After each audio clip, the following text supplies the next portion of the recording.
A muscle-bound genius accidentally transmigrates into the past, unexpectedly becoming a prince of the ancient Joseon kingdom. From then on, he uses his futuristic knowledge to reform the nation. Even a simple bar of soap he invents becomes a premium product everyone chases. He equips the military to the teeth with gear, while neighboring countries are still using bows and arrows. He especially crafts fully functional weightlifting machines, forcing even children to become the strongest. The first thing everyone in Joseon does upon waking isn't going to the fields, but performing a combo of push-ups and lifting weights 100 times. Even the king has to pant like a dog from his running routine. The one who caused this entire transformation is none other than Suyang. Born with unique genes, he achieved an incredibly massive physique after just 2 years of training. After returning to university, Suyang never stopped working out. His muscular frame made surrounding students whisper and talk, thinking he didn't look like a history major at all. However, thanks to his efforts, he excellently earned a professional first-class sports trainer certificate in bodybuilding. To celebrate this achievement, Suyang had a rare party with friends. If there was anything strange that day, it was that he drank beer, a thing he absolutely never did to maintain his muscles. Returning home tipsy, Suyang snacked while browsing YouTube before falling asleep. He happened to watch a video asking about the death of a legendary king, and muttered, "Why did King Sejong die so young?" It's simple. Because he didn't exercise properly, right? Thinking of this, a bizarre idea flashed through his mind. I wonder what it would be like to be a health coach in the Joseon era. In Suyang's imagination, if Joseon history had someone like him, the entire military would be warriors possessing bulging muscles, and the entire dynasty would surely change completely. That would be so interesting, right? He told himself, then sank into a deep sleep on the sofa. The rooster's crow announcing the dawn rang out, dispelling the quiet night. A gentle voice sounded in his ear. "Your Highness, it is time to wake up." Suyang woke up with a headache, groping for his phone, but only hearing the loud crowing of roosters. He told himself it must be because he drank too much that he saw things wrong, but before his eyes was a wooden ceiling and the space of an unfamiliar traditional Hanok house. A feeling of unease washed over him. He was shocked to look down at his hands and the hanbok he was wearing. Outside, a servant's voice echoed, "Your Highness, it is time to wake up." Suyang let out a horrified scream as he looked at his body through the thin fabric. The muscular, bulky physique he had painstakingly trained had completely vanished, replaced by a thin, sickly frame that made him scream in despair. Why did I suddenly turn into a beanpole? Unable to believe the truth, he rushed to push the door open, causing the servant outside to startle and bow. "Good morning, Your Highness." In a state of panic, he grabbed the servant and asked urgently, "My name. What is my name?" The servant blankly replied that his personal name was Yu, and his courtesy name was Suyang. When Suyang asked to confirm if his father's name was Yi-do, he received a confirming nod from across. His brain felt like it would explode as he realized Yi-do was the legendary King Sejong, the fourth king of the Joseon dynasty. Piecing everything together, he was shocked to realize his true identity in history was Grand Prince Suyang. Suyang stood stunned, looking up at the palace sky, screaming internally, "Why did I return to the Joseon era?" All his senses were incredibly real. Suyang frantically admitted this wasn't a dream, he really was there. He felt as if he had arrived at the day, Joseon dynasty, standing before the majestic palace gate under the brilliant sunlight. The guard's announcement rang out clearly, "Your Highness, Prince Suyang requests an audience." At this time, still being called Prince, Suyang guessed this might be before the year 1445. In this unfamiliar situation, he couldn't help but feel anxious, his heart pounding as he was about to meet the #1 historical figure most respected by the people of South Korea. Suyang couldn't believe he was about to meet King Sejong the Great in person. For a history major like him, this was the most emotional moment of his life. As soon as he walked in, the king spoke softly. "Oh, you've arrived?" His voice was very charming, but Suyang suddenly froze when he heard heavy, ragged breathing. Before his eyes was not a majestic, ethereal king, but a man with an incredibly massive build, a round, chubby face, and drenched in sweat. The king spoke slowly. "I have a task I want to assign to my son who has come into the palace." Seeing his son standing there, staring blankly, Sejong asked if he was looking at him or if he hadn't woken up yet. Suyang was still stunned by the actual appearance of his idol, only able to stutter in his mind, "King Sejong the Great is." The main hall was silent, and he knelt down with great respect. Seeing him silent for too long, the king wondered, what's wrong?" Suyang hurriedly covered it up with respectful words. "I am so embarrassed. You have handled political issues so wisely." He continued to bow, saying, Your foolish son feels nervous about how to convey the king's orders so as not to deviate from court etiquette. Suyang secretly took pride in his ability to automatically translate into flowing, archaic language. King Sejong was eating while speaking, his chubby cheeks constantly moving with food. Don't say such silly things here. I value your talent, so I will grant you a suitable task. The king began to delegate. I am planning for you to record the annals. Go to the Hall of Worthies and write them down in large characters. Hearing the name Hall of Worthies, the supreme research institution of the dynasty, he couldn't help but be surprised. Oh, the Hall of Worthies? He immediately bowed. Your son will obey.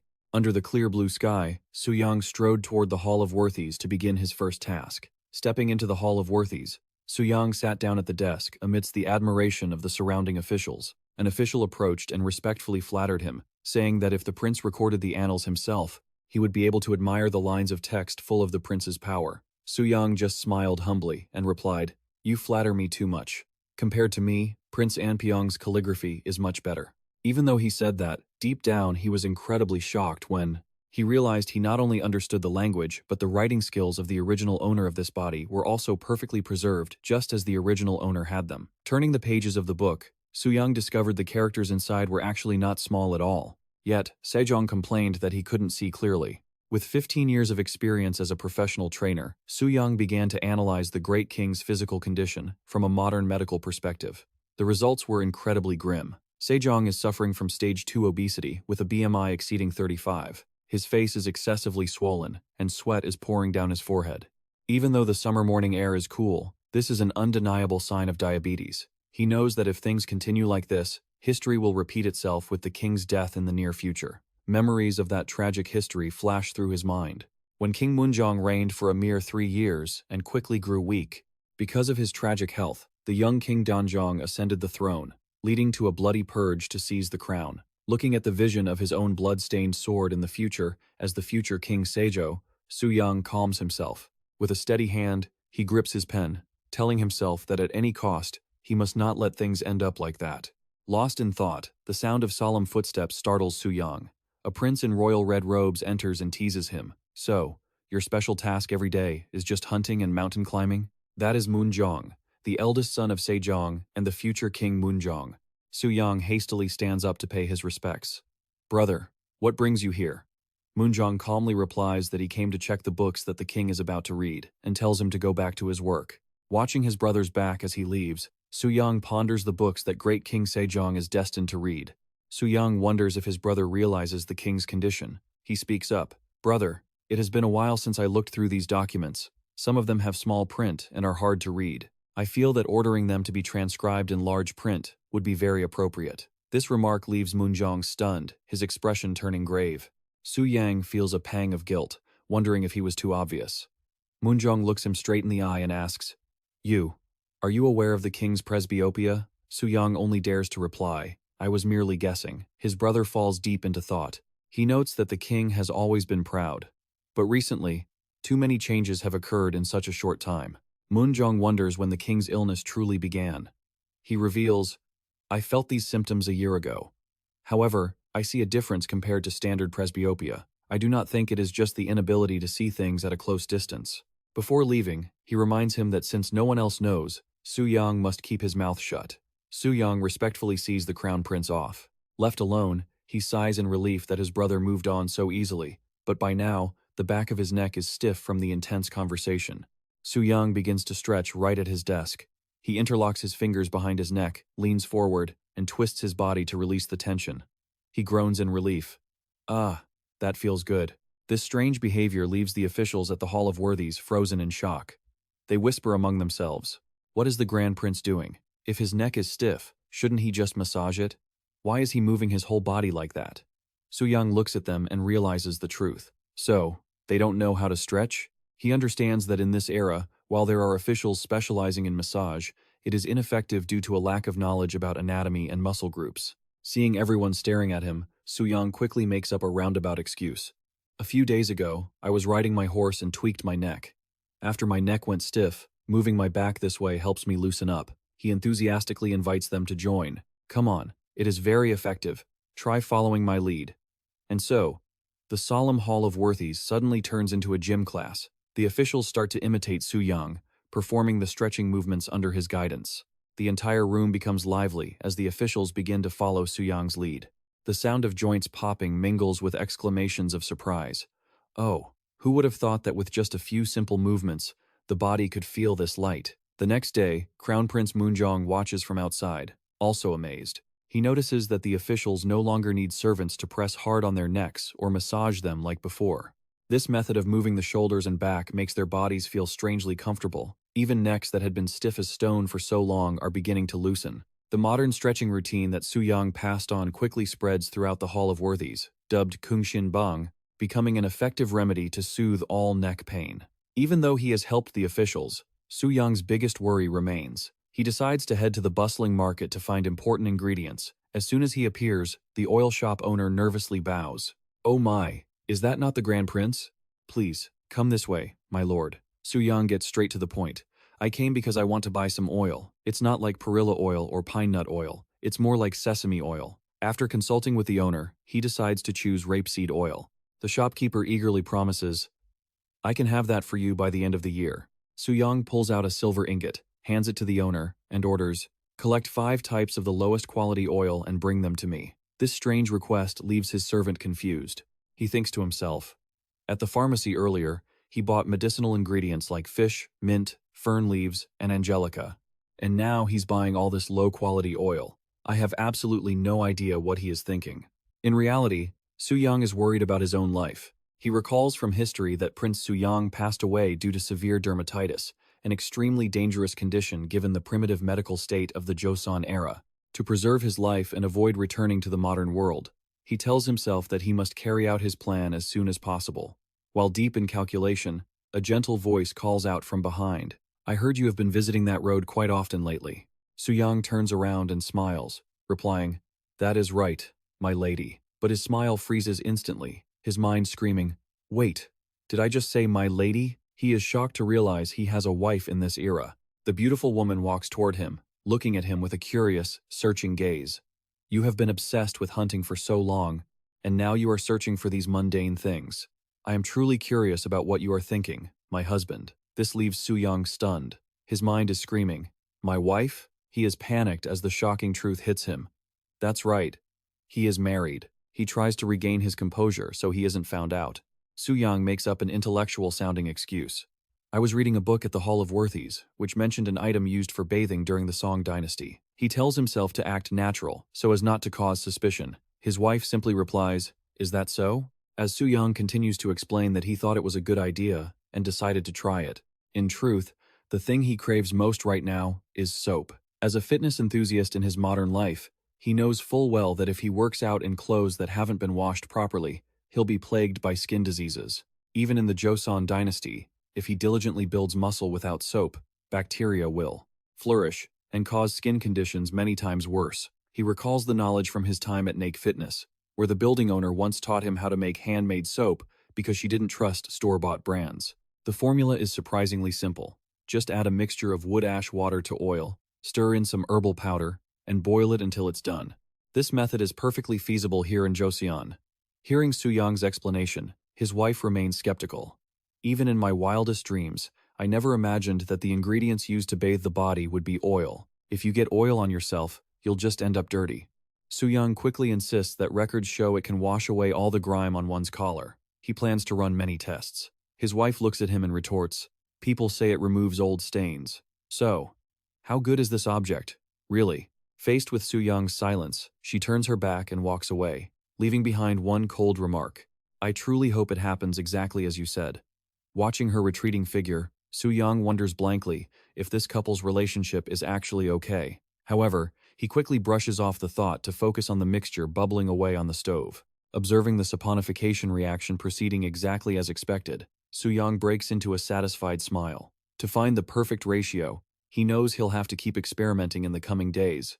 Looking at the golden, bubbling pot on the stove, Suyang tells himself that, aesthetics aside, it doesn't look half bad, but the most important thing is its actual cleaning power. To verify it, he decides to experience it himself that very night. Immersed in warm water, sprinkled with flower petals, Suyang rubs the homemade soap over his body. Though there are still a few flaws, he is incredibly satisfied with its cleansing effect. The scent of sesame oil is more pleasant than he expected. Once the scent issue is completely resolved, mass production and large-scale sales to make a profit will be well within his grasp. However, the most daunting problem right now is King Sejong's health. Historically, even King Taejong Lee Bang-won had to give up on trying to convince his son to exercise. Looking at the great king with his round, chubby face, drenched in sweat from being overweight, Suyang cannot help but worry about the future of the dynasty. Seeing his son standing there staring at him blankly, Sejong barks sternly, "It seems you have nothing to do, which is why you have so many idle thoughts." Faced with his father's wrath, sweat beads roll down Suyang's forehead. He fears being exiled to the northern border to lead the Jurchen tribes like Kim Jong-so, or being banished to Murong Island, or Tamara Island, to serve as a low-ranking cattle herder. To triumph and successfully convince King Sejong to treat his obesity in a sensible way, Suyang understands that he must be the one to lead by example first. Stepping out of the bath, he looks at his skinny frame and his potbelly, feeling discouraged. The problem lies in this body. This body can't teach fitness. A dog walking by has more muscle than I do.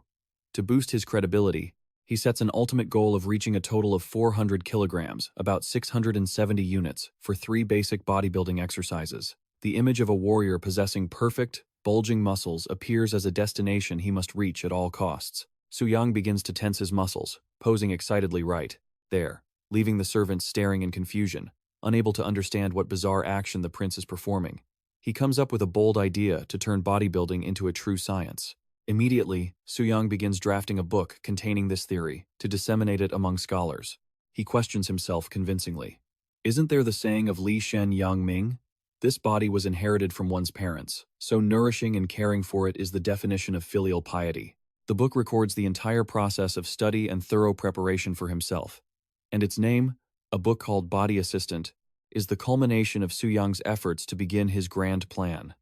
Under the morning sun, he begins his first exercises in this new body. The sound of heavy, rhythmic breathing rings out as he strains himself to do pull-ups on the house's wooden porch. Every fiber of his muscles, though still thin, is being powerfully awakened. Just as he lands, Suyang looks down at his hands in astonishment, asking himself, "What is this? What is this talent?" Even though his frame looks skinny, the latent strength within surprises him. He performs 29 dips on the rims of 2 large jars, then moves on to 82 push-ups without showing any signs of exhaustion. He even performs a dragon flag, a high-level abdominal exercise that even an average person couldn't pull off. Suyang realizes that although other parts of him only have a little bit of talent, the pulling and core-pushing ability of this body is truly beyond the imagination of a normal person. However, he is still not satisfied when he touches his waistline. 15 pull-ups had no effect on this belly fat. He silently exclaims, "Indeed, the lineage of King Taeho Lee Songye is no small matter. Extraordinary strength always flows through the veins of the princes." Just then, a servant rushes in to report, "Your Highness, I have brought the items." Suyang's eyes light up when he sees the cast-iron weights have been crafted. Finally, the weights have arrived. He excitedly lifts the 2 iron blocks high, roaring with delight. "You will be paid at once." The blacksmith, seeing this, replies respectfully, "This is my first time making these. I am very glad you like them." But as soon as they step out of the gate, the blacksmiths begin to whisper with worried expressions. They believe Prince Suyang has truly gone mad for using up to 80 units of rice just to exchange for a useless block of iron like that. And they cannot understand what he is planning. Their fear grows even more when they see the prince collecting so much iron and steel. One worries aloud. Even in a martial family, they wouldn't need this much iron. Could he be gathering troops? Another quickly warns him to be careful with his words, as this is a major taboo. Both quickly walk away after receiving their payment. The night has grown late, but in the courtyard of Suyang's estate, he is still diligently practicing under the oil lamp. As he does bicep curls, he satisfiedly tells himself, "I haven't been satisfied with my exercises for a while. It's been so long since I've felt this tired." Witnessing the prince's strange actions, the maid Bang Sim cannot help but complain. Even if he is royalty, this is truly going too far. Turning to the noblewoman with a worried expression, he asked, "Is my lady just going to sit there and watch?" Facing the servant's nagging, she wearily closed her eyes and commanded, "That's enough, Bang Sim. Stop it." However, Bang Sim couldn't stay calm as she listed the tasks she considered Suyang's insane ideas. From washing with oil to wasting 80 jin of rice, enough to support a farmer for several years just to get some useless scrap metal. In her mind, memories of Suyang, who once only cared about hunting, flashed back. She pondered deeply, seeing her husband now obsessed with such strange objects. Seeing Bang Sim lamenting her poor fate, the noblewoman snapped that she had already told her to stop. The atmosphere in the manor became unusually silent. She quietly picked up the scissors to prune the flowers, her eyes looking sadly at the falling petals, recalling an afternoon under the cherry blossom tree. When Suyang smiled and handed her a vibrant branch, her heart felt tangled. She dropped the scissors and wearily ordered, "I want to rest early today. There is no need to serve me. I want to be alone." She sought out a warm bath filled with petals to shake off her wandering thoughts. Her gaze suddenly stopped on a strange rectangular object resting neatly on a wooden shelf. She wondered, is this the thing called soap? Why on earth would one use this to wash the body? Despite her doubts, she picked up the soap bar and told herself, I might as well try it once. She gently rubbed it against her skin. Immediately, smooth white bubbles began to form, covering her body and spreading across the water. The feeling of cleanliness and the pure scent left her completely stunned. She stared in shock at the soap in her hand, unable to believe the magical effect brought by her husband's strange invention. Stepping out of the bath feeling refreshed, Suyang thought to himself that surely, proper weight is needed for exercise to be truly effective. As he was enjoying the results, he suddenly realized someone was standing behind him, watching. It was the noblewoman. She softly admitted that the soap he gave her was excellent, especially for cleaning off grime. However, she didn't forget to complain about the strong sesame oil smell, making her feel like a merchant's wife every time she finished bathing. Hearing this, Suyang began to ponder product improvements. He considered using lard or beef tallow, but they were too expensive. They were luxury goods reserved for the Rosian nobility or for export to China. Suddenly, an idea flashed. He realized that by mixing tetradium oil with camellia oil, the scent would surely be more pleasant and easier to find than sesame oil. Excited by finding a solution, Suyang gripped her hand to thank her, making her blush. Flustered, she could only respond shyly. Leaving the palace, Suyang found a poor village to carry out his next plan. Seeing him appear, a hunter was astonished, unable to understand why a noble prince would come to such a shabby place. Suyang clearly remembered this man's face. He had participated in last winter's hunt and worked hard chasing deer for him. Understanding the misery the people here were suffering, he decided to perform an unexpected act of charity. Suyang declared that he would reward them every month on the full moon. He would distribute sesame oil, rice, eggs, and even chicken to the hunter's family. Before the man, moved to tears, Suyang set only one condition. He would personally come to check the height and weight of the children in the house every month. In truth, he had planned to provide food for 20 families to conduct a nutritional experiment, with a menu carefully calculated for protein, fat, and starch, to track the children's physical development. Suyang intended to record every change in their physique and motor skills as a foundation for his grand plan. Yet, in the eyes of King Sejong, these actions were nothing but the nonsense of a restless son. Not giving up, Suyang went to the crown prince and persuaded him. Father, please look at these records. Contrary to the king's harshness, Crown Prince Munjong was completely convinced by his younger brother's perfect idea. He believed these records would help significantly improve the alarming diet of their royal father. To realize his workout tools, Suyang went to the blacksmith with a strange drawing. The blacksmith, though illiterate, could understand the prince's intent just by looking at the picture. He questioned the different weights of the 3 circular iron blocks and how to attach them to an iron rod. Suyang nodded, confirming, "As you can see." When the blacksmith calculated that attaching 8 to each side would bring the total weight to 240 jin, or about 144 kilograms, Suyang still wasn't satisfied. He looked straight at the smith and demanded a more massive weight. Actually, it needs to be a bit heavier. If it can handle over 300 jin, that is about 180 kilograms, that would be better. This request left the blacksmith with his mouth hanging open in surprise, as he had never seen anyone who could lift such a massive amount of iron. Not stopping there, Suyang pulled out another drawing, requesting a thin steel sheet to be rolled into a compact arch. In his heart, he was nursing an idea even bolder than weightlifting.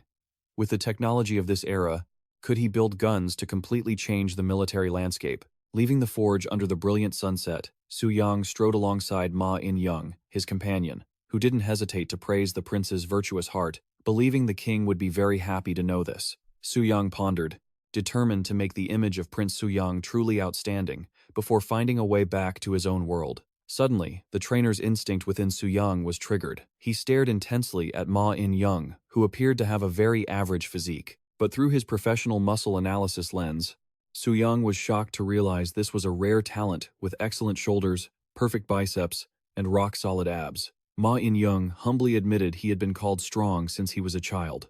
Even though Ma In-young couldn't become an official due to his status as a bastard child, Suyang saw a different future for him. He smiled radiantly, declaring he wanted to teach him a method of health preservation, and accepted In-young as his first disciple, promising to turn him into a warrior with a physique no one in Joseon could compare to. Ma In-young was deeply moved by Suyang's offer. He choked up, asking how he could ever repay such great kindness. Suyang just laughed heartily and told his disciple to simply trust him. However, poor Ma In-young could not imagine the grueling workouts his master was preparing for him in the near future. Leaving that place, Suyang went to meet Crown Prince Moonjong.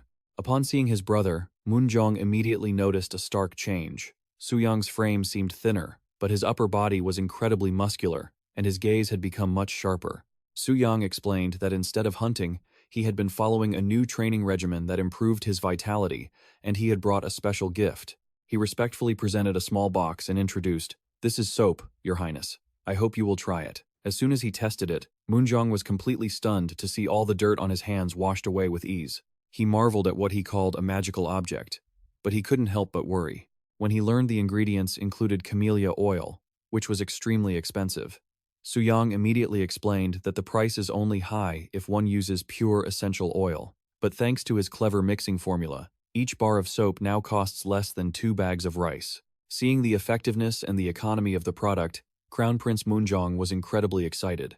He immediately sat at his desk to write a royal decree, requiring all officials to wash their hands with soap every morning and evening to maintain hygiene. Moonjong calculated that although the price was a bit high, those who were well off could still afford it. However, fearing that the common people wouldn't know of its benefits and therefore wouldn't buy it, he came up with the idea of having officials use it first to promote it. Witnessing his brother's sharpness, Suyang secretly admired him, as this was no different from a free trial strategy in the modern era. He had already calculated that once soap became popular, the royal court would hold a monopoly and collect a large tax from this commodity. Watching the crown prince deeply engrossed in his new plan, Suyang couldn't help but marvel that this was truly the brilliant King Moonjong of the future. Meanwhile, at the blacksmith's forge, the atmosphere suddenly became extremely tense when a powerful official appeared to inspect Su. The blacksmiths fearfully bowed down, insisting there were no errors in the production process. The official uttered a cold, threatening remark and then suddenly gave the order to melt down and destroy all the items the prince had ordered.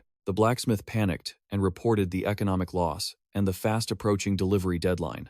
The official still roared in anger, forcing them to carry out the destruction order if they didn't want to lose their lives. He stood from afar, watching with suspicious eyes, believing that it was abnormal for a prince who couldn't inherit the throne, like Suyang, to suddenly spend so much money on large quantities of iron and steel. Dark thoughts arose in his mind, as he believed that exercising day and night was just an excuse for Suyang to hide his ambition to seize the throne. Rumors about a strange pink stone capable of cleaning away all dirt were spreading throughout the capital, causing everyone to buzz with excitement. Have you heard? From stubborn ink stains to greasy grime on one's face, everything vanished in an instant after washing with this thing called soap. The astonishment reached its peak when the identity of the creator was revealed to be Prince Suyang. No one could believe that a man who was once considered a troublemaker, only good for trivial things, could create such a magical item. Ignoring the chatter outside, Suyang remained deeply focused on his grueling exercises. The count echoed clearly with every push. 6, 7, 8, 9, 10. Under the massive weight of the barbell, his chest and arm muscles bulged, and sweat streamed down a face contorted by the intense effort. With this intense training, Suyang clearly felt that the reed-thin body of the past had now become stronger and more muscular than ever before. After placing the barbell back on the rack firmly, he casually sat up, revealing a bare chest with muscles as solid as carved stone. Suyang silently told himself that training his body was also a form of filial piety toward his parents. He gently wiped his sweat, flashed a knowing smile, and turned to look at his disciple. However, his plan to add more equipment hit a snag when the blacksmith, June, trembled as he reported that due to an urgent situation, he could not finish the remaining designs on time and asked to return all the advanced payment. Suyang pondered for a moment, wondering if the new designs were too complex, but he quickly brushed off the worry and turned to Ma In-young with a bright face. Now, it's your turn. Witnessing the massive pile of weights, Ma In-young frantically waved his hands, his face pale as a sheet for fear of being crushed instantly. Suddenly, Suyang's aura changed completely, He approached with a terrifying smile and flaming eyes. Does your body need some new stimulation? Under his master's relentless pressure, Ma In-young was forced to dive into training both his upper and lower body to the rhythm of the clear counting.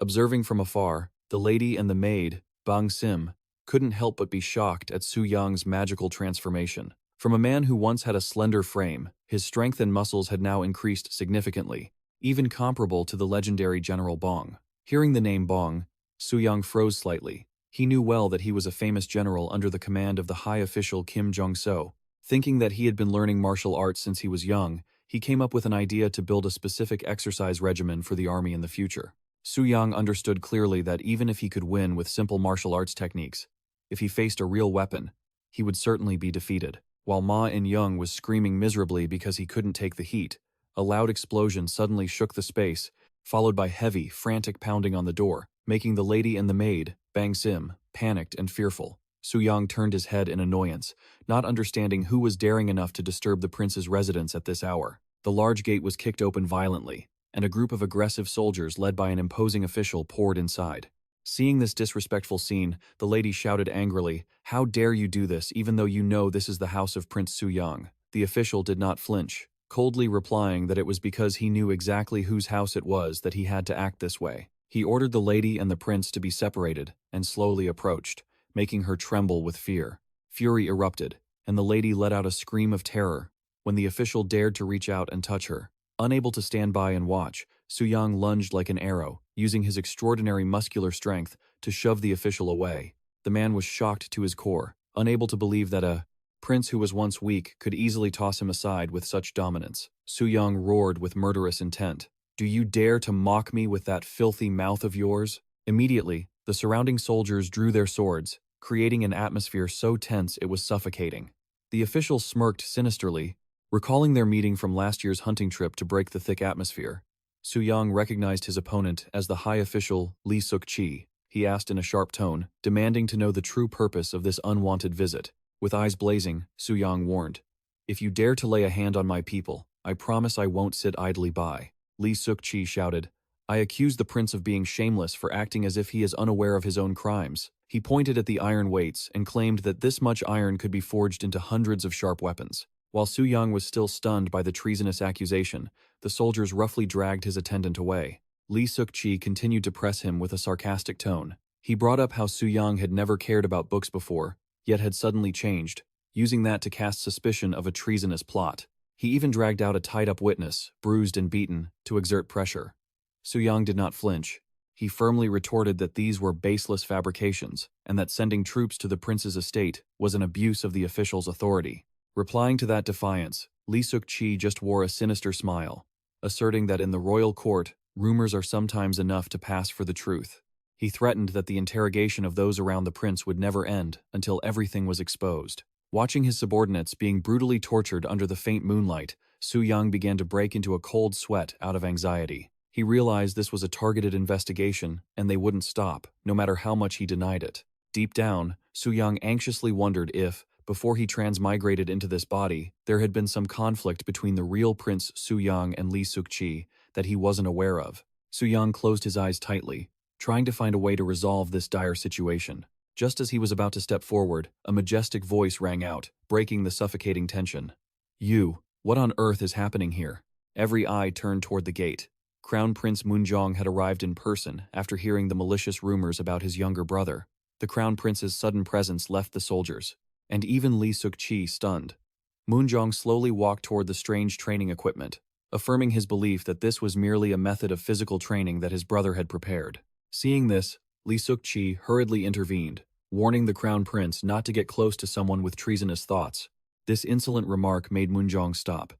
He glared, ordering the official to watch his tongue. With a sharp gaze, the Crown Prince asserted that this was his own younger brother, not some traitor, as the official had insultingly called him. He demanded that Suyang explain the objects clearly while making a firm declaration. If this were a crime, he would not be lenient. But if Lee Suk-chi dared to frame his brother, the consequences would be catastrophic. Moonjong stared straight at Lee Suk-chi, delivering a stern warning. "Watch your head." Just as the tension reached its peak, Suyang stepped forward. His muscular frame stood tall beside his royal brother. He spoke up. "It is good that you are here, brother. I actually need your help. Immediately, Suyang ordered his subordinate, "Bring me the body logbook." He explained to Moonjong that the reason he created this special care and training regimen was to be prepared for truly important times. Suyang respectfully presented a book titled Body and Healthcare Methods and pleaded, "Brother, please take a look at my healthcare method." Moonjong flipped through the pages, muttering the philosophy that filial piety is defined as training to keep the body granted by one's parents in perfect condition. Even though the notes didn't seem wrong, looking at the massive iron weights in the yard, the Crown Prince couldn't help but wonder, "I don't understand why you need such a massive amount of iron just for a training method. What is your purpose in going through such trouble?" Suyang leaned in close, whispering into his brother's ear mysteriously, "From now on, only you and I will know about this." He looked straight into Moonjong's eyes, reminding him of their father's increasingly deteriorating health. Suyang stated clearly that the king was suffering from a serious illness, not just signs of old age. He began to list the worrying symptoms.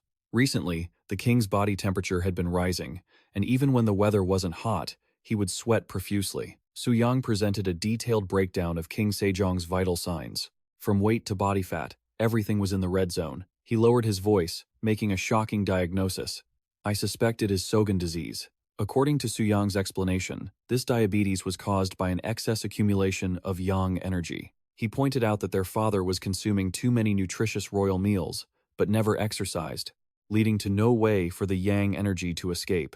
This excess heat was negatively impacting his eyes and spreading to the presbyopia, causing the king's vision to decline severely. Meanwhile, the officials standing behind began to whisper about having secretly distributed food to children and recording their changes. They wondered if this had anything to do with the prince. Suyang continued to persuade the crown prince, emphasizing that just one spoonful of rice or a bit of egg was enough to cause weight gain, and their father's health was currently like sitting on a powder keg. He affirmed that all data on meals and training regimens had been meticulously recorded in the body logbook so the king could check it himself. After hearing the logical explanations and witnessing his brother's dedication, Crown Prince Moonjong was completely convinced. He turned and firmly ordered Lee Suk-chi to withdraw the troops. Moonjong looked at Suyang with trusting eyes, inwardly concluding that Prince Suyang truly had no ill intentions. Lee Suk-chi stepped forward decisively, asserting that this matter could not be dismissed so easily. He loudly declared that the duty of the office of the Inspector General was to deliberate on state affairs, to investigate and impeach the corrupt and wrongful deeds of all officials. With a cold gaze under his hat, he claimed the office was being threatened by unreasonable power, and could not just bow and withdraw based on a prince's order, without a clear explanation. Proud of his position as the head inspector, Lee Suk-chi challenged the crown prince, "If your highness wants me to abandon this duty, then defeat me first." He maintained a stern attitude, insisting the crown prince could not simply overlook his brother just because of blood relations. Lee Suk-chi emphasized that as the successor to the throne, the crown prince must show the entire nation the majesty of the law, and that he himself had not climbed to the head of the inspectorate without cause. The atmosphere grew heavy as the office of the Inspector General suddenly became a place to test the character of the future king. Under the immense political pressure, Crown Prince Moonjong placed a hand on Suyang's shoulder. He urgently demanded that his younger brother clearly explain why he had bought such a massive amount of iron so that he would have a basis to protect him. Suyang's gaze suddenly turned incredibly determined, and he answered clearly, "Yes, Your Highness, I will show you directly." Suyang affirmed that he would prove everything with his own physical strength.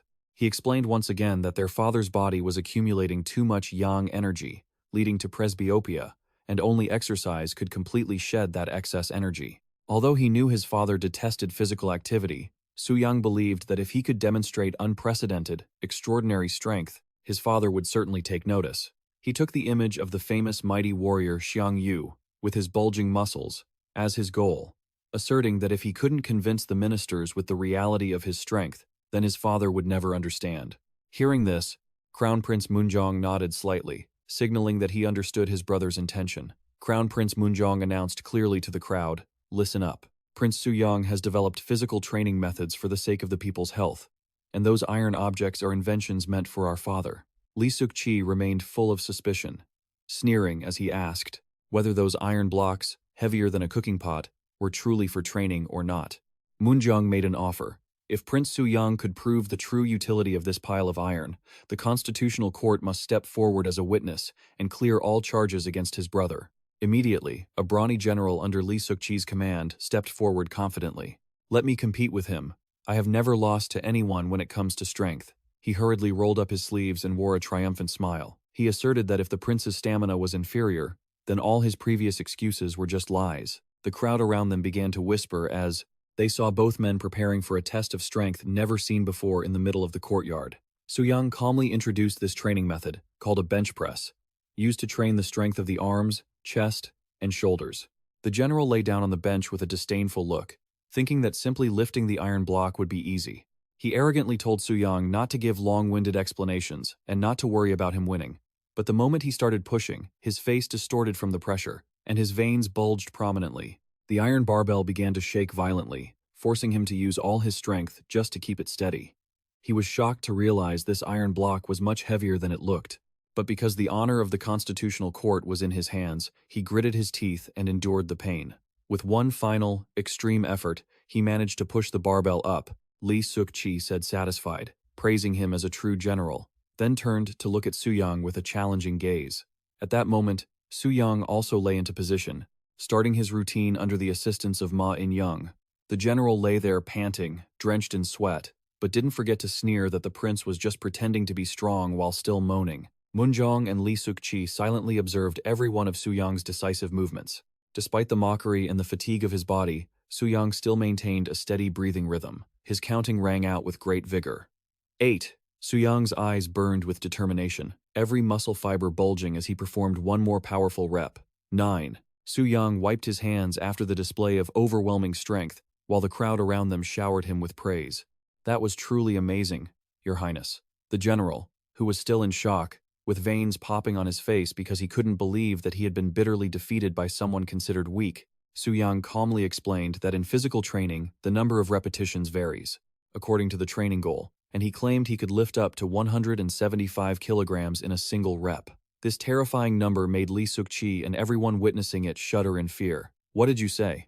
the general shouted in despair, refusing to accept the truth and claiming those were absurd words. However, Lee Suk-chi firmly ordered his men to stop and leave, simultaneously asking the crown prince for permission to conclude the investigation there. Although he rode his forces, his eyes were still full of suspicion, muttering to himself that all doubts about the prince would not disappear, and he would continue to fulfill his duty to monitor him.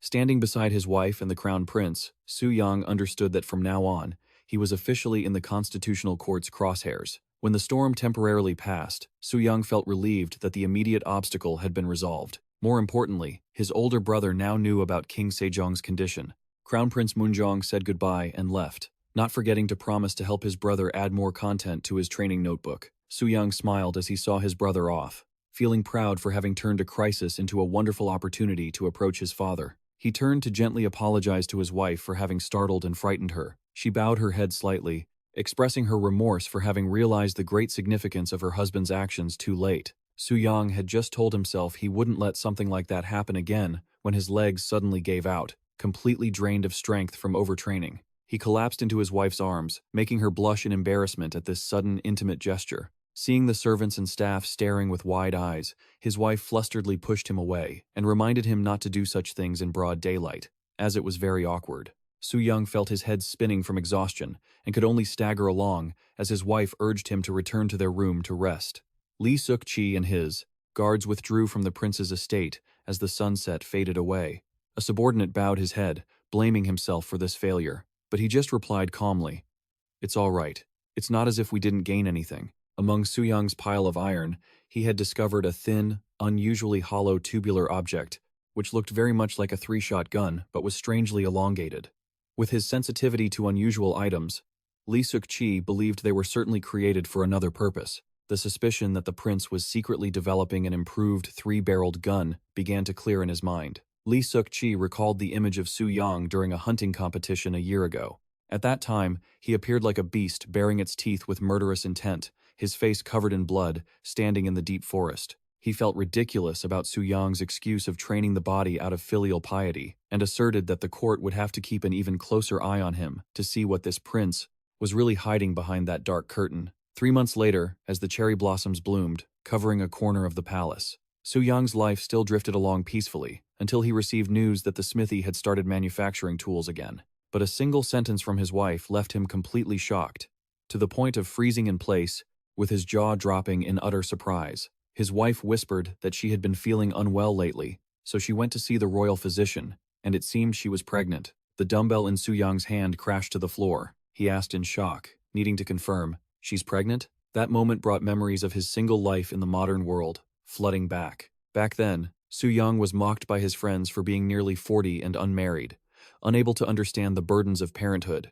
In response, he would laugh and cry while insisting he even had 2 wives. But the irony was, the 2 wives he cherished most at that time were actually a barbell and a dumbbell. Looking back at his past self, Suyang couldn't help but feel emotional, as he remembered the days when he was a modern fitness trainer. But the reality before him pulled him back. He excitedly lifted his wife into the air, much to her surprise.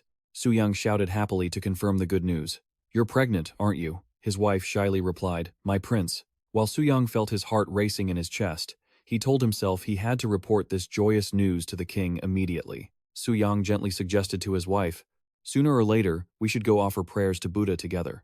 In response to his concern, his wife also expressed her desire to learn fitness to improve her health for the upcoming birth. Suyang smiled and agreed, telling her to start with the simplest movements to avoid overexertion. Under the cherry blossoms, the couple practiced deep breathing and gentle stretching exercises together. However, deep down, a sense of extreme anxiety rose within Suyang. He knew all too well that in this era, maternal and infant deaths due to postpartum infections were incredibly common. To ensure the absolute safety of his wife and child, exercise alone was not enough. He needed something more important: alcohol for sterilization. Suyang immediately set to work on a new invention. When the craftsman arrived, he was stunned by the strange appearance of the item the prince called a still. Suyang explained the mechanism of the copper distillation vessel with complete confidence. He pointed to the long, tapered tube, explaining that it would cool the alcohol vapor, causing it to condense into the purest droplets of spirits. Suyang ordered his servants to bring all the soju fermenting in the house. Smoke began to billow from the distillery day and night. As the first drops of liquid emerged, Suyang carefully caught them to test their purity. He used 2 bowls of equal weight, filling one with water and the other with the freshly distilled alcohol to compare their density. Under the nervous gaze of the old craftsman, the scale began to sway and then gradually settled into a perfect balance. Suyang and the craftsman cheered with joy as the density reached the expected level of 0.8. The plan to produce disinfectant had been a resounding success. After a long time had passed since his transmigration to Joseon, Suyang realized he had not been pulled back to the modern era as he had feared. He continued to maintain his grueling training regimen, while guiding Ma In-young and his subordinates in performing physical exercises right in the courtyard. Sometimes, in the silence, Suyang still wondered how the modern world he once lived in was doing. Those questions lingered in his heart, but the reality before him had gradually replaced it all. Since his first child was born, Suyang felt he had truly embraced and completely integrated into the lifestyle of the Joseon dynasty. Time passed in the blink of an eye. Now, the name Prince Suyang was no longer associated with rumors of being a playboy.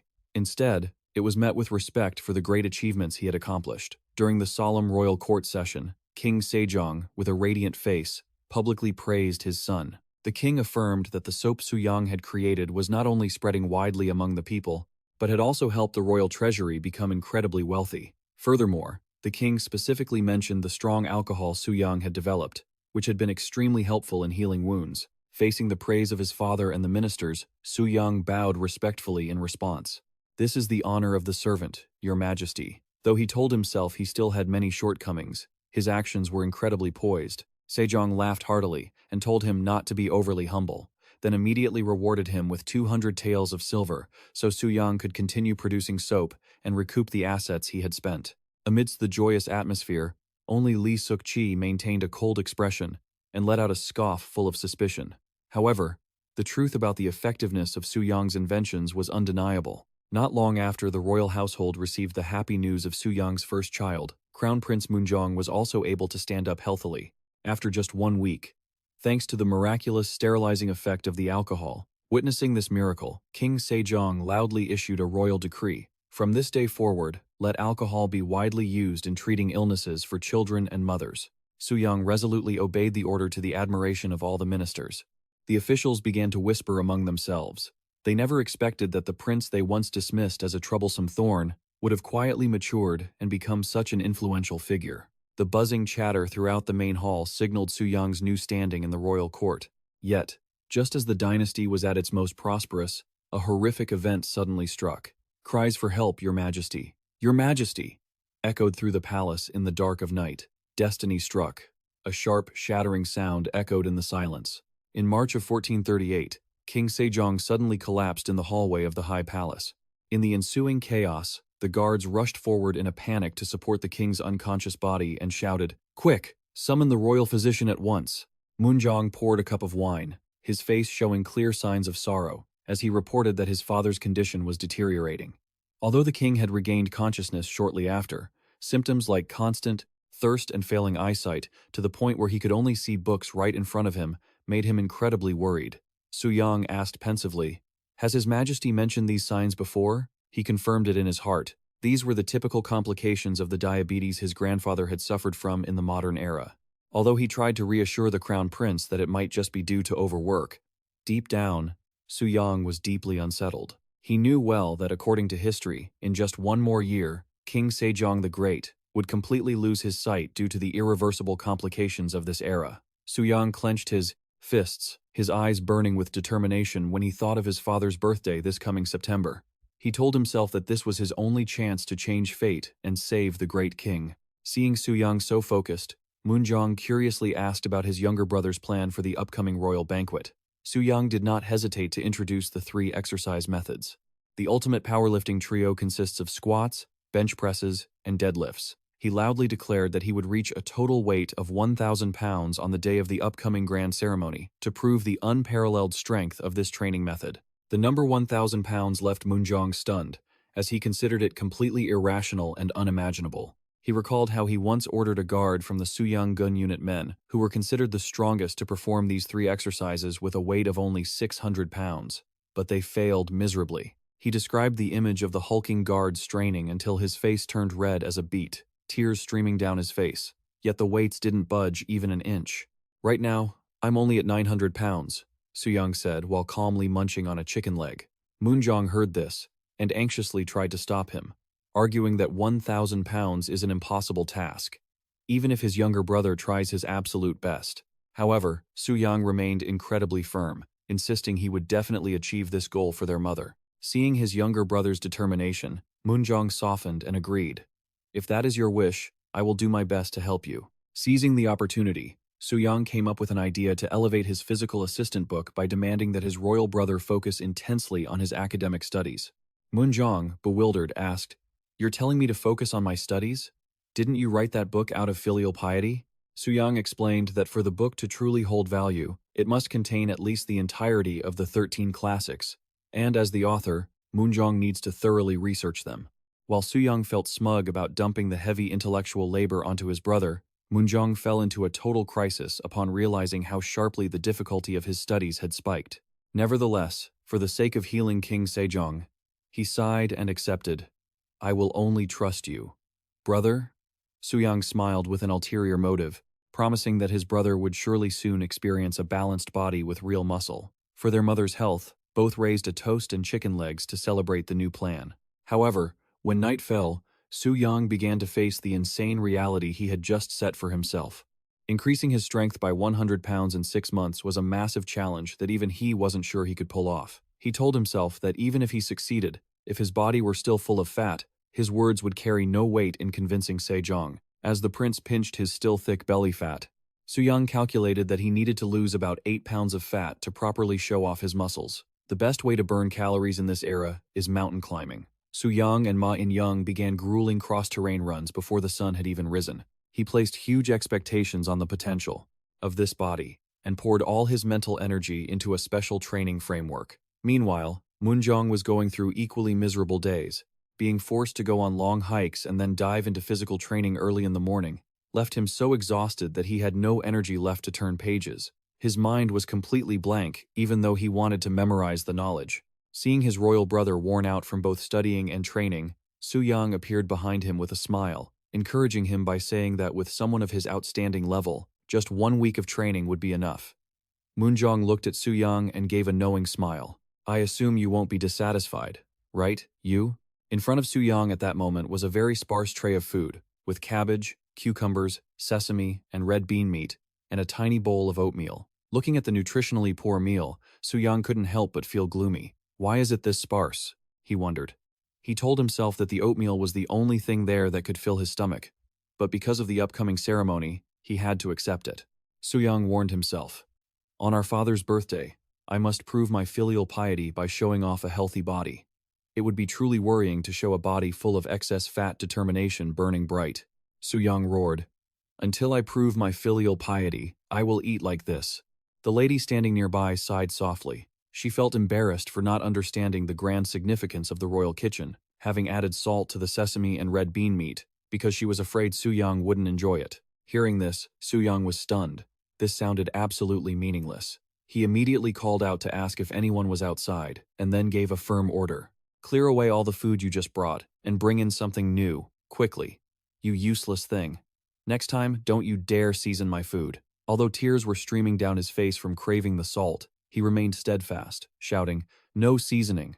From that moment on, a harsh training and diet regimen began. At night, Suyang diligently ran through the forest, his breathing heavy and strained. Under the lady's watch, he strained to lift massive weights, each rippling muscle revealing itself under the sun. Not stopping there, Suyang also challenged himself by climbing sheer cliffs with his bare hands. While he pushed his body to the absolute limit, Crown Prince Moonjong buried his head in piles of books to perfect the body assistant manual. As he stood on the mountain peak looking down at the capital, Suyang's physique had completely transformed, becoming as muscular and majestic as a god of war. Time flew by, and the day of the grand ceremony celebrating Queen Soheen's birthday finally arrived.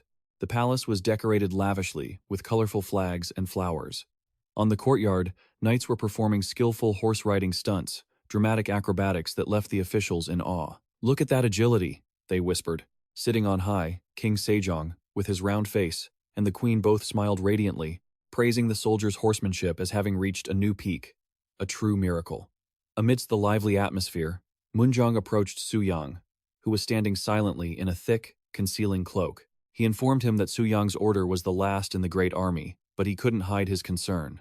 "Everyone thinks you are going to show off your physical skills like a real pro." Moonjong reminded him that upon hearing that Suyang intended to bring a weight load of 300 pounds, the ministers, while skeptical, were all very angry. He implored him, "So, please make sure you can pull this off. Mother will surely care about your fitness." Suyang only replied with a single word. Cold and decisive. Moonjong looked at his younger brother and gave a final word of encouragement. Very well. Under the baggy cloak, Suyang revealed sinewy hands and shoulders so wide it was shocking, ready to step out and make the entire court tremble with his true strength. Cheers erupted throughout the palace when the announcer clearly announced, "Next is Prince Suyang." Amidst the courtyard bright with lanterns, a silhouette draped in a heavy brown cloak walked out slowly, completely obscuring the appearance beneath. Facing the king and queen sitting majestically above, he bowed respectfully in greeting. "Happy birthday to you, mother." Amidst the hurried footsteps of the servants carrying gifts, Suyang began his impassioned speech.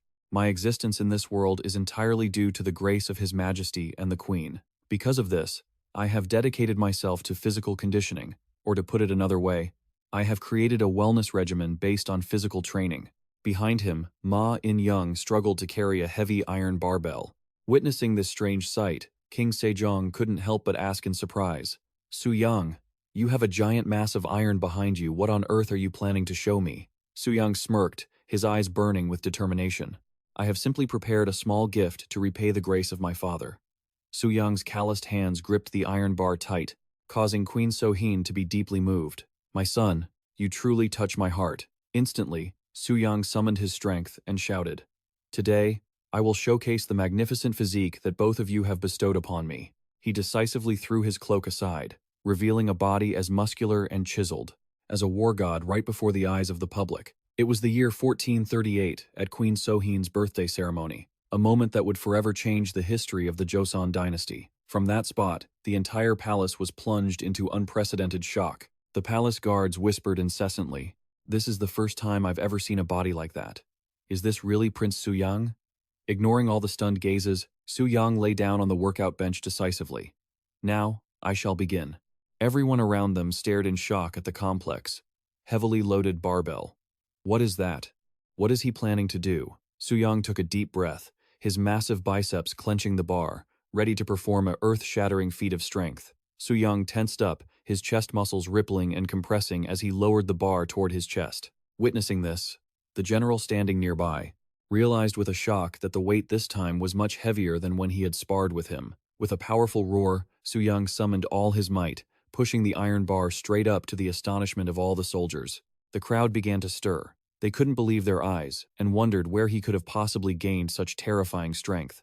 After placing the barbell back onto the rack, Suyang sat up, his breath coming in heavy, powerful bursts. He explained that bench pressing is one of the most important exercises for training the chest, shoulders, and arms. Watching this performance, Queen Soheen could only laugh, radiantly, and exclaim that she couldn't believe what she was seeing. When King Sejong asked about the weight, the figure of 168 kilograms left both the king and queen in total disbelief. Immediately after, Suyang moved on to the next challenge, called the squat. While the servants had to strain themselves, drenched in sweat just to carry the massive iron weight plates, Suyang was ready to step into position. He explained that this was an exercise involving carrying the weight on his shoulders to stand and squat, training the strength of his legs, glutes, and lower back. His thigh muscles tightened, with prominent veins bulging powerfully under the crushing weight. Seeing the massive amount of weight, Queen Soheen panicked and shouted for her son to stop because it was too dangerous. However, Suyang remained determined to lift 340 un, equivalent to over 200 kilograms. With a face contorted by effort and eyes blazing with fire, he let out a thunderous roar and slowly lowered his center of gravity. The courtyard seemed to shake under the immense weight. As Suyang focused all his spirit on completing the exercise, he shouted loudly as he poured all his strength into his legs to begin the standing motion. Suyang braced himself, his thigh muscles bulging under the crushing weight. With a resounding shout, he used all his strength to stand up, completing the 340 UN lift, equivalent to 204 kilograms. The entire palace erupted in cheers. It was a success. Witnessing this unimaginable scene, King Sejong anxiously summoned the royal physician, Hong Su. The physician hurriedly bowed and replied, "Yes, Your Majesty."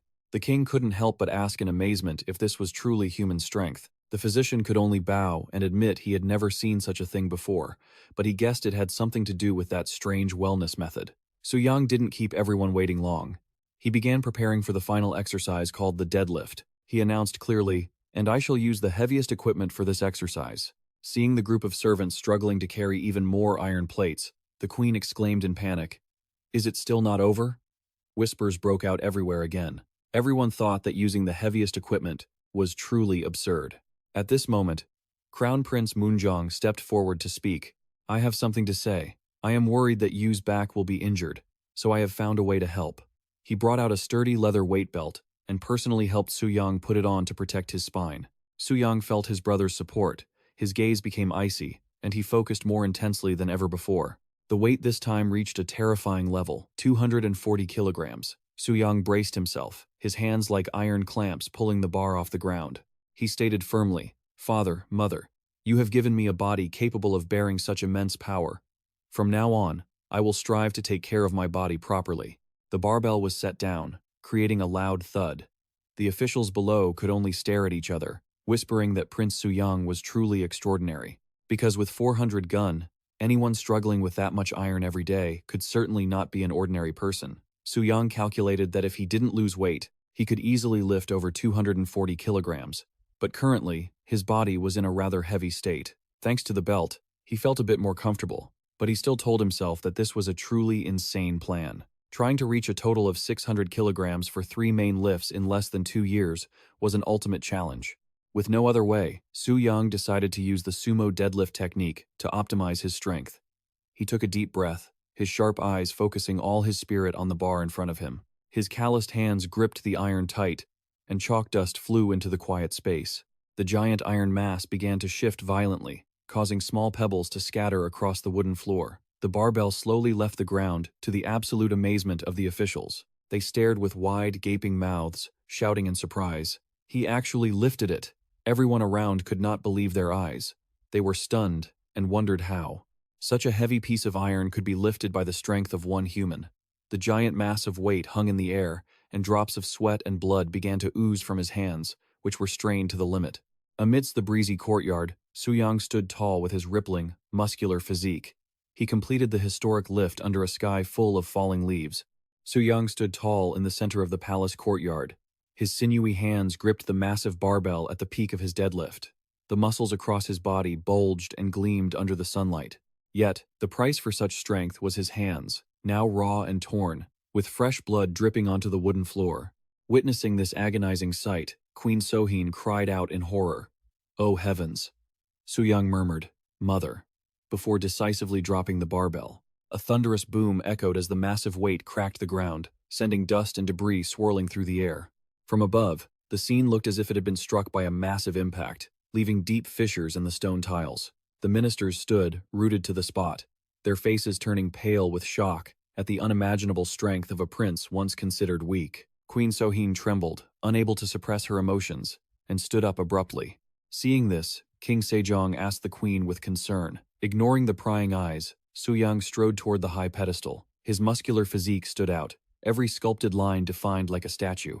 Approaching his mother, Suyang respectfully said, "Mother."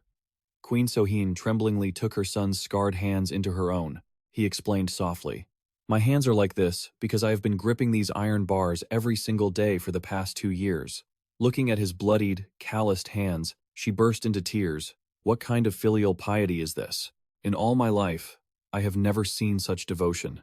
She could not hold back. Her tears, realizing her son had trained to such an extreme just to prove his filial heart. The surrounding court ladies also sobbed, moved by the sight. Meanwhile, the officials whispered incessantly about his physique. "I never expected his muscles to be so defined. Look at how they stand out." King Sejong nodded, acknowledging his son's efforts. "So Suyang, you have proven the value of this healthcare method, also known as physical training." However, the king still had one question. "What is the true purpose of this health regimen you are practicing?" Suyang answered firmly. "Having a healthy body, a gift from my royal father and mother, is the motivation for this son to train himself." Sejong pondered and asked, "Is lifting 1,000 pounds a mandatory standard?" He worried it would place too much pressure on those not as strong. Suyang quickly clarified, "Not necessarily. The reason I started physical training was to get rid of excess abdominal fat. The strength only increased naturally through the process. After 3 months of diligent training, I felt a distinct change as my limbs became more flexible. All my previous fatigue completely vanished." Witnessing his son's transformation, Sejong smiled faintly, acknowledging he had seen the book that he and the crown prince had painstakingly compiled. The king promised to read it carefully to analyze its pros and cons, and then discuss with the court officials the possibility of introducing physical training to the palace. Suyang was overjoyed and immediately bowed to express his gratitude. But the king unexpectedly declared he was no longer satisfied with his current title of Prince Suyang. Taking the first character from the location Suyangbu, Sejong officially granted him a new title, Prince Suyang. Suyang stood tall in the courtyard, his muscular back rippling under the sun like a testament to the new era of Joseon fitness. From that night on, in the quiet of his study, Sejong began to open the secret manual on the 3 exercise methods, marveling at how truly extraordinary the book was. Even while admitting these insights were highly beneficial, Sejong could not fathom where Suyang had accumulated such knowledge. Standing beside him, Crown Prince Munjong modestly explained that he was merely the scribe who systematized his younger brother's practical training methods. The biggest difference compared to other books was the detailed diagrams at the end of the first volume. Sejong began to delve into analyzing data on the eating habits and growth patterns of the poor children in Ga'eon.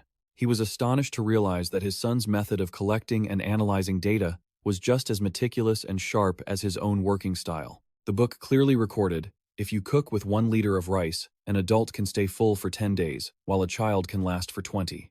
However, conversely, eating too much would lead to obesity. A single spoonful of sesame oil a day is enough for the body to be full of energy, but if abused, weight would skyrocket by over half a pound in just 1 month. Reading the warning about being overweight, Sejong started, his hands unconsciously rubbing his own massive belly with a contemplative expression. The next morning, Suyang anxiously sought out his older brother to ask how the king reacted to the book. Seeing his younger brother's anxiety, Munjong broke into a beaming smile from ear to ear and announced shocking news. Father has decided to learn physical training himself. Suyang's eyes widened in shock. Unable to believe his plan to conquer the most difficult student in Joseon had achieved such a brilliant first step. Just after receiving his new title, Prince Suyang enthusiastically guided his older brother to tour the training area, which had been set up very professionally. He confidently asserted, "As you can see, brother, everything has been prepared." Suyang had planned for today to be the first day he would personally teach the king how to train. But Moonjong brought some less than happy news, stating that His Majesty was busy with 1,000 affairs of state and wanted to discuss it later. Suyang's face suddenly turned into a look of bewildered disappointment. What? He was worried sick, knowing full well that his father's eyesight was rapidly failing. If he didn't act now, within a few months, he would be completely blind. Meanwhile, Sejong was leisurely sitting under an umbrella, tiredly ordering his guards. "I'm a bit tired today. Bring me a plate of malt."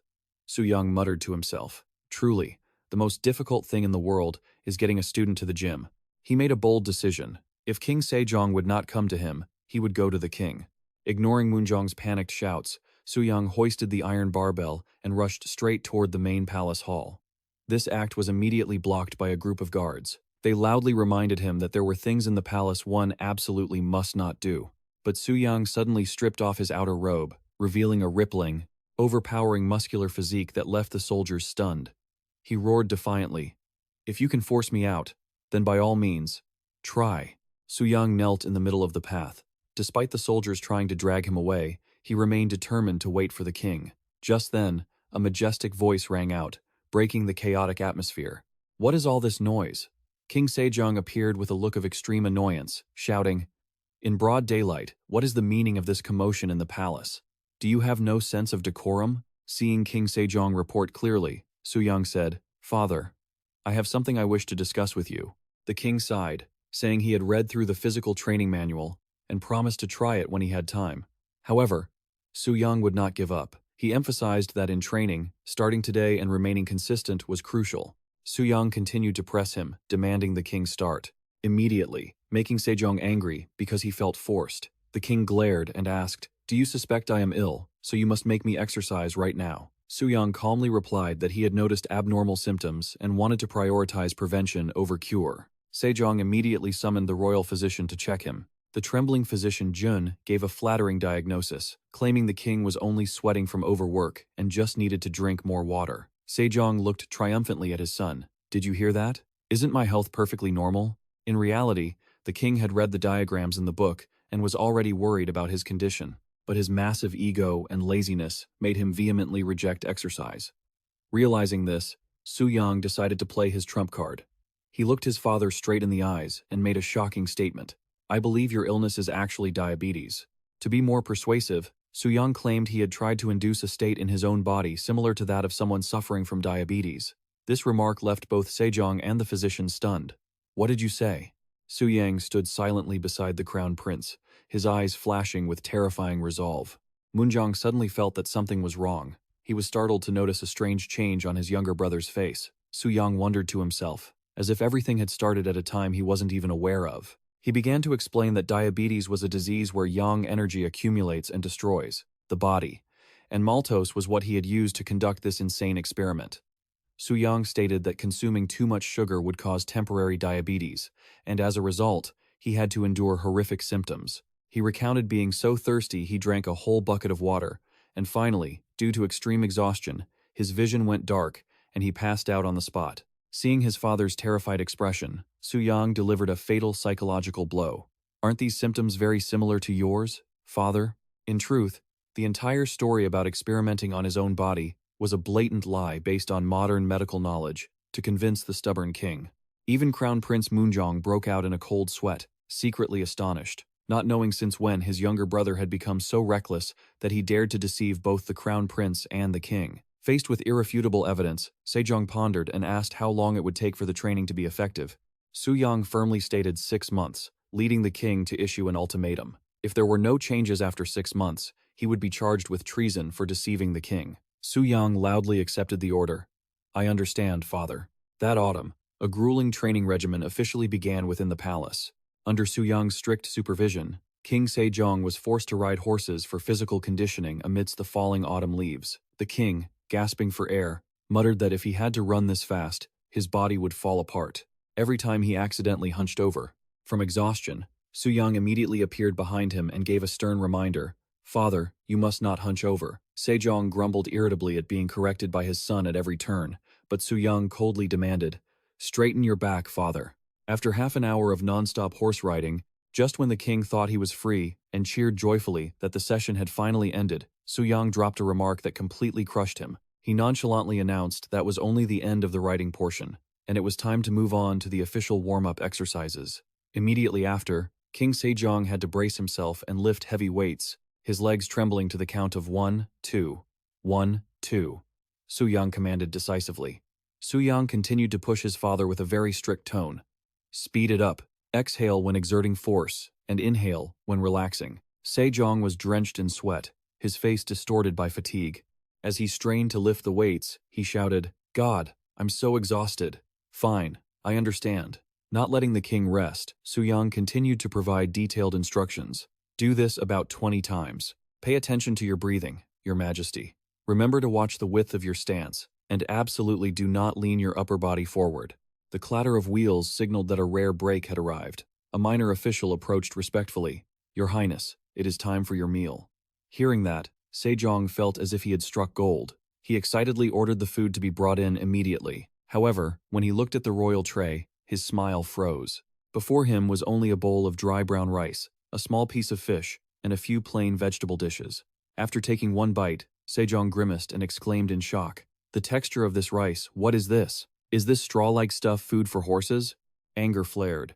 Sejong slammed his spoon down and shouted, "This is intolerable. Is anyone out there? Call the head chef here immediately." As the official in charge of the kitchen stepped in, trembling, the king roared in anger, demanding they clear away this horse feed and bring his usual royal meals. He couldn't accept that the soup was just tofu and a few radish slices, and the meat was dry, with no fat at all. While Sejong was demanding the food be thrown out because he felt embarrassed, a cold voice suddenly sounded from behind the door.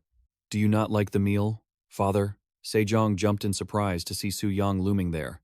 He stepped forward calmly and explained that he was the one who had specifically prepared these royal dishes. Suyang emphasized that to control his blood sugar, he had completely removed maltose and honey. "Trust me, father, you won't gain weight." He continued to persuade him that brown rice would help the king feel full longer, and tofu was a great substitute for fatty meat. Hearing this, Sejong was so angry he could breathe fire. He shouted, asking why his son dared to remove the most important seasonings from the dishes. Suyang remained steadfast, looking his father in the eyes and reminding him of their old agreement. "Father, didn't we have a deal that you would completely follow my instructions for 6 months?" He even brought up the classics to apply pressure, reminding him that a gentleman must treat his word as life itself. Suyang even declared he was ready to face exile with his whole family, at stake if the training yields no results after 6 months. Faced with his son's intensity and terrifying expression, Sejong had no choice but to begrudgingly accept reality. He muttered in resignation while eating, complaining about his son's sudden harshness. Late at night in the palace, Sejong sat at his desk, trying to hold his brush to approve the reports. However, his hands were trembling so violently that he couldn't control the brush's path. With a scratching sound, the ink splattered across the paper, and the king let out a sigh of frustration. He wearily ordered his guard to take the ruined sheet to Jisoo to make a new one, making up an excuse that he had accidentally moved the brush in the wrong direction. In truth, Sejong knew the underlying cause. He had been training so hard that he could no longer hold a brush steady. It had been 2 weeks since he began the grueling physical conditioning regimen, and the king's body was already showing clear changes. Although he had to force himself to perform heavy weightlifting exercises during the day under Suyang's supervision, even when night fell and his hands were still trembling from muscle fatigue, Sejong persistently sat at his desk to write. His eyes revealed a focus and iron never seen before. In the dead of night, Sejong secretly called for someone to bring a midnight snack to his room to satisfy his hunger. But no sooner had he finished speaking than a pair of glowing red eyes filled with murderous intent stared through the door gap, scaring the king out of his wits and making him tumble backward. It turned out to be Suyang, who casually apologized, saying he thought something had happened because it was so quiet. Sejong annoyedly ordered his son to leave, inwardly lamenting that now, even in his dreams, the ghost of training named Suyang wouldn't let him be. The candle in the room was blown out, leaving him in a hauntingly quiet space as he lay on the bed. Sejong wearily told himself that the harsh training had made it impossible to focus on state affairs, but if it weren't for the pact with that brat, he would never have stopped. Outside, the guards whispered about the king, tossing and turning, but in reality, he was snoring so loudly that he shook the entire palace after ordering the guards to move away. In his delirious state, Sejong dreamed that he and Suyang possessed bulging, muscular bodies, together lifting massive weights amidst the cheers of the entire royal family. The harsh reality appeared. The king was sound asleep, drooling and snoring loudly because he was completely exhausted. Time flew by. A month had passed since King Sejong began his physical training regimen. Suyang sought out an isolated building and quietly opened the door to ask if anyone was inside. Before him sat a man sitting motionless with his back turned, next to a wooden scarecrow with a face drawn on a sack that looked quite bizarre. Suyang stepped forward out of curiosity, wondering if he was asleep or what he was doing to be so strangely silent. The man suddenly muttered crazy things to the scarecrow, calling it his second son and laughing eerily. Suyang was shocked to see him turn around with a smudged face, deliriously asking when he had gotten married back in 1434. He realized that was the deadline for crafting the armillary sphere, and this wretch seemed to have gone mad from work pressure. He kept screaming about finishing the armillary sphere so he could go home and thank His Highness for his grace with a crazed smile. His wide, haunting eyes made anyone facing him shiver. Witnessing that horrific scene, Suyang just stood frozen, inwardly, wondering where his life had gone wrong to encounter such strange people. He cleared his throat loudly to break the gloomy atmosphere. The man jumped up in surprise, hurriedly apologizing for letting the prince see such an unseemly sight, and enthusiastically asked about the purpose of Suyang's visit. It was none other than Dahogon Jang Young-sil, the great scientist. Now in a state of exhaustion so severe he was delusional. Jang Young-sil, a true genius born from the peasant class, had risen to a third-rank official position thanks to his great inventions that contributed to the development of the Joseon dynasty. Even in the modern era, he is still honored by posterity as the most excellent inventor in history. However, facing him directly, Suyang couldn't help but be stunned because his appearance was completely different from what he had imagined. He inwardly wondered if all inventors had such eccentric demeanors, then slowly pulled out a scroll and declared, "I want to create a machine." Upon seeing Suyang present the king's royal decree, Jang Young-sil began to mutter in a delirious state. The decree, the decree. Then, suddenly he screamed miserably and sobbed, making Suyang jump and wonder what he had said wrong. He hurriedly reassured him, "Now, calm down. I haven't even gotten to the main point yet." When Jang Young-sil was less panicked, Suyang began to introduce the bodyweight training method. He recalled the image of himself with bulging muscles shining under the sun, a vivid testament to the physical strength he wanted to convey. Witnessing the prince's dedication, Jang Young-sil marveled, "That is truly amazing." Suyang quickly got straight to the point. He explained that His Highness was diligently training, but the coming winter with its bitter cold would make going outside difficult. To solve this, he brought a drawing of a walking apparatus, a machine that would allow someone to take a stroll as if on a field, right in the warmth of their own room. Jang Young-sil intently studied the strange drawing, but because this was a device that had never existed before, he said he would need a lot of time to research it and it might take a few years to complete because of the mountain of pending work. Suyang understood that recreating a modern treadmill was an extremely difficult challenge, even for a genius like Jang Young-sil. Seeing that the estimated time was too long, Suyang sighed wearily, telling himself he had to find a more optimal plan. He recalled the terrible pain of overexerting his limbs and worried that his father would have to endure similar torture. Seeing the illustration of a man collapsed from exhaustion next to a treadmill, Jang Young-sil asked hesitantly, "Is it that painful? Isn't training meant to make the body healthy?"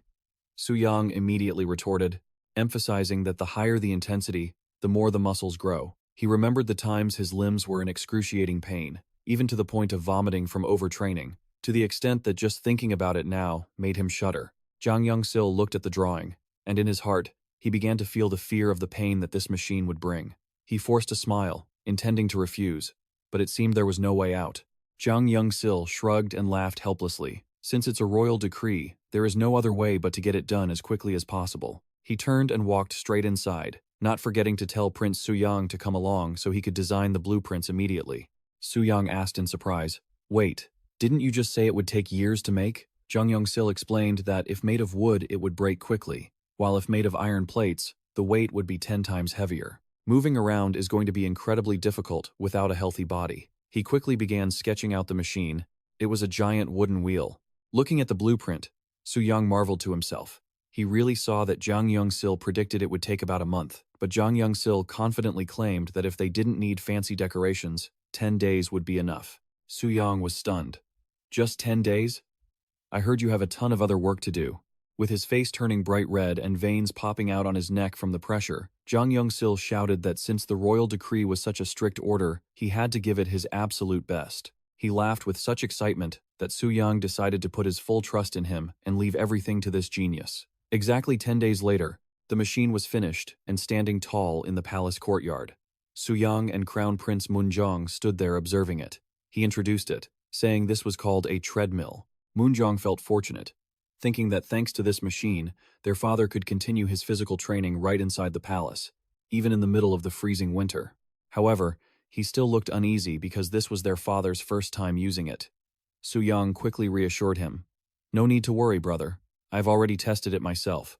The functions are working perfectly." A mental image of Suyang sweating and running inside the wooden wheel with bulging muscles appeared as solid proof. Moonjong silently wished, it would be great if everyone were as fit as his younger brother, but since their father hadn't been training for very long, he was still worried. He thought that if a regular person who didn't train often used it first, he would feel more at ease. Hearing that, Suyang brightened up. Perfect timing. I just thought of someone who would be a great fit for it. Moonjong smiled brightly and asked, "Are you talking about me?"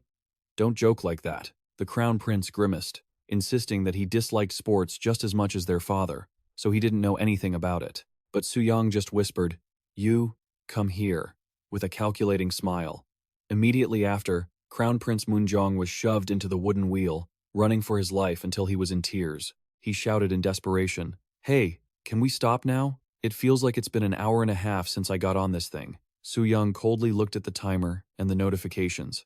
Only the first 15 minutes have passed. There are 15 more to go. Moonjong panicked and kept running, miserably wondering if time had stopped moving altogether. The nightmare didn't end there, as right after that, the poor crown prince had to lie on a bench, his arms trembling as he tried to bench press under Suyang's uncompromising supervision. Suyang stared at his brother's muscles and sighed with regret. He thought it was a waste to have such an amazing physique but not work hard to maintain it. With a radiant, excited smile, he urged, "Just 3 more reps, brother. You only need to lift it 3 more times." Crown Prince Moonjong was drenched in sweat, his face distorted from the strain. He roared in desperation, "Are you trying to kill me? How am I supposed to lift it 3 more times when I'm already at 12 reps? Despite the complaints, Suyang firmly watched his brother's trembling muscles and insisted, "Your muscles are telling me otherwise. You can definitely do 3 more." Moonjong was so frustrated he yelled, "I'll have 4 officials come down from the mountain to teach my younger brother how to count." He demanded that Suyang be honest because the prince had clearly set the goal at 12 reps earlier, but now he was increasing the count during the bench press. Suyang laughed heartily and explained that his calculations were based on the change in the muscles, and if he kept the right form, the absolute number wouldn't actually increase. Moonjong was stunned, unable to comprehend where such bizarre logic came from. When he saw his brother's knees starting to buckle, Suyang immediately corrected him. The crown prince wobbled, his back leaning too far forward, causing Suyang to continue shouting and demanding he start over from the beginning. In his exhaustion, Moonjong sobbed, begging his younger brother to return to his gentle self from the old days. But Suyang suddenly transformed into a real demon with a terrifying, fiery gaze. He roared that for his brother's health, he was willing to become a villain. With a sinister smile, Suyang declared that Moonjong was now qualified to train with him. The rhythmic clanking of cast iron weights echoed through the palace courtyard.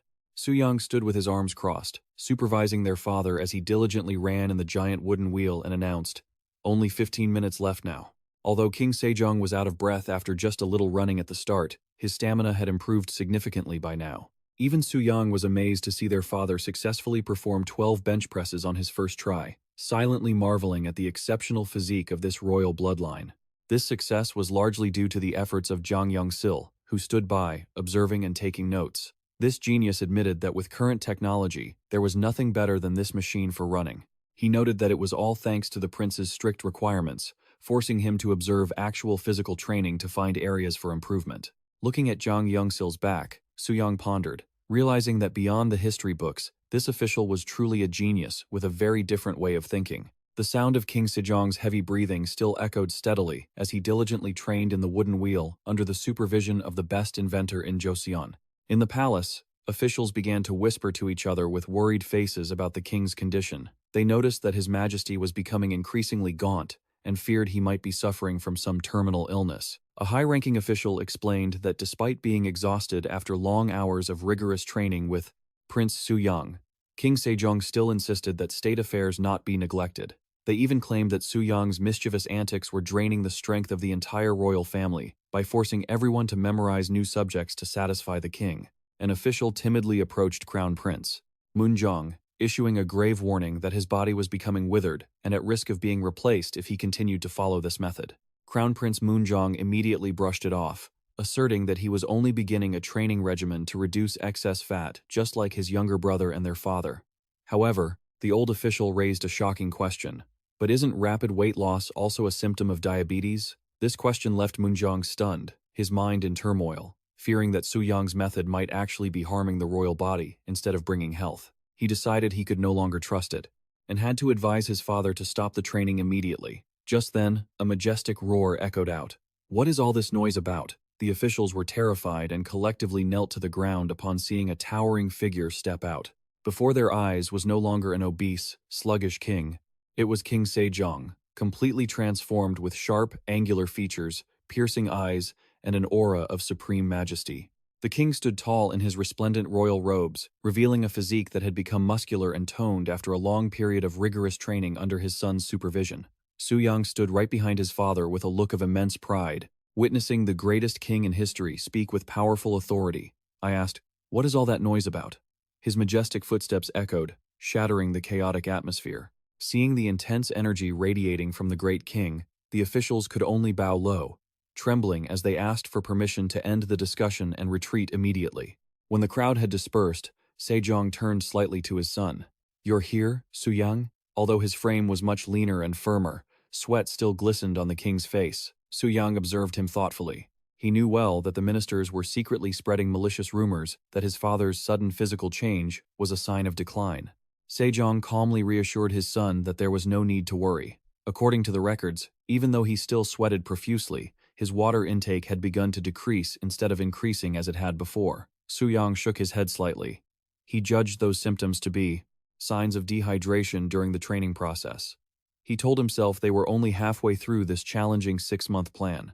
Watching his father's back as he walked firmly under the sunlight, Suyang was certain that muscles which never lie would never betray his hard work. Time flew by, and the cold winter had blanketed the Joseon capital. Snow fell, painting the palace rooftops white, as the space was immersed in a pristine, pure hue. Suyang looked at his own hands, musing that time had passed so quickly that his life in the modern era now felt like a dream he had just awakened from.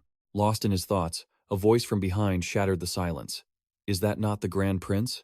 Suyang turned around and realized that Ambassador Lee Suk-chi was waiting for him in the freezing snow. He remarked that the prince had arrived very early today, even before the rooster crowed. Before the first rays of dawn had even appeared, Suyang smiled and greeted him. "Ambassador Lee, you're here so early, despite having so much to do?" Lee Suk-chi did not hesitate to mention that lately. His Highness seemed to complain less about political fatigue, and he insisted he was there to find ways to ease the burden on the king. Suyang laughed heartily, suggesting that both of their devotions to protecting the royal health were the same. He suddenly looked Lee Suk-chi straight in the eye with a provocative gaze. "I wonder, do you intend to train with me?" Immediately, Lee Suk-chi's eyes turned sharp. He coldly refused, claiming he had many important duties, while sarcastically implying Suyang only thought of his own interests rather than the nation's destiny. Suyang was not angry. He walked steadily through the snow and calmly replied, "If you perform a physical check for 1 hour each day, the remaining 11 hours will help you focus on your work much more effectively." Suyang added a sharp remark. Conversely, it could be said that 1 bad hour can ruin the work of the remaining 11. Lee Suk-chi stood silently in the snowy weather, only able to mutter cryptically, "I only hope His Highness remains firm." Nearly a morning had passed since the prince had come of age, and the atmosphere at the office of the Inspector General, the agency responsible for investigating the misconduct of officials, suddenly became more tense than ever. Rapid footsteps echoed in the wooden corridors of Joseon. Unconfirmed rumors were enough to convict any high-ranking official. The office of the Inspector General, which strictly followed harsh principles and laws, became an object of fear in the eyes of the officialdom. Lee Suk-chi looked forward with cold, sharp eyes. He made up his mind. Tomorrow is the important milestone. You must stop this decision now. Lee Suk-chi led a group of officials to kneel in the courtyard and shouted, "Your Majesty." At that moment, Sejong was still diligently lifting weights, wiping the sweat from his face. He calmly asked, "What business brings you here so quickly?" Lee Suk-chi went straight to the point, earnestly requesting the king to stop training immediately. He argued that unlike academic studies, which require time to grasp, politics was the most important thing. Meanwhile, Training was just a trivial matter, not worth concern. Sejong coldly replied that he had never neglected state affairs for the sake of physical training, and a monarch must always set the standard to be an example for all officials. Lee Suk-chi roared in anger. This strange makeshift practice is against our principles. The space suddenly became terrifyingly silent, with only the sound of wind rustling through the red leaves. Sejong looked straight at the official, asserting that those very rigid principles were his problem. The king emphasized that sometimes, setting too many rules was just a way to show insincerity, or even a test for the monarch. Standing under the majestic red umbrella, Sejong clearly declared the reason he really had to learn to train was to care for his body and become an exemplary figure for important ceremonies. Lee Suk-chi could only open and close his mouth, unable to speak in the face of the king's determination. The officials looked anxious, surrounding him to intervene, fearing this was too dangerous. "It won't do. It's too dangerous. My heart is about to jump out."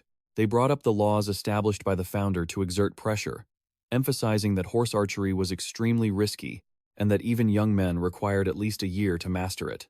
Before the buzzing whispers, King Sejong just smiled calmly, his sinewy hands still gripping the iron weights. He confidently asserted that he would keep the arrow close by to avoid accidents, and if there was any discomfort regarding his posture, he would stop immediately. So he told everyone not to worry. With eyes burning with determination, the king declared that by setting an example at the important ceremony, he would prove the effectiveness of the training. He looked straight at the official, who was sweating from the pressure, and issued a challenge. "In that case, you should all try to do even half of what I do." Sejong's hand tightened around the bowstring, feeling the power surging through his veins. Everyone around could only marvel at His Highness's immense passion and iron will. The day of the hunting ceremony in Gangwon province finally arrived. Brilliant flags fluttered in the mountain wind. King Sejong stood heroically in his red armor, as imposing as a true warrior. He loudly announced he would personally inspect the ranks and conduct the archery session, while ordering everyone to follow protocol and begin.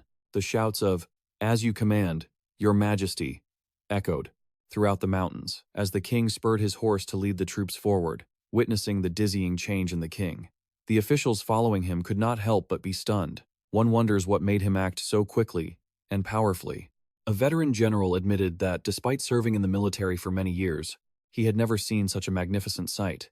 Previously, the king had only issued orders from above. The beating of the war drums signaled that the hunt had officially begun. The rhythmic sound of hooves echoed through the quiet wilderness. Sejong excitedly realized the value of riding with his son, silently understanding why King Taeho had loved this feeling so much. He excitedly realized that training the body was a truly worthwhile endeavor. In his dreams, Suyang was always haunted by the image of his majestic and powerful father. He diligently spurred his horse to run alongside his father through the dense forests. Suddenly, a strange sound erupted from the bushes, and a ferocious wild boar jumped out. Sejong was amazed to realize that his vision had improved miraculously, as he could clearly see his prey from such a great distance. He loudly commanded for the bow and arrows to be brought to him. Suyang immediately responded, "Yes, father." Behind them, an official curiously asked why the ambassador, Lee Suk-chi, was not hunting with the king. He coldly replied that he had his own prey waiting, and told the other man to go ahead. Lee Suk-chi's eyes became sharp and calculating as he watched Prince Suyang's back. He mused to himself that even though Suyang tried to keep his past decisiveness a secret, he still appeared as a mysterious and dangerous ghost. Lee Suk-chi affirmed that he would never forget the nature he considered cruel, and he believed that Suyang was the seed of chaos that would harm the king. Deep down, the minister believed this training was actually to prepare for war, and in war, anything could happen. Suyang still rode valiantly, his eyes burning with determination to overcome every storm. Whatever happened, Lee Suk-chi thought, the Suyang army was the source of the chaos that could cause trouble for the king. His eyes flashed with cold, murderous intent as he made his decision. With that, his hand tightened, and he began to draw his bow, aiming straight at the target in the middle of the hunt. In the distance, Sejong was still busy galloping on the trail, perched on the cliffside, unaware that someone behind him was itching for a chance to strike. Suddenly, a resounding cheer shattered the tense atmosphere. "Caught it!" The dragon flag waved, signaling the good news. The king had caught the wild boar. King Sejong appeared with a radiant face, causing all the officials to kneel and pay tribute. "We offer our congratulations, Your Majesty." Looking at the wild boar brought down by precise arrows, everyone could only marvel, as if they were witnessing the legendary King Taeho himself reappearing on the battlefield. But just then, The king unexpectedly slipped and fell from his horse. Seeing his father in trouble, Suyang frantically rushed over and shouted, "Father!" The guard scrambled around, worried and questioning. "Your Majesty, are you all right? Are you injured anywhere?" Contrary to everyone's panic, Sejong suddenly burst into hearty laughter. "Ha ha ha." Suyang looked at his father in confusion, not understanding what was happening. The king shared with emotion, "I have never hit the target before. At this age, I finally realized that riding and hunting are so fun, it makes me feel so light." Suyang kindly reminded him, "Your Majesty, please take care of your health." King Sejong just laughed loudly and replied excitedly, "Haha, I know." Witnessing the deep father-son bond, Lee Suk-chi stood far away, grinding his teeth, his face distorted with frustration as his assassination plan had completely failed. He resentfully put his arrow back into the quiver and turned away, fuming with anger. Suyang carefully helped his father up, while King Sejong loudly affirmed that he had proven that physical training was not just for health maintenance. Sejong had proven his extraordinary strength, and now it was the minister's turn to fulfill their promises. The king loudly declared, "Because I have done what you thought was impossible, now it is your turn to keep your promise. Now, you must all become masters of physical fitness as well." Facing the king's authority, all the officials knelt and shouted in unison, "We shall obey, Your Majesty." Immediately after, a strange new training device made of wood and pulleys was introduced. It was the Hung Kang, a lat pull-down machine designed to build strong back muscles. Upon seeing the new device, Prince Suyang was extremely excited. He took off his outer robe to reveal his muscular physique and began to warm up. Suyang gripped the bar, bracing himself to perform powerful pulls while shouting in rhythm. Each muscle fiber in his back bulged visibly under the astonishment of Jang Yong-sil. After finishing the exercise, Suyang, refreshed, blurted out, "Whew, it's been a long time since I got back into back training." Seeing Jang Yong-sil asking about his thoughts, he quickly backtracked. "I was just checking it, but today happens to be the day for back training. If one reaches this level, the back muscles are very useful for training. It's not like I'm just showing off." Jang Yong-sil modestly admitted that he had learned a lot from the prince, especially how to apply the moving pulley system to other devices. Suyang couldn't help but be amazed that the greatest genius of Joseon was learning from his modern knowledge. However, Jang Yong-sil also couldn't hide his fear when recalling the time he tried the device. It felt like his armpits were about to tear because it was so heavy. He shuddered to think of the scene where King Sejong would have to endure similar torture. And indeed, right in the training room, the king was sweating profusely, bracing himself as he pulled the weights in pain. Suyang stood right behind him, coldly supervising and ordering, "Lower it, lower it." King Sejong could only moan in despair. Is there really no other way? Suyang began to plan for the next device called the Guk Gak, a specialized tool for leg training. Jang Yong-sil judged this to be a relatively accessible device that could be mastered in just 1 month.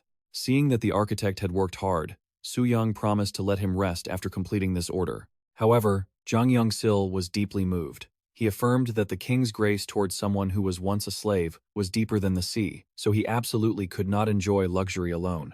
Outside, the atmosphere was just as tense. A guard worriedly asked his colleague how much longer the king would have to keep running, because he had maintained that speed for half an hour already. King Sejong was now in high spirits, roaring powerfully about fulfilling the agreement, treating the complaints like wind passing by his ears. The officials running behind him could only gasp for air. They were furious, finding the king's words unreasonable and far too harsh. Exhausted by the king's relentless pace, the officials of the office of the Inspector General shrieked, begging Suyang, who was watching nearby, for help. They hoped he would say something to stop His Highness, but Suyang just flashed a radiant smile and calmly replied that no one had the right to stand in the way of the king's determination. As the officials ran, sobbing and wailing, they secretly resented that Prince Suyang was surely using this excuse to take revenge for the time the office of the Inspector General had raided his private residence. Amidst the chaos, a sharp sound rang out as an official named Jipui accidentally tripped over a cast-iron weight lying on the path. The heavy fall left him sprawled on the ground, in too much pain to stand. Those around him rushed over in a panic to check on him, but Jipui was completely spent. He shrieked, declaring he was quitting, and ordered the rest of them to keep chasing so they wouldn't be left behind by His Highness. Meanwhile, he just lay there, gasping for air like a fish out of water. The grueling ordeal continued amidst the pathetic wails of the officials. Some complained their clothes were torn to shreds, while others shrieked for help in despair. Suyang stood there, listening to the groans slowly fading away, wearing a look of pure satisfaction. He looked toward his father, who was radiant and full of energy on horseback, and silently wondered if this was the ideal image of a healthy Joseon dynasty that he had always dreamed of. A week later, in the Gangwon region, the atmosphere at the estate of Lee Suk-chi became unusually quiet. Faced with his decision to leave, his close associates were shocked and asked for the reason. Lee Suk-chi gazed thoughtfully into the distance, admitting that he was nearly 50 years old, and it had always been difficult for him to accept new things. But after seeing with his own eyes that His Highness had truly become healthy thanks to his physical training methods, he was forced to change his way of thinking. However, Lee Suk-chi's biggest concern still lay with Prince Suyang. He recalled the moment he caught a glimpse of Suyang's cold, murderous gaze on the hunting field, a gaze that made him look like an entirely different person. Noticing that the Jurchen people at the border were acting unusually, Lee Suk-chi decided to go to Hamgyong province as a guardian to keep an eye on them, and also to observe the unrest from afar. Before leaving, he didn't forget to leave a stern warning, telling Prince Suyang to be careful regarding the visit of Wang Zhen, a head eunuch of the Ming imperial court. This eunuch, after trying the soap Suyang had created, had immediately ordered 100 bars. Those goods had now fallen into the hands of Wang Zhen, a man notorious for being a demon hungry for power and money. In a distant land, Wang Zhen was lounging on his throne, grinning as if he'd found a treasure while holding the bar of soap. Suyang was determined that one day he would find a way to approach and confront him. On modern television, a special program was raising a shocking question. Was Prince Suyang a time traveler? Images of families gathering during the Chuseok holiday, excitedly participating in deadlift competitions, had become a defining cultural trait of the nation. Joseon muscle originated from Prince Suyang himself, the second son of King Sejong the Great. He didn't just develop the folk sport, he was also the first to produce soap and alcohol, leading future generations to argue that he was truly a time traveler. The director of the Joseon History Archive argued that Joseon muscle was established as a fitness discipline similar to the modern era. However, it was criticized because, as time went on, people became lazier, causing this discipline to fail to spread globally, remaining instead a mere hobby for villagers. A loud explosion startled Suyang, and he bolted upright, gasping for air in his study filled with books. Seeing his younger brother dazed, his older brother, Crown Prince Munjong, who was sitting amidst a pile of memorials, asked with concern, "What did you dream of that terrified you so much? Your face is deathly pale. You should cut down on your reading." Suyang still hadn't recovered from the shock. He feared the dream was a sign that his identity as a time traveler would be exposed in the future. He told himself that if he didn't keep working hard, future generations would surely criticize him harshly. But this mountain of books was making him feel suffocated. Suyang worried that if he didn't work hard later, the possibility of being criticized by future generations was high. But at this rate, he was going to be buried under a mountain of books. Just then, King Sejong announced a plan to invent a new script for the common people, starting tomorrow. He encouraged his son, "I am not saying your scholarship is extraordinary, but if you have a passion for physical training, nothing is impossible. Let us do this together." The king smiled with complete trust, asserting that Suyang's knowledge of Sanskrit and books on phonology would be a key to helping with this great mission. Suyang scratched his head in confusion at the mess. He muttered under pressure, "Supporting the Hunmin Jeongeum, you say? Physical training also requires a lot of preparation. How can one body handle it all?" Seeing his younger brother sighing and moaning, Munjong teased that this habit was becoming exactly like that of the exhausted inventor, Grand Prince Yang Neong. Setting aside his fatigue, the two began discussing recruiting more personnel for the great plan. Munjong wondered, "What do you think about recruiting disciples? Didn't you say you needed commanders or assistant coaches?" Suyang immediately thought of Ma In-young, a talent with extraordinary ability who hadn't been promoted. However, he realized that for physical training to truly have a firm standing in the Eastern Palace, they needed people in higher positions, specifically members of the royal family. Suyang calculated thoughtfully. If it were a royal, he had one person in mind, but he wasn't sure if that person would agree to join this muscle-building factory. That was Seosan, the third son of the deposed prince, Yang Neong. Mentioning Yang Neong, no one in the entire dynasty was unaware of the famous former crown prince known for the lewd adultery scandals that led to Sejong being put on the throne. Suyang worried that the apple didn't fall far from the tree. As rumors said, Seosan grew up to have the same wicked habits as his father. But when Seosan actually appeared, Suyang was completely stunned. Contrary to the rumors, Seosan appeared with an incredibly bright and polite demeanor. He smiled radiantly and greeted him. "Cousin, why did you call for me?" Suyang silently assessed that this cousin of his seemed quite gentle. He suddenly remembered that in history, the reason Seosan went mad was because his father humiliated his wife, but it seemed that heartbreaking event hadn't happened yet. Suyang got straight to the point. Have you heard of physical training? Seosan respectfully replied that he knew it was a discipline created by his cousin, and that it had been introduced by the king to the office of the Inspector General. Taking the opportunity, Suyang proposed, I intend to take you on as a disciple to pass this discipline on to you. How do you feel, cousin? Seosan couldn't hide his gratitude, immediately bowing his head to thank his cousin for his immense kindness. Suyang smiled in satisfaction, then called out to Ma In-young. He introduced Ma In-young as the one who would provide support and guidance. First, we'll start with some stretches using wooden bars. Then we'll begin the training. However, the moment Ma In-young approached, the cheerful expression on Seosan's face vanished without a trace, replaced by a cold, hateful glare. He spat out a cruel order, don't come near me. Suyang frowned, feeling a headache brewing at the thought of the thick, lingering stench of sweat. He covered his nose with his hand, silently scolding, how dare he touch me when he's this filthy? Seeing his cousin standing with Ma In-young, Seosan showed clear disdain. He thought that while physical training was good, he was still of royal blood, and he couldn't accept that Suyang would associate with a low-born, illegitimate child like him. Faced with such harsh discrimination, Ma In-young could only bow his head in silent sorrow. Suyang immediately lost his temper. He shouted, ordering Seosan to shut his mouth and sit down to start the exercises right away. The nightmare began as Seosan had to strain himself to lift the barbell onto his shoulders. Each muscle in his body trembled, and his legs wobbled as if they would collapse under the 1,000-pound weight.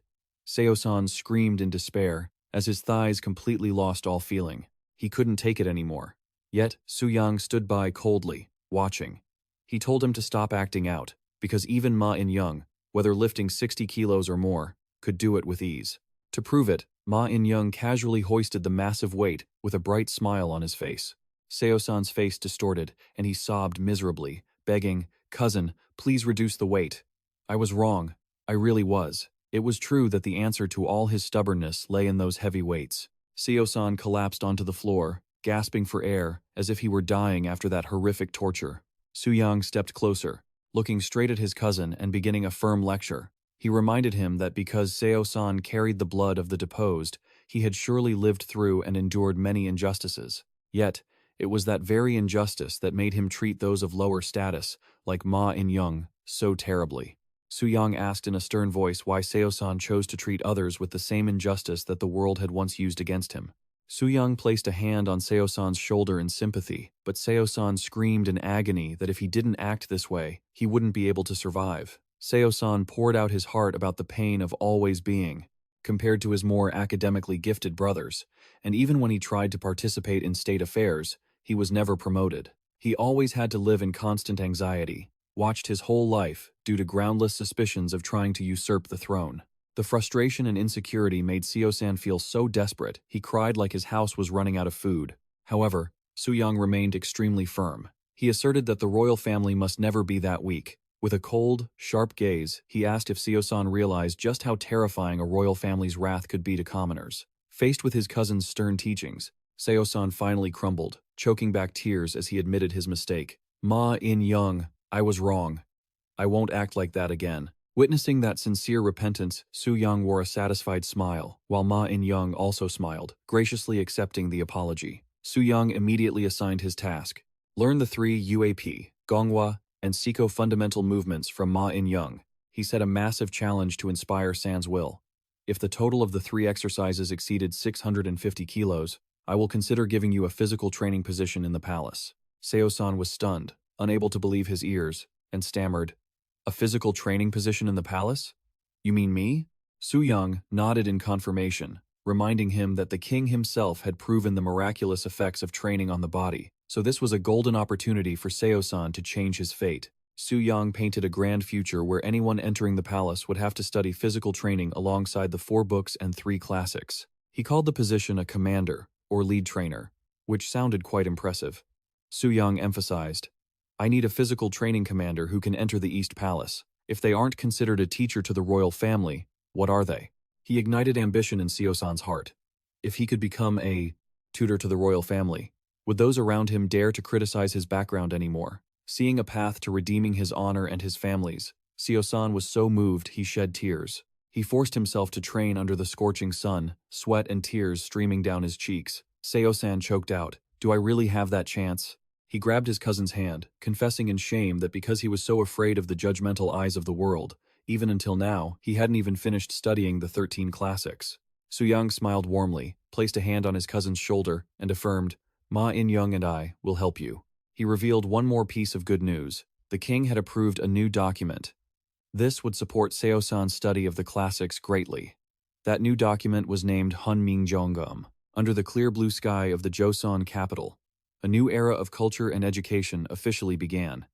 In the solemn main hall, King Sejong and his ministers were reviewing the manuscript of the new script. The king mused about his long-standing worry that the country's writing system differed from China, causing the people to be unable to express their wishes fully. Out of compassion for his subjects, Sejong had painstakingly created 28 new letters. He clearly declared this to be the script to teach his subjects properly. With a healthy body and a clear mind after a long time of muscle training, the king believed that accurately recording the words of his people would bring countless benefits to the future development of the country. "Father," the clear call of young Hyundong rang out as the boy ran hurriedly towards Suyang. In his arms, a fat yellow cat was being proudly shown off. "Father, I can carry the cat now." Suyang laughed heartily, not sparing praise for his son for being such a talented child. But the boy wondered why Uncle Ma In-young, or Young Nyung, was always lying around like that. Hyundong's eyes were full of worry, wondering if his uncle's body had some kind of problem. Suyang calmly explained to his son that to build health, one had no choice but to endure pain, because muscles must ache in order to grow. Looking at Ma In-young, who was breathing like an ox, pulling a plow behind them, Hyundong still couldn't stop wondering, since every time he saw his uncle, he was lying or sitting down. Suyang advised his son that no matter the subject, one should start early, because Ma In-young had started too late, which was why his body was so broken down now. Looking at his 5-year-old son, Suyang was stunned as he held the documents. Ma In-young exclaimed in surprise, "Since when did you learn to read?" "Kid." Hyundong beamed with pride. "This is the book my father gave me. I invited my uncle to read it with me." Suyang watched them walk away hand in hand, lost in deep thought. He realized his son was already 5 years old. Time had slipped away so quickly that his stressful modern life now felt like a distant, faded dream. At the prince's estate, working out had become an essential part of everyone's daily routine. Even the princess was diligently training with her dumbbells. She confidently claimed that this level was getting pretty easy for her. However, the moment she finished speaking, she suddenly felt dizzy, her vision blurred, and she collapsed. Suyang rushed over in a panic to catch his wife and shouted, "My lady!" He asked anxiously, "My lady? Are you all right?" Tired and leaning into her husband's embrace, she whispered that she felt dizzy, nauseous, and completely unable to control her body. Upon hearing the word nausea, Ma In-young and those nearby were stunned. Suyang quickly calmed them, explaining that this was actually a temporary symptom of oxygen deprivation to the brain from overexertion. He gently told his wife to take slow, deep breaths to steady herself. Suyang sighed with relief, thinking to himself how fortunate it was that he had been right there. Otherwise, the princess would surely have been badly hurt from a nasty fall. As physical training became more popular, Suyang couldn't help but worry about the injuries people might suffer from training the wrong way. In the middle of the session, Ma In-young approached to introduce him to a man named Yu Gyung. He was originally a military officer who had topped the martial arts examination and served in the West with a 9th rank position. However, just because he heard rumors that Suyang could lift a 90 kilograms block of iron without breaking a sweat, he became consumed by a competitive urge to test his strength. Yu Gyung had tried to lift a stone of similar weight to prove his own power. Although he succeeded in lifting the heavy rock once, he collapsed immediately afterward, pitching forward from sheer exhaustion. That reckless lift caused severe damage to his back. He could no longer stand straight and ended up being dismissed from his post. Suyang realized with a jolt that in the original history, this was the brilliant officer he himself would discover after the coup, the very man instrumental in suppressing the Leia rebellion. Seeing a talent who should have reached high office and earned titles in history, now crippled and unemployed, left Suyang deep in thought. He questioned whether his own presence had shifted the flow of history in a negative direction.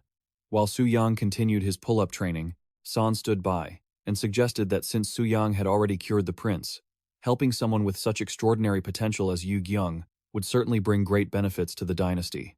Meanwhile, at a roadside tavern, Yu Gyung was downing bowls of alcohol in a fit of pure rage. He slammed his bowl onto the table, cursing Prince Suyang for ruining the life of a promising officer like him, all because of those ridiculous rumors. The villagers nearby whispered among themselves, warning him to watch his tongue, as Prince Suyang was a learned scholar, and the creator of the muscle training doctrine that the entire royal court respected. Hearing this, Yu Gyung became even more furious, his calloused hands trembling as he crushed his cup. He roared in defiance, asking if that prince could really lift 150 kilograms over his head, or if he was just spreading nonsense that left ordinary men like him in such a miserable state. Just as he was hurling insults, saying that even a stray dog was smarter than Prince Suyang, the man himself suddenly appeared right behind him with a mysterious smile. Suyang leaned close to his ear and calmly corrected, "It's not 150 kilograms, it's only 90 kilograms. Suyang's sudden appearance and aura terrified Yu Gyung, who could only let out a shrill cry of absolute horror. "You're Yu Gyung, right? Let's have a word, shall we?" Suyang saw through the man's condition and realized the problem was even more severe. He observed that after his injury, overeating to compensate had caused Yu Gyung's weight to skyrocket, while his core muscles had weakened, causing his shoulders to hunch. Suyang analyzed it thoroughly, noting that the weight gain, combined with the habit of constant horseback riding, made Yu Gyung's condition almost irreparable. He stated bluntly, "With your injuries, heavy bodybuilding is not a good idea. It will only make things worse." Yu Gyung desperately asked, "Is there any way to heal?" Suyang smiled confidently, "I have a way, but I can't guarantee a full recovery. You just need to trust me and follow my lead." Suyang began to teach him lunges and stretching exercises to loosen his back muscles. He instructed, "You must be persistent with this routine." Yu Gyung was confused by a method that simply involved moving muscles, but Suyang offered a regretful apology. He affirmed that even with successful training, Yu Gyung would never be able to lift heavy objects again. Because the back injury had persisted for over a year, a full recovery was an incredibly difficult challenge. Yu Gyung felt like he'd been struck by lightning. Unable to believe the harsh truth, he wept in despair. "How can there be no way? Am I to live like this? Unable to do anything? I have no face left to see my wife." Seeing Yu Gyung's pain as he thought of his ailing wife, Suyang had a new idea. He looked the man straight in the eye and ordered, "Yu Gyung, I want you to figure out how to heal yourself, based on your physical condition and how you control your own training." Yu Gyung yelled in a panic, "Am I being promoted to royal physician? I've never even read a medical book." Suyang explained that even royal physicians didn't understand muscles and bones well, which led to many people receiving the wrong prescriptions. He emphasized, "I need a rehabilitation physician who understands the relationship between muscles and bones." Moved by the prince's profound vision, Yu Gyung swore that he would not let anyone speak ill of him and was ready to protect the prince's honor at any cost. Watching the students gradually gather to train, Suyang calculated silently that through the invention of the Hangul script, the discipline of physical training would surely spread rapidly. He believed that this way, every citizen could confidently exercise and take care of their health under the sun. Suyang nurtured the idea of finding a common fabric that everyone, from commoners to nobles, could easily use. He introduced a new shirt design to the princess, earning praise from the tailor for the material's practicality and ease of washing. Although the princess was still a bit hesitant to see her husband using cotton, Suyang confidently donned a tight-fitting outfit, despite the fabric being meant only for the poor. He flexed his rippling muscles and excitedly asked, "What do you think, my lady? Do I look the part?" Seeing her husband in such a strange state, the lady was so flustered her face turned bright red, unable to believe her eyes at such an unusual design. Suyang enthusiastically explained that this was a specialized outfit he had designed himself, meant for bodybuilding to maximize flexibility. Although his wife worried the nobility would shun the humble material, seeing Suyang move with such ease, she had to admit it was the perfect fabric for training. Suyang smugly ordered the tailor to produce many more for his gym. The tailor respectfully took the order, using the common cotton fabric to create the first batch. And so, the first ever bodybuilding shirt of the Joseon dynasty was born. Night fell in a quiet corner of the study, where an official was glued to a book on muscle training. He couldn't help but marvel, his eyes wide with excitement, as he discovered the powerful world of bodybuilding for the first time. Late at night at the Hall of Worthies, the space was drowned in silence. Scholar Shin Suk-ju of the Hall of Worthies spoke up, puzzled to see Song Sam-moon so suddenly focused on his studies. Hearing the call, Song Sam-moon startled and stretched, his joints popping after sitting still for so long. He realized it was 11 o'clock at night, and muttered to himself that he had been so lost in his book, he hadn't realized it was already past midnight. Shin Suk-ju looked at his fellow scholar, still curious about why someone as playful as Song Sam-mun had suddenly changed his attitude. Studious and composed, Song Sam-mun sat back at his desk, his eyes thoughtful. He insisted that, as a relative of the royal family, he absolutely could not bring shame upon his lineage, hinting at the influence of Prince Suyang. On the table lay the book on physical cultivation written by Suyang himself. Shin Suk-ju recognized the book and admitted he had read a bit of it. The content was actually not bad at all. Seeing Seong Sam-moon suddenly lie on the floor, Shin Suk-ju asked in confusion what he was doing. Seong Sam-moon explained while straining through push-ups that this was the Bu exercise found in the book on physical cultivation. Scholar Ha Weiji stood by watching. He realized that lately, Song Sam-moon often disappeared early in the morning and only returned after bathing. Ha was sure his friend was running up Bukhansan Mountain to train, just like in the book. But Seong Sam-moon confessed that the mountain slope was too steep to run. Instead, Ha Weiji began the Myogi exercise by jumping rope continuously to warm up his body and clear his mind. Even while training hard, Ha Weiji still frankly remarked that, aside from the physical training methods, everything else in the book was stuff they already knew. However, he argued that they shouldn't look down on the book just because it came directly from the prince. Ha stopped, wiped his sweat, and looked sharply at his fellow scholars. Their seriousness made the atmosphere tense, forcing another scholar to step in to mediate, suggesting they stop there and let them debate the new book properly the next day. The following morning, under trees bathed in brilliant sunlight, the scholars of the Hall of Worthies sat down together to discuss. Song Sam-moon was invited to speak first since he had read the most. He clearly asserted that simple physical exercise was not enough to honor the body bestowed by one's parents. The focus should be on making it stronger. Hearing this, Shin Suk-ju remained skeptical. He felt that even without testing the physical strength, Seong Sam-moon's words had some suspicious points. Shin Suk-ju asked a challenging question. The classics were books containing the teachings of great men. So, was Prince Suyang really such a great figure that he could stand on equal footing with them? Shin Suk-ju nodded, admitting he had the same thought. According to what was written in the book on physical cultivation, building a career and leaving a legacy for future generations was the most basic way to show filial piety. But he still wondered about the real reason behind the need to train the body. The book claimed that through training, illness would vanish, and the body would not feel fatigue even in the harshest weather. However, Shin Suk-ju remained skeptical and uncertain about the accuracy of these claims. While he valued causality, what annoyed him most was that this discipline required the use of incredibly expensive iron and steel. He looked at the pile of books before him and wondered, has anyone really changed because of this method? Seeing his fellow scholars still lost in doubt, Song Sam-moon sighed wearily and asked, have you truly not realized it yet? Seong Sam-moon's eyes grew stern as he insisted that the person who had changed most clearly was none other than His Majesty. This statement made the scholars jump. Song Sam-moon pressed them further. Are you slandering His Majesty? The officials panicked and turned pale, fearing the crime of treason. Song Sam-moon emphasized that after physical training, His Majesty's body had changed significantly, to the point where even the eunuchs had to admit he was now more energetic than he was in his youth. He argued that even if not all the theories in the book were true, the fact that it made the body stronger was undeniable. The scholars began to whisper, admitting that Seong Sam-moon's words had some logic to them. He continued to convince them that even after spending all day reading, thanks to the training, they could still move normally the next day. This would be a huge help for their studies. However, one scholar was still hesitant about bringing heavy iron blocks into the solemn Hall of Worthies. Seeing this, Seong Sam-moon offered an alternative solution. If circumstances didn't allow, they could absolutely use stones or logs weighing between 15 to 20 kilograms. He stated firmly, if you want to do it, then do it. If not, then don't.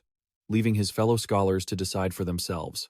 8 days passed since that discussion, and the atmosphere at the Hall of Worthies became unusually lively. A heavy log was thrown hard onto the ground, creating a dull thud. The scholars were drenched in sweat, their faces contorted in pain. They shouted in frustration, unable to endure the harshness of the training. They began to doubt the benefits of this discipline, suggesting that instead of wasting time on self-torture, they should spend that time reading another book. Finally, one by one, they discarded their logs and gave up in boredom. Seong Sam-moon silently wiped his sweat and watched the backs of his peers with a sigh. He realized just how drastically physical strength can change a man. Even while left all alone, Seong Sam-moon persisted, gripping the pull-up bar and straining himself to perform powerful reps, believing that consistent physical training would elevate him to a whole new level. In August 1441, under the brilliant sunset, Suyang stepped forward to pat Jang Yong-sil on the shoulder in encouragement. "You've worked so hard." Though he once thought machines like the Bag and Jaman were impossible to build, thanks to the day and night efforts of this genius, everything was completed in an unbelievable fashion. Suyang looked completely obsessed at this point. He grinned deviously as he flipped through his notebook, struck by the crazy idea to add weight to the equipment to test the extreme limits of the soldiers who were screaming in agony. Jang Yong-sil humbly replied that it was the duty of a subject receiving a royal stipend. Even the young men at the office of the Inspector General had to give their all, using their own bodies to test the durability and safety of the new equipment. Just then, Crown Prince Munjong appeared. He was excited to see his brother's newly finished works with his own eyes. As soon as they saw the Crown Prince, the soldiers who were training scrambled to their feet to bow respectfully. The soldiers bowed in unison, pleading for the Crown Prince to rest assured in his physical training because they had personally verified the safety of the equipment. Watching his older brother's shoulders, Suyang got a mischievous idea to test his strength on the 3 basic lifts immediately. Before Munjong could react, he pushed him into the weighted exercise, constantly urging, "Your Highness, a bit more. Put in more effort." Under the immense pressure, Munjong strained until his face turned bright red and his hands trembled violently, but he still managed to push the barbell up with a resounding shout until he succeeded. Suyang nodded in approval, affirming that his older brother had truly reached the level of a professional bodybuilder. He decided to lower the total standard weight for the 3 main lifts to 500 gun, equivalent to 300 kilograms, to suit the physiques of more people. Munjong felt incredibly proud to be acknowledged. He was confident that with this rate of improvement, conquering the 420 kilogram milestone was not far off. However, Suyang secretly noticed a discrepancy, as his own muscles had stalled at 480 kilograms after a long period of progress. He understood that he held an advantage due to his modern experience. While his brother possessed the great bloodline of King Taeho, he still lacked a great deal of practical skill. To reach the 420 kilogram milestone, Suyang silently calculated that an average person would need at least 2 to 5 years of continuous training. Seeing Munjong proudly showing off that his biceps were bigger than before, he still didn't forget to urge his older brother to do another set, regardless of his exhaustion. Once the biceps were done, he was dragged off to train more. Returning to his estate, Suyang was worried to find his wife lying in bed with a pale face. She softly apologized for making him worry and explained that she was suffering from morning sickness. Her body couldn't stand the smell of certain foods. She hesitated and confessed, "Forgive me, my lord, but lately, there is a type of meat I cannot eat pork." Hearing this, Suyang suddenly realized his mistake. Because he was so obsessed with training, he had been feeding his whole family nothing but beef and lean chicken. Those dry, bland meals were not suitable for a pregnant woman. Unable to sit still and watch his wife suffer, Suyang jumped up with determination. "My lady, wait for me. I will find the best pig for you." He rushed straight to the farm and ordered the herdsman, "I will use it to prepare a meal. Show me your biggest pig." The farmer confidently asserted that there was no doubt this was the one. Suyang looked down, bewildered, and snapped, "Hey, don't play games with me. Bring the biggest one out here." The farmer frantically tried to explain that he had put so much effort into raising it throughout all 8 provinces of Joseon. There was certainly no pig fatter or better than this.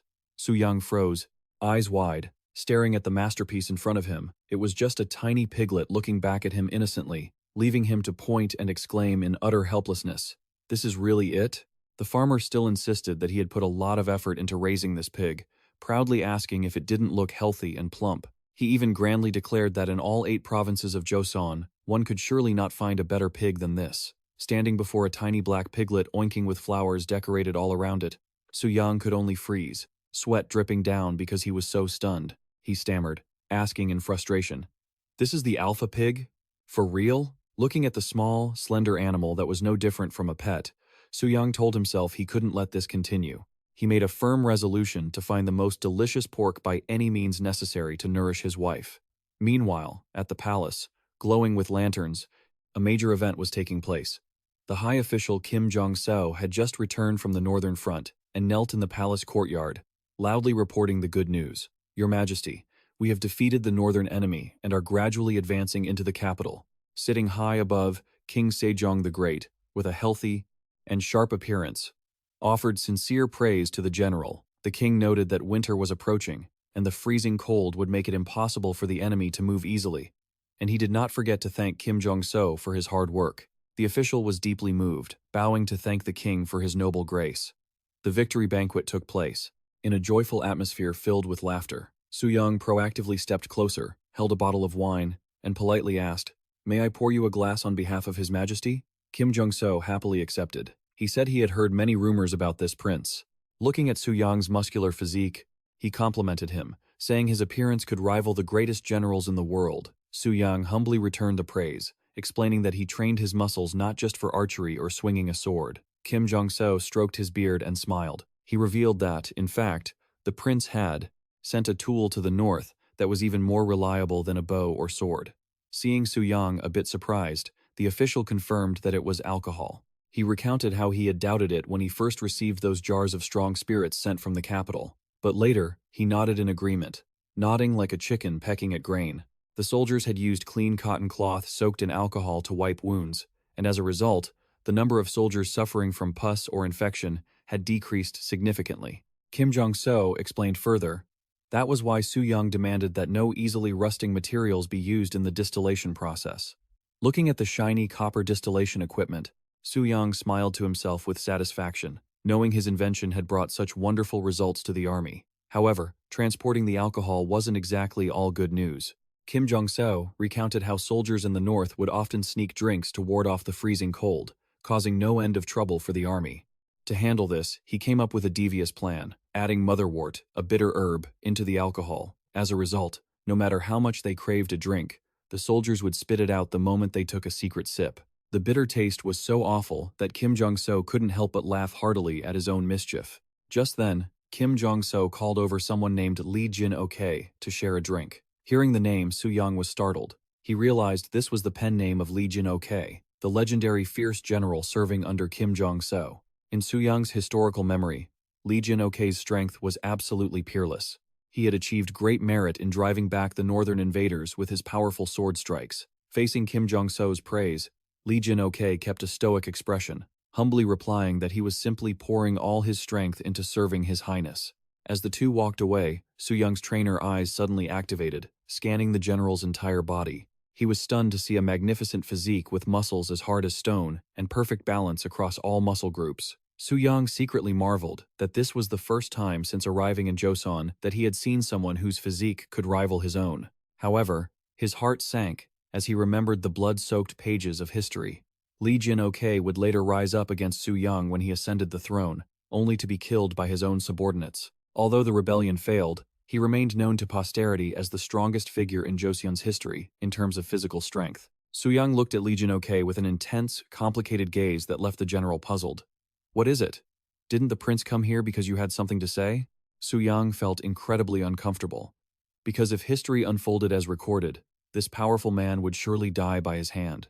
Seeing Suyang dazed, Lee Jin-ok complimented him, saying the prince's reputation for strength had spread throughout the north, making Suyang scratch his head in awkward embarrassment. Finally, Lee Jin-ok expressed his curiosity about physical training and offered to visit the prince's estate to learn more. The confrontation between these two powerhouses began with a meaningful warning from Lee Jin-ok. "Testing strength here is a taboo for many. Have you considered this carefully?" Before that probe, Suyang just smiled confidently and replied, "Sure, why not?" He secretly concluded that this fierce general was not nearly as difficult as history had described. The next morning, at Prince Suyang's estate, the training atmosphere was as vibrant as ever. Ma In-young and his disciples were diligently working with dumbbells when a giant shadow suddenly appeared, blocking out the sun. The imposing presence of Lee Jin-ok left the soldiers mid-training completely stunned. They stared in shock at his massive body, wondering if he was truly a normal human like themselves. Just as he entered the training grounds, Lee Jin-ok was immediately drawn to the strange equipment. He mentioned that he had read through the training manual and curiously asked if the object in Ma In-young's hand was a dumbbell. Upon receiving a nod, the general asked for a closer look. Ma In-young quickly warned him that the weights were made of iron and very heavy, so he should be careful. But Lee Jin-ok just lifted his hand, picking up the dumbbell as easily as if it were a potato. He remarked that it was much heavier than it looked, then suddenly performed a powerful bicep curl. Witnessing the scene, Ma In-young was absolutely floored, secretly lamenting that while he only dared to do curls with a 15-kilogram weight, this man could easily curl it as casually as taking a walk. Lee Jin-ok continued to express his admiration upon hearing that the prince had achieved a total lift of 600 kilograms across 3 major lifts, and wondered what level he himself could reach. Under the nervous gaze of the lady and the servants watching from afar, Lee Jin-ok began to prepare for his true test of strength. He gripped the massive barbell, veins bulging on his solid hands. After a powerful roar, the iron weight began to leave the ground to the astonishment of everyone watching. The bar bent under the weight of 1,000 pounds, but Lee Jin-ok firmly pulled it up and let out a refreshing breath. Ma In-young stood rooted to the spot, unable to believe his eyes, seeing the weight he hadn't dared to dream of conquering in 6 months of training being mastered so easily. Suyang was also completely stunned to see Lee Jin-ok reach 414 kilograms on his first attempt. He silently concluded that in this era, his strength could truly be called divine. Seeing the general standing in silence, Suyang softly asked if he felt dissatisfied.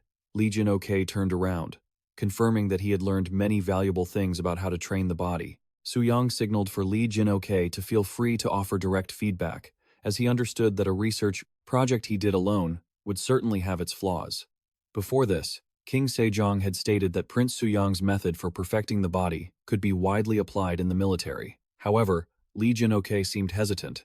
He bluntly asked if this physical training program was too difficult to popularize among the soldiers.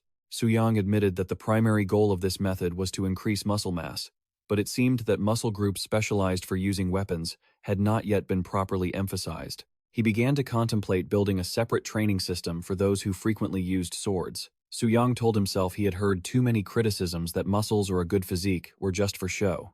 Lee Jin-ok nodded, agreeing with those thought-provoking remarks, and encouraged him to continue. Suyang pointed out a difficult practical problem. The book recorded that training must go hand in hand with a consistent meat-based diet. But would ordinary soldiers, not generals, have the means to eat meat every day? He realized the gap between academic theory and military reality made physical training seem impractical for the vast majority of soldiers. Anger flared in Suyang's heart when his military knowledge was questioned. He growled inwardly. Is he saying I don't know anything about the military? Even though Prince Suyang was not currently a soldier, the soul inside, Suyang was a former reservist with plenty of experience. He recalled the first place he fell in love with fitness was in the harsh military environment, with intense training sessions alongside his comrades. With the pride of a soldier, Suyang resolved that within 3 years, he would definitely invent the optimal physical training regimen, exclusively for Joseon's soldiers.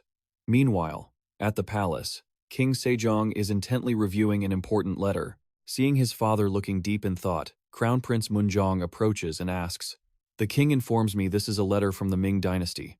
They are expressing interest in purchasing about 100 bars of soap." Munjong joyfully declares this is good news, especially since the main ingredient, the bodhi tree, is already widely cultivated everywhere. Sejong notes that the Ming court is very curious and wants to meet Prince Suyang, who created this miraculous type of soap. Looking at the chest filled with golden bars of soap, the king begins to calculate for a diplomatic mission. Munjong remarks that although the Confucian scholars are not too keen on relations with the Ming dynasty, but from what he has heard, the official in charge on the other side is a powerful eunuch from the Bureau of Astronomy. Realizing this is a wonderful opportunity, Munjong immediately suggests to his father, "In our royal family, Suyang has a more far-reaching vision than anyone, so let him go to the Ming court as the winter solstice envoy." "What do you think, father?" Just as the diplomatic plan is being discussed, at Prince Suyang's mansion, he is still diligently training with massive weights, sweat dripping down, and his face contorted as if he'd eaten bitter melon because he is pouring every ounce of his energy into each breath. The clashing sound of metal rings out sharply as Seo-san puts all his strength into finishing a bench press set. Watching from the side, Suyang nods in approval at his cousin's remarkable progress. In just over a year of training, Seo-san has been able to lift up to 300 kilograms. Suyang states that, with this level, it is entirely feasible for Seo-san to take on a teaching role next year. However, Seo-san is still quite insecure. Panting, he says that just keeping up with the Crown Prince's strength is already an incredibly difficult challenge. After the workout, Seo-san hesitantly brings up the subject of taking a concubine again. Although he once gave it up to focus on body training, he now feels pressured because everyone around him is worried that he still doesn't have children. According to the customs of this era, men usually have children before the age of 20, so the fact that he is past his prime and still does not have an heir with his wife from the Ham Munjong clan is considered abnormal. Suyang is stunned to hear about the mountain of family pressure his cousin is under. In his heart, Suyang is shocked, as he recalls the dark history concerning Seosan's father, the deposed crown prince Yang. He silently wonders if Seosan would believe him if he knew his own father would soon assault his wife. To prevent this tragedy, Suyang pretends to have used the I Ching to predict the future and issues a very serious warning. He asserts that if Seosan takes a second wife, man-made disasters will come in droves. Seosan is bewildered, not understanding why it would be man-made trouble rather than a normal catastrophe. Suyang smirks slightly, looks straight at Seosan, and reveals the only secret to preventing all dangers: the power of muscles. Seosan nods in agreement, thinking his cousin's words make sense, because a strong body will certainly help when dealing with thieves breaking in or those with bad intentions. The conversation is paused when Suyang looks toward the women who are also starting to get acquainted with the heavy barbells to build strength to protect their families from future tragedies. Suyang confirms there is a way. He leads Seosan to the training ground, where a woman is diligently practicing with a wooden staff and speaks clearly. Watch closely. This is the martial art I will teach your concubines from now on. To demonstrate, I need you to grab my collar.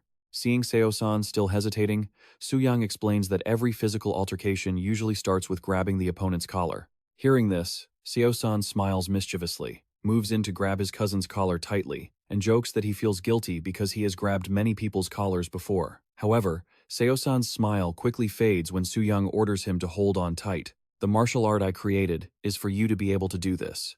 Immediately, Suyang uses a powerful joint lock, leaving Seosan only enough time to gasp in surprise before being thrown hard to the ground. Lying flat on the floor with a dazed face, Seosan stammers, asking what just happened. Suyang calmly explains that once you press correctly on the joint, the opponent will have absolutely no way to dodge or endure the pressure. After the convincing demonstration, Suyang asks Seosan to bring his lady to the mansion for training, and since they are both women, he will let his own wife direct the instruction.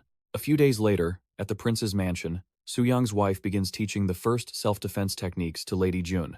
Sounds of painful cries ring out as the joint locks are performed with precision. Suyang's wife strictly reminds her, "You need to put more strength into it." Lady Jun, though in such pain that she cries out, "Oh, it hurts like death," still grits her teeth and repeats the move to master this self-defense skill.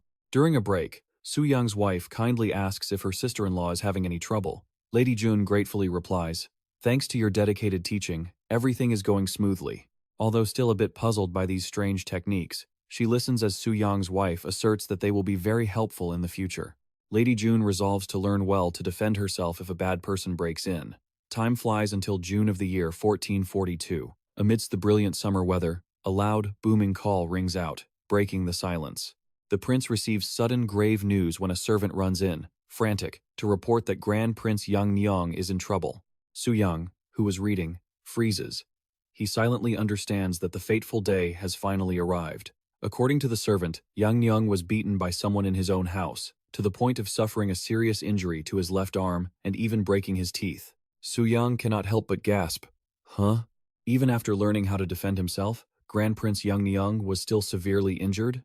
He is anxious to know how this horrifying event actually took place. In reality, at Yang's mansion at that moment, the deposed crown prince was lying around like a cat full of fish next to a jar of alcohol. He grumbles sarcastically when he sees his son Seosan suddenly working hard at his studies, then loudly calls for his daughter-in-law to bring him tea.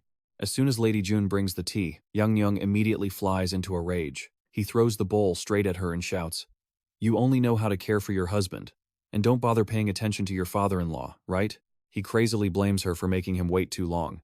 Looking at his trembling daughter-in-law, Yang's eyes suddenly become clouded with evil intent. He clicks his tongue, thinking she lacks manners, but is secretly pleased that his son has an eye for choosing a wife as perfect as his own taste used to be. Yang begins to reveal his depraved nature. He lunges to grab Lady Jun, despite her screaming in despair. The heartless old man refuses to stop, continuing to drive his poor daughter-in-law into a corner.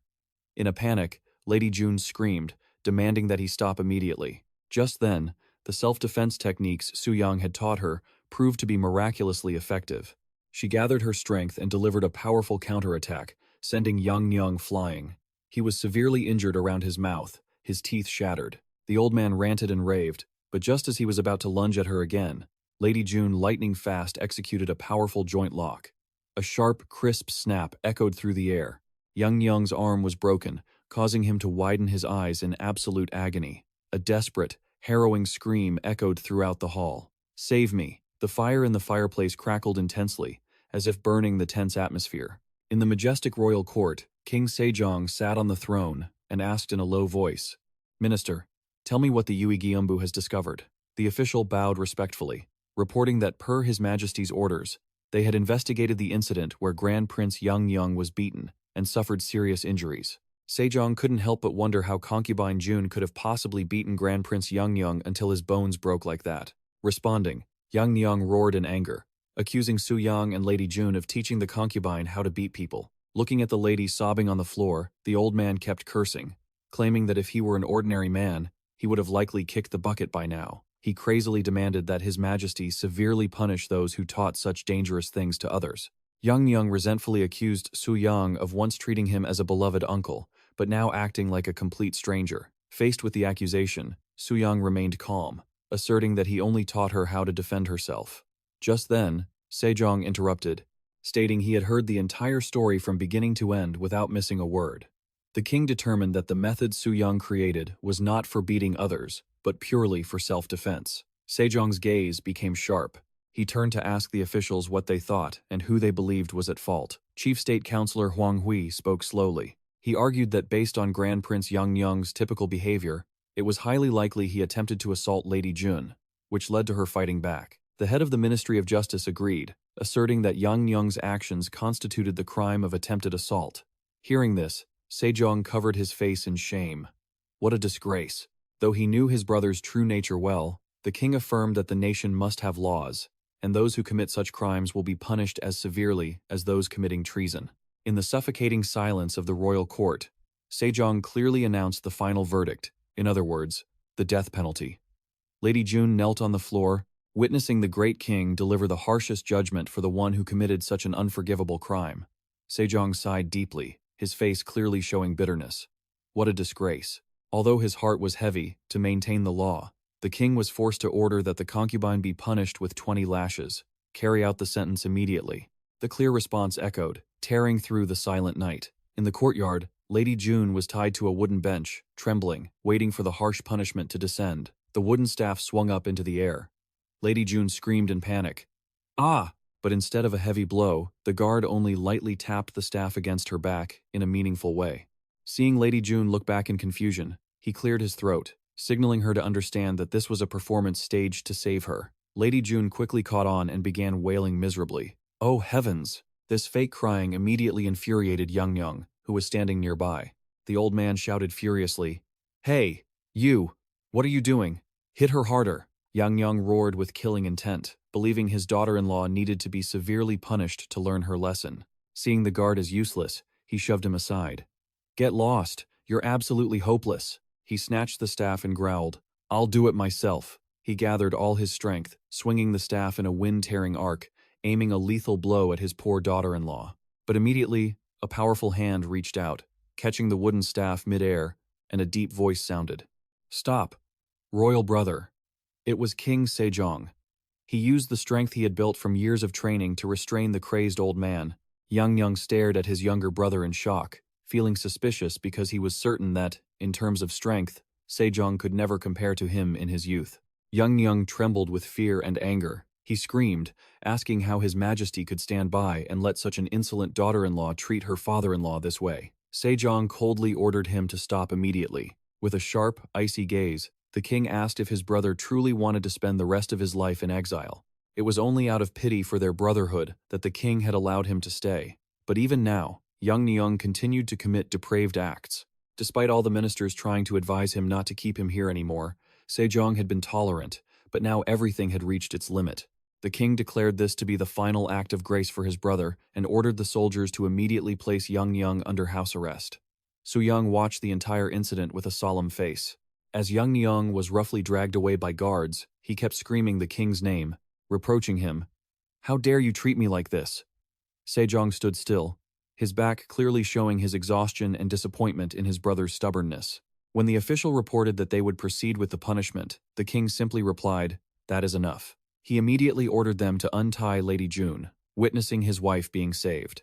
Suyang wept with gratitude, kneeling on the ground, thanking His Majesty for his immense kindness, and promising to find a way to repay this debt, even if it cost him his life. Sejong expressed his regrets over what had happened and promised to prepare a new residence for Suyang's family to keep them safe from further harassment. He kindly comforted Lady June, telling her not to worry and to focus on resting to recover from the hardships she had endured.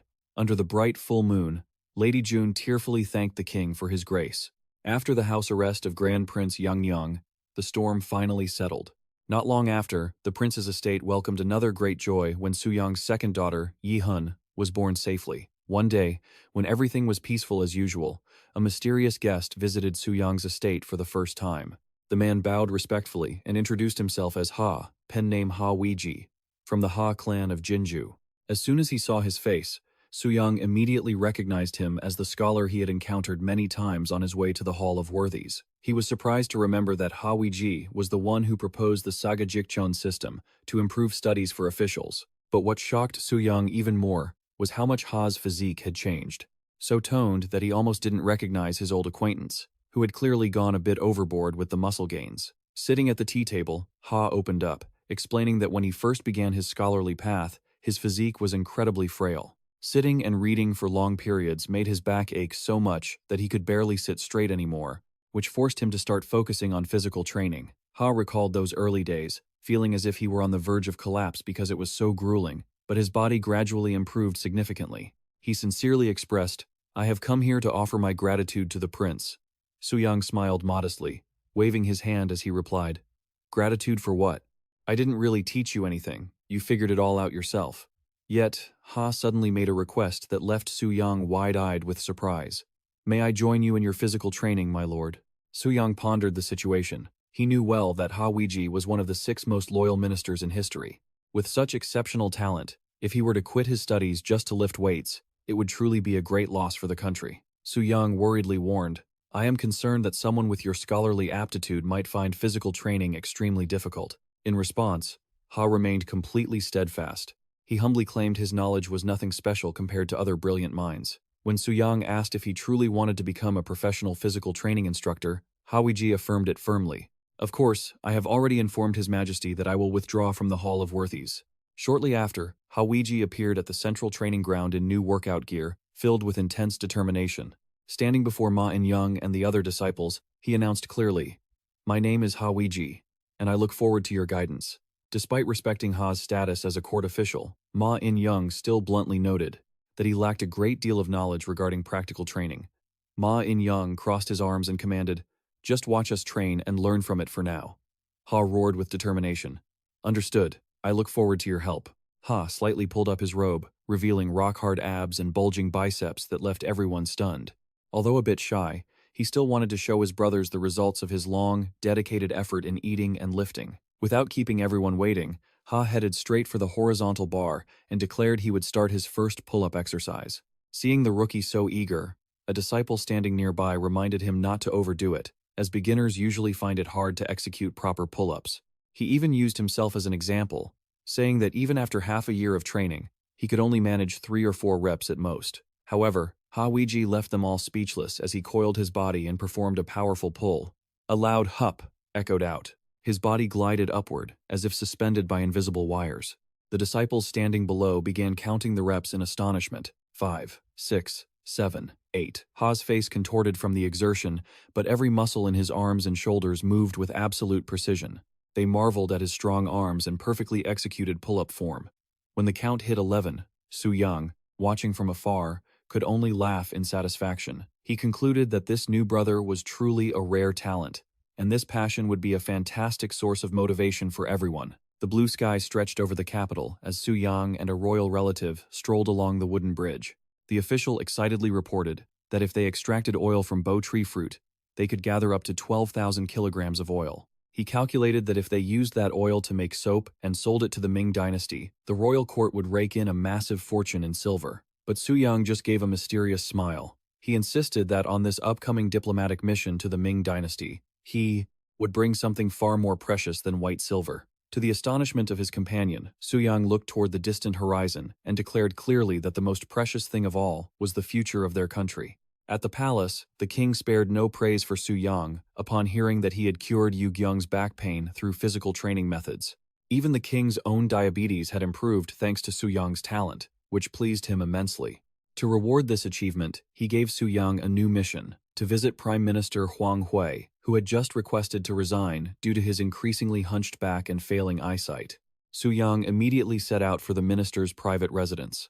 Upon seeing the prince arrive, the servant scrambled to greet him in a panic. Entering the estate, Suyang sensed an unusual atmosphere. Prime Minister Huang Hui, now 79 years old, was bedridden, coughing heavily. He apologetically explained that his poor health prevented him from greeting the prince properly, lamenting that since he turned 70, his back had become completely hunched. His limbs were so weak he had lost all hope.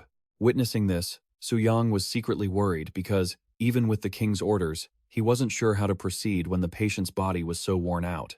His gaze accidentally landed on a go board in the room.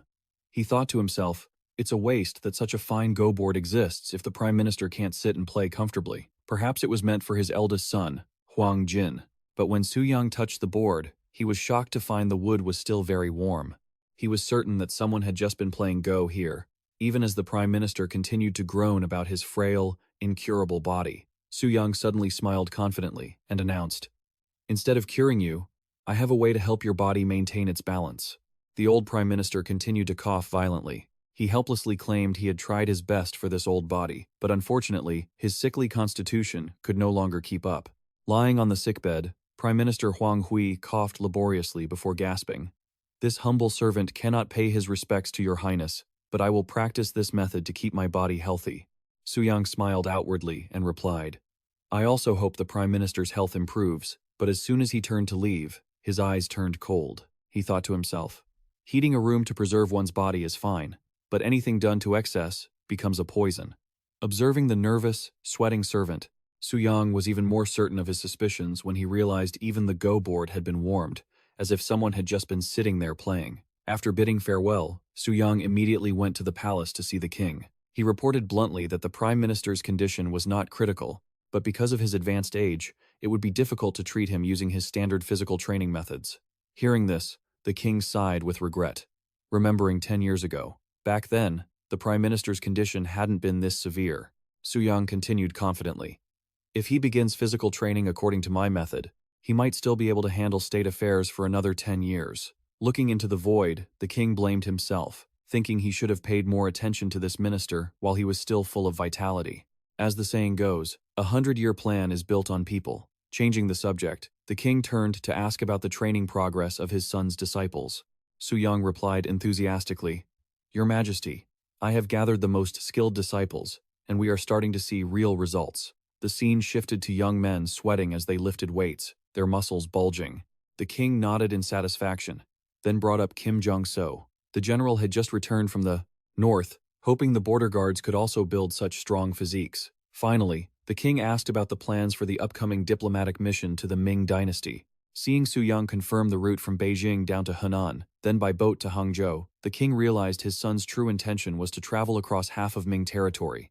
Suyang frankly told his father that his primary goal was to study livestock. He explained that pigs in their era were far too small, whereas Ming breed pigs were easy to raise, gained weight quickly, and provided a vital source of protein for the people, regardless of social status. He even emphasized that in Chinese, the word for meat is synonymous with pork, which proves just how important it is. However, looking into his son's determined eyes, the king secretly realized Suyang must have other motives beyond just looking for livestock. As a father, the thought of being apart from his son for a whole year was not easy, but Suyang continued to persuade him, speaking of the Ming dynasty's prosperity, a land not only vast but also advanced in vegetable and grain farming. He planned to collect these seed varieties and travel deep, south to Nanjing to search for rare documents preserved since the Southern Song dynasty. Hearing this, the king suggested he seek help from a eunuch at the Directorate of Ceremonial, someone who already held Suyang in high regard, to make his journey smoother. The king didn't forget to warn him carefully about Wang Zhen. This man held such overwhelming power in the Ming court that high-ranking officials had to address him as elder. Though willing to help if it served his interests, he was also infamous for being aggressive and extremely dangerous. Suyang bowed respectfully. "Yes, Your Majesty." Before ending the conversation, the king mentioned that his granddaughter, Du, had just been born, and asked if he had informed his family about this long journey. Suyang confirmed that he had already prepared everything. At the harbor, dressed in traveling clothes, he held his wife's hand, his heart heavy, as he said, "My dear, I will return soon." She couldn't hide her sadness when thinking of his long absence. She lamented, "Though it is official business, a year is too long. You won't even be here for our daughter's first birthday ceremony to see what she chooses." Suyang quickly comforted his wife, fearing someone might hear, but she still choked up. He could only smile wryly and remind her, "Look, everyone is watching you." At that moment, Crown Prince Moonjong approached, patted his brother on the shoulder, and promised to look after the family so he could leave with peace of mind. Suyang replied sincerely, "Thank you, brother. I look forward to seeing you again when I return." Seeing his brother looking pensive, Moonjong teased him for having cleverly arranged a vacation for the great general, making Suyang grin and sheepishly admit it. Moonjong noted that this was the general's first vacation in 15 long years. Standing nearby, the long-bearded general smiled brightly, full of gratitude. "It is all because you personally requested this of the king for me, Prince." Amidst the farewells, his young son, Yoon-suk, ran up to show off his training progress. "Father, look at this." Seeing his son lift a weight with ease, Suyang excitedly scooped him up and promised, "Is that so? Yoon-suk, when I return, we will lift it together." Suyang's eyes shone with determination, as he remembered his private conversation with his father before the trip. When the king had asked about his true intentions behind seeking livestock and ancient documents, Suyang had honestly expressed his humble wish. He hungered to protect the people living in this land so that no one could ever look down on their kingdom. With his spirit ablaze, Suyang firmly declared his greatest goal: "I want to make our kingdom truly powerful." On the ship, cutting through the waves, Shin-suk-ju began sneezing incessantly, leaving Suyang puzzled. Strange. Stout people usually don't catch a cold just from the cold wind. The official from the Hall of Worthies shivered and replied shamefully, "I have inhaled too much cold air. I apologize for being so weak." Seeing his translator coughing, Suyang was worried, but an idea sparked in his mind. "I should take this opportunity to make him exercise properly so he can become stronger." When the coastline finally appeared in the distance, Suyang turned to his associates and asked if the soap they brought had been damaged. Scholar Li Gay quickly reported, "I just checked. Everything is fine. In fact, the dry weather has made the soap harder, and it feels even better to use." Hearing this, Suyang placed his hand on the railing, triumphant and declaring, "Good. They say the Ming dynasty is the center of the world. Let us see for ourselves if that is true." Upon arriving at the Ming capital, the entire Joseon delegation was left gasping at the sheer scale of the architecture. Compared to Hanyang, which was relocated less than 50 years ago, the difference in scale was massive. Looking at the towering city walls before them, someone couldn't believe their eyes and blurted out, "Are you sure this was built by humans?" Even the high-ranking officials were overwhelmed by the unimaginable height. They felt as if they were facing the majestic Bugaksan Mountains. Watching the Joseon delegation, the eunuch Wang Zhen secretly dismissed them as a bunch of country bumpkins. When asked about when they could meet the emperor, he coldly stated that not everyone had that privilege, and only Prince Suyang was permitted an audience. After a moment of calculation, he casually announced that the meeting was scheduled for 40 days later, leaving the official accompanying Suyang, gaping in shock at the incredibly long wait. Seeing the eunuch eyeing their tributes, Suyang cleverly steered the conversation to dissolve the tense atmosphere. Hearing the other man compliment the soap they had used previously, he acted humbly, claiming the product still had many flaws, and that he felt ashamed. Immediately, Suyang introduced a specially improved version with a much more perfect scent. When he learned Suyang had brought 2,000 bars of top-tier soap and was willing to offer more samples, Wang Zhen couldn't help but be curious and took one to inspect. Bringing it to his nose, the eunuch was completely captivated by the mild scent of flowers and ginseng, inwardly marveling at the thoughtfulness of a vassal state that, despite being poor, could offer such high-class gifts. His gaze became locked onto Suyang's physique, silently admiring his heroic, soldierly presence. He was particularly impressed by his broad shoulders and muscular arms, secretly comparing him to the powerful 4 heavenly kings. Unable to resist, he reached out to touch Suyang's bicep to verify, causing him to startle and blurt out, "Lord Eunuch." The awkward atmosphere was quickly shattered by a sudden announcement that left Wang Zhen shouting in shock. "Are you telling the truth?" Immediately after, the scene shifted to the magnificent and majestic palace of the Ming dynasty. Amidst the solemnity of the Great Hall, Suyang knelt before the resplendent throne, performing the ritual with a clear voice. "I have come from the vassal state of Joseon to seek an audience with His Majesty, the Emperor." Wang Zhen bowed respectfully, not forgetting to offer praise. Thanks to His Majesty's blessings, the world is at peace, and all things sing your praises. Although his words were slick and sweet, deep down, he couldn't help but complain that his mouth was already hurting just from the pleasantries. Sitting on the brilliant throne, the orthodox emperor of the Ming dynasty smiled with satisfaction. I have heard that the king of Joseon has a truly outstanding son. He looked down at his own hands and continued. A few days ago, the eunuch Wang Zhen brought me soap to try, and the dirt on my body truly disappeared completely. Even more surprisingly, you are the prince who created it. The emperor praised Suyang's hard work in bringing over 2,000 bars of soap as tribute, while also reiterating their previous discussion about expanding the trade of this item in the future. Suyang bowed respectfully. Thank you for His Majesty's favor. However, right behind him, the sharp, probing eyes of the Ming dynasty officials were fixed on him.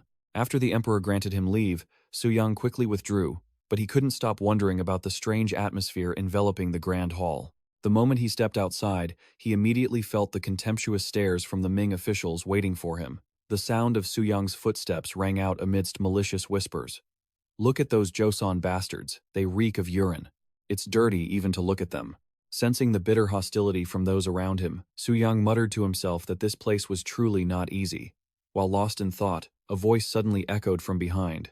You finally arrived. We have been waiting for you. Suyang turned around and realized it was a powerful high official holding a fan to cover half his face, and he immediately performed a solemn bow. Your reputation is well deserved. Thanks to your grace, I was able to see the emperor after only 10 days. My descendants will never forget this favor. The official squinted and smiled meaningfully, then asked, So, do you know who this is? Suyang calmly replied, There is a great official at the Ceremonial Edict Bureau who is famous throughout the Joseon vassal state. People respectfully call him the Old Man. Hearing this, Wang Zhen lowered his fan, revealing sharp, intrigued eyes. I have heard many people say that the second son of Joseon has a remarkable aura. It is just as the rumors say. He did not shy away from praising the quality of the new soap that made his mood refreshed every day, then went straight to the point. What price do you want? Suyang confidently explained that the price would vary depending on the ingredients. Wang Zhen quickly calculated. So, 1 bar of soap is about 1 ounce of silver? Suyang smiled and confirmed. That is correct. Wang Zhen started greedily probing deeper into the production method, making Suyang silently judge the old man for being so shameless, not only wanting to seize the 2,000 bars of soap but also wanting to swallow the entire secret technology. However, he remained calm and explained that the main ingredient for the soap was kelp, a type of seaweed harvested on Hamjin Island. Hearing this, the official laughed suggestively. He did not expect Suyang to so easily reveal information about Joseon's primary export. Suyang appeared sincere, asserting that he was only doing his best as a subject of a vassal state, but he did not forget to mention the difficulty that since the maritime ban was enacted, seaweed production was becoming increasingly scarce. Wang Zhen carefully observed Suyang's expression, silently evaluating his efforts in creating this product in Joseon. The old man suddenly made a new request, wanting Suyang to increase the weight of each bar of soap and diversify the scents as much as possible. When Suyang asked for a specific quantity, Wang Zhen casually set a massive number, 10,000 bars of soap. This number left Suyang shocked and amazed. The old man emphasized that the quality must absolutely not change, while the weight had to be slightly heavier than the current ones. Witnessing this massive transaction, the surrounding officials began to whisper and gossip with curiosity. Wang Zhen closed his fan, his gaze becoming more imposing as he declared that since Suyang was a prince of Joseon, he needed to know exactly who he was dealing with. He revealed his powerful and scheming nature, introducing his true identity clearly. My name is Wang Zhen of the Ceremonial Edict Bureau. Wang Zhen wore a mysterious smile, clearly introducing himself. I am Wang Zhen, the eunuch of the Ceremonial Edict Bureau. Suyang immediately regained his composure. He expressed his satisfaction that the deal had concluded successfully and cleverly asked if the other party had any other requests, indicating his readiness to listen. He frankly shared his true purpose. I will not hide it from you. I came to the Great Ming because I want to find products to bring back to my country. Hearing the words products, Wang Zhen narrowed his eyes curiously and asked, Are you not asking for silver? I can give you 50 ounces of silver immediately. This huge amount left the official accompanying Suyang trembling with shock, his mouth agape. However, Suyang quickly told himself to calm down, because he understood that grain seeds and livestock would one day be worth far more than money. He bowed respectfully. Thank you for personally granting this favor. Our Joseon will work hard to make more soap to send over. Wang Zhen nodded in satisfaction, promising to make the Joseon delegation's trip as comfortable as a pleasure cruise, then left with his entourage. Watching the back of the powerful eunuch, the official accompanying Suyang suddenly blurted out, "I finally understand why the eunuchs are so obsessed with scented soap." Before the prince's confused expression, he explained that in Joseon, men still kept that part, while the Ming eunuchs had it all cut off. Witnessing his subordinate's crude description, Suyang could only mentally curse the pervert. The official continued his analysis, arguing that the loss of masculinity made it impossible for them to train their muscles, and most importantly, they often suffered from urinary incontinence, which meant they always smelled of urine. No matter how much they used scented sachets or blotting cloths, they could never get rid of that unpleasant odor. That's exactly why they were so eager to buy up as much soap as possible. The next day, under the clear blue sky of the Ming dynasty capital, a carriage carrying the Joseon delegation began to roll forward, continuing their journey to explore new lands. "Are you the ones from Joseon?" A Ming official approached, greeting the group warmly. He explained that the chief eunuch of the Directorate of Ceremonial had personally ordered them to be well looked after, ensuring their trip would face no obstacles. Before Suyang stood an incredibly massive carriage, exuding such a brilliant, shimmering radiance that he couldn't help but be amazed. "Isn't this dazzling carriage meant only for royalty? Are we really allowed to accept it?"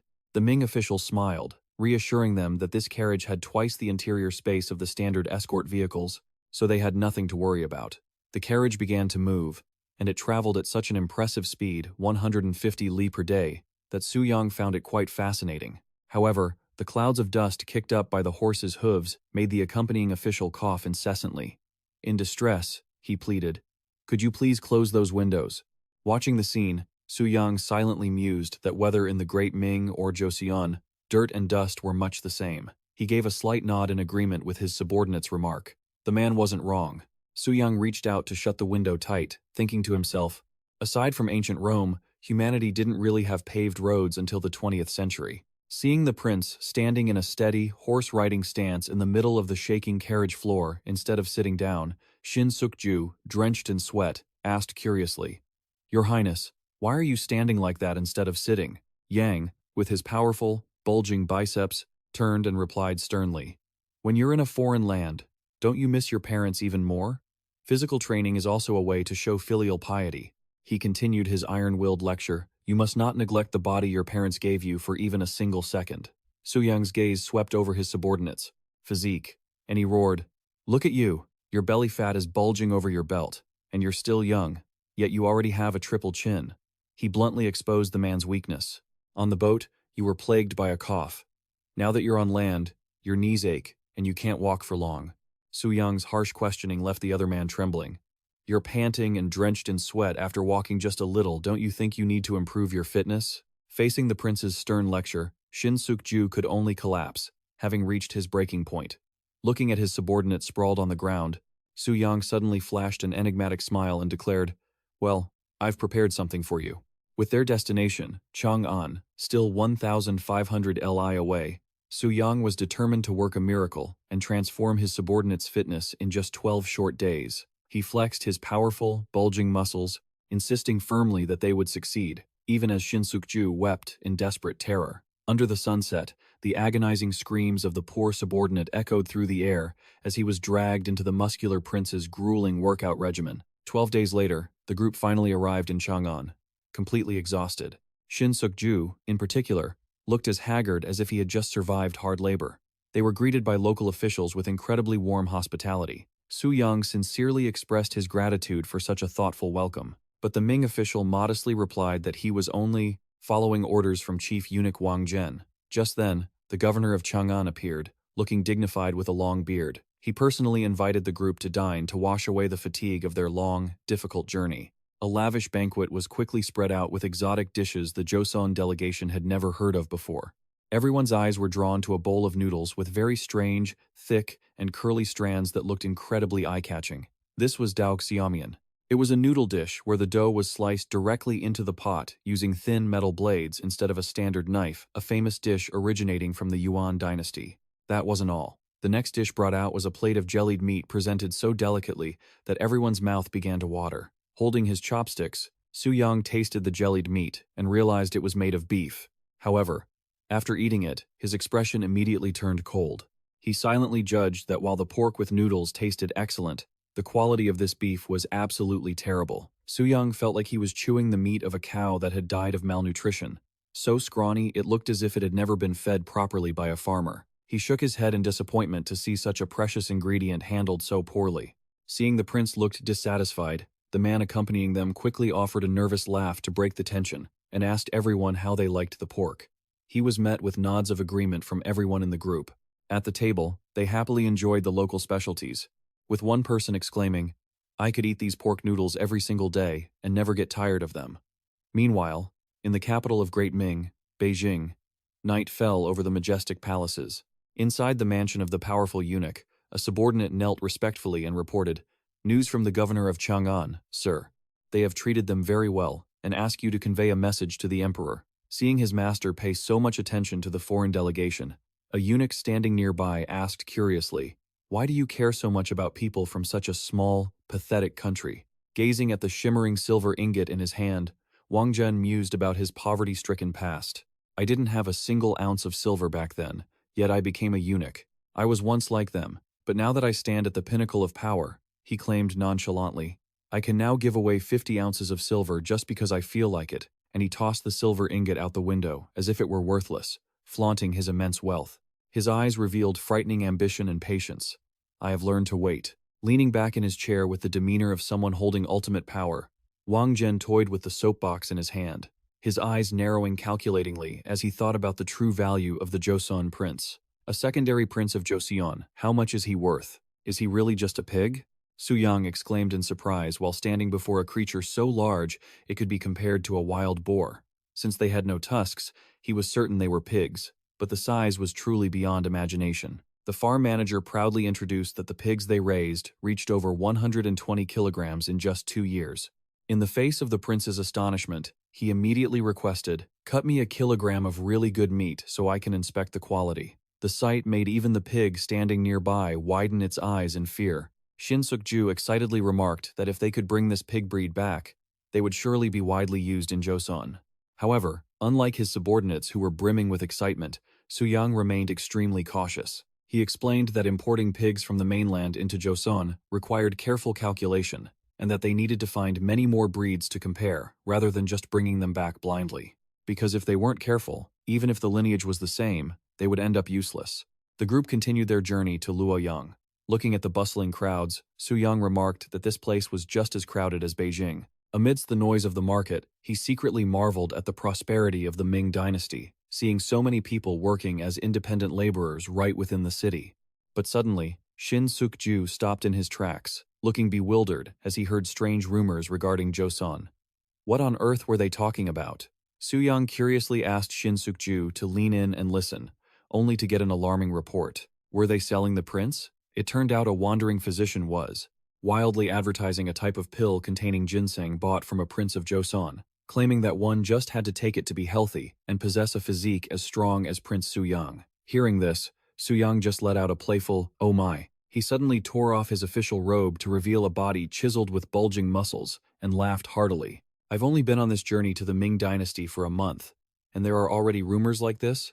Despite Shin Suk-ju trying to stop him for fear of causing trouble and losing face for the king, Suyang confidently stepped forward with his muscles flexing powerfully. He declared loudly, "I just want to show them what real muscle looks like." Meanwhile, the physician, completely oblivious, kept blathering on about his miracle medicine that could turn an ordinary person into a world-class warrior. Banking on the reputation of the Joseon prince currently visiting Beijing, the wandering physician continued to enthusiastically advertise his elixir. "This friend here has taken 100 pills." The crowd around them buzzed incessantly at the massive physique of the giant warrior standing there as a model. But the attention quickly shifted toward a man who had just stripped off his robe to reveal muscles as chiseled as a statue. People exclaimed in shock, "No way. This is the one with the perfect physique. Is that really the body of a normal person?" Seeing his thunder stolen, the physician hurriedly tried to save face. "I don't know where this man came from, but just take 50 pills and you'll become a world-class warrior instantly." Suyang coldly replied, "I don't need your medicine. I'm only here to test my strength against the man you call a world-class warrior." The wandering physician turned pale, sweating profusely while trying to keep his composure. "So, You are determined not to use this medicine? The medicine made from ginseng taken from a prince of Joseon? Suyang smirked with contempt. Are you people so bold that you don't even recognize who I am? Facing the opponent's confusion, Suyang tensed his body, exuding an overwhelming aura, his muscles rippling with power. I am Prince Suyang from Joseon. The declaration hit like a bolt of lightning, leaving the physician with his jaw dropped in terror. Feeling insulted, the physician flew into a rage and ordered his enforcer, "Hey brother, take care of that guy." The giant roared and lunged straight at Suyang. Both men immediately locked hands in a fiery clash. Despite having a much larger frame, the other warrior began to tremble because he could not overcome the terrifying strength of the prince's hands. The giant shouted in helplessness, "I have a bigger body. Why am I losing to you?" Suyang calmly looked his opponent in the eye and replied, "Because I have more muscle." With that, Suyang used absolute strength to slam the giant to the ground with an impact that shook the entire street. The warrior could only let out a stifled gasp before lying motionless. Suyang stood up and let out a refreshing sigh. He looked down at the terrified onlookers and declared clearly, "You all must achieve a 1,000-pound lift in the 3 main exercises before you even have the right to discuss the title of world-class warrior with me." Witnessing this, the physician could only hold his head and cry out miserably, seeing that his disciple had been completely defeated. Seeing the prince's terrifying strength, the wandering physician fled in panic, screaming non-stop. "I was wrong!" Suyang smiled triumphantly. He flexed his body, revealing bulging muscles that shimmered under the sunlight, and declared loudly, "This is the muscle of Joseon." The crowd around them was completely mesmerized by such majestic physical beauty. An elderly scholar hurriedly asked for paper and ink, wanting to sketch his physique immediately, to use as a model for a new Buddha statue at the Longmen Grottos. He believed this appearance would exude a rare sense of majesty. Amidst the praises, the official accompanying him could only urge him anxiously, "Prince, it's cold outside, please stop." After cleaning up, the disciples and scholars in the group came to report the situation. "Prince, have you gathered anything yet?" Suyang was still busy showing off his physique. He felt that it was still too early to decide on the pig breed, so he turned to ask about everyone's results. One scholar reported that he had found several precious ancient books, but because they were in poor condition, he planned to send them back to the country first for preservation. Besides that, they had also collected many types of seeds, though they were still worried about how long they would remain viable. Suyang was deeply moved by everyone's dedication, but his gaze was immediately drawn to a book in a subordinate's hand. He exclaimed in surprise, "Isn't this book by Xie Bingxian?" Suyang laughed heartily in satisfaction. "Haha, you have found something that pleases me greatly." His joy doubled when he heard the news that works by the famous Tang dynasty calligrapher, Zhelang, had also been published. He urged excitedly, "Really? Then you must show me." Standing nearby, a young scholar secretly marveled at the difference between those who followed the path of literature and the path of martial arts. While accidentally opening another book, he was stunned to realize it was a biography of the legendary General Han Xin of the Zhou dynasty. Suyang immediately ordered, "Bring it to me quickly." After harvesting significant results in Luoyang, the group continued their journey to the next location. Time passed quickly, and it was now the 11th of May, 1443. At Hongzhi Lake, a stop along the Grand Canal, a colossal ship appeared, towering over the water, leaving the Joseon group in shock. A subordinate trembled as he blurted out, "Is that a ship or a fortress?" Before them was the largest ship in the world at that time, a masterpiece of naval architecture that even the Ming dynasty possessed only one of. It was the legendary ship once used by the Ming emperor to establish a large-scale expeditionary fleet under the command of the chief eunuch, Zheng He. Suyang's eyes sparkled with excitement. He was determined. If he went to Nanjing, he absolutely had to visit the shipyard that built it. The official accompanying him suddenly realized that 3 months had passed since they began this journey, and even Suyang was stunned by how quickly time had flown. While Suyang was busy with his travels in the Ming dynasty, the atmosphere in the palace back in Joseon had become extremely solemn. Standing before the specimens on the table, the king asked thoughtfully, "Crown Prince, is this the small cannon that is currently being researched?" Munjong respectfully confirmed, "Yes, Your Majesty." But the king did not seem very pleased. He secretly judged that this small cannon was only good for intimidation, and that researching it was just a waste of time on useless endeavors. Understanding his father's feelings, Munjong quickly explained, "Not at all, father. Instead of carrying this cannon, we just need to lengthen it and fire it forward." He emphasized that if a soldier could carry this weapon with them, they could take down enemies on the battlefield at will. The king was still hesitant. He recounted a story from the north where an enemy, despite being struck by arrows, was unscathed and even managed to counterattack the person who struck him. The reason was that the enemy wore an extremely thick leather coat that resisted small arrows. The king believed that only by using lead-tipped arrows fired with great force could one pierce that defense. Taking his father's words to heart, Munjong secretly resolved to find a new breakthrough for the weapon Suyang had suggested. He held a long metal rod in his hand, feeling the breeze blow through his hair with a sharp, focused gaze. Munjong held the metal rod at eye level, taking an accurate aim toward the distance. Meanwhile, Senior General Jang Young-sil was enjoying a rare vacation at a roadside tavern. Even though he was on break, his mind could not stop pondering state affairs. He muttered to himself, "It's been such a long time since I had a vacation, and yet I can't stop thinking about His Highness." Sitting alone at the wine table, he even started chatting with a wooden doll topped with a rock. "Tell me, how can I make His Highness satisfied?" Witnessing the official talking to himself and laughing heartily, the tavern owner thought, "You've really lost it." Ha ha. The owner couldn't help but feel concerned that the man was having some mental trouble. Seeing Jang Young-sil still offering the doll a drink, the owner approached to greet him. "Oh, isn't this Senior General Jang? What brings you here?" Being an open-minded person, he waved his hand and replied, "Between us, why be so formal? Just grill a nice herring and bring it here for me." However, as soon as he tasted the fish, Jang Young-sil frowned at the strange flavor. "This herring seems spoiled. It tastes so weird." The owner awkwardly explained that he had salted it too late, which was why it tasted like that, and planned to bring another salad to apologize. The phrase "salted too late" suddenly made Jang Young-sil freeze. Memories of Prince Suyang's medical teachings from years ago flashed through his mind. Back then, Suyang had explained the use of alcohol for disinfection. Using alcohol to wipe a wound helps it heal faster.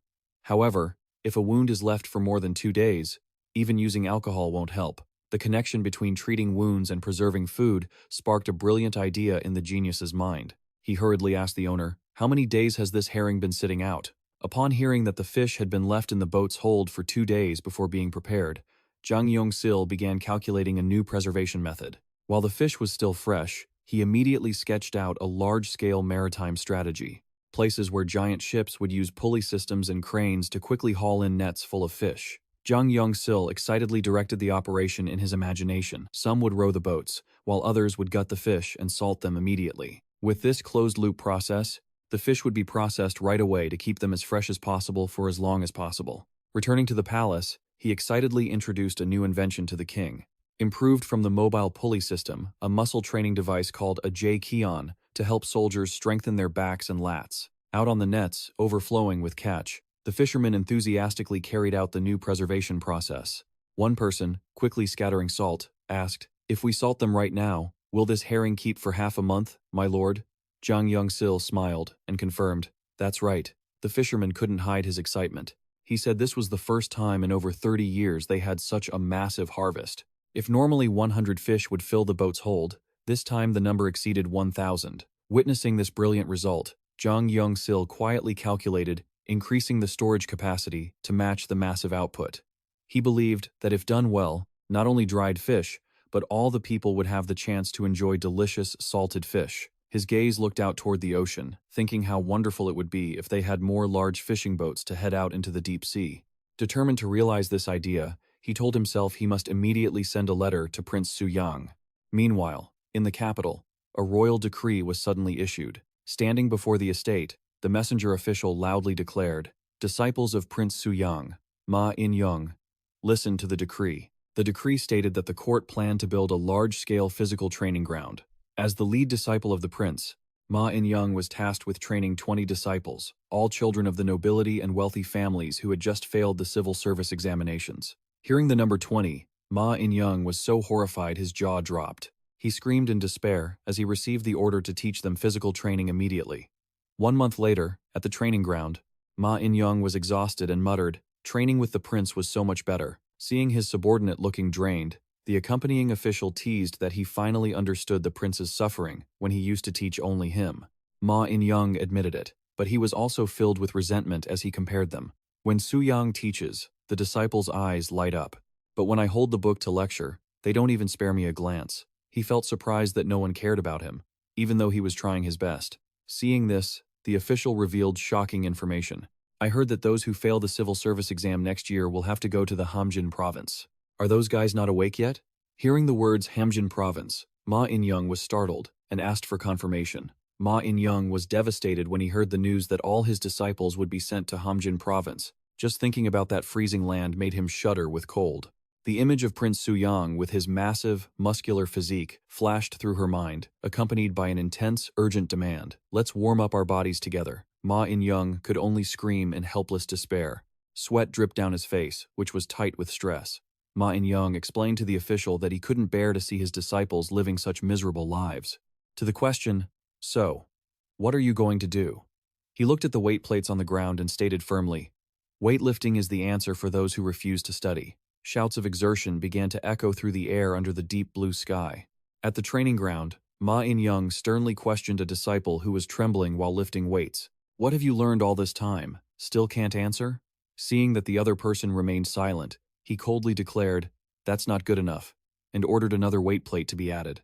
The student wept and begged for mercy, claiming to have learned the lesson. But Ma In-young stepped closer, looking menacing. "If every time I add a plate you have something to say, I'll just add more." Another plate was added to the barbell with a harsh clank, leaving the disciple groaning in agony. Ma In-young shouted for him to stay sharp and not let the weights defeat him. In his desperation, the student gritted his teeth, tears and snot streaming down his face. He told himself he couldn't let himself be looked down upon, and that even the newcomers had to know the only answer was weights. The roar that shook the heavens marked the spread of weightlifting across all provinces of the Joseon dynasty.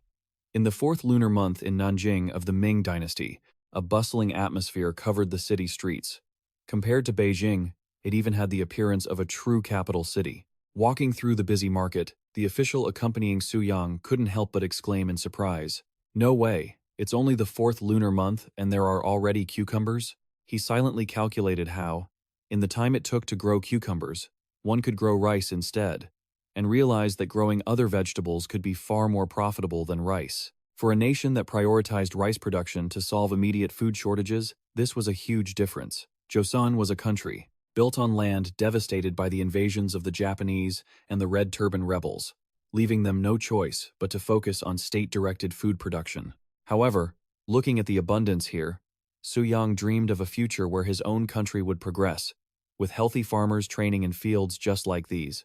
Upon arriving in the Gangnam region, he excitedly shouted, "Well, since we've arrived in Gangnam, we must fill our bellies with local Gangnam delicacies.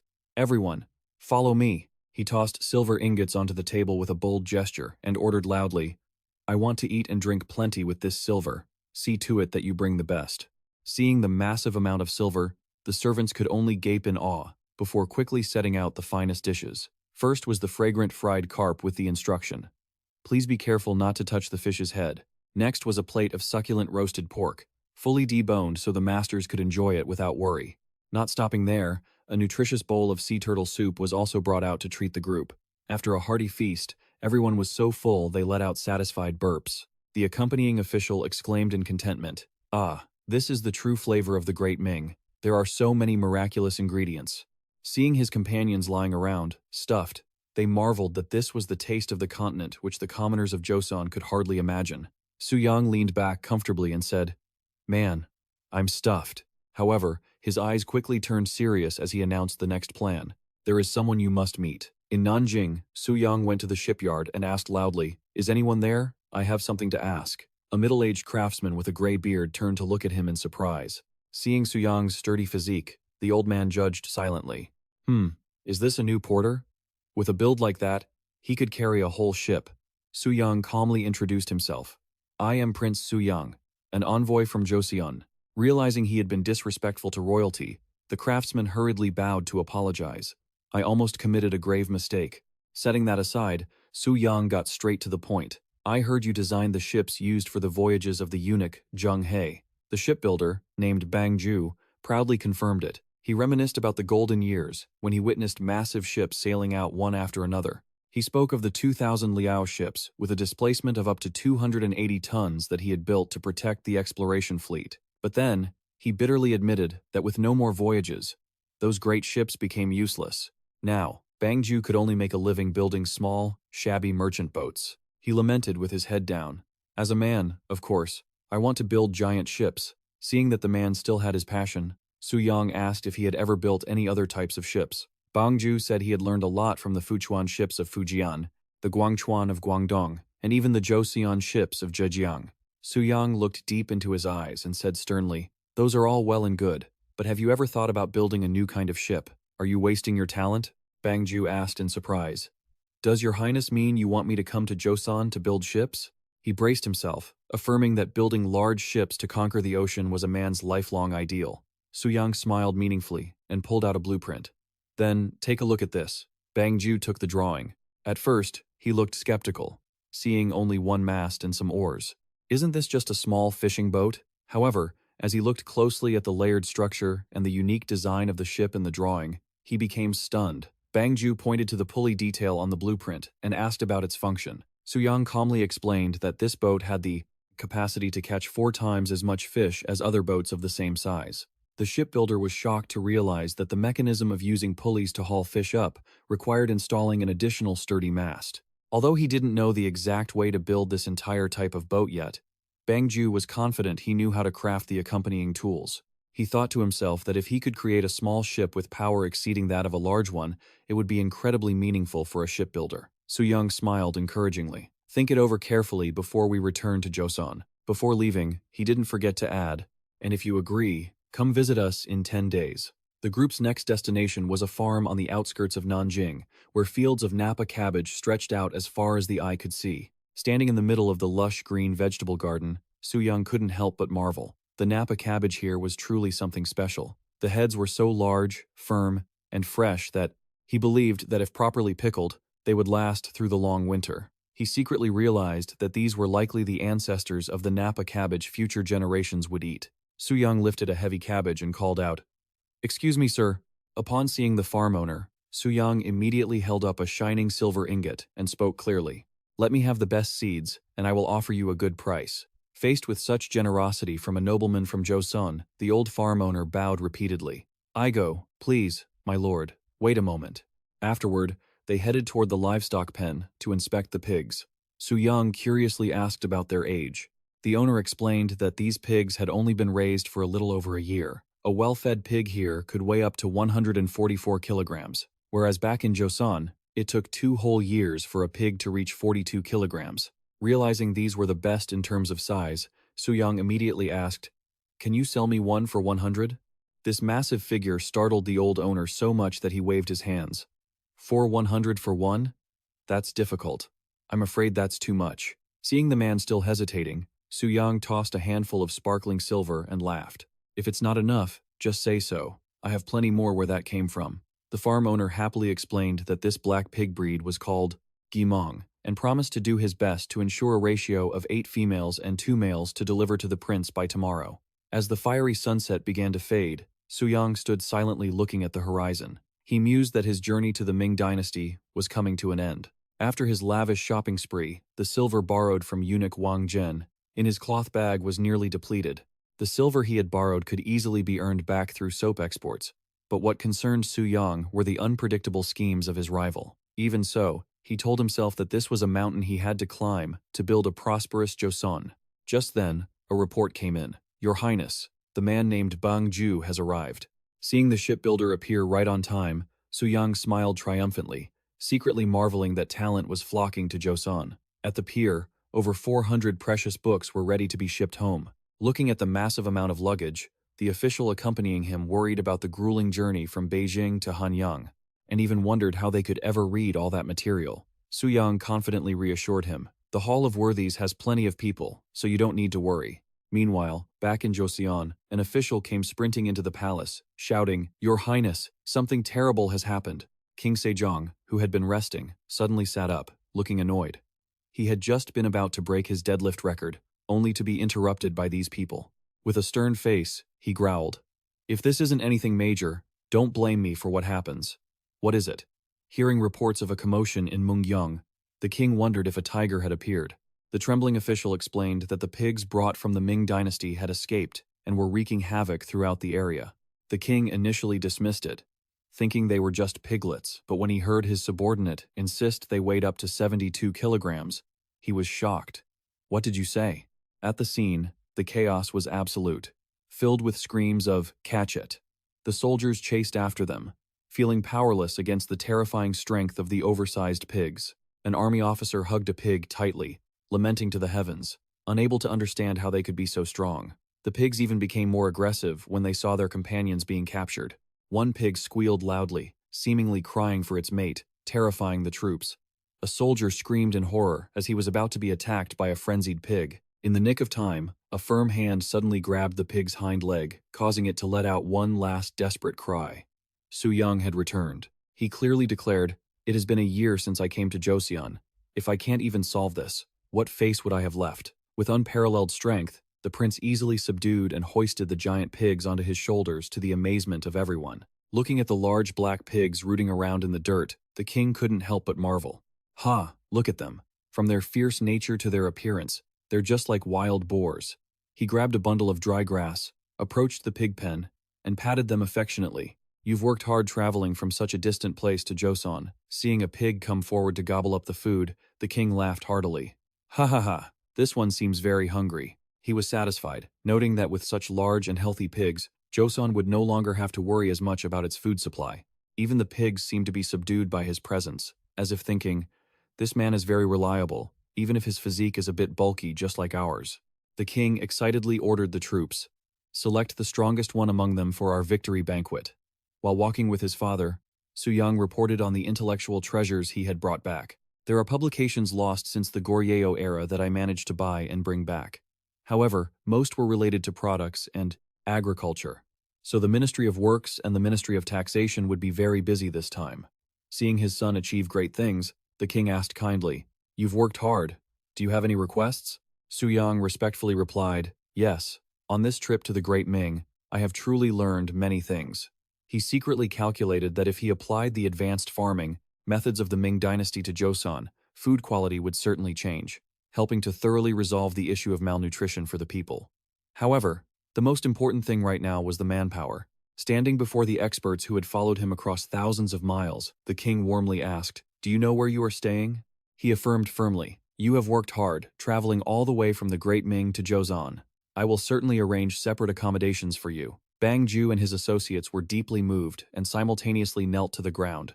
"Thank you for your highness's grace." Having returned from his long journey, Prince Suyang immediately visited the training grounds, a place where passionate mentors would surely create different values. As soon as they saw his silhouette, the disciples who were diligently training stopped and bowed respectfully in excitement. "Prince Suyang has returned." Suyang scanned the area and nodded with satisfaction. It is truly commendable that you have all been training so diligently." He gave special praise to the trusted disciple standing next to him. "Ma In-young, you are also very commendable." Before his master's acknowledgement, Ma In-young humbly replied, "Oh, not at all, sir. The perspective between learning and teaching is vastly different." Understanding the difficulties the disciples had just experienced, standing before the curious crowd, Suyang clearly announced, "Well, from today on, I will teach you a new way of training." He placed a strange-looking iron weight on the ground and introduced it. "It is called kettlebell training." Seeing the blank expressions of everyone, he explained that he had heard, complaining about the boredom of doing the same repetitive movements. Suyang insists that mixing up the exercises will help keep their focus sharp.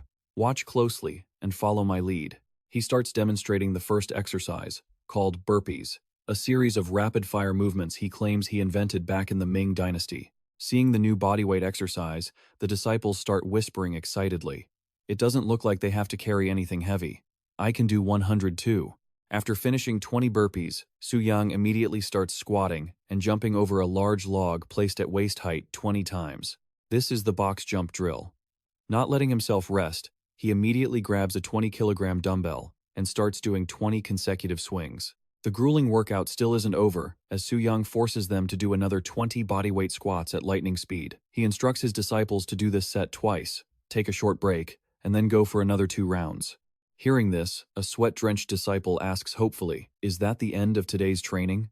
Suyang flashes a bright, confident smile. "That's right. Once you're done, you'll have the power of a raging storm." His response leaves the disciple with his jaw dropped in horror. "Wait, a raging storm?" A blood-curdling scream echoes across the training grounds as the disciples are pushed to the brink of exhaustion. One person gasps for air in total despair. "I can't go on anymore." Meanwhile, others have already collapsed, throwing up from the sheer intensity of the workout.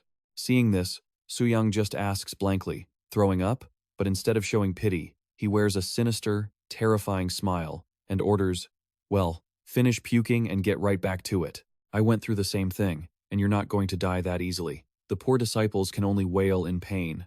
Ah, this is too much. As the long days of physical training pass by, Suyang Niang suddenly slams a book down on the table and declares, "Now, we're only missing our studies."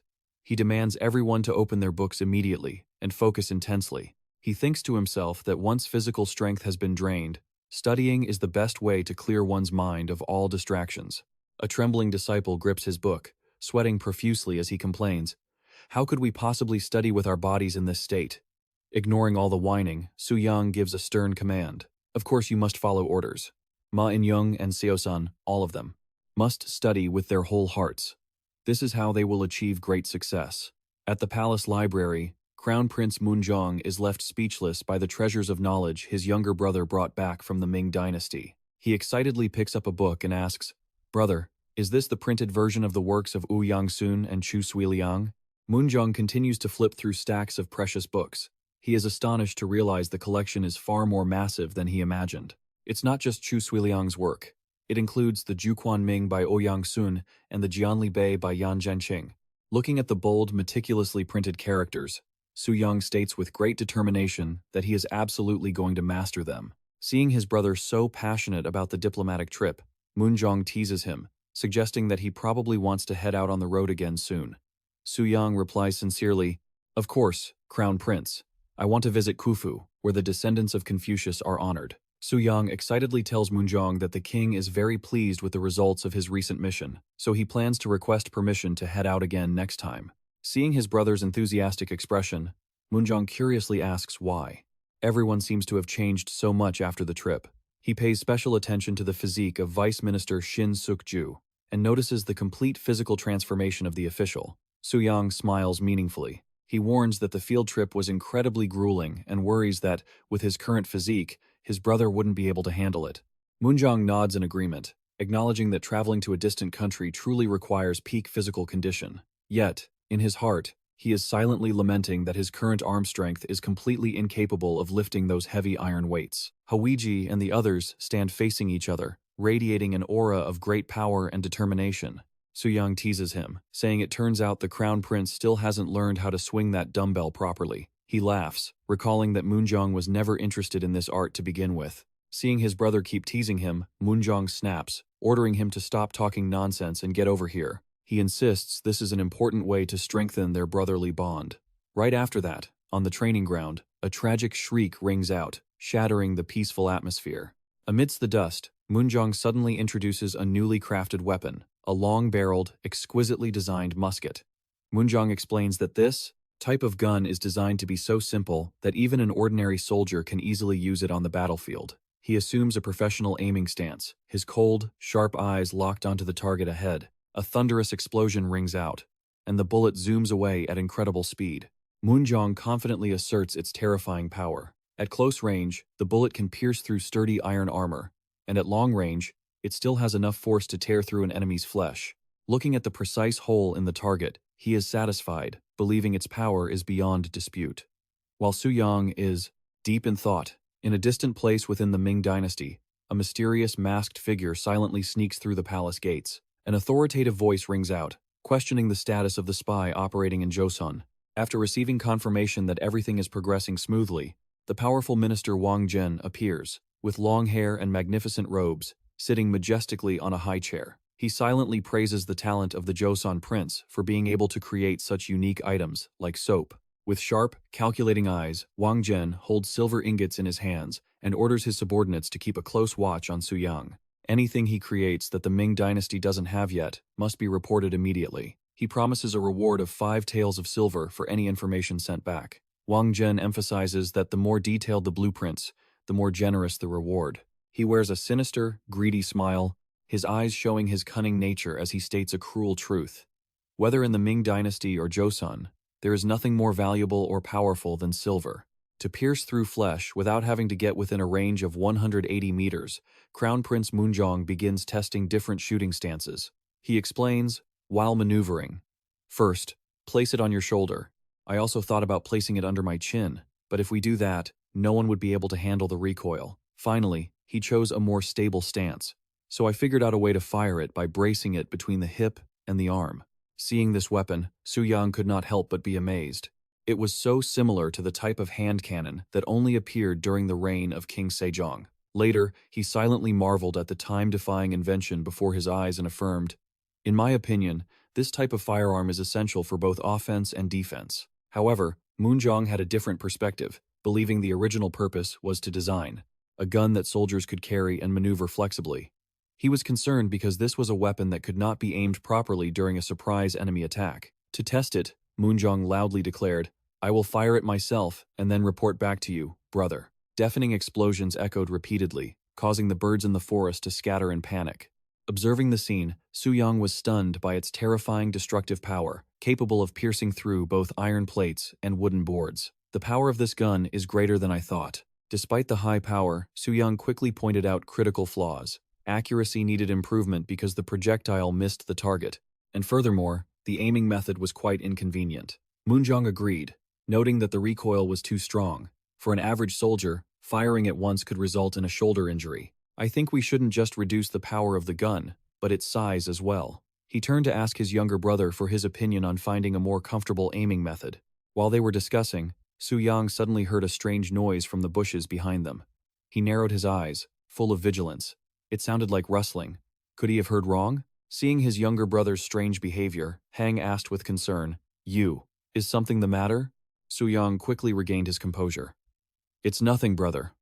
"Oh, were you asking about the aiming method?" He immediately called out. "Is Park Gang there?" A gray-bearded official quickly approached and bowed. "Yes, Your Highness." Suyang got straight to the point.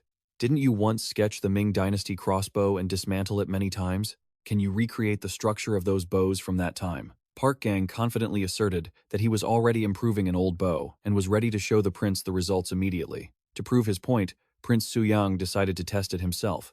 He took the crossbow, equipped with a special aiming device, and said to his brother, "Brother, I will test this crossbow and then explain to you the issues with that gun." Suyang narrowed his eyes, carefully aligning the target through the sight. A dry snap echoed. The arrow tore through the air, and it embedded itself right in the red center of the target. Witnessing the precise shot, Crown Prince Moonjong exclaimed in surprise. Suyang explained that accuracy would skyrocket when the eyes and the weapon were aligned on the same axis. He pointed out a critical weakness of the current firearm. Trying to aim with one hand while the other hand struggled to light the fuse was extremely difficult. In the heat of battle, soldiers would be unable to keep up with the enemy's movements and would easily become target practice. Moonjong immediately understood the truth. "So, if we combine the crossbow and the gun, it will solve the problem. Let's not waste another second." The Crown Prince immediately ordered Park Gang, "This is not the time to wait. Park Gang, drop everything you are doing and start working on this first." The research on weapon improvement began immediately after. They realized an average soldier would easily lose strength or suffer facial injuries after a few shots due to the heavy recoil. To fix this, a breakthrough idea occurred to them. Extend the wooden stock backward and brace it against the shoulder to create a stable anchor point. They also calculated how to redirect the smoke to avoid setting fire to the soldiers' helmets, and even suggested attaching a dagger underneath to handle emergencies. Moonjong nodded, satisfied that this was a great idea to increase combat effectiveness in a short time.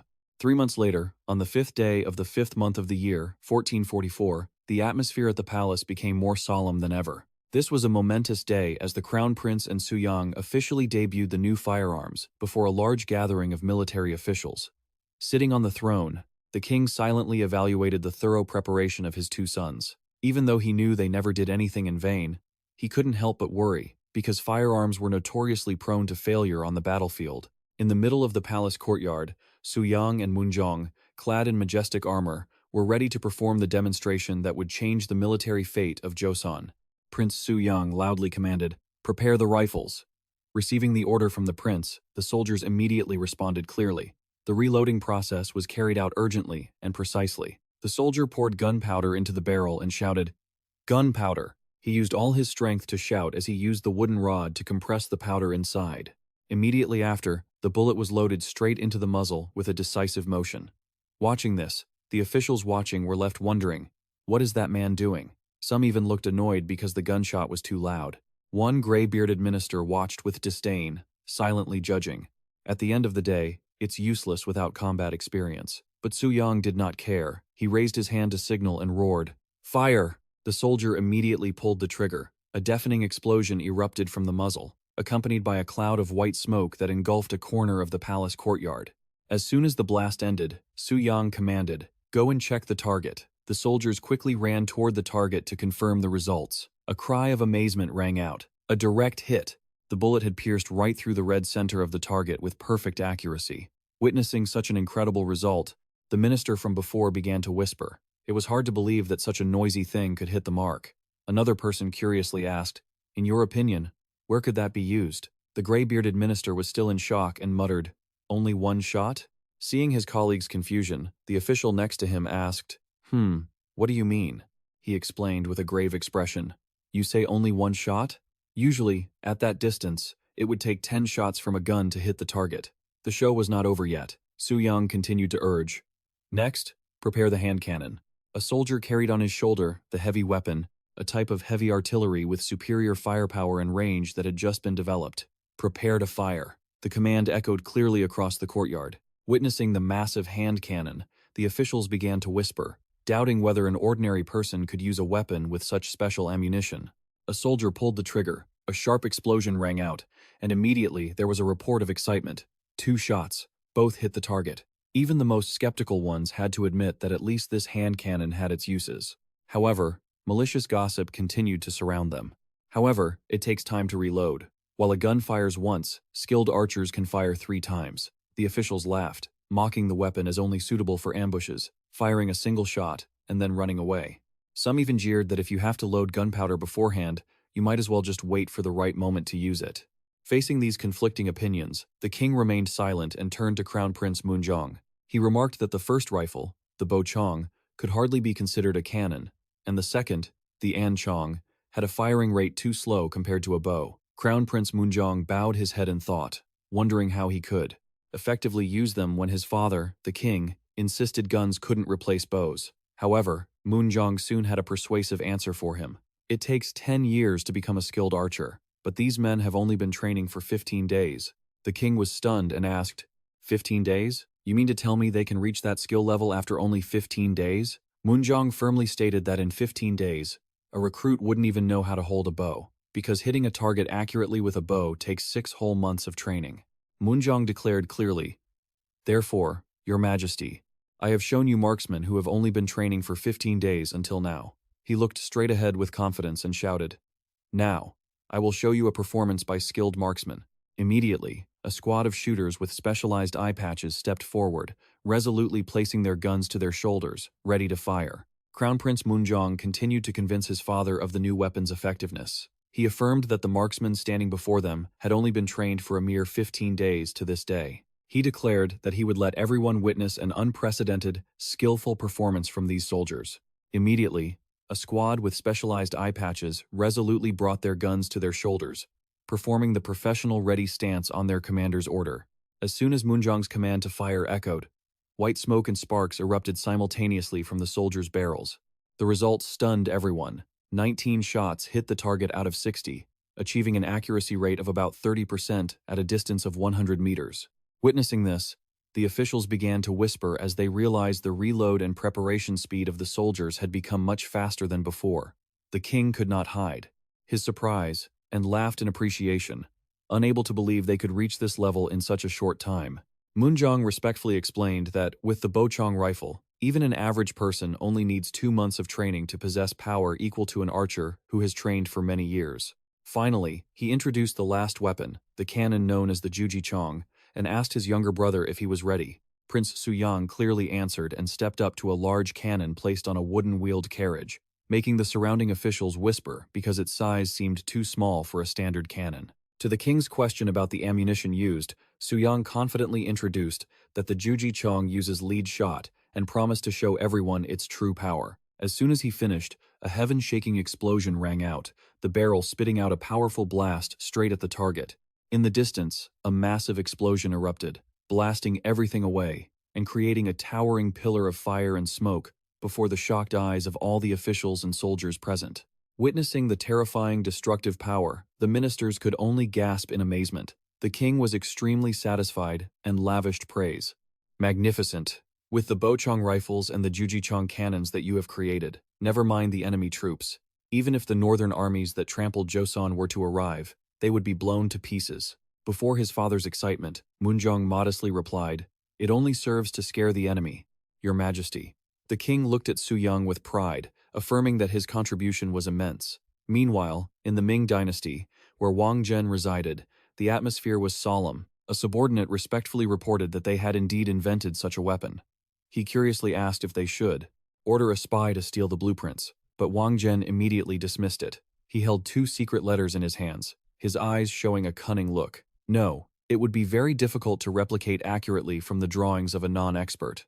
With a calculating smile, he stroked his chin and asserted, "Touching it directly is the best way."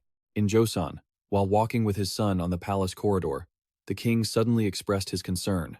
"The Bochong rifle and the Anchong handgun that you and the crown prince have made, if we mass-produce them, there will be problems." Before Suyang could ask, the king revealed a letter that had just arrived from the Ming dynasty. They said they had heard rumors about items made in Joseon and demanded they be offered as tribute immediately, as the emperor was very interested in them. Hearing that the other side specifically identified the rifles and handguns in the demand letter, Suyang was shocked. He worriedly asked how they could have known about the rifles and handguns. Although the letter only used the general term items, the king judged the situation to be extremely complex. He feared that if they sent other goods while the Ming knew of the weapon's existence, the Ming would think Joseon was intentionally hiding weaponry. Suyang quickly realized this was a sinister plot by Wang Zhen to force Joseon to show its hand. To break this impasse, he resolutely proposed to his father, "If so, we should send 2,000 bullets as tribute."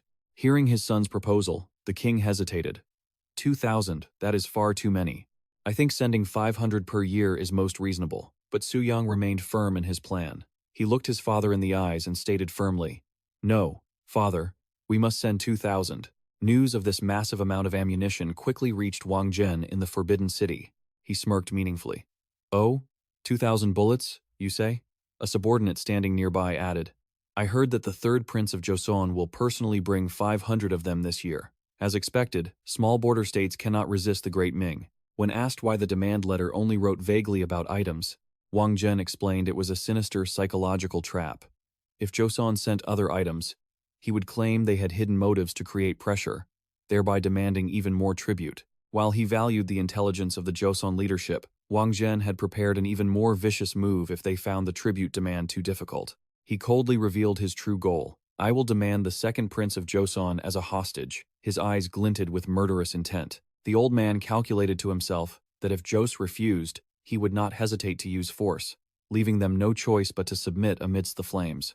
While dark conspiracies gathered from the north in a poor village in Joseon, the sound of an axe chopping wood still echoed steadily. A man paused his work and asked his friend, "Hey, have you seen that new notice posted earlier?" Since the notice was written in the new official script, many people were still confused and unable to read it fluently. His friend explained that in February of next year, the capital would be recruiting soldiers for a new central military camp called Hreon Dogum. Ha looked into the distance with apprehension, fearing that if he made a mistake, he would be exiled to the far northern border. Even so, his curiosity was piqued when he heard his friend reveal rumors that the founder of this camp was none other than Prince Suyang. Upon hearing the news of the recruitment, the friend, busy chopping wood, wondered if they were recruiting in the capital. It would probably be the same as soldiers serving far away. He thought to himself that for someone of his low status, joining the regular army was an impossible dream. Yet, the notice set forth some extremely strange conditions. They didn't mention anything related to horseback riding, and they even said bows and arrows had been discarded. He brought the axe down onto the log with a decisive strike. He stopped to wipe the sweat from his forehead, his eyes revealing a mix of suspicion and hope. Could it be true? These new recruitment criteria were truly a revolution. They only required proof of identity, and most importantly, a strong body and a resilient will. The notice stated it firmly. They also said they would not ask about the background of anyone signing up for the camp. In the middle of the snow, a poor young man knelt at the feet of the local lord, trembling as he asked for confirmation. Would ordinary people joining the training be asked about their families? The lord replied coldly, "With my generosity and tolerance, I will send you to the capital, but if you run away, you know what will happen, don't you? I will punish your parents." The young man could only bow in gratitude, thanking the Lord profusely. Carrying his heavy luggage, he promised himself that while he was in Munjong, he would pray every day for his parents' safety.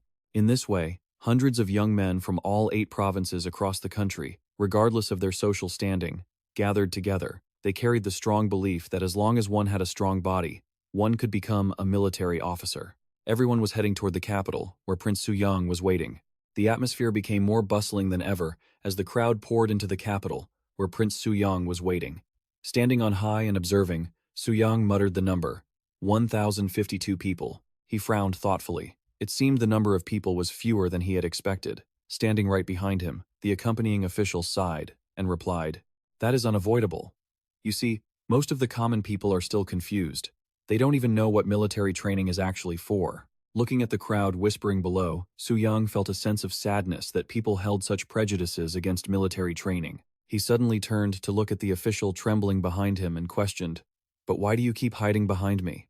Being singled out, the old man was startled and panicked. Suyang continued to question if commanding the army wasn't the job of the Minister of War. Hearing that, An Ung Sung, a famous calligrapher, who had just been appointed, burst into tears. "But I cannot do it." He lamented with frustration that he was only used to administration and ink and brushwork, so why was he suddenly pushed into this stressful position of Minister of War?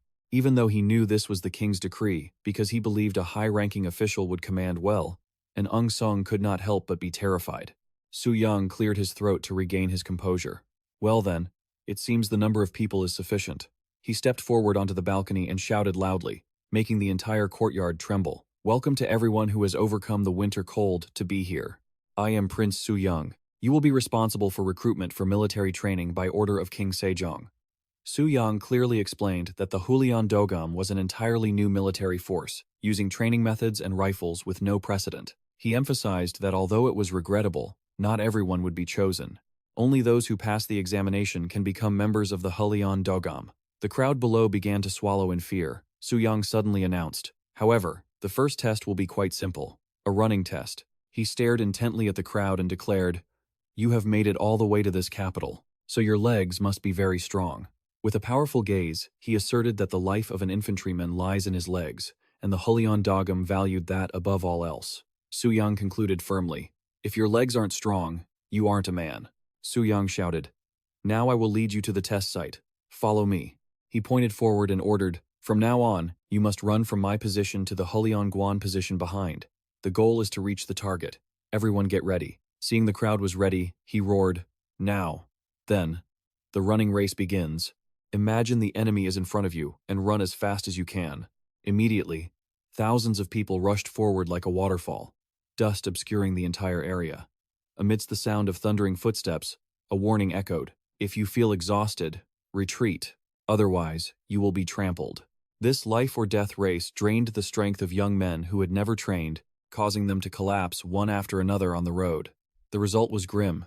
649 people were eliminated in the first test. The remaining number was only 403. Suyang looked at those who had lasted and began to lecture. "You must have heard about physical training, and I am the one who created this training method. The way to show your filial piety to your parents is to train and take good care of your body." He announced that the second test would examine that very filial piety through rigorous standards. The standard is incline bench presses with a weight equal to 80% of your body weight, squats with a barbell equal to your body weight, and finally, overhead presses with a weight equal to your body weight plus 20%. Before the anxious gazes, Suyang pointed to the person at the front of the line. "Now, in order, starting with you." The soldier replied, trembling, "Yes, I will follow your orders." Taking a deep breath, he gripped the cold iron bar. Seeing the candidate was too nervous, the trainer standing next to him took notes and reassured him. "If you feel like you are about to fall, it is okay to fall, so just give it a try." The young man gritted his teeth, determined, "Yes, I will give it a try." He let out a strained roar, trying to lift the iron bar, but the weight was too much, causing the bar to wobble and crash to the ground amid shouts of warning. "Don't overexert yourself." Watching one candidate collapse, Suyang silently reminded his team of experienced instructors that there would certainly be no one suffering severe injuries. When the second trial ended, 182 more people had to sadly bow out, leaving only 221 of the most elite young talents standing. Immediately after a general health check, the whole group moved to Namhansan, a new training camp that would be their home for the time to come. Under the silent night of the deep forest, the rustling of footsteps and the flickering torches added to the tension. A recruit, June, shivered and complained. My legs are still trembling. If I have to sleep outdoors in the forest tonight, I'll probably die of cold. In contrast to that weakness, when asked for his thoughts, Hong remained stoic. A young man with piercing eyes calmly replied, I find the test too simple. As for me, I could pass it easily, even if the weight were increased. It seems the test at the next location will also be easy. Just after setting foot in the majestic Namhansan fortress, Suyang, in his official robes, boomed, Welcome to the Namhansan training ground. This place is prepared to deal with unexpected events that could happen at any time. This is where you will be trained to become true soldiers. To boost morale, he unexpectedly announced that a grand feast was waiting, but first, everyone had to wash up with soap. A recruit asked in amazement, Can I really use something as precious as soap? Suyang laughed heartily. Don't worry, if you are a soldier here, you can wash with soap every day. This news caused the crowd to erupt with joy. Cheers echoed throughout the camp. Suyang calmly instructed, I will interview you personally tomorrow morning, so that's enough for today. Go wash up and rest. The soldiers responded in unison, Yes, Your Highness. According to the plan, they would undergo 7 months of harsh training to become excellent soldiers, qualified to become instructors leading the next generations. The next morning, in the office, an instructor respectfully reported, Your Highness, I will call in the next person. Suyang calmly ordered, Let him in. Suyang sighed softly. The interviews were nearing their end, with only the last 2 members of the Hong clan left. The first to enter was Hong Sun, a slave from Gangdo who wished to be freed. When asked why he joined the training, the small teenager shared honestly, Because Your Highness said that if we become soldiers, our parents will also be freed, so I decided to join. Looking at Hong Sun's small stature and light weight, Suyang silently noted that he had not even reached the average height of people at that time. Even so, his determination to fulfill his filial duty and help his parents escape slavery kept him in Suyang's thoughts. Despite his insecurity about his training efforts not yielding the desired results yet, Suyang smiled and encouraged him. He admitted that the training so far had indeed been very hard, and the upcoming process would surely be even more grueling. However, seeing Hong San's firm resolve, he silently looked forward to seeing how this teenager would transform under his guidance. After allowing Hong San to leave, Suyang turned the page to check the information of the last person. His eyes suddenly froze, and his pupils contracted in surprise when he saw the name, Hong Jun-song, born in 1425. In Suyang's mind, an image suddenly appeared of a butcher with disheveled red hair, holding a blood-stained cleaver with sharp, murderous eyes. He was terrified and blurted out, Wait, is that the butcher, Hong Jun-song? At that moment, the final candidate entered the room. With a confident demeanor, he introduced himself as being from Yung Che-dong. Although he possessed a physique second to none, because of his poor family background and inability to afford horse riding lessons, he had chosen to join the training with an intense desire to make a name for himself. Suyang contemplatively observed the young man in front of him. He wondered if human nature could truly change. Facing a Hong Jun-song, who was only 22 years old, he began to pose a challenge regarding leadership, asserting that a true commander must know how to handle subordinates, without resorting to brutal methods or oppression. Looking straight into the other's eyes, Suyang questioned, Can you lead your subordinates that way? An intense silence followed. The young man smirked, revealing a cold expression. He looked at Suyang with sharp, challenging eyes and retorted with a prickly question. If we don't use brutal methods, what is the point of a soldier's existence? Facing the young man's prickly attitude, Suyang remained calm and replied softly, I hope you find the answer by the time the training ends. Suyang decisively ordered, You may leave now. As soon as the door closed, he pondered the nature of humanity. He told himself that even King Sejong, who was once stubborn, had changed, so Hong Jun-song was much younger. Perhaps he could change too. The real training began shortly after with the loud, rhythmic commands of the instructor. Step to the left. March. The soldiers shouted in unison, keeping pace to the left. Left. Steel discipline was established immediately, with a warning against talking to each other. Amidst the thundering footsteps, a recruit felt that these exercises were strange. He whispered to the person next to him, Brother Hong, what do you think? Hong Jun-song maintained his cold expression and replied, This is just familiarization training to build a more perfect formation. He insisted that nothing was more important than faithfully executing orders on the battlefield, because that was a place where those who were alive just a moment ago would soon become corpses.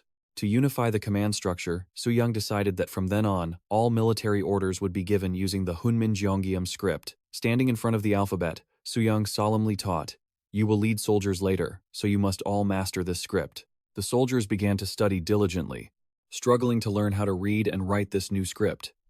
Seeing Hong Jun-sung operating so skillfully, an official asked in amazement, "You can already read and write?" He calmly told himself that nothing had been too difficult for him in learning the script so far. Observing from afar, Suyang assessed him silently. He had considered reconsidering his choice if the man showed even a bit of resentment, but so far, he was doing very well, and there were no issues. Suyang observed Hong Jun-sung's remarkable progress, and silently judged that if things continued this way, he would definitely become the head of the first training batch.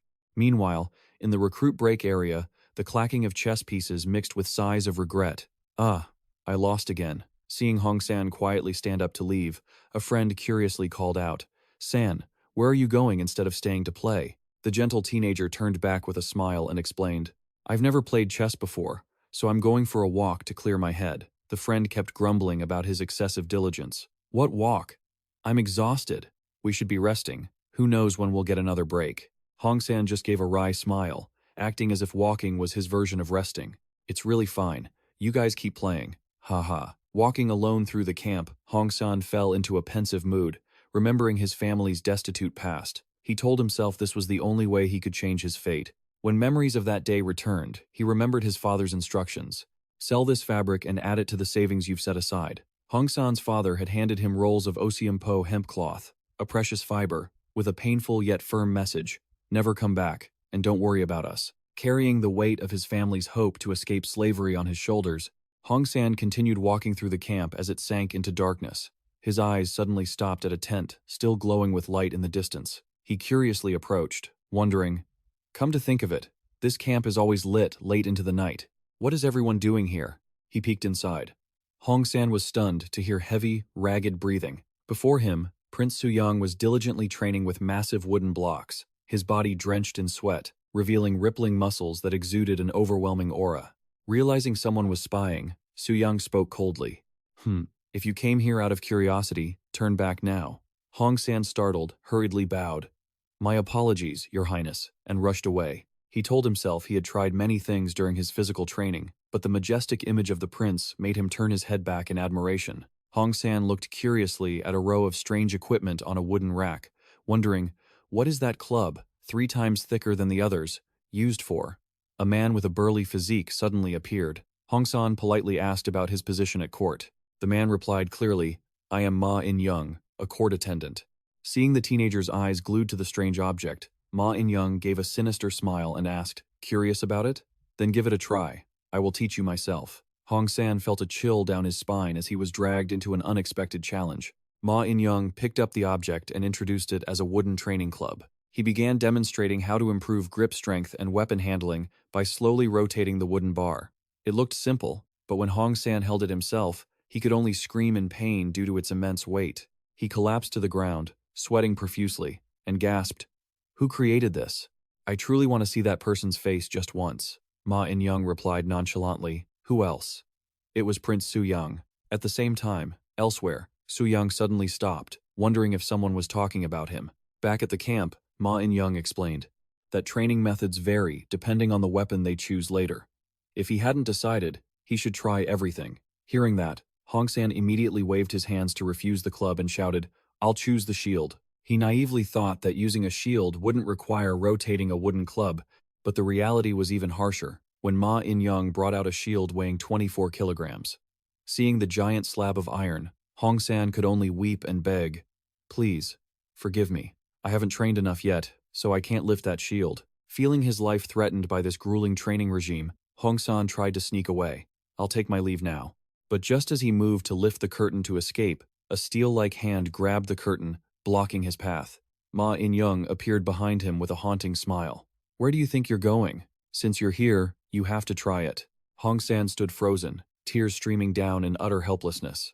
Half an hour later, Ma In-young left with a farewell. "See you tomorrow." Left alone in the dark, Hong San slumped over, holding his stomach, leaning against a tree to gasp for air. Phew, how was anyone supposed to survive this? As he was struggling, he suddenly froze, spotting a figure lurking from the deep woods. Recognizing the person, Hong-san asked in surprise, "You are you, Hong Jun-sung? Where have you been?" "I remember no one is allowed to leave the training camp during the session." Hong Jun-sung turned back with a dirt-stained face and a cold, haunting gaze. He replied casually, "Ah, training with the weaklings is too boring. I just went out to practice a little and came back." Hong-san nervously pointed at the dark red stains on the other man's hands and stammered, "That on your hands? Isn't that blood? Were you injured during training?" Hong Jun-sung turned coldly and walked away, not forgetting to add an ominous warning. "It seems you're the only one who saw me leave. Pretend you didn't see me today." He walked away silently, calculating to himself that for some unknown reason, it seemed Prince Suyang was watching him very closely. However, he would continue to pretend to know nothing, just like Hong-san right now. Suddenly, Hong Jun-sung placed his blood-stained hand on Hong-san's shoulder, making him shudder in fear as he whispered, "It's not mine, so don't worry." In the center of the majestic palace yard, Suyang lay on a training bench, his hands gripping an iron bar tightly. He said respectfully, "Thanks to the grace of Father and Mother, this son has reached this day. Now, I wish to demonstrate my results to you both." Suyang braced himself and let out a resounding shout. "Ha!" The heavy barbell was pushed upward, to the astonishment of those watching. Suyang let out a sigh of relief. Whoosh! I did it. Sitting on the throne, the king couldn't hide his satisfied smile. "So, no one can say your arms can only lift pen and paper anymore." Suyang bowed respectfully. "I have put great effort into training my body and mind. However, the challenge wasn't over yet." He confidently proposed, "Therefore, Father, for the final step, I wish to try lifting the weights." With a powerful surge of strength, Suyang pulled the heavy barbell from the ground and declared clearly, Success." The sound of iron striking the ground echoed sharply. The king and crown prince Moonjong approached.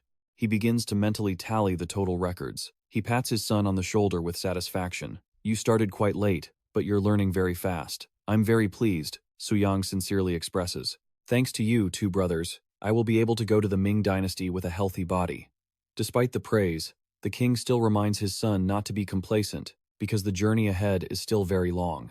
At this moment, everyone in their hearts understands that even the current King Sejong has reached a weight level of 500 grams, which is worthy of awe. The king suddenly turns to look at Crown Prince Moonjong and asks, "That's right.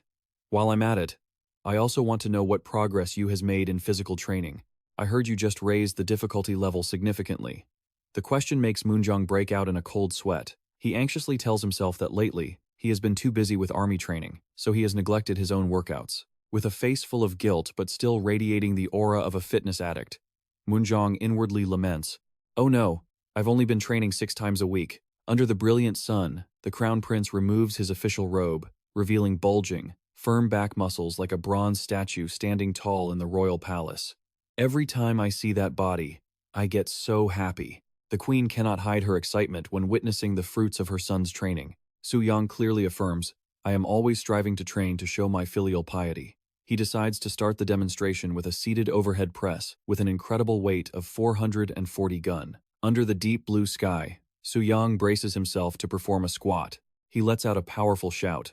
His bulging muscles tremble violently as he stands firm with the heavy iron on his shoulders, officially succeeding at the 440 gun mark. Immediately after, Suyang continues to conquer the bench press at 330 gun amidst the king's exclamations of awe. In his heart, he cannot help but be amazed at the strength of his current body, because normally, he would have a hard time lifting such a high weight. Witnessing his son's efforts, the king says kindly, "You can rest for a while now." However, Suyang decisively replies, "No need, father, I have caught my breath." He announces that the final exercise will be the deadlift. The atmosphere becomes extremely tense. The veins on Suyang's arms pop out as he grips the barbell. Crown Prince Moonjong and the soldiers standing nearby can only watch in silence and amazement. With a resolute grunt, Suyang pulls the heavy weights up high, officially marking success at 430 gun. The king is so excited that he clenches his fists and cheers. "I am so proud of you. The crown prince has only lifted 700 gun, and the great General Yang Myung has only managed 500, yet you have successfully lifted the combined total of both. This is clearly a blessing from heaven." To honor this achievement, the king immediately orders the painter An Gyeon, "Before you goes to Beijing, paint his body on an 8-panel screen for me." He plans to place that screen right in the middle of the training hall to serve as an example for others. Hearing this, Suyang is so stunned his jaw drops. What? What was that? He shudders in horror, imagining a future where the gym is filled with posters showing off his own muscles like a modern fitness center. Faced with his father's plan, Suyang hurriedly tries to dissuade him. Father, if future generations see my body like that, I would be so embarrassed. But the king immediately dismisses it. No, you have lifted 1200 gun. That is an achievement that history needs to record. He excitedly announces that he will call lifting 1200 gun through these three main exercises, the Suyang gun. Hearing the name Suyang gun, Suyang is stunned, inwardly wondering in confusion if he is leading Joseon down a bizarre path. Ignoring his wandering thoughts, Suyang focuses on his work at the army training camp. Standing before all the soldiers, he announces clearly, "From today on, we will divide the troops into different formations and begin special training based on the weapons each team uses." He does not forget to remind the archers that they will be the ones using the new type of gun invented by the Crown Prince, and orders each person to choose their team. All the soldiers shout in unison, "By your command," making the whole camp tremble. A moment later, his assistant approaches to report the troop distribution status to Suyang. The specific results include 41 shield soldiers, 51 spearmen, 63 longsword infantry, and finally, 66 people who chose to use guns. Looking at the list, Suyang ponders as he sees not too many people choosing to use guns. He guesses that perhaps they are still not used to this type of firearm. Although worried about having to redesign the training program accordingly, he still has to start working on it immediately. Meanwhile, the shield soldiers are buzzing with amazement as they look at their massive gear. They whisper to each other that with this enormous shield, even if a tiger were to lunge, it would surely stand firm. Seeing two soldiers still standing there gawking, the drill instructor immediately yells, "Hawiji, what are you two doing? Get into position and get ready." Both apologize in a panic and quickly get into formation. When everyone is ready, the drill instructor clearly gives the order for the first exercise, rotating the shield in all directions. A recruit just grabs it and immediately makes a grimace, complaining because the shield is heavy enough just to carry. Immediately, he is scolded directly by the instructor. "Stop blathering, follow my movements, hurry up." Suyang watches from afar, silently admitting that these shields might indeed be a bit too heavy, but he has no other choice. He explains that the main reason the shields must be large and thick is to maximize defensive coverage, while the second goal is to block the enemy's advance.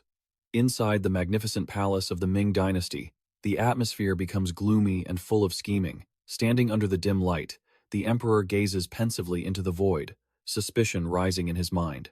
We still don't know what the guns about to be presented to the Ming dynasty will be used for. Right behind him, Wang Jin gently fans himself, covering half his face, a sinister smile clear in his cunning eyes. He continues with a suggestive tone. "So we must take precautions, right?" While conspiracies are surrounding them from the north, at the Joseon training camp, the sharp clanging of giant shields echoes across the training ground.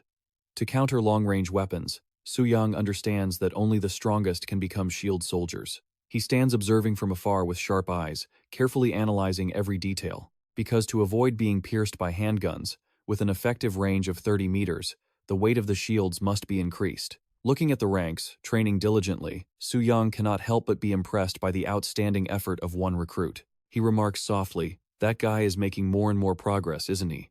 Standing next to him, the drill instructor wipes his sweat and nods in agreement. "That's right. I don't know where he gets that strength." Phew. Realizing the training intensity is already too high, the instructor hurriedly called out to stop the teenager. "That's enough.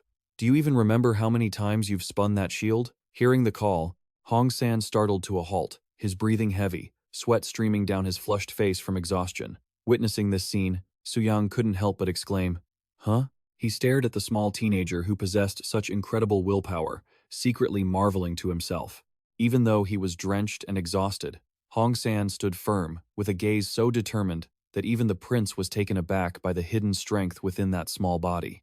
Looking at the gleaming great blade swung high against the blue sky, a soldier asked curiously, "Is this a polearm?" The commander calmly explained that, although it could be called that, it was accurately known as a long dao, a two-handed weapon reaching up to 2.4 meters in length and weighing about 9 kilograms. Using it required remarkable strength. A soldier swung the green dragon blade powerfully, creating arcs that sliced through the air. A week had passed since training began, and as expected, whenever the difficulty increased, more people couldn't handle the heat and were eliminated. Those who remained had to brace themselves under heavy shields under strict supervision. Time slipped by, and the month-and-a-half-long grueling training finally concluded.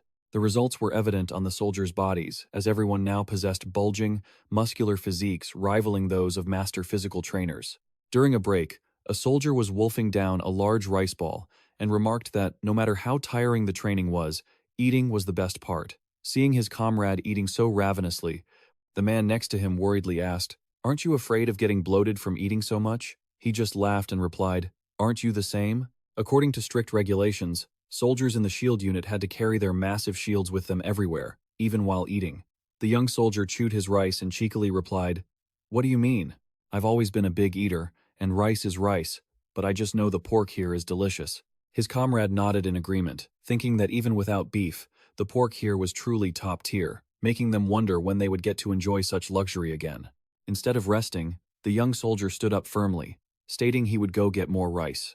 To his senior's surprise at his incredible speed of eating, he explained that perhaps it was because the training was so strenuous that no amount of rice felt like enough, and promised to be right back. He hoisted the heavy shield onto his shoulder, whistling as he walked, telling himself he was in a growth phase and needed plenty of energy. Standing before the orderly ranks, Suyang clearly declared, "Now you have become true soldiers." He emphasized that after such grueling training, the lives of these soldiers now depended entirely on their legs. To reward their efforts, he gifted everyone new socks and shoes, but immediately followed up with an announcement that left everyone stunned. "We will begin marching in 2 days." Facing a rookie's bewilderment about the upcoming mission, Suyang offered a bright smile, though his words carried weight. Walking 100 miles of mountain paths from dawn till dusk, the soldiers could only sweat with dread, thinking that no matter how hard it was, they couldn't go on an empty stomach if they wanted to survive. Exactly 2 days later, under heavy forest rain and engulfing darkness, the army trudged into the deep woods.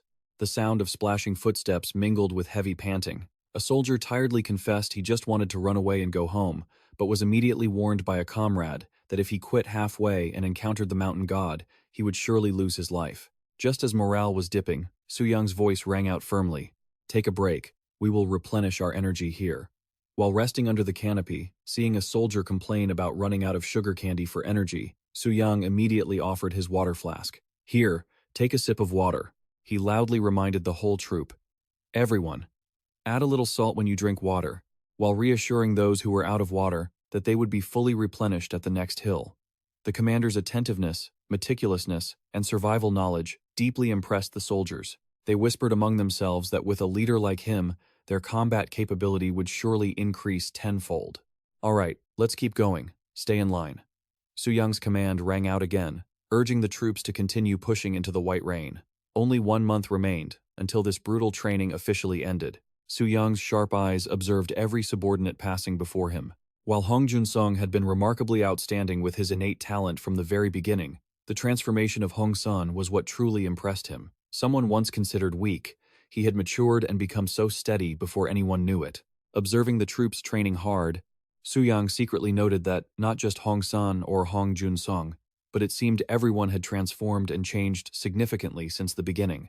A confident smile appeared on his face in the cold rain. Suyang thought to himself that he wanted to show his father these powerful sights soon. Time passed to September, 1,445 inches, the capital of Beijing under the Ming dynasty. Suyang officially had an audience with the emperor. Sitting on the majestic throne, the Ming emperor spoke. "Come here, third son of Sejong. From the second prince to the third, I can see how passionate Joseon is about learning." He mentioned hearing that Suyang had profound knowledge of calligraphy and requested, "I wonder, could you write a short passage for me?" Though somewhat surprised and asking, "A short passage?" Suyang quickly received confirmation from the emperor that even just a little would be enough to satisfy him.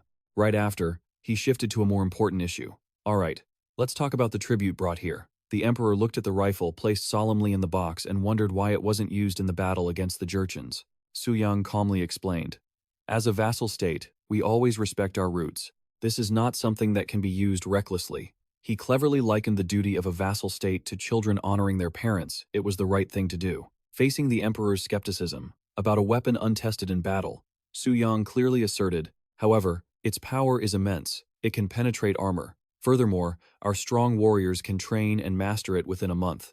At that time, the Ming dynasty will become invincible." Suyang's confidence piqued the emperor's curiosity. He stroked his beard and thought, "Your confidence is quite intriguing, and now I'm truly curious about its power. I shall wait and see."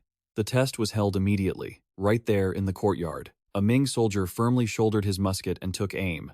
A deafening blast rang out, and the bullet tore through the armor set up in the distance, right before the eyes of all the officials and troops. The final result was announced with absolute certainty: 3 hits out of 3 shots, witnessing the sheer power of this new weapon. The Ming official reported back in astonishment. The abdomen and chest were completely pierced. If this had been a real person, they would have been dead. Your Highness. Sitting on his throne, the emperor was incredibly satisfied when he noticed the superior advantages of the Joseon rifle. Compared to the Zhongtong, it fires faster and uses less gunpowder. It is, without a doubt, an exceptional weapon. The emperor laughed heartily, musing to himself that the next generation truly surpasses the old. The old saying is right: it is a blessing for a son to outshine his father. The Joseon dynasty had created a weapon far superior to their neighbors. Immediately, he made a heavy request. How would you feel about paying tribute of 1,000 rifles each year? Faced with the Son of Heaven's proposal, Suyang maintained his composure. He bowed his head and skillfully replied, "How could we ever hope to defeat the Jurchen tyrants with just this many, Your Majesty?" His eyes shone with determination as he declared a number that left everyone stunned. "Your servant has come here with the resolve to offer you 2,000, Your Majesty. Please, Your Highness, accept this token of my loyalty." At that moment, at the training camp in Joseon, the atmosphere had become incredibly tense. A lightning-fast punch landed squarely on a recruit's face, knocking him to the ground. In the middle of the training field, the recruit clutched his bruised face in pain, his eyes flashing with shock and indignation as he looked at the commander standing towering before him. He wiped the blood from the corner of his mouth, gritting his teeth to endure the pain and humiliation. But then, a shocking announcement was suddenly made: Suyang dismissed for cruel behavior. At the Longmen Grottos in Luoyang, the painter An Gyan and Grand Prince An Pyong were admiring the tens of thousands of spectacular Buddha statues along the cliffside. Suddenly, An Gyan pointed forward. "Grand Prince An Pyong, look there. There is a newly carved statue, a giant with rippling muscles, quite unlike the other stone Buddhas." It was believed to be a bold representation of the 4 heavenly kings. Moving deeper inside, they were amazed to find many more similar stone statues. An Gyan squinted to observe them and exclaimed, "But why does the face look a bit like Grand Prince Suyang?" Feeling suspicious, he turned to ask the local villagers who had carved these statues. A man recounted that 2 years ago, a group of scammers selling fake medicine had come here to cheat the people. At that time, Prince Suyang had dealt with the leader of the swindlers using his overwhelming strength. The myth-like story claimed that the Southern Heavenly King, unable to watch the scene, descended to Earth to personally punish them. And ever since then, the statues were changed to reflect this brave and heroic posture. An Gyan laughed loudly. "Ha! Isn't this the kind of story Grand Prince Suyang often tells?" If he knew the truth, he would be very pleased. Contrary to the painter's amusement, Grand Prince An Pyong was trembling with rage, his eyes bulging as he roared, "Take that back! My brother's muscles are nothing like this fatty mess." Even as An Gyan frantically tried to calm him down for fear of being overheard, An Pyong shouted madly, "Do I look like the type to let this slide? How dare this pile of filth be compared to my brother's physique?" He considered it an insult to his brother and was determined not to let it be before returning home. The painter An Gyan worriedly asked if he really had to delay his schedule. Grand Prince An Pyong firmly declared, "Of course, I will make sure the upper body is exposed instead of being hidden by those robes." Standing before the 20-meter-high cliff, which looked truly majestic, he silently marveled at his brother's wisdom and beautiful physique, while expressing his desire to depict him as Manjushri Bodhisattva. Months later, a giant statue with rippling, powerful muscles flexed in a heroic pose was finally completed right on the cliff. An Pyong let out a sigh of relief. Phew, the draft is finally done. Looking at the new work, An Gyan couldn't help but shiver. Compared to the others, this one radiated a rather fearsome energy, like a black dragon soaring into the sky. This event inspired many sculptors in Luoyang, leading to the appearance of a new landmark in the Ming capital called the Muscular Bodhisattva. Time passed until the 9th day of the 9th month. The Double Ninth Festival was also the graduation day for the Joseon training course. In the middle of the training field, commands rang out sharply. "Attention!" All the soldiers knelt in unison, shouting with great dignity, "We pay our respects to your highness." Seeing the soldiers shouting their loyalty so clearly, the king couldn't help but look on with satisfaction as they moved as one. "I can imagine the hardships you all have endured." He affirmed that they would become a shining example for soldiers here and for generations to come.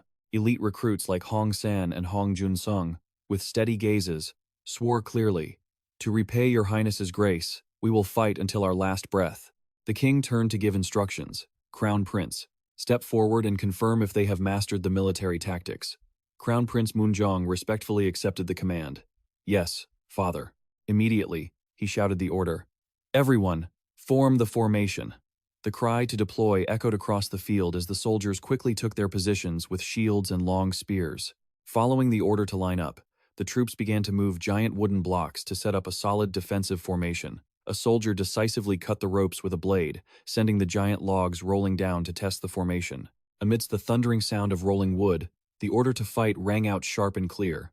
"Archers, prepare for the assault." As the logs slammed into the defensive line, the commander immediately shouted, "Now is the time, attack." The infantry unit with shields and axes charged forward bravely. The logs flying through the air were sliced into small pieces by sharp, swift blade strikes. Immediately after, the Crown Prince continued to shift the formation. Next, spearmen. A soldier put all his strength into thrusting his spear through the wooden target with a powerful roar, not letting the tempo drop. The next order was issued. Next, swordsmen. The soldiers holding swords stepped forward with icy, focused gazes. They decisively lunged forward at blinding speed. Their long swords swung powerfully, slicing the wooden targets to pieces in an instant. Following the performance was the appearance of the artillery units deploying their formation. The order to fire had barely finished, when a series of deafening explosions rang out as the gunner squad fired simultaneously at the targets. The highlight of the performance was when the super rockets were ordered to deploy their formation. Suyang marveled to himself, thinking, "So this is the special weapon my brother had crafted during our training." It was a powerful, heavy machine gun version, unique to the Joseon dynasty. The order to fire rang out. Hundreds of projectiles launched from the hwacha, creating earth-shattering explosions that leveled every target in their path. Watching this display of destructive power, the king couldn't stop clapping in approval. "Excellent, truly excellent." He smiled with pride, firmly asserting that with such might, no enemy would ever dare to invade our country again in the future. The first military review of the training program was a massive success. By the order of King Sejong, those from the lower classes were now promoted in rank based solely on their abilities. Dressed in crisp military uniform, Hong San beamed with joy as he officially received a new name, Hong San. In a solemn chamber, an official held a scroll and asked cautiously, "Have all of these matters been verified?" The person opposite him bowed respectfully and confirmed, "Yes. King Sejong himself has inspected them." "Sir."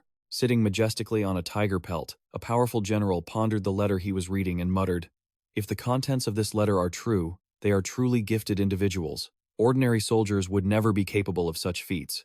Upon hearing the report that they were all recruits with zero combat experience, he glanced at the treasured sword on the rack and remarked coldly, "So that's how it is." The accompanying official worried that no matter how fit or agile they seemed during training, they would all run away once they hit a real battlefield. Hearing that the troops had never trained in the mountains during winter, the general touched his chin in thought. The training camp was built to simulate the feeling of being on the battlefield. He bluntly raised the point.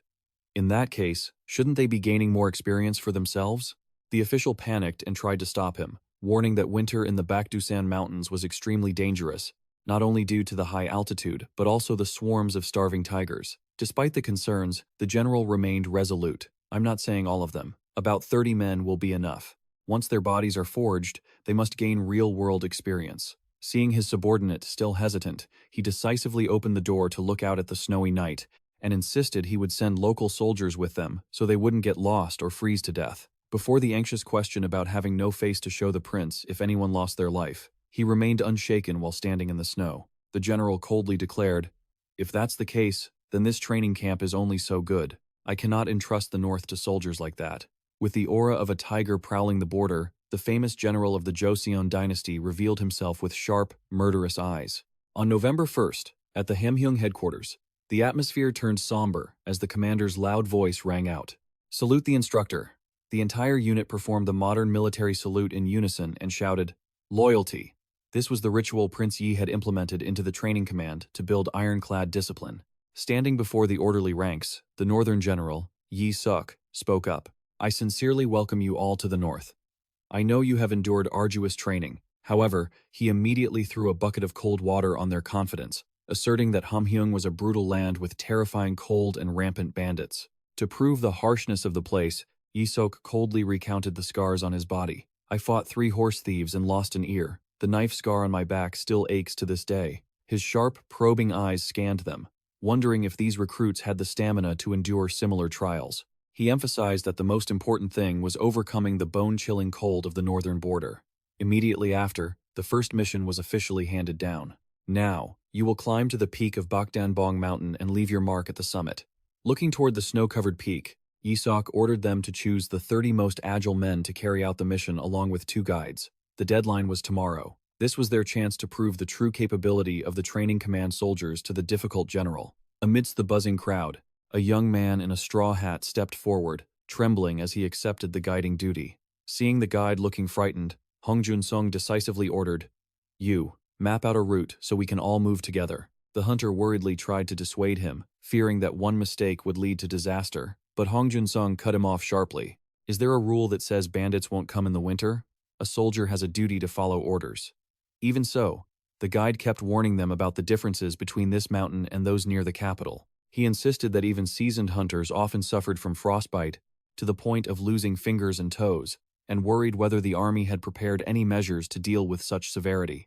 Irritated by the guide's excessive caution, Hong Jun-sung clenched his fist and growled, "If you're going to keep whining, you can leave now if you want."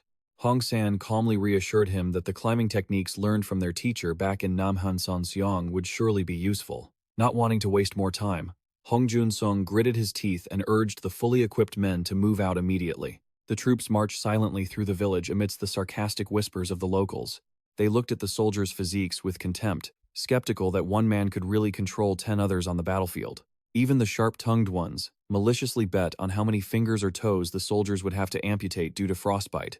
One man even confidently bet on 20 toes. Amidst the judgment, their curious eyes fell on the strange iron pieces on the soldiers' backs, wondering what on earth they were. On the way, the guide looked uneasily at the giant shield and asked Hong San if it was too heavy to carry, but he only smiled and replied, "Don't worry too much about me." Seeing the old man looking tired, Hong San thoughtfully reminded him to loosen his hat straps to ease his headache. Feeling the grip of the iron hooks under his boots as they moved across the frozen road, Hong San secretly marveled at their utility and wondered who had invented such clever gear.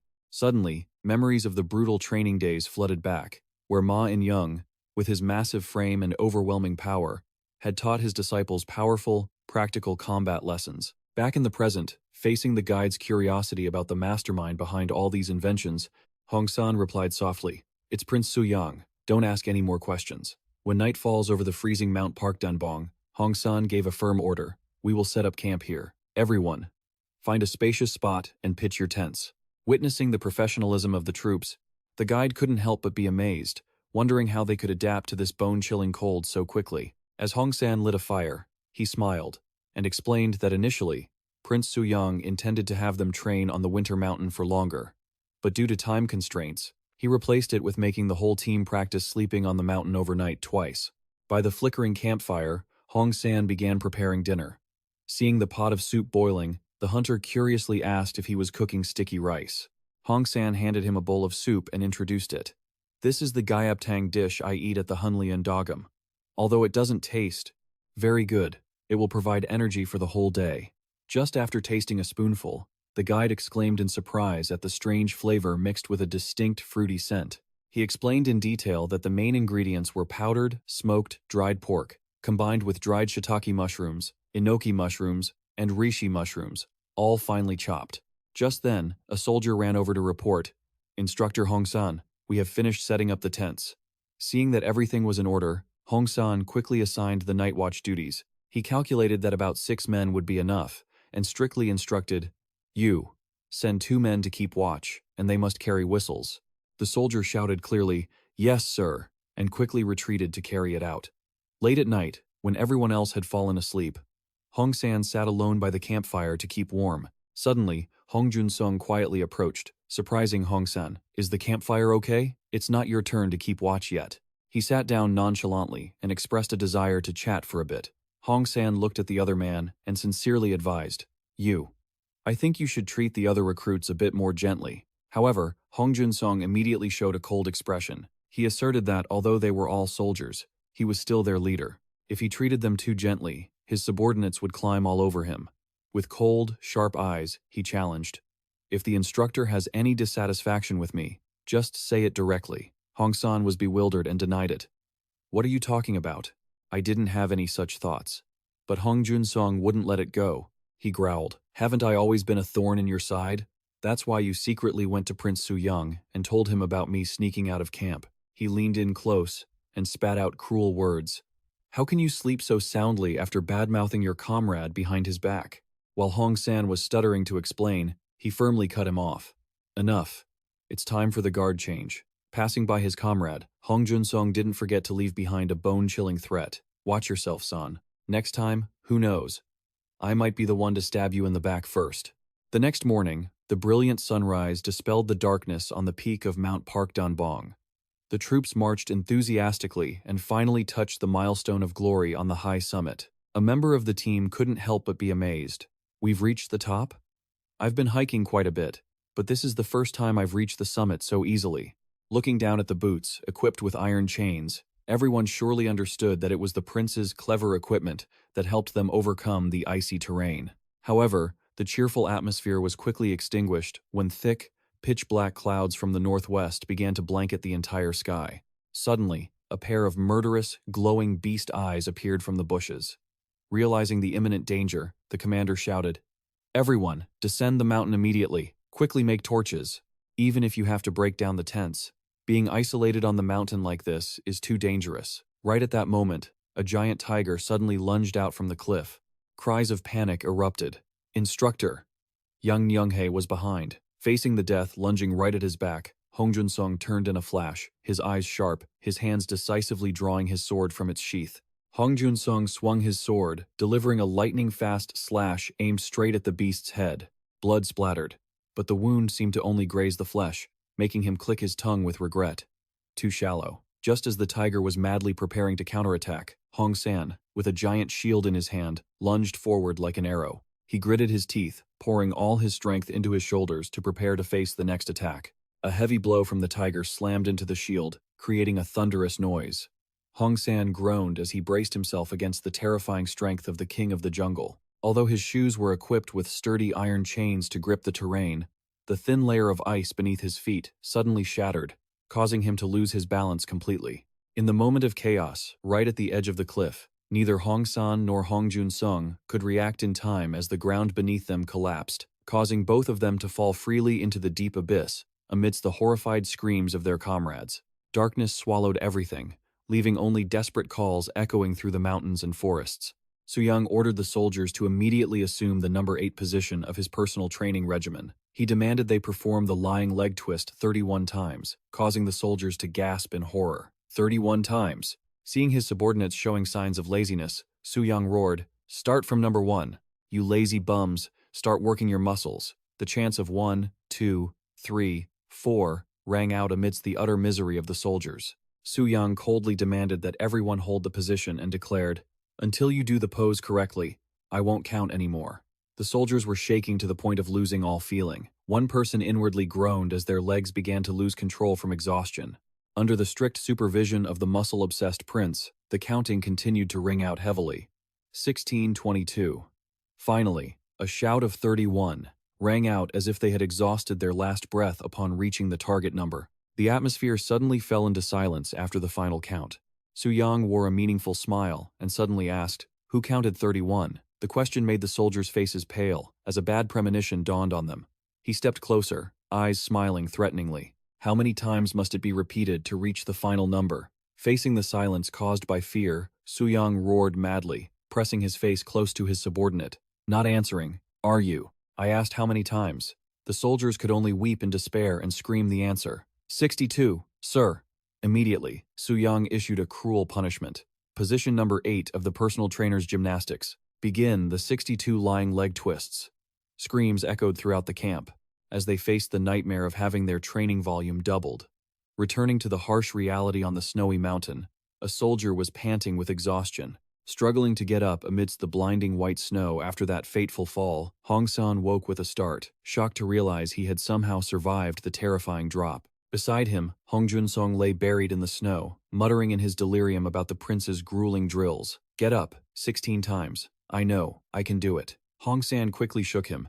Yang, wake up. Hey, wake up. They both struggled to their feet on the steep mountainside. Hong San explained that the tree branches and the thick layer of snow had saved their lives, then anxiously asked if he could stand steadily. Hong Jun-song reassured him that he was fine, and wondered how much time had passed. He secretly hoped it wasn't too late to head back. As they started moving, Hong Jun-song suddenly froze. His eyes filled with shock as he spotted the deep red bloodstains on the back of Hong San's jacket. He gasped, Hong San, you're hurt? Amidst the swirling white snow and howling winds, the two figures trudged along, leaning on wooden staffs. Heavy, ragged breathing echoed through the silent expanse, Jun's hands trembling as he gripped his staff to keep from collapsing under the bone-chilling cold of the high mountains. Hong San thought to himself, this is not good. They had to return to the training base within 8 days, before the path to the guard station was snowed in. Seeing Hong San exhausted from his back injury, Hong Jun-song suddenly suggested, you go on ahead. I'll rest for a bit and follow you. Hong San paused, suspicious. He saw tiger tracks still clearly imprinted in the fresh snow and feared the beast was still lurking nearby. He pressed him. You're really just going to rest and go on like this? Though his own wounds were bleeding, Hong Jun-song forced a smile and urged him, I'm really fine, just go. Hong Jun turned his back and walked away coldly, thinking to himself that with such an injury, the guy was just a burden. He nonchalantly threw back, fine, suit yourself, I'm heading out. He trudged deeper into the white blizzard, leaving his comrade far behind. Behind a large tree, Hong San was hiding with a gun in his hand. He told himself that having Hong Jun-song go on ahead was the right call. Looking at the fresh tiger tracks still pressed into the snow, he realized they were too new, and staying behind alone was the right decision to protect his comrade. But the sudden appearance of the beast right before him left Hong San stunned. He never expected to encounter it like this. Looking at the wild animal, starving from the winter, he understood that if he were taken down, it would definitely continue to chase Hong Jun-song, so he had nowhere left to run. Hong San aimed his gun, but he felt anxious, worried that the tiger's massive frame wouldn't even be fazed by his shot. Suddenly, he spotted an old wound on the tiger's face and caught a glimmer of hope. Looks like that wound is blocking its vision. I still have a chance. Hong San took a deep breath, mustered all his courage, and shouted, Come here! The beast roared and lunged like a whirlwind. Hong San knew that only a headshot would give him a chance to survive. He pulled the trigger. A thunderous blast tore through the silent mountain air. The force of the tiger's lunge was so strong it shook the ground. Facing the sharp teeth of death in that split second, Hong San realized the grim truth. That's right, from the very beginning. Dealing with this alone was unrealistic. Red blood sprayed onto the white snow amidst the predatory growls of the mountain lord. Just as Hong San faced death, Hong Jun-song suddenly appeared, decisively plunging his sword through the beast's head. Blood splattered onto his uniform, and he spoke coldly, breaking the silence. Hey, don't get the wrong idea. I didn't come back for you. Standing tall beside the massive tiger carcass, he casually explained that he was only worried that if someone deserted, the effectiveness of the military training camp would be questioned. That was all. Faced with his comrade's coldness, Hong San just smiled softly. I understand. He suddenly asked a question that stunned the other. Hey, do you still hate the main army? Hong Jun-song asked in surprise. What did you say? Meanwhile, at the camp at midnight, a figure was secretly watching from afar, wondering which soldier would dare to leave the camp during a lockdown. The instructor hidden behind the curtain was shocked to see Hong San and Hong Jun-song return. What? That's Hong San and Hong Jun-song? Why are you covered in blood? Immediately, an emergency meeting was held before the commander. An officer firmly proposed. We must expel Hong Jun-song immediately. He was accused of frequently leaving the camp, impersonating officers, and fighting other cadets. These actions would certainly seriously damage the reputation of the military training camp. Suddenly, a powerful punch landed straight into Hong Jun-song's face, causing blood to spurt from the corner of his mouth. He wiped the blood away, his gaze still indifferent. Standing opposite him was the masked instructor with a muscular build, his hands clenched powerfully, ready for further punishment. Ma In-young worriedly asked Suyang if it was necessary to be so harsh, because his actions were shocking the entire training camp. Suyang secretly calculated that doing so would quell the criticism aimed at Hong Jun-song while giving him a chance to wake up. He didn't want the public to pay too much attention to this place. When his assistant asked why he didn't just scold him, Suyang explained that Jun-song had extreme self-pride. If he just gave a normal reprimand, it would backfire, and surely no other instructor would dare to take such strong measures to discipline him as he had done. Suyang thought to himself that a person's personality is very hard to change in just 7 short months, but the military discipline environment would definitely make him gradually understand everything. Meanwhile, Hong San was confused as to why his comrade would suddenly say such strange things. Hong Jun-sung, his face covered in blood, coldly insisted that he didn't remember any such conversations ever taking place, and that he had thrown away those emotions long ago. Looking at his friend's indifferent expression, Hong San just smiled softly with understanding. Amidst the snowy mountains, the calls of Lord Hong San, Lord Hong Jun-sung, from the search party echoed everywhere. The hunters and soldiers frantically waved their torches in search, until the guide was stunned to spot the figures in the distance. The old man cried out in joy when he saw the 2 officers were still alive after the accident. Hong Jun-sung stood tall, guarding beside Hong San, who was sitting against a tree. Right next to them lay the carcass of the giant tiger, motionless on the snow. "Get the supplies ready now," Yi-sok shouted in anxiety as he watched the blizzard engulf the fortress walls. He understood that if ordinary soldiers were to encounter such a heavy snowstorm, they were surely all going to die. Down in the courtyard, the soldiers were frantically urging each other to hurry and get ready. Looking toward the distant mountains, the general calculated the height of Mount Danbong. By now, the snow must have reached the soldiers' waists.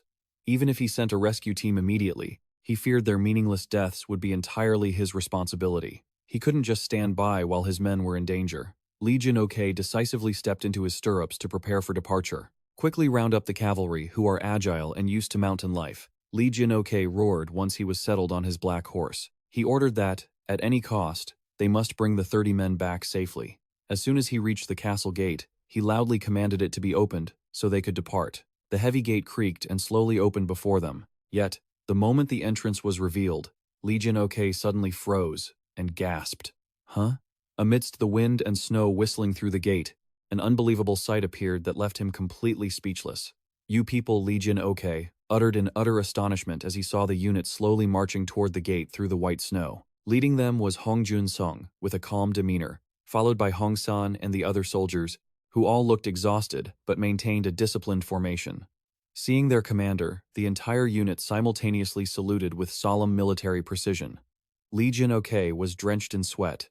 Still unable to believe his eyes, he stammered, asking how they could have possibly returned in such harsh conditions. Hong Jun-sung calmly reported that they had finished marking the trail and planting the flags on the mountain peak, just as instructed. He signaled his comrades to carry a heavy object behind them and continued. "And on the way down the mountain, this tiger kept stalking us, so we had no choice but to catch it." Before the general lay the carcass of a giant tiger, motionless on a wooden stretcher. Its gruesome wounds were still bleeding onto the snow. He nonchalantly apologized, saying that dealing with the beast had caused their return to be later than expected. Lee Jin-ok, stunned, dismounted his horse and stammered in shock. "Wait, you guys actually caught a tiger?" Lee Jin-ok paced pensively. He understood that even with 30 men, facing a ferocious tiger was no easy feat. However, his subordinate immediately reported shocking news. "General, this tiger was caught by the 2 soldiers, Hong San and Hong Jun-sung, by themselves." Hong Jun-sung remained calm. He humbly replied, "We just got lucky. The tiger was already injured." He did not forget to praise his comrade, adding that Hong San had contributed greatly by using his shield to push it back. Lee Jin-ok exclaimed in shock. "Are you telling me the 2 of you actually caught it by yourselves?" Looking at the 2 young men, the general was secretly terrified. At the terrifying talent of the soldiers who had come from Prince Suyang's training camp. Thanks to this glorious achievement, both Hong San and Hong Jun-sung were promoted to the rank of general by General Lee Jin-ok that very day. Such rapid promotion for a soldier from the training camp was extremely rare in the history of the dynasty. However, this promotion faced whispered jealousy from the veteran soldiers. At the barracks, a soldier loudly mocked, "Don't make me laugh. You really spent 3 days all over Mount Danbong like you were at home?" Another scoffed in agreement. "I'd sooner believe pigs can fly. Looks like you've got a talent for lying, huh?" The crowd began to jeer wildly. They couldn't believe 2 recruits dared to confront a tiger. The mocking laughter continued. "I could do that too if I just caught a beast that was already starving to death in the winter and claimed I hunted it." Amidst the insults, Hong San quietly bowed his head, hiding his gaze, which was becoming cold and sharp. He spoke in a low voice. "My name is Hong San, a shield-bearer from the military training camp." Sensing the atmosphere shift abruptly, Hong San coldly said, "You guys seem quite lively this morning." The overwhelming aura coming from him made the soldier from earlier tremble.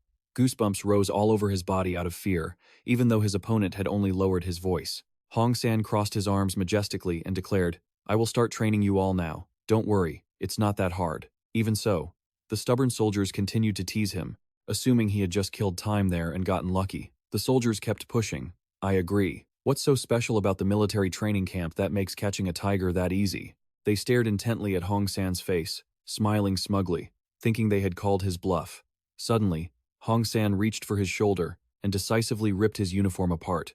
A ripping sound followed, revealing a muscular body like a statue, with a horrible, long scar running across his chest. The soldiers were stunned with terror. What are you doing?" Hong San looked straight at those who had just mocked him and growled. "This is the wound from catching that tiger. Do you still want to tease me?" He affirmed that, even though his physical condition had been pushed to the limit, the ferocity of the beast had still left him severely wounded. Hong San coldly pointed to the long scar on his chest and declared that if it had been a little deeper, his guts would have spilled out. Seeing the soldiers terrified, he continued with a threatening tone. "Well, of course, it had to pay a heavy price too. I poked one of its eyes out." Seeing his opponent begin to tremble in fear, Hong San pushed harder. He nonchalantly recounted a gruesome detail. "On the way down the mountain, I chewed on its eye like a snack." He gave a sinister smile, staring straight at his mockers, and added, "Believe me, it was delicious. It's a real shame you guys didn't get to eat any." The soldiers backed away in panic, one screaming in terror, "Are you crazy?" Hong San paid attention to their fear. He stood tall with his bulging muscles and decisively gave the order. "All right, enough chatting. Go get some sticks." A soldier tremblingly questioned if he intended to use force to make them obey. Hong San slightly lowered his head, revealing a sharp, mysterious look in his eyes, and asked back, "Oh, do you really want to know?" Standing in the middle of the training yard with a giant shield weighing nearly 190 kilograms in his hand, Hong San loudly declared, "From now on, I will show you exactly how weak you are. Come up here one by one and hit this shield." To entice the soldiers, he offered a very attractive reward. "If I drop the shield or fall backward, each of you will be rewarded with 5 sacks of rice." Seeing the gain before them, the soldiers immediately changed their attitude. They eagerly gripped their wooden sticks with the determination to win the free rice for a full meal. A soldier shouted with excitement and swung his stick hard against the shield with all his might. A few hours later, the scene turned chaotic as all the soldiers lay sprawled on the ground, panting in complete exhaustion. One gasped out a belated apology. "We are sorry. We really didn't." Knowing the general was still strong enough to stand tall with a radiant smile, he asked if they were ready to begin the real training. When he heard someone trying to make excuses by suggesting a drink, Hong San suddenly revealed an haunting smile and issued a clear command. The personal trainer prepared to demonstrate the figure-8 gymnastic move, lying down and twisting his legs. Piercing screams echoed across the snowy mountains as the new recruits faced the brutal training methods of the military camp.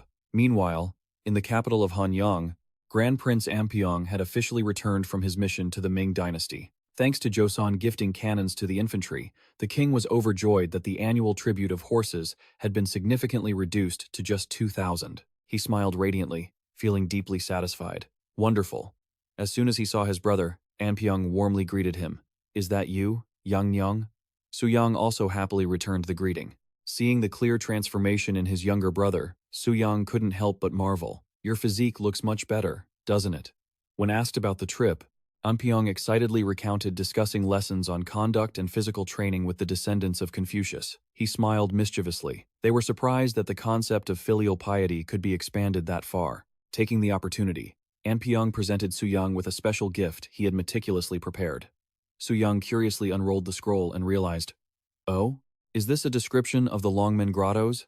Ampyong asserted that the statues there resembled his brother and advised him that he absolutely must visit Luoyang if he had the chance. Seeing the muscular Buddha statue in the drawing, Suyang hadn't even finished his surprise when Ampyong continued, "I even made another statue." He gritted his teeth in anger, his eyes bloodshot as he remembered the jerk who had previously dared to sculpt his brother with flab instead of muscle. "Thinking back on it still makes me angry. As your brother, how could I just ignore that?" Suyang could only sigh and smile wryly at his brother's somewhat extreme concern. "Phew, only you would think of my muscles. Thank you so much, Ampyong." The two laughed heartily, and Ampyong promised that he would definitely take him to visit Luoyang. While Suyang was engrossed in training with giant dumbbells, an unexpected announcement rang out. "Grand Prince, someone has just arrived at the palace." He stopped in surprise and asked, "Who is visiting?" Suyang was puzzled because, as far as he knew, the king had gone to the hot springs with the crown prince. When his subordinate confirmed that the information was correct, he became even more bewildered. If so, then why? Turning toward the door, Suyang was stunned to see Yi Hongwei, the son of Crown Prince Munjong, standing there sobbing, his eyes brimming with tears, his hands tightly gripping the curtain. "All right, so the crown prince is curious about my trip to the Ming dynasty, aren't you?" Facing his uncle's question, Yi Hongwei nodded in confirmation. "That's right. Is it true that they use ships to cross mountains there?" Suyang smiled and explained that, in reality, they used ships to dock, travel through small rivers located between mountain crevices.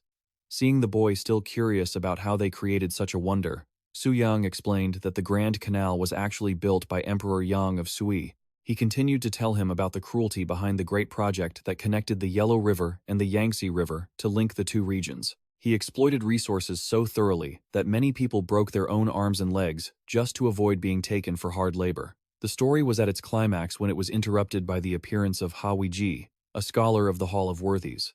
With a stern face, the scholar coldly announced that it was time for the afternoon lesson and demanded the crown prince prepare immediately. Seeing Yi Hongwei's teary, aggrieved expression, Suyang had an idea and turned to negotiate with the scholar. "You say it's time for the afternoon lesson? Why don't you let me teach the crown prince instead?" After a moment of hesitation, Ha Weiji finally relented, but only limited the time to half an hour. Suyang happily returned the gesture and told the crown prince to wait a moment while he went to prepare a few important things, despite the scholar secretly imploring, "Crown prince, please maintain your dignity." The boy still eagerly followed his uncle. Immediately after, Suyang appeared on the courtyard with a racket and a shuttlecock in hand. He clearly introduced, "This is called badminton." He explained that training oneself to become sharp in both body and mind was extremely important. However, because young children struggle with heavy training when their bones are not yet fully developed, he had specially developed this new method so the crown prince could train in the most effective way. Suyang swung his racket and performed a decisive serve, then smiled and asked, "This is a form of learning too, right?" Immediately after, he jumped high, pouring all his strength into his muscular arm to execute a powerful smash aimed straight ahead. The strike was so powerful that the shuttlecock embedded itself into a stone pillar, creating radiating cracks. Witnessing this terrifying scene, the crown prince Yi Hongwei turned pale, sweating and trembling as he blurted out, "I don't think I can do that, uncle." Suyang silently realized he had accidentally used too much force, just like when training with Ma In Young. He coughed awkwardly to cover it up. Uncle was too careless. Let's try again. This time, Suyang gently served so the crown prince could get used to the pace. The boy, Yi Hongwei, excitedly swung his racket to hit it back. The sound of the shuttlecock hitting the racket rang out crisply. The boy shouted excitedly, "That's amazing!" Although the feathers on the shuttlecock make it slower, this thing flies pretty fast. While the uncle and nephew were engrossed in practicing, the scholar Ha Weiji stood observing from afar with a cold and suspicious look. Approaching the training ground, Ha Weiji cleared his throat and questioned, what are you teaching the crown prince instead of his afternoon lesson?" Suyang understood what the scholar was worried about. He knew that after returning from the hot springs, the crown prince would definitely want to check Hongwei's study results. He calmly explained, "Physical education is also a type of learning. If one trains their body with badminton, it helps one master their body and mind." Hearing the prince's sharp arguments, Ha Weiji began to change his mind. He realized this was truly a novel educational method. The scholar bowed respectfully. "Yes, I understand." Suyang urged the crown prince, "Hongwei, try to copy my movements." The boy excitedly replied, "Yes, uncle." Hiding behind the wall, Prince Dogon, Suyang's son, was curiously watching everything. Suyang told himself that skipping the basic training process was no different from trying to understand profound scriptures without ever having learned the basics. Noticing his son's curiosity, he smiled and invited him. "Do you want to try playing too?" Dogon jumped up in excitement. "Father, are you serious?"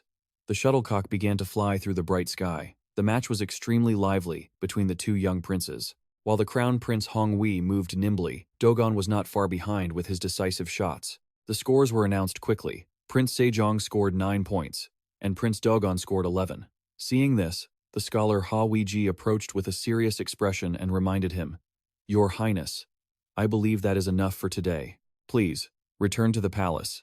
Finding the scholar too rigid, Suyang playfully suggested, "Why don't you try playing badminton?" Ha Weiji immediately refused, insisting he was only there to serve His Highness. Before the other could react, Suyang cajoled and persuaded him. "Come on, just once." The scholar struggled in a panic. "What are you doing?" he demanded in a stern voice, telling Suyang to know his limits and warning that the Crown Prince would be very disappointed if he found out they had skipped their afternoon studies. Yet, only a moment later, that very same dignified scholar was running all over the court with a racket in hand, drenched in sweat and gasping for air. Prince Yi Hongwei stood on the sidelines, cheering enthusiastically. Just then, his wife appeared and reminded him, "My prince, it is time for dinner." Suyang quickly tried to rope his wife in. "That's right. Why don't you try playing badminton? It's great for ladies too." The lady initially maintained her composure, closing her eyes to refuse because it was already getting dark and the family should go have dinner. However, the allure of the sport was irresistible. A moment later, the lady herself was the most passionate person on the court. Wiping away her sweat, she declared firmly, "The shuttlecock landed right on the line. That point is mine. I saw it clearly." Suyang could only force a smile and try to get his wife to go to dinner. The badminton fever seemed to be spreading throughout the palace. That evening, while taking a walk with his son, Crown Prince Munjong thoughtfully said, "I hear you frequently visit your uncle's estate." Crown Prince Munjong spoke in a stern voice, reminding his son about neglecting his afternoon studies. "You should know that I will scold you severely today." Yet, just a moment later, he himself was drenched in sweat. Clutching a badminton racket, he urged, "Father, it's time for afternoon studies already. I haven't checked all the lessons yet. Hurry up and serve the shuttlecock." In his excitement, Moonjong quietly grumbled at his younger brother. "Brother Yu, when you invent new exercises, you should tell your big brother first for the sake of our brotherhood." Badminton quickly became an addictive game in Joseon. From the nobles who became the center of the trend, the game gradually spread to the lower classes. Finally, Joseon had created a brand new folk game that attracted everyone to join in and exercise. Meanwhile, in the Ming dynasty, inside the majestic Grand Hall, the emperor asked the Minister of War, Kwang Yi. "Very well, I will ask Minister of War Kwang Yi, how many cannons have been produced?" Kwang Yi bowed low to report, "We have received 3,000 units from Joseon. And as for the molds, we have produced 8,000 sets." When asked about the quality of the molded cannons, he admitted they had equivalent power, but were slightly heavier, which caused the soldiers to tire quickly. The emperor casually offered a solution. "If the problem is the weight, have the tall and strong soldiers use them." He suddenly ordered, "That's right. When attacking the northern Yuan captives, use the cannons." This left Kwang Yi stunned and shocked. Despite his surprise, Kwang Yi still had to bow in obedience.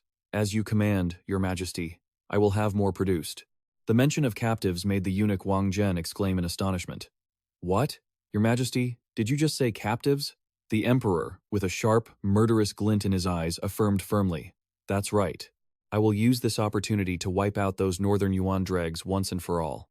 At the Military Supplies Bureau, King Sejong was extremely satisfied to see the results of improving the handheld cannons for the infantry after many failures. The official in charge bowed respectfully. "It is all thanks to His Highness.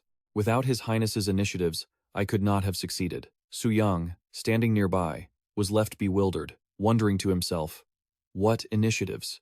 The official reminded him about the axle of the walking device that had once bent. It was that very incident that sparked a bold idea. Utilizing the extraordinary endurance of that device, he came up with the idea of using the rotational force to grind the cannon barrel directly. The official decisively pulled back the curtain, revealing a shocking sight. Like this. Inside a giant wooden wheel, a soldier was running enthusiastically to create tremendous rotational force to operate the drill, which was grinding the iron cannon barrel with precision, while sparks flew continuously. This was the method that helped the royal court manufacture handheld cannons in large quantities in a short time. Hearing this, Suyang could only break into a cold sweat, never expecting that his own passion for fitness would be twisted into a ploy to trick soldiers into exercising just so they could go home early. Suyang wondered why they didn't use the soft iron molding method, or join two semicircles as he had taught. The official explained that those methods caused the cannons to shatter easily, after only about 100 shots, so they were forced to use the narrow barrel method to maximize durability. With His Highness's initiative, the Gyeongseon Military Supplies Bureau could now easily produce 2,000 cannons per year. The king realized that the type of cannon produced by the old steel disc rolling method was about to be completely phased out according to the planned schedule. Although the old handheld cannons possessed superior range and firepower, the production process was extremely complex, as it required precision grooving inside the cannon barrel. Furthermore, This was a valuable piece of equipment that could only be created using the painstaking steel disc rolling method. Realizing that the handheld infantry cannons had lower production costs and the potential for higher output, the court planned to expand this narrow barrel method on a large scale once the craftsmen were accustomed to it. Listening to the technical reports, Suyang understood the issue but still couldn't help but wonder. He turned to ask his father, "I understand now. But father, is there a reason why you are paying this much attention to firearms?"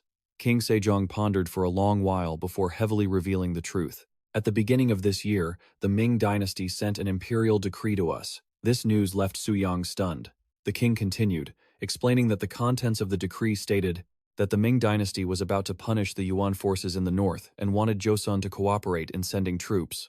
Suyang asked in astonishment, "Not the Jurchen tribes, but the Yuan forces? Those who call themselves the Great Yuan?" The king nodded, confirming that the Ming dynasty had determined to punish those who were increasingly disregarding their dignity. Facing the request to coordinate troops, Suyang anxiously asked about the scale of the forces requested by the opposition. King Sejong sighed and said the Ming dynasty ordered Joseon to mobilize 20,000 cavalry and 80,000 infantry to garrison at Uiju to attack the Yuan forces from the rear. This massive number left Suyang so shocked he broke into a cold sweat. He exclaimed, 80,000 regular soldiers, and that's not counting the logistics troops.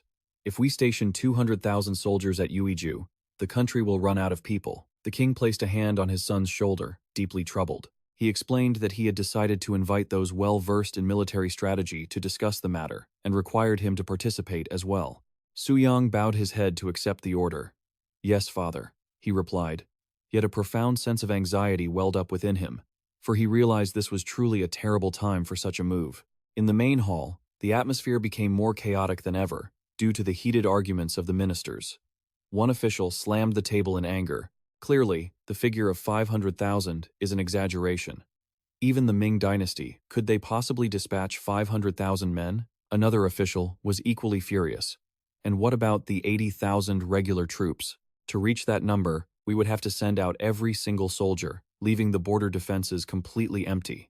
Amidst the shouts of protest from the courtiers, King Sejong could only close his eyes tightly, rubbing his forehead in exhaustion from the suffocating pressure of the Ming dynasty. In the tense air of the hall, King Sejong issued a firm order. "Given the difficult situation, I hereby appoint Left State Councilor Kim Jong-seo as the supervisor of the front lines." Upon receiving this heavy responsibility, Kim Jong-seo was visibly shaken, sweat dripping down his face as he wondered if His Majesty intended to send him to the north once again. Nevertheless, he bowed respectfully and accepted the command, promising to do his utmost to live up to His Majesty's expectations. When asked by the king about the state of the border regions, Kim Jong-seo reported that the regions of Yeon, Muchang, and Uye had just undergone leadership changes, so the situation nearby was highly unstable, even though the front lines guarded by Yiseok-ok remained temporarily secure. He continued his analysis, stating that Hamjin County was currently stable, but the barbarians in the four-county area were much more aggressive, with half of them being nothing more than thieves. The most concerning and strange occurrence at the moment was the suspicious movements of the barbarians under the command of Li Manju around the Pell River. Facing pressure from the north, the king pondered, "We cannot refuse every request from the Ming dynasty. So, how many troops can we actually dispatch?" Kim Jong-seo calculated a figure of about 60,000 men, including both regular soldiers and logistics personnel. But he also bluntly warned that mobilizing such a large force could very well lead to the collapse of the northern border. Kim Jong-seo worried that if the north were to fall at this time, the situation would be catastrophic. For the barbarian tribes, if gathered, could number up to 100,000.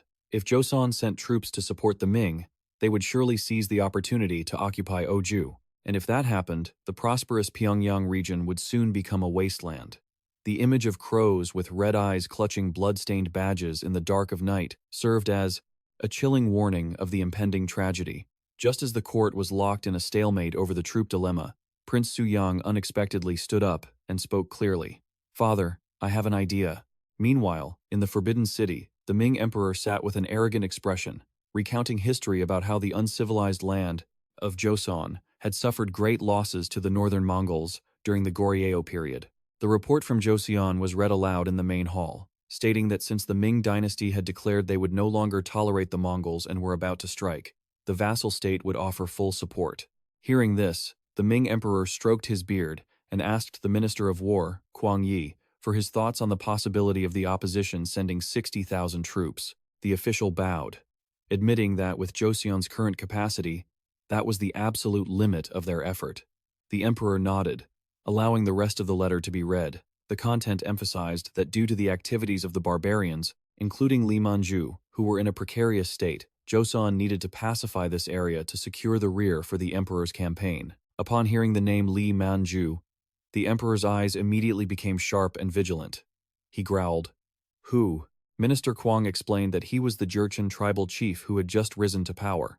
At this moment, the eunuch Wang Zhen intervened with a mysterious smile. He reminded everyone that this man had been granted the title of tribal chief of the Yurian Kai by the Ming and was currently serving as the deputy chief. The emperor slammed the table in anger upon learning that someone officially infaughed by the court was still out plundering for wealth. He immediately ordered that he be dealt with at once. However, Kwang Yi, sweating profusely and filled with anxiety, tried to dissuade him, for even if it was just on paper, the man was still an official appointed by the Ming.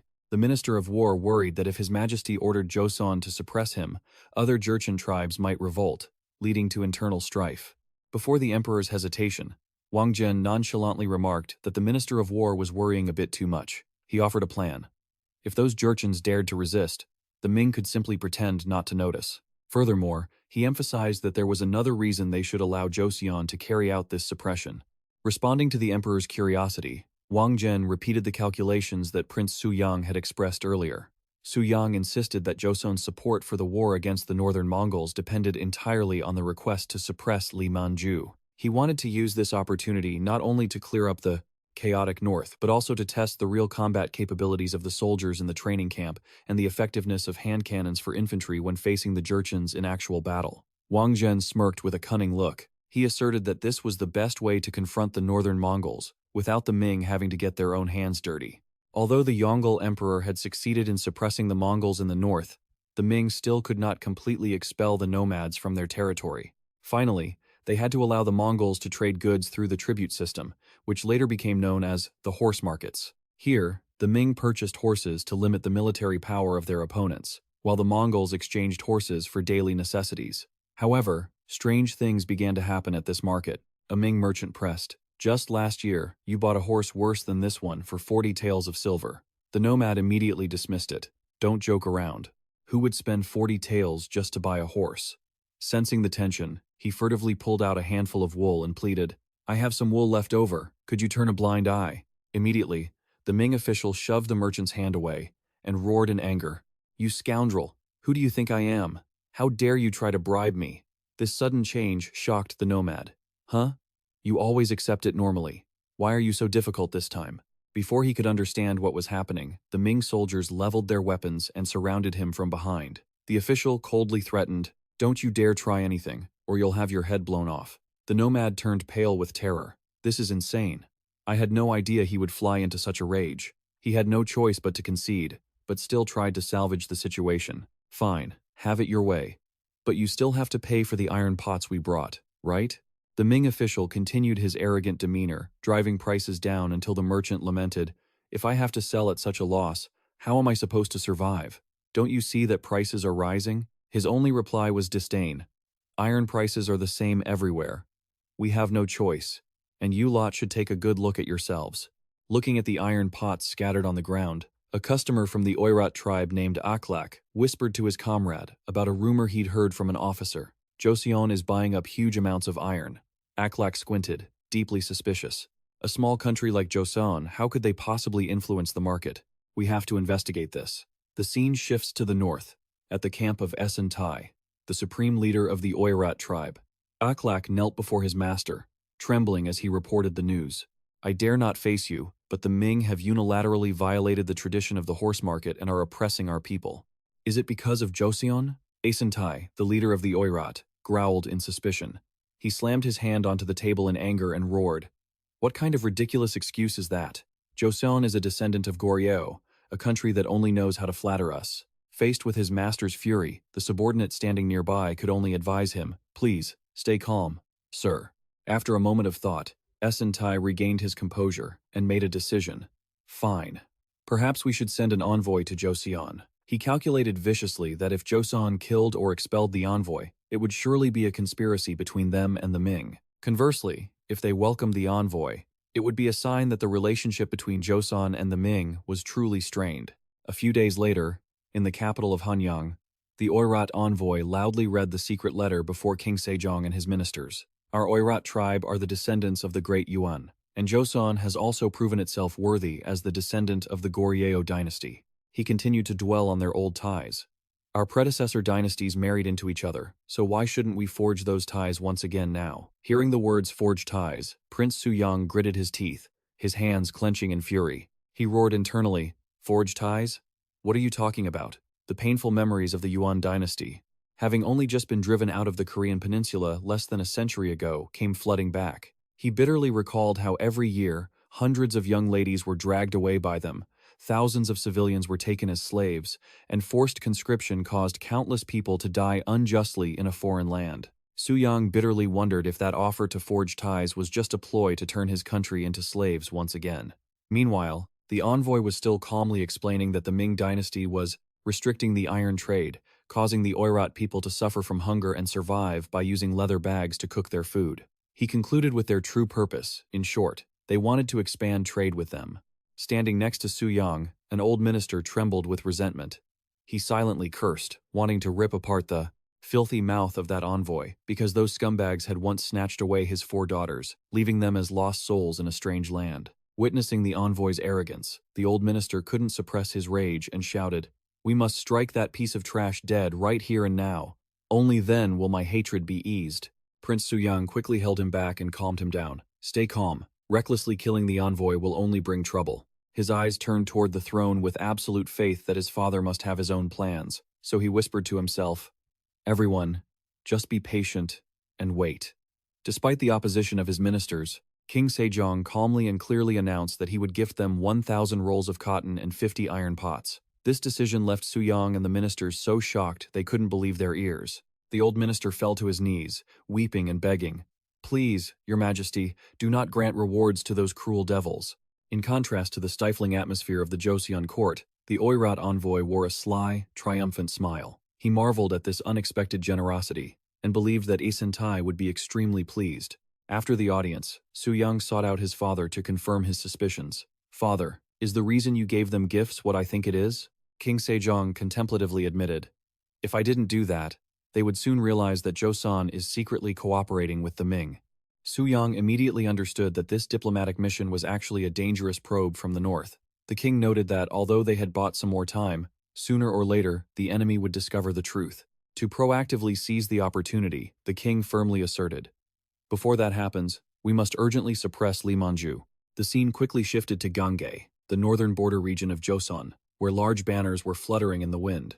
Here, 2 veteran generals met again after 13 years apart. The Minister of War, Kim Jong-seo, lamented his old age and silently hoped this would be the last time he had to take up his sword for the battlefield. Kim Jong-seo curiously mentioned that Yi Seok was supplementing his troops from the newly established military training camp. Hearing this, the chief state counselor, Hwang Hui, with a rough demeanor, expressed his skepticism. "Fighting against those barbarians requires cavalry, doesn't it? How can infantry hold their own?" He argued that while infantry might be useful in mountainous terrain, on the flat plains, cavalry remained the optimal choice. Looking at the military map, Hwang Hui determined that the Jurchen troops had to bypass 4 districts to get here, so their stamina must surely be depleted.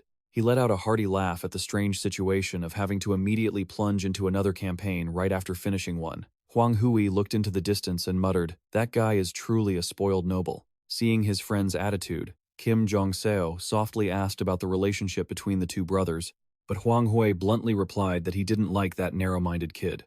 Just then, Yi Seok rode his horse into the camp. Even though he had just traveled a long distance and finished suppressing bandits, he still exuded an authority that caught the attention of the generals. Inside the tent, the military meeting took place by candlelight. They decided to launch the attack on the first day of the 6th lunar month. Hwang Hui emphasized that even if they killed thousands of barbarians, if they let Limanju escape, his morale would only rise and attract many others. He proposed splitting the army into 2 wings to surround the enemy simultaneously. The right flank will temporarily station at Sanjong and send scouts to the north first. Suyang continued, The left flank will march from Gangye to attack the east, where Lee Man-ju is stationed, and both sides must coordinate perfectly to surround the target. According to intelligence from the tribal chief, the barbarians had agreed to cooperate, and Lee Man-ju's troops had already crossed the Yalu River and were hiding deep in the east of Gyeoan. Huang Hui worried that if they couldn't suppress them entirely right away, attack the eastern side where Lee Man-ju is stationed. Both sides must coordinate perfectly to surround the target. According to the chieftain's intel, the tribes have agreed to cooperate. Lee Man-ju's troops have crossed the Purgle River and are hiding deep in eastern Gyeoan. Yi Sok is worried that if they can't suppress them all immediately, they'll just hide deeper, and we might never find them again. Still, Kim Jong-so is uneasy about whether the left flank can really cross 600 miles of treacherous mountain terrain. Seeing the generals hesitate, Suyang makes a bold proposal: split 400 infantry and 600 logistics troops from the left flank to set out ahead of the main force. When questioned about needing full supplies to secure victory, Suyang insists he has handpicked a reliable group. These are the soldiers who have gained extensive scouting experience in high-altitude terrain at the training camp. Under the blood-red sunset, a scout quietly observes the situation in the distance. Amidst the tense atmosphere, Suyang stares straight ahead with sharp, determined eyes and poses one final question. If my unit arrives first, can we engage immediately?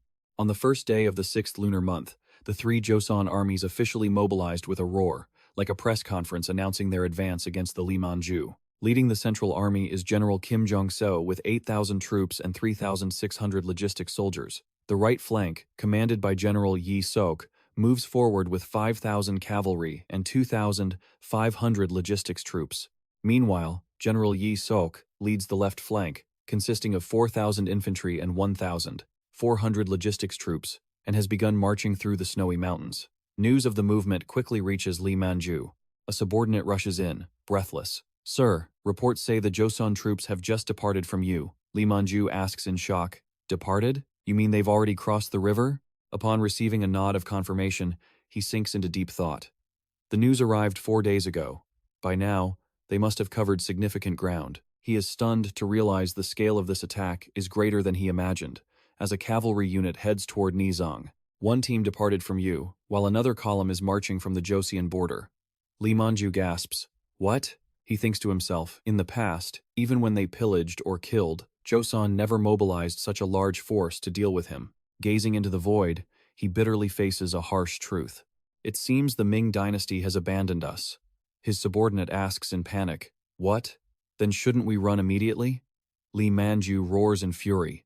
"And lose all face? If word gets out that we ran away from small fry like Joseon, then we won't have any status left." He grits his teeth, calculating. Even if he has to flee, he must put up a fight for a while first. His plan is to quickly absorb the scattered tribes before the Joseon army finds them. He believes that if he can win or block the Joseon army just once, his forces will rapidly grow again. Seeing his subordinate trembling with fear at being surrounded, Lee Man-ju snaps, "You idiot. What's in front of you? Don't you see? The terrain from the border to here is just mountain after mountain. It's sickening." Lee Man-ju laughs with satisfaction. Upon hearing about the enemy's marching direction, he boastfully declares, "They want to march that way? We don't need to worry about that infantry group out for a casual mountain hike." He insists that the real concern isn't the eccentric group climbing through the mountains, but the Joseon cavalry. Meanwhile, the Joseon infantry continues to trudge through grass taller than a man. A soldier with an eye patch wipes his sweat and grumbles fiercely. "That bastard, Lee Man-ju, has us climbing mountains and crossing streams for 8 days straight. I'm going to chop him into 256 pieces." Seeing his comrade puzzled by the strange number, the soldier explains that thanks to the math they were taught, he will slice the chieftain into 8 pieces with each strike. Hong Jun-sung lets out a cruel smile and replies, "I'm glad you enjoy arithmetic, but instead of chopping that bastard into 256 pieces, I want to crush him with a millstone and taste his blood." His manic gaze and eerie laughter make his comrades shiver in terror. He's a real devil. Suddenly, an alarm rings out, tearing through the air. The enemy attacks from the northern ridge. Over 300 barbarian horsemen are frantically charging down. The commander immediately orders his troops to find cover and prepare for battle. Hiding behind the tall reeds, the Joseon soldiers quietly watch their prey approach. Hong Sa assesses that the enemy surely doesn't know their numbers, and charging down the slope will make them sitting ducks. The commander calls out clearly, "Don't kill them all. We need a few survivors." Immediately after, the order to fire at will is given. Gunshots echo as the musketeers open fire in unison. Lead bullets tear into the bodies, causing the barbarian cavalry to fall in agony. One survivor screams in panic as he realizes the enemy has hand cannons, and orders his men to scatter and flank them.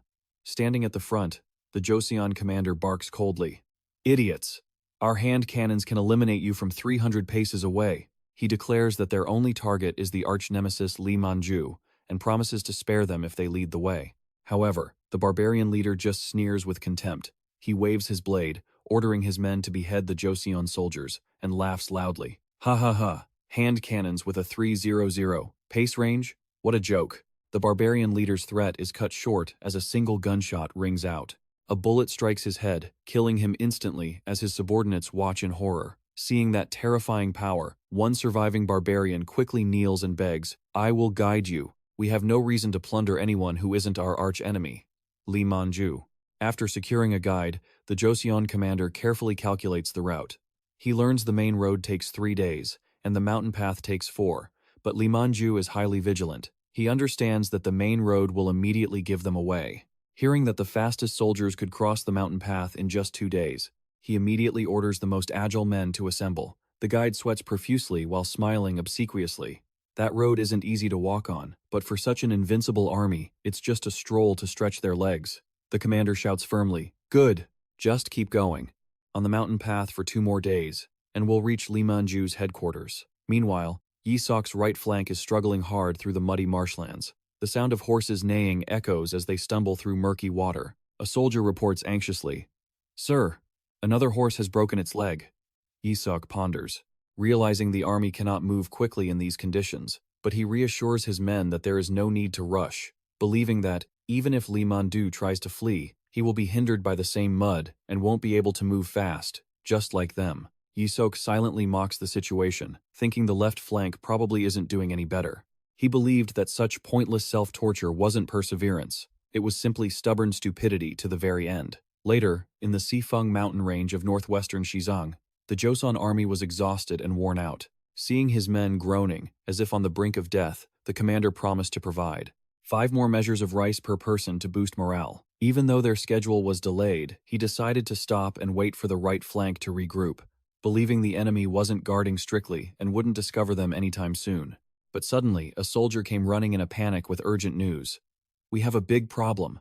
The barbarian guide we brought to lead the way has disappeared." The truth about Wu Fan became clear as the guide was sneaking away with a triumphant smile. "You guys were fooled by me, right?" Realizing the traitor was surely running to inform Lee Man-ju, the commander understood that staying in their current position was just waiting for trouble to come knocking. His expression turned steely, and he stated firmly in a low voice, "Then, we have no other choice." With that, he decisively drew his precious sword from its scabbard and ordered the entire army to prepare for an immediate attack. Realizing there was no turning back, everyone prepared to charge. Facing the threat of being surrounded, Lee Man-ju hurriedly urged his men, "Feed the horses well and grab all the luggage so we can leave at a moment's notice." He looked at the food stores with regret before ordering, "It's a pity, but we have to leave the sorghum and barley behind." His men replied in unison, "Yes, chief." Just as they were preparing to retreat, a strange noise from the bushes made Lee Man-ju jump in alarm. A scout rushed over with urgent news. "Chief, the Cien are already on the mountain." Lee Man-ju roared furiously. "Hey, you scared the hell out of me. What are you talking about? How the hell did their cavalry get up to that high hill?" To his shock, the silhouettes of the Joseon army stood tall on the mountain peak. Gritting his teeth in resentment, he spat out, "Those bastards from Joseon." Seeing the enemy's orderly ranks occupying the high ground, Lee Man-ju bellowed in astonishment. "What the hell? Damn it. Everyone, get on your horses now." He urged his troops to charge, believing that since the enemy had climbed to the peak, they must be completely exhausted. However, one subordinate noticed something strange and asked anxiously, "But sir, their formation looks off, doesn't it? Why do they have a line of soldiers in the back?" Lee Man-ju smirked, feeling confident. "They're definitely archers. Joseon bows are weaker in the rain, and it looks like the march exhausted them." He casually speculated, "That's why they're standing in the back, looking for cover." Before he could finish, a bullet suddenly tore through the air, causing blood to splatter onto his face. Sharp, deafening explosions rang out repeatedly as the barbarian soldiers collapsed to the ground in pain. Witnessing the horrific scene before him, Li Manju trembled in shock and stammered, "Dear God, those are guns, not bows." He stood frozen in his tracks, dead-eyed, watching his men being wiped out by the unexpected rain of bullets from the Joseon army. Amidst the smoke and fire of the battlefield, the Joseon soldiers were busily executing their reload procedure with great urgency. The commander's voice rang out clearly, urging them, "Reload quickly." Seeing the enemy's attack momentarily interrupted, Li Manju roared frantically, ordering his troops to take advantage of this golden opportunity. "It takes them time to reload. If we don't charge now, those guns will fire again." But the Joseon army had long prepared for this scenario. Seeing the enemy crazily rushing toward them, the commander ordered firmly, "Those bastards are getting close. Artillery! Into position." As soon as the enemy entered their sights, he shouted with bulging eyes, "Fire!" A series of thunderous explosions echoed, and waves of terrifying firepower swept directly into the barbarian cavalry formation. Lead bullets tore through the air, causing both men and horses to collapse to the ground in agony. In the blink of an eye, the scene became a bloodbath, with enemy corpses scattered everywhere. Witnessing his elite army being decimated, Li Manju trembled in horror. He gritted his teeth and spoke in utter helplessness. Never giving up, Li Manju still tried to reassure his troops to keep their wavering morale steady. "Don't panic. We've already closed the distance significantly." He frantically ordered his men to use everything they could as shields. "Grab shields or anything you have. Hold up whatever weapon can block the cannon fire and get to those bastards now. Charge!" In his desperation, he revealed a sinister plan to his men, claiming he had secretly sent people around to the west, just waiting for the right moment to return and shatter the Joseon formation. His sycophantic subordinate replied, "As expected, Chief, your foresight is godlike." Li Manju remained arrogant, believing that Joseon only had infantry and his cavalry could easily finish off those barefoot soldiers. He screamed, urging the whole army to give their all for one final blow. "Wipe them out! Those sitting on horseback will get hit by the cannonballs. Send the horses in all at once." Facing the enemy's ferocity, the Joseon commander just smirked with contempt. "You've made a mistake, idiot." He clearly barked the order to deploy the volley fire tactic to maintain continuous firepower. "Artillery, hold the formation. Prepare to volley." Immediately, the first defensive line opened fire. First row, fire. The lead bullets pierced through the thin armor, knocking the enemy off their horses. Not letting the enemy breathe, the next row immediately stepped up. Second row, fire. Facing the rain of bullets, the barbarian soldiers hiding behind. Their wooden shields screamed, urging each other to try and hold on because the Joseon army was right in front of them. Seeing the enemy close, the Joseon shield unit clearly declared, "The real battle starts now." A barbarian soldier crazily rushed forward, screaming, "Die!" But he was immediately knocked back in pain. A Joseon soldier swung a heavy wooden club, striking a thunderous blow that sent him to his ancestors. Behind him, another barbarian soldier collapsed with a shrill scream. Witnessing the enemy being taken down, two Joseon soldiers excitedly high-fived each other, encouraging one another to keep up the momentum. However, the ground suddenly trembled from strange noises behind them. The Joseon soldiers turned back in shock and realized the bandit cavalry had circled behind them to surround them. The commander immediately ordered the artillery to get into position to respond. Seeing the urgent situation, a Joseon leader decisively ordered the artillery to focus their firepower on the troops in front. "I will handle the cavalry charging at us, myself." The barbarian cavalryman laughed triumphantly when he saw the opponent trying to use a shield to block the horse, challenging him to try and stop his charge. Facing the horse charging at a terrifying speed, the Joseon shield soldier, with sharp and focused eyes, poured all his strength into bracing the massive shield. A heaven-shaking collision occurred, sending both the horse and the cavalryman flying far away. The cavalryman tumbled to the ground, cursing in agony. He couldn't believe the strength of the Joseon soldier before him. Before he could even steady himself to counterattack, a sharp blade sliced through the air, blood splattering onto the white snow, leaving behind a severed arm. It served as a grim testament to the fate of those who, in their overconfidence, dared to face the training division. Amid the chaos of the battlefield, the Joseon commander continued to roar, ordering his light artillery unit to dismount, aim for snipers one by one, and giving them the green light to fire at will. However, two Joseon soldiers suddenly noticed the absence of the enemy leader and nervously asked each other where Li Manju had vanished to. They immediately captured a Jurchen soldier to interrogate him, but he trembled, and insisted that an expert at running away like Li Manju must have slipped away long ago. Indeed, far from the battlefield, the tribal chief was frantically running through the smoke and fire. The old man bitterly complained about his sickly horses having run out of steam so quickly. Seeing his master flee, the subordinate anxiously asked about the fate of the people in the tribe, but Li Manju immediately scolded him, calling him a fool, and demanding that he assess the reality of the situation. Suddenly, a low and authoritative voice rang out from behind a tree. Hong Yun-sung appeared with the demeanor of an infantry captain. He coldly declared that Li Manju must take responsibility for the consequences of his actions. Cornered, Li Manju gritted his teeth, drew his blade, and swore he wouldn't let his opponent survive. Hong Yun-sung calmly stepped into a fighting stance. He told the old man that if he wanted to fight, he should do it for the soldiers he had led to their deaths. On the battlefield, littered with corpses and soaked in blood, the urgent urging of the right-wing general, Yi Suk, rang out. Move faster. Looking at his weary subordinates trudging forward, he warned them anxiously that if they kept this slow pace, the whole group would soon fall into another enemy ambush. Suddenly, a rustling sound from the bushes made him immediately draw his sword and shout, "Who's there?" From the thicket, two soldiers in the crisp, neat uniforms of the training division stepped out. Seeing the imposing general, one of them asked in a panic, "You're the right-wing commander, aren't you?" Yi Suk narrowed his eyes with suspicion and grilled them. "Are you Joseon troops?" One soldier clearly stated, "To be more precise, we're the left wing. We're on our way to deliver a message to the right wing," moving deep into the main headquarters area. Yi Suk was completely stunned when he saw a head mounted on a wooden stake. He stammered in utter shock. Is this really Li Manju?" Just as the general hadn't yet recovered from the brutal reality, the sound of Suyang's footsteps echoed from behind. Casually wiping his face after washing off the dust of battle, Suyang smiled in greeting. "Brother, you've arrived? My apologies for not greeting you sooner. I was just washing my face."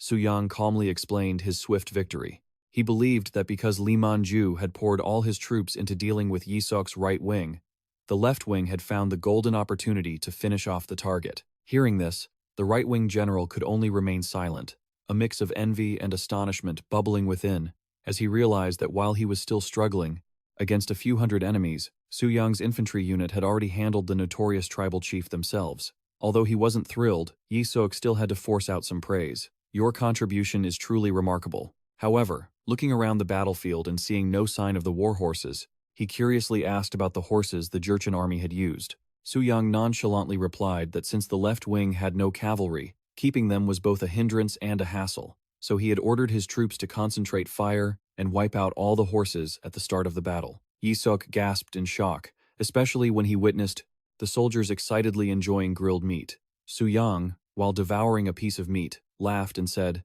"The drinks are terrible, but the horse meat is excellent. Where else can we enjoy horse meat this good?" He casually mentioned that part of the dead horses had been used as rations, and the rest were given to the Jurchen, who cooperated, to strengthen their bond. Hearing that the precious horses had been turned into food and gifts, Yi Suk was so angry his face turned black, his body trembling. He gritted his teeth and demanded to know the fate of the Jurchen prisoners, only to receive a cold reply, that most had been handed over to the victimized villages for them to deal with themselves. Yi Suk went mad and yelled, "What? Capturing about 100 was enough, wasn't it?" He glared, teeth grinding in indignation at his younger brother's waste of war assets. "Good heavens, do you realize the value of them and those horses?" Sensing the murderous aura exploding, Suyang turned around and asked with a completely innocent expression, "Is there a problem, brother?" Facing Suyang's infuriating blank stare, Yi Suk could only grit his teeth until his face distorted. After a moment of intense internal struggle, he forced out a strained smile and replied through clenched teeth, "No, nothing. Why would there be a problem?" Seeing his younger brother Suyang generously share the credit, Yi Suk was so moved he shed tears. He grinned, telling himself he was lucky to have a younger brother who was better than advertised. In July 1448, the punitive expedition force returned home in triumph. At the royal palace, King Sejong smiled proudly as he heard the report of the glorious achievements of all three wings, which had wiped out the remnants of Li Manju, making Joseon's reputation echo far across the border. To reward the meritorious subjects, the king loudly announced the title of Yang Sang, gun, along with 80 bolts of silk, for Minister of War Kim Jong-so. The official knelt, deeply moved, expressing his infinite gratitude for the king's grace, which was as vast as the sea. Next, Yi Suk was also promoted to a high-ranking position in the state council, thanks to his role in leading the wing that destroyed the enemy forces. Finally, the king specifically praised General Yi Suk, who had overcome rugged terrain to finish off the enemy from behind, and appointed him to a high-ranking ministerial position. Yi Seok was extremely touched. He bowed deeply to thank the king for his immense benevolence. After the ceremony, he quietly approached Suyang, his eyes filled with admiration for the young prince. Suyang merely smiled in return, silently acknowledging the efforts of the veteran general throughout the campaign. As they strolled outside the palace, Yi Seok honestly confessed that he had initially been very worried for the soldiers who risked entering Namhansan, but now he was completely convinced by the strength of this well-trained army. Turning to Suyang, the general hesitantly made an unexpected request. He had shockingly realized that his own elite guard had not achieved as much as expected, and the only reason was that they had not been trained properly. Suyang started to break into a cold sweat. He gave a forced smile and asked if he also wanted him to personally train the entire Royal Palace Guard unit. Yi Seok expressed his concern that the land where the cavalry was stationed was gradually drying up, which would sooner or later lead to cuts in the treatment and care of the soldiers. He pleaded earnestly. "This is my humble request." Suyang pondered for a long while before quietly replying, "I understand." He concluded that since the number of warhorses tribute to the Ming dynasty had decreased, this was the perfect time to convert more men into guardsmen. Throughout history, there have been countless famous cavalry units like the Dragon Cavalry, the Husha Cavalry, or the So, who once dominated across Europe. Suyang came up with a bold idea about equipping the kingdom's cavalry with rifles or another suitable weapon. Meanwhile, at the Ming dynasty's Forbidden City, the royal cavalry was parading with great majesty. The box containing the blood-stained head of Li Mandu was presented, making the emperor feel nothing but disgust. He waved his hand, ordering his servants to take this filthy thing away. After his subordinate respectfully received the order, the emperor narrowed his eyes and smiled with great satisfaction. Joseon had truly completed an impressive challenge. Standing next to the throne, a high-ranking minister reported that the official report on the amazing power of the handheld infantry guns from Joseon had been sent for His Majesty's review. This official continued to analyze the power of the new weapon. When hit, even the bravest barbarian cavalry would have to flee. According to calculations, just 5 accurate shots from a distance of 100 meters are enough to take down any enemy. Especially, the thunderous sound of the guns also caused warhorses to panic, bringing a psychological suppression effect beyond expectations. The triumphant emperor asserted that from now on, no matter how numerous the barbarian cavalry might be, the Ming dynasty now had the weapon to deal with them. However, his eyes suddenly turned ruthless when mentioning the suppression of the Protestants in Masido. He advocated letting them attack first, because even if they deliberately ignored the provocation, the famine would cause internal discord, creating a golden opportunity for the Ming dynasty to start an invasion. Faced with the emperor's schemes, Minister of War Kwang Yi stepped forward to petition. "I, your humble servant Kwang Yi, ask for one thing from His Majesty." He argued that because the effectiveness of handheld guns in Joseon had been proven, all regular Ming soldiers also needed to be thoroughly trained before the invasion began. The Ming emperor looked hesitant. He feared that if soldiers were unfortunately captured, the enemy would use that very type of gun against the imperial court.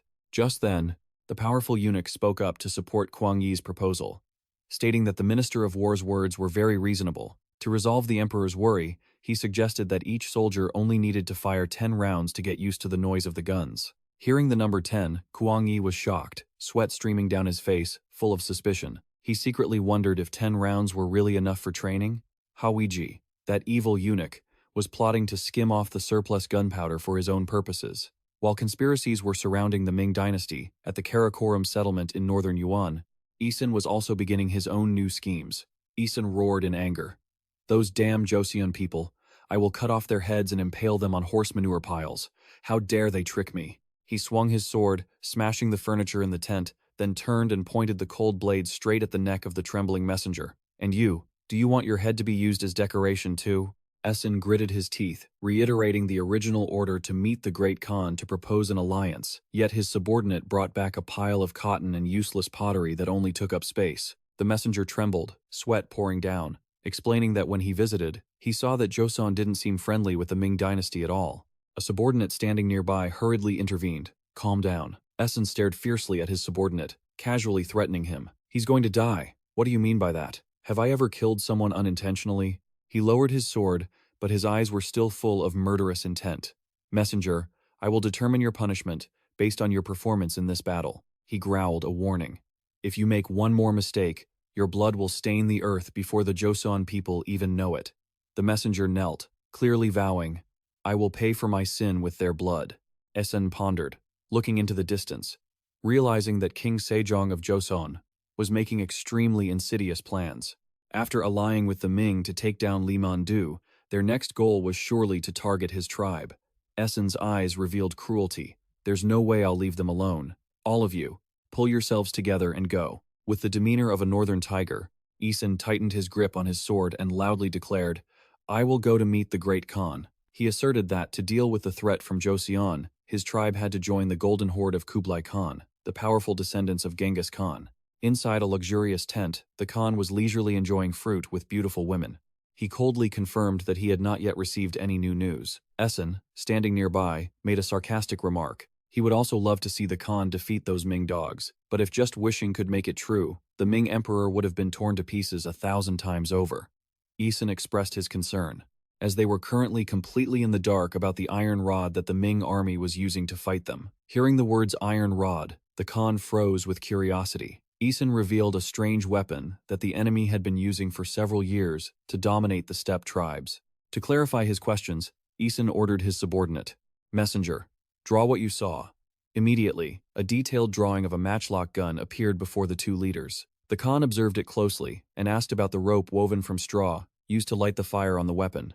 When he received the confirming nod from the messenger that the rope was extended and attached to an iron catch, the Khan slapped his hand onto the drawing and firmly asserted that it was a firearm, based on his extensive knowledge. The Khan said this type of weapon was once used to slaughter the Jurchen tribe and invade many other countries since ancient times. Essen pondered. He had never heard the name hand cannon. According to the elders, it fired small iron balls with terrifying destructive power, making bows look pathetic, and especially creating a huge explosion when fired.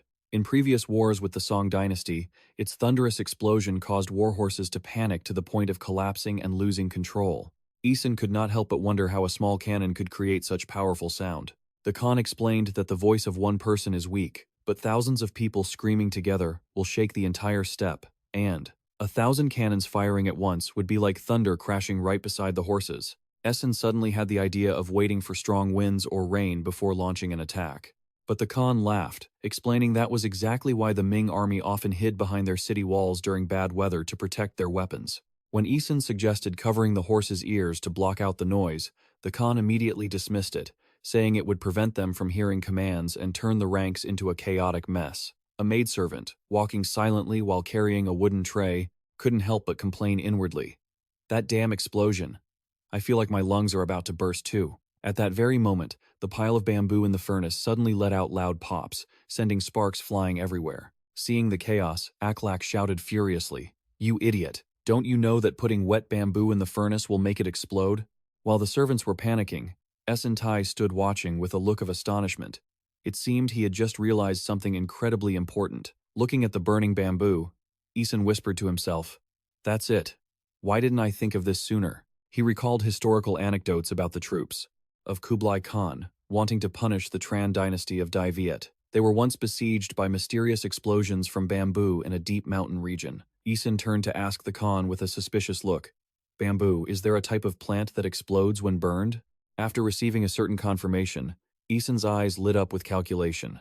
He immediately ordered his subordinate, Aklak, to find a way to buy bamboo at the upcoming horse market. Aklak bowed respectfully to follow the order. Seeing that everything was arranged, the Khan curiously asked if the next target was to attack the Ming dynasty. However, Essentai narrowed his eyes with a sinister expression. He asserted that, while he committed his full strength to attacking the Ming, the Khan must deal with Joseon to eliminate any threats in the rear. While these invasion plots were brewing in the north, in the Handiang region of Joseon, the number of armored soldiers operating across the region had reached 3,000. Among them, 1,000 served for 10 days each month and were called permanent soldiers. The remaining 2,000 did not serve but returned home to farm or do other jobs to earn money. Standing in front of the empty training ground, Prince Suyang angrily questioned the general accompanying him, "You gathered all the armored soldiers in the capital, and this is the only turnout?" Looking at the reality that only about 400 people were present, Suyang gritted his teeth, realizing that even without a full mobilization, a large number of soldiers were looking for excuses to avoid coming. His gaze was cold and full of disappointment. With the armored soldiers in this state, one has to wonder why this country hasn't collapsed yet. The old general could only bow, trembling.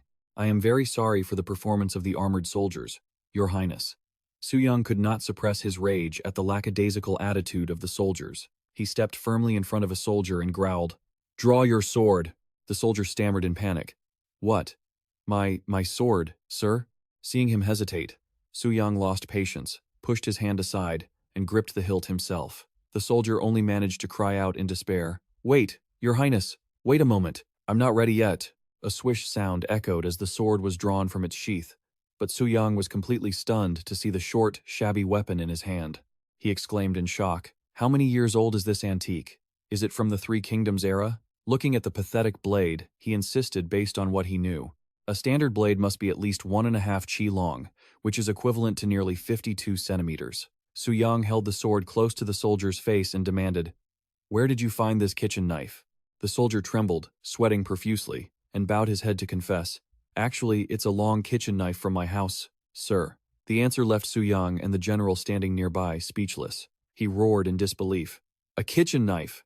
The soldier laughed obsequiously, explaining that because the general assembled them so suddenly, he had to use it to get by. Suyang's fury reached its peak. His hand gripped the blade so hard it shook, and he glared, shouting threateningly, "Are you joking with me? Which idiot told you to bring this piece of junk here?" The prince's rage plunged the entire training ground into a deathly atmosphere. A firm declaration was made. This situation is absolutely unacceptable. Anyone who doesn't bring enough equipment and weapons will have their salary cut completely. With the agreement of the Grand Prince, a ruthless reform officially began to correct the half-witted minds of the lazy soldiers. Heart-wrenching screams echoed everywhere as they were dragged into a grueling training regime, as if they were in hell, accompanied by a bone-chilling threat.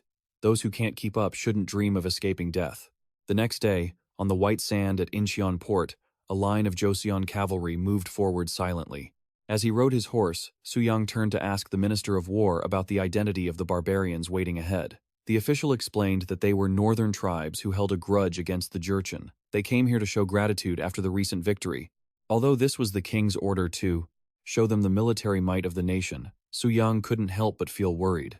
Looking behind him, is there anything worth seeing in this pathetic armored unit? The soldiers were still fumbling and holding their swords the wrong way, forcing the general to reassure the prince that eliminating untrained barbarians was very easy and just seeing a few basic drills would be enough to terrify them. Watching from afar was the Urian Kai faction, led by Brigade Commander Gangsan of the Odoli tribe. He narrowed his eyes calculatingly, thinking that the king of Joseon would welcome them and give them gifts, but forcing them to watch cavalry training was truly strange. The subordinate standing next to him sneered, thinking that unless Joseon was insane, they would never dare to invade their territory in Liaodong. Gangsan smirked sarcastically, assuming this was just a way to show off and warn them not to plunder indiscriminately. However, when he looked at the general, leading the Joseon army with an imposing aura, he suddenly paused. Gangsan wistfully remembered the history of King Taeho, the founder of the Joseon dynasty, who was a legendary archer and general. He intently observed the demeanor of the young commander in the distance and suddenly mumbled to his subordinate, "Doesn't that man look just like him?"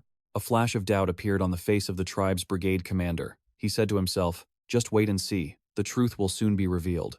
Prince Suyang, the fourth son of King Sejong and Queen Sohin, would personally demonstrate the level that the soldiers must achieve in the future. With a confident expression, he stated clearly, "I won't even use my horsemanship." He considered this just a light warm-up, but also issued a stern warning. "If you can't even do this, you aren't qualified to be armored cavalry." Looking at the fiery determination of the prince, the two armored soldiers could only break into a cold sweat out of fear. Young shouted, "Everyone, watch closely now." He let out a yell, then suddenly performed a spectacular leap from the back of his galloping horse. While still floating in midair, Iman decisively drew his bow, knocking 3 arrows at once with extremely masterful technique. The arrows whistled through the air and thudded accurately into the wooden target far away, to the astonishment of everyone. He landed lightly, then turned and asked, "All right, you all caught that, right? That's as clear as day." Witnessing that classic demonstration, the two armored soldiers could only gape in horror, muttering, "Just like that, so effortlessly?"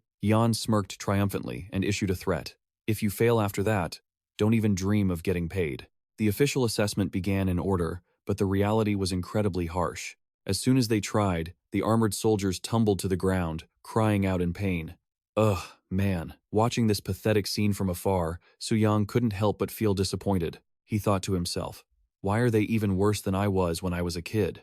Sensing things weren't going well, Suyang stepped forward and commanded loudly, "Pay attention. I want to fix this spineless attitude of these soldiers right now." Suyang stared directly at the trembling soldiers and lectured them. "Right now, you might think you're weak. You used to be very skilled, but isn't this just the result of being lazy in your training?" To awaken their will, he shouted, "Look here, look at this body." Suddenly, Suyang used his powerful hands to tear apart his uniform, revealing bulging back muscles, sculpted like a statue, radiating an overwhelming presence that left the soldiers frozen in place. He declared, "If your bodies were just half as good as this, you would be invincible." Witnessing his brother's reckless actions, Yang Nyung sweated, reminding him, "Brother, shouldn't you maintain your dignity in a place like this?" Seeing the prince's shocking display of muscles, the training soldiers dared to scream in excitement. Woohoo! They were completely convinced and chanted in unison. "That's right. Nothing is too hard with Prince Ha Suyang's body. I will give my absolute best in training." However, in the distance, Brigade Commander Kang San of the Urian Kai tribe was quietly watching with calculated eyes. He muttered that the soldiers under Suyang looked like fragile grass when standing next to that walking wall of meat, then coldly ordered his subordinates to leave to avoid notice. That night, inside the fiery tent of the Urian Kai tribe, an emergency meeting took place. Kang San thoughtfully remarked, "The one who demonstrated on horseback has rare talent, even for our tribe." He feared that if someone as muscular and vigorous as Suyang became the commander-in-chief of Joseon, it would be an immeasurable threat. An elder sitting next to him agreed, believing that with such strength, it was completely possible for Suyang to easily pull the legendary bow of the founder, Iseon-ji. Suddenly, Kang San brought up the Gabion, the secret Star Brilliance army that was once the terror of the northern tribes. He feared history would repeat itself. The madmen led by Yang Nyung, many chieftains, including Meng Temu, had become his blood brothers or subordinates and fought together. Kang San asserted that if a unit like the Gabion reappeared under Suyang's leadership, his tribe would soon be oppressed again. He realized that Joseon deliberately showed them the training process to hide a deeper motive. Just then, a guard from northern Yuan with a long scar on his face appeared, introducing himself as a man of the supreme leader. Kang San was stunned, hurriedly expressing his honor to be commanded by such a prominent figure. The northern Yuan guard laughed arrogantly, commanding the Urian Kai brigade while calling yourself lowly? That sounds strange. He went straight to the point, leaving Kang San shocked. "The reason I came is that we will soon attack Joseon." Facing the other's bewilderment, he growled that Joseon had betrayed their trust by shaking hands with the Ming dynasty, so they needed to be taught a lesson.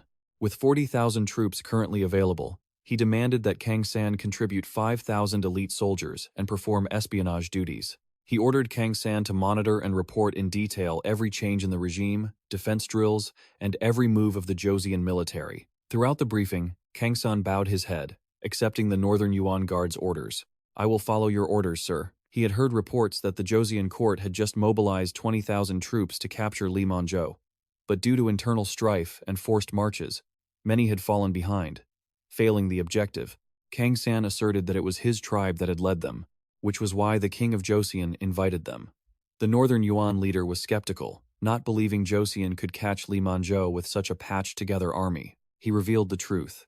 Li Manzhou had been bedridden with severe malaria for 4 days, which was why he couldn't escape. He clicked his tongue, saying that catching malaria in the middle of summer was truly unlucky for such a tough guy. When mentioning the 5,000-man request, Kang San admitted it was impossible given his tribe's current situation. The Northern Yuan leader suggested that he could totally recruit that many troops by uniting with neighboring tribes. However, Kang San was worried about the issue regarding his uncle, Fan Se.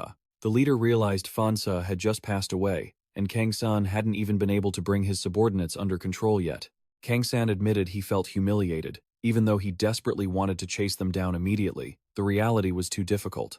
The leader growled, assigning Kang San the task of support and supplying the soldiers, while warning him not to even think about any spoils of war. This made Kang San's subordinates feel it was a great insult to a warrior. Kang San demanded to know thoroughly whether this war was a diversion or not. Since he had already revealed all the information, the leader flashed a cunning smile, praising his sharpness and revealing the plan for a total offensive, with 40,000 troops under Taisi and 40,000 troops he led, simultaneously landing in both Joseon and the Ming territory. The Northern Yuan Guard left quietly with a mysterious parting message. "Just wait and see."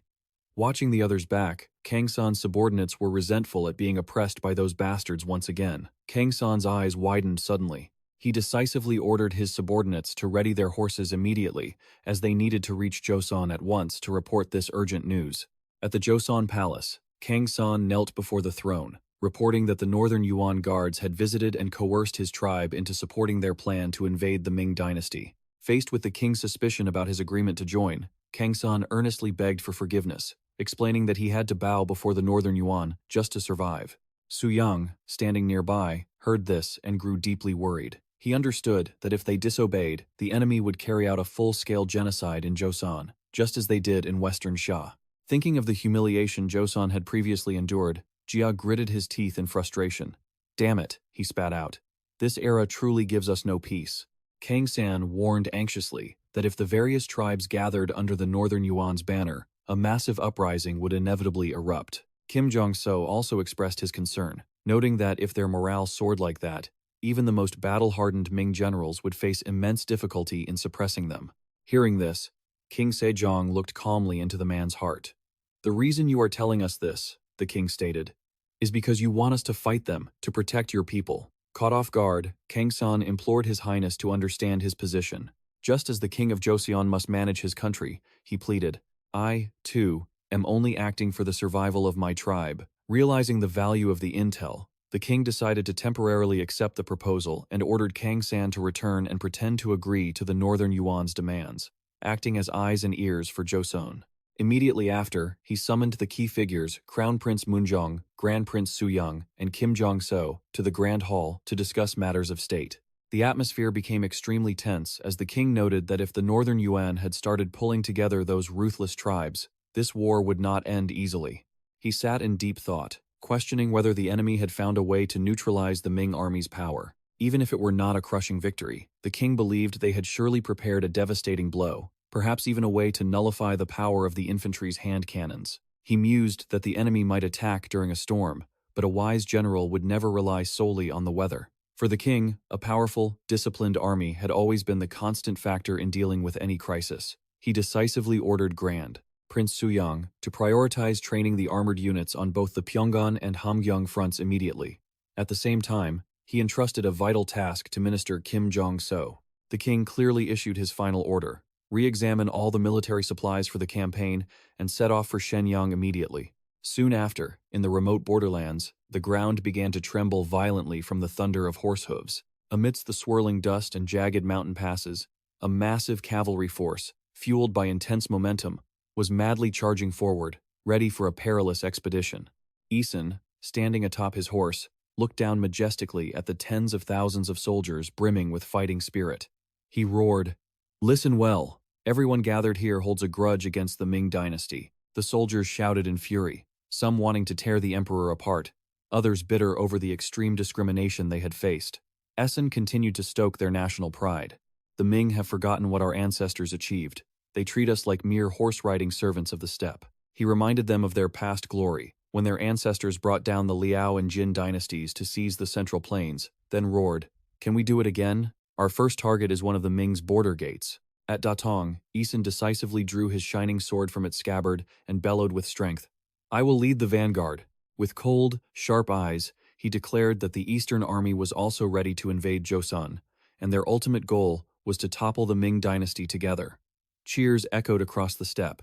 A subordinate appeared surprised by the tribe's initiative, but Isun noted calmly that it was inevitable, as they had all suffered the humiliation of being squeezed by price-fixing at the horse markets. Isun gritted his teeth in hatred. "I will show that damned Ming emperor exactly how foolish he really is." Meanwhile, in the Ming capital, officials were buzzing with gossip about the strange movements of the northern forces. One official wondered aloud why they were buying so much bamboo, asking if they intended to use it to cook rice instead of pots. Eunuch Wang Zhen, with a sinister smile, offered a more frightening theory. They might be preparing to attack the fortresses. He analyzed that if they stuffed charcoal and oil into bamboo tubes and lit them, they could easily turn the guard posts into ash. Entering the majestic hall, Wang Zhen knelt and bowed. "Grand Eunuch Wang Zhen greets your majesty." He quickly reported that the plan to sow internal chaos within the Northern Yuan had been completed just as the king desired. The Ming emperor, with an arrogant look, declared, "I will head to the battlefield myself. Therefore, All officials from the rank of minister and above must join me. He smirked calculatingly when mentioning that Joseon had also pledged to send troops to protect the Shenyang region.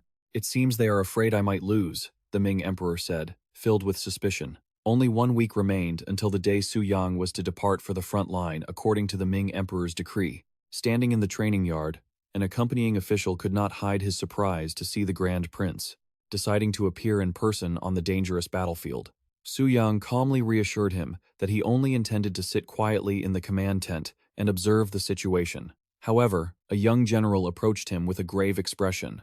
He stated bluntly, "Grand Prince, the battlefield is not as interesting as you might think." Seeing his subordinate babbling about the cruelty of war, Suyang snapped, "Enough with the riddles." Suddenly, the veteran general stepped forward and made a shocking request. "I want to spar with the Grand Prince." The sudden challenge from the experienced general left Suyang stunned, and he asked, "Spar? Why?" The other man maintained his stern look, demanding they both give it their all, leaving Suyang even more confused by this strange decision. In the distance, the soldiers began to whisper in doubt.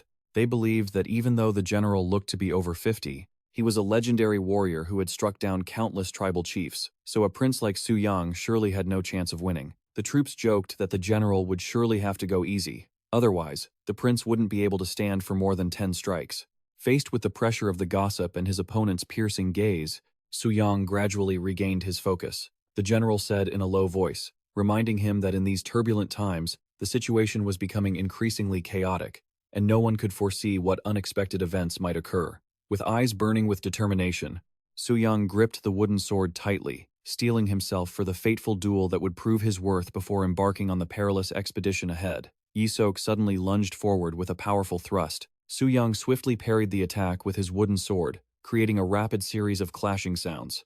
The two locked into a high-speed exchange of strikes. Every swing of their swords cut through the air with fierce intensity. Spotting an opening, Suyang pivoted and delivered a low sweep, forcing his opponent to leap into the air to dodge. The moment he touched the ground firmly, Suyang gathered momentum to spring upward, pouring all his strength into a downward strike, which even made Yisok raise an eyebrow in surprise. The wooden blades collided with such terrifying force that the wood began to crack. A roar echoed across the training ground as the two fell into a grueling stalemate. Witnessing this scene, the soldiers standing by were left dumbfounded, murmuring that the general had actually lowered himself to the level of the Grand Duke Suyang. They whispered in awe, wondering who else could possibly be that strong. The immense pressure was too much, and the wooden sword finally shattered into pieces. A splinter flew through the air, and the broken blade hit the ground with a sharp, hollow sound, leaving everyone stunned. In the ensuing silence, Lee Jin-ok suddenly began clapping in admiration. He sincerely affirmed that martial arts were the foundation of everything. The old general did not hesitate to express that he had been worried the Grand Duke was too focused on physical conditioning and had neglected his swordsmanship. "But," he continued, "it is clear my worries were unfounded." Looking at Suyang with deep respect, Yisok gently called out, "Grand Duke," he spoke in a low, earnest tone, advising him, "A general cannot defeat thousands of troops alone, so I implore you to stay as far away from the front line as possible." Suyang just smiled in response, though deep down, he realized that while the general claimed he would fight with all his might, in reality, even Yisok would never actually harm a member of the royal family. Nevertheless, being able to react precisely to the attacks of such a fierce warrior made Suyang privately acknowledge that the original Grand Duke Suyang, whom he had replaced, must have been truly exceptional in martial arts. Lee Jin-ok turned and walked away silently, leaving Suyang standing alone in the middle of the training ground, lost in deep thought. As he left the training ground, General Yisok could not help but ponder Suyang's innate talent. He inwardly concluded that this prince was essential to the future of the country, perhaps even more skilled than he himself had been at the age of 50. Looking at the shattered wooden sword in his hand, Yisok silently apologized. Even though he had used all his strength and determination, Suyang's power had truly surpassed human imagination. On the 14th of the month, at the Ming army camp stationed at Heko, shocking news arrived, plunging the atmosphere into extreme tension. General Wu Ke had fallen in battle, and the city of Datong had officially fallen. Grand Eunuch Guo Jing gasped in horror. What? Meanwhile, Vanguard General Chu Yong remained quite calm. He secretly believed the army at Datong failed because they were caught by surprise and lacked hand cannons, but his own troops were entirely different. Upon hearing that the enemy on the front lines had only about 20,000 soldiers, not even half the size of the Ming army, Guo Jing immediately hatched a job-sky plan to ambush and wipe them out right there. Chu Yong determined that the soldiers fleeing from Datong were exhausted and had lost all morale. Yet, Guo Jing remained arrogant, reassuring everyone, "Don't worry.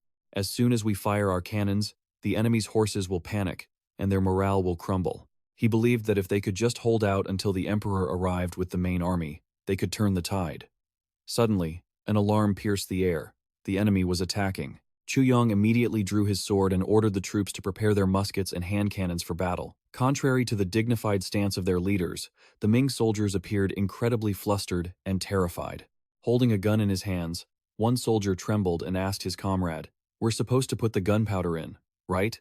The other was just as confused, telling his friend to go first so he could copy him. Seeing this pathetic display, Chu Yong flew into a rage, swinging his sword and shouting, "What are you doing? Prepare the cannons now!" On the other side of the battlefield, the Northern Yuan cavalry was charging madly.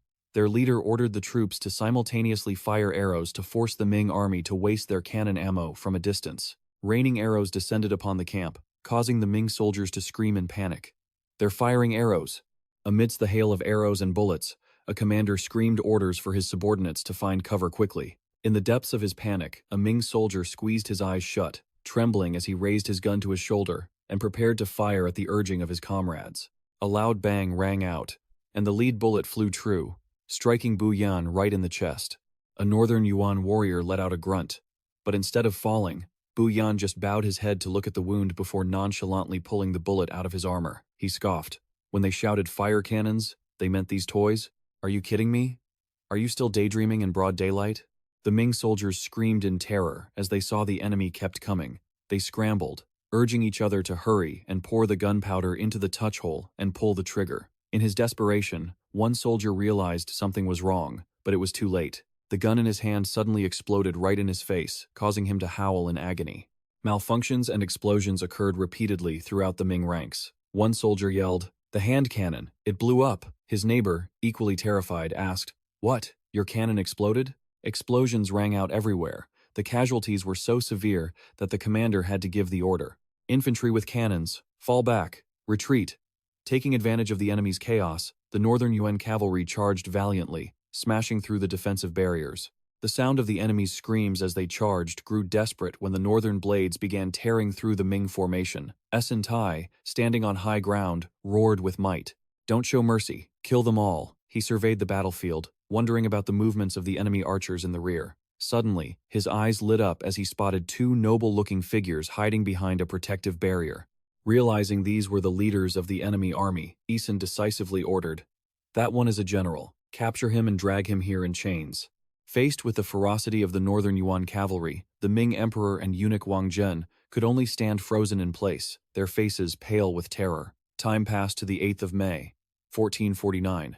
At another detachment of the Ming army, two soldiers were leisurely riding their horses, discussing the state of the war. One remarked that the vanguard army had reached Datong, but there hadn't been any news for 2 weeks. The arrogant man assumed the emperor's prestige alone was enough to force the enemy to retreat without a fight. Just as he was reveling in his triumph, a scout galloped in, breathless, to deliver dire news. "Your Majesty, there are signs that the enemy is temporarily encamped just 2 miles away." Upon hearing this, the Ming emperor remained arrogantly dismissive. He berated the soldier for speaking nonsense, firmly believing that if the enemy knew of his arrival, they should have knelt and surrendered. But the scout's face was pale with sheer terror. The scout stammered his report. Looking in the direction the subordinate pointed, the emperor and Wang Zhen were horrified to see the sky glowing blood red, with black ravens circling above, rising plumes of smoke approaching them. A tragic sight unfolded, one that made everyone shiver with cold dread. In the cruel twilight, countless severed heads of Ming soldiers and generals had been taken by the northern forces, mounted on high wooden stakes, as a gruesome display of intimidation directed at the Son of Heaven. "It is almost time." Wang Zhen stood before a mirror, thoughtfully gazing at his aging but ambitious reflection. Memories of the wretched creature who had to be castrated. As a eunuch for a mere tale of silver were long gone, replaced by a man holding immense power. He loudly told himself to let everyone watch and marvel at the figure of power standing proudly on the battlefield. Even if God had destined him to be born into poverty, he had climbed all the way to the top, standing above 10,000 people. Through the battle today, Wang Zhen's ambition grew even more insane. He wanted to climb to a position even higher than the emperor. He reached out to touch his own body, believing that even the gods were nothing compared to the ultimate power he now held. On the march, Duke Zhangfu urged his horse closer to the powerful eunuch to resolve a doubt in his heart. He pressed, "The other day, you said a single musketeer was enough to equal 5 archers. What basis do you have for that claim?" Wang Zhen smirked confidently, casually offering a convincing calculation. He argued that logically, out of 5 archers firing arrows, only one might actually wound the enemy. However, if a musket hits the target, the bullet can pierce armor instantly, so asserting that the power of 1 musketeer equals 5 archers is absolutely accurate. Duke Zhangfu, hearing Wang Zhen's calculated nonsense, could not help but get angry. He shouted, "How are you calculating this? A skilled archer can fire 5 arrows in the same time it takes to fire 1 musket ball." Although Zhangfu insisted that these 2 weapons had a distinct difference in speed, Wang Zhen kept his face cold and murderous. He smirked back with disdain. "Well, it's not really your place to judge that, is it?" Not letting the old general react, he cut him off as if afraid someone would argue. "Enough. Move out to where the emperor is encamped." Meanwhile, the northern sky began to turn a deep red, with black ravens circling, signaling a bad omen. At the front lines, a soldier, covered in wounds with blood streaming down his face, desperately pleaded, "Your Majesty, please, allow us to retreat." The actual situation was far worse than the Ming court had imagined. Looking at the tracks on the ground, the soldiers realized with a jolt that the horse manure was still soft, and the corpses had not yet stiffened. This meant the Mongol army had only been here a short while ago. The Ming emperor exclaimed in shock, "Retreat? Me?" Just then, another piece of shocking news arrived. According to the captured enemy, they had already overrun the entirety of Wu County 3 days ago and massacred the inhabitants. Hearing that Wu County, which was supposed to be a safe rear guard, had fallen, the emperor could only grit his teeth in absolute terror. Realizing the danger of being surrounded, the commanding general ordered loudly, "Everyone, retreat at once. We will halt the enemy's invasion at the Tumu Pass and then march back." However, because the soldiers were exhausted, the retreat could not happen quickly. The pace of movement was even slower than the long march before. At the northern Yuan encampment, Tai sat imposingly on a high chair, contemptuously calling the Ming army those sluggish fools. He calmly calculated that it had taken the enemy 15 days to get here, so it would take a similar amount of time to return. Based on reports from prisoners that the Ming had 120,000 troops, Essen coldly offered a cruel calculation. "If we want to eliminate all those troops, killing about 8,000 a day should do, right?" At this, his subordinate, Alishan, suggested capturing the Ming emperor to force him to open the gates of Beijing. Tai narrowed his eyes and smiled sinisterly. "Oh, that's not a bad idea." He immediately ordered his subordinates to quickly inform the chieftains and launch several night raids to exhaust the Ming soldiers. Under the quiet night, the northern Yuan troops silently watched the enemy camp from above. Essen mocked, "The idiots of the Ming are still using their muskets." He decisively pointed toward the enemy's firepower and ordered, "That will be our target." Immediately, the northern Yuan archers simultaneously pulled their bowstrings taut. An arrow tore through the air, piercing a Ming soldier, who only managed to groan before collapsing. Amid the chaos and the screams of his comrades, the remaining Ming soldiers panicked, hoisted their muskets, and shouted, "Fire back!" Firing amidst the hail of arrows, the northern Yuan cavalry still charged madly with earth-shattering momentum. A Ming soldier panicked, noticing something unusual, and whispered in terror, "Why don't the horses seem startled by the sound of the muskets?" At that moment, loud explosions from firecrackers rang out, causing the northern horses to go collectively hyperactive. Tai calmly stroked his warhorse. There, be good." A subordinate came forward to report that thanks to training the horses with firecracker explosions beforehand, they could now proudly gallop through the Datong region without fearing the sound of muskets anymore. Essen smirked, revealing that he had also sent firecrackers to other Mongol leaders to train their horses the same way. With a triumphant look, he roared, threatening the Ming army. "Your proud muskets can't scare us. Throw down your weapons and get out of here, and we will spare your lives." The Ming soldiers could only stand frozen, looking at each other in absolute horror. Inside the fortress, the situation had become more desperate than ever. Screams erupted everywhere. "That's enough. The soldiers are all dead, and they are ordering those still here to go carry spears and swords." In the chaos, some were already planning to run away, to save their own lives instead of staying to wait for death. Sitting silently in the shadows, A high-ranking official cursed the eunuchs, who had brought such bad omens upon the entire dynasty, muttering that they were neither men nor women. At Tumu Fortress, half of the Ming army had already been wiped out. Arrows from the northern forces were stuck everywhere, thick as notices pinned to a dark fortress wall. As he rode through the chaotic battlefield, an underling anxiously asked about their losses. S&T pondered for a moment, and revealed that they had lost about 4,000 men due to the Ming army's fierce, desperate resistance. He looked up at the dark, stormy sky and gave a firm order. "We will launch an all-out attack starting tomorrow. It must end here," he declared, having received reports that most Ming soldiers had fallen, leaving only the emperor's personal guard to hold the line. Essen coldly stated there was no point in dragging this out any longer. The situation inside the fortress had become desperate, with the last of the water supply running dry. A panicked soldier reported, "Head eunuch, the well has run dry." Facing both searing thirst and the fear of encirclement, Wang Zhen screamed like a madman, promising a reward of 1,000 silver taels to anyone who could find water. Watching the powerful eunuch's pathetic desperation, a soldier could only laugh mockingly. "Huh, you think throwing 1,000 taels at the air will make water fall from the sky?" He was immediately scolded by his superior for daring to speak so boldly in front of the high officials. In the heat of the crisis, a shocking report came in. "Your Majesty, the enemy is fleeing the road to Juyong Pass. The reinforcements must have arrived." Hearing a glimmer of hope, the Ming emperor was overjoyed. He believed his fate hadn't reached its end just yet. However, a battle-hardened general immediately warned him, "This could be a trap. Do not be deceived, sire.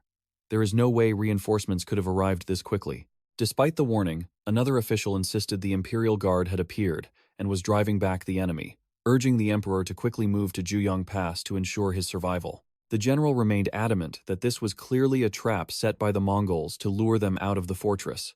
Seeing his retreat plan hindered, Wang Zhen roared, "Shut your mouth!" His eyes filled with murderous intent, he insulted the general, calling him a lowly bookworm who dared to meddle in military affairs, and threatened to deal with anyone else who spoke out of turn. By now, the emperor had been completely swayed by the eunuch's words. He ordered, "The official from the Ministry of Rights makes sense. Prepare to retreat to Juyong Pass immediately. No delays." The general could only grit his teeth and let out a frustrated grunt at the emperor's disastrous decision. The Ming army scrambled to flee through the thick, swirling dust. Shouts of urgency rang out repeatedly. "Only 10 miles left until Juyong Pass. Everyone, pick up the pace." Catching sight of a group of soldiers in the distance, a soldier cheered, "Look, those are our guys." Realizing something was wrong, an underling anxiously reported to the general that moving any further would be dangerous. The general turned back and furiously shouted at Wang Zhen, who was fleeing on horseback. "What the hell are you doing? Keep moving!" As he shielded the emperor from arrows, the general's rage reached a boiling point. He roared in bitterness, "I curse you, Wang Zhen." He was devastated, believing that if they had just held out a few more days for the real reinforcements from Juyong Pass to break the siege, everyone would have been safe. "But you ruined everything, you idiot." The shouting echoed across the chaotic battlefield. Wang Zhen had completely lost his usual imposing air. He trembled in fear as he was called useless. In a panic, he frantically threw out shining silver ingots and yelled, "Here, take them. Escort me and the emperor safely to Juyong Pass, and I'll double the reward, no haggling needed." Before he could finish, a lightning-fast punch slammed straight into the evil eunuch's face. Wang Zhen tumbled to the ground, blood spilling from his mouth, and he stammered in shock, "Damn you! Fan Zhong, what are you doing?" Standing over him, General Fan Zhong roared with fury, "Your dirty money cannot save my life. All you care about is money, you materialistic, ignorant fool." In his desperation, Wang Zhen tried to cling to one last excuse. "I was only following the emperor's orders." But he was met with a sharp, thunderous command. "Shut up, you scum of a eunuch." Fan Zhong pulled out the very item Wang Zhen loved most, a bar of expensive soap, and growled, "Here, have your precious soap." The old general gripped the bar of soap tightly in his hand, looked up to the heavens, and shouted, "Heaven and earth, please bear witness to my loyalty." Ruthless blows rained down along with his impassioned screams. "How's this? And this? Take this." Blood splattered onto the cold ground. Looking down at the wretch gasping at his feet, Fan Zhong spat coldly. "You demon in human skin, your face looks terrifying without all that thick makeup." He threw the blood-stained soap back at him and declared, "Take it back. Atone for the sins you've committed, you greedy demon who drained the life from my people." On the 23rd of May 1449, Wang Zhen, the chief eunuch of the Ming Ministry of Rights, officially died near Tumu Fortress. His death marked a tragic end for such a treacherous official, but at the same time, the flames of war were creeping toward the Joseon troops. Shenyang, April 24. The atmosphere in the Liaodong region had become incredibly tense. Commander Cao Yi roared with rage. "Don't talk nonsense. Who gave that order?" With Beijing in chaos, Vice Minister of War Yu Qian was urgently gathering defensive forces, and an underling anxiously urged, "We must make a decision quickly, sir." Cao Yi could only grit his teeth and huff coldly. The emperor had sent an urgent notice. Even though they had halted the Mongol advance, the Ming army was suffering heavy losses and was desperately short on manpower. Cao Yi turned to the Joseon delegation with an earnest request. "Therefore, I hope the Joseon troops can fill the gap left by the Liaodong army. We will not discuss the costs of stationing them." Sitting opposite him, Prince Suyang narrowed his eyes in suspicion. He coldly questioned, "It seems like you're hiding something, Commander." Cao Yi gave a forced, nervous laugh and waved his hand to deflect. "Joseon is a loyal tributary state. Why would I hide anything from you?" Refusing to let him dodge the question, Suyang pressed closer. "Is there some horrible event that, if revealed, would make even the Liaodong army flee in terror? Tell me the truth, and I will use my status as prince to ensure it remains a secret." Cao Yi trembled, sweat pouring down his face as he looked utterly terrified. Finally, the horrific truth was revealed. 200,000 troops led by the emperor himself had been crushed and annihilated by the Mongols. All officials from the rank of minister and above were brutally murdered. Suyang and Kim Jong-so were so shocked they were left speechless upon hearing the news, while His Majesty was being held captive by the enemy. On the battlefield, the bodies of the Ming army lay scattered under the hooves of northern cavalry. Cao Yi continued to report that 100,000 troops from the south were heading north to defend Beijing, and they needed to mobilize immediately to protect the capital while waiting for reinforcements. Kim Jong-so thoughtfully noted that if the strategy to break the emperor's army was leaked, the consequences would be catastrophic.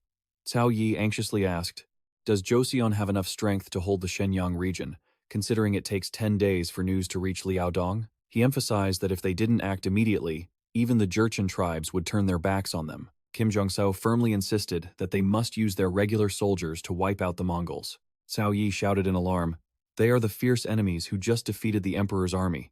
You want us to launch a full-scale war against them? Huh?" Kim Jong-so looked straight at Suyang and coldly declared, "Staying put inside Shenyang Fortress will only guarantee our own survival while the north is in total collapse." Historically, during the Tumu crisis, the Liaodong army remained inside the fortress, but Joseon suffered direct losses. But this time, the troops have been supplied with cannons. Suyang wondered to himself why the situation was unfolding even worse than history. Seeing the back of the person in front of him, Kim Jong-so remarked that Liaodong commander Cao Yi looked like his face was turning red with rage. Suyang replied quietly, "Who wouldn't be? An army of nearly 200,000 being wiped out is hard to accept." Suddenly, a loud explosion erupted from the Ming soldiers training nearby, catching his attention.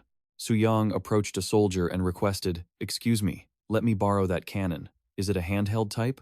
The soldier was startled, realizing the identity of the person before him. You are the Prince of Joseon, aren't you?" "Yes, this is a cannon, but is there a problem?" Holding the weapon in his hands, Suyang was stunned by the massive differences. A cannon, this size, this weight, even the barrel was different. Seeing the prince looking shocked, the soldier scratched his head in confusion. "Aren't cannons usually more or less the same?" Suyang thought to himself. It wasn't just different, it was suspiciously clean. He pressed further. "Have you ever tried using this fine weapon before?" The soldier trembled and confessed that today was their first day training with gunpowder. They said, "This stuff is very expensive." No sooner had he finished speaking than a sudden explosion occurred at the target practice range, causing Suyang to shout in surprise. "What?" He was horrified to realize that even basic theoretical training on gunpowder weapons in the military command was prone to accidents. Were they really sending untrained soldiers into battle with these mass-produced cannons? Suyang pondered. If so, Northern Yuan still didn't understand the true power they were facing.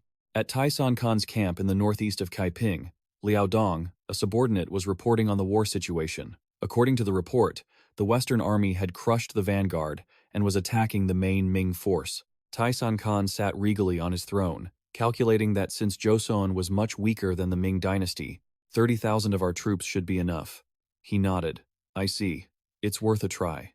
"And what about the rumors of the Liaodong army retreating?" Hearing the subordinates say they had only left a small force behind, Manhwa, Tai's younger brother, smiled confidently while holding a scroll, convinced that his brother had already achieved a resounding victory.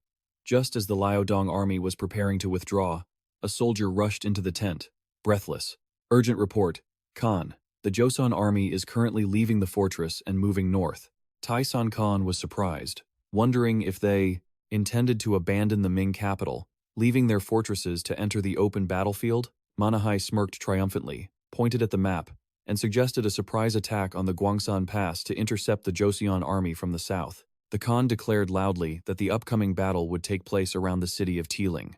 Manhwa stroked the magnificent warhorse he had just received from his brother, Tai, firmly believing that this victory would be incredibly easy. Observing from a high vantage point at the Joseon camp on the hill, a general couldn't help but wonder why they had chosen such a strange position instead of building solid earthen walls. Taisan Khan narrowed his eyes, noting that choosing a position based on the sun's direction showed the Joseon army actually had quite a bit of combat experience, and wasn't simple at all. However, Manhwa remained contemptuous. He believed Joseon was just a vassal state, not worth worrying about. He smugly recalled how his brother had easily defeated the Ming vanguard without breaking a sweat. Taisan Khan smiled, as if he knew the whole game. He secretly scolded his subordinate for being a fool, because after defeating the Ming, they and Joseon would become enemies. To ensure victory, he suggested they clearly define their roles, since this was their first time fighting together. Manhwa excitedly agreed. Understood. Let's move. Lord Khan, my troops will attack first and open fire. On the other side of the battlefield, the atmosphere was also extremely tense. A Joseon soldier respectfully approached Suyang. Your Highness, I have brought your bow and arrows. Seeing the massive bow, the soldier couldn't help but worry if the prince could actually use it. Suyang smiled confidently, as if he already knew the outcome, his eyes burning with determination. Don't worry, my strength is overflowing right now. He stood tall on the cliff, gripping the bow tightly, eyes fixed on the valley where the enemy was thundering in. Fire! The command echoed, and tens of thousands of arrows from northern Yuan rained down like a storm, darkening the sky. Immediately, the Joseon troops shouted, "Shields up!" Huge shields were quickly erected, forming a solid wall of steel, blocking every attack from the enemy. Witnessing this sharp response, Taisan Khan was impressed by the opponent's defensive capabilities, but Manhwa was full of disdain, thinking it was nothing special, and urged his troops to advance freely. But then, a deafening explosion suddenly rang out, leaving him stunned. Wait, what? Those were continuous explosions, as bullets from the Joseon rifles pierced directly into the chests and heads of the northern Yuan soldiers, causing them to fall in agony. Manhwa was horrified to realize this firepower was far stronger than the Ming cannons, causing his troops to suffer heavy casualties. He reasoned that if the high-ranking officers fell in battle, maintaining formation would be impossible, and the army would soon descend into chaos. Realizing the risk of their lines collapsing, Manhwa decisively ordered a temporary retreat, quickly urging his horse back to seek another opportunity. Manhwa silently assessed that the Joseon troops had excellent archers, meaning their firepower was undoubtedly formidable. He immediately changed tactics, ordering his army to split in two and having his soldiers dismount to return fire and suppress the enemy. Responding to that aggression, the Joseon commander roared powerfully. The marksmen hiding behind the cliff simultaneously unleashed a sky-filling hail of lead, creating a dense screen of fire that swept directly into the enemy formation. The northern Yuan soldiers were hit repeatedly and fell, while the Joseon soldiers stubbornly held their ground behind their shields, reminding each other to be careful and absolutely not to retreat. Manhwa frantically urged his soldiers to stay calm to prevent the formation from crumbling, while realizing that the gunpowder smoke was obscuring their vision, making it impossible for the enemy to aim accurately. He intended to order an all-out charge immediately to break the encirclement, but then suddenly shouted, "It's not good.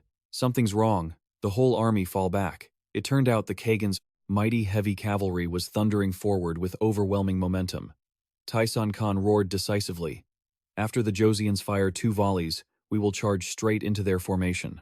The soldiers shouted their compliance, but the atmosphere was immediately torn apart by high-pitched whistling sounds in the sky. A barbarian soldier pointed up in a panic. "Look over there, rockets. Those bastards are firing rockets." At first, some were still dismissive, thinking it was just for fireworks to create noise and scare them, but the reality was far more brutal. The fire arrows dove down and exploded with heaven-shaking force upon impact. Amidst the thick smoke and fire, the voices of Joseon soldiers rang out. "Raise shields!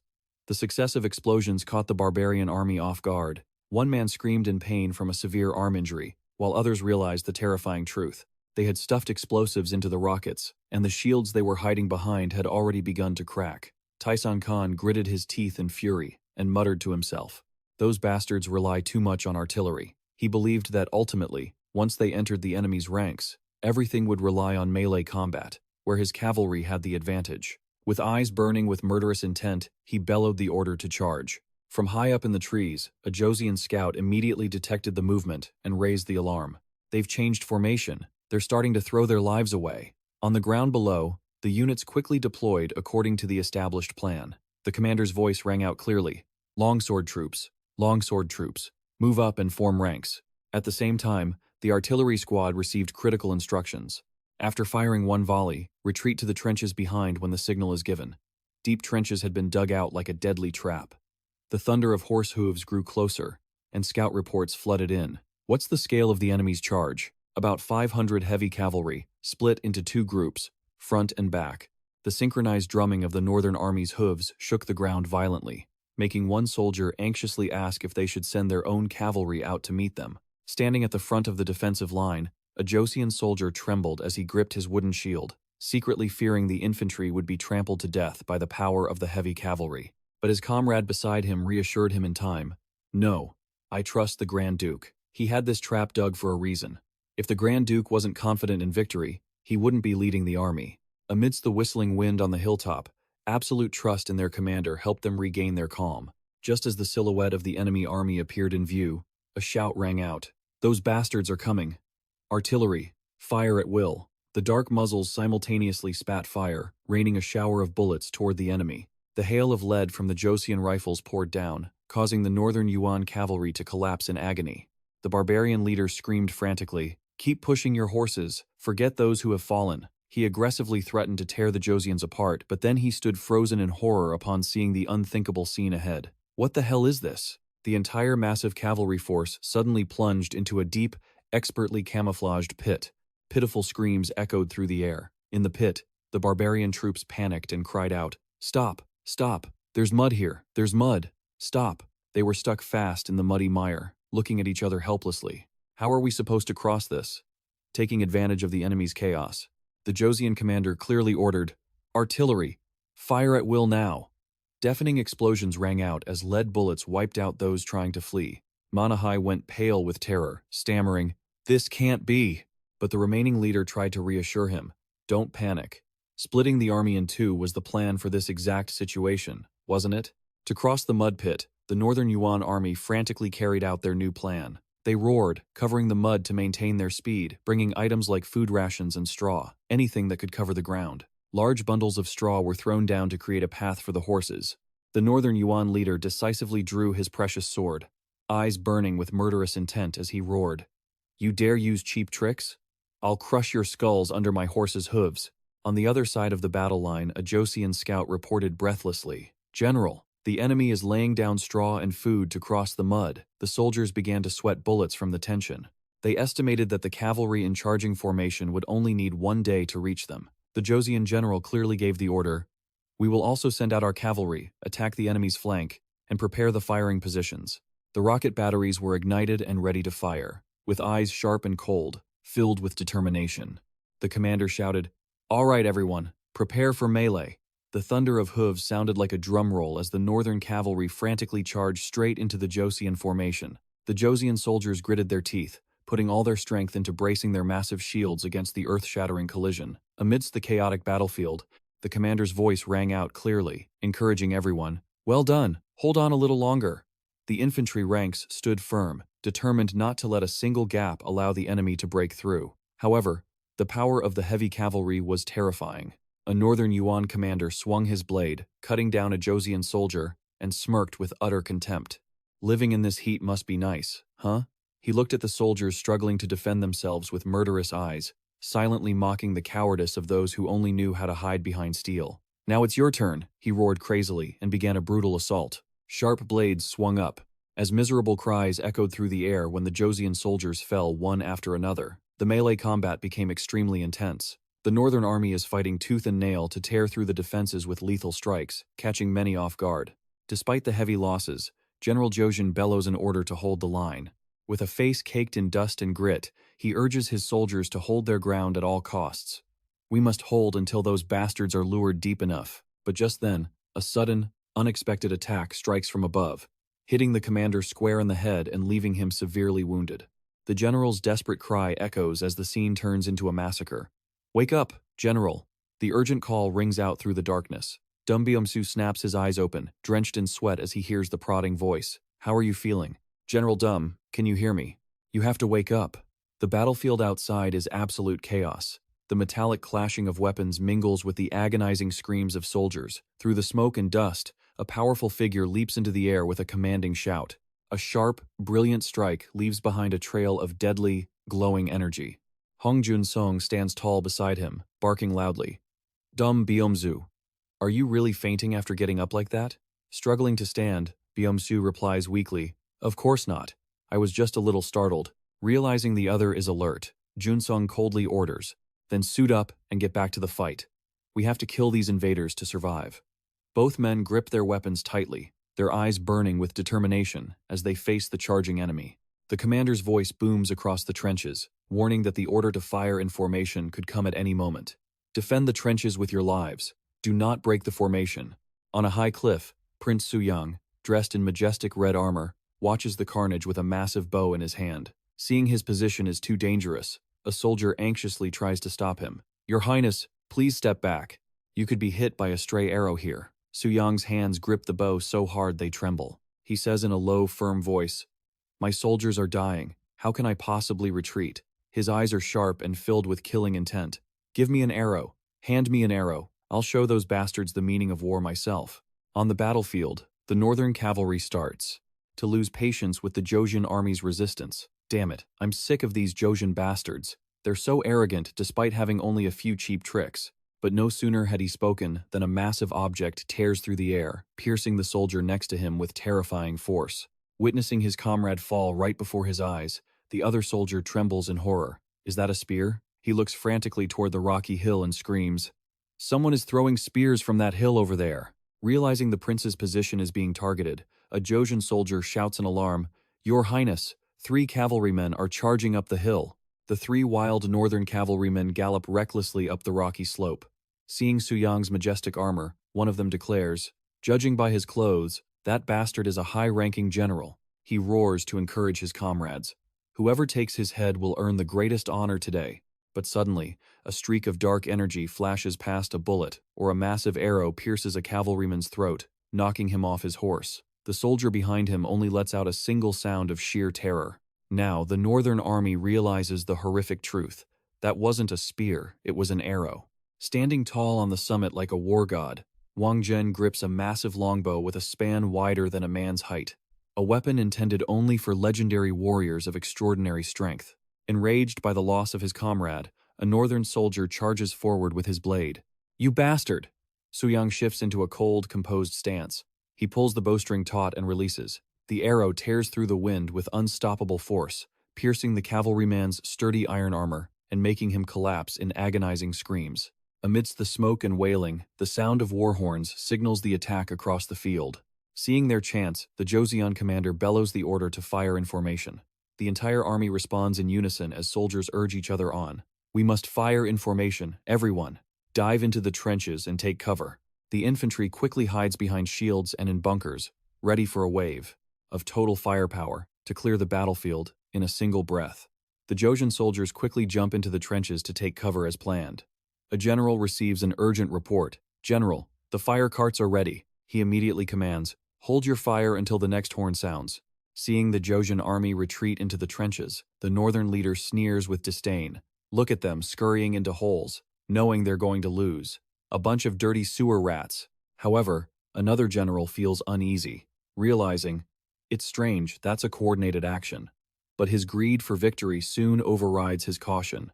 He roars the order, "Charge into their trenches." The sound of thundering hooves echoes as the northern cavalry rushes forward madly. The Joseon commander realizes the situation is critical. They've spotted us. They're charging straight for the trenches. He gives a firm order. There's no other choice. If they wait a second longer, they're finished. The massive cannon barrels on the fire carts are loaded and ready. Metallic glints flash with lethal intent as they are pushed into position. The order to fire tears through the sky. Waves of devastating firepower explode, sweeping away everything in their path. The consecutive blasts leave the enemy torn to shreds.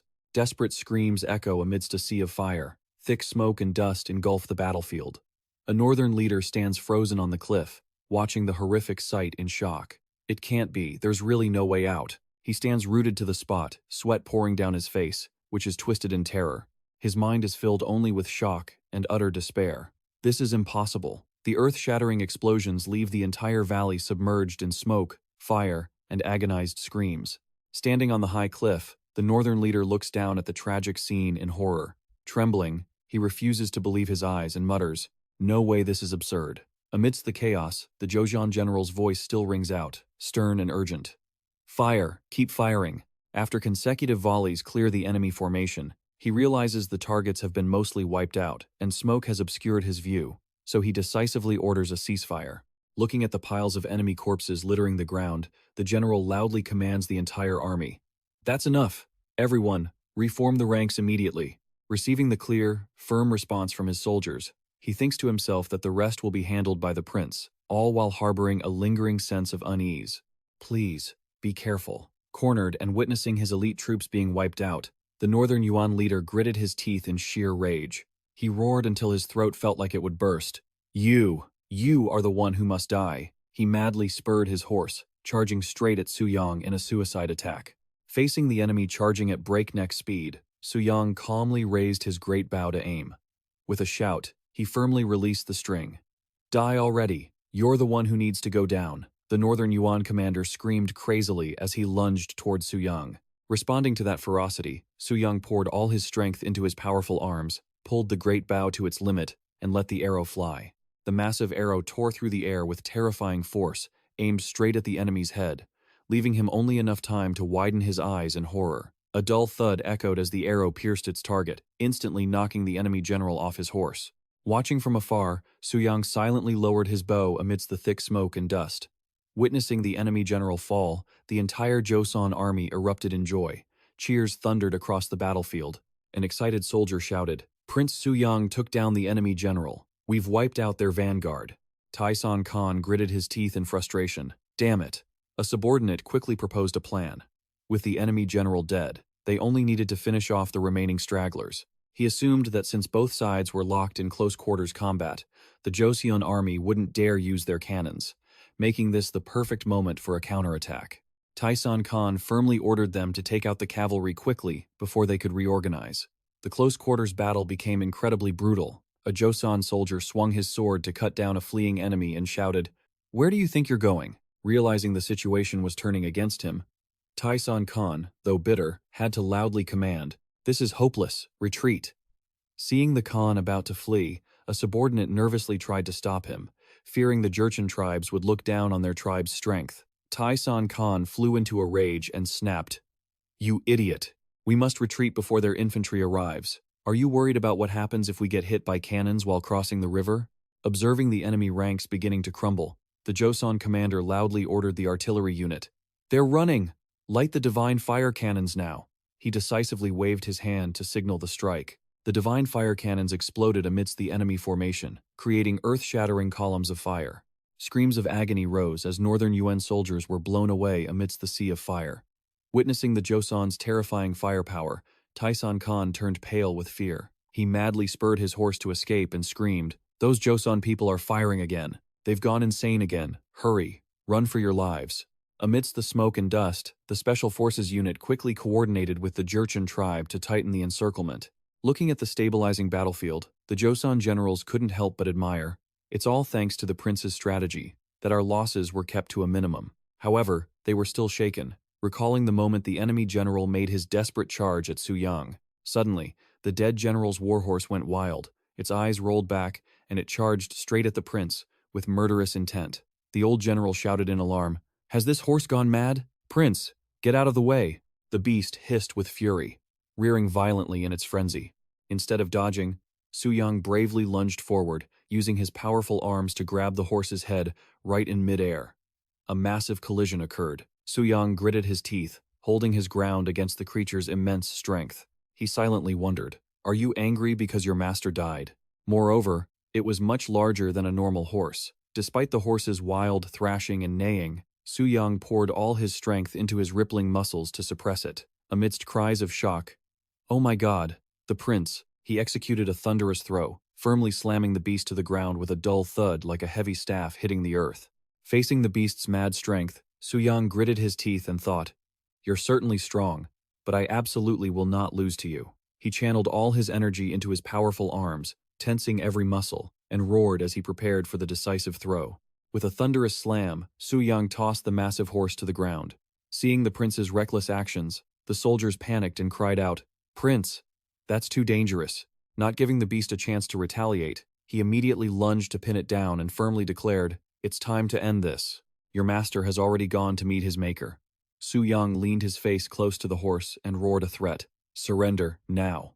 The soldiers watching from the sidelines could only stare in amazement. They wondered if the prince intended to use his arm strength to snap the animal's neck. Suyang continued his ultimatum, "If you don't listen to me, you'll just be a stud horse, eating grass in a stable for the rest of your life." Hearing this, a soldier hurriedly corrected him, noting that most war horses were already castrated. This bombshell left Suyang so shaken he shed tears. He wailed in heartbreak, "Why be so cruel?" Nevertheless, he firmly gave the animal two choices. "So, either you die here, or you submit to me. You choose." Sensing the power and sincerity from the man before it, the horse gradually calmed down and bowed its head in submission. The soldiers couldn't help but marvel as they watched the prince tame the fiercest beast on the battlefield. Suyang smiled, patted its head, and gave it a new name. "From now on, your name will be Black Ox, okay? Do you understand? Black Ox."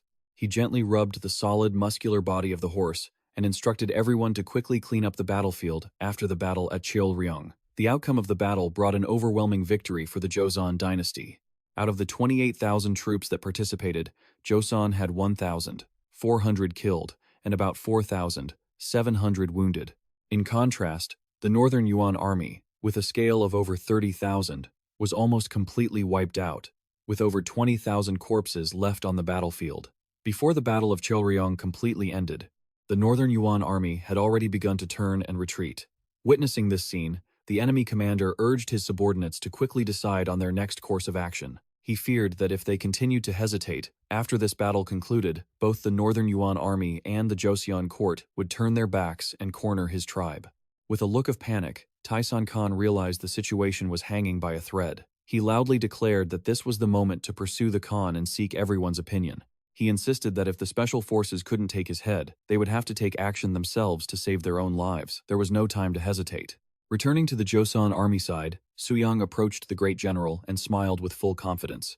"So, I have a pretty good idea, though it's a bit of a gamble." Deep down, he remembered from history that the Khan was supposed to be killed by Essen, but he formulated a bold hypothesis. What if he doesn't get killed by Essen? Suyang's gaze was sharp and calculated as he looked toward the Khan, Taisan Khan, who was desperately whipping his horse to escape through the thick clouds of dust. In the desolate forest, the remnants of the Northern Yuan were fleeing, exhausted and in chaos. Taisan Khan gritted his teeth in fury as he saw his numbers plummeting, shouting harshly, "Is this all the soldiers we have left?" His subordinate, June, trembled as he reported that those who couldn't rendezvous had likely already perished on the battlefield, and the situation worsened as the reserve horses had vanished. The subordinate, drenched in sweat, explained that the current horses were completely spent, their breathing ragged, with no strength left to pick up speed for escape. The cause of this tragedy was that as soon as they retreated, the Jurchen tribe unexpectedly turned against them, transforming into fierce bandits and launching wave after wave of attacks on the Northern Yuan remnants. Taisan Khan roared in frustration, cursing the Jurchen scum as treacherous cowards with zero honor. Given their dire situation, he bitterly admitted that his cavalry had been wiped out, and even Mao Naha had been killed. Amidst the pool of blood, his younger brother's arm lay motionless, a testament to their crushing defeat. However, a subordinate suddenly questioned whether Grand Preceptor Eason had intentionally sent false information to sabotage them. Eason stood in the distance with a cold gaze. He nonchalantly dismissed all doubts, claiming that this failure was simply because the Joseon army fought in such an unreasonable, irrational way. Eason gritted his teeth and ordered the remnants to quickly rendezvous with him to focus their strength on attacking the Ming first, then return to deal with the Joseon forces later. But a subordinate rushed in with dire news. The Jurchen people had stolen all the horses and fled. Essen roared in rage, Those bastards, even at a time like this, they dare to play games? Just as he caught sight of the army pursuing them from behind, he was shocked as the truth hit him. These weren't Jurchen, they were the Joseon Special Forces. Meanwhile, at the base camp, Suyang was discussing with a general how to keep the Khan alive.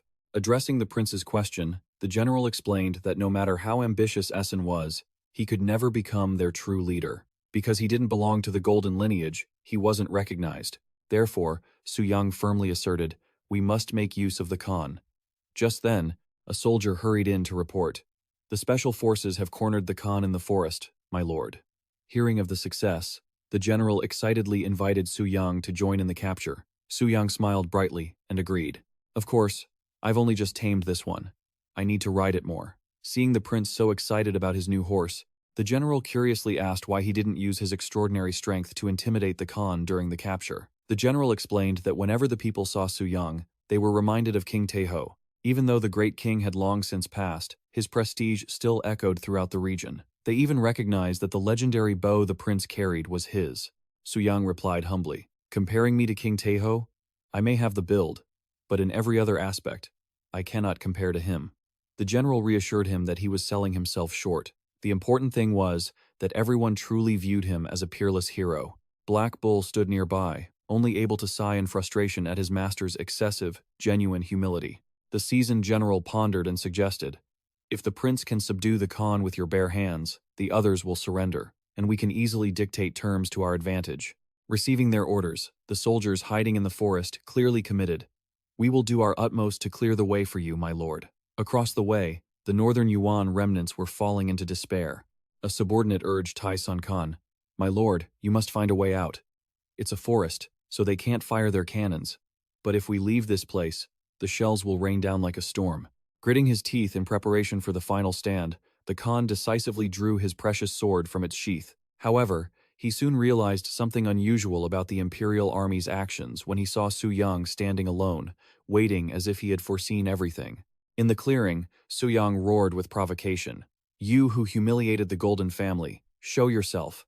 I really want to see the face of the one who intended to invade my country. Claiming to be a descendant of the mighty Mongol Empire, yet you're this cowardly." The insult enraged the barbarian soldiers. How dare he mention the Mongol Empire? "You Joseon scum, my lord Khan, we must give it our all and attack. We must take that man's head." Suyang remained calm and clearly announced his identity.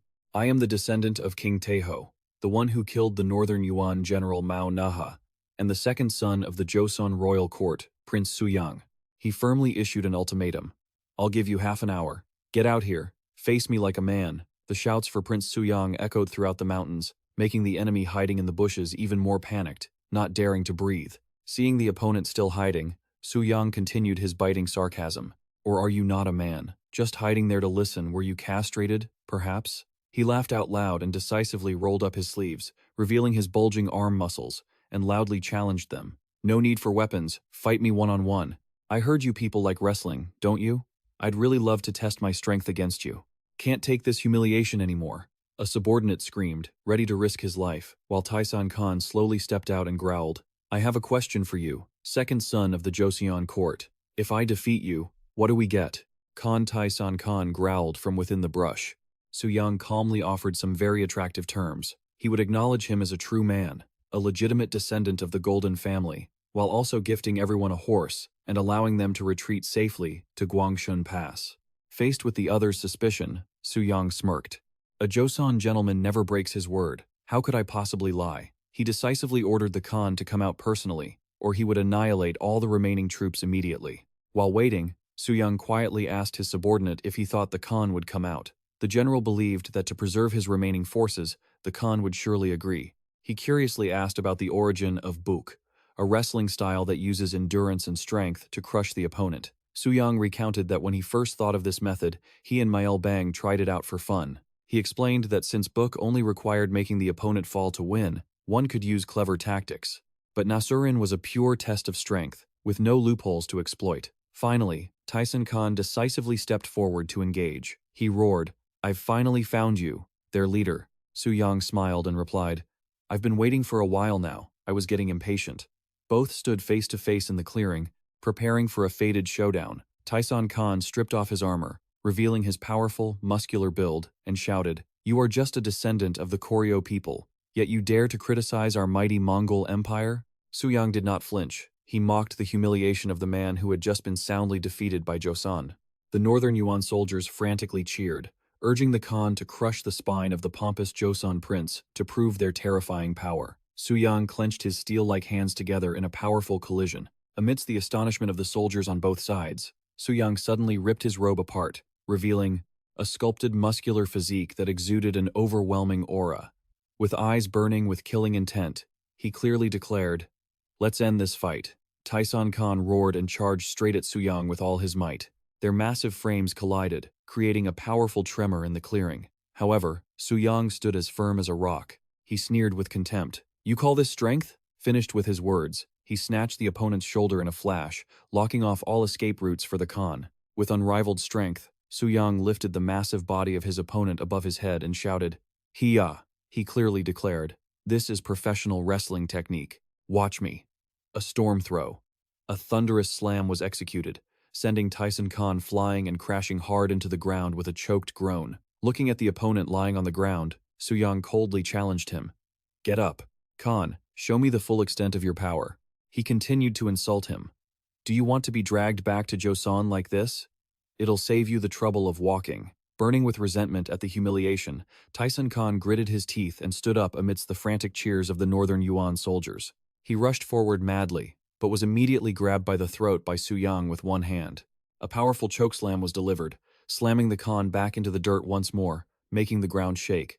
Suyang stood towering over the defeated man and continued his lecture. "Is that it? You can only fall down? Is that really all the strength you have?" His rage boiling over to the peak, Tyson Khan suddenly threw a desperate punch toward the prince, but Suyang quickly caught the fist with his iron grip.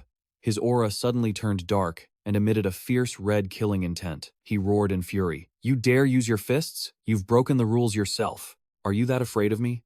With overwhelming power, the prince roared and executed a massive throw, spinning the Khan like a toy in midair. Tyson screamed in horror and was slammed hard into the ground to the shock of the watching soldiers. Lying prone at his opponent's feet, the Khan gasped for breath, paralyzed by pain. Suyang stood tall and coldly mocked him. "Seems like your body is still holding up. What now? Do you still want to keep fighting?" Looking into the prince's burning eyes, Tyson Khan could only weep in helplessness. He whispered to himself, "This guy, it's impossible." The Khan was completely broken by an aura that no one could rival. In his mind, only extreme shock remained. What on earth is up with those muscles? The feeling of humiliation and fear made him sob uncontrollably. With tears streaming down his face, he bowed his head and shouted, "I lose. I admit defeat." The entire Joseon army erupted in joy, and cheers echoed throughout the region. Suyang raised his fist triumphantly. "Look, I won." In his joy, he told himself, "It's all thanks to the dedication I've shown to the body my father bestowed upon me. I've proven my filial piety once again." Witnessing this resounding victory, General Yi and the troops all joined in, cheering excitedly. Amidst the glow of victory, Suyang's presence rose fiercely, like a black dragon manifesting behind his back. He flexed, striking a black dragon pose to honor the victory, revealing muscles so well defined they looked perfect. The soldiers were stunned, unable to believe their eyes, and exclaimed, "A black dragon? It's true. No matter how you look at it, it's a black dragon." The chant of Prince Suyang was repeated over and over, honoring the new hero of the Joseon dynasty under the bright sun of the borderlands. After the resounding victory, the work of clearing the battlefield was carried out within the camp. A soldier reported, "General, we have eliminated the remnants along with Tongsan." General Yi nodded in satisfaction. "Well done." Finally, the Jurchen and Northern Yuan will be completely divided, with no way to return. Realizing the time was ripe for peace, the official continued, "Prince, you should also prepare to sign the treaty." Suyang stood in front of the command tent, gazing toward the majestic mountains and forests, calculating his next steps. Inside the tent, Khan Tyson was now bound tightly with thick ropes, left only to sit silently, awaiting the final verdict of the victor.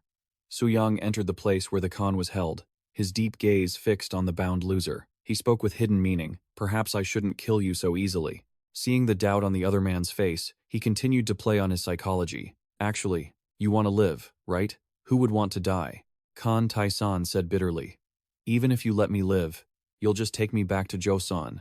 Let me experience every humiliation, and lock me away on some nameless island for the rest of my life. But Suyang suddenly announced he would set him free, as long as he accepted the terms of the treaty he had already prepared. The treaty was opened with firm demands. First, the Northern Yuan must recognize the victory of Joseon and pay a ransom for each prisoner in the form of 5 horses. Second, if trade with Joseon is established in the future, they must embrace it actively. Third, if any force invades Joseon, they must send a report immediately. And the fourth clause was truly a shock. During the next 2 Koryotai conferences, the Joseon representative must be welcomed and treated as an equal to the Shenwang of the former Goryeo. No discrimination allowed. Suyang emphasized, this representative doesn't necessarily have to be royalty. Any official with a rank of at least the first senior grade will do. Taeson was stunned and roared in fury. Are you crazy? You don't like the terms? Even if you can accept the first one because you lost, you can't digest the idea of an official sitting as an equal at the conference to elect the sacred Mongol leader? He barked. The Shenwang is a Goryeo person and holds a proper title. Isn't that what you always say? Is Joseon really a brother nation, or just descendants of Goryeo? Why are you giving me such a hard time now? Suyang replied coldly, demanding that he treat the representative of Joseon as the chieftain of the Kama tribe, from the upper-tier clans of the Genghis Khan lineage. Suyang's gaze turned icy as he gritted out a threat. Want to be the next Khan, do you? Do you really think I'd let that happen while I'm still alive? Seeing the stubborn look on his opponent's face, he delivered the killing blow. I suppose you haven't heard what's happening in Beijing yet, have you? Taeson Khan asked anxiously if Isun had killed the Ming emperor to usurp his throne, but Suyang revealed a truth even more terrifying than that. Isun hadn't just defeated 200,000 Ming soldiers and taken the emperor hostage. He was currently frantically tearing down every city gate to assault Beijing. Suyang coolly stated that if he hadn't been captured, news of Isun's betrayal would have surely reached the Great Khan sooner. He revealed that if the Battle of Iron Ridge had started just 3 days later, all the Jurchen people would have certainly sided with him. Suyang believed Isun would fail eventually because he had given the Ming too much time to prepare, and now, hundreds of thousands of troops from Nanjing were likely being mobilized to defend the capital. Faced with the Khan's skeptical expression regarding why these terms were proposed, Suyang smiled mockingly. Perhaps I've thrown and beaten you so much that your brain doesn't function anymore, right? Looking down at the defeated, twisted-faced captive who was tied up, Suyang asserted that Isun only wanted him dead now to make seizing power easier. He decided to add one final term to the treaty. As long as I live, whenever necessary, Joseon will send troops to assist the Great Khan. Even though he remained suspicious, Taeson Khan had to grit his teeth and accept. Fine, I will add it. 15 days later, the Great Khan began to yell impatiently, demanding a way to deal with Isun immediately. But Suyang just nonchalantly turned away, replying coldly, That's our business. We saved your life and are backing you up, so why are you complaining so much? Ignoring the furious screams behind him, Suyang looked away and quietly slipped away with deep-seated schemes. He knew it would take until the 14th for news of the Great Khan's death to reach Isun. But if by the 30th, the Khan, who was supposed to be dead, suddenly returned alive, Isun would definitely suspect that he had secretly negotiated and compromised with the Joseon court. At that point, even if the Khan carried the blood of the Golden family, an ambitious man like Isun would never overlook such suspicion. Perhaps things would be temporarily quiet for now, but immediately after, a bloody Mongol civil war would officially begin. On May 17, 1449, smoke and flames engulfed the city of Beijing. The prolonged siege caused the morale of the Northern Yuan army to start wavering violently. A subordinate rushed over to report with a weary look. Grand Tutor, everyone is completely exhausted. Isun gritted his teeth in frustration, his bloodshot eyes staring at the sturdy city walls. He calculated that even though it had taken half a month to cross Juyong Pass and Zijing Pass, wiping out 250,000 Ming troops around Beijing, bringing the total casualties of the enemy to 550,000, victory still hadn't smiled upon him. Amidst the horrific scene with countless fallen soldiers, a cruel reality became clear. Ming reinforcements were still being replenished endlessly, pouring in from everywhere. A Ming general, though covered in blood, covered in wounds, still wore a defiant and proud smile. He declared clearly before the enemy's sword, "You absolutely cannot breach the forbidden city." Immediately after, a brutal sword stroke descended, causing the general to only manage a cough before collapsing into a pool of blood. Yet, the moment his blood spilled, more bad news reached Isun. A panicked soldier ran up to him, reporting that there were reinforcements arriving from the south. "About 100,000 troops, sir," Hearing this huge number, Essen roared in extreme helplessness. These lunatics, do they have even more soldiers than arrows? He was terrified to realize that the scary rumors about the infinite sacrifice of the Ming army at Zijing Pass were all true. The Ming general, though gasping his last breath, used his remaining strength to assert the terrifying disparity in numbers. We have 80 million people, and you only have 100,000. He looked straight into Eason's eyes with a challenge. For every 5 people, there is 1 soldier. Are you ready to face our army of 80 million? Essen stood still in the middle of the battlefield, sweat dripping down his face, which was distorted by terror. He bitterly realized that no matter how fast he killed, he could never keep up with the terrifying speed of the enemy's reinforcements. In the mind of the Northern Yuan Grand Tutor, there was only one desperate question left. How can we win this battle? Inside the tent, the atmosphere became extremely tense as the Northern Yuan army continuously received bad news. A subordinate reported that the Khalkha tribe had sent word that they had suffered heavy losses and wanted to retreat. My lord! Eason gasped. What? He realized the Ming army's artillery skills were becoming increasingly proficient and terrifying, making it impossible for him to continue looking down on them. Looking at the Zhengtong emperor chained to a tall pillar, Essen bitterly realized that even this hostage card was now considered useless. He screamed frantically toward the Beijing city walls. Don't you care if your emperor is beheaded? But responding to his threat was the unexpected appearance of a new emperor on the city wall. With a relaxed demeanor, the Jingtai emperor, the younger brother of the Zhengtong emperor, replied sarcastically, Emperor, I am right here. What are you talking about? Witnessing this scene, Eason gritted his teeth, his hand trembling in rage.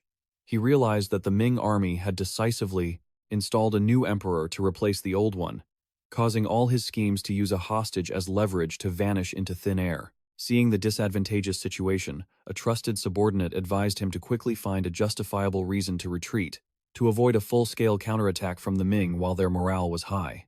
Just then, another shocking rumor struck, leaving Essen unable to react. The subordinate reported, trembling, about the Joseon army winning a resounding victory in Liaodong, and even killing the Great Khan. With that momentum, they were marching straight toward Karakoram, the sacred ancient city of the Mongols. This news was like a heavy blow that left Eason stunned enough to jump from his chair. He immediately declared an order to the entire army. First, we must avenge the Great Khan and protect Karakoram. In the mind of the Northern Yuan Grand Tutor, a new, vicious plan began to emerge. He believed that if he announced he was avenging the Great Khan, he managed to unite all the tribes under his command, raising an army of 300,000 to launch a devastating attack that the Ming dynasty could not possibly withstand. In Beijing, news of the victory from the east reached the high-ranking officials. A soldier rushed up to the city walls, cheering loudly. My lord, urgent news. The Joseon army didn't capture the Khan, but they've wiped out the enemy entirely, leaving no trace in Liaodong. Hearing this, Minister of War Yu Qian let out a sigh of relief. Thank goodness, he thought. In this once-in-a-millennium opportunity, if Joseon and the Ming dynasty attacked simultaneously, the northern forces would surely have no way out. Although the Ming army had suffered heavy losses, Yu Qian insisted they could still mobilize another 20,000 elite troops from Liaodong to provide support. Before proceeding with the plan, he made sure to confirm that the fierce commanding general from Joseon was none other than the first-rank official, Kim Jong-so. True to their inherent arrogance, the Ming officials couldn't help but make a few condescending remarks when discussing the reinforcements. Tell them they aren't needed. If it were Prince Suyang, that would be one thing. But their first rank is only equivalent to our third rank anyway. However, the reality of the battlefield dealt a painful blow to that vanity. Amidst the dust and smoke, a panicked soldier reported, General, the enemy is preparing to retreat. Watching the sky-high pillars of fire and the collapse of the northern army, even the Ming generals had to admit in astonishment that Joseon had truly achieved a great feat. On the 4th of November 1449, a festive atmosphere enveloped the capital, Hanyang, as the conquering army returned in triumph. The people poured into the streets, cheering wildly. They were overwhelmed by the massive spoils of war. Those cavalry horses look so different. They're the enemy's prized steeds. News that the dynasty had captured over 10,000 war horses sent everyone into a state of extreme joy. In the grand hall, King Sejong sat majestically on his throne. He said with deep emotion, I have prayed day and night for your safety. Looking down at the kneeling generals, the king declared firmly, You have all given your utmost to protect our territory and drive the enemy away from our homeland. I sincerely commend you all. Immediately, a sharp command for the troops to pay attention rang out. All the officials and officers performed the ritual in unison. "Pay your respects to the king!" The shout echoed throughout the palace. King Sejong smiled with pride. He asserted that with such rigorous training and real combat experience, who would dare look down on Joseon now? "You have all worked hard. Now it is time for rewards." First, the king loudly proclaimed, "I grant General Kim Jong-seo the position of first rank and the title of Lieutenant Duke." Kim Jong-seo grinned so wide it nearly reached his ears. Hooray! Goodbye to the harsh north. Next, Commanding General Kim Jong-seo was also promoted to the first rank, overwhelmed with emotion.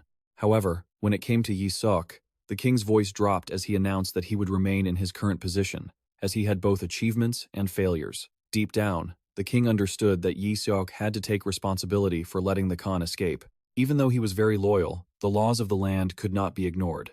Changing the atmosphere, the king turned to look at Suyang with an appreciative gaze and announced, "Furthermore, Prince Suyang has subdued the enemy leaders, leading the Jurchen tribes to pledge an alliance with us. Therefore, the prince shall be granted a fief of 1,000 acres of land." Faced with such a generous reward, Suyang bowed respectfully to express his gratitude. "Thank you, Your Majesty. Everything I have done is thanks to the body that you have given me." Looking at the son who had returned having achieved such a great feat, the king smiled with satisfaction. He said affectionately, "You have worked very hard, my son." Night fell on the palace training ground.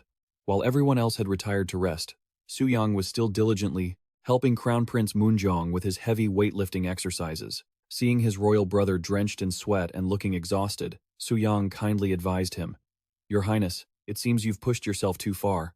Why don't you take a break?" But Moonjong gritted his teeth and put all his strength into his arms, replying firmly, "No. My younger brother has defeated the enemy leader, so I won't let them see this weak body of mine." Although the 300 jin weight Moonjong was lifting was 200 jin heavier than what most martial officials in the court could manage, he still felt it wasn't enough. Moonjong curiously asked his brother, "You're currently lifting 1,000 jin, right? How long did it take you to reach 900 jin?" Suyang calmly replied, "Nearly 8 years." Hearing that number, Moonjong couldn't help but sigh, feeling as if the road ahead had suddenly stretched another 8 miles. Seeing his royal brother feeling discouraged, Suyang hurried to reassure him. "It's not like that. You've done very well already." But Moonjong brushed it off. "You don't need to console me." Hiding behind a pillar, the king quietly observed the two brothers supporting each other in their training. He smiled warmly as he saw Moonjong determined to practice a little more before heading back. As for Suyang, he patiently stayed behind to help his brother leave the training ground. The king strolled slowly through the quiet night of the palace. He looked into the void and whispered to himself, "My children have grown up. Soon I won't be able to keep up with them anymore." The king's eyes shone with faith and expectation as he looked at his two sons standing side by side. He affirmed firmly, "That's right. The future of Joseon now lies in your hands." Amidst a red, fiery space, filled with the scent of blood and death, Suyang asked himself in panic, "Where is this?" A lone warrior stood in the middle of a horrific battlefield, where heavy footsteps trampled over mangled remains. Looking around, he saw only mountains of corpses. Suyang trembled and gasped, "What is this?" Immediately, a skeletal figure in tattered armor appeared right in front of his face, filled with resentment. It grabbed him tightly and screamed, "Feel my pain!" Suyang screamed in terror. Suddenly, the darkness vanished, and his wife's desperate call reached his ears. My lord, what's wrong?" Waking up from the nightmare, Suyang held his wife tightly, his breath still heavy in the quiet night. Sitting silently in his residence, he held his head and muttered to himself, "This must be PTSD." He realized that witnessing others being torn apart and seeing an enemy's head explode from his own arrow had left him with significant psychological trauma. Seeing her husband's condition stagnating, his wife sat anxiously by the bedside and suggested, "The medicine doesn't seem to be working very well. Why don't we build a new temple? What do you think?" She feared that long-term medication would be harmful to his body, and believed that for a mental illness, prayer might be more effective. Just as Suyang was still reeling from the psychological aftershocks of the war, a servant rushed in, breathless, to announce that His Highness summoned him to the palace immediately. Upon arriving and presenting himself, Suyang saw that Crown Prince Moonjong was already there. Seeing his son, King Sejong spoke up. "You've arrived?" He held a crucial diplomatic scroll in his hand and got straight to the point. "I intend to send this scroll to the Emperor of the Ming Dynasty, via the upcoming envoy. I want to hear your thoughts on its contents." Both the prince and Hawiji opened the scroll and carefully read every line. The draft stated clearly, The king of Joseon has a few words regarding the border situation. After recent conflicts, both nations have been affected. The document deeply analyzed how tribes like the Tatars, Uryankai, and Jurchens were increasingly disregarding the authority of the Ming dynasty, creating a menacing, watchful presence at the border. Suyang cleverly proposed a strategy. We hope you will strengthen control over the Liaodong region and drive out the Tatar tribes. The scroll even emphasized that if the Ming dynasty permanently stationed 100,000 elite troops in Liaodong, the tribes would not dare to invade. And Joseon pledged to do its utmost to wipe out the Tatars to uphold the prestige of Great Ming. Closing the scroll, Suyang looked at his father with a worldly, knowing gaze. Father, at first glance, it appears we are bowing to the Ming, but in reality, it holds a much deeper meaning. He quickly dissected this calculated scheme. The main point was to strike at the population shortage that had crippled Liaodong. Thus, it suggested that Ming relocate citizens there to bolster their forces. Suyang asserted that if roughly 2 million people were actually relocated to Liaodong, the Ming dynasty would suffer enormous losses. This is because Liaodong is an extremely harsh land, where only millet can be grown and horses raised, making it impossible to be self-sufficient in food. Consequently, the Ming would have to burn through funds constantly just to feed this displaced population. Suyang dropped a staggering figure. If 1 million people were relocated, they would need at least 4 million yoke of grain annually, which was nearly equal to Joseon's current annual budget. Suyang continued to analyze the massive burden of food supply that the Ming dynasty would have to shoulder. He emphasized that maintaining troops in Liaodong was like holding a blade to the throat of the northern Yuan, which would surely force them to constantly launch invasions to break the siege. As a result, the Ming would never derive any economic benefit from this land. When the burden of loss became too great, they would certainly look for a way to shift the burden onto Joseon. Suyang worried that the Ming would think if they had invested so much effort, Joseon should also be responsible for contributing an equal amount. Hearing this, King Sejong pondered and asked, "What do you mean?" The king nodded slightly in acknowledgement. "Yu's point makes sense. I understand your intentions." He looked deep into his two sons' eyes and suddenly made a shocking announcement. "I have something I want to tell you both first." With a solemn expression, he confessed that he was now over 50 years old. His body was frail, and he could no longer bear the heavy responsibility of ruling the country. Therefore, he decisively declared, "So, on the 30th of May next year, I will abdicate and pass the throne to the crown prince." The news of the abdication left both Suyang and Moonjong stunned for 5 seconds before they cried out in unison, "Father!" Yet, King Sejong remained calm. He stated that he still had one final important task to complete before abdicating. That is, to establish a completely new code of law to serve as a solid foundation for the country. He solemnly introduced, "I have named it the Gyeongguk Daejeon." Although Suyang tried to reassure him that his father would still be healthy for at least another 20 years, the king remained steadfast in his ideals. He affirmed that nothing was more important than the laws of the land, and this was a mission he was obligated to fulfill. Looking at Suyang with warm, paternal eyes, the king whispered, You have helped me a great deal." Suyang bowed respectfully and replied, "I have only fulfilled my duty, father." However, the king still had one last wish he wanted to entrust specifically to him. He requested that within the next year, Suyang must organize large-scale requiem ceremonies at temples across all 8 provinces to comfort the souls of the soldiers who had heroically sacrificed themselves on the battlefield. Faced with this unexpectedly humanitarian task, Suyang could only stand there, stunned, while the king insisted this was an extremely important matter. King Sejong gently instructed Suyang to perform the requiem together with his uncle, Grand Prince Hyeoryong, because he was a man of deep Buddhist faith. He hoped this would help soothe the soul that was filled with the turmoil and ghosts of war within his son. Watching his father's retreating back, Suyang felt touched, wondering if his father was worried about him. Feeling that silent concern, he smiled slightly and bowed respectfully along with Crown Prince Moonjong. "Your subject is grateful, father." Meanwhile, in the Forbidden City, the new Ming Emperor, Jingtai, was contemplating the scroll from Joseon. He questioned whether Joseon was demanding credit for their victory, or if they wanted help because they could not deal with the northern Yuan. A high official standing nearby chimed in, suggesting that the king of Joseon must have reached a dead end and had no other choice. Upon reading the proposal to relocate people to Liaodong to maintain 100,000 elite troops, the emperor sighed thoughtfully. He believed 1 million people were not enough, and that 2 million were needed to turn the tide. However, the enormous losses and costs of this relocation were a thorny problem for a national treasury already drained by war. Emperor Jingtai analyzed further that if they relocated the people, the Ming would have to build additional sturdy fortress walls to protect them. He turned and asked his officials about the reality of that region. One official reported that Liaodong was originally filled with Jurchen people who lived by aggressive looting.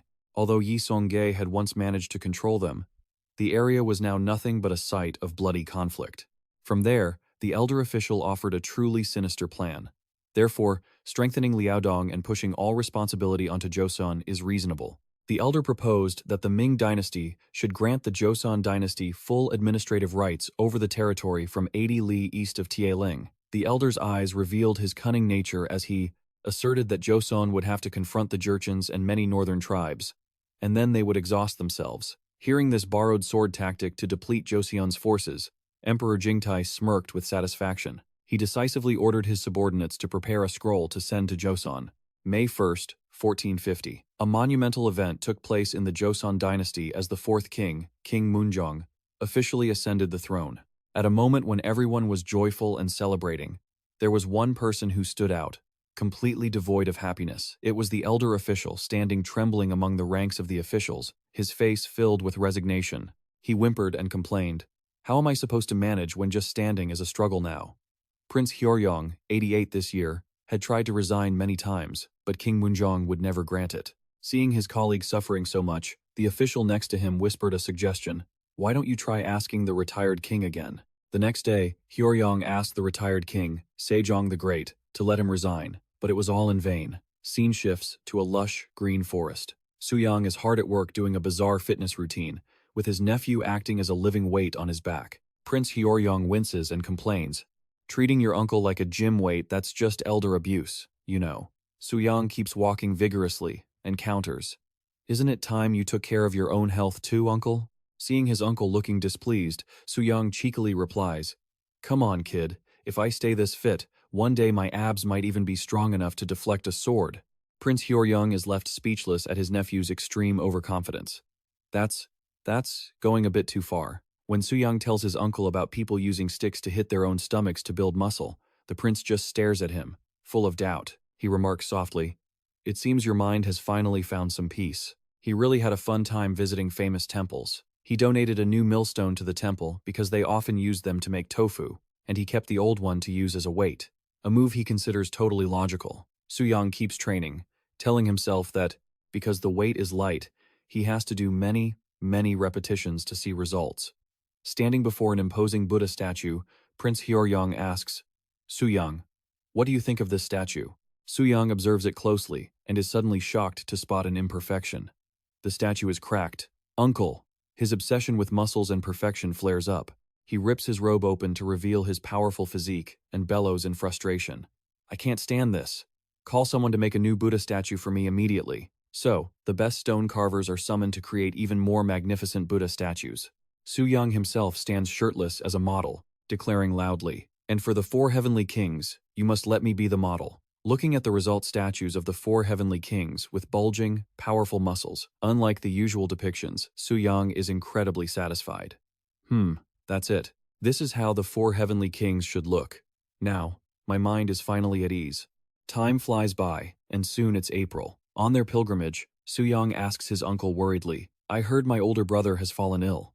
By older brother, you mean the king's uncle, right? Prince Hyoryong sighs, confirming it, wondering how someone so healthy could suddenly fall ill. He sadly recalls that the king had lost 2 front teeth a while ago, and ever since, he has been so depressed that he only knows how to drown his sorrows in alcohol, causing his body to weaken. He sighs, "Teeth are one of the 5 blessings, so it's no wonder he's depressed. I'm almost 60 now.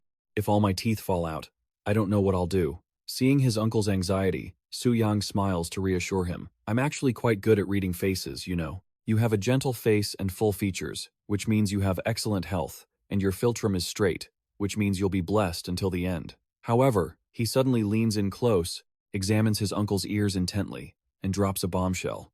"But there's an issue with your ears, uncle. I don't think you'll live very long." Prince Hyoryong is shocked. "What? My ears?" Suyang laughs teasingly. "You probably won't make it to 108. Making it to 88 is lucky enough as it is." Cursed by his own nephew, the prince rages. "You little brat, what are you saying?" he declares loudly. "That if he trains his body like the retired king, He will surely live as long as Dongfang Shuo. Waiting for exactly that, Suyang wears a sinister, calculating smile and asks, "Do you want to train?" Immediately, Suyang initiates a few simple exercise routines for his uncle. In the middle of the forest, the sound of jogging footsteps echoes, fast and heavy. Prince Hyoryong is drenched in sweat, panting miserably as he runs. He grumbles to himself in frustration. Why on earth am I giving up a good horse to do this? However, since he is famously long-lived in history, living until 91, Suyang thinks to himself that this level of exercise is enough. Arriving near Mount Wutai, Suyang rides his horse, deep in thought. Talking about fate really makes me curious about my own. "Uncle, do you know anyone who is good at physiognomy?" Prince Hyoryong excitedly introduces, "I know someone very gifted. Instead of Moon Temple, let's go to Shangyuan Temple." That person received all the secrets from great masters Hamheo and Jia Cho. Upon arriving at the ancient temple, Suyang asks curiously, "Well, uncle, are they as good as the rumors say?" His uncle laughs heartily. "What you said is exactly what the master said. You were just joking, but now it's becoming reality." He urges his nephew, "Go on, get yours read too." He's no ordinary person. Suyang walks into the hall, half doubting, and calls out, "Is anyone here?" In the eerie silence, a master meditating before the Buddha statue speaks up. "Has this honored guest arrived? You shouldn't have come here at this time." Suyang calmly counters, "Should I have waited 15 more years before showing my face?" The master replies in a deep voice, "By then, you wouldn't have the time to have your fortune told." Suyang is secretly startled, because according to history, Prince Suyang would go to Mount Wutai in 1465 while suffering from a severe case of leprosy. He wonders if this master knows something in advance, or why else would he say that? Still, he smiles and replies, "You really know how to joke. Since you've already read my uncle's face, could you read mine too?" After a moment of hesitation, the master speaks up. I don't know if I should say it or not. But please, go ahead and speak freely, because fate is connected to a person's life." The master looks him straight in the eyes and declares, "What I mean is, you will become king. And this fate also signals that blood will be spilled by your nephews and your friends." Suyang jumps up, shocked, and shouts, "What did you just say?" The master remains indifferent. But because there is a guest, everything might change. Suyang questions the guest. "Are you saying I'm possessed by a demon?" The reply is a heavy, firm confirmation. Fate is not something easily changed. Even if the guest tries to guide the currents of fate in a different direction, it's hard to avoid a blood-soaked storm. Images of a brutal war and the sacrifice of loved ones appear like a curse. Suyang trembles and repeats, "A blood-soaked storm." The master closes his eyes and confirms, "That's right. Can you face it?" The master's question cuts like salt into his heart, leaving Suyang silent for a moment. But right after that, he looks up, with a gaze full of resolve and firm conviction. "I will definitely make it happen." He clenched his fist, feeling the raw power surging through his veins, and told himself, "I have changed so many things with these very hands." Suyang smiled with confidence and asked the great master clearly, "So, as for what is about to happen, I just need to face it and change it, right?" The great master smiled faintly, as if he had seen through the brilliant aura radiating from the prince before him. He replied gently, "Perhaps you don't need to worry about that noble power of yours." Memories of the people whose destinies he had changed flashed back one by one, from a healthy King Sejong and a determined Prince Moon to the soldiers and commoners living new lives that were brighter thanks to the knowledge and strength he had brought. All those efforts will surely create a future completely different from before. Standing beneath the brilliant glow, Suyang wore a proud smile, ready to face any storm to rewrite the history of the Joseon dynasty with his own hands and iron will. Suyang quietly stroked the stone statue in the grounds of Sangwon Temple, his eyes distant, as if lost in vague thoughts. Seeing his nephew standing dazed like a lost soul, the Grand Prince approached and asked, "Hey, Dudu, why are you just standing there blankly?" Wang Zhen started and turned around, asking anxiously, Uncle, where did that seer who told my fortune yesterday go?" The question left the Grand Prince bewildered. He squinted in suspicion. "We had our fortunes told?" He explained that the monk had actually passed away long ago. Suyang was shocked and exclaimed, "But we spent time at the temple and went to sleep, right?" To confirm this bizarre event, Suyang went to ask a few more people at the temple. A young monk replied in confusion, "I asked a few people about that this morning, but they said all the monks of that generation had passed away." Suyang fell silent, convinced he had truly seen that monk at the temple. He clenched his fist, telling himself he had to endure this because these very hands had changed so much already. He firmly asserted that no matter what happened in the future, he would simply face it and change it. The monk's prophecy still echoed in his ears that he didn't need to worry, because his destiny showed he was a man, walking a path for the benefit of all. A great fate would change everything. Suyang broke out in a cold sweat. He wondered if that man truly possessed the divine eye, or if it was just a prank. Agitated and trembling with confusion, he roared in anger. "How dare you mock me? How dare you spout such nonsense that I would harm my own family?" Suyang roared in a fit of rage, throwing a powerful punch into the air as if to crush the person who had cast the wicked prophecy. "I'll kill you." A murderous aura was evident in the prince's fiery eyes. Suddenly, mysterious characters appeared on the wooden floor, like a warning from the void. When the guest's residence disappears, they will naturally return home.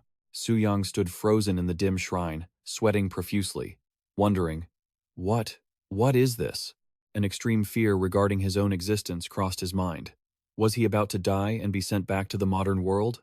Or was he truly being possessed by some spirit? The next morning, when he went back to check for those mysterious words, Suyang was shocked to find no trace left, as if it had all been a mere dream.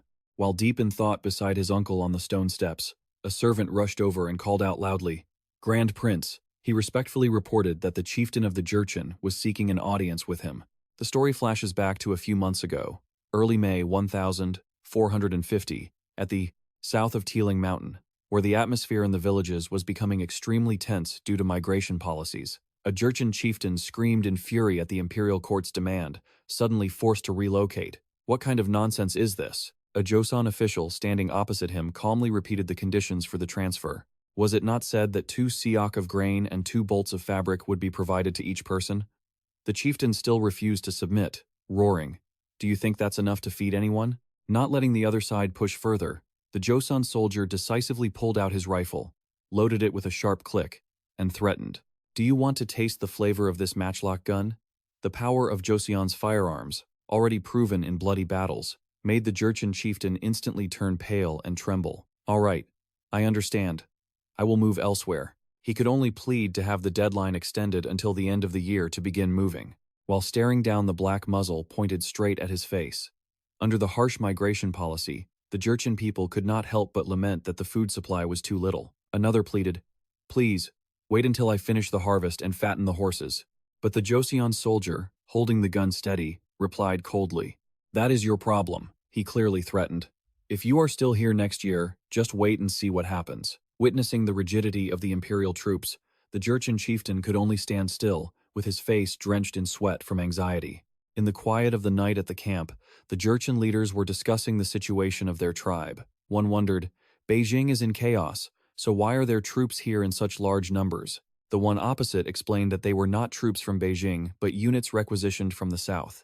They planned to use these forces to completely surround the Liaodong region, right at the area of the Great Wall near Beijing. The chieftain stroked his beard in thought, realizing the terrifying fact that the Chinese would continue to push their forces north to apply pressure. A few years later, the fate of the Jurchen people inside the Great Wall became tragic, as they were all driven from their homes. Amidst the secret discussions, the reputation of the second prince of Joseon began to become a terrifying legend. One panicked, "Have you heard the rumors about the second prince of Joseon?" He widened his eyes and recounted the terrifying feat that Suyang had crushed the great Khan with his bare hands. The image of the prince with bulging muscles, powerfully striking down his opponent, appeared as a terror to the northern tribes. The rumors about Suyang's strength became increasingly unbelievable. Did he throw a horse? Or do they say he tore apart armor with his bare hands? Beyond just personal strength, Joseon's influence also expanded rapidly, as the territories of Yohung, and even parts of the Jurchen, had become territory of the court. The chieftain muttered, "Joseon, is it?" Their eyes clearly revealed the wariness toward a new rising power. A month later, the capital's sky was bathed in brilliant golden sunlight. It signaled a new beginning as the coronation of King Moonjong was officially held with great solemnity at the palace. Chief Aguchi of the Jurchen tribe bowed respectfully. Chief Aguchi of the Jurchen tribe pays his respects to the ruler of Joseon. A loud thud from the training grounds startled him, leaving him trembling in fear. Before him stood the new king of Joseon. Moonjong was drenched in sweat after his workout. He greeted him with a friendly smile. Come in. I heard you wanted to pledge your loyalty to Joseon." Looking around at the strange iron equipment scattered across the yard, Aguchi asked curiously, Yes, but what are these things? The calm king explained. These were created by my younger brother to train the body, and then he enthusiastically suggested, why don't you give it a try? While Iguchi was still dazed and struggling to collect his thoughts, Prince Suyang, with his massive, towering physique, stepped forward and loudly commanded, grab the barbell. Lying on the bench press under Suyang's colossal shadow, the tribal chief shivered in terror, feeling a suffocating pressure bearing down on him. Suyang sternly instructed him on the technique. Lift it up as if you are pushing your sternum upward and firming up your chest muscles. Iguchi gritted his teeth, his face contorting as he used every ounce of his strength to push the heavy barbell. Suyang kept roaring with encouragement. Lift it up! Lift it up! You can do it! Meanwhile, the king stood by, beaming with a bright smile, and reminded him, don't overexert yourself. He then playfully revealed that this barbell weighed over 190 kilograms, equivalent to the weight of 2 full-grown adults, leaving Iguchi so shocked he couldn't believe his own ears. Not stopping there, the king proudly boasted of an even more shocking figure. My younger brother can even lift 354 kilograms. Hearing that terrifying number, Iguchi jumped up in panic, sweat pouring down his face. Is your younger brother Prince Suyang? Seeing the king ask in surprise if he knew his brother, the tribal chief nervously confirmed with deep reverence. How could I not know him? He is the man who can throw a horse and tear armor apart with his bare hands. Seeing the absolute terror in his guest, the king smiled mysteriously and asked, so, would you like to meet my younger brother? At the Sungwonsa temple on Mount Odazen, Chief Iguchi trudged along amidst the majestic natural scenery. He gasped for air as he walked, lamenting the long and arduous pilgrimage. Even though he had heard that Joseon favored Buddhism and Confucianism, he couldn't help but be impressed by the deep devotion to Buddha found here. However, his strength was limited. After only one day of climbing the mountain, he felt completely exhausted. Drenched in sweat, he mumbled to his guide, asking when they would finally reach the temple. The guide walking in front calmly pointed ahead and announced that their destination was just nearby. Iguchi was surprised to realize they had arrived sooner than expected. He secretly thought that if the 4 Heavenly Kings Gate had been completed, this meeting would have been even more magnificent. Because he was so tired and lost in thought, Iguchi accidentally tripped and fell face first onto the gravel path. At that very moment, a muscular figure with bulging muscles suddenly appeared, radiating an overwhelming aura that demanded his attention. Suyang stood tall under the brilliant light, showing off a statuesque, rock-solid physique. He flashed a radiant, hospitable smile and greeted the tribal chief from afar. You have had a difficult journey all the way from the north. Suyang stepped closer, his imposing frame radiating immense pressure. He asked softly, are you from the north? The moment he saw the man before him, Iguchi was stunned to realize this was the world-renowned Grand Prince Suyang. He hurriedly knelt to pay his respects. It is a great honor to meet you, Grand Prince Suyang. Suyang quickly reached out to help him up and reminded him, what would become of me if you knelt here? Stand up quickly. Overwhelmed by the prince's friendliness, Iguchi was struck by awe. He silently marveled. He is like a heavenly general descended to earth. The two walked together through the quiet grounds of Sungwonsa Temple. Still stunned by Suyang's bulging muscles, Iguchi curiously asked, your physique is truly extraordinary. Do you have any disciples? Suyang calmly revealed that the number of people learning his methodical martial arts and physical conditioning exceeded 200, with over 5,000 others he had instructed, even if they weren't officially called disciples. Hearing this, Iguchi was deeply moved. He thought to himself, if this knowledge were spread widely, all the people of Joseon would soon become much stronger. Looking at Suyang's towering back, Iguchi realized that strength was the ultimate truth in the north, and he did not want his son to have any regrets. Iguchi earnestly requested, would you consider taking my son as a disciple? Suyang promised with a smile that, after the autumn prayers concluded, he would report it to His Majesty, and he was certain the king would approve the request. Iguchi was moved to tears. He clasped his hands in gratitude. Thank you, sir. Truly, thank you so much. Suyang patted his shoulder to reassure him. If he masters this physical martial arts training, your son will certainly become strong. However, in his heart, he was quietly calculating that this tribal chief might not be worth teaching, but his children certainly were. In reality, Suyang had already discussed this thoroughly with his older brother, the king. Standing in the training yard, King Moonjong still had some doubts. They don't even know how to read or study Confucian classics. Can they even understand physical training? Suyang's hands gripped the barbell so tightly that the veins stood out. He calmly explained, even if we don't teach the tribal chief himself, if we take in his children and raise them, then at its core, the future successor of that tribe will become one of our own. Suyang's plan was incredibly deep. A 10-year-old child arriving here would be taught Hangul, classical Chinese, and the 4 books and 5 classics for 7 years. Afterward, they would spend several more years mastering physical martial arts training. Suyang smiled cryptically while instructing a young Jurchen boy. He wondered to himself if the other side really thought he would just let this matter pass so simply. Suyang planned to encourage them to participate in the civil service examinations, and his brother would create a specific examination category for foreigners. The ultimate goal was to create people who possessed Jurchen bodies, but held the mindset of the Joseon people.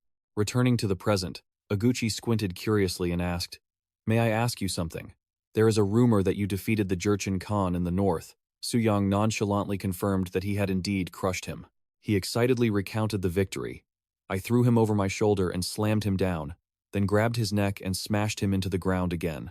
And finally, I grabbed his leg and tossed him away." Hearing about such elite combat techniques, Oguchi couldn't help but be curious. The old man tentatively suggested, "Just once, could I try it?" But immediately, a shrill scream erupted from him. "Wait, hold on." Suyang lifted the tribal leader's massive frame into the air as the stone statues watched. He clearly explained, "It goes like this. First, I lift you up, then I slam you down. With a build like yours, your back would surely snap in two." Suyang suddenly gripped Oguchi's neck, cutting off his air, then clearly declared he would slam him into the ground right then and there. Seeing the prince's overwhelming strength and sinister grin, the tribal leader shrieked for mercy, swearing he was now completely convinced. Watching Oguchi sprawled on the ground, Suyang realized that the Jurchen people truly worshipped strength, so the Nasuran training method was the perfect way to bring them to heel. Oguchi tremblingly bowed to say goodbye, returning home to prepare the winter tribute. Suyang smiled as he saw his guest off, wishing him a safe journey. Good news travels fast. Soon, a series of tribal leaders from the Liaodong border region flocked to see the prince. Though they were full of suspicion at first, every doubt vanished instantly before Suyang's hulking muscles. To show off his power, he loudly challenged them, asking if he could tear through armor with his bare hands, then suddenly ripped his own shirt apart to the shock of his guests. Witnessing such a classic display, the Jurchen tribal leaders were so excited their eyes lit up. They all knelt, cheering and praising the Grand Prince Suyang as an unbelievable legend. They collectively bowed, begging to offer tribute, and earnestly asked the prince to take good care of and teach their sons. Immediately after, he called for his steed, Black Bull, to begin a high-intensity back training session. A groan of disbelief echoed when they saw him intend to use his giant warhorse as a living weight. Suyang channeled his strength and hoisted the Black Bull over his head, to the absolute astonishment of the Jurchen crowd. He loudly asserted that with enough effort, their own sons could achieve half this strength. That terrifying sight led other tribes to scramble to submit, resulting in over 30,000 Jurchen people coming to pay tribute to the Joseon court. Seeing his younger brother's powerful physique and rising fame, King Munjong was incredibly satisfied and relieved. He kindly asked if the preparations for the memorial rituals were going smoothly. Suyang respectfully confirmed he had perfectly executed all of the king's orders. In the majestic throne room, King Munjong pondered, stating he had carefully reviewed the records of the battles at the northern border. The king bluntly admitted he realized the Joseon military still had many shortcomings that needed immediate correction. Facing the king's concerns, an elderly high official interjected, "I beg your majesty not to intervene too deeply in matters of the northern border or the reserve forces." King Munjong calmly replied that he had no intention of interfering since the soldiers had fought valiantly, but the real issue lay with the Sungjia Chongtong musket unit. Suyang decisively presented a wooden box containing a new model of a matchlock gun. Picking up the weapon, the king stared straight at the civilian officials standing below, and coldly questioned if any of them knew how to use it. A dismissive official replied, claiming that firearms were only for common soldiers. King Munjong firmly rejected the notion that muskets were useless. He held the gun, explaining that it had to be used in tandem with cannons, but since the preparation process involved 7 complex steps, no one had truly mastered it yet. To the official's skepticism about whether soldiers could be trained easily, the king declared he would establish a specialized unit called the Firearm Bureau to focus on training a corps of musketeers. Suyang curiously asked about the scale of this new unit. The king intended to start with about 500 men. Looking at the passionate spark in Munjong's eyes as he cherished the weapon, Suyang realized a firearm-obsessed king was awakening within his royal brother. He respectfully suggested that His Majesty should set a grander, long-term goal for this force, utilizing the compensation from the Ming dynasty for the national treasury. the court decided to expand the firearm bureau to 1,000 men to maximize their power. Furthermore, the number of war horses would surely increase thanks to the adaptation of the stud horses from the Dangun Khanate while training together for physical fitness. Suyang was stunned to hear his brother reveal that his total weight lifted across the 3 main exercises had reached 850 pounds. A giant leap from the 700 pounds of 2 years ago. Moonjong said he had changed his diet and worked hard to train following his younger brother's advice. At the same time, he warmly told him to keep calling him brother instead of using stiff royal etiquette. Suyang laughed, arguing that it wasn't proper, but the king playfully challenged him. If he wanted to address him as Majesty, he should first lift 1,350 or 1,500 pounds. Yet, the king froze when Suyang casually revealed that his own total weight was already 1,350 pounds. Moonjong could only shout, teasing his monster of a younger brother with hearty laughter. Returning to state affairs, Suyang worried about the shortage of teachers for the large number of Jurchen youth pouring into Joseon to study. He came up with an idea and recommended a scholar in Gansel County, a man of profound learning, indifferent to fame, who had never held office. Immediately, a messenger bearing the king's decree sought out the humble thatched cottage of this reclusive scholar. Knowing the man might hesitate, the messenger still earnestly hoped the old teacher would read the royal decree just once to understand the king's heart. The messenger, Kim Sai, stood before the cottage, his hands trembling as he held the scroll and softly called out to the teacher. Immediately, the wooden door slammed open. The sage, Kim Ban, rushed out with a face full of fury. He roared, accusing the messenger that he was surely one of those Confucian scholars who had cast him out before. Before the messenger could explain, Kim Ban snatched the scroll from his hands. To the messenger's surprise, he began reading the words inside. The decree clearly stated that the court wanted to reinstate Kim Ban, a renowned scholar of the National Confucian Academy. Despite past controversies, his talent and contributions were always recognized. Reading this, the sage's hands began to tremble. He stammered, unable to believe what he was seeing. Kim Ban furiously crumpled the paper. He screamed that it was all a scheme by that troublemaker Kim Ganj to trap him. The messenger hurried to intervene, pleading for the teacher to calm down and read the rest. His true mission was to teach the classics and Chinese literature to the uncivilized Jurchen people, turning them into true Confucian scholars. Kim Ban froze. He couldn't fathom why the court would send someone like him to teach those rough, muscle-bound brutes. But when he saw the official rank equivalent to a third-grade official, his eyes widened in shock. Although he muttered that he didn't want to go, his attitude had completely changed. Looking over at Kim Ban, who hadn't passed the civil service exam that year, he sighed and decided that for his student's future, he would set off for Hanong. He told Sai Up to study hard when they arrived. Time passed until May 1451. Amidst the bone-chilling cold of the borderlands, the great banners of the northern tribes began to flutter wildly. More than 20,000 Jurchens were said to have gathered. The Joseon ministers were anxiously discussing how to manage food supplies for such a massive migration. Even so, the conscription rate of 1 soldier per 3 households was considered a great victory for the court. Amidst concerns about how to convince a group of people who had never lived by the rule of law, King Moonjong, clad in majestic royal armor, stepped out decisively before his people. Standing before the crowd of Jurchens, the king declared loudly, "Welcome to my country. I am truly delighted to receive you all." But he immediately set a condition. "However, there is one thing I ask of you. Conquer the Heishui tribe and the wild Jurchens to the north." The crowd began to murmur in confusion. They wondered if the king was allowing them to go looting, and whether that land belonged to the Ming dynasty. King Moonjong firmly asserted that Joseon would take full responsibility, for the Ming Empire had ceded all rights east of the Tiling to the court. He held up the royal edict and commanded, "You will assume official positions and reside in Pong and Hanyang provinces in the north." The king clearly analyzed the situation, noting that some northern tribes had surrendered while others had not. He coldly stated that troublemakers outside the northern border were of no concern to them. However, if they invaded the southern lands, they would deploy troops to stop them immediately. A tribal chief asked in shock, "Your Majesty, do you mean you will ignore what happens in the north?" King Moonjong smirked with a cryptic smile. "What happens in the north is outside Joseon's concern. Neither Joseon nor the Ming dynasty will intervene there." The answer felt like a way out for the tribesmen, causing them to burst into joyful cheers and shout in unison with excitement. After the audience, the king kindly advised the official preparing to depart, "Safe travels, Chu Khan."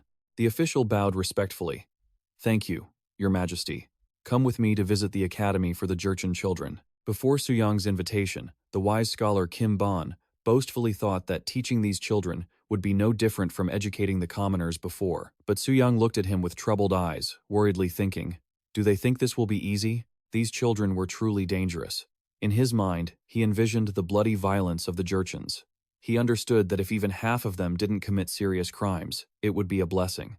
They were like ticking time bombs.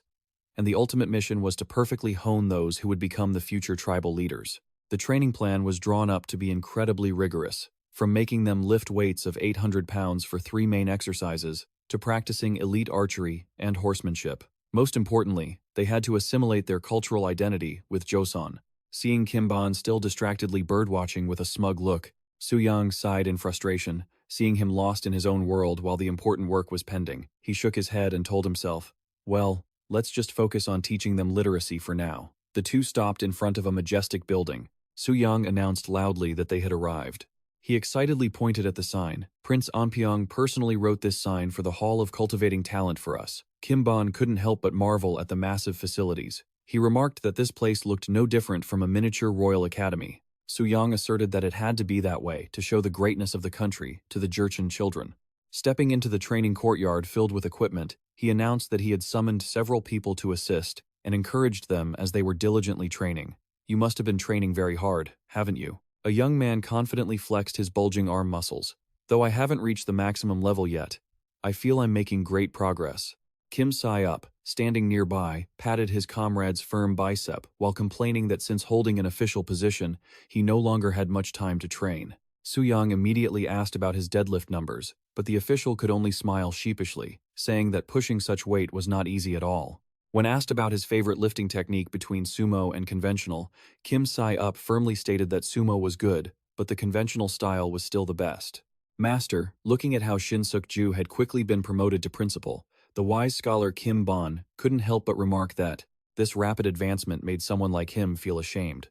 Responding to his senior's humility, Shin Suk-ju just smiled in reply. Meanwhile, the prodigy Kim Sejong was prostrated on the ground, crying bitterly and calling out for the great prince and his master. Suyang coughed awkwardly. He apologized for letting a genius who could write poetry at 3 and was praised by the late king at 5 sit in this dry, boring lecture hall. Watching the boy crying uncontrollably, Suyang and those around him could only laugh at the ironic situation. Kim Sejong begged in fear, please, spare me.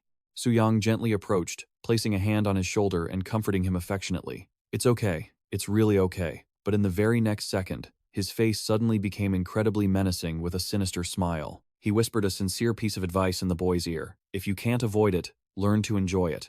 The prince's dizzying change terrified Sejong to the point of losing his soul. The boy wailed in despair, praying that this was just a horrible nightmare. But Suyang and his muscle-crazed subordinates all laughed savagely, extinguishing the boy's last ray of hope.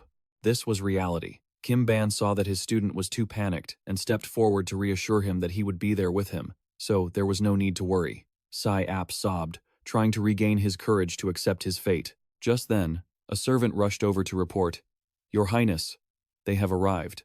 Appearing before the academy gate was a group of Jurchen children with disheveled appearances, led by a tribal chief who was tearing up with emotion.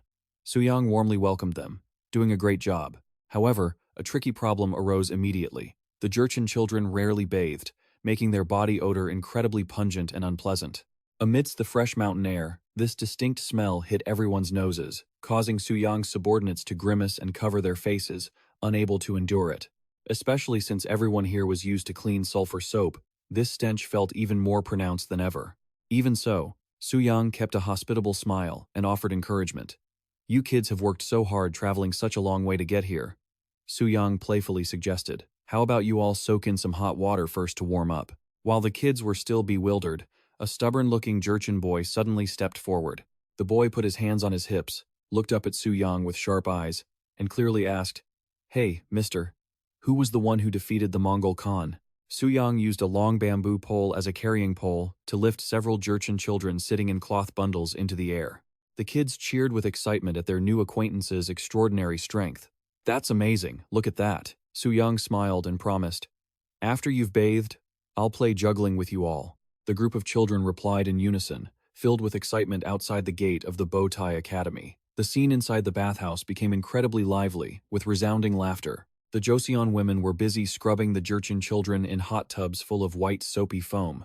Experiencing soap for the first time, one boy asked his friend in amazement, what was this stuff that made their faces glow so brightly? The women laughed while reminding them to be quiet so the bathing could finish faster. Just finished bathing, one boy hurriedly jumped out of the tub, excitedly shouting towards Suyang, I want to play the juggling game right now. Seeing the prince's muscular back waiting for them, the children became even more excited.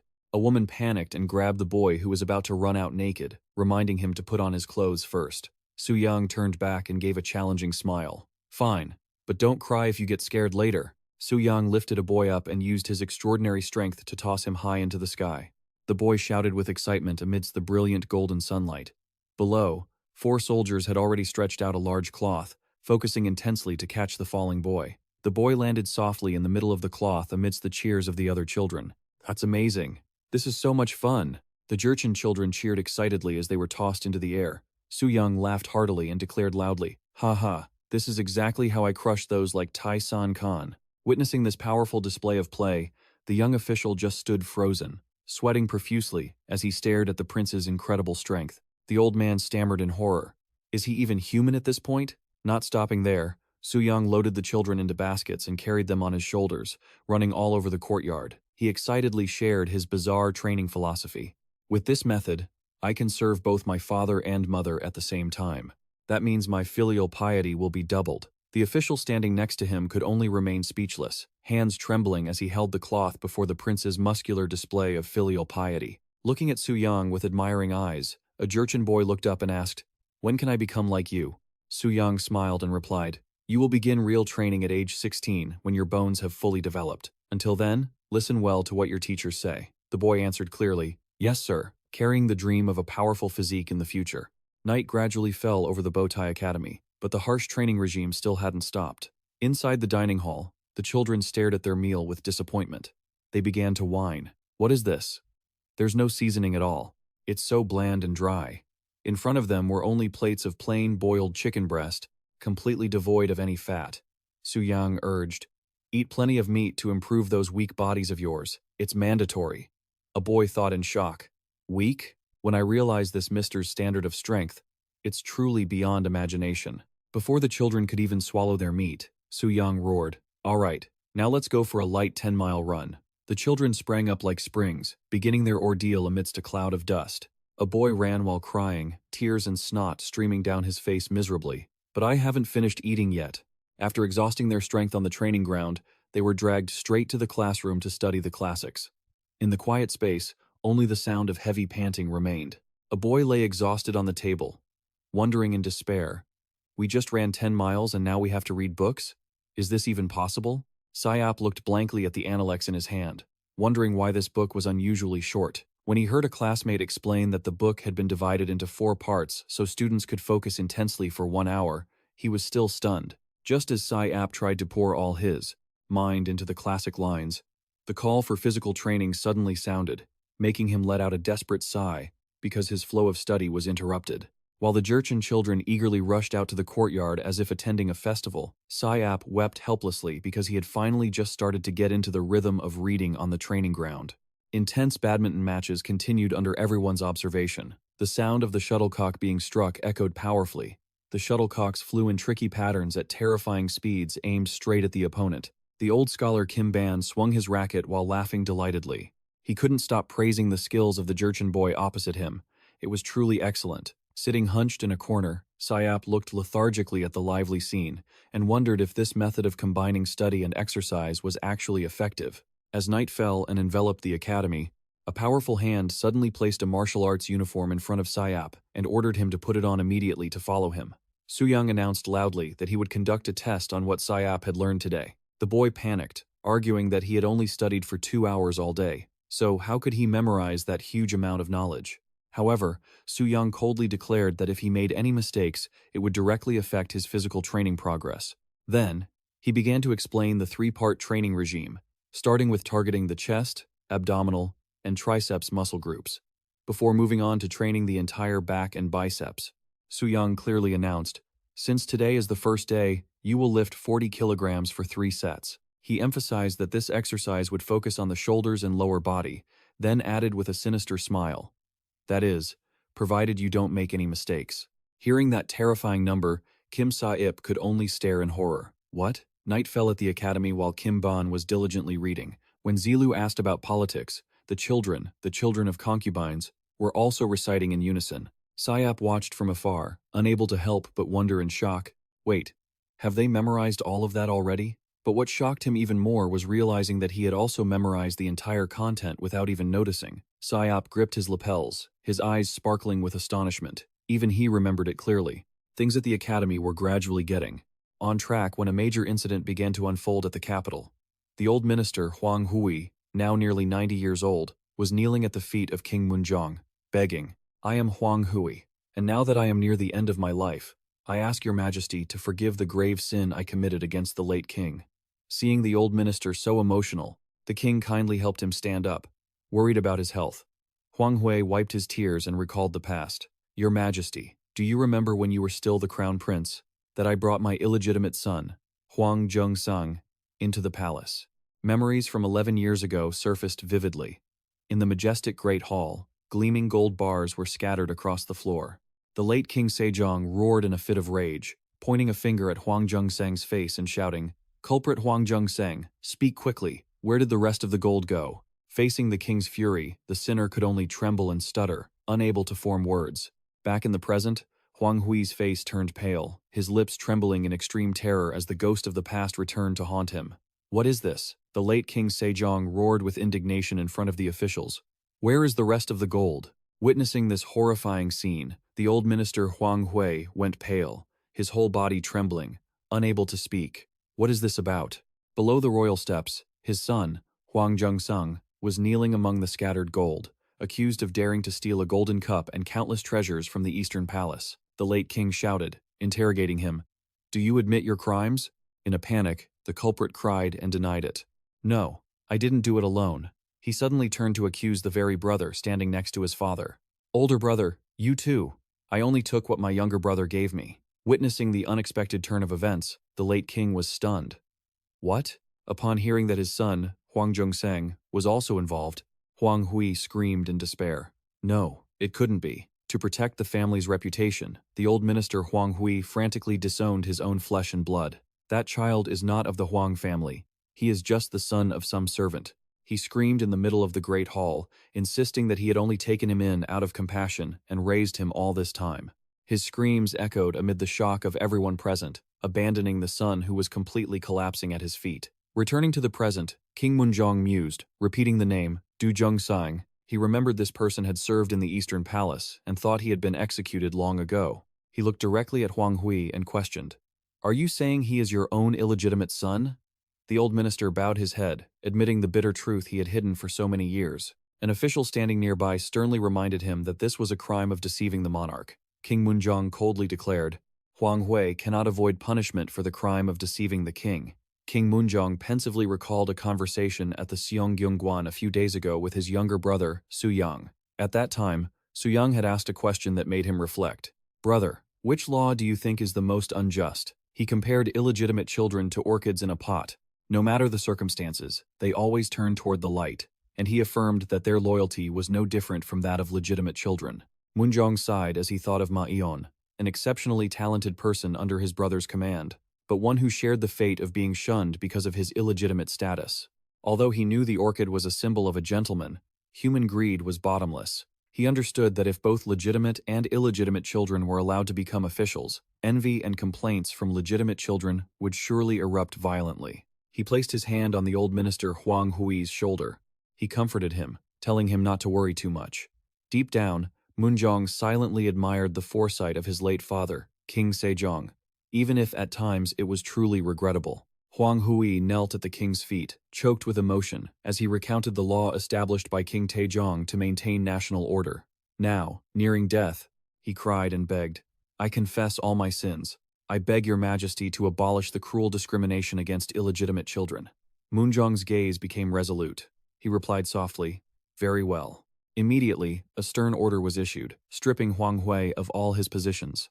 Seeing the old minister in shock, the king coldly ordered him to go to the Shugang Palace to seek forgiveness from the Queen Dowager. Afterward, he turned to the old man's son and clearly announced, "Huang Jung-seng, because of the old memories at the Eastern Palace, I will not punish you." The sinner trembled and bowed in gratitude, moved by the king's vast, ocean-like forgiveness. After ordering Huang Hui to go to Sugang Palace to apologize to the Queen Dowager, King Munjong sat silently on the throne, his heart still troubled by the fate of illegitimate children. He looked down at his officials and clearly questioned, how are these children actually born? Before the king's question, the high officials admitted that they often came from the lower classes, and those in the position of servants could not possibly refuse their master's demands. Munjong stood up, his resolute eyes fixed on the bowing officials as a father. Could you heartlessly refuse to let your own sons achieve success? He affirmed that if they had talent, they deserved to be promoted and to contribute to the country. However, to soothe the jealousy of legitimate children, the king proposed extremely harsh challenges for participation in the imperial examinations. Illegitimate children had to spend 3 years in the cold northern border region to civilize the barbarians, and for the children of servants, the trial period would last up to 5 years. The officials nodded in agreement, believing these conditions were arduous enough that even legitimate children could not complain. Not stopping there, Munjong also announced a completely new path to expand the civil service career path. They had to learn how to demonstrate filial piety through physical and martial arts training. He smiled and revealed that, very soon, he would officially issue a physical and martial arts training manual and include it as a prerequisite subject for the civil service exams. This is a fair opportunity for those who truly have the skills to join the ranks of the officialdom. Amidst the discussions on discrimination, the ministers also proposed amending another unjust law regarding the status of servants. Instead of the rule that children must inherit their mother's low status, they suggested a change so that a child would inherit status from the father. If both the law discriminating against illegitimate children and the law on inheriting servant status are abolished, Joseon will have officially eliminated 2 of the most unjust laws holding back the country's development. Munjong smiled contentedly at the vision of a fairer, brighter future gradually taking shape. Returning to Tongmyong Hall, the old minister knelt before King Sejong to once again beg for retirement. Yet, his last shred of hope vanished when the king placed a hand on his shoulder and wore a haunting smile. He declared clearly, "You are the indispensable talent needed to draft the new laws." And so, the 8-year-old minister's resignation was once again rejected, leaving him helpless to the point of tears. After the morning court session, a special announcement was broadcast widely throughout the palace. Prince Suyang excitedly urged the officials, "Now, let's take today's announcement to the Bureau of Academic Affairs." While Suyang strode energetically ahead, the elderly ministers trailing behind had to struggle to keep up, to the point where their legs ached. One official complained as he walked. "Walking so fast has made my legs ache," leading his colleague next to him to suggest switching to straw shoes for a lighter, more comfortable feel. As the group entered the academy area, a shout rang out clearly. "The Grand Prince and the Minister of Taxation are arriving. Everyone, pay your respects and witness the efforts of the people." Suyang didn't spare the praise, and asked with concern when he saw an official coughing, "Are you coughing? I truly admire your diligence." However, the gaze of the ministers suddenly froze when they saw Kim Sayap in the back. The young genius looked like a shell of his former self, his expression dazed with his mouth hanging open as if his soul had long since left his body. Sayap muttered in utter shock, unable to believe it. Just then, Suyang walked past, flashing a radiant smile and patting him on the shoulder for encouragement. "Sayap, keep it up." The boy could only blankly respond with, "Huh? Huh?" in despair as he watched the prince's retreating figure. True terror struck when Sayap realized that even after leaving the Bureau of Academic Affairs, he was still required to complete the grueling daily physical and martial arts training exercises. The boy cried out in despair, unable to believe he had to continue that torturous regimen. Under the silent night sky, the atmosphere in the courtyard became extremely tense when an official loudly ordered the prisoners to be brought in. Immediately, 3 men bound by rough ropes were dragged to the center of the courtyard. They trembled, kneeling and begging for mercy in despair. "Please spare our lives. It wasn't us. We are innocent." King Munjong, with a face full of fury, glared and shouted, "Are you the ones who defiled the Hunri Undagam Military Training Agency exam? How dare you?" Faced with the king's wrath, one of the culprits could only stutter, claiming it was all just a misunderstanding. Not giving them a chance to justify themselves, the official standing nearby roared, "Bring in the witness." Hearing the word witness, one culprit turned pale, sweat pouring down in terror. He frantically wondered who that person could be to appear at such a time.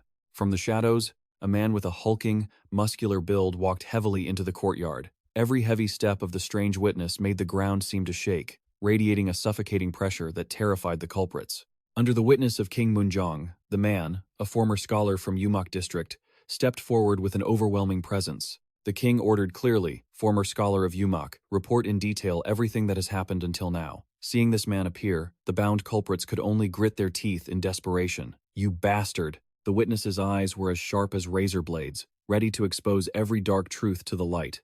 He began to recount the origin of the whole affair. One day, a representative of the Choi clan, a local powerful family in Yumak, sought him out. At that time, he was busy with physical training, when the fat man approached and asked, "Are you a disciple of Grand Prince Suyang?" Upon receiving confirmation, the man continued, "You have a knack for physical movement, so could you teach a servant?" He asked back in suspicion, "A servant? Are you serious?" The man insisted that he was a servant of the Choi clan named Jong-guk, but the naked truth was only exposed when he confronted them right in the courtyard. He pointed directly at the trembling culprits and asserted, "It was only later that I realized this person was not the servant Jong-guk, but just a farmer from the neighboring area." The culprit turned pale and shouted in defense before the king, "No, Your Majesty, I have no connection to that former scholar at all." Hearing the blatant lie, the witness stepped closer, his hulking frame radiating a crimson killing intent. He growled, "No connection? Is that what you say?" Anger caused the witness to grit his teeth, making a grinding sound. In reality, that farmer was weak and extremely lazy. He didn't even have the stamina to complete the most basic exercises he had been assigned. Whenever there was a chance, he would just roll over and sleep, wasting time instead of training. Yet, how could someone so incompetent and deceitful stand at the top of the regional exam? An absurd and ridiculous truth became clear as the crowd cheered for a cheater right before his eyes. The culprit, bound by the ropes, still tried to argue that he only came in first because everyone else was too incompetent. Immediately, King Munjong roared in fury, "Shut your mouth! How dare you lie so blatantly?" He pointed directly at him and exposed the truth. "At the Hunrian Dogum, out of 1,000 recruits, you were the only one who failed due to a lack of physical capability." The king stepped forward majestically, growling, asserting that he was the only one who dared to collude with the powerful families to impersonate a servant to cheat on the exam.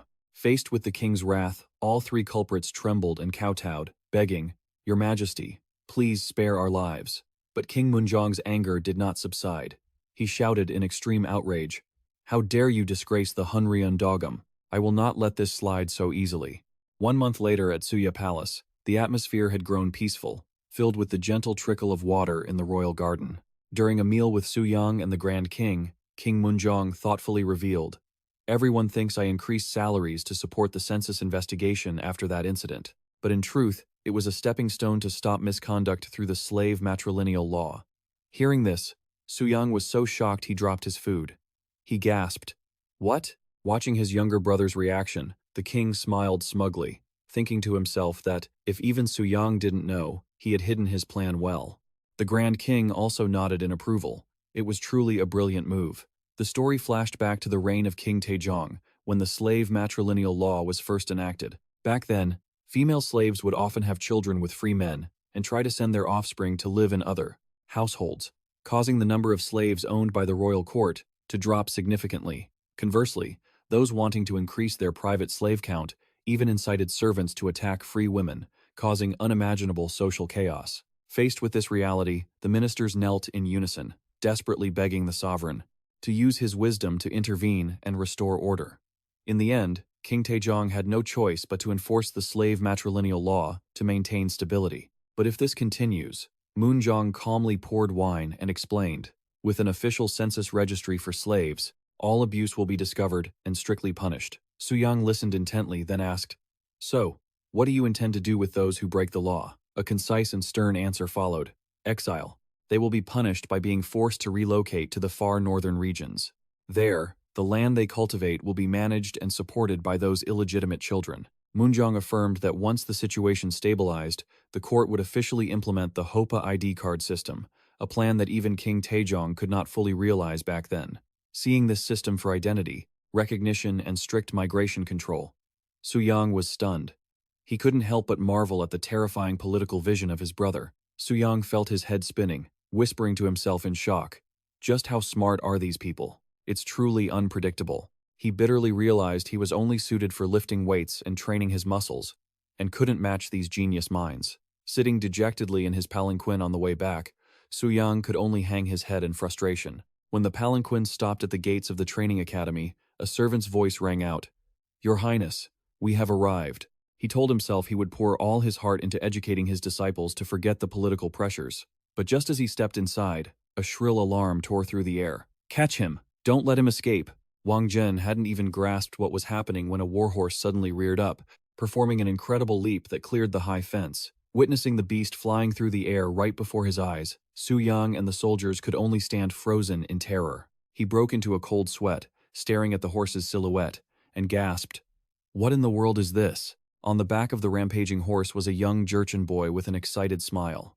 The boy rode the horse madly all over the training ground, causing an official to panic and kneel, begging, "Please, spare me." Watching from afar, a high-ranking minister couldn't help but be amazed to see. The boy could control the beast skillfully without even a saddle. The boy kept urging the horse forward, making it rear up right next to the person trembling on the ground. The cowardly official could only cover his face and weep in fear. Just then, Suyang's flaming eyes appeared. He lunged forward, using his hulking hands to grab the horse tight.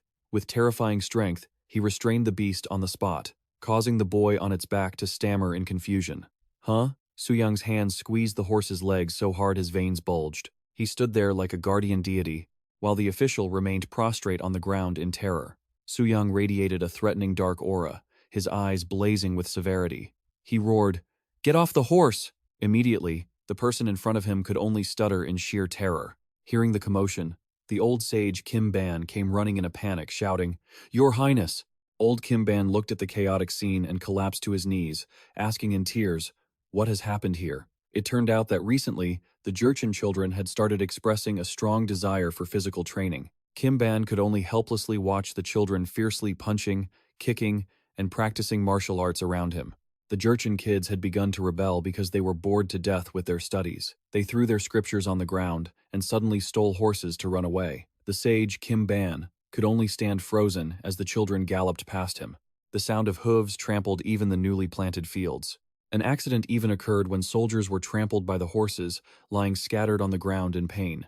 Witnessing the chaos, Kim Ban knelt and wept bitterly. "I can't reform these kids." Suyang grabbed a kid who was laughing gleefully by the scruff of his neck, lifting him into the air, ignoring his screams. "Focus on your physical training. Why are you just wasting time with books?" He sternly reminded the boy that his bones weren't fully developed yet, but the child kept struggling. "Teach me. I'm much faster than them. Teach me." Kim Ban continued to complain about the stubbornness of the Jurchen children. Suyang looked at the boy, struggling in his grasp, and sighed, wondering what to do with these kids. Suddenly, a bold idea flashed in his mind, making him wonder if this method would actually work. A loud, jarring banging sounded from inside the locked room. The Jurchen children shouted in late regret.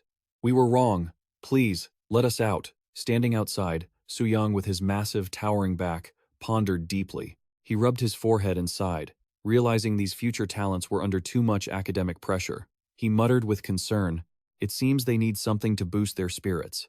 Seeing the accompanying official anxiously ask for a viable solution, Suyang unexpectedly asked an enigmatic question. "Do you all remember Nasserin?" Mentioning Nasserin, images of top-tier combat techniques based on patience, defense, and crushing strikes against opponents surfaced with power.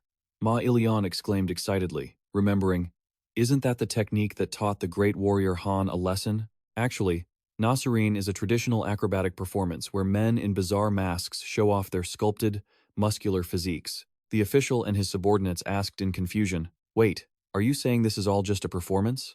Suyang laughed triumphantly, insisting it was a great way to boost the kids' morale. He gestured for them to come closer and whispered his secret plan. Upon hearing the plan, both of them widened their eyes in utter shock and shouted in unison, "What?" Time passed until the Chuseok holiday at the Butai Hall Academy, and the atmosphere was buzzing with excitement.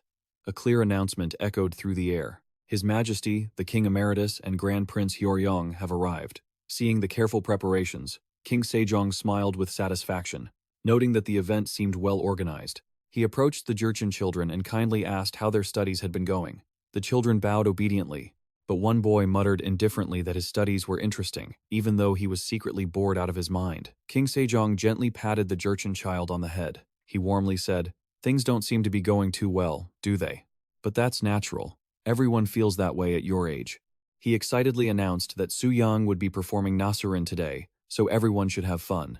Inside, the Grand Princes were curious about this so-called Nasurin, which was described as a type of theatrical performance by wandering troops. Grand Prince Hyeoryong poured some wine, wondering silently if his older brother, Grand Prince Yeongnyeong, would attend, as he had heard his health hadn't been good lately. Oh, the performance is starting. A large palanquin was lifted into the air, making the Grand Princes gasp in surprise. What is that? They remarked that their older brother should probably practice more self-discipline, but then they were stunned by the scene unfolding before them. What on earth is this? Suyang suddenly appeared dressed as a monk, wearing a powerful golden blindfold, leaving everyone stunned as they realized was he the Maitreya Buddha. He roared clearly, "Mortals, I am the Buddha." Suyang jumped onto the stage and loudly asked, "How many of you have been waiting for me?" He was secretly pleased. His Maitreya performance today was meant to symbolize the downfall of the tyrant Gong Hyun. Relying on his memories from his past life, where he had binged the TV drama about King Taeho twice, Suyang was confident he could nail the character's every detail and aura. To make it more dramatic and realistic, he had even planted actors disguised among the crowd. Suddenly, a cough sounded from the audience, and the atmosphere froze. Suyang's eyes glowed with a pink, murderous light. He growled. Who was that? The children and the officials held their breath in terror as he glared down. Who just coughed? Suyang roared fiercely. Your minds are clouded with demonic illusions. He swung a massive iron mace in the air, creating a whistling sound. The crowd panicked and scattered. Master, please, spare us. Suyang roared in fury. You dare ruin my enlightenment with a cough? Immediately, a brave official stood up to protect the crying children and declared, You will not lay a finger on these kids. In the tension, a shout rang out, demanding he stop at once. Ha Wei-ji, a brawny general, appeared out of nowhere. They angrily criticized Suyang's tyranny and questioned how someone like him dared to call himself the Maitreya. Witnessing this over-the-top performance, some onlookers could only groan in embarrassment. But Suyang decisively tore off his monk's robes, revealing rippling muscles that gleamed under the sun. He loudly proclaimed, Look, this is the true mark of the Maitreya. With a shout, he continuously flexed his rock-hard muscles, calling them symbols of compassion and grace spreading through the space. The Jurchen children watched with eyes sparkling in awe and admiration. The opposing general, Ha Wei-ji, also stripped off his armor to reveal an equally impressive physique, proving he wasn't a pushover either.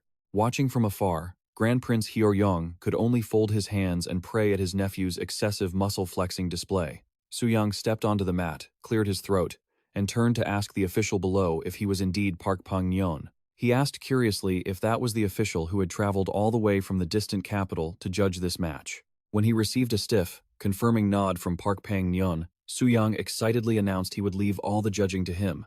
Seeing the prince's massive bicep right in his face, the old official could only sweat in terror. Immediately after, Suyang threw a lightning-fast punch that tore through the air, then took a fierce combat stance to officially begin the match. His opponent roared, challenging Suyang to defeat him with his enlightenment techniques. Suyang smirked with disdain, claiming his opponent was too weak and that he didn't need any magic at all. Suyang grabbed his opponent in a flash, lifted him up, and declared he would teach him a lesson to end his suffering. A thunderous slam drove the opponent into the wooden floor, accompanied by a resounding chant of Om Mani Padme Hum. Seeing their master taken down, the Jurchen children wailed and frantically cheered for him to get up and fight. The general, lying flat on the ground, could only groan in pain at the Maitreya Buddha's terrifying strength. Suyang roared his mantra and rushed in for a relentless attack, causing his opponent to choke out the name Gong Hyun. Hearing the cheers of his students, the general seemed to find renewed strength and suddenly grabbed Suyang's arm. With an indomitable will, he roared that he would never lose, and executed a spectacular counterthrow that sent Suyang crashing to the floor. Suyang silently groaned. It was fine when practicing with blankets, but fighting on a wooden floor hurt like hell. He lay there, dazed and stunned. But then, he sprung up, standing tall. He flexed his rippling muscles and loudly declared, Your tyranny ends here. At the palace, King Sejong, King Moonjong, and Grand Prince Hyeoryong sat at a banquet table filled with delicacies. Suddenly seeing the scene before them, King Moonjong was shocked and shouted his brother's name. Standing tall in the midst of a brilliant aura, Suyang, in his Maitreya guise, clearly declared, Your tyranny ends here. The confrontation became incredibly intense, with powerful impacts that shook the entire arena. A furious roar ripped through the air as the battle reached its climax. Suddenly, the tide turned completely when Suyang was knocked back. He cried out in panic, Wait a second. Then, he realized this turn of events was going off script. This wasn't in the original plan, was it? Collapsing to the floor, Suyang was drenched in sweat, his eyes filled with visible anxiety as he watched his opponent charging at him with suffocating pressure. A thunderous punch came crashing down. Even though he managed to raise his arms to block it, Suyang still had to grit his teeth against the bone-deep pain. Damn, that hurts, he thought, even though he had managed to deflect it. Watching this terrifying scene, King Munjong jumped up in a panic and shouted, "You!"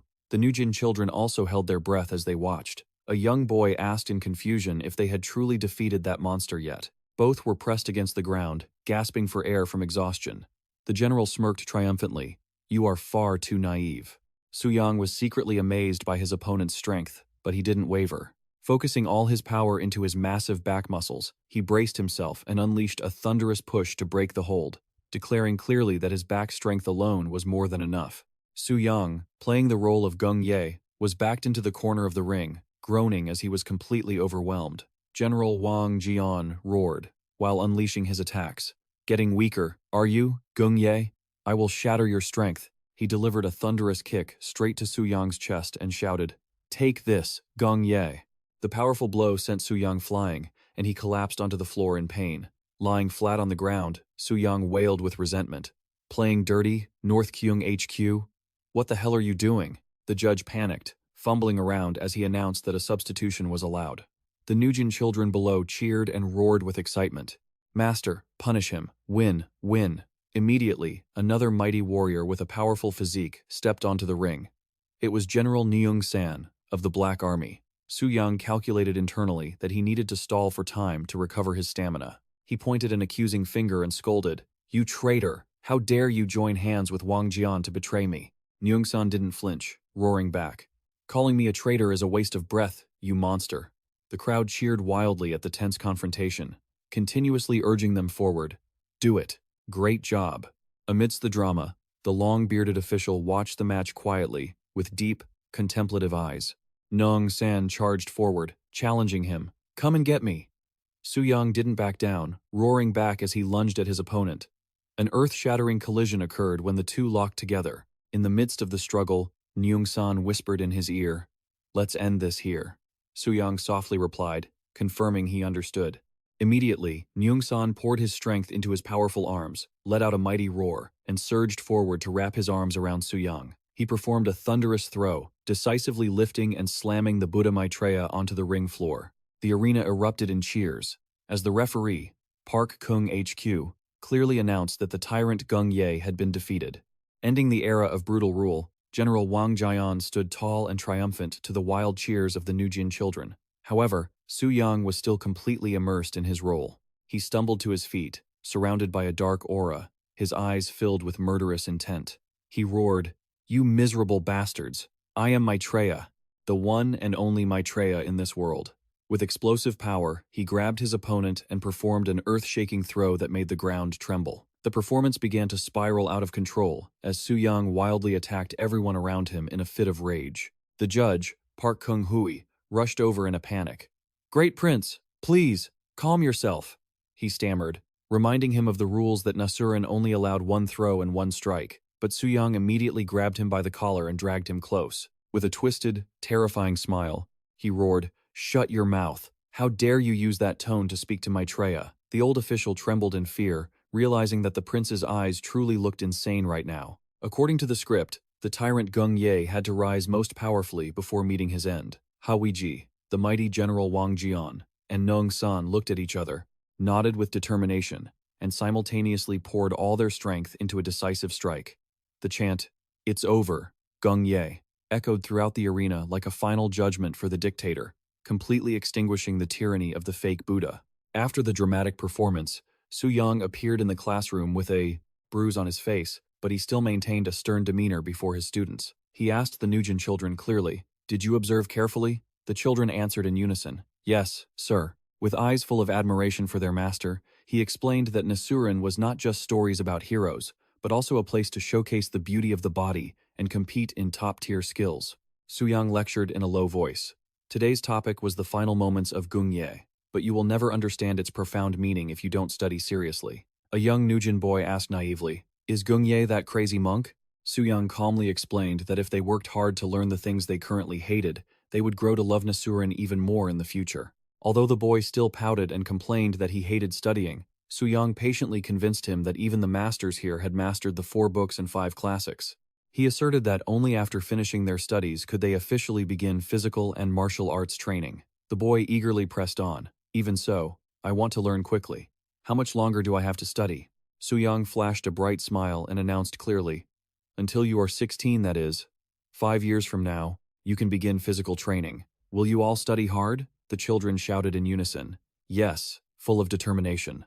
Immediately afterward, Suyang returned to the palace. He knelt before King Munjong and pleaded, I sincerely apologize for making my older brother worry. King Munjong sipped his tea and mused. I was worried sick the whole time. It was quite embarrassing that Master Simi was also with us. Suyang recalled the moment he had to bow an apology to the master right after the performance. He thought to himself that he would probably have to make a fairly large donation after this. Suddenly, the king narrowed his eyes and asked curiously, Where did you read about the mad monk Gung Ye? The question made Suyang break out in a cold sweat. He realized in a panic, oh no, hasn't the history of the Goryeo dynasty been compiled yet? He could only offer an awkward smile and try to cover it up. Suyang remembered that the storage room used to be filled with copies of the history of the 3 kingdoms. He scratched his head and explained that he had taken the liberty of mixing those records with folk tales to make it more dramatic. King Munjong looked at his younger brother with a stern gaze. He remarked that while entertainment is fine, these stories contradict the history recorded in Goryeo, or the way you portrayed Gung Ye is just too exaggerated. Seeing that the king seemed displeased, Suyang could only bow his head in deep anxiety. However, King Munjong suddenly changed his tone. He smiled and said that there are still many great stories to tell. Seeing the atmosphere soften, Suyang cheekily suggested, how about we perform the Battle of Gwangshan Beyond next time?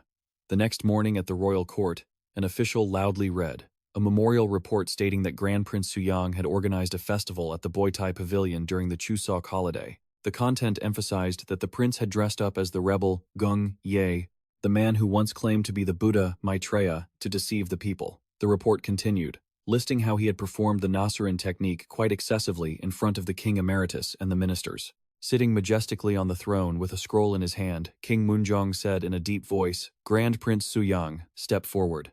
Suyang trudged forward, his face distorted with tension, sweat pouring down his forehead as he witnessed the king's unusually stern expression. The official standing next to him could only tremble and weep, silently lamenting in horror that this time, even the king's brother would likely not escape his wrath. King Munjong questioned him in a low voice about what had happened at the Boitai Pavilion during the recent Chuseok holiday. Prince Suyang bowed his head in remorse, admitting he had acted thoughtlessly and arrogantly, causing such foolish events. An elderly official standing nearby could only break into a cold sweat, thinking to himself that if he had done wrong, severe punishment would surely follow immediately. The influence of Suyang's play was so great that along every street, children began wearing blindfolds, holding sticks to imitate the rebel Gung Ye, and constantly chanting the mantra, Om Mani Padme Hum. They eagerly ran through every alley, shouting about destroying evil spirits, making the situation both laughable and absurd. Faced with his brother's sincere apology, King Munjong sighed and brought his hand to his forehead. He said that what is done cannot be undone, but what Suyang did had not even been recorded in the history of Goryeo. Instead of imposing a heavy punishment, the king unexpectedly ordered Suyang to take responsibility for compiling and revising the entire history of Goryeo. He explained that this historical record had been revised once during King Taejong's reign and twice during the king emeritus's reign, but by the 3rd time, it was still unfinished. Munjong loudly demanded his brother gather like-minded people to begin this monumental task in earnest. The king's decision left the civil officials in the court so shocked that their faces contorted in terror. Suyang turned back slightly, catching the look of bewilderment on the faces of those who would have to accompany him into this hell of books. The elderly official trembled with a pale face, a feeling of deep unease rising within him, as he wondered, why did he have such an ominous premonition? Even Suyang could not help but be dazed, full of questions regarding the heavy responsibility his brother had just entrusted to him. At the royal library, manuscript pages began to flutter between giant bookshelves where scholars were beginning to bury themselves in piles of books stacked as high as mountains to carry out the grand historical overhaul. Suyang looked at the mountain of books and couldn't help but exclaim, is this the entire history of Goryeo? He turned to ask the 2 scholars, Cam and Kim Ujong, if anyone else was participating in the compilation. Both looked at the thick stack of manuscripts with pained expressions, miserably explaining that everyone else was busy with other works. With 139 massive volumes of manuscripts, they worried about how many years it would take to complete this job. Suyang pondered, a plan forming in his mind to turn these bookish scholars into people with extraordinary physical strength. For someone like him who once majored in history, this situation was truly an unexpected advantage. Suyang quickly flipped through the manuscripts at a frightening speed. He laughed heartily and loudly declared, 2 years at most, and as fast as 1 year if we finish it. The statement left Guam and Kim Ui-dong so shocked that their faces contorted in surprise. Suyang explained that, in reality, these manuscripts were not missing information. They were just in the process of being edited. It only required verifying secondary sources and combining them with verified primary sources to complete it. He decisively ordered them to arrange the manuscripts in order first, while the writing could be dealt with later. Suyang placed his hands on the scholar's shoulders and narrowed his eyes, remarking that they seemed to have been too obsessed with reading to neglect their physical training. Seeing both hesitate to admit it, Suyang flashed a sinister smile and loudly reassured them. Don't worry, haven't I come here to help? He flexed his rippling muscles, radiating a threatening dark aura, and laughed loudly in excitement. Suyang decided to start with the lightest meditative poses. Immediately after, the desperate cries of the two scholars echoed throughout the royal library as they officially entered the training hell of the muscle-obsessed prince. Meanwhile, in the Eastern Sea, the Joseon warships were majestically cutting through the waves. However, contrary to the high spirits of the fleet, one soldier was vomiting his guts out from seasickness. He lay flat on the deck, complaining about how he had been peacefully enjoying the warmth in the southern provinces before being sent away. The comrade next to him didn't fare any better. He wondered why the court didn't send the 5th Division to replace them, his face haggard and his eyes bloodshot. The seasick soldier sighed and explained that they couldn't just send raw recruits who had just finished training straight to the northern front. On the deck, a grizzled veteran with a scar on his face was excitedly telling stories of heroic battles in the Makrang Mountains and the feat of capturing mountain bandits alive. Hearing those words, the comrade who was vomiting from seasickness could only dismiss it, thinking the old man was exaggerating. Seeing this, the veteran patted his shoulder to reassure him and advised, try to endure a little longer, because traveling by sea is definitely faster than walking along the Dumon River. The Joseon war fleet majestically glided over the waves, and soon, the sight of the northern Horian land appeared before them, with camps standing close together.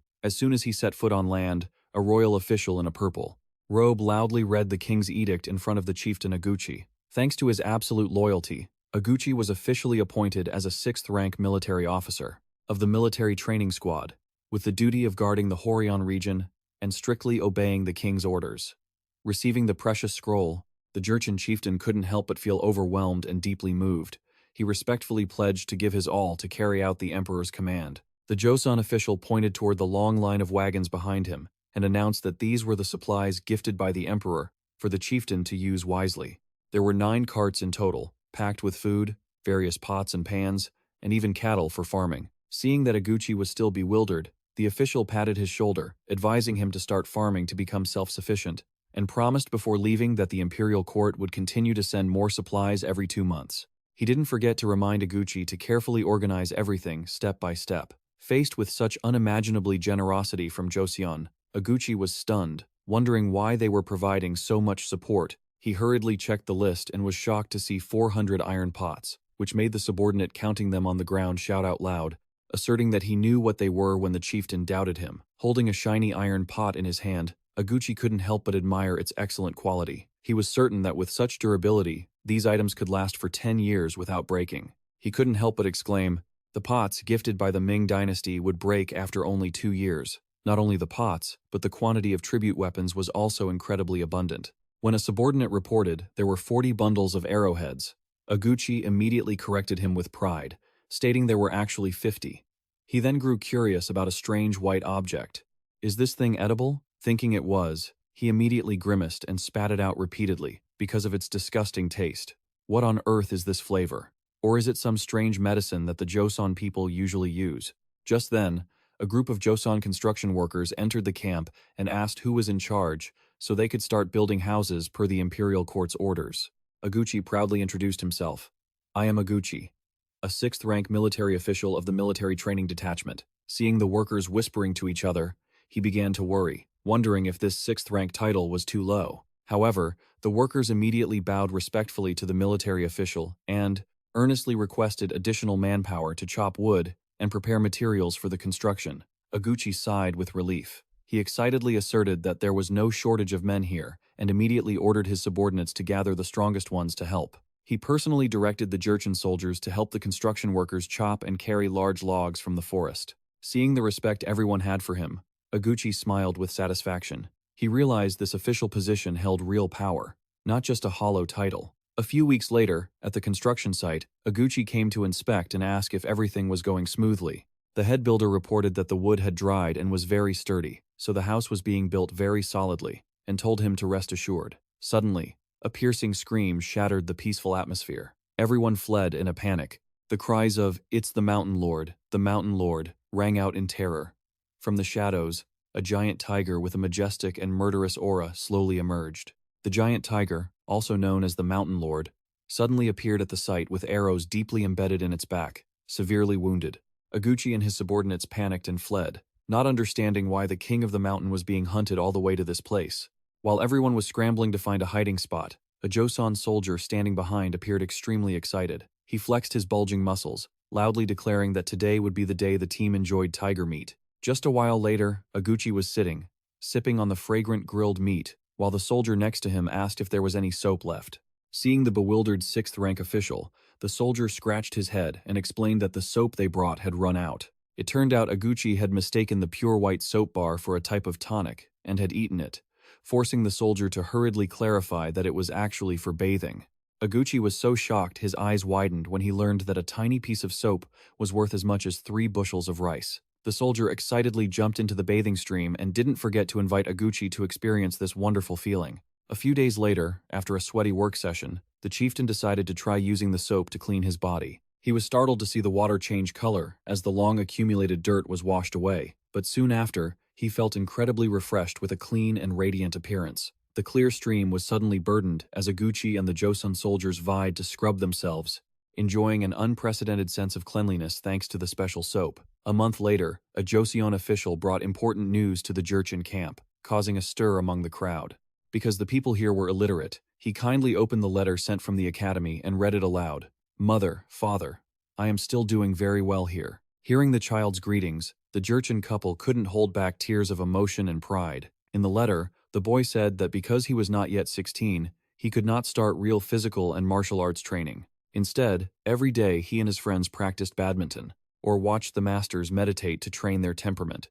The image of the masters with massive, muscular physiques was always an absolute object of admiration for the children at the academy. The powerful displays of martial arts by the masters made the children cheer with excitement, secretly wishing that one day they would become just as strong.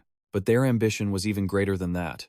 The boy affirmed that his greatest goal was to become a great man like Grand Prince Suyang. The image of Suyang with his massive, godlike back was always the biggest source of motivation for him to try harder every day. Returning to the border, the Joseon official apologized because the supplies from Gyeongwon had arrived late due to the cold weather. Holding the precious letter in his hand, the young mother cried and smiled happily because she hadn't expected her son to know how to write a letter of filial piety. Hearing the name Gyeongwon, Oguchi looked puzzled.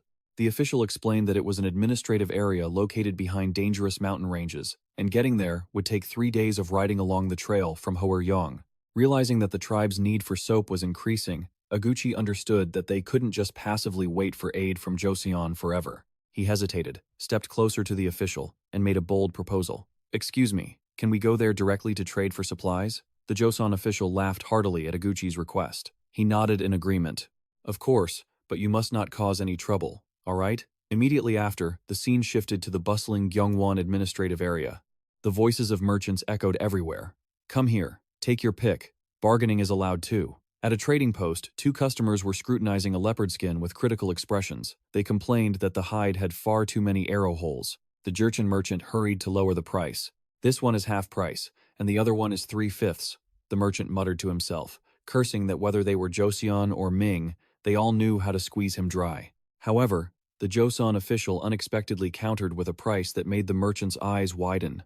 "What if I include 750 deer antlers as well?" The merchant was stunned, as the Ming dynasty had previously only purchased them for a mere 150 antlers. Seeing the man still in shock, the official added confidently, "Well, no one is going to offer you a better deal than this." Just as the official turned his back to leave and told him to find someone else, the merchant panicked and shouted, "No, no, don't go." He eagerly agreed, rubbing his hands together with a triumphant smile. The Joseon official smirked, his expression showing his cunning nature. He inwardly calculated that they would end up using that money to buy Joseon's soap and books at double the price anyway. He ordered for it to be brought over. A chest overflowing with stacks of glowing paper was opened before the Jurchen merchant.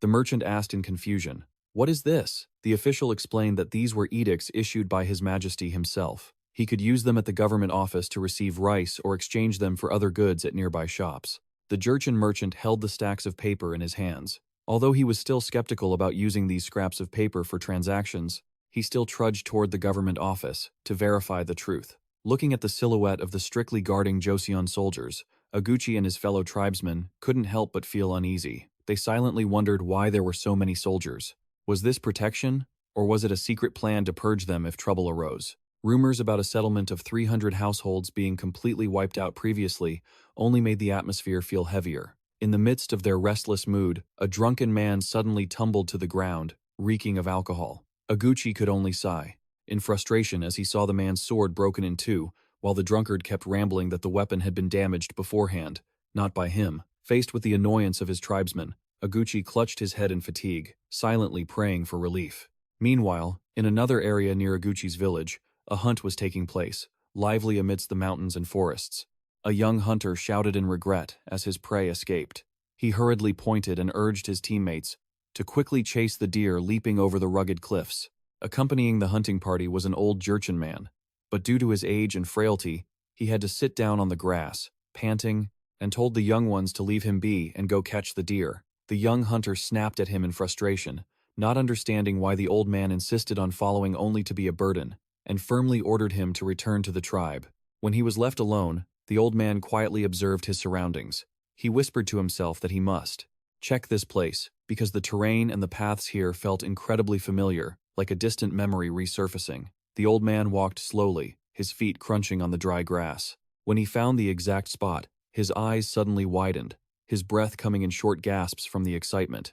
He confirmed that there could be no mistake. This was the land of his ancestors, where his Eungyang-hap tribe had once thrived in the past. The old man sat silently in the valley, his soul shaken as he realized he had truly found his roots. The official narrowed his eyes and asked, "Is Eungyang-hap your homeland?" The Jurchen man nodded in confirmation, but his face was full of anguish as he explained that the land was currently under the control of the Jurchen forces. This had happened long before he was born. He mentioned a distant relative named Monteomu who once lived there, which caused the old master to speak up and ask if he knew what had happened to that person. Just because Monteomu had a close relationship with the Joseon court, the wretched Jurchen forces had unexpectedly raided and brutally murdered him. Recalling the painful memory, the old master trembled, his eyes looking off into the distance with sadness. He handed the man a small box and warned sternly, "You are a relative of Monteomu, and you yourself have a close connection with Joseon. Doesn't that mean they could also target you?" Right at that moment, on the high, rugged cliffs, enemies with war axes in their hands were coldly observing the village below with clear intent to invade. At the administrative headquarters, Jeon Gon, commander of the Imon area, slammed his teacup onto the table and affirmed, "That's right." He explained that the land originally belonged to Monteomu, leader of the John Dutave army. His eyes became sharp, as he warned that just by moving a little bit to the north, the Jurchen scum would definitely strike immediately. The Jurchen man panicked and shouted, "Joseon won't protect us, right?" Faced with that fear, Commander Yang Nyong maintained a chilling composure. He coldly reminded him, "Have you forgotten what His Majesty said when we had our audience? The ultimate mission the monarch had bestowed was to punish the Jurchen tribes and all the wild barbarians in the north. Bloody clashes were inevitable to restore peace. Even if they could wipe out the Jurchen forces, things wouldn't end there."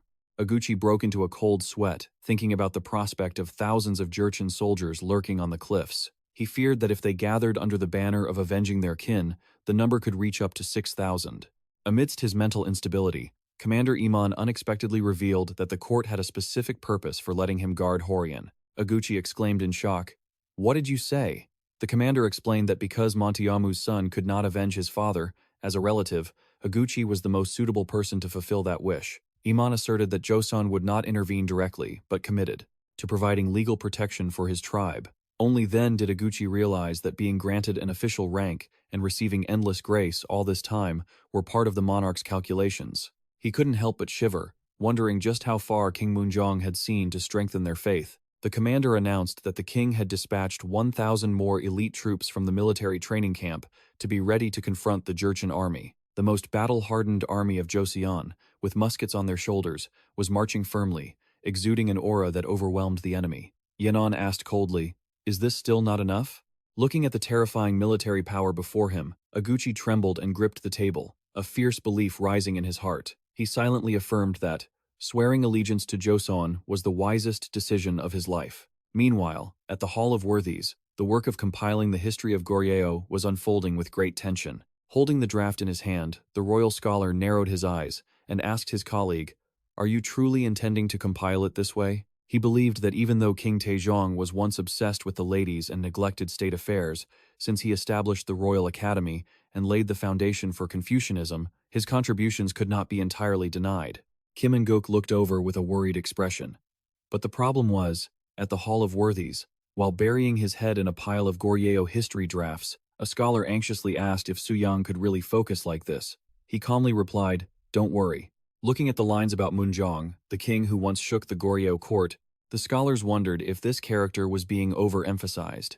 They thought perhaps because Moonjong was a Buddhist, the perspective in the old records was somewhat biased. Hearing this, Suyang's eyes lit up. He clearly declared that in that case, it must be edited. Immediately, he performed a horrifying backbending stretch, while still glued to the book, making the scholars gasp in shock. The sound of distinct footsteps echoed as King Moonjong entered and asked curiously, "Brother, are you talking about changing the content, or are you talking about adjusting your posture?" Suyang replied firmly. Seeing his younger brother punishing himself to read, the king cried out in shock, "You! Stop it!" He couldn't help but wonder if, with that wind-fast page-turning speed and such bizarre posture, Suyang could actually understand the content of the classics. Suyang flexed his muscles and confidently insisted that he was reading very well, leaving Moonjong to just sigh and admit his greatest mistake was forcing a muscle maniac like him to just focus on reading and changing the atmosphere. Suyang smiled and praised the decision to appoint Monteyomu's relative to Horyong. It was truly an excellent move.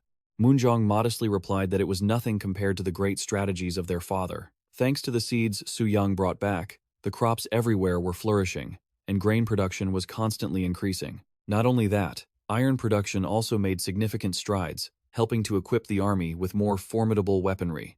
At the northern border, the number of war horses also increased rapidly, strengthening national defense, witnessing the country becoming more prosperous by the day. King Moonjong laughed and joked that perhaps he should change his posthumous title from Moonjong to Wujong to fit these brilliant military achievements. However, a new problem arose when the official in charge reported that in Gyeongsan, iron distribution was not keeping up with the production speed. To solve this, the Minister of Works proposed a large-scale plan to expand the road network. Hearing this, Suyang flashed a confident smile. He asserted that he knew exactly who had come up with that bold idea. His gaze was sharp. He revealed that, at this very moment, that person was surely busy checking the measurement system in Gyeonggi. In Gyeonggi, the atmosphere was extremely tense when official Yang Song-ji loudly questioned, "Why aren't you using the measurement standards prescribed by the royal court?" Responding to the firmness was only the uncooperative and rebellious attitude of the locals. "Gyeonggi has its own customs. Stop meddling in our business." Seeing this stubbornness, those around were astonished by the young official's perseverance. Because while others had given up early and returned, he had stayed here to carry out his mission for many months. The merchant started making threats, claiming he would suffer heavy losses if he kept causing trouble. Immediately after, a ferocious guardian with a massive physique rushed over wielding an iron mace. He roared mightily, "You idiot, get out of Gyeonggi right now." Facing imminent danger, Yang Songji's eyes suddenly turned terrifyingly cold. He whispered to himself, "Shall I show you what real hardship is?" His hands clenched, veins popping, revealing the potential power of his bulging muscles. The guardian swung his iron mace in a frenzy, but Sejongji dodged with lightning speed and unleashed a thunderous counterattack, sending his opponent flying straight into the river. Witnessing the horrific scene, the crowd could only gape in absolute fear. Young Sejongji calmly explained that during his trip to the Ming dynasty with Grand Prince Suyang, he had specifically studied physical training and martial arts and personally observed their trading methods to apply to reality. Facing such unbelievable power, the merchant trembled until his face distorted, stuttering incoherently because he was so terrified. Yang Songji clearly demanded that he completely change his outdated business practices immediately, and offered the Ming Dynasty records as ironclad proof. The merchant yelled in frustration, calling Sejongji a muscle maniac who only knew how to use force to ruthlessly suppress others. In response, the official just casually warned that working too hard without focusing on training would only lead to muscle loss. The merchant screamed in utter confusion and despair. "What the hell is muscle loss? You muscle-crazy head!" Under the bridge, the guardian from before was now just a corpse, floating lifelessly on the water, completely helpless. Finally, we have agreed on an important aspect. Sitting in the library, surrounded by thousands of books, Yang Sejongji diligently wrote his report. He silently remembered the teachings of Grand Prince Suyang. The report must be written according to 6 guiding principles, so that everything becomes easier to understand. Therefore, just follow that. Each letter was meticulously crafted according to the new standards. In the middle of being busy, another scholar approached and asked, "I heard you're going to the capital this time, right?" Yang Seongji, while organizing his papers, excitedly confirmed, "That's right." He silently hoped for this trip to be able to meet Grand Prince Suyang again and ask for the prince's opinion on whether his self-training efforts lately were truly effective. Looking at his colleague's determination, the scholar could only exclaim, "You are truly very hardworking." Meanwhile, the people in Gyeonggi also began wishing that Grand Prince Suyang could visit and spread the methods of physical and martial arts training even more widely. The scene shifts to the sunny Gyeonggi administrative area. Here, Tribal Chief Aguchi, now a 6th-rank military official, was having an important meeting with a troop from the capital.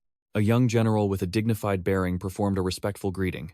"It is a true honor to meet you for the first time. Please accept my greetings, 6th-rank official Aguchi. I am Hongjun Song." Aguchi replied with some embarrassment. "It's a pleasure to meet you." Observing the general in front of him, Aguchi could not help but be amazed to realize this person was completely different from the soldiers he had ever seen. The eyes and the aura radiating from Hongjun Song were sharp and wild, like a forest wolf stalking its prey. The accompanying official explained that due to high winds, their party had to stop in Wan for several days before reaching this point. He invited everyone to sit down for tea and pastries, then began asking about the actual situation on the border over the past while. Aguchi reported the situation clearly and firmly. "We have conquered 3 wild Jurchen villages, one of which was almost completely wiped out." Hearing this, the official narrowed his eyes and asked if they were regrouping. Aguchi assessed that because the imperial court had only targeted small groups, they had not yet made any moves. He also admitted that our troops had not yet penetrated deep into the interior. The official firmly stated that thorough reconnaissance was needed first, but Aguchi immediately spoke up. To warn of a difficult problem arising, Hong Jun-song said in a low voice, "We don't have skilled cavalry in our ranks." Aguchi agreed that it was impossible to ride a horse and fire a matchlock gun at the same time. Seeing his subordinate worried, the official smiled and reassured him, "Don't worry." He opened a luxurious wooden box, revealing a precious gift from the monarch. "His Majesty has bestowed upon us a special device called the Heavenly Vision Telescope." He planned to issue this treasure to the reconnaissance unit, and excitedly invited Aguchi to look through it to admire its long-range capabilities. Aguchi curiously brought the lens to his eye, and he gasped in shock when he saw an image of a magpie appear so clearly that even every feather was visible. Stunned, he asked, "What is this?" He could not believe his eyes at the magical power of this new tool. The official explained that the telescope could magnify distant objects, making them look as if they were right in front of him. Immediately after, he firmly spread a large map on the table and explained that this was the result compiled from the testimonies of Aguchi and other tribal leaders. The official pointed to the map and analyzed. "This area has high, treacherous mountains. If we move recklessly, we will be discovered immediately." He proposed the optimal plan, marching along the northeastern area where the tribes that had already submitted were living, then moving deep through the mountain ranges. Seeing the weather turning harsh, Hong Jun-sung ordered wolves' furs from the warehouse to be distributed to the soldiers to withstand the bone-chilling cold of the mountains. Although deeply grateful for the imperial court's concern, Aguchi could not help but worry, sweat pouring down his face when he thought that even tribes familiar with the terrain found it difficult to hike long distances. He inwardly wondered if this plan was really going to work. 15 days later, at the frontier, the construction of infrastructure for the tribes was coming to an end. The official pointed to the last house and announced that this was the final building, which could be used as a storage warehouse. Chief Aguchi was overjoyed, smiling brightly because this was exactly what the tribe had desperately needed for so long. In the midst of the jubilant atmosphere, a soldier ran up in a panic to report urgent news. "My lord, the reconnaissance team has returned." A group of elite troops in thick winter clothing appeared, led by Hong Jun-sung, who carried a dignified air.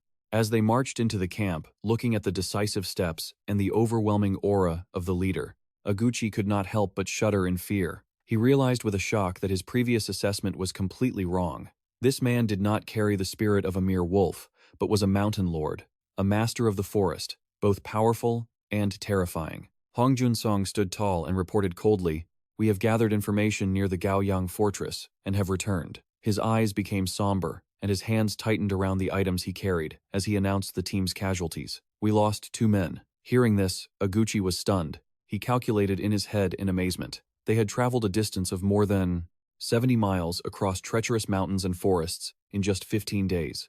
And yet, out of 100 men, only 2 sacrificed their lives? In reality, the northern cold was brutal, strong enough to drain the life out of anyone without survival skills. To combat the frost and prevent cold injuries, the Joseon soldiers had devised a way to use heated stones, placed under fires, to stay warm throughout the night in their tents. Thanks to the support of the telescope, the reconnaissance team had secretly observed from afar and discovered that the Jurchen forces had only just begun their first movements. Through the telescope lens, the enemy forces appeared clearly. They seemed unable to unite their will and were in a disorganized state. Off guard, Hong Jun-sung affirmed that every important development had been fully recorded in the report, so the court could easily come up with countermeasures. Hearing this, Aguchi clapped in excitement. He let out a sigh of relief, feeling truly relieved. His eyes glowed with calculation. He declared clearly, "In just 1 month, when the Tumen River freezes over completely, we can immediately cross the river and advance." Aguchi ordered his subordinates to inform all the tribes that indiscriminate looting was strictly forbidden. He announced loudly that within the next month, they would attack the north. Standing high and looking down at his people, Aguchi began to evoke the heroic history that the Jianzhou Jurchen tribe were descendants of the Jurchen who had lived on the northern border but were forced to move to Liaodong to please the Ming dynasty. He raised his fist, roaring in anger at the betrayal of the heavenly court. "The Ming dynasty deceived us and exploited us. Who welcomed us warmly? It was Joseon. Who provided us with iron, steel, and food? It was Joseon." His rallying cry made the crowd below boil with spirit, simultaneously raising their fists and shouting in response. Aguchi reminded them of the painful past regarding Monte Omu. Another descendant of the Jurchen had gone to the Joseon court to receive silver, but was ambushed and murdered by the cowardly Jor dogs. He emphasized that war always requires a just cause, and the injustice done to Monte Omu, along with the miserable life of his son, Tiongsan, due to being deceived by the Ming, was the spark. Aguchi gritted his teeth and affirmed, "I, Aguchi, never forget hatred and always repay kindness." The rhythmic thumping of tens of thousands of soldiers' feet echoed throughout the camp, accompanied by shouts of vengeance intense, burning vengeance.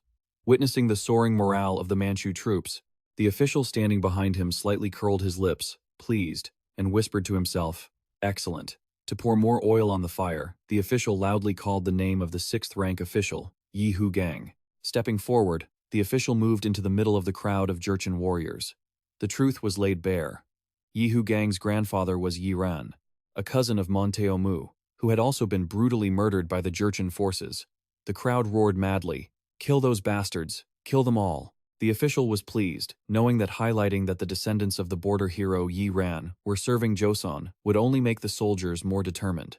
Aguchi roared with mighty courage, "Order the entire army to honor the soul of Muntiomu. We will march to the Mi River. They must surrender to us or face total annihilation." The roar echoed across the valley like a final judgment. Instantly, an arrow tore through the wind at terrifying speed, piercing a soldier defending the ramparts and causing him to collapse immediately. Witnessing the weapon's power, the guards were struck with shock and horror. "What is this? Is that a steel arrow?" They trembled, staring at the gleaming weapon, unable to believe that the northern barbarians had managed to obtain such precious and exquisite steel. The cold light of drawn steel swords served as an assertion of the Joseon army's overwhelming power. Faced with such terrifying firepower, the defenders on the walls could only raise their hands in despair and scream, "We surrender, we surrender." Standing at the foot of the walls with the demeanor of a conqueror, Aguchi loudly demanded, Will you submit to Joseon, pushed to the brink? A barbarian chieftain still gritted his teeth in resentment. You think you're Joseon? You're just a jerchin, just like us. Aguchi replied coldly, affirming that his tribe had belonged to the Jianzhou Guard before joining Joseon and becoming loyal subjects. He loudly declared that their current goal was to march and completely conquer the Onjap tribe. Aguchi decisively drew his gleaming sword from its sheath, his eyes burning with a murderous, threatening glare. If you refuse to submit, ready your weapons and prepare your reserve horses. Faced with a blade to his throat, the barbarian chieftain bowed tremblingly. We will submit to Joseon. However, a subordinate standing nearby remained defiant. He shouted in disbelief, claiming the Onjor tribe had long been their close kin. Aguchi furiously yelled in his face. Kin, you say? That's nonsense. Whoever is richest is truly your kin. The wealth and strength of Joseon were clearly visible through their sleek war horses and arsenals of refined steel gleaming under the sun. Before that majesty, the entire Dongchong tribe chanted, "We will all submit to Joseon." The conquest continued toward the Namnun region. Standing before the new tribal leaders, Aguchi, with an arrogant look, loudly delivered the final ultimatum. Make your choice. Will you submit to us, or will you choose to fight? In the name of Araha, we, the Namnun tribe, swear loyalty to Joseon. The loud oath left Ganon stunned. He stared in disbelief at the scene before him, filled with doubt as he saw everyone surrendering without them even needing to draw their swords. Ganon wondered if they were just acting friendly. But the peaceful atmosphere was quickly shattered by a clash with the Nimak Kajak tribe. The sound of clashing weapons rang out along with insults. You pathetic traitors, how dare you cling to Joseon? Witnessing the chaos and the enemy's overwhelming strength, Ganon turned pale, realizing the situation was dire, and urged his horse to find a way to escape immediately. Look, the leader is running away over there! Shouts rang out, tearing through the air, as the Joseon cavalry pursued Ganon frantically. A loud explosion suddenly echoed. A bullet struck him, causing him to scream in pain and tumble from his horse. In absolute shock, Ganon could only utter, "What is this?" Seeing their leader defeated, all the remaining soldiers could only drop their weapons and beg in unison. We surrender. We beg to surrender. After the battle, a Joseon soldier checked the rations and was stunned by what he saw. He asked in horror, "Is this really what you people eat?" Before him were sacks filled with moldy oats and rotten barley that smelled pungent. A woman with a haggard, sorrowful face whispered that because the Wizhou supply base had disappeared, this summer, they had absolutely nowhere to obtain food supplies for the cold winter. Has the Ming dynasty truly wiped out all the Wizhou supply stations?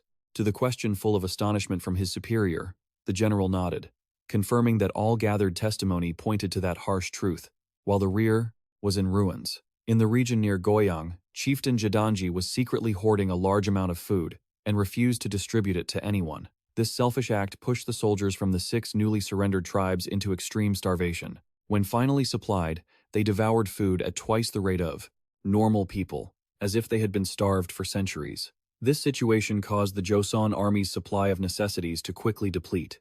Commander Iman rubbed his forehead in exhaustion. He secretly understood the real reason these barbarians were so eager to surrender. He immediately ordered a messenger sent post-haste to Jian WBU to request additional rations. Meanwhile, at the main camp, a soldier rushed into the tent, shouting an urgent report that made the chieftain jump in shock, asking what was happening. The bad news hit like a bolt from the blue. Aguchi was leading his army here, declaring he would avenge Monu. Jidanji's eyes widened in rage, his face distorted with terror at the news that his own tribe was becoming the target. He bitterly realized the harsh truth that the Ming dynasty had actually treated his tribe as a commodity and offered it to Joseon. Gritting his teeth and clenching his fists, Jidanji cursed the treachery of the Celestial Empire. His subordinates feared that, with the current situation, they would not survive the harsh winter ahead, and even the Joseon army would soon be exhausted. To find a way to survive, Jidanji decisively ordered his entire army to move toward Goyangsung to try and buy time. 3 days later, the thunderous roar of cannons tore through the silent air around the walls. As the firing order was given, earth-shattering barrages poured down like rain, creating terrifying explosions. The horrific destructive power tossed the enemy into the air amidst tragic screams. The sturdy walls began to shake violently, and then collapsed completely, leaving a deadly, open gap for the Joseon army to swarm in immediately. Volleys of specialized explosive arrows rained down at an angle, with terrifying power that rendered all enemy defensive efforts useless. The wall collapsed entirely, and thick dust shrouded the soldiers lying on the ground in absolute terror. Observing the ruins from above, Oguchi loudly declared, "On Migo, I will give you one last chance." From the bottom of the fortress, the clan leader Gadan roared in pure fury. He assumed the grudges of Muntiamu were long buried in the past, and that he was the only one left to deal with. Oguchi calmly picked his ear and retorted firmly that Jungsan was nothing like his father. After all, the true final wish of Muntiamu is to unite the tribes and the Joseon army as one. Immediately, the Joseon troops flexed their overwhelming power. Muscular, shirtless soldiers marched in perfect unison, carrying each other on their shoulders. Witnessing this unbelievable sight, the enemy forces could only stare in terror. They trembled and wondered, how could anyone carry another person so effortlessly in the bitter winter cold? The rock-hard six-pack abs and the hulking frames of the Joseon soldiers exuded a suffocating pressure that filled the air. The Omigo troops watched with a mix of envy and fear, shivering as they realized the terrifying physical gap between the two sides. A Joseon soldier clenched his fist, declaring that a true champion must possess such extraordinary strength. He channeled power into his brawny arm, effortlessly lifting another man high above his head with just one hand. The sheer presence of an army filled with such mighty warriors left Raji and his subordinates pale with fright. They realized that only Joseon could possess such a terrifying force. The Man tribe trembled, wondering if the Joseon soldiers could lift men like that. Could they just toss them aside like toys? Faced with such overwhelming power, Jadanji's subordinates began to waver violently. They desperately begged their chieftain to surrender immediately to save their lives. Jadan ground his teeth in helplessness. He knew that if he didn't surrender now, these panicked subordinates would tear him to pieces themselves. He gripped his sword hilt tightly. Sweat poured down his face, contorted with humiliation, as he shouted in despair, "We surrender!" A white flag was raised amidst the ruins of the fortress. Thanks to the psychological tactics and brilliant firepower of Hong Junsong, the Joseon army achieved an overwhelming victory with minimal losses. In January of 1452, amidst the snow covering the palace, Suyang was still buried deep in his study of the massive Goryeo historical records. Seeing that the prince had already reviewed 50 volumes, the scholar couldn't help but be amazed. But Suyang humbly replied that he hadn't even completed 30% of the workload. The conversation quickly shifted to the glorious news of victory from the north. With a force of only 8,000 men, Joseon had successfully conquered 2,000 Jurchen households and completely wiped out 1,500 households loyal to Jadanji, the largest power in the region at the time. This feat caused half of the Jurchen people in the west and the wilderness to tremble in fear and express their intention to surrender. The scholar marveled that this was truly an extraordinary victory and believed the upcoming celebration would be spectacular. The official victory celebration took place in a solemn atmosphere. War drums echoed rhythmically across the grand courtyard, filled with glorious music. The victorious army, led by majestic generals, marched into the palace through the falling snow, followed by the barbarian prisoners bowing in submission. Observing the scene from above, King Munjong wore a look of immense satisfaction. He spoke clearly, praising the civil and military officials. "You have done well. You have avenged Mentamu, who loyally served our country as a guard during the reign of King Sejong. This is truly a proud and commendable achievement." The king's gaze suddenly turned cold as he looked down at the traitor Jadanji, who was bound tightly with coarse ropes. He sternly exposed his crimes. "You ambushed and murdered Mentamu, a loyal servant of our country. You encroached on our territory, and even dared to take up arms against the nation that is the true master of the land you live on. Your crime of resisting until the end and refusing to submit is grave indeed." Before the majesty of the king, Jadan could only tremble. His face contorted in terror as he wept. Please spare my life. I know I was wrong." The king looked down coldly and growled. Jadan ground his teeth in fear. He thought desperately, "So, is this where I die?" But contrary to the expectations of a death sentence, King Munjong clearly declared, "You will be exiled to Tamra Island, where you will spend the rest of your days." Hearing the act of mercy to spare his life, Jadan burst into tears, kowtowing in gratitude, choking back sobs. The surrounding barbarian prisoners were filled with shock. They couldn't believe this traitor wasn't executed. Suyang watched with a calm smile. He understood that his royal brother was using the crude, meticulous listing of Jadanji's crimes to send a stern warning. The king's clemency made the other chieftains who had just surrendered tremble with fear. Turning to Oguchi, King Munjong kindly asked, "Oguchi, do you have anything to say about this judgment?" The chieftain looked up respectfully and made an unexpected request. "I have a wish. I hope to be granted a Joseon name by your majesty." Duniyang secretly realized that asking for a name was a declaration of his absolute loyalty to the Joseon dynasty. The king smiled brightly and agreed decisively. Of course, that is fine. To honor Aguchi's loyalty and unwavering dedication, King Moonjong clearly proclaimed, I grant you the name Jeongeum Rayon and appoint you as commander of the Gyeongwon garrison. Aguchi was moved to tears. He loudly swore, I, Jeongeum Rayon, will serve your majesty with absolute loyalty, with all my heart and body. The victory celebration proceeded with great dignity in the vast square. For the remaining Jurchen people, the king ordered them to migrate to the warmer southern provinces to live by horse farming. The barbarians were overjoyed, whispering that instead of exile, this was more like a comfortable reward. Immediately after, Yangnyeong was officially appointed as a high-ranking military commander. Cheers erupted throughout the palace as soldiers under the military training command who had made outstanding contributions were all promoted. However, after the joy of victory, King Moonjong had to face new political problems inside the Grand Hall. A high official worried that if they treated the newly conquered wild Jurchen tribes the same as Jeongeum Rayon's tribe, the royal court would suffer heavy losses. Conversely, if they treated them differently, resentment would certainly spread and threaten stability. Faced with this dilemma, the king pondered. Placing a hand on his forehead, he gently suggested that perhaps allowing them easier access to trade could be the key to solving the problem. Originally, the Ming dynasty had established military outposts to prevent deep incursions into their territory, but even they couldn't manage that vast land. An official suggested that if they turned the fortress into a defensive outpost and brought merchants there, trade would help maintain livelihoods for the people. However, defensive outposts alone were not enough to manage the area. Therefore, the court should bring people who had lost their homes in the war to settle and station elite soldiers there. As the population grows, the military will play a key role in maintaining control, the official announced clearly. Fortunately, I have someone to recommend. He is Hong Moonjong, an 8th rank official and an exceptionally talented military trainer. He recently successfully executed the muscle intimidation strategy. Seeing an image of the brawny warrior, the king smiled with satisfaction. Although he felt regret hearing the news that Hong Moonjong could not attend the court session today due to a cold in the neck, he issued an appointment order for Hong Moonjong to the fort, along with various precious medicinal herbs for his speedy recovery. Watching this, Suyang could only sweat, thinking to himself, a muscle intimidation strategy? The fact that this has become an official military strategy is truly terrifying. At the Gyeon residence, with snow covering everything in white, Hong Moonjong was sneezing incessantly because his cold hadn't subsided. A comrade approached and teased him, saying that training half-naked in this freezing weather naturally led to sickness. Hong Moonjong wiped his nose while dreaming of a bright future. Once I am transferred to the southern provinces this time, I will truly retire.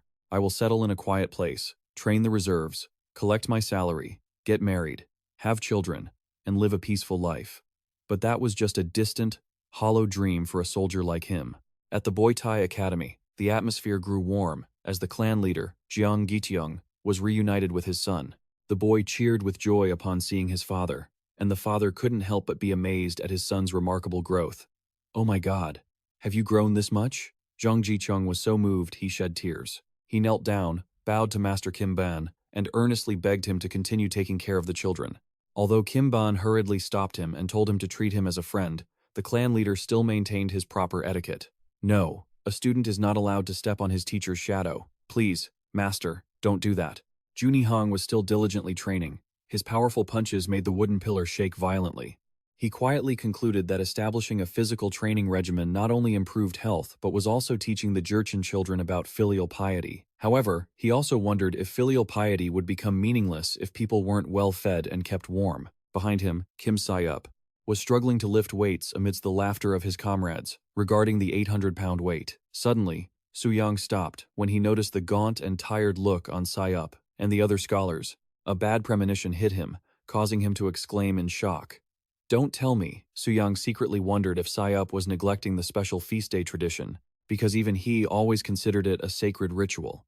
Seeing the tired boy, he suddenly remembered what Sayup had once said about filial piety only being easy to practice when the belly is full and the body is warm. He decisively decided, it seems like I need to perform the Golden Pyramid workout today. Sayup only had time to scream in despair. Ah, Suyang smiled, telling himself he would soon find a way to correct this student's mental state. The weather started to turn freezing. Inside the library, the scholars were burying their heads in piles of books while shivering and complaining.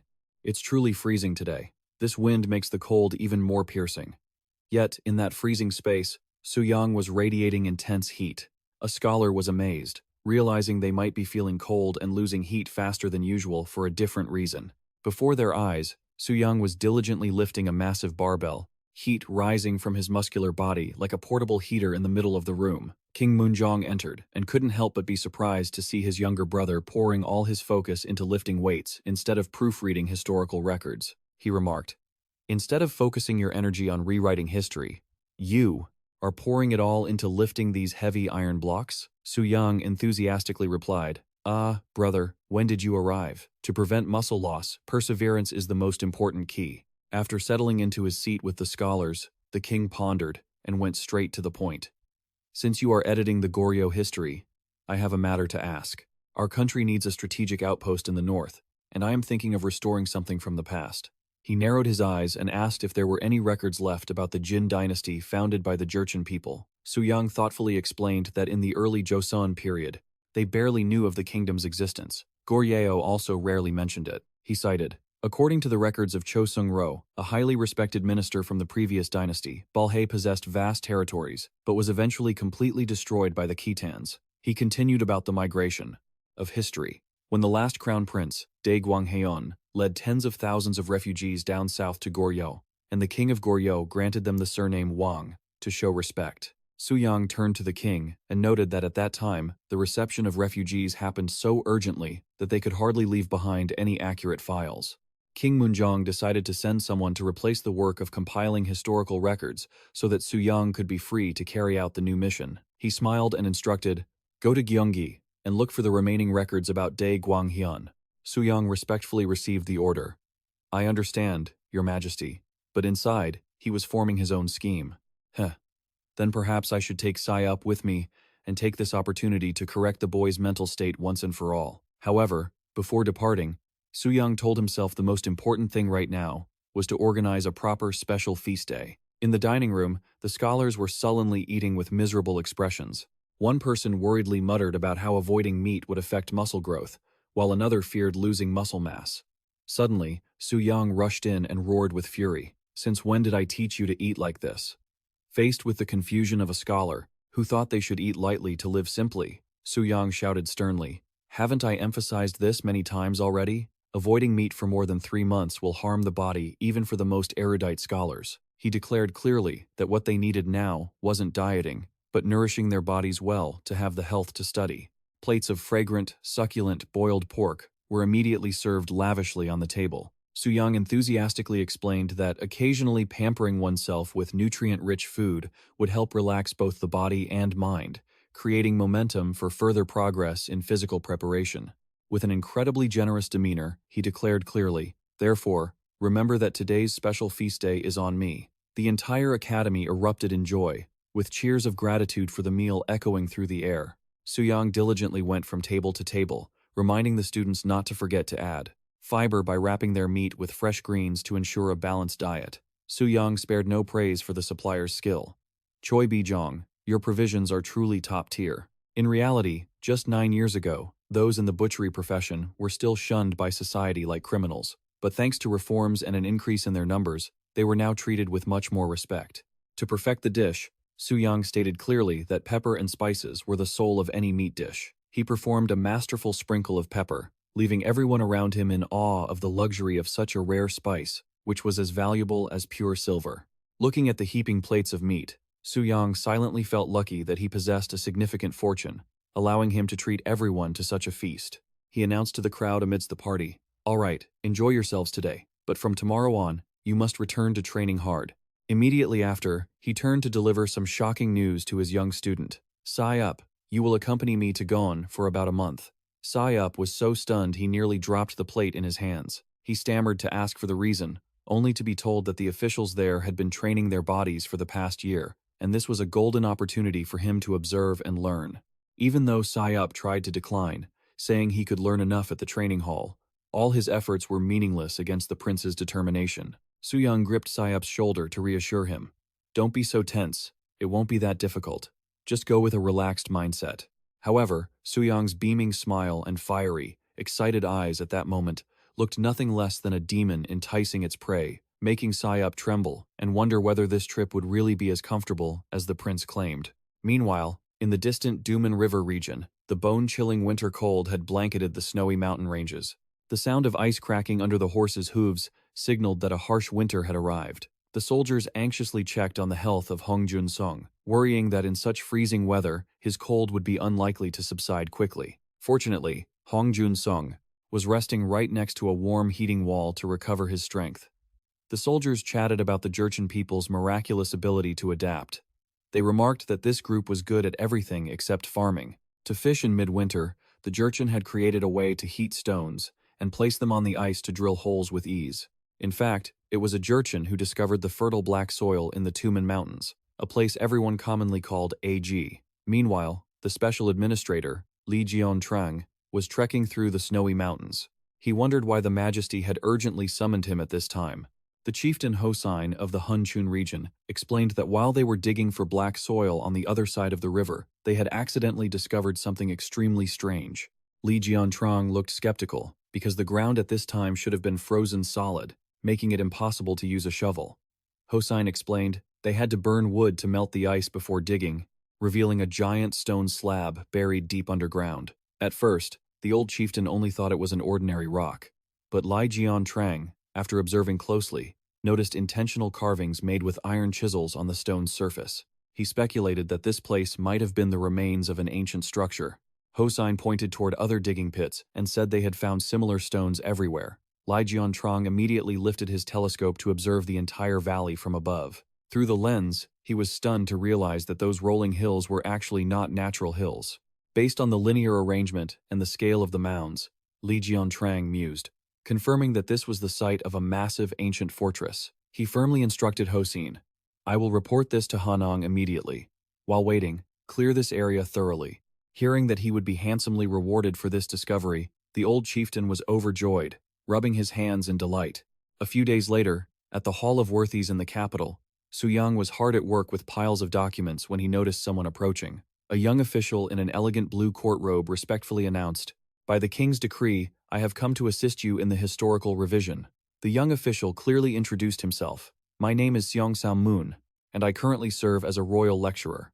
Suyang stared at the person before him, historical records about one of the 6 famous loyal subjects immediately flashing through his mind. Although he welcomed him warmly and praised the other's exceptional talent, deep down, Suyang felt a surge of extreme anxiety. He understood that with his growing reputation, he had become a target for political schemes.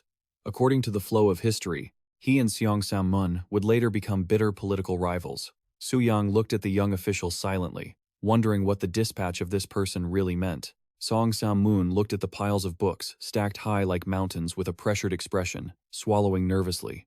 He approached Suyang and confessed, "I have read the physical training manual you wrote." With eyes sparkling with admiration and a face flushed with excitement, Sam-moon offered endless praise. "Truly, your physical training manual is absolutely wonderful. Honorable Prince, I have even read it over and over again." Witnessing the young official's sudden enthusiasm, Suyang smiled slightly and exhaled, realizing his initial worries were completely unnecessary, and replied, "Thank you." Deep down, Suyang determined that Seong Sam-moon was one of the talents he absolutely had to recruit. Sam-moon mentioned that he was stopping by the library to pick up a few books before heading to Gyeongsang Province. After a friendly greeting, Suyang mentioned that he had just received a royal decree and would soon depart for Kaesong. While he was away, the king had specially sent a royal lecturer to assist with the historical revision. Seong Sam-moon excitedly revealed that the physical training movement was spreading strongly in Kaesong, and many people had begun training according to the prince's manual. However, the remnants of the old dynasty in Kaesong were still very heavy, causing discrimination in promotions and creating a completely different atmosphere compared to Hanyang. Mentioning this place, Suyang suddenly remembered an old friend. "Kaesong, you say? Among my friends, there is a person named Han Young Ho. He is working as a gatekeeper there." Seong Sam-moon suddenly remembered and confirmed it. "Ah, I've seen him before. He was small-framed and quite physically weak, so I remember him struggling a lot with physical training." Hearing this, Suyang stroked his chin, lost in thought. He finally understood why the name Han Myung-ho never appeared in the reports from the Kaesong officials. Born prematurely, Han Myung-ho was likely excluded from physical training due to his frail health and suffered from public ostracization. Noticing that Magistrate Tam-moon had arrived to take over the work, Suyang stood up decisively and announced, "All right, since Magistrate Tam-moon has arrived, I shall take my leave." He instructed the scholars staying behind to take good care of the historical revisions while he was away, then strode out of the library. In May 1452, Suyang and his retinue officially set foot in Kaesong. As he rode through the streets, he remarked quietly, "I have passed through Kaesong before, but this is my first time actually staying here." The accompanying official smiled. "With your impressive physique, I'm sure many people here will recognize you right away, your Grand Prince." Suyang laughed. "Ha ha, perhaps." However, a secret anxiety stirred within him. "I'm worried that the Wang clan in Kaesong might still harbor resentment. That truly concerns me." Right on the street, a lively scene caught his eye. Children were playing enthusiastically, and one shouted loudly, "I am Maitreya Buddha." Another shot back, "You fake Maitreya!" Meanwhile, other children were wrestling fiercely, and one yelled, "I am the loyal subject." Witnessing this mischief, a woman rushed over, grabbed a child by the ear, and scolded, "You insolent brats. If King Taeho heard you, he would be absolutely furious." The child cried out in pain, "Ah, stop it. King Taeho Wang Jion isn't even here." Suddenly, the child looked up and caught sight of Suyang's muscular frame on horseback, wearing intimidating dark sunglasses. The child was so terrified that he burst into tears, running away while screaming, "The Grand Prince is Maitreya Buddha, run away." This scene left Suyang sweating nervously. He sighed with annoyance. "Good grief, Maitreya, how on earth did that rumor reach all the way here?" The accompanying official also admitted that this place was vastly different from Hanyang. Suyang made a decision. "Then, let's start by searching for the descendants of Wang Jian." As soon as the group entered the Kaesong government office, Magistrate Jian rushed out to welcome them. "Your Grand Prince, I am honored by your presence. I should have come out to greet you sooner. Please forgive me." Suyang replied gently, "It's fine. I am here by the king's decree, but if possible, I do not wish to become a burden to anyone." Magistrate Jian waved his hands hurriedly. "A burden? Not at all. Everyone is eagerly awaiting your arrival." Hearing the sincerity of the scholars there, Suyang could not contain his excitement. He decisively tore off his official robe to reveal his bulging, radiant muscles and roared powerfully. Witnessing Suyang's top-tier muscle display, Magistrate Jian was moved to tears in admiration. After the initial chaos, they began diving into the search for the descendants of Wang Jian. Jian explained that although there were records of this person submitting to King Taeho and being granted the Wang surname, finding their descendants now was incredibly difficult. Suyang pensively recalled that his father had once ordered all portraits burned and statues of the old dynasty buried for 2 years to completely erase the Wang bloodline. Every trace of the Wang clan had been wiped out by fire and deep earth. Suddenly, Jian spoke up, remembering a man named J.E. who had been detained on suspicion of being of the Wang lineage, but later was specially appointed by the king as a deputy at Sanji Temple to maintain ancestral rights. Looking at the official with the peculiar appearance and wide eyes, Jian asked if Suyang wanted to meet him directly. At Sanji Temple, Suyang asked J.E. bluntly if he held the genealogy records of the Wang clan. Hearing the word genealogy, J.I. immediately changed color, his face turning beet red as he shouted in terror and anger like a little dog baring its teeth. He stammered, trying to deflect, saying the court must already have copies of the royal registry, so there was no need to ask him. Seeing the man's panicked expression and evasive attitude, Suyang secretly realized this guy had no intention of cooperating. That evening at the guest house, Suyang watched the crimson sky and gloomily predicted that the situation ahead would be extremely difficult. When asked by his student if he would continue his physical training before sleep, he firmly stated that it was a habit he could not skip. Suddenly, Suyang tightened his grip on a heavy dumbbell and shoved it toward Kim Sa-eop. He loudly declared that this item was perfect for him, as he had already sent his own set away. Kim Sa-eop stood frozen with a pale face, overwhelmed by his master's heavy concern. "Save me. Someone, help me." A desperate cry for help rang out in the courtyard. The official in charge, sweating profusely, trembled and screamed in helplessness as he had to shoulder the heavy workload alone. In another corner, a group of soldiers was smugly mocking a weak colleague. They laughed and jeered that, because he was too lazy to train his physique, he ended up in such a pathetic state. Not stopping at words, one soldier heartlessly placed another heavy stone slab on the man's hands, causing the victim to scream in pain as the weight exceeded his limit. He collapsed to the ground, tears streaming down his face amidst the inhumane laughter of the crowd. A metal stone slab rolled across the ground, then was suddenly blocked by a sharp, commanding voice. "Stop right there!" Suyang appeared. He bent down and picked up the stone slab gently, but his eyes were blazing with anger. He roared, questioning the soldiers. "Did you learn physical training just to bully the weak?" With an overwhelming aura, Suyang shouted, asserting that this was absolutely not what he had taught them. Realizing the presence of the Grand Prince, the two arrogant soldiers instantly turned pale, stammering his name in absolute terror. They rushed to kneel, kowtowing repeatedly to ask for forgiveness, and promising never to repeat their actions. Suyang didn't even bother looking at such vermin. He walked over quietly and returned the stone slab to the man who had been bullied. He was a small-framed man with frail strength, apparently shunned by everyone. The man was moved to tears, bowing continuously to thank the prince for saving him. Suyang squinted, observing the poor man's face carefully, and a shocking suspicion suddenly crossed his mind. Could this man be Han Myung-ho? Suyang looked at the small man he had just saved and asked softly, "You are Han Myung-ho, aren't you?" Seeing the man still in a daze, he reached out to help him up and said kindly, "Here, stand up." Han Myung-ho trembled, bowing to thank the prince for saving his life. Suyang curiously asked why he wasn't participating in the physical training. Han Myung-ho scratched his head, sheepishly explaining that he'd tried for a few days but felt no physical progress at all. Suyang smiled and lectured him. He remarked that people are usually enthusiastic at first, but soon become lazy, so the most important thing is to maintain persistence from start to finish. The prince's words left Han Myung-ho frozen in surprise. Suyang looked him straight in the eye and asked how it felt to hear a eulogy for his own future so early. Faced with Han Myung-ho's confusion, he silently turned and walked away, affirming that this was the life ideal he always pursued. Suddenly, a guard passing by made a mockery of him. He disdainfully claimed that a weakling like him would surely give up after just 3 days of training. He sneered that this was why he was still just a gatekeeper at Gyeongdaek Palace and could never pass the civil service exam even at 30. Witnessing the insult, Han Myung-ho could only bow his head in resentment, while Suyang clenched his fists. He silently realized that this man needed special attention, extremely special attention. Suyang watched Han Myung-ho go with a calculating look. The next morning at the training ground in Gon, Suyang loudly expressed his gratitude to everyone who participated in the physical training session, and hoped everyone would gain a lot of valuable knowledge. To assist with the training, Suyang solemnly introduced Scholar Jun, a direct disciple who had been studying under him for a while. Appearing with a massive build and bulging muscles, Scholar Jun respectfully greeted everyone and pledged to do his very best to help them through the arduous training ahead. Suyang announced that he would soon add an entirely new concept to the training manual. He analyzed that every body is different. Movement and nutrition directly affect muscle building, and he boldly called it sustainable muscle.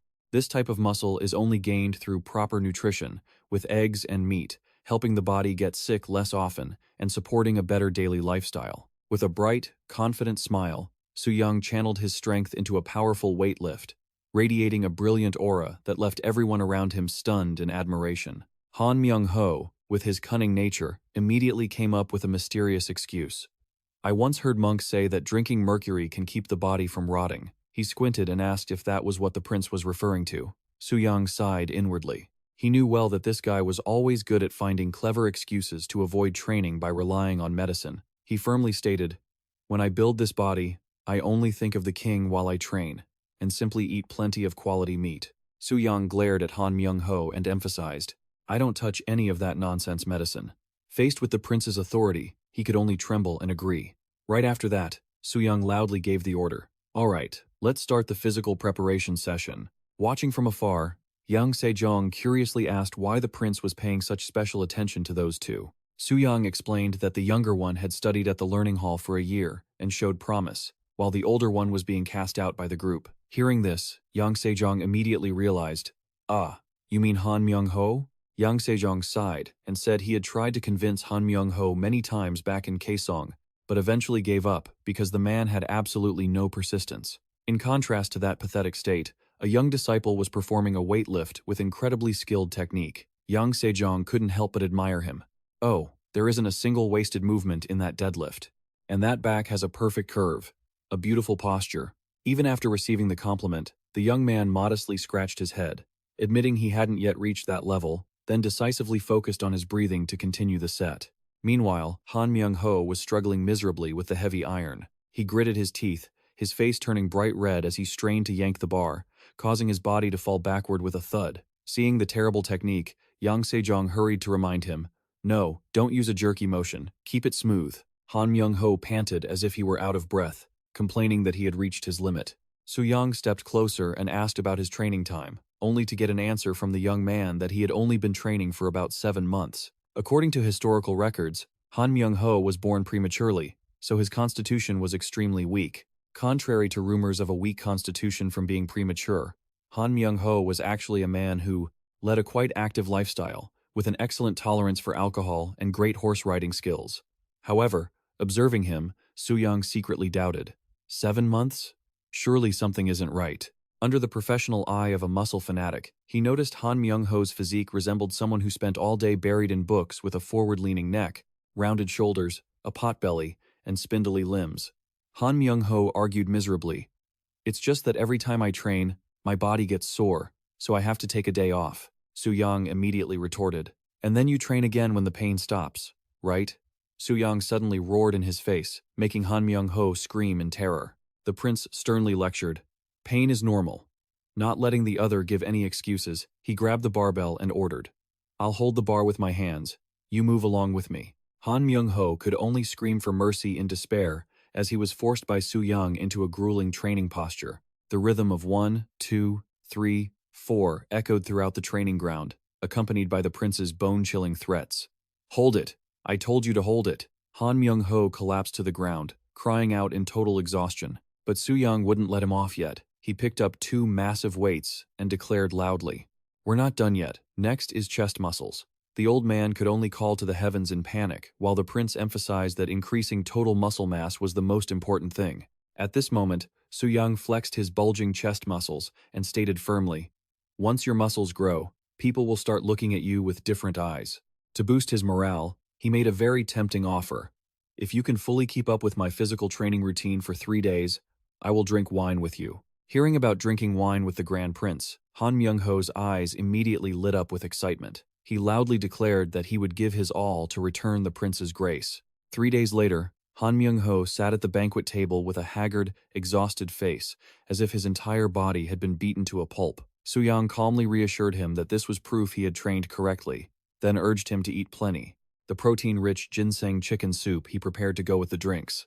While dining, Suyang suddenly mentioned he heard the old man was a friend of scholar Go Jiam. Han Myung-ho immediately asked with excitement if his friend had mentioned him at all. Suyang stared straight into his eyes and asked a question with a hidden meaning in a low voice. "Don't you come from a prestigious family?" Sucking back a drink, Suyang asked curiously, "Why didn't you participate in the preliminary exams?" Han Myung-ho sighed, admitting that he had taken the exam 2 years ago, but that was his last time. He said bitterly, "The preliminary exams have recently become a complete mess. Powerful, muscular, and well-educated men are swarming the exams. Someone like me has absolutely no chance." Seeing his disappointment, Suyang calmly revealed, "Those are my students. They simply know how to balance physical training with their studies." He firmly made an offer, "You should quit your job and come study at the academy." Han Myung-ho gasped in shock. "Me? But I'm already 40 years old. Isn't it too late?" Suyang smiled reassuringly. "Not at all. Age and circumstances don't matter when it comes to learning." Moved by this grace, Han Myung-ho teared up, feeling honored to become a student of the Grand Prince. Watching him, Suyang privately assessed that Han Myung was a man full of ambition, and if controlled well, he would certainly be a promising talent. At the prefect's office, the atmosphere turned tense, as officials worried that with this, they would never find a trace of the Wang family. Facing everyone's deadlock, Suyang clearly made a bold decision. "We will excavate the royal tomb of the previous dynasty. Genealogy? I changed to my mother's surname and burned everything." Curses echoed as people were still doing everything they could to bury the past of the old dynasty. Some casually assumed that the descendants of the Wang family must have all become ghosts at the bottom of the river. Meanwhile, others panicked, admitting they had thrown all the royal portraits into the water. Due to fear of a cruel curse and the deadlock in finding talent, Suyang calmly made a bold decision. "If we want to restore the people's trust, we must excavate the statue of King Taeho Wangjian that King Sejong buried 24 years ago." His eyes turned toward the ancient Heonnung tomb, lying silent in the wild mountains under the brilliant sunlight. However, Prefect Joan, warned with anxiety, If news that we are digging up something the king buried leaks out, everything will become incredibly troublesome. Suyang curled his lips into a sinister smile, and he calmly offered a perfect excuse. I am simply repairing a location that has collapsed and become overgrown with weeds. He slyly looked at the prefect, who was sweating with terror, and added, even so, I am still worried. What if an accident happens during the repairs? Digging too deep into the weeds could accidentally cause something, right? To increase persuasion, Suyang spread a shocking rumor about a treasure of gold and silver belonging to an aristocrat from a previous era buried near the Hyunnyung tomb. He winked calculatively. Who knows? Maybe some ambitious and greedy person will cause that accident, right? Suyang glanced at Han Myung-ho, who was frantically signaling to keep it secret among the piles of documents. He clearly declared that they needed to send a report to the king immediately to implement this mysterious repair plan. Meanwhile, at the estate, Han Myung-ho was lying in agony, his face turning purple from pain. He screamed miserably, "Oh my God, my legs. My whole body is aching as if it's falling apart." His wife was diligently massaging his thighs, while commenting that after only half a month of training, his physique had become much more muscular. Han Myung-ho complained indignantly that every time his body felt a little better, the prince's men would increase the weight on the training equipment. It was nothing short of brutal torture. Hearing his wife remind him that this was a golden opportunity to build a relationship with Grand Prince Suyang and that he must give his all for his life, he gritted his teeth, determined to do it. But a massive leg cramp suddenly struck, and Han Myung-ho could only scream, "Oh, my God," before collapsing to the floor in complete helplessness. The new therapy developed by one of Grand Prince Suyang's disciples in coordination with local physicians was yielding amazing results. Witnessing this miracle, Han Myung-ho silently marveled that becoming one of the prince's men was truly the shortest path to success. While he was daydreaming, Suyang leaned close to his ear and whispered a shocking secret. "Oh, right, I just remembered. I heard a wealthy man buried a treasure near Hyunnyung tomb." Han Myung-ho's eyes widened, and he gasped in astonishment. "What?" At the Hyunnyung tomb, the final resting place of the previous dynasty's King Taeho, the scene appeared incredibly desolate and messy. Suyang mused that even though it belonged to the old dynasty, it was still a king's tomb, so seeing it abandoned made his heart ache. He clearly ordered that this place be cleaned up immediately, while not forgetting to emphasize with hidden meaning. Ensure everything is done carefully, without any accidents occurring. Han Myung-ho clearly replied, "Yes, sir." Then he felt smug for having quickly signed up to join the tomb restoration team. He was certain that if he found the treasure here, his life would turn a completely new page. Looking at the piles of debris, a soldier worriedly asked if they could handle this mess on their own. Seeing Han Myung-ho's strange enthusiasm, a muscular colleague encouraged him, "If you work hard, you'll be rewarded." Han Myung-ho smirked. He understood full well that everyone present there was looking for the treasure due to the rumors. He looked around vigilantly, wondering where a wealthy man would hide his assets in this wild place. Suddenly, his eyes burned with light when he looked toward the rugged and treacherous cliffs. Han Myung-ho decisively declared, "I will take charge of the northern hillside," he clearly ordered. 3 others to follow him to begin the work. Witnessing Han Myung-ho's unbelievable enthusiasm, the soldiers with him couldn't help but wonder to each other why someone as lazy as him could work so hard. Han Myung-ho swung his pickaxe madly into the ground, drenched in sweat, but in his head, only the call of the treasure echoed. He and his teammates hurriedly cleared weeds and dug everywhere, with the faint hope of soon finding the priceless treasure buried deep underground. Han Myung-ho gritted his teeth, drenched in sweat, but still tried his best to pull out each clump of weeds. He told himself he could absolutely handle this level of work. By the afternoon of the 4th day, as the fiery red sunset blanketed the tomb, the cleaning work finally came to an end. The soldiers were excited because they were about to rest. They invited each other out for rice wine to wash away the exhaustion. When asked why he wouldn't rest, Han Myung-ho cheekily replied that he wanted to double-check a few last tree roots before following them. Once everyone was out of sight, he leaned down to inspect the ground and realized the color and texture of the soil here were distinctly different from the surrounding area. Han Myung-ho was secretly triumphant, so the real treasure was hidden here. Just then, Joji suddenly appeared from behind an ancient tree. The old man grinned craftily, not forgetting to remind him of the agreement to split the treasure they had promised earlier. With a face full of determination, Joji held a large shovel and declared loudly, "All right, now let's see what this treasure is." He decisively drove the shovel into the soft earth, beginning the excavation with immense anticipation. Every shovelful of dirt thrown aside made Han Myung-ho's heart race with excitement. He held his breath, eyes wide and face flushed from the intensity of the moment. Suddenly, a strange object appeared deep in the hole, and both of them shouted in unison, "Found it!"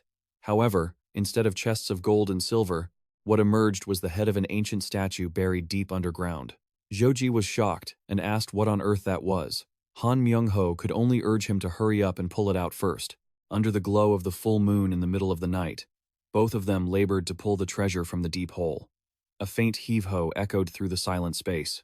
They constantly reminded each other to be careful not to damage the precious item. Just as things were at a critical point, torchlights suddenly appeared, accompanied by a booming shout, "Who goes there? What on earth are you doing?" Han Myung-ho turned pale with terror. The old man trembled, wondering who could have appeared at this hour to ruin such a grand scheme. Before he could find a way to escape, a shout rang out, followed by a powerful stomp right beside him. An official with a face full of rage lunged forward, grabbed Han Myung-ho by the collar, and roared, "You filthy vermin!" Han Myung-ho was completely stunned, barely able to let out a gasp of utter shock at being caught red-handed. In the dead of night, the frantic calls of a servant echoing through the mansion caused Suyang, who was fast asleep, to jolt awake in surprise. Grand Prince, please wake up at once." Opening his eyes, he hurriedly asked, "What is the matter?" The trembling servant reported the terrible news at the Honium royal tombs. "A robbery has occurred, sir." Suyang secretly smirked with satisfaction. He knew for certain that his prey, Han Myung-ho, had taken the bait just as he had meticulously planned. With a look of utter contentment, Suyang commanded loudly, "Prepare immediately. We are heading to the Honium royal tombs." In the pitch-black night, 2 warhorses galloped furiously toward the tombs of the former dynasty. Upon reaching the scene, seeing shadows lurking amidst the flickering torchlight, Suyang roared with fury that tore through the night. "You bastards! You filthy thieves!" A chaotic scene unfolded before them. Joji was frantically biting into Han Myung-ho's face, causing him to shriek in agony. "My face! Someone help me!" Suyang stood tall on his horse, shouting with great authority. "What the hell is going on here? How dare you cause such disgrace at the Honium royal tombs, the resting place of the founding king?" Witnessing the prince's fury, both criminals fell to their knees, trembling and begging, "Grand Prince, please spare our lives. I only made a mistake during the excavation." Faced with these cowardly excuses, a sharp silence fell, leaving everyone speechless. Suyang looked at the chaotic scene before him and closed his eyes with a weary sigh. Below, the statue of King Taeho, wrapped tightly in ropes, lay abandoned on the cold ground. Joji hugged the statue and wept bitterly. "Oh heavens, founding king, why must you suffer such humiliation?" Meanwhile, Han Myung-ho's eyes widened in horror as he realized the bitter truth. He was merely a pawn deceived by the estrangement plot of the Yi royal family. Suyang coldly interrogated him. "I trust the Yi family you just mentioned wasn't implying me, was it?" Joji replied, trembling in fear. "That was not my intention, my lord." Suyang continued to press him. "Then how did you know it was the statue of the founding king?" Joji said, with tears in his eyes, recounting how his grandfather had told him that when the statue was kept at Bong-un Temple, only the founding king's statue had a gold-plated crown. Looking at the shimmering golden statue, Suyang confirmed that this was indeed the treasure of the previous dynasty. Though he didn't understand why his father had buried it there, he decided not to dig any deeper. Turning to Han Myung-ho, Suyang expressed his disappointment. "I thought you were diligent and capable. How could you do something like this?" Han Myung-ho wept bitterly, kowtowing and begging the prince to show mercy and spare his life just this once. Suyang suddenly stepped closer, placed a hand on his shoulder, and whispered mysteriously, "Endure it a little longer, and I will find a way to resolve this." Receiving the promise, Han Myung-ho hurriedly bowed his head in gratitude. Suyang's gaze became cold and calculating. He told himself that, to utilize a schemer as famous as him in history, a little bit of insurance like this was only fair. The next morning, Suyang ordered the prisoners to be taken to the government office. Under the bright dawn, the group trudged forward amidst the harsh cursing of the citizens of Gaesong. They shouted indignantly, "How dare you damage the king's statue? Just wait until you are released. We won't let this go. Do you think you can still live here after committing such a crime?" Han Myung-ho turned pale. He frantically clung to the prince's horse and begged to be exiled instead of facing the wrath of the people. Suyang narrowed his eyes and asked, "Do you know that exile means going to Gyeongwon, the northernmost land of Hamgyong province?" Han Myung-ho decisively confirmed, "I understand. That is still better than dying here." A dark aura enveloped them both as the secret deal was officially established.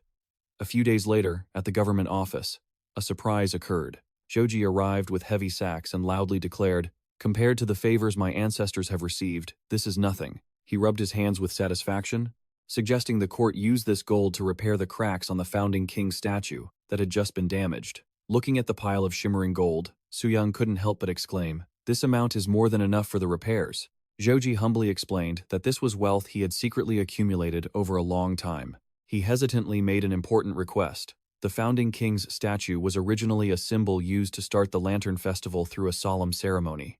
If that ceremony could be allowed to take place once more. Seeing his earnestness, Suyang smiled, agreed, and promised to summon him to the government office under the name Wang Ui to personally supervise the ceremony. Jie was so moved that tears welled up in his eyes. He bowed repeatedly to thank the Grand Prince. And yet, Jie had another surprise in store. He handed Suyang a bundle of old books, explaining that these were precious genealogical records and historical documents regarding the Wang family that his ancestors had painstakingly collected. As he flipped through the pages, Suyang was shocked to find records about the An Kingdom and even the legendary Zon World Chronicle. He asked in astonishment how the old man had managed to keep them when everyone said they had all been burned. Joji slyly suggested that perhaps they were of such great importance that they escaped the flames, or perhaps they simply drifted up from the river by chance. They both burst into hearty laughter, relieved that everything had finally gone so smoothly. 10 days later, at the Kai city of Han, Mi Young-Ho was in a state of absolute panic.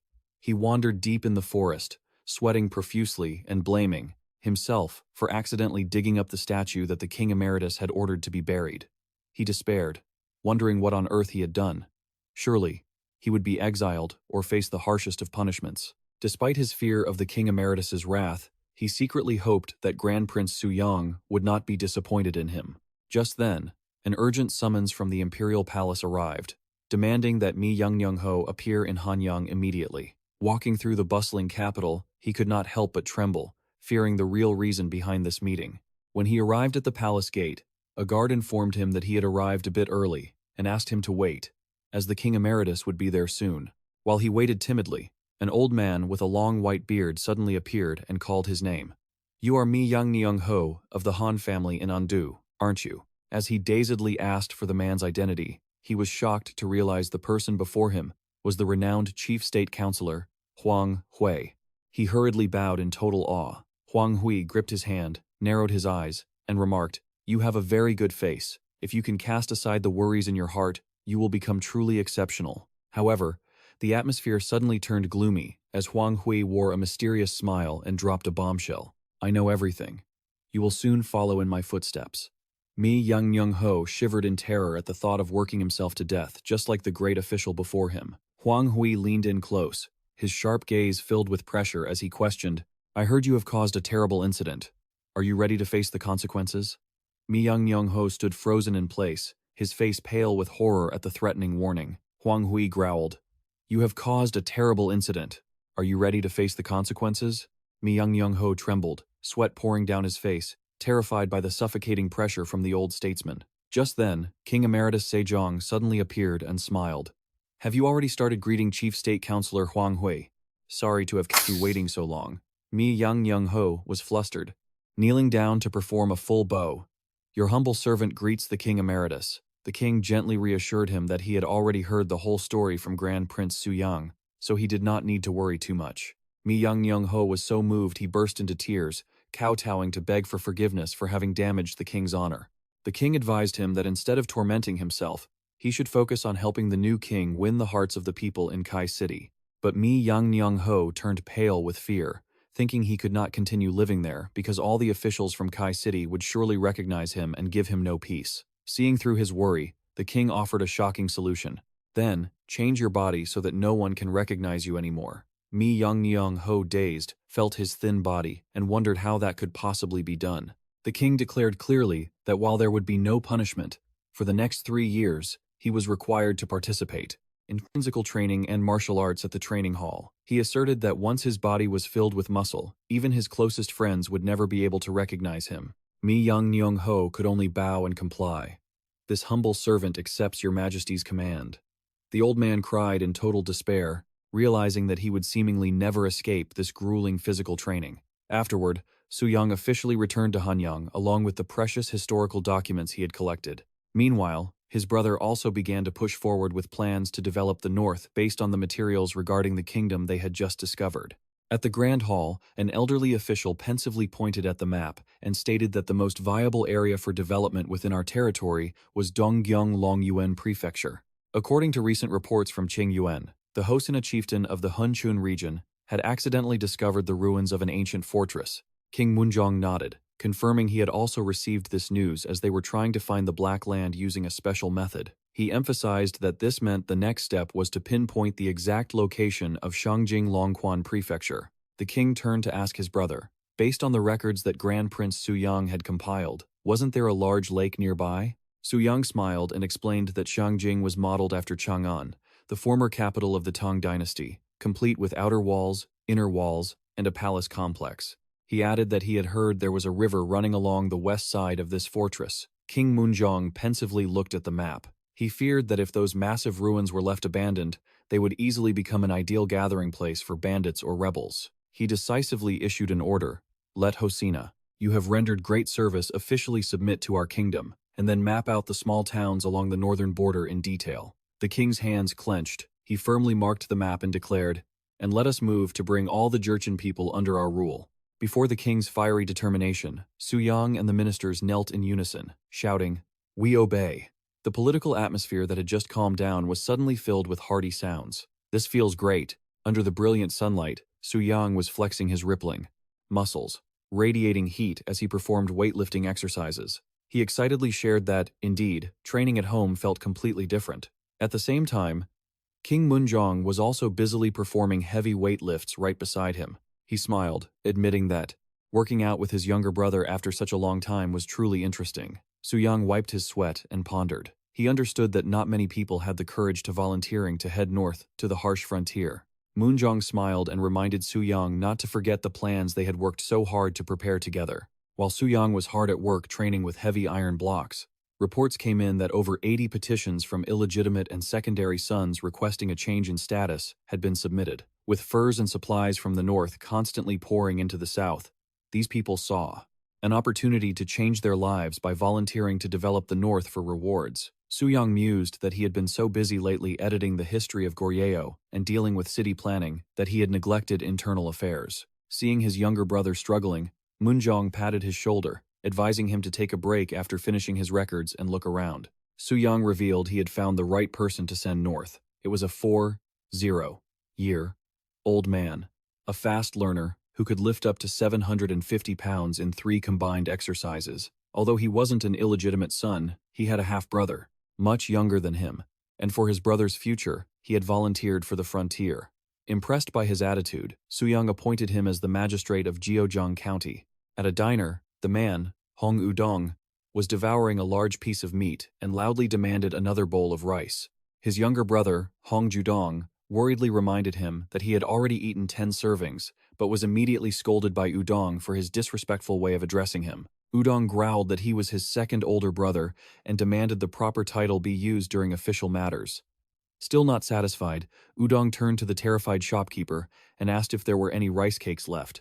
Witnessing such monstrous appetite, the regional commander laughed heartily and praised Udong's manly demeanor. While Judong could only offer a strained smile at the excessive praise, Udong placed a hand on his brother's shoulder to reassure him. Don't be so hung up on formalities between brothers. With a fiery, confident look, Udong promised clearly that as long as Judong trusted and followed him, he would one day become a high-ranking official too. He's more like me than the eldest, so focus your energy on physical and martial arts training. Hong Judong eagerly replied, "Yes, older brother." Meanwhile, at a small eatery, a commander curiously asked about the person currently managing Jeojeong County. In response, the official accompanying him explained that because the battle at Jeojeong Fortress required someone cunning and quick-witted, Hong Junsong had been appointed. Hearing that name, Hong Udong excitedly gave a thumbs up. That's perfect. A great candidate to be sworn brothers with. Not a bad idea at all. At Jeojeong Fortress, the atmosphere was becoming incredibly bleak. Standing on the fortress wall, looking down at the river, Hong Junsong clutched his head in despair. When on earth will the new magistrate finally get here? I'm going to go insane. The soldier beside him worried about the coming winter and the fact that the fortress repairs were still unfinished. Seeing the other man looking impatient, Junsong narrowed his eyes suspiciously. Are you really worried? Aren't you planning to move to the warmer south next year anyway? Deep down, Junsong bitterly realized his tactic of faking an illness to retire early had completely backfired, trapping him in this frozen land. To keep pretending he had a fever, he had to do frantic push-ups in his room to heat his body up, which was incredibly difficult in the freezing weather. Junsong swore that this time he absolutely had to retire to move south. Just then, the commander walked in and questioned, "Is anyone in there? The battle ended a month ago. How is your cold still not cured?" Junsong hurriedly wrapped himself tightly in a blanket and faked a cough to apologize. The commander announced shocking news. The king had personally sent gifts for him. Junsong was stunned as he opened the royal decree and froze to see he had been appointed as a 6th-rank assistant secretary, along with a message to nourish his health with precious medicine. His dream of retirement crumbled, leaving him to collapse to his knees and weep silently. Seeing this, the commander thought he was just overwhelmed with joy and smiled. "The king truly recognizes your service. Look how happy you are." The situation became even more tragic when the commander announced Junsong would have to temporarily manage everything until the new magistrate arrived. He was stunned. What was that?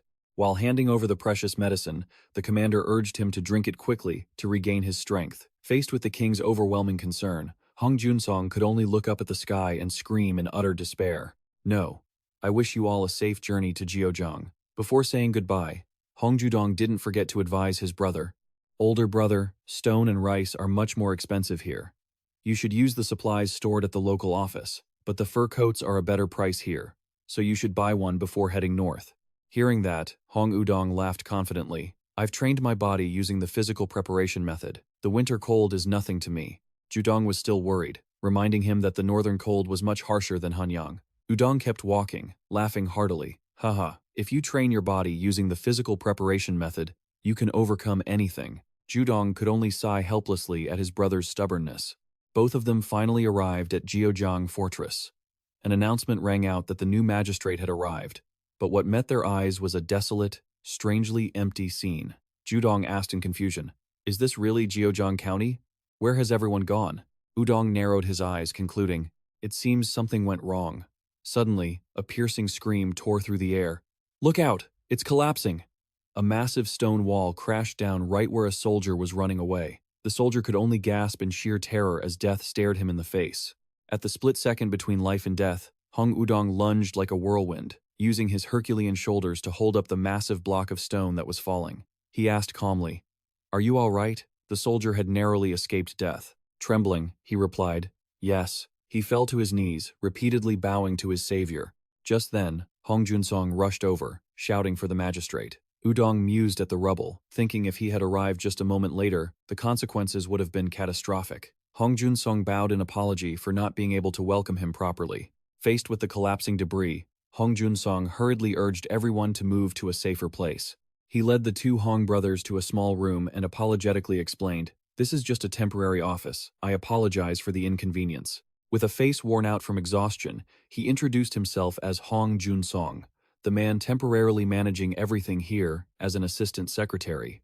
Hong Wudong flashed a bright smile in return. "You must have been working hard. I am Hong Wudong, the newly appointed magistrate of this region." Young Young-sung began to vent about the dire state of the fortress. It wasn't just the crumbling walls, but countless unfinished tasks, from building homes to reclaiming imperial land. He sighed wearily. "We simply don't have enough manpower. On top of that, the Jurchen people sent to support us are already complaining and acting uncooperative." Seeing Moon Jong-sung so worried, Wudong placed a hand on his shoulder to reassure him. "Don't worry, physical training will solve everything." At Moon Jong-sung's blank stare, Wudong firmly insisted that every problem could be solved through body conditioning. Early the next morning, Wudong gathered all the soldiers and laborers in one place. He announced loudly, "Has everyone gathered? Since you don't know how to work, I will teach you myself." Wudong stripped off his official robe, revealing bulging, powerful chest muscles that left the crowd stunned. The Jurchen people still looked skeptical. They whispered, "What will this change? It's just digging holes. What do we gain from this?" Wudong gripped his shovel tightly in his calloused hands. He silently recalled the teachings of Grand Prince Shuang, that even the simplest physical activities could lead to true understanding and learning. With terrifying strength, Wudong swung the shovel like a thunderbolt into the ground. Hong Wudong then barked an order to his younger brother, Ryudong, go shovel the dirt where I just dug. Although his brother grumbled internally about how annoying it was, he obediently replied, yes, big brother. While struggling to shovel the dirt, Ryudong muttered under his breath, lamenting his once comfortable life as a minor official back home, silently cursing his brother for pushing him until he was ready to drop dead. I think, brother. But their work speed was shockingly fast. In the blink of an eye, they had finished the second, third, and fourth furrows. Witnessing the scene, those around them could only gape in amazement at such extraordinary speed. Wudong flexed his rippling back muscles, loudly declaring that this was not mere labor, but a peak method of body cultivation. Suddenly, he turned toward Ryudong with a haunting smile and called his brother's name. Ryudong jumped in a panic. Yes! Only to weep internally when he realized he was about to become the tool for his brother's mental pressure training.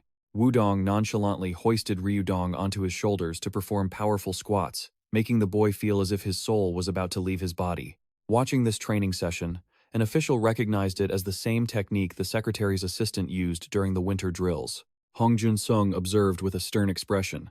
He silently judged that Wudong possessed not just raw power, but a physique honed by a strictly disciplined diet. However, he realized that this kind of military intimidation still had many issues. Jun-sung stepped forward and offered blunt advice. Magistrate, reclaiming land alone won't solve the root of the problem. If you keep doing this, you'll be stuck managing these jerchins for the rest of your life. Wudong smiled confidently. That is exactly what I plan to do. Jun-sung continued to argue, insisting that managing this town was about more than just farming. The people around them began to whisper, worried about a major rift between the two leaders. To resolve the conflict, Wudong came up with an idea and boldly proposed a challenge. He stood in the middle of the exiled prisoners with a giant leather ball and declared, since I'm buried in work, I will pick those serving the heaviest sentences. Let's see who can keep the ball away from me the longest, and I'll appoint temporary positions based on the results. Hong Jun-sung looked at Wudong with a skeptical expression, silently wondering if this new magistrate was truly serious about using a ball game to decide such important matters. Ignoring the doubt, Wudong flashed a bright smile and loudly asked the prisoners who wanted to go first. The crowd below stood hesitant, looking at each other, until suddenly one person raised their hand and whispered, I'll give it a try. Seeing someone take the lead, Wudong laughed with excitement. Great, the match officially begins on my signal. Wudong lunged forward with terrifying speed, leaving his opponent no chance to react, resulting in powerful collisions. Witnessing the magistrate's strength, the prisoners could only gape in horror. They screamed in utter shock. After taking down the first person, Wudong roared. The next person tried to hug the ball and run away, but immediately felt the suffocating pressure chasing closely behind. Wudong, eyes gleaming with excitement, smirked. Not bad. You have good speed. Wudong stood tall on the field, loudly calling for the next person, while the previous opponent lay flat on the ground. Watching from afar, Hong Jun-sung couldn't help but be amazed to realize that even with his massive build, this magistrate was incredibly agile. He silently changed his mind, moving away from the idea that this was just a silly game. Jun-sung realized that Wudong was actually using the match to accurately assess the stamina and physical capabilities of each individual. Wudong patted a prisoner on the shoulder, laughing as he gave professional advice. Well done, but you need to work on strengthening your lower body. Even so, Jun-sung kept a thoughtful expression. He wasn't fully convinced by this strange selection method. Deep down, Jun-sung couldn't stop worrying, as managing a town was already incredibly stressful and full of responsibility. Seeing Wudong still laughing heartily and looking refreshed, he felt deeply uneasy watching him use a game to choose his subordinates. Jun-sung's gaze turned cold and very serious. He silently cursed in utter frustration, feeling that this new magistrate was truly underestimating the northern frontier. Just as the opponent unleashed an unusual move, Hong Wudong exclaimed softly, "A new technique?" He flashed an appreciative smile, admitting that the person in front of him was quite clever. However, the very next second, his eyes blazed with intense pressure. He roared, then used his strength to pin his opponent to the ground without a shred of mercy. Being lifted into the air, the prisoner could only utter a gasp of bewilderment. Immediately after, a pained scream echoed as he was ruthlessly thrown to the ground by Wudong. The prisoner could only gasp in bewilderment. A moment later, a gut-wrenching scream echoed as he was brutally slammed to the ground by his captor. The cannonball whistled through the air, leaving the crowd frozen in terror at such overwhelming power. Hong Yudong turned his back, flexing his massive back muscles, and loudly called for the next challenger. As everyone else hesitated, a military official suddenly stepped into the arena. With a sharp, resolute gaze, he declared firmly, "Let me try." Seeing a worthy opponent, Hong Udong flashed an excited smile. Good. They both stood facing each other, radiating such overwhelming pressure that the air became extremely tense. The signal to prepare rang out, marking the beginning of the epic showdown. The young military officer stated confidently, "I'm not like the others." Hong Udong smirked defiantly. He was eager to see if his opponent could really stop him. The moment the order was given, the young man lunged forward like a lightning bolt. With bulging muscles to match, he performed a high-speed charge and snatched the ball away. The opponent's speed made Hong Udong silently praise him. He was as fast as expected. Not losing momentum, his eyes grew sharp and calculating. Since that was the case, he decisively charged straight at his opponent, creating a fierce collision in the middle of the training ground. The military officer gritted his teeth, determined to win through sheer stamina. Hong Udong and Hyo Weiji's massive muscles collided with tremendous force, creating a suffocating pressure. Both locked in a relentless struggle, with sweat streaming down their faces, which were contorted from exerting all their power. Witnessing this scene, Hong Yaodong and the accompanying official could only freeze in shock. Yaodong gasped, "Wow, is he actually holding his ground against that strength?" He thought to himself that while he knew Secretary Hong Junsong was impressive, being able to stand toe-to-toe without stepping back an inch before his brother was truly unthinkable. This match was originally based on the game of Jukguk that Udong had invented as a child, but now it had turned into a earth-shattering physical contest that Yaodong had never witnessed in his entire life. An incredibly powerful collision shook the very ground, leaving Yaodong and everyone around them stunned. Hong Udong smiled excitedly and roared, "This is fun. It's really fun." Meanwhile, Hong Junsong below was struggling to hold on. He groaned in helplessness, completely overwhelmed by the brutal, terrifying strength of the new county magistrate. Hong Junsong was held so tightly by Udong that he was struggling to breathe. He cursed silently in frustration, unable to break free from the powerful grip tightening around him. However, with the skills of a top student, Junsong unexpectedly surged up and broke free from the restraint, to the astonishment of the onlookers. Udong roared, "Let's end this here," and swiftly grabbed his opponent once more, forcing him to surrender immediately. Cornered, the pride of a top military training camp graduate did not allow Junsong to fall easily. He told himself he absolutely could not let himself suffer such humiliation. He gritted his teeth, pouring all his strength into his rippling muscles to hold steady against the 1,000-pound pressure from his opponent. Witnessing such resilience, Hong Yaodong could only stare in horror to see Junsong still able to stand firm against his brother's brutal strength. The cheering for Hong Junsong echoed throughout the training ground. The crowd kept urging him to hold his position at all costs. Udong smiled faintly, silently admitting that he had underestimated the abilities of this young assistant secretary. His eyes suddenly turned cold and serious. Udong said in a deep voice, "It's time to end this." Udong grabbed his opponent tightly, channeling all his power into his strong legs to perform a earth-shattering lift. Amidst everyone's shock, he roared loudly and effortlessly hoisted Junsong's massive frame high above his head. The crowd could only gape in amazement, unable to believe he could lift such a giant with pure muscular strength alone. Hong Udong poured all his strength into his arms, performing a thunderous slam, throwing Hong Junsong to the ground. The powerful impact created a deep crater filled with dust, leaving Junsong lying on the ground, his breathing ragged from total exhaustion. Standing in the middle of the field, Udong was also panting, sweat pouring down his excited face.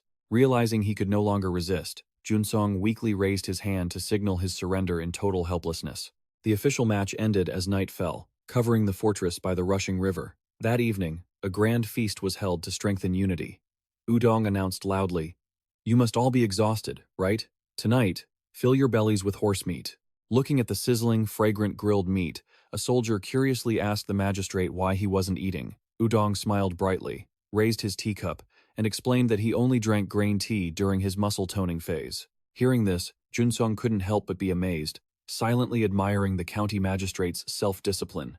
The atmosphere became lively, as even the workers happily raised their cups. It was all thanks to the excellent physical preparation that Udong had taught them. Udong gave a thumbs up in approval. "You did a great job today." Junsong rubbed his shoulder and remarked that it had been a long time since he had sweated so refreshingly. However, Udong poured cold water on the mood, by reminding him that with the bone-chilling cold coming to the north, sweating would soon become a luxury. Before Junsong's bewildered expression, Udong asked cheekily if someone from a military training camp was truly afraid of the cold. Junsong shuddered, recalling the terrifying memory of using the outdoor latrine in the middle of winter. The liquid froze the instant it touched the ground. He worried that with the current dilapidated state of the fortress, surviving the winter would be an extremely harsh challenge. Looking at the giant, scattered stones, Udong had an idea and pondered. Then let's turn this into a leg workout. He proposed that everyone carry the stones and stack them around the fortress to create insulation against the freezing cold. Hearing this new method of torturous training, both Junsong and Yaodong cried out in protest. Yaodong stood up decisively, cutting off his brother and declaring clearly that he had experience building the government office in Chongqing County, so he would personally handle this. Seeing his timid younger brother take the initiative so unexpectedly, Hong Udong laughed loudly and excitedly. "All right, let's give it a try." He gave a thumbs up to encourage him and told Yaodong to give it his all. With eyes burning with determination, Hong Yaodong asserted that he would do his best to complete this important task. Early the next morning at the northern fortress, Hong Yaodong smiled and thanked his brother for his help yesterday. He felt relieved that the two of them had managed to stop Hong Udong's workaholic streak in time. Seeing his younger brother up unusually early, Udong asked curiously, "What are you doing up at this early hour?" Yaodong explained that he was checking the wall heating system and realized they weren't made from standard fired clay bricks. He analyzed that, according to proper technique, one must mix white clay with stone powder to produce high-quality bricks. Judong continued to explain that even when using unfired clay bricks, one could still achieve good results if they knew the right method. He pointed to a section of the wall and told his brother, "Take a look at this." Yudong was stunned to realize that the wet clay layer had dried completely and become very hot, yet the brick wall itself hadn't warmed up at all. He exclaimed in surprise, "What? The wet clay is already completely dry?" Judong remarked that this was truly strange. Usually, the Gudon wall heating system would crack as the mud dried, and in the past, Yudong would simply patch it with more clay without thinking deeply about it. He wondered if the clay absorbed heat too quickly and then cooled down just as abruptly. This sudden temperature change was the cause of the severe cracks on the fortress walls. Previously, Yudong had always assumed smoke was leaking through the cracks, but in reality, the problem lay in the inconsistent material structure. While stuck, Judong excitedly announced that he had just remembered a possible solution. He asserted, "If we replace the current wall with specialized bricks, it will help us withstand the winter cold much better." Seeing his younger brother smiling radiantly, his arms carrying a heavy stack of bricks as he approached, Yudong asked in amazement, "Bricks for the wall?" Judong explained that these bricks have the ability to retain heat for a long time, causing cold air to penetrate inside much more slowly. Yudong nodded in approval. "Ah, so that's it. That makes perfect sense." Both understood that if the walls retained heat longer, the warmth from the floor heating stone system would also be sustained longer. With regular earthen walls, a single crack would require repairing the whole thing. But with the brick system, they could easily patch cracks or just replace the damaged bricks. Although Judong humbly said he wasn't sure if this idea was entirely correct, he believed that if it worked to keep out summer heat, it would also resist the winter cold. Witnessing his younger brother's sharpness, Judong secretly wondered if they were truly brothers, as Judong was clearly much smarter than him. Judong waved and shouted at the laborers carrying things in the distance. "Hey you all!" Hong Yudong quickly got to work on renovating the fortress and contacted a skilled mason from Kaicheng. Facing the mason's confusion about why he was recruited, Yudong explained that based on his experience, when building attic-style roofs, wall bricks are often used for the sidewalls to increase durability. He believed this mason must be very skilled in brick firing techniques.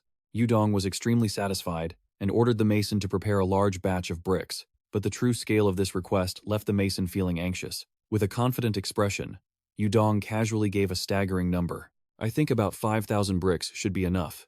This huge number left the mason so stunned he nearly fell over. He frantically asked where they would get enough firewood to fire all those bricks. In fact, one of the reasons bricks weren't widely used in Joseon architecture was the severe shortage of firewood for kilns. However, this frontier region was completely different, possessing a plentiful source of wood from the vast mountain ranges surrounding it. Under the guise of physical training for the troops, Yudong turned woodcutting into a high-intensity strength training exercise. Each powerful swing of the axes from the muscular warriors landed repeatedly, creating a huge amount of wood, not just for the kiln, but also to build sturdy defensive fences for the fortress. Months passed until November 1452. The bone-chilling cold of winter once again enveloped the frontier. Amidst the white snow, the Joseon soldiers shivered from the cold. They huddled and complained about the harshness of the weather this year. Just then, a clear voice rang out, stopping them in their tracks. He appeared with a massive physique, radiating steam in the freezing winter air. Hong Yudong looked worriedly at the pale soldiers and exclaimed, "Your lips are turning blue." Seeing the soldiers intending to use alcohol to soothe their sorrows in the freezing cold, Hong Yudong immediately stopped them and reminded them sternly, "This is the time for a steam bath, not for drinking alcohol." The soldier scratched his head in embarrassment, but complained that the steam bathhouse was currently overcrowded. Indeed, the appeal of the steam baths here was undeniable. A long line of people waited patiently for their turn. The call for the next group rang out repeatedly, and everyone was eager. "It's my turn. I'm going in." Inside the bathhouse, steam rose thick, bringing warmth spreading throughout the space. A man shouted in frustration when he saw someone holding the door open too long. "Hey, you're letting all the heat out. Close the door quickly." Sighs of relief rang out as the men enjoyed the feeling of their blood circulating, chasing away all the fatigue and cold of the northern winter. Seeing the positive changes in the fortress, Hong Yudong smiled proudly, secretly marveling at his younger brother's exceptional talent. He remembered when Judong first proposed building public baths and government offices entirely out of bricks. He had been extremely worried, fearing it would be a wasteful and expensive project. But the reality left him astonished when he looked at the cost report. Producing 5,000 wall bricks only cost 4 esioka of rice. Looking at his younger brother Judong with a radiant smile, Yudong believed that this child was truly blessed with extraordinary luck. Meanwhile, in Qingyuan province, the majestic natural landscape was now covered in a white blanket of early winter snow. Within the majestic headquarters, the official in charge gasped in shock when he heard the report, "Juyang has only half the casualties we do?" Sitting by the tea table, he couldn't help but admire the reports of the groundbreaking initiatives there. They had built a steam bath system to save on firewood, while using bricks to create government offices with perfect insulation, keeping them warm even during the harshest winter days. Even the wild tribes were being trained in physical fitness in a disciplined manner, helping them maintain persistent labor and easily overcome the cold. Hearing this, the official sighed heavily. He covered his face with his hand and questioned himself about what he had achieved all this time. With a troubled expression, he asked in a low voice about the progress of an important mission. "How is the situation with the Black Soil Project in that area?" The subordinate bowed, hesitating as he reported the bad news. "They failed again, sir." A tongue click of disappointment rang out, tearing through the silence. The official stood up decisively and walked away in extreme frustration. He bitterly muttered to himself that the royal court had wasted 1,500 caddies of iron ore, only to end up with nothing but a pile of brittle, useless scrap. His gaze turned cold and filled with resentment as he stared at the pile of smoldering, pitch-black debris at his feet. He gritted his teeth and cursed the accursed black earth. In the smithy, the sound of hammers striking the anvil echoed incessantly, but the moment the hammer hit the white-hot metal, it unexpectedly shattered into pieces. The blacksmith, his face smudged with coal, shouted in frustration, "Again? Even cheap candy is tougher than this stuff." Just then, Prince Suyang walked in and asked about the situation. The blacksmith could only complain that the black earth was completely ruining the metal. Suyang leaned down to inspect the layer of pitch-black soot. He noticed it had a stickiness similar to pine resin. A bold idea flashed through his mind. He firmly ordered the smith to scrape off that layer of soot and bring it to him, leaving the old man bewildered. At the muddy black earth pits, Suyang quietly surmised that what the locals called dung was actually bitumen, a material that would be incredibly useful for the future. Meanwhile, at the Thongkang Palace, officials stumbled out with weary, haggard faces. Everyone sighed in relief that the workday was finally over. They were all exhausted from the long, drawn-out compilation of the national code. Just then, inside the Great Hall, King Moonjong was in a towering rage. He slammed his desk and roared, "Thieves of the nation!" The king was furious that many citizens were intentionally hiding and refusing to cooperate with the household registration investigation. He even threatened to increase the number of people exiled to the harshest border regions as punishment. Seeing his royal brother so hot-headed, Suyang hurriedly stepped in to intervene. "Please, Your Majesty, calm down." It took everyone quite a struggle to finally quell the king's fury. However, a new, thorny problem emerged on the migration map. If all convicts were sent to the north, even if power were dispersed to the provinces, it would still cause endless, complex troubles. Suyang pondered alone in the palace, wishing that the national code already held the answers to these difficult problems. He offered a strained smile and informed the young official that, for the time being, no clauses in the legal code had been officially finalized. King Moonjong joyfully announced that the laws related to the national code were, in fact, not yet officially decided. Hearing this, Suyang could only break into a cold sweat and lament. Sejong, not this routine again, he softly replied. I understand. The king continued to explain that the court had previously faced many issues involving the royal consorts and Minister Huang Hui. He said he was currently having to adjust penalty levels because a truly fair solution had not yet been found for the code. Suddenly, Moonjong looked toward the corner of the room and asked in surprise, Wait, Minister Huang Hui, you haven't left yet? Minister Huang Hui was currently standing trembling amidst a pile of documents. He fearfully begged, Please, have mercy on this old man, great prince. Suyang laughed and explained that they were only discussing the penal code together. He clearly declared that since neither exile nor caning was suitable for an old official like Huang Hui, he had decided to switch to forced labor. Hearing this, the old man collapsed, weeping and begging to be allowed to retire instead of having to continue working. Suyang's eyes suddenly lit up when a new idea struck him. He asserted that he could turn forced labor into a much fairer and more effective form of punishment. King Moonjong looked curious at his younger brother's proposal, while Minister Huang Hui in the background could only wail in despair. I beg your majesty to let me retire. Don't just change the laws so arbitrarily. Shifting to the palace, Suyang was helping his royal brother with physical training right on the floor. He kindly reminded him that sitting for too long puts immense pressure on the back, neck, and shoulders. So, let me help you relieve that tension today. Suyang used his strong hands to press firmly and stretch his royal brother's body. He instructed him to focus on breathing out slowly for the best results. Moonjong groaned from the soreness but didn't forget to urge his brother to continue the interrupted story. Suyang began analyzing the cruelty of the old laws. Currently, forced labor usually starts with the brutal beating of convicts, followed by exiling them to remote places to work them until they drop dead. The image of prisoners in chains, beaten with clubs and transported on cramped ox carts, appeared as proof of the backwardness of the contemporary penal system. King Moonjong sighed and admitted, Indeed, that is why I am always hesitant to impose such harsh punishments. While massaging his brother's shoulders, Suyang proposed, But if we establish prisons and provide appropriate rehabilitative work, we can give convicts time to truly repent. I believe such a humane reform environment will surely reform almost everyone. Suyang playfully used Minister Huang Hui as an example, causing the old man standing nearby to tremble and stutter. Have mercy, I beg you, great prince. Despite King Moonjong's concern that prolonged labor might seriously harm the prisoner's health, Suyang smiled confidently and affirmed that it could be done without harming their bodies.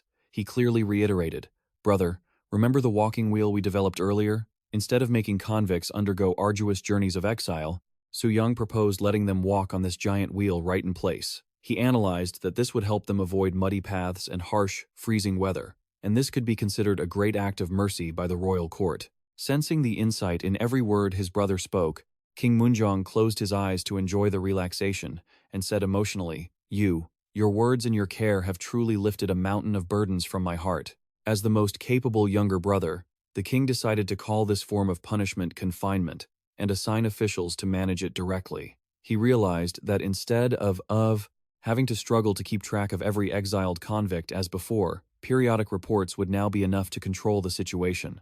However, King Moonjong still wondered, but who will stand up to be the coach? Suyang immediately nominated the disciples at the Boy Tai Academy, because they were the ones who had succeeded brilliantly in educating and reforming the Manji youth into disciplined and strong individuals. King Moonjong and Suyang raised their cups together, satisfied with the plan to send the Boy Tai disciples to reform the prisoners.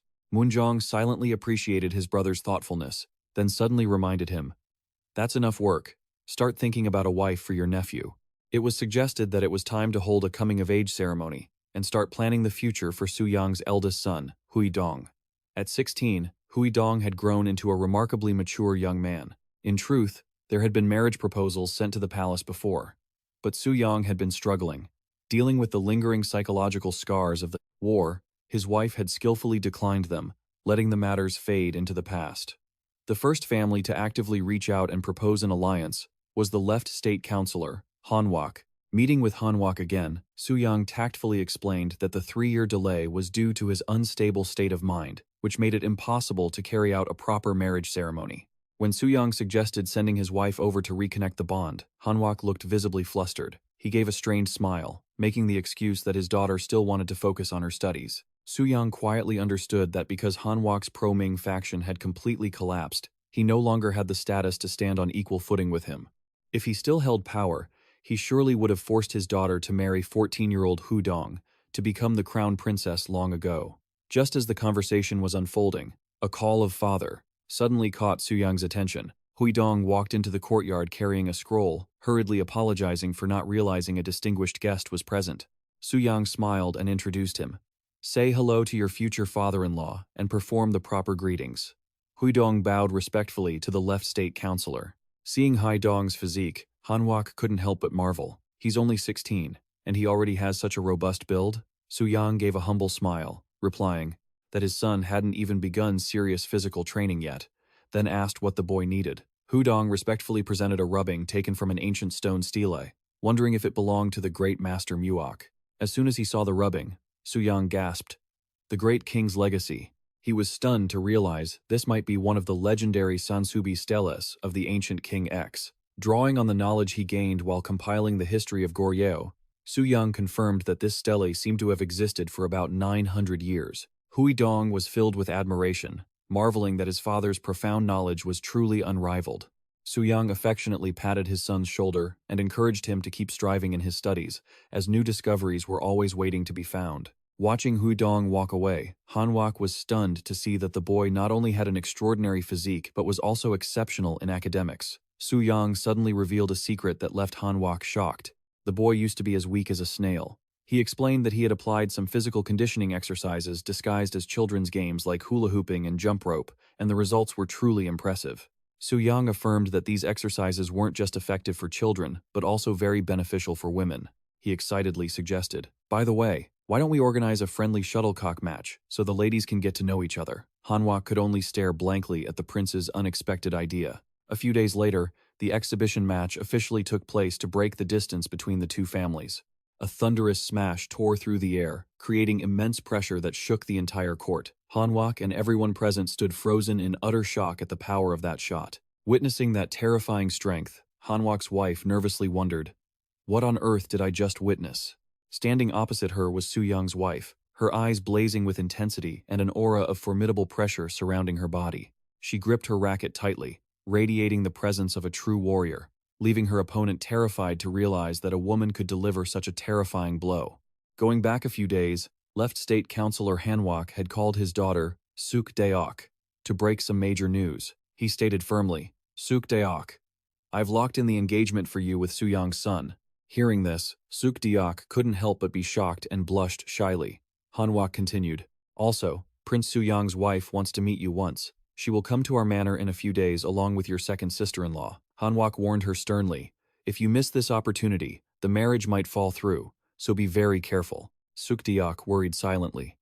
While meeting her sister-in-law was fine, those two gym-obsessed people made her feel incredibly uneasy. She thought to herself, "Those two are the notorious gym freak duo." Looking at the muscular figures of Suyang and his wife in her imagination, Suk Deok sadly told herself that she was just someone who liked staying home and hated physical activity. As she was feeling anxious, a servant brought a strange outfit, making Suk Deok ask curiously, "What kind of clothing is this?" The servant explained excitedly, "This is an item created by Prince Suyang's wife, called melty, also known as suspenders. This item has a special function that prevents the skirt from slipping down during strenuous movement." The servant guided her carefully. "My lady, tie it around your waist, pull it up like this, and then fasten it tightly underneath." The servant assured her that with this outfit, even if someone stepped on her skirt, it wouldn't come off. To be even more thoroughly prepared, Suk Deok was also asked to wear protective pads on her elbows and knees. The servant advised that the young lady should also remove this heavy wig and tuck the rest of her hair into this small pouch. After a flurry of preparation, Suk Deok's appearance had completely changed into a neat, practical outfit, ready for the high-pressure meeting. The servant smiled with satisfaction and announced, "That's it. Everything is ready." Suk Deok bowed timidly. "Greetings, my lady." The lady looked her over and said with satisfaction, "Neat attire. Good job, my future daughter-in-law." She gently asked if she had ever played badminton before. Suk Deok replied flustered, This is my first time. Please forgive me, my lady." The lady smiled and reassured her, "It's okay. Just follow my lead." She began teaching the most basic steps. In this game of badminton, we start with the serve. The lady proceeded to showcase masterful techniques, from cross-court shots, high lobs, to powerful smashes accompanied by a fiery aura. Witnessing that frightening strength, Sukdeok worriedly gasped. "I'm worried I won't be able to do well." The lady encouraged her gently. "Everyone feels like that at first. It's completely normal." She promised to teach Sukdeok step by step, from how to hold the racket correctly, telling her to observe very carefully. Both began to practice together on the court. After only a few volleys, the lady didn't hesitate to heap praise upon her. "Your posture is quite good. You learn very fast." Sukdeok was surprised and happily replied, "Oh, really? Thank you, my lady." For the first time in her life being praised while exercising, Sukdeok felt incredibly excited and told herself that this feeling was actually wonderful. Seeing her future daughter-in-law getting into the rhythm, the lady suggested they play a light match to liven up the house. Sukdeok excitedly agreed. The lady yielded the initiative. "You go ahead and serve first." But the moment the match began, the lady's eyes suddenly flared with intense, pressure-filled energy. Her smile became incredibly strange, like a god of war awakening. Sukdeok swung her racket to perform the first serve, sending the shuttlecock soaring into the deep blue sky. It hit the ground to everyone's surprise. The young referee quickly noted it down and clearly announced a point. She explained that this meant the person who just scored had their first point, and whoever reached 21 points first would be the final winner. Scoring for the first time against such a formidable opponent made Sukdeok incredibly happy, her eyes sparkling with excitement. "I scored," she thought, feeling more and more exhilarated as the game went on. She whispered to herself, "This is so much fun, going from lazy to motivated in a heartbeat." Before, she had always thought moving and exercising was something incredibly difficult and exhausting, but now all those prejudices had completely vanished. Sukdeok beamed, sweating profusely, but feeling completely at ease. "This is truly so interesting." She focused intently, swinging her racket to meet the next shot with a grunt. The shuttlecock flew high into the air. Suddenly, the lady's gaze turned cold and glowed with immense pressure. Not giving her opponent time to react, she channeled power into her legs, performing an earth-shattering jump high into the sky to intercept the falling shuttlecock. Witnessing that unbelievable leap, Sukdeok was so shocked, her face contorted in fear. It was an extraordinary jump, a lightning-fast smash that tore through the air like a meteor. The shuttlecock slammed into the ground with terrifying force, kicking up dust right at the edge of the line, leaving Sukdeok standing frozen in absolute astonishment. Sukdeok wondered in shock if a shuttlecock could really fly that fast.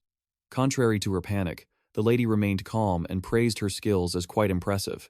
But immediately after, the lady's expression changed, radiating a suffocating pressure as she made a declaration.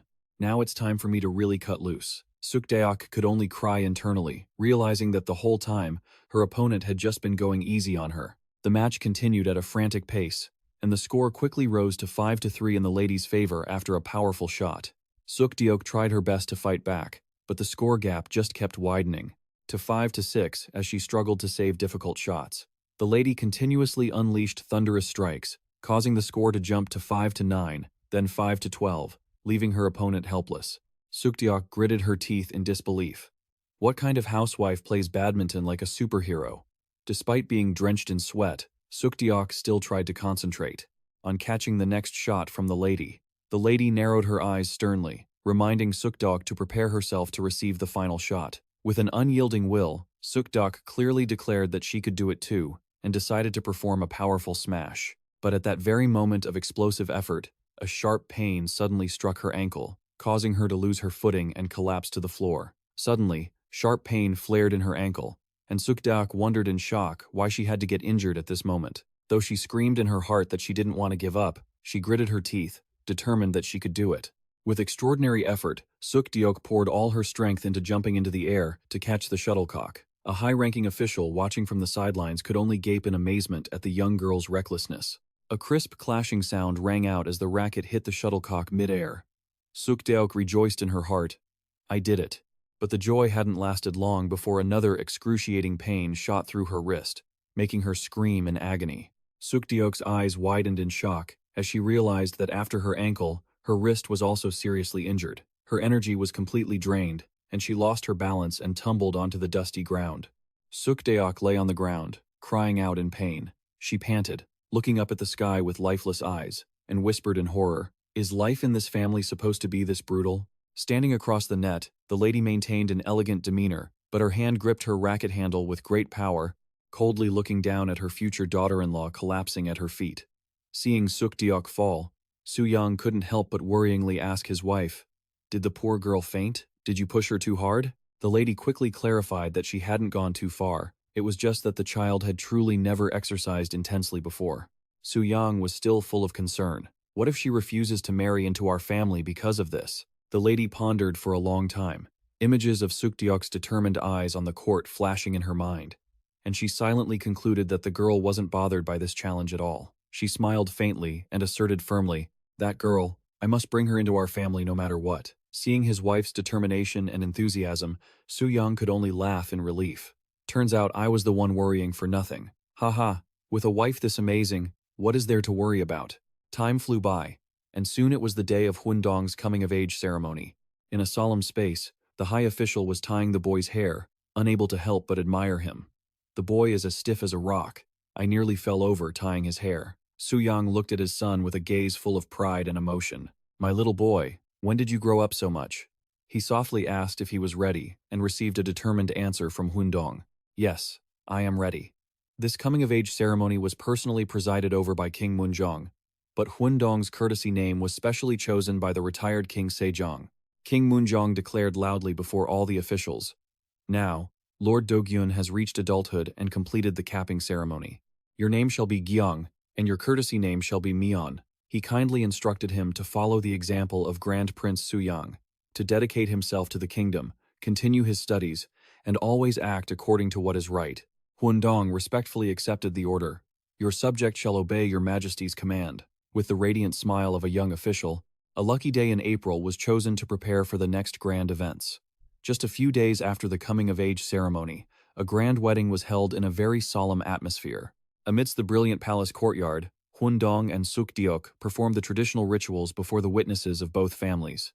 Seeing the young couple looking so perfectly matched, Suyang's wife couldn't hold back tears of happiness. She whispered, "The boy has really grown up." Suyang gently placed his hand on his wife's shoulder, comforting her and smiling back affectionately. "All of this is thanks to you." Seeing the young couple's happiness, Lord Hana couldn't hide his joy. He laughed heartily and teased, "What about my son? Where should I send him so he can finally grow into a proper man?" Suyang laughed out loud as well and offered some advice. "Haha, there are many good matches out there, so be sure to choose wisely."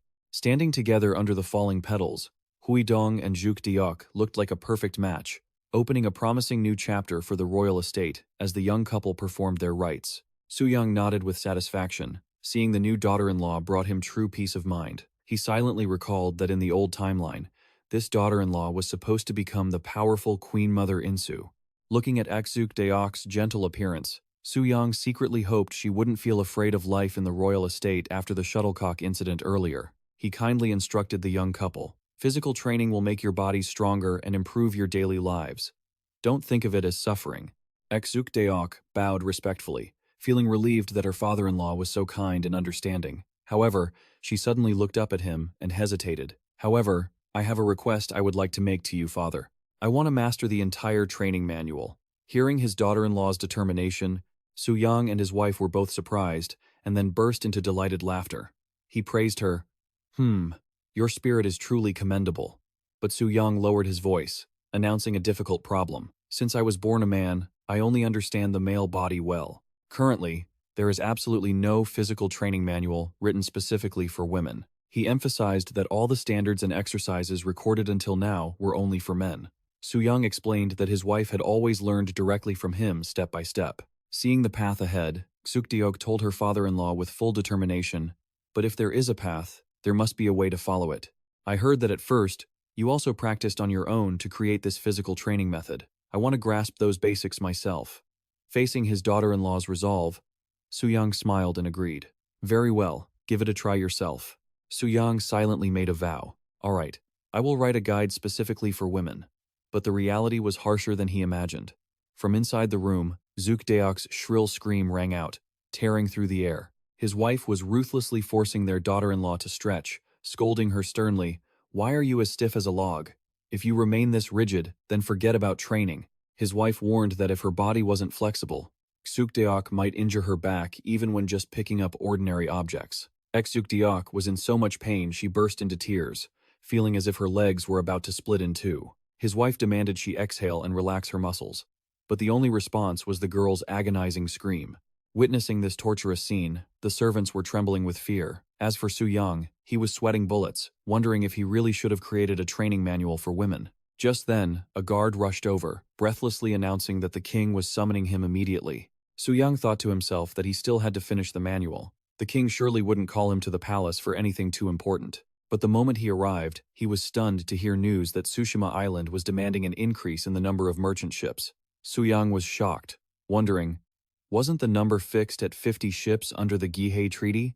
Why would they demand this so suddenly? According to the Gihei Treaty, made due to rising piracy from Tsushima at Busan port, Joseon had limited their merchant ships to 50, while granting fishing rights to maintain peace and minimize raids. Suyang pondered, according to the true flow of history, the Gihei Treaty should have remained in effect until the time of King Jeongjong, the 11th king of Joseon. Meanwhile, in the Grand Hall, King Munjong sighed softly, revealing an ironic truth. Previously, Joseon had sold ginseng to Japan at double the price, fearing that a bumper harvest would devalue the market. Suyang and the officials were stunned, crying out in surprise. What did you say? It turned out the request for 100 merchant ships was just an excuse. The real goal of the Japanese side was to include ginseng in official trade to profiteer.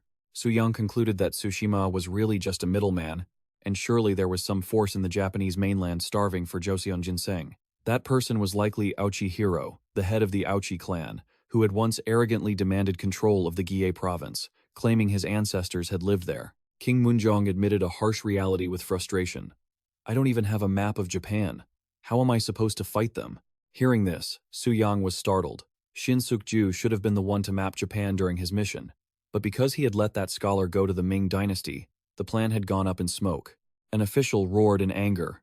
Towards these rude and treacherous barbarians, we should use force to intimidate them, just as your majesty once did. But immediately after, he slumped helplessly, realizing that Joseon's main forces were currently busy guarding the northern border. The entire hall fell silent before the difficult diplomatic puzzle. In the midst of the impasse, Suyang suddenly made a shocking proposal. Give them the ginseng along with the seeds. The officials shouted in astonishment. What are you saying? However, Suyang's strategy immediately caused an earthquake on Tsushima Island. Lord Sudo flew into a rage, scolding his subordinates for having sold ginseng at such a cheap price, allowing the Aochi clan to grasp its true market value. He screamed that the Aochi clan had begun silver mining and wanted to trade directly with Joseon instead of going through the Tsushima middleman. If this happened, Joseon would bypass Tsushima entirely for trade, causing them to starve to death. But if they acted recklessly, they would surely be destroyed by Joseon immediately. In his desperation, Suto decisively ordered his subordinates, go to Joseon immediately. I am giving you this final chance to resolve the situation. He coldly issued a final threat. If you fail, don't bother coming back. Take care of yourself.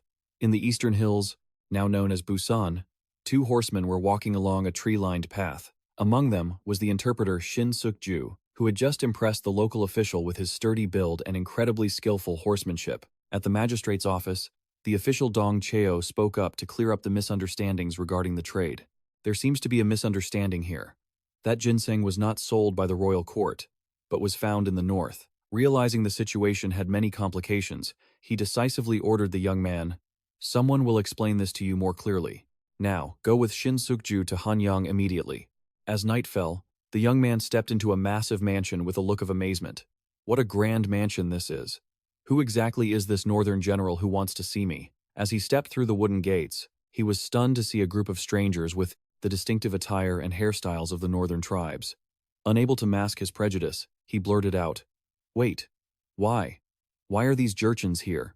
The accompanying official hurriedly stopped him, warning, Watch your tongue. Never call them that. His outburst had immediately infuriated the Jurchen warriors. A hulking guard stepped forward, threateningly gritting his teeth. Jurchens? You insolent brat? Are you looking for a beating? Just as the young man trembled in fear, a thunderous roar suddenly shattered the atmosphere. You bastards! What the hell are you doing to my guest? From within, Prince Suyang stepped out, towering in his majestic armor, forcing the Jurchens to bow in submission. You have traveled a long way. Suyang stood tall in his armor, offering a hearty smile to his guest in the quiet night. He apologized for summoning him at this hour, and cheekily mentioned that the gift he sent might have caused some misunderstanding. The guest from afar, still stunned, murmured the word gift in deep thought. Without making him wait, Suyang laughed aloud and asked, The 180 kilograms of ginseng I sent, was it enough for you? The guest admitted it was an immense and incredibly useful gift, but Suyang immediately clapped him on the shoulder in a friendly manner. He declared clearly that it was nothing compared to what Joseon had received. Thanks to the sulfur and copper traded from Japan, the royal court was able to manufacture gunpowder and cast cannons for the northern expeditions. Trading like this, Japan would be crying. Deep down, Suyang told himself he needed to play the role of a powerful yet dim-witted general to hide his true intentions. Looking at the prince's enthusiastic expression, the guest was secretly in awe, viewing him as an unrivaled national hero, who could solve everything with pure strength, without needing guns or cannons.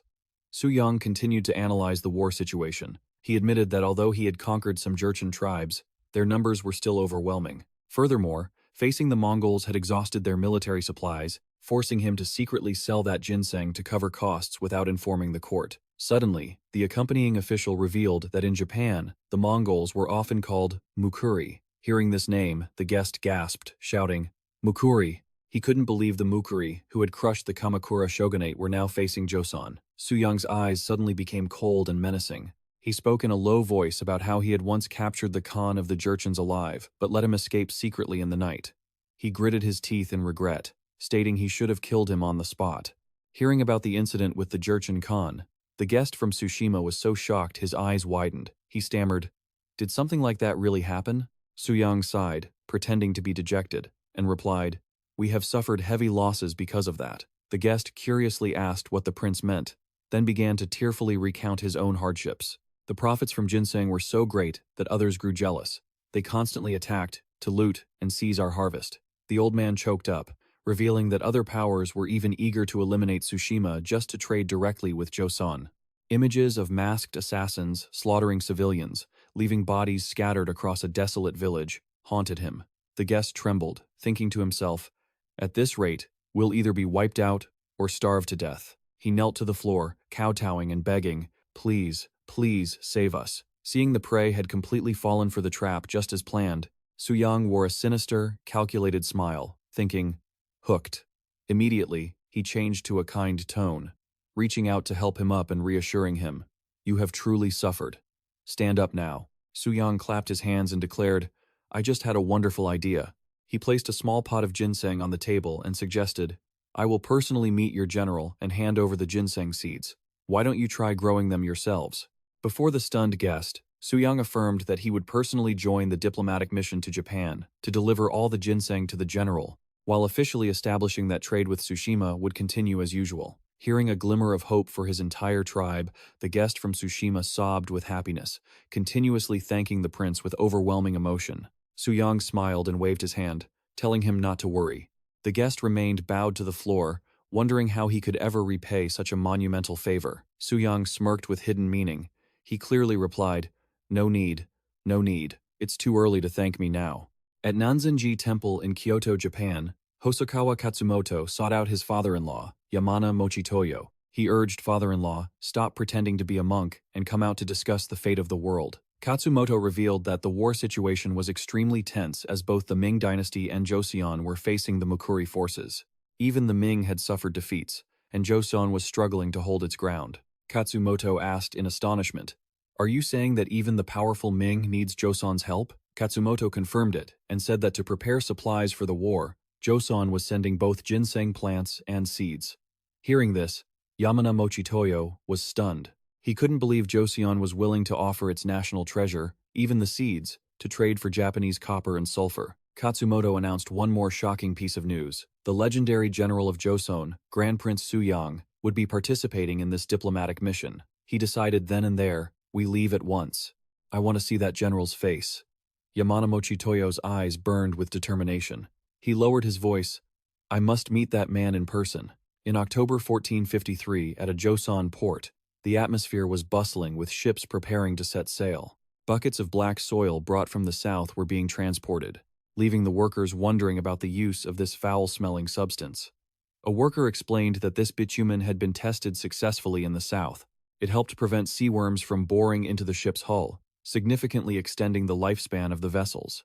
Especially for ships crossing the sea to Japan, this protective layer was absolutely essential. Looking at the massive ship being coated in the shiny black tar under the sunlight, The supervisor loudly urged everyone to finish the work carefully. Since this ship is named Bangjuzu, ensure a truly perfect finish.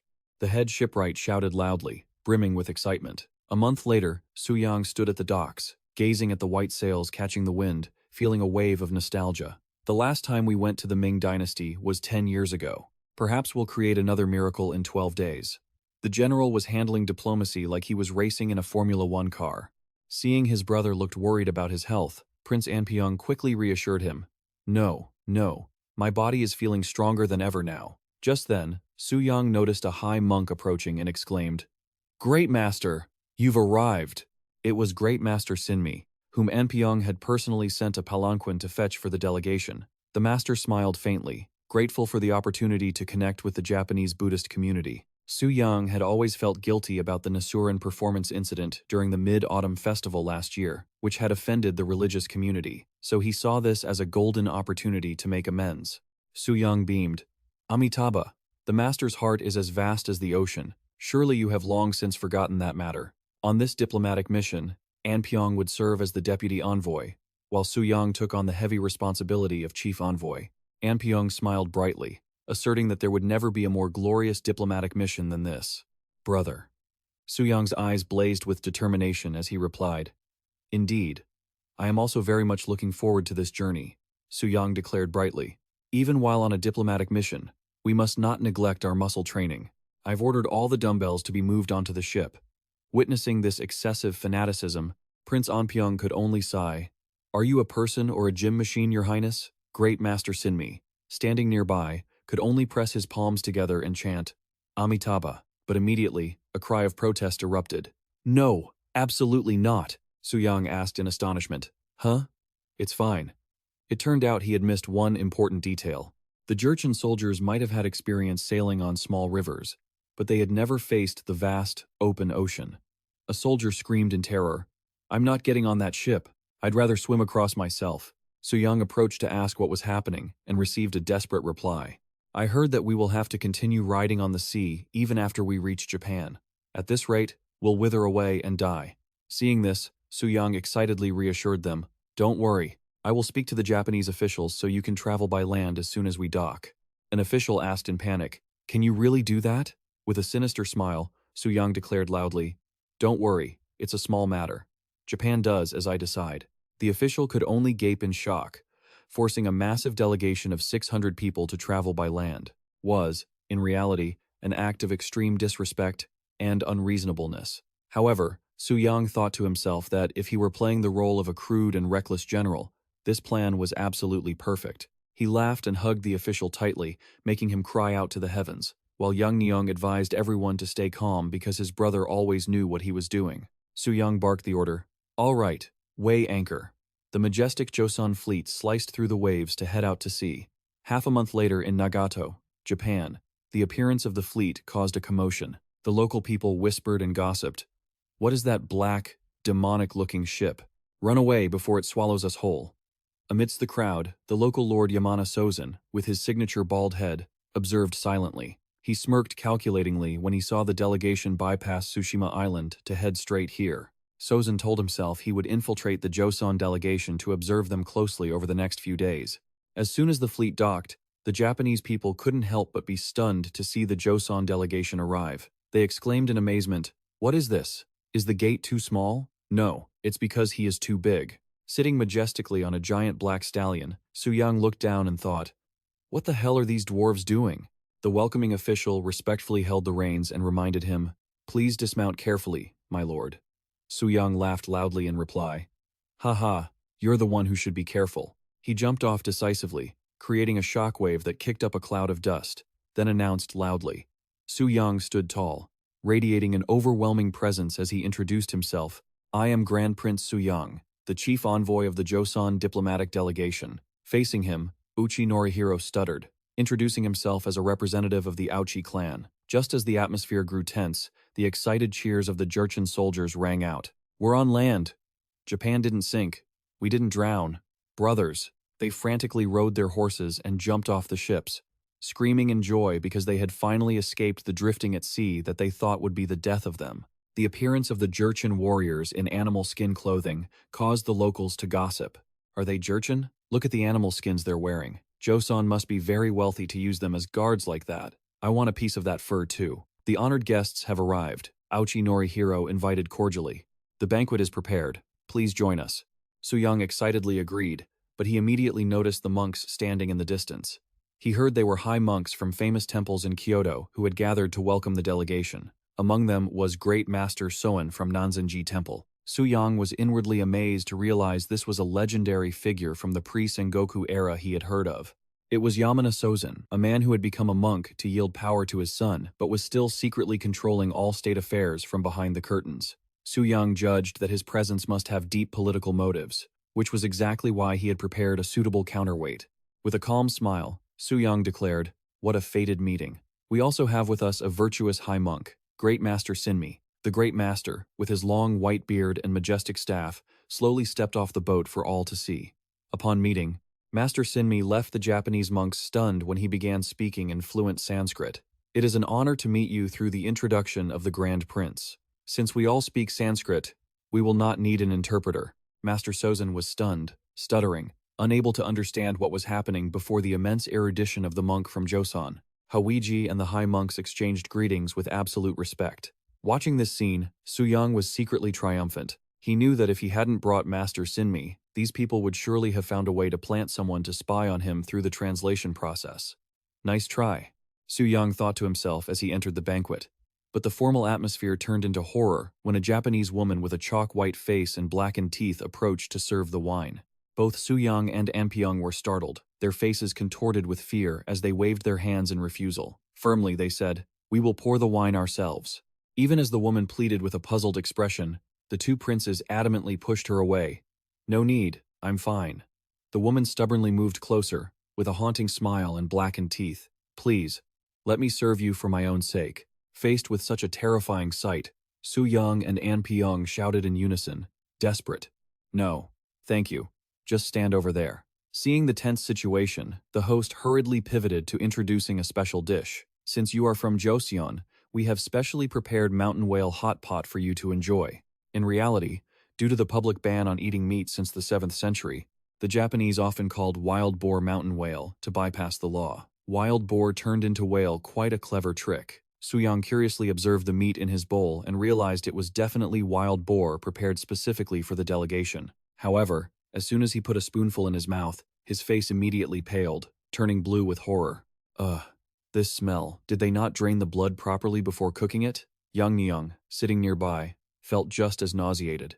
He asked softly, "Ing, how do you find the taste?" Suyang could only gasp in absolute disgust. There is something seriously wrong with this. Seeing that his esteemed guests were displeased, the host broke into a cold sweat, hesitantly asking if the food wasn't to their liking, and suggesting they try adding some pepper. In the middle of the banquet, a female Jurchen warrior suddenly lost her temper. She stood up, slammed the table, and shouted, "How are we supposed to swallow meat prepared like this? This is outrageous!" She cried with indignation, asserting that even if they were considered barbarians, they knew how to respect meat, and they demanded properly prepared food. The Jurchen people were used to eating high-quality pork in Joseon, so having to eat this foul-smelling hot pot made it impossible for them to keep their composure. Seeing the tension, Suyang stood up decisively and declared, "Fine, then we shall go hunting." This unexpected decision left the Japanese host stunned and speechless. To borrow the mountain for a day of hunting, Suyang generously gifted a chest full of precious animal hides. The Japanese lord bowed in a panic, apologizing, ready to accept punishment if his hospitality was lacking in any way. But Suyang, already on horseback, smiled to reassure him, saying he was merely worried about losing muscle mass. A general obsessed with a terminal muscle-wasting disease. The statement left the host bewildered, wondering if muscle loss was some kind of common contagious plague. Immediately, the mighty Jurchen cavalry charged deep into the forest, officially starting the hunt. Suyang spurred his horse to lead the delegation, with soaring momentum. Uchinori Hiro rushed to keep up, but he was shaken by the speed and fanaticism of the Joseon prince. Suddenly, the old man was astonished to see his father-in-law, Yamana Mochitoyo, frantically galloping close behind. The old man roared at his son-in-law for being an idiot and urged him to hurry up and catch up. While riding, Yamana secretly calculated that this sudden hunting trip was actually just a cover for Joseon's reconnaissance activities. He suspected the king of Joseon had lost his mind for sending his own brother as the vanguard to prepare for an invasion, and he swore he would never let that happen. Just as he was deep in thought, the target suddenly vanished from sight. From the bushes, a giant, ferocious wild boar suddenly charged out with a deafening roar. Facing the beast, Yamana shouted in terror, "Damn it!" But in that split second of life or death, a figure lunged forward with a lightning-fast, powerful punch. Suyang struck the wild boar's head, causing the massive monster to collapse instantly, to the utter shock of everyone watching. Witnessing the horrific scene, Yamana Jun trembled, sweat pouring down his face. Taking down a wild boar with bare hands? Is he a demon or a human? In Yamana's eyes, Suyang was no longer human, but a powerful and fearsome Oni, radiating a fiery aura that filled the entire space. Looking at the high priest on horseback, Suyang smirked and asked, "What brought such an esteemed high priest as Sozin all the way here? Should I call you the head of the Aochi clan instead?" Ha-1. The question struck at his true identity, leaving Yamana Sozin shocked. He shuddered inwardly upon realizing that the man before him seemed to see through everything. He awkwardly explained that he had come out of concern that the hunt would cause too much unnecessary slaughter or negatively affect the local populace. Suyang smiled slightly, apologizing for causing such worry. But he clearly stated that his men were truly enjoying the joy of the mountains and forests. Hearing the cheers of the soldiers in the distance, Suyang suddenly made a shocking proposal. "That reminds me, I've changed my mind about traveling by sea. Pay a high price. Let our group go by land." Yamana Sozin was so stunned he couldn't believe his ears. He stammered a reply in total shock. Suyang stepped closer, placed a hand on the high priest's shoulder, and spoke clearly. "I know it's a great burden for the Aochi clan, but since an esteemed high priest is accompanying us, I'm sure you will handle it well." To add more pressure, he promised to send generous gifts to Nanzen Temple in Kyoto and looked him straight in the eyes with a chilling gaze. "Since you are a wise monk, I am sure you understand my intentions." Having said that, Suyang stooped down, effortlessly hoisted the giant wild boar onto his shoulders, and declared that he would trust this task to him. Watching the great silhouette of the Joseon prince walking away, Yamana Sozin was so furious his face distorted. He silently roared in immense frustration. He couldn't believe a delegation of 600 people intended to trek through the mountains and forests to reach Kyoto, hunting as they went, using his family's name as a cover for those barbaric acts. 17 days later, at Nanzen Temple in Kyoto, the peaceful atmosphere was shattered by the sudden return of Yamana Sozin. Seeing the priest, Uchinori Hiro gasped in surprise. "Master, you have returned earlier than expected." Seeing Sozin's disheveled appearance with messy hair and beard, Uchinori Hiro rushed to support him and asked, "Master, what on earth happened to make you look so wretched?" Yamana Sozin, exhausted, could only gasp, "I am so tired." He began to recall the series of horrific days he had spent with the Joseon delegation. As soon as they set foot on Japanese soil, the unrefined prince had immediately led his troops on a wild hunting spree. The Jurchen soldiers cheered excitedly over the carcasses of wild boars and deer. They roared about the meat, which was even more disgusting. Suyang even used the meat and blood to cook dishes like blood stew and boiled meat. Standing before a bowl of steaming pitch-black blood stew, the high priest could only close his eyes and chant prayers in horror. After holding a grand, lavish banquet, Suyang stubbornly forced the entire delegation to travel by land, putting Sozin through an absolutely grueling journey. He gritted his teeth and cursed, thinking that block-headed fool had no idea how much trouble he was causing. Back in the present, Yamana Sozin slammed his hand on the table, his face flushing red as he roared, "How on earth could a man like that become the chief envoy for a diplomatic mission?" Standing nearby, Uchinori Hirojun trembled in thought. He secretly suspected that Suyang had likely known Sozin's identity all along and intentionally staged these bizarre antics to rattle him. Recalling the prince's cryptic smile when mentioning the Yui clan, Hirojun became even more certain that the man wasn't as oblivious as he appeared. Yamana Sozin pondered, biting his fingernail. He still couldn't believe someone so crude could be a man of deep intellect.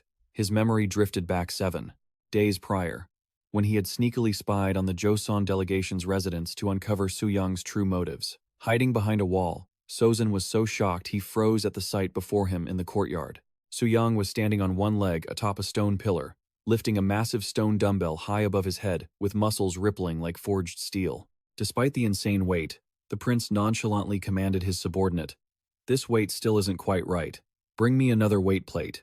At the residence, a Japanese servant was straining, his face turning purple just from lifting a single stone plate. He gasped for air, thinking, "What kind of devilish plate is this?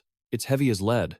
Meanwhile, Suyang sat calmly at a wooden table, brush in hand, elegantly painting a sprig of plum blossoms. He smirked, mocking how the men of Japan couldn't even handle a 40-kilogram weight plate properly. Suddenly, Suyang dropped his brush, walked over, and lifted a heavy barbell stacked with multiple plates with one hand. He smiled with satisfaction, declaring, "Now, this is a weight worth lifting. Unbelievable." Yamana Sozin watched from afar, completely dumbfounded. He stuttered, asking what the hell the prince was doing with that strange equipment. Suyang lay casually on a stone bench, performing bench presses with muscles rippling like forged steel, explaining that this was a training method to develop maximum upper body strength. Sozin was struck speechless, witnessing Suyang lift 40 kilograms on each side, hundreds of times, with such incredible ease. He secretly judged that the prince was surely a born warrior, but reassured himself that a man who spent all his time obsessing over muscle training couldn't possibly have any academic depth. Sozin discussed these observations with other high-ranking Japanese officials. They all agreed that a blockhead like Suyang wouldn't dare act recklessly once he set foot in Kyoto. Under the brilliant pink moonlight blanketing the ancient capital, they silently prepared plans to restrain the Joseon delegation. A hand gripped a gold heirloom tightly, a silent testament to the Japanese ruling class's confidence.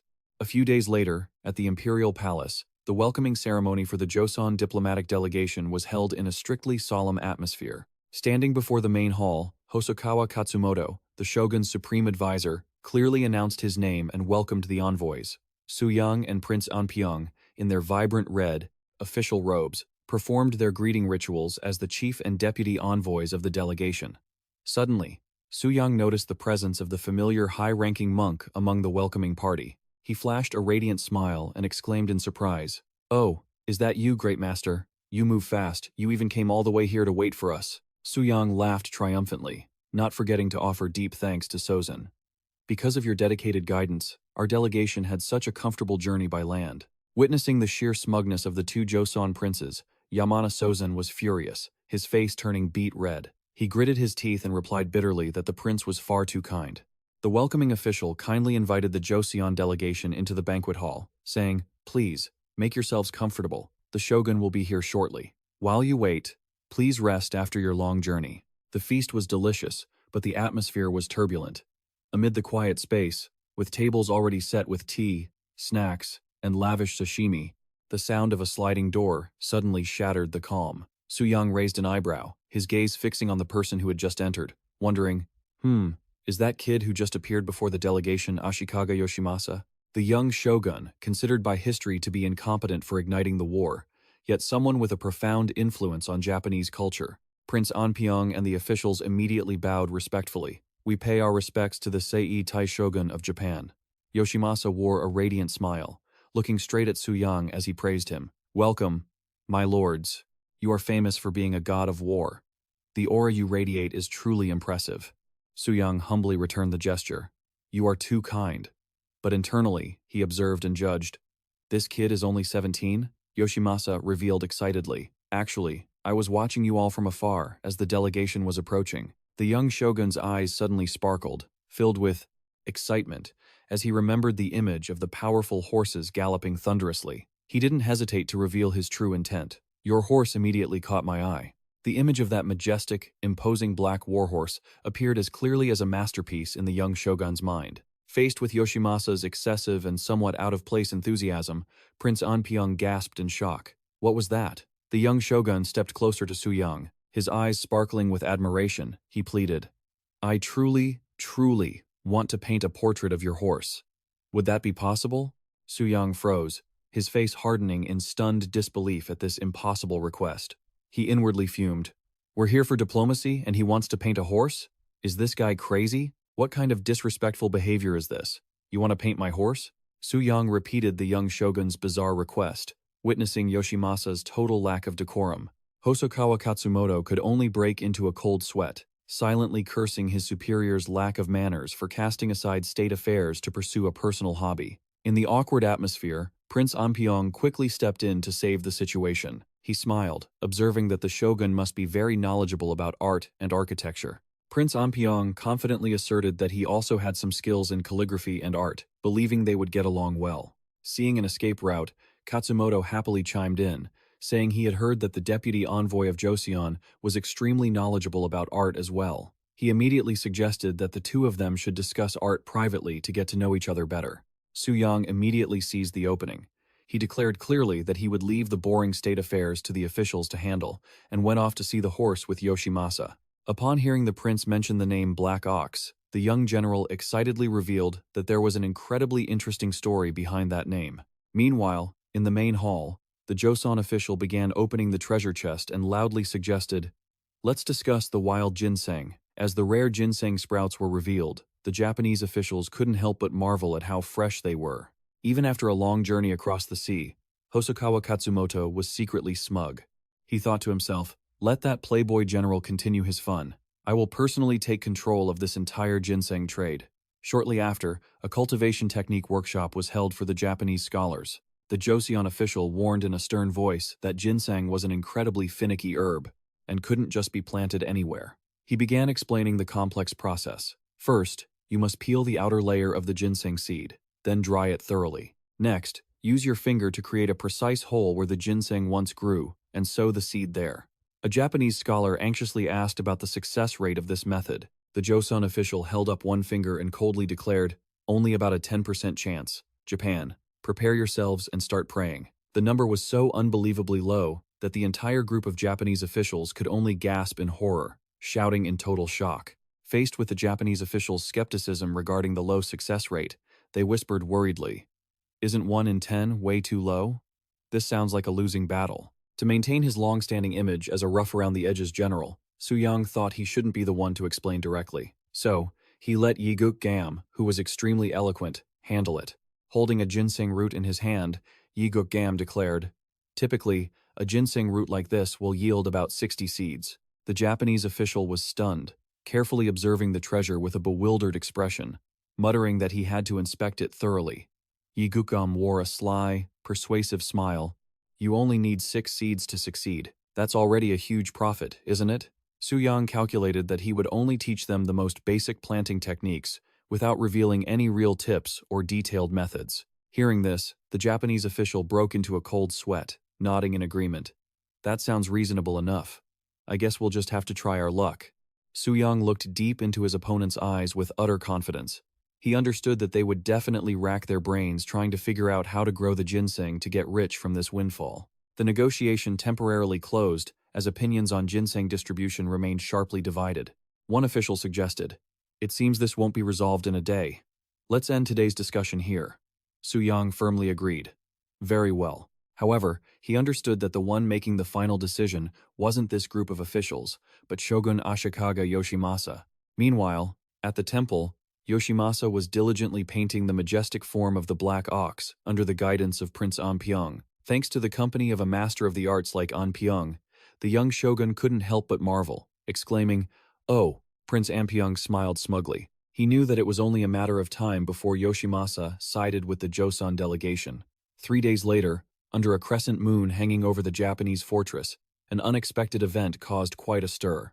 A festival? Amidst the lively atmosphere, Suyang was still diligently training with massive stone weights, revealing a physique like a guardian deity with bulging, scorching hot muscles. While straining to lift the weights, he wondered, "Today isn't any special day. Why is there a festival all of a sudden?"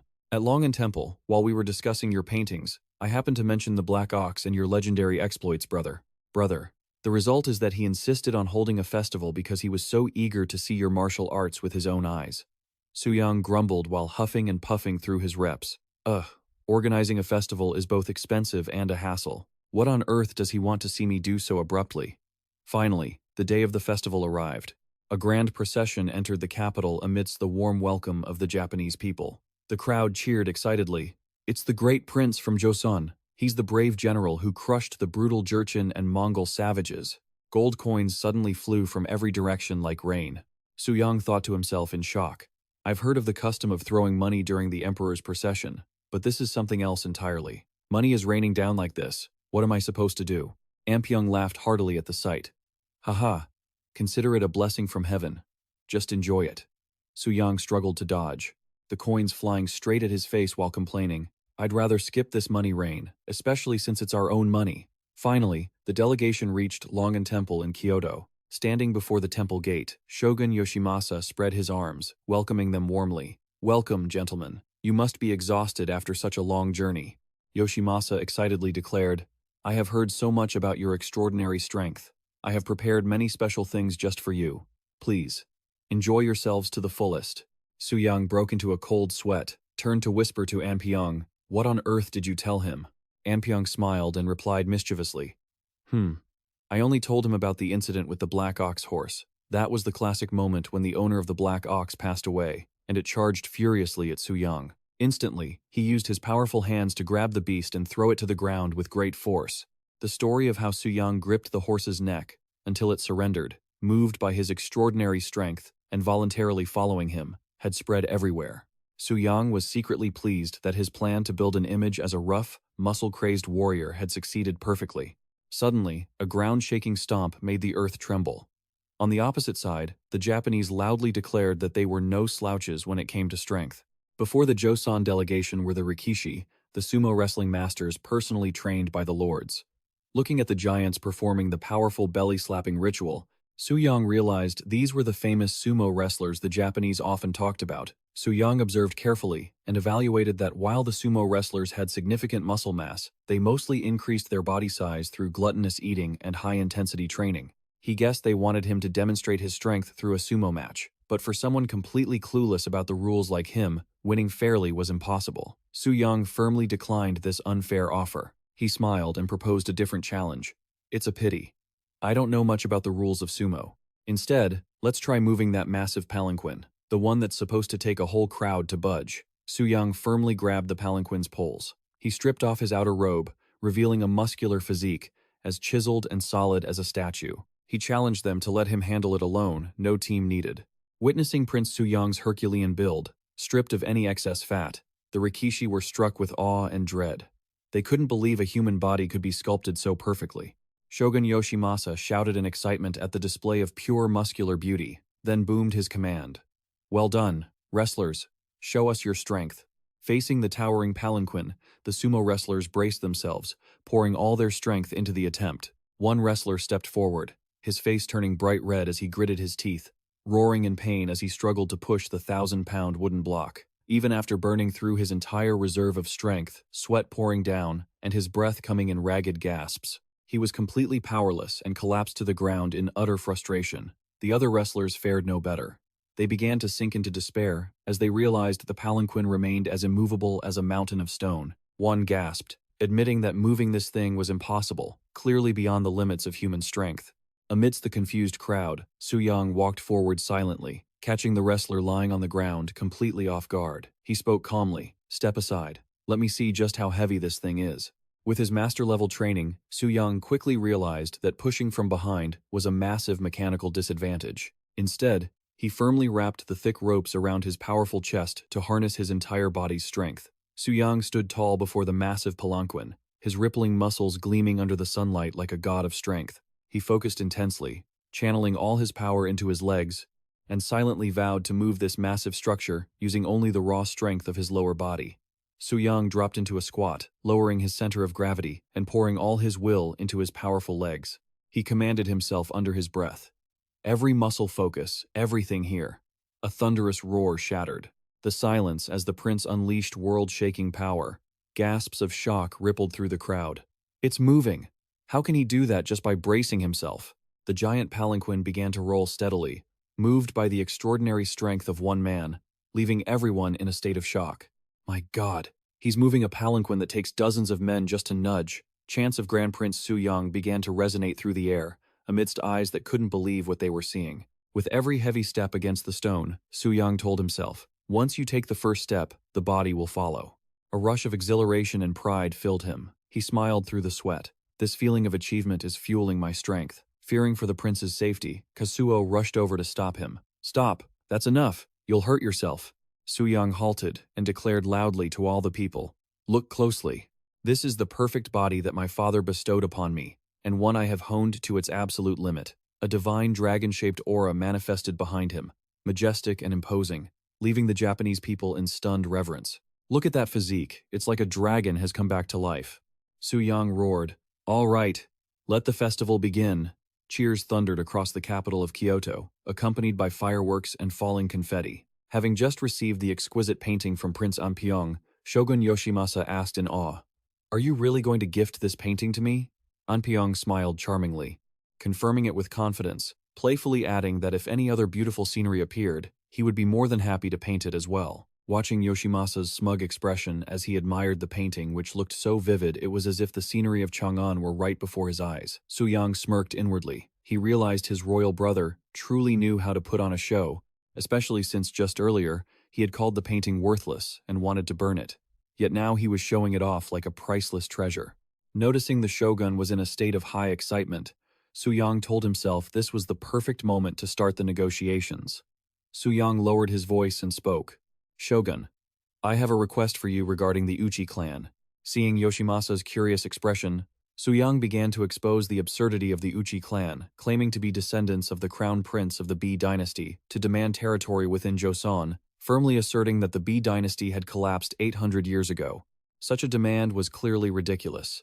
Shogun Yoshimasa immediately agreed, right on the mark. Seizing the opportunity, Suyang explicitly proposed to review the historical records of Japan itself to settle the matter once and for all. Yoshimasa thoughtfully replied that the ancient records were currently kept at the Shosoin, but because it was under the emperor's jurisdiction, it was difficult for outsiders to access. However, moved by the sincerity of the Joseon delegation, the young shogun decisively declared, "I will personally have those records copied and sent to you." Suyang was shocked and stunned, unable to believe his most important goal was achieved so easily. In return, Yoshimasa shyly expressed his desire to witness another miracle of strength, having heard that Joseon's archery skills were the best in the world. Suyang laughed heartily. "Of course, I brought my bow just in case." At the training grounds, Yoshimasa exclaimed in amazement upon seeing the massive arrows that looked like sharp spears. He asked in shock, "Are all Joseon bows this terrifying?" Prince Anpyeong quickly corrected him, saying only his royal brother's bow was of such extraordinary size. Suyang stood tall before the target, his sinewy hands gripping the sparkling golden dragon bow. He channeled power into his powerful arms, revealing rippling muscles that shone like cold steel, and began to pull the bowstring back with breathtaking force. Suyang's eyes blazed with killing intent, focusing his entire will on the target ahead. The arrow tore through the wind at terrifying speed, embedding itself into the target with such impact that it shattered the target instantly. Witnessing such peak archery, Shogun Yoshimasa clapped and cheered in excitement. "Incredible! I can't believe it!" Suyang stood there, showing off his powerful back muscles, and loudly boasted that it was thanks to this bow that he had terrified the Mukuri. Meanwhile, the Japanese side started making their own calculations. Kumoto brushed off the idea of reporting the festival budget to Yoshimasa, dismissing him as just a child who didn't understand the situation. Entering formal negotiations, the Joseon side proposed a price of 200 caddies of ginseng in exchange for 10,000 caddies of sulfur and copper. Specifically, the ginseng seeds must be distributed personally by the shogun. When the Japanese side expressed concern about the value of the seeds, the Joseon official proposed an exchange for skilled craftsmen. The Joseon representative explained that, since the seeds wouldn't yield immediate profit and the Japanese people would need time to adapt, the trade for craftsmen was a completely fair deal. Kasumoto broke into a cold sweat, anxiously asking for the specific number of workers. The Joseon side firmly demanded 100 blacksmiths, 50 ore prospectors, and about 200 fishermen. Kasumoto fell into deep thought at this significant request. He decisively folded his fan and announced that he would consult thoroughly with the other daimyos before making a final decision. A few days later, a meeting between the Japanese lords took place in a tense atmosphere. Kasumoto calculated that supporting the craftsmen for 30 years would be too costly and decided to cut them down. He loudly declared that he would send the full number of fishermen as requested, but the other types of craftsmen would have to be cut in half. Suyang narrowed his eyes, looking at him with suspicion.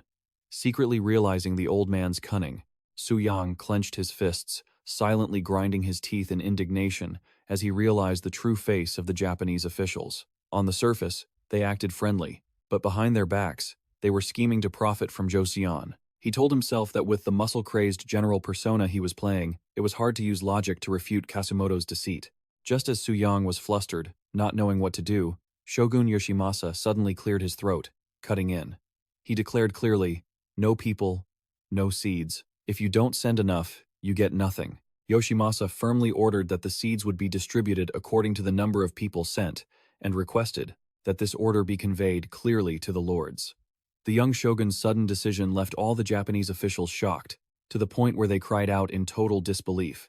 They couldn't believe that Yoshimasa had so easily accepted Joseon's request and dumped the difficult task on them to resolve. Kasumoto turned pale and shouted in desperation, "Shogun, please reconsider." The old fox was wailing in vain. Responding to his plea was Yoshimasa's cold, menacing gaze. He growled, "Are you daring to question my decision?" Faced with the shogun's authority, Kasumoto immediately panicked and waved his hands frantically in utter fear. Witnessing this spectacular own goal, Suyang laughed inwardly with satisfaction. He hadn't expected to gain such powerful and reliable support. Although Kasumoto still tried to use logic to persuade Yoshimasa to rethink, the young shogun snapped, "Enough! Say no more. You have been arguing about ginseng for months. I am exhausted by it." Looking at Kasumoto's pathetic expression, Suyang smirked in content, thinking to himself, "Talk about shooting yourself in the foot. Deal with it yourselves." Yoshimasa stood up, excitedly suggesting that before leaving, Suyang should take some characteristic Japanese souvenirs.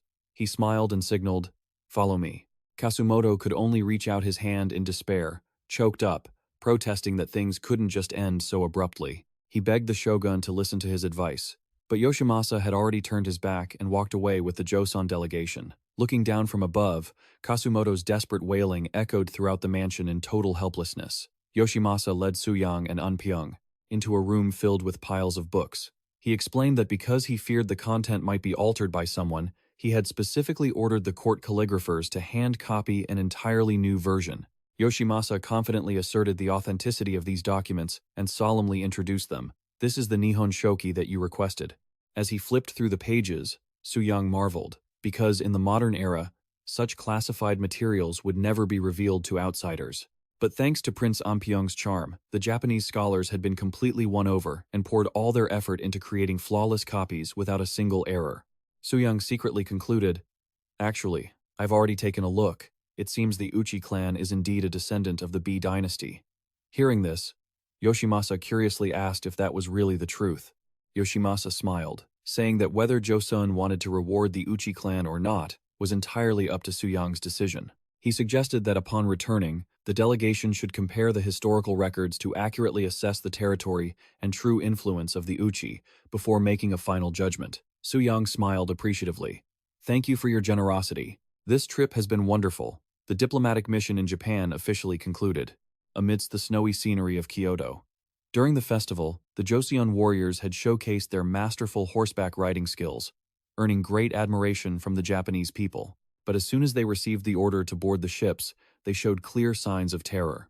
A soldier riding his horse complained, "We have to get on the ships again? I'm already starting to get seasick." At the port, High Priest Sonmi and the Japanese monks bowed respectfully to bid farewell. The master expressed gratitude for the opportunity to connect through Buddhism, while the Japanese side admitted they had learned a great deal. Even the monk who once intended to spy on Suyang had to bow in respect and promised to work hard on his Sanskrit studies to improve his virtue. Zen reformed thanks to the power of muscles.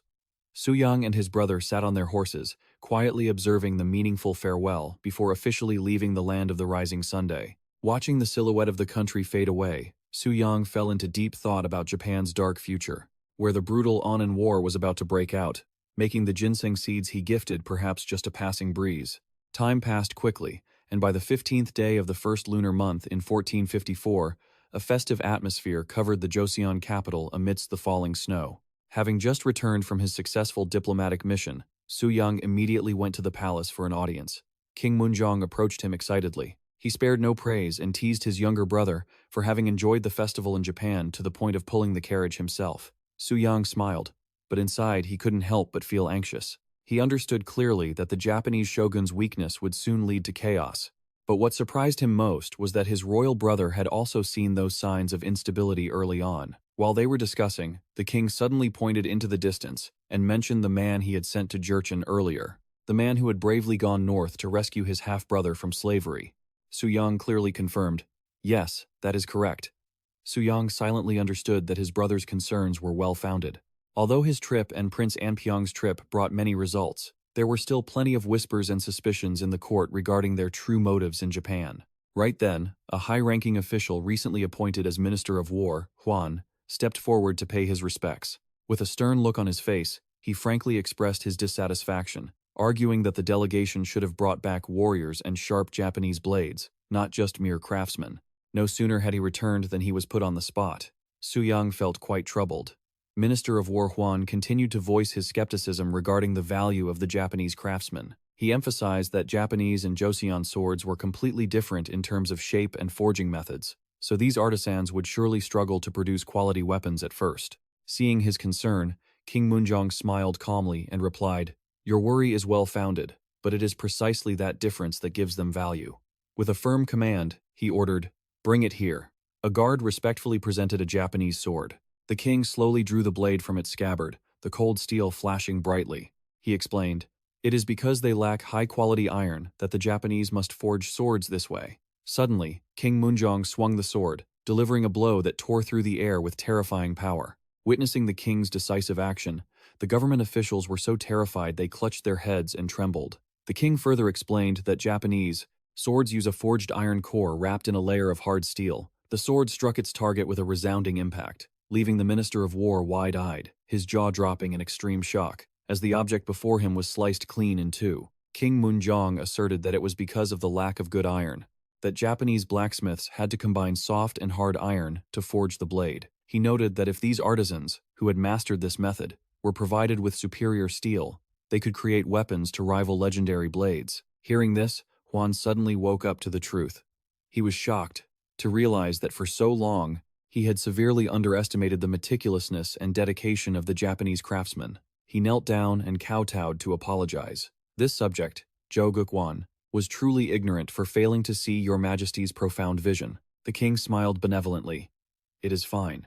Setting aside the controversy, King Munjong clearly bestowed rewards upon Grand Prince Suyang, An Pyong, and the entire diplomatic delegation for their immense contributions. Suyang and An Pyong smiled radiantly, silently grateful for their brother's recognition.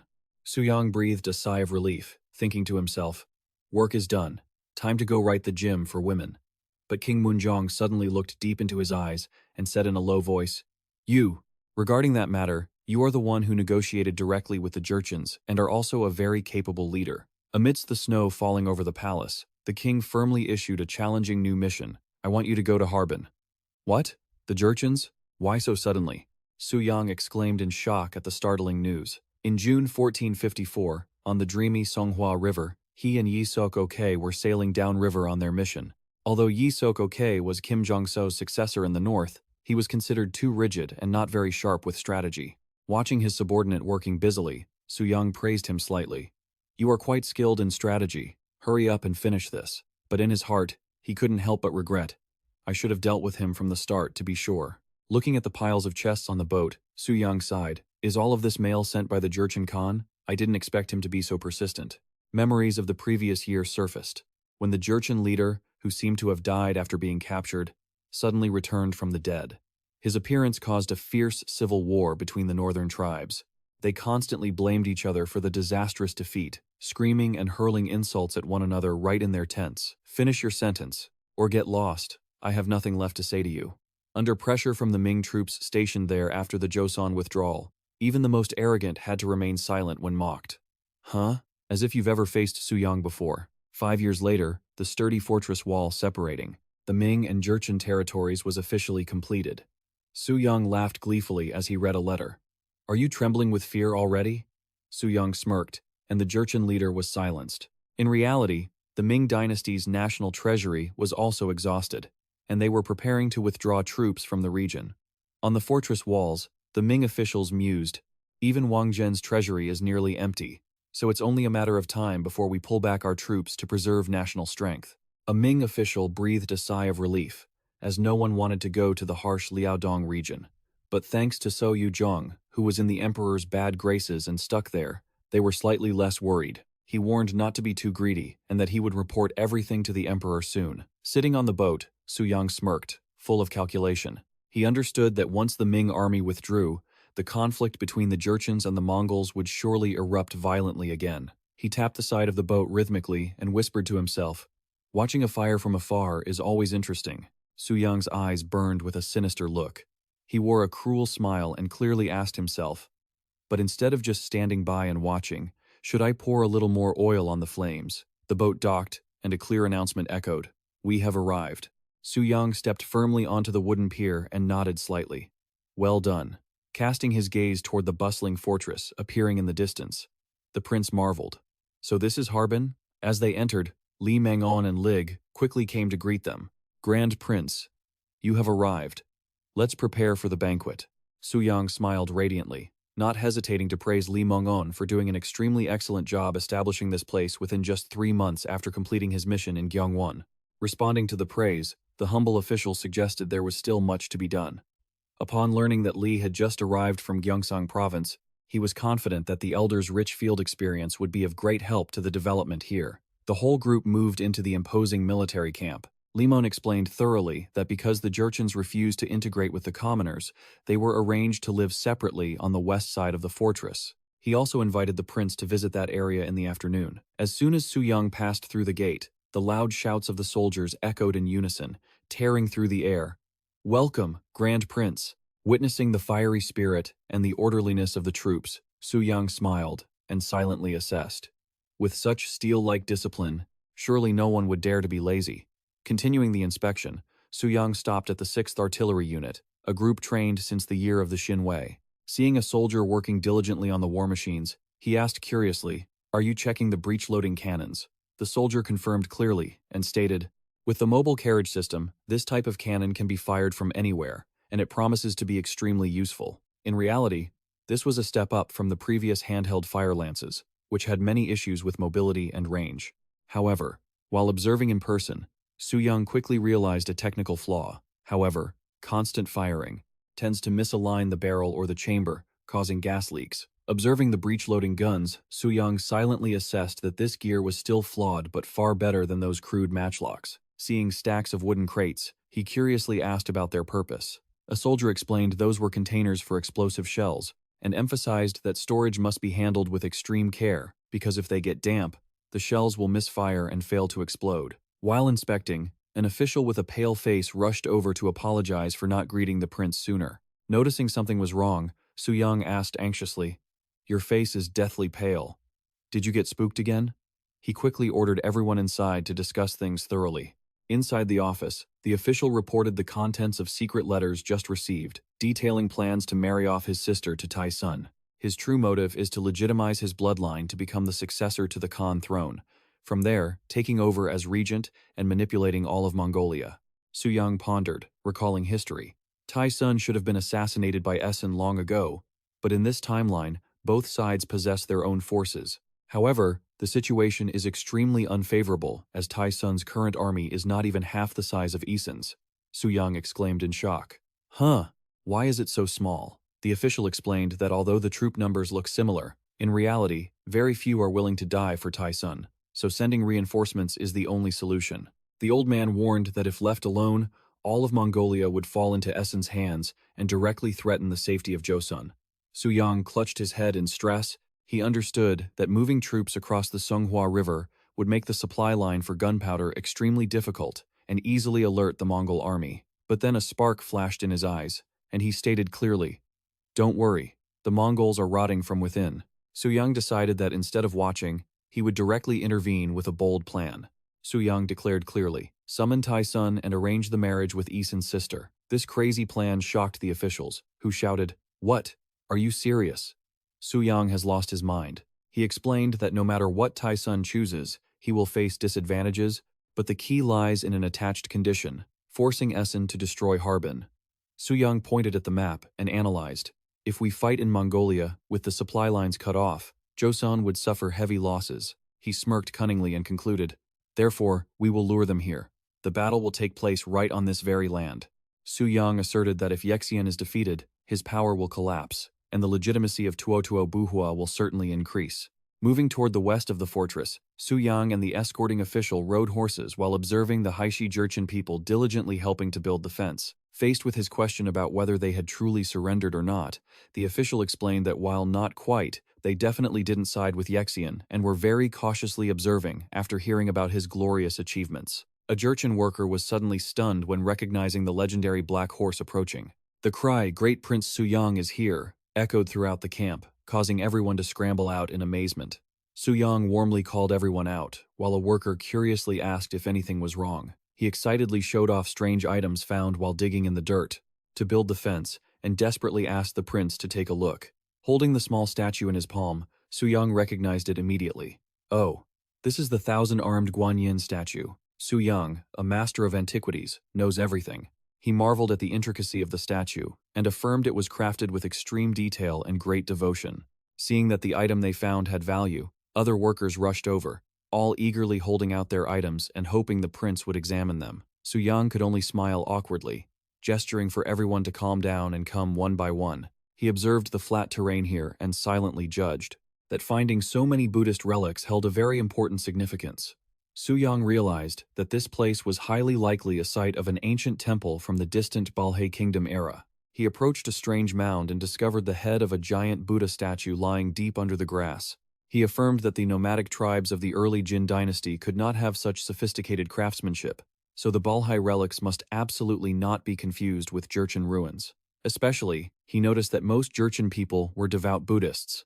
Suyang clasped his hands and prayed sincerely before the large Buddha statue. He believed that if they skillfully utilized this faith, Joseon could completely win the trust of the High-Sea Jurchen tribe. Witnessing the prince's sincerity, the surrounding Jurchen people also simultaneously clasped their hands and prayed, along with great reverence. Suyang smirked with a calculated smile. Using spirituality to win people's hearts, things are going too smoothly. Meanwhile, at the Mongol headquarters, a messenger rushed in to report to the Khan that a letter from Harbin demanded he arrive there immediately to discuss an urgent matter with Great Prince Suyang. Hearing the name Suyang, Tuo Buhua gritted his teeth, clenching his fist against the armrest, murderous intent visible on his scarred face. He roared in rage, wondering what that Joseon kid was doing up north, then ordered them to prepare to depart. I have to meet this guy face to satisfy my anger. Looking at the ancient relics lying deep underground, Suyang clearly declared, these relics belong to Buddha, so they must be returned to the Buddha himself. Witnessing the prince's piety, the Jurchen workers were moved to tears. They clasped their hands sincerely toward the Buddha statue. Suyang gestured toward the northern sky and asserted that the Buddha had certainly manifested before the faithful here.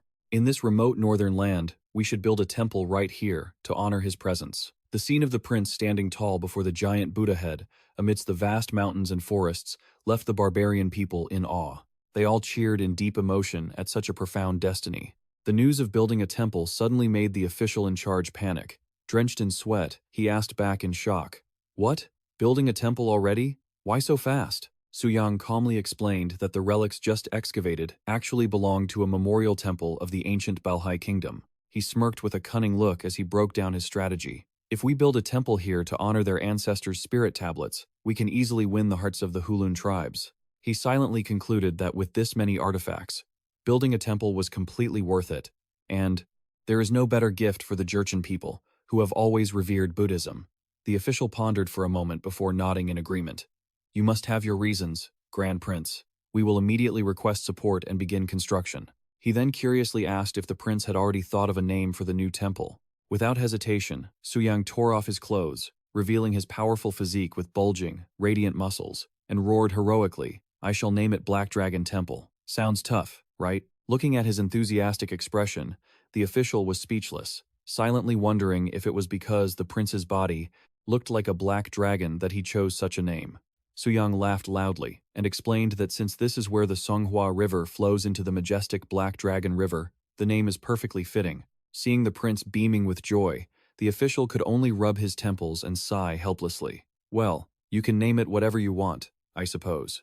When Suyang retorted and asked what he had just said, the Grand Prince panicked and denied it immediately. The following month, at the newly completed Black Dragon Temple, heavy, rhythmic panting echoed instead of the chanting of sutras. Inside the majestic main hall, Suyang was diligently performing barbell exercises with heavy iron weights. He silently marveled that iron weights felt much better than stone ones. Watching his subordinates also training hard with dumbbells around him, he smiled to himself, thinking that preparing their physical fitness right here in a temple was truly a poetic sight. The official in charge nodded in approval. I agree, my lord. It is all thanks to your efforts, Grand Prince. In the middle of the training ground, Suyang was still strictly supervising every movement of the soldiers. Seeing someone's posture was off, he immediately ordered them to lower it a bit more. Before the prince's imposing presence, the soldier could only tremble and obey. However, Seeing that the subordinates still didn't meet his standards, Suyang's eyes blazed with pressure. He shouted, "You call that lowered? Get over here and grab the barbell if you want to get stronger." His strictness forced everyone to give their absolute all. Only when night fell did the space finally become quiet, but Suyang still silently observed the shadows of those who were still diligently training under the moonlight. The official sighed softly as he recalled the first month after Black Dragon Temple officially opened. It was a chaotic scene as the Jurchen people flocked there from all over. Everyone was desperately begging to worship their ancestors' tablets.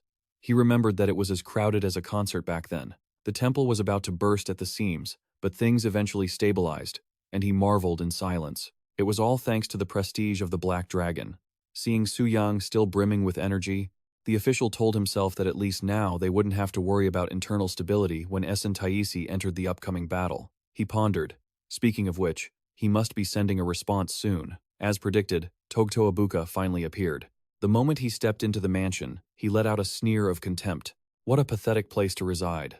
Seeing the Jurchen soldiers in Joseon armor, he smirked, thinking to himself that they were no more than remnants of the Jin dynasty trying to act posh. He insulted them casually. Look at them. It's like casting pearls before swine. What a pathetic sight. As he entered the meeting room, Suyang cut him off. Stop babbling and sit down. Without any courtesy, Togto Ibuka loudly demanded, "Do you have any alcohol? Something strong, like Mongol Arki." Yi Nihang calmly replied, "We have soju."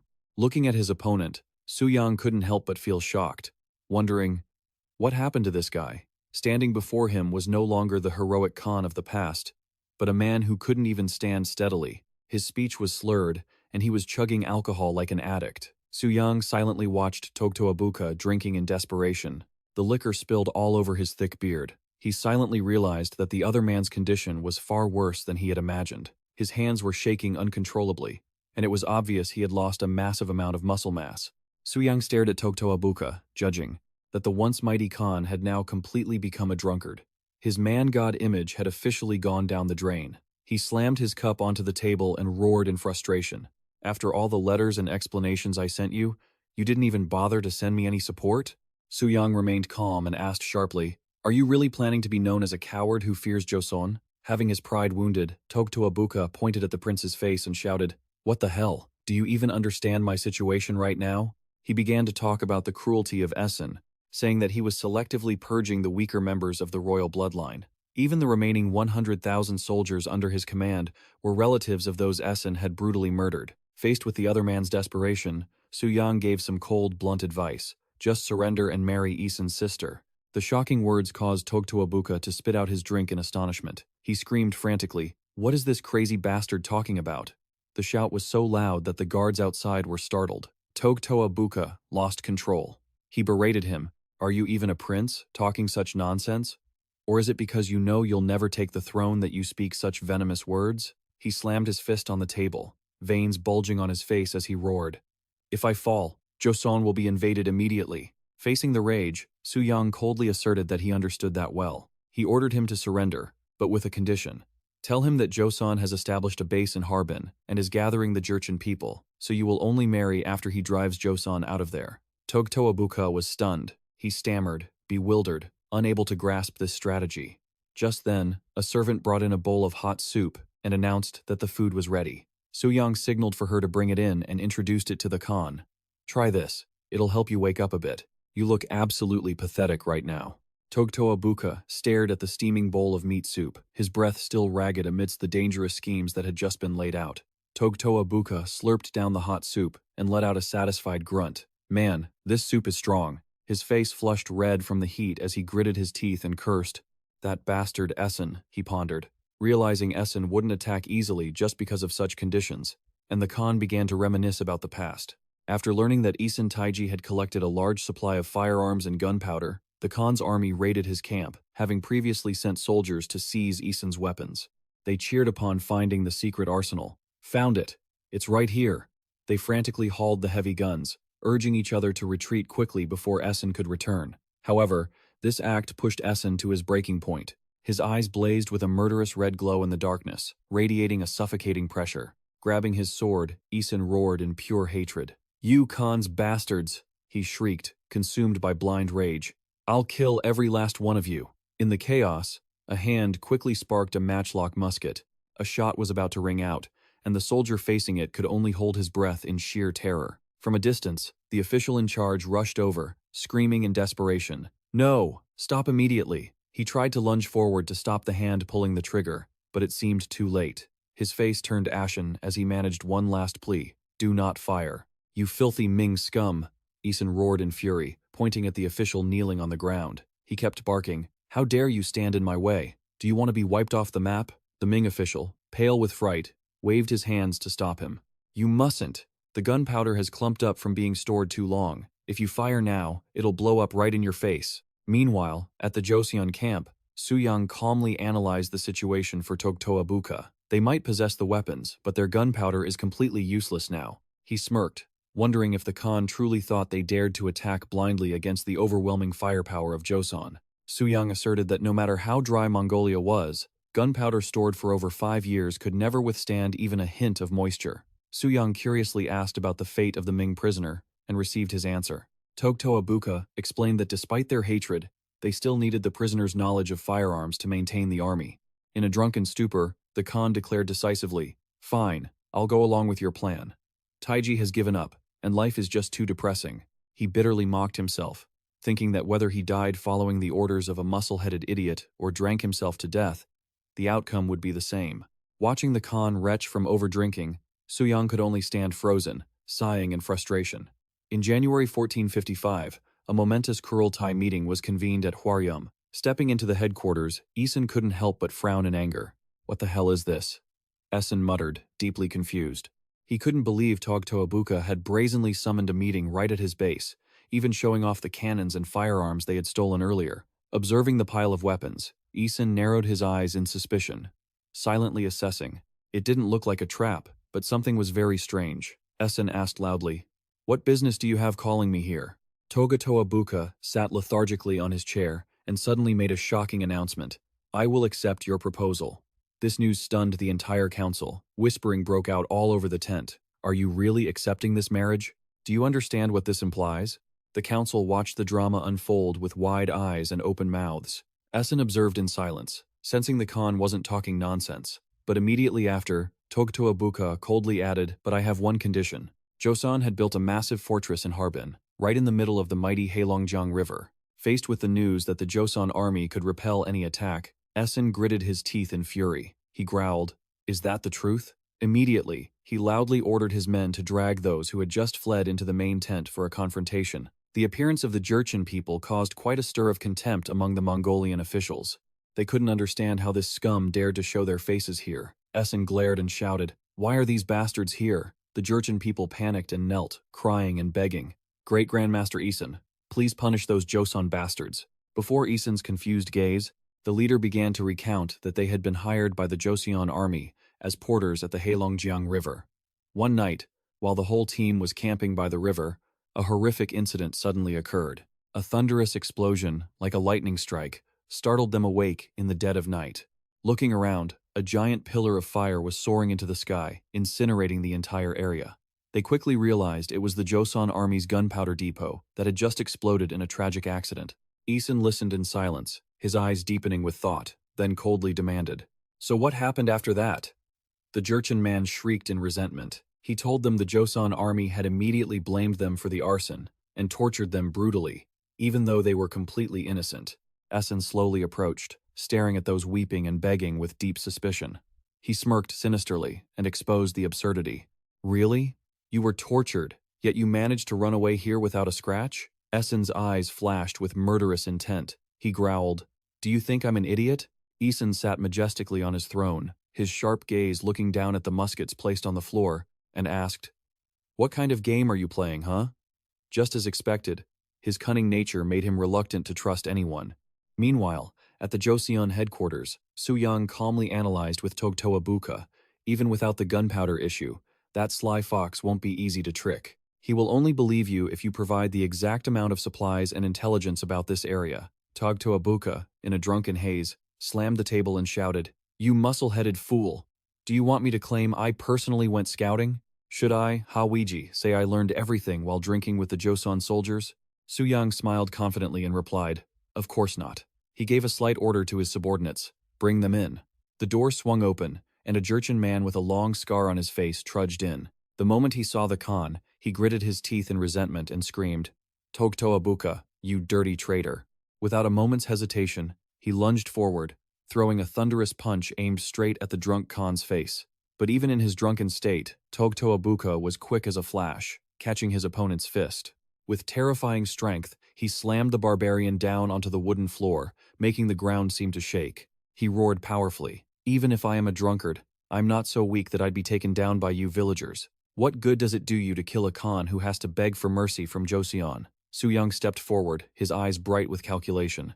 He smiled encouragingly, saying, "A true warrior should infiltrate the enemy's territory and turn their land against those Jurchens, right?" Upon hearing the promise of a glorious revenge, the Jurchen trembled and nodded.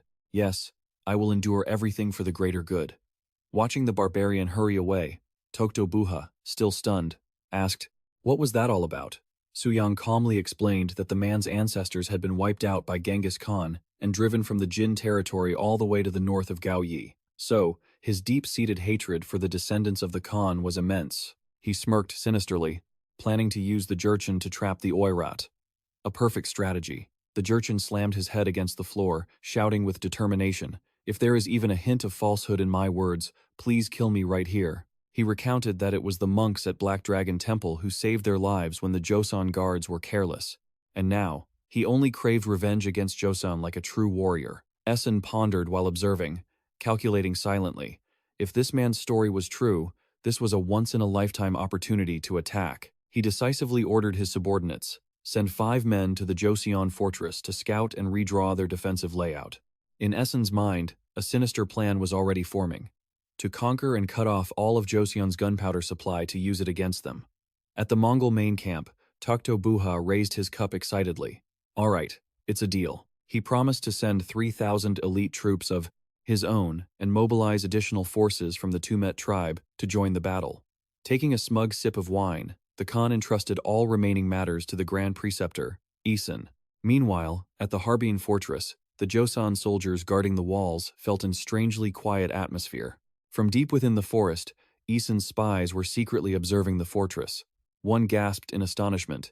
"They actually built a fortress here. Look, they've even placed cannons on the stone walls and moats." He told his comrades to carefully record the location and number of those cannons to report back. The other, busy drawing the map, backed up because he couldn't see clearly, muttering, "I can't see very well. I need to back up a little more." Suddenly, he stepped on something and only had time to let out a confused cry. He looked up in horror and froze when he saw a giant warhorse standing right in front of him. Suyang sat on the horse, looking down coldly, and growled, "What is this?" So there were a few rats lurking around here, were there? With a sinister smile and a terrifying aura covering him, the prince declared clearly, "It's time I taught you a lesson about reality." Suyang's eyes shone with excitement. He clearly ordered the spies, "Welcome to class, let's start with a squad drill."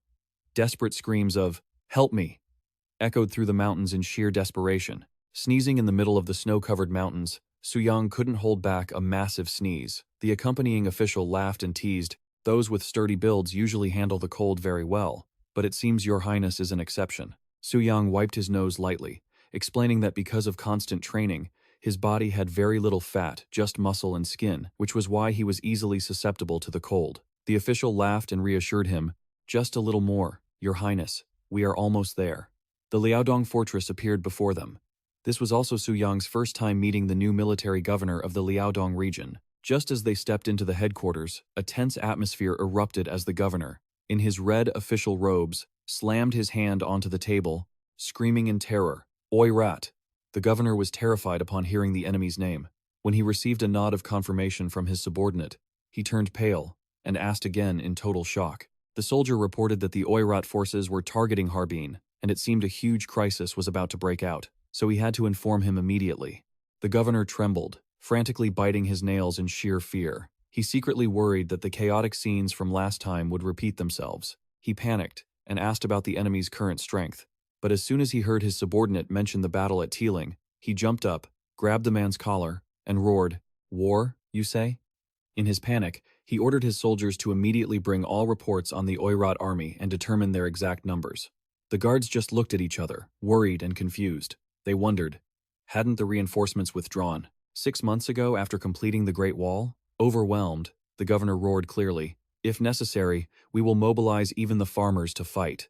Watching from behind, Suyang was stunned, wondering to himself why the man had become so agitated. Seeing the man's frantic expression, Suyang realized that reason could no longer be used to talk. A subordinate hurriedly brought a bowl of medicine and pleaded, "Please, calm down and drink this to cool your temper." The governor snatched the bowl and frantically drank it dry, not leaving a single drop. After finishing the bowl, the governor sighed. Phew. He scratched his head sheepishly, admitting that his anxiety symptoms had suddenly worsened and asking for everyone's understanding. Seeing the medicine have such a lightning-fast effect, Suyang curiously asked about the prescription and received a shocking answer from the man. It was medicine made from opium poppy pods. Suyang was stunned. Opium? He realized in horror that this governor was suffering from severe anxiety, to the point where he had to rely on addictive substances to calm down. The governor continued flipping through his books, saying the only forces he could mobilize right now were about 5,000 Jeonjo Jurchen soldiers, under the command of Cheongsan. The governor smiled smugly, explaining that these troops were originally prepared to deal with Joseon, but now they could be used to reinforce the north. Hearing this, Suyang's eyes widened in surprise. What did you say?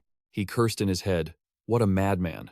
Talking nonsense. Memories of Cheongsan flooded back, a man who had blindly served Taesan, but immediately turned his back the moment Joseon's victory became clear. Cheongsan's troops had not hesitated to betray and ransack Taesan's main camp shortly after.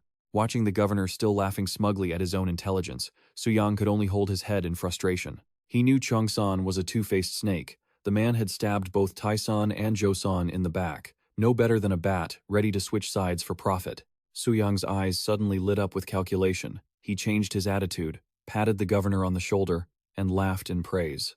As expected, the governor truly has a profound vision. Suyang was acting even better than an Oscar-winning actor. The governor asked in confusion, while Suyang continued to laugh heartily in approval. He secretly reasoned that if someone as hated by both sides as Thon Sun intervened in the middle of the battle, then in a situation like a fallen leaf among rats and mud, Joseon would certainly be the biggest beneficiary of this chaos. Suyang gripped the governor's shoulder tightly, his gaze full of pressure as he ordered that they must be sent to the north. The old man, his face distorted from being high on drugs, laughed sinisterly and confirmed, "Absolutely."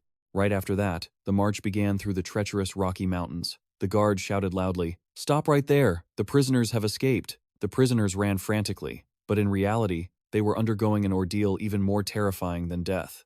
Under the strict supervision of Joseon soldiers, the prisoners had to constantly perform grueling physical fitness and martial arts exercises. One guy pushed weights, while weeping and screaming in utter despair. "Enough with the physical training, I'd rather be tortured." In the middle of the march, a prisoner in a yellow shirt couldn't handle the pressure, ran away frantically, and screamed, "That's it! I quit! No more training!" But before he could run far, Suyang, in red armor, lunged forward like a ghost and grabbed the escapee. The soldier only had time to scream in terror when the prince lifted him onto his shoulder with ease. Suyang threw the soldier down onto the dry ground. He stood towering, radiating suffocating pressure, and coldly questioned, "Only trained this much and you're already tired?" With a sinister smile, he added a threat that made everyone's blood run cold.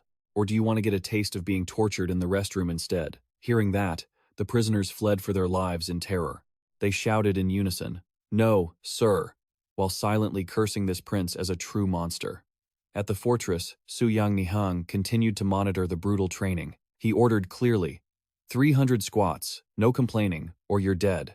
Watching the soldiers diligently training, he smiled satisfactorily because everything was going according to plan. Suddenly, a soldier ran up frantically to report urgent news. "My lord, the Oiras army is gathering on the other side of the river. It seems Don Tien is there too." Raising his binoculars to observe the enemy formation bustling on the other bank, Suyang's gaze turned icy cold. He said in a low voice, "Finally, it has begun." Suyang commanded his entire army clearly, "Everyone, prepare for battle." Meanwhile, on the other side of the front line, Dan Tien was pensively observing the treacherous terrain. He turned to ask his subordinates about the situation of the Special Forces unit, but received a report that there was still no sign of the Joseon army, even though there were many ideal locations for an ambush around them. The battle broke out fiercely as burning warships collided with steep cliffs amidst the rushing water. Dan Tien confidently asserted, "In the northern terrain, we definitely have the advantage." He pondered and asked for news of the scout team, but the subordinate could only sweat profusely as he reported that they seemed to have been captured while scouting near the enemy camp. Dantian clicked his tongue and scolded, "Useless fools, can't even do a small task." Suddenly, a shrill scream rang out. "Grand Master, there is movement across the river." From the Joseon fortress, a giant cart loaded with heavy weight plates was looming forward. The most terrifying thing was that this cart was being lifted by an army consisting of shirtless warriors, revealing hulking physiques with bulging muscles that were straining to the point of trembling. Sweat dripped down faces that were distorted by the 1,000-pound weight, standing towering on top of the stone weights like a god of strength. Suyang wore a brilliant yellow cape, showing off his six-pack abs and massive chest muscles shining under the sun. He smiled arrogantly and declared to the entire army, "Behold my compassion." Witnessing this incredible scene, Dantian was so shocked his face distorted. He widened his eyes in horror and blurted out, "What the hell is that?" Responding to the enemy's terror was only the triumphant smirk of the muscle-obsessed Prince of Joseon. Before transmigrating, Suyang was already an extreme muscle fanatic. He recalled being deeply impressed by a movie about the brave Spartan warriors, but in reality, he didn't care about the plot and was only obsessed with admiring the bulging muscles of the characters on screen. Returning to the present, Suyang decided to use his muscle tactic to break the enemy's will, standing towering on top of the weight pile. Suyang flexed his chest muscles and six-pack abs, radiating the aura of a god of strength. On the other side of the river, Dantian and his subordinates were squinting in amazement. The frantic soldier reported that it seemed the Joseon prince was being generous and intended to release the scouts who had just been captured as hostages. Dantian asked back in utter disbelief. Suyang declared clearly to the prisoners, "Your master is here to pick you up. Run fast." The Aura scouts were bewildered and couldn't believe their ears. One even aggressively shouted and threatened to mince the prince, believing the Grand Master would never let him be. Suyang kept his calm demeanor, crossed his arms, and reminded them that his father was the supreme king, and his elder brother was the great king, so they should be careful with their disrespectful words. His eyes glowed with threats, as he asked if they had truly finished their physical preparation yet. Hearing the words physical preparation, the scouts were so terrified their souls left their bodies. They fled desperately toward the other side of the river. Seeing that, the Joseon official worriedly asked if releasing the people like this was really okay. Suyang smirked sinisterly. He affirmed that they would certainly not be able to return to Dantian's camp normally. With a calculated smile, he revealed that once the hostages returned safe and sound, with improved, shockingly muscular physiques, that would be the most devastating psychological blow struck against the enemy. Dantian gritted his teeth in fury when he realized the Joseon prince's sinister plot. He secretly understood that if he let these people return like this, the morale of his men would completely collapse. As soon as he realized the danger, Dantian decisively drew his bow to fire arrows at his own former subordinates. He would absolutely never let them step foot into the camp again. The arrows and brutal attacks rained down, causing the scouts who had just escaped Joseon to meet a tragic end at the hands of their master. An official witnessing this scene blurted out in shock, "Grand Master, what is this? Why did you do that?" Despite the objections, Dantian coldly ordered the entire army to shoot those fools dead immediately. The warriors who had just achieved a hulking physique were now just corpses, lying scattered at the foot of the mountain. The official was still in shock. He tried to reason with him, begging him for mercy. But weren't they the ones we just captured? We could get some information out of them. Instantly, Yechion lunged forward, grabbed him by the collar, and roared, "You fool! Do you have any idea what would happen to our morale if we let them go back?" He barked orders frantically. "Wipe them all out!" Sharp spears rained down one after another, extinguishing any hope the poor scouts had of surviving. A few days later, at Bayon's detached unit, the atmosphere grew incredibly tense. A soldier shouted when he spotted silhouettes of ships in the distance. "Look! Supply ships are approaching." But as he looked closer, the smile on his face vanished. He stammered in utter shock.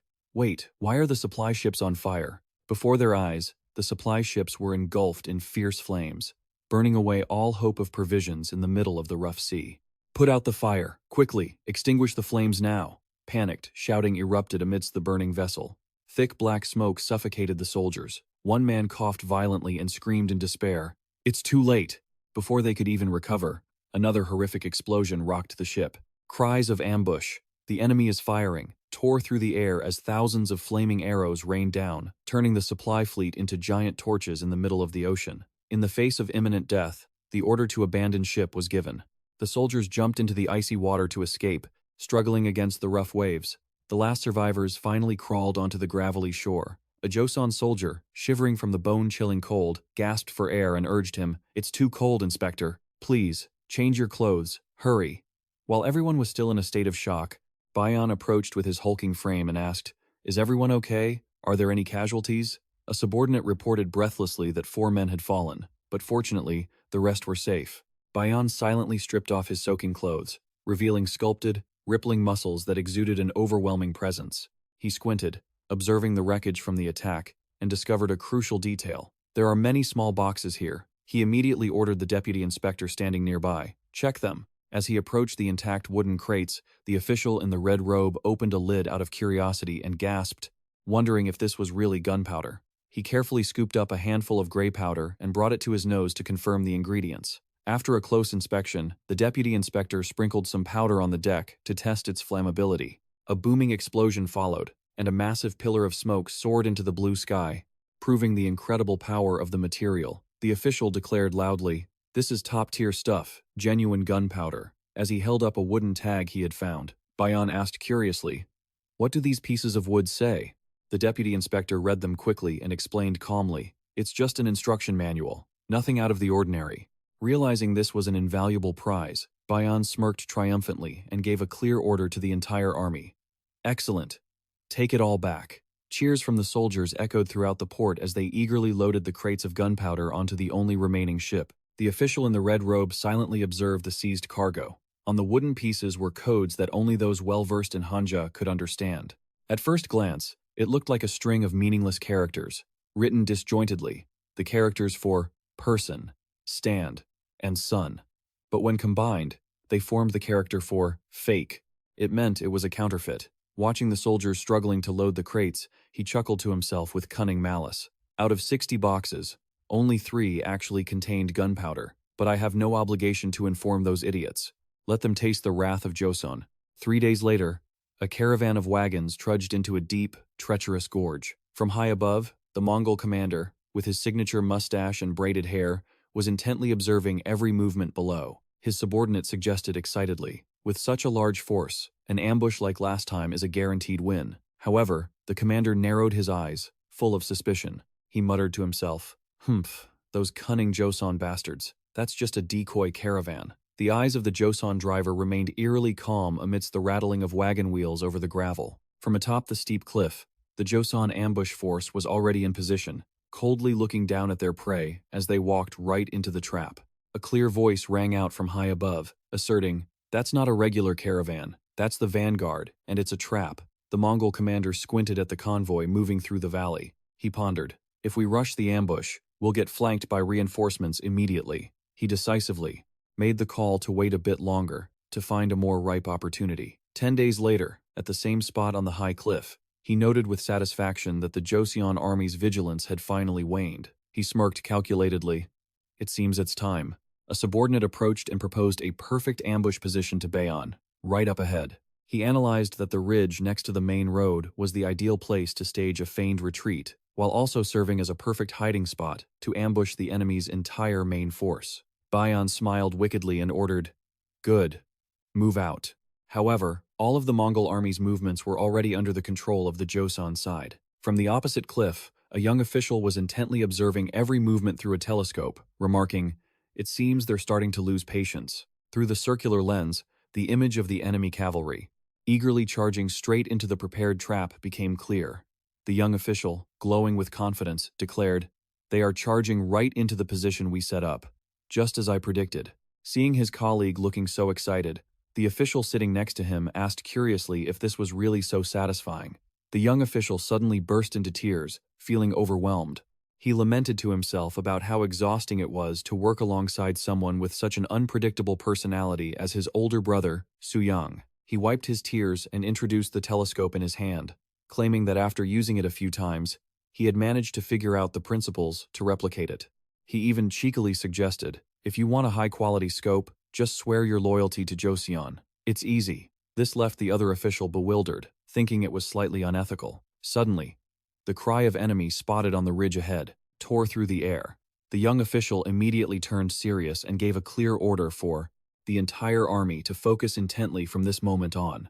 The Joseon transport caravan was trudging into the gorge when suddenly, a loud noise erupted. An arrow whistled through the air, embedding itself deep into the wagon wheel, sending the whole group into a panic. Instantly, shouts tore through the atmosphere. "They're here! It's an ambush!" he shouted without a moment's hesitation. Hong Yudong roared, ordering his entire troop to pour all their strength into pushing the wagons forward to set up a solid defensive barricade immediately. With his burly shoulders and muscles bulging beneath his clothes, Yudong put his full strength into shoving the wagon into a defensive position. But the enemy wouldn't. Let them catch their breath as tens of thousands of arrows began to rain down from the cliff. Desperate screams of "Arrows incoming! Take cover!" rang out in terror. In a split second, with the arrows closing in right before his eyes, Hong Yudong pulled off an unthinkable feat. Using superhuman strength, he ripped a massive wooden plank right off the side of the wagon, hoisting it high above his head to act as a giant shield to protect his trembling soldiers. Yudong roared, ordering his subordinates to quickly dismantle the other wagons to create a stacked shield wall. Witnessing the monster-like strength of the magistrate, the soldiers cried and whined, questioning him. "Sir, you want us to use this as a shield? What kind of freakish strength do you even have to rip that thing apart?" They screamed in desperation, asking if Yudong thought they were all super warriors like him. Ignoring their complaints, Yudong braced himself against the rain of arrows that were thudding into the plank and shouted that subordinates must obey the orders of their superiors. In a fit of rage and frustration to the point of tears, Yudong bellowed, "You don't want to follow orders? Then go ahead and pass the 5th rank exams yourself." The soldiers were left speechless, not understanding why this magistrate went so crazy every time the subject of promotions came up. From the high cliff, the Mongol commander coldly ordered a ceasefire. He sneered with contempt, "These logistics troops are just easy prey. Let's move in." Wait, the numbering skips resets in your input. Continuing accordingly, he decisively gave the order to advance and finish off the entire delegation. The enemy soldiers silently drew their spears, beginning to close in on the Joseon army's barricade. The enemy commander gasped in sheer horror.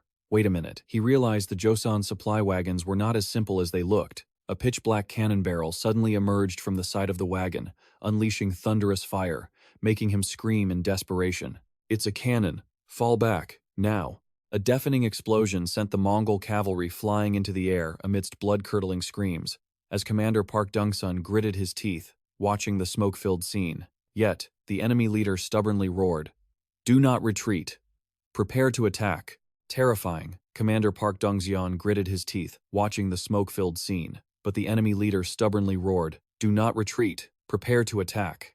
Thick smoke blanketed the corpses, scattered on the ground after the initial shelling. Amidst the haze, Hong Yudong stood tall, bracing a massive wooden shield to protect his men. He shouted orders to the archers. After firing, unleash a volley and retreat immediately. The soldier beside him quickly complied, shouting back, "Yes, sir." Immediately, the order to prepare grenades was given. Explosives were thrown one after another toward the enemy lines, creating chain reactions that shook the entire valley. The Mongol troops fell into total panic, trembling as they fled, screaming in despair. "You said they were support, but these are clearly elite Joseon soldiers. How can we possibly overcome this firepower?" The enemy commander gasped in shock. "What?" At that moment, Commander Park Dong-seon spurred his horse forward like a whirlwind. With the dignified presence of a seasoned general, he bellowed orders to his entire army. "Do not advance any further. Focus only on wiping out those who are fleeing." Park Dong-seon decisively drew his sword, delivering a lightning-fast strike that finished off an enemy soldier on horseback. Suddenly, a soldier ran up, panicked. "Commander, they've scattered in every direction." Park Dong-seon observed the situation calmly and issued a firm command. "Do not pursue. Maintain formation and avoid any reckless actions." The battlefield was littered with the bodies of the fallen strewn among dry, skeletal trees. A fierce female warrior hacked down an enemy with her sword, unable to hold back her admiration. "That stuff is amazing. Worth risking your life for." Just then, she received reports that the enemy had scattered. The gray-haired elder smirked, his eyes filled with greed, and barked orders for his tribes to split up and hunt them down. Immediately, "We will take their heads and claim the generous reward. Hurry, chase them down." The grim news reached Park Dong-seon. "Commander, 5 of the 6 wild Jurchen tribes are frantically chasing them." Park Dong-seon gasped. "What?" He gripped his reins tightly, feeling uneasy as he envisioned an ambush waiting ahead. Park Dong-seon calculated silently. If they were regrouping without preparation, they could flank them from behind. But if it were a trap, they would all be slaughtered. A thunderous explosion echoed from afar, leaving him stunned. It seemed the real battle had begun. Park Dong-seon gritted his teeth in frustration, realizing the fight had broken out sooner than expected. He cursed under his breath. They had clashed in less than 15 minutes. The harsh truth became clear. This was an ambush. Seeing the stubbornness and hunger for glory of the Jurchen tribes, the nearby Joseon soldiers couldn't help but grumble. Why bother saving these idiots when they disobey orders? These Jurchen people are such a headache. Facing this life-or-death situation, Park Dong-seon watched the smoke-filled battlefield in silence, wondering what to do. Standing on the brink of disaster, a soldier asked anxiously, "What should we do now?" Park Dong-seon didn't hesitate. "We will save them." Even as his subordinate warned him that the whole unit could be in danger, the commander resolutely urged his horse forward. He knew clearly that without the support of the Jurchen tribes, facing the Oirats with his small force was impossible. The thundering sound of hooves filled the valley along with his urgent commands. "We're running out of time. Move out, now." Meanwhile, in the ambush zone, a rain of arrows poured down from the cliffs like a waterfall, pinning the Namnoon tribe's formation. Screams of agony erupted as warriors fell one by one. The Namnoon tribal chief stood frozen in shock. He couldn't believe they had fallen into such a brutal ambush. Seeing the enemy outnumbered them 2-1, he gritted his teeth in despair. Is my Namnoon tribe really going to be wiped out here? At that moment, an arrow whistled through the air and pierced his chest. He could only let out a brief gasp before tumbling from his horse. Witnessing the horrific scene, the surrounding soldiers screamed in pain.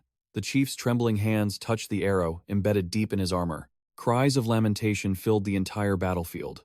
The tribe leader had fallen. He had sacrificed himself. But just as his subordinates were sobbing, the Triclab leader suddenly unleashed a massive slap and roared, "I'm not dead yet, you fools!" He firmly snapped the arrow in two. He declared loudly that the Namnun people would not easily fall to attacks like this, then ordered the entire army to stop whining and stand up to fight immediately. The Namnun leader touched the indentation left by the arrow on his chest, silently grateful that the Joseon armor had saved his life and the entire tribe. Even though he hated to admit it, it was the bland chicken porridge and the grueling physical training over 2 years in Kan Nguyen that had made them unimaginably strong. He gathered his strength to pull the bowstring taut, feeling the surging power exploding in every muscle. "Take this," he roared, as the arrow tore through the wind with terrifying force. The arrow shot upward against the slope, but still had enough power to pierce through the armor of the Oasat soldier holding the high cliff. Witnessing this impossible sight, the enemy commander Bo Lai was stunned. An arrow shot up a slope and it still pierced through? Old June trembled, wondering what on earth these remnants had done to possess such monstrous strength. Bo Lai gritted his teeth in frustration, as the upper hand from the initial ambush gradually evaporated completely. A soldier ran over in a panic, reporting that their forces were being pushed back because the enemy had sturdy helmets and terrifying archery skills. The situation became even more dire as the main Rosian force was advancing from the headquarters to reinforce them immediately. They stood on the verge of being completely wiped out by people who weren't even regular soldiers. Bo Lai decisively ordered, "It's over. The Joseon are here. Retreat quickly," disregarding his subordinates' concerns about morale collapsing. Bo Lai roared at them to shut up, understanding that if the main Joseon force arrived to reinforce them, a disastrous defeat was certain. The ragged Oaz army fled the cliff in total panic. Seeing the enemy retreat, the Namnun tribe soldiers burst into joy. They hugged each other and wept loudly, because they had excellently overcome the deadly ambush with their own strength and resilient will. Bak Dong-sun shouted, ordering the entire army, "Do not pursue. Another ambush might be waiting." He approached to ask if everyone was still safe. Hong Yu-dong was cleaning up the battlefield while loudly reporting, "We were ambushed, but we have already pushed them back." Witnessing the capability of his subordinates, the commander couldn't help but marvel. Truly impressive. Bak Dong-sun breathed a sigh of relief. He ordered the entire army to return to the main headquarters after confirming the other tribes were also safe. Earth-shattering explosions rained down on the enemy formation. A Joseon soldier swung his arm, throwing an object toward the OA's troops and shouting, "Take this, a grenade." The enemy soldier frantically caught the strange object. His eyes widened in terror as he screamed, "It's about to explode!" But when he opened his palm, he was stunned and bewildered. Huh? A rock? A small rock with a mocking drawing on it sat in his hand. The Joseon soldier laughed triumphantly. "You fell for it." He then immediately lunged forward, throwing a lightning-fast punch into the face of the still bewildered soldier. The battle ended. Yu-dong was drained, sitting down and feeling exhausted just from breathing. A young official squinted, puzzled. Why haven't these bastards given up and run away yet? The soldier beside him explained that the wild, unruly women had cut off their path of retreat. In the midst of the chaos, a Joseon soldier was subduing prisoners, while another shouted, "Just let them run!" The young official smirked with disdain as he watched the enemy troops. He wondered to himself, lame horses and trashy weapons, yet they want to fight the Joseon? How naive. A soldier groaned, complaining about an arm injury, but was immediately scolded by his comrade for being dramatic and told to quickly find wooden splints to stabilize it. Looking down from above, the Oas fortress appeared imposing amidst the rugged, rocky mountains. Inside the main camp, the atmosphere was extremely tense. A general asked impatiently, "How long are we planning to sit here and wait?" He loudly suggested a plan. "Let's fill the moat with dirt and attack them immediately." Compared to Beijing, these city walls aren't much at all. Others agreed, urging an immediate attack to gain the advantage. Sitting majestically on the throne, Da Tian thoughtfully observed his subordinates. He silently concluded that they were being too impatient and overconfident. He narrowed his eyes, reminding them coldly and deeply, "Our opponent is Joseon." Da Tian pondered his calculations. He understood that he needed someone to sacrifice themselves to test the Joseon army's tactics. He called Asa Temer. He answered loudly, "Understood. I'm going to make mincemeat of that fortress." Da Tian ordered 8,000 troops to be handed over to Deputy Commander Moli II to attack the Harbin fortress. Asitemer clenched his fist, vowing to crush the enemy fortress. A few days later, at the Songhua River near Harbin, the Mongol army began to deploy and approach the stronghold. Suddenly, huge black spheres rolled down from the top of the walls one after another. Massive explosions erupted, causing soldiers to scream in agony amidst the rubble. Itemer panicked and shouted loudly, telling his men to dodge the black things rolling toward them. He realized in shock that he was walking into a death trap. Cannons in front, guns on top, and explosives below. Itemer, drenched in sweat, desperately asked himself what he could do against such terrifying firepower. Looking up at the imposing fortress emitting an overwhelming aura, he froze in extreme terror. Asitemer bitterly realized that the entire army had reached a dead end. It's over. This time, the whole squad is really getting logged out. The sound of breech-loading guns from above roared. Bullets tore through the wind, slamming straight into the Oasat cavalry formation that was stumbling at the foot of the fortress. Asitemer let out a terrifying shriek and fell to the ground, just as death grazed him. Fortunately, Deputy Commander Moli II had rushed over in time to catch him and anxiously asked, "Lord Asitemer, are you all right?" Asitemer could only groan in pain while the remnants behind him screamed in despair as they realized those sturdy watchtowers were continuously unleashing firepower on their heads. Rage flared. Itemer gritted his teeth, pointed toward the fortress, and roared madly, "Quickly destroy those towers for me." However, Moli Hawiji quickly stopped him and advised him to stay calm, as he realized those watchtowers were set up in a very tight support and protection scheme. At that moment, another soldier was struck down by marksmen from above, causing blood to splatter everywhere. Realizing that casualties were rising too quickly, Moli decisively suggested, "Now that we know their defensive layout, let's temporarily retreat immediately." Asitemer could only bitterly utter a frustrated curse, then sullenly ordered a retreat. Returning to the main camp, Asitemer knelt at Da Tian's feet to plead for his life. "Father, please forgive me." He stubbornly insisted that if Mihai hadn't interfered, he could have leveled those watchtowers long ago. Suddenly, Daeaxian let out a powerful, thunderous roar that made Asitemer tremble with fear. The old man asserted that it was thanks to Mali II's level-headedness that the army's losses were kept to an absolute minimum. Daeaxian coldly laid out a new plan. Pretend to attack the watchtowers to lure Joseon into wasting all their gunpowder, while we keep our losses to a minimum. He told his son to bring along the weapons crafted by the Ming artillerymen to assist. The ultimate goal was to force Joseon to exhaust their entire precious stockpile of ammunition. In the cold night at the Aura's camp, the cavalry laughed triumphantly. They mocked Joseon as fools and dared them to keep firing until they ran out of gunpowder. Because now, the Oa's army had its own supply of ammunition. The Ming official, with a sinister smile and a cunning look in his eyes, whispered to himself, "Those Joseon fools are finished." Ha ha. His laughter echoed through the air as the signal gongs began to ring out, signaling that a calculated move was about to begin. Suyang was standing on the city wall when a soldier rushed over and shouted, "Grand Prince!" He hurriedly asked, "What is happening?" The soldier reported that something was crossing the Songhua River heading toward the south bank, and the enemy cavalry had surrounded it. Looking through his telescope, Suyang exclaimed in shock, "Isn't that a trebuchet mounted on a cart? How could they have built that?" A soldier standing nearby revealed information from the area commander that an escaped Ming artilleryman was at Liaodong Fortress. He was the one who built this while in captivity before escaping. Suyang pondered. "I see." Observing closely through the lens, he noted that the enemy's weapon didn't look very sophisticated. Usually, counterweight trebuchets are dangerous because they use leverage to achieve superior power and range, and are firmly fixed to the ground to ensure accuracy. However, Suyang noticed that what the enemy possessed was too crude. Even though he didn't consider it a real threat, he cautiously gave the order. "Order the watchtowers to use cannons to aim directly at their trebuchet." Upon receiving the order, the Joseon gunners excitedly prepared. Finally, it was time for this treasure to shine. They began adjusting coordinates and reminded each other to aim precisely where required. Suddenly, a soldier noticed the enemy was also aiming at them. Immediately, the OA's army opened fire. Objects from the trebuchet soared over the wall and landed right next to the soldiers. A soldier looked down at the debris in confusion and asked, why are they throwing rocks and gravel? Trying to build a house? I thought they would at least throw fire pots, so we wouldn't miss our chance." The Joseon troops loudly ordered to fire at the trebuchet. The cannons roared, but because of the extreme distance, aiming accurately was incredibly difficult. The gunners quickly adjusted their aim 3 steps to the left to find the target. Just as they were preparing for the next volley, a soldier observing through the telescope suddenly shouted, "Wait, stop!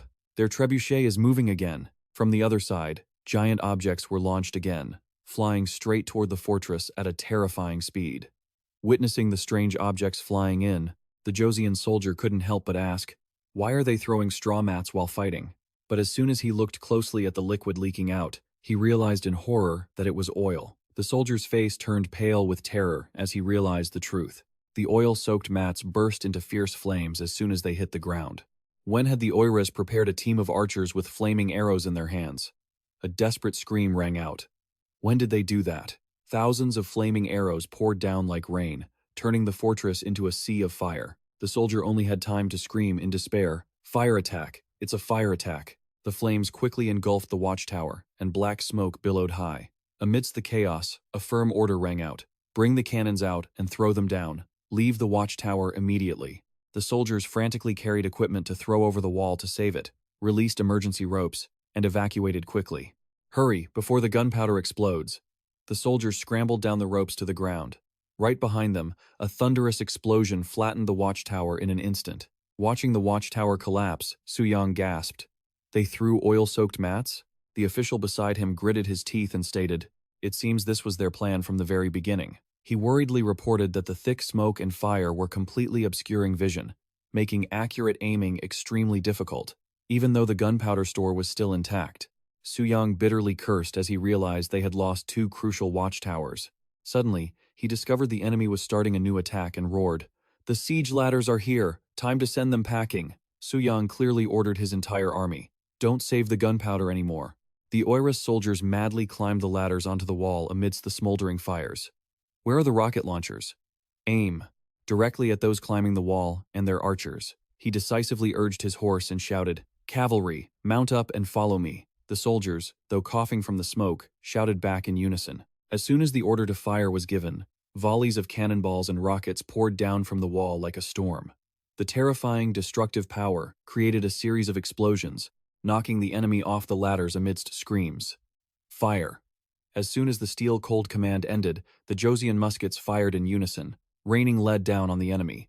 The OA soldiers frantically climbing the siege ladders screamed in agony and tumbled to the ground into the debris. Seizing the moment while the enemy was in panic, Suyang clearly ordered, "Attack! The party is over." The city gates swung wide open. The Joseon cavalry charged out like a waterfall with a deafening roar, "Charge and push them back." Suyang led the army, with eyes burning with murderous intent.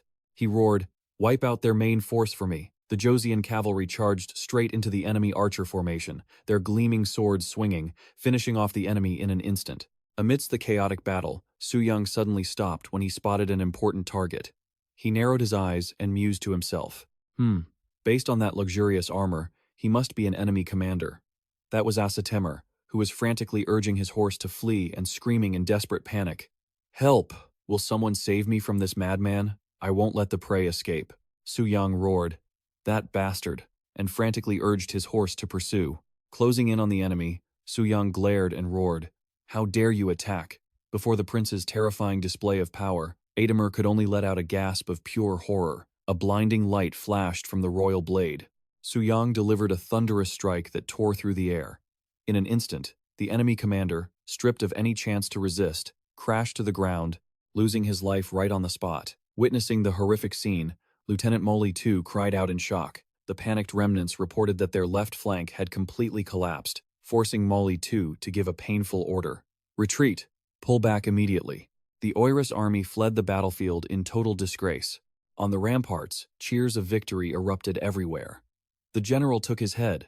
We've won big, brothers! The entire Joseon army shouted in unison, exhilarated by the glorious victory. But the joy was short-lived. A cataclysmic explosion suddenly slammed into the fortress wall, throwing everything into chaos and making the soldiers scream in agony amidst the rubble. Piercing shrieks tore through the air. What was that? Artillery? The fire is coming from our right flank. Seeing the relentless barrage of fire raining down, Suyang realized in horror that he had fallen for the Oirus trap.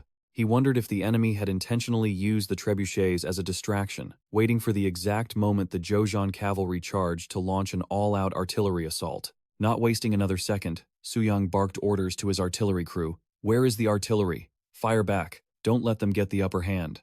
The Joseon cannons fired simultaneously, creating a fierce exchange of firepower between the two front lines. The force of the enemy's shells made the young fortress tremble violently. Joseon soldiers were constantly thrown through the air amidst the thick smoke and fire. What are our casualties? Dayan roared inside the tent, his face haggard with anxiety. His subordinate, Jun, trembled as he reported the grim news. The entire artillery unit has been completely wiped out. The artillery squad was nearly annihilated. It was a tragedy. The disaster didn't end there. They couldn't even recover Atemir's body. The situation for the Oirus army was dire, with Deputy Commander M too severely wounded. Of the 7,000 soldiers they started with, only 3,000 survivors remained among the ruined encampments. Dayan screamed in a fit of uncontrollable rage.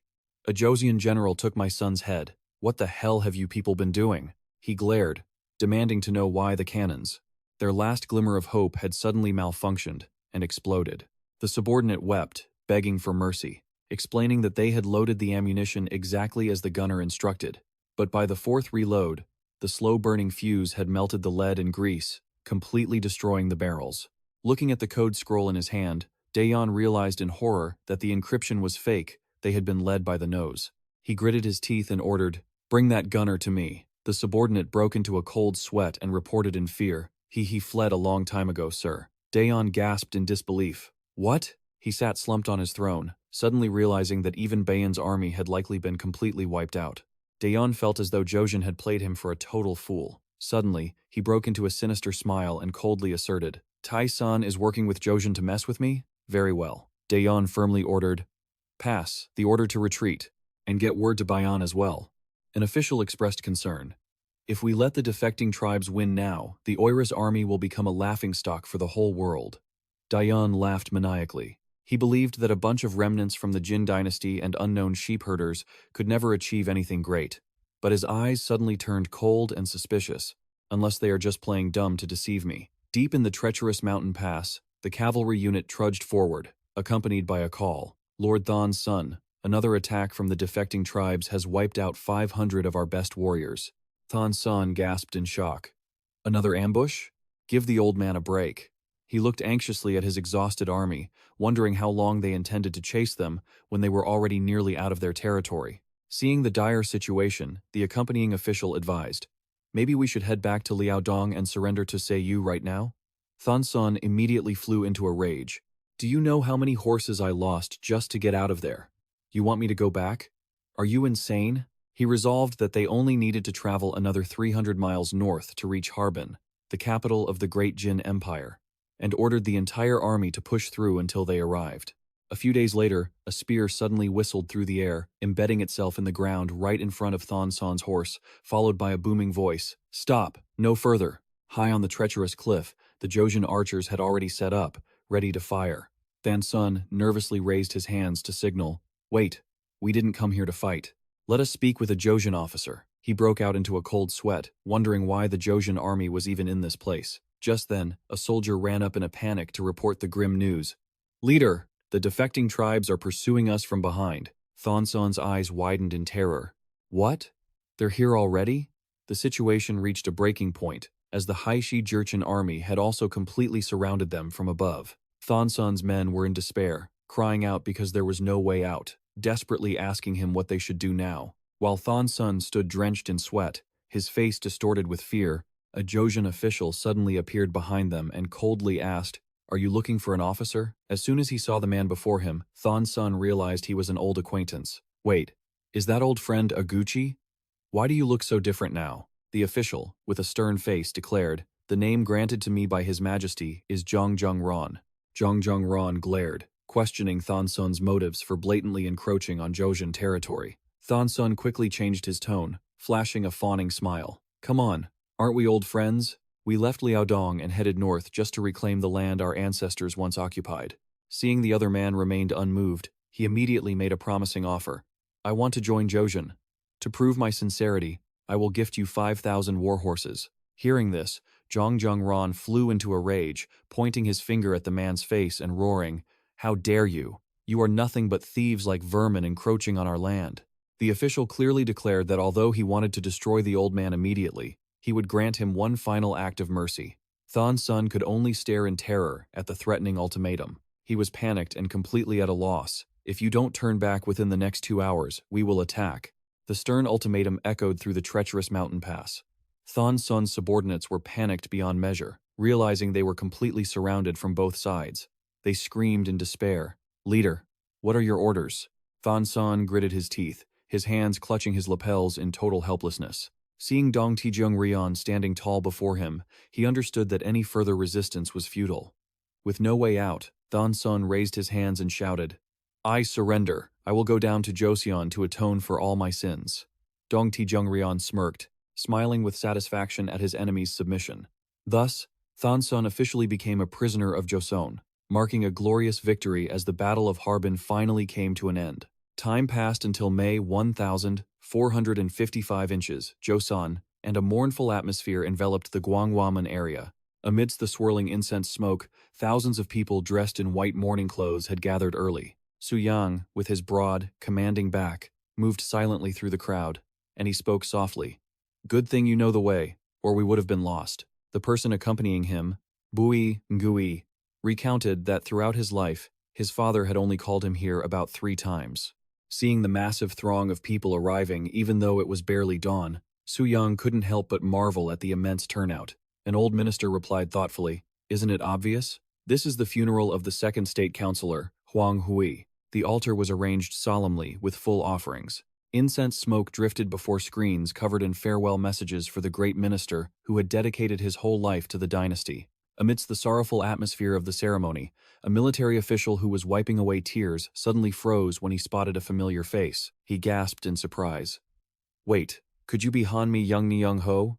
The man with the muscular, hulking physique smiled and replied, "I'm a little hurt that it took you until now to recognize me." The military official was stunned, as Hanmi Young Ho now looked even more imposing than a warrior like himself. He wondered if this was the result of that divine physical training.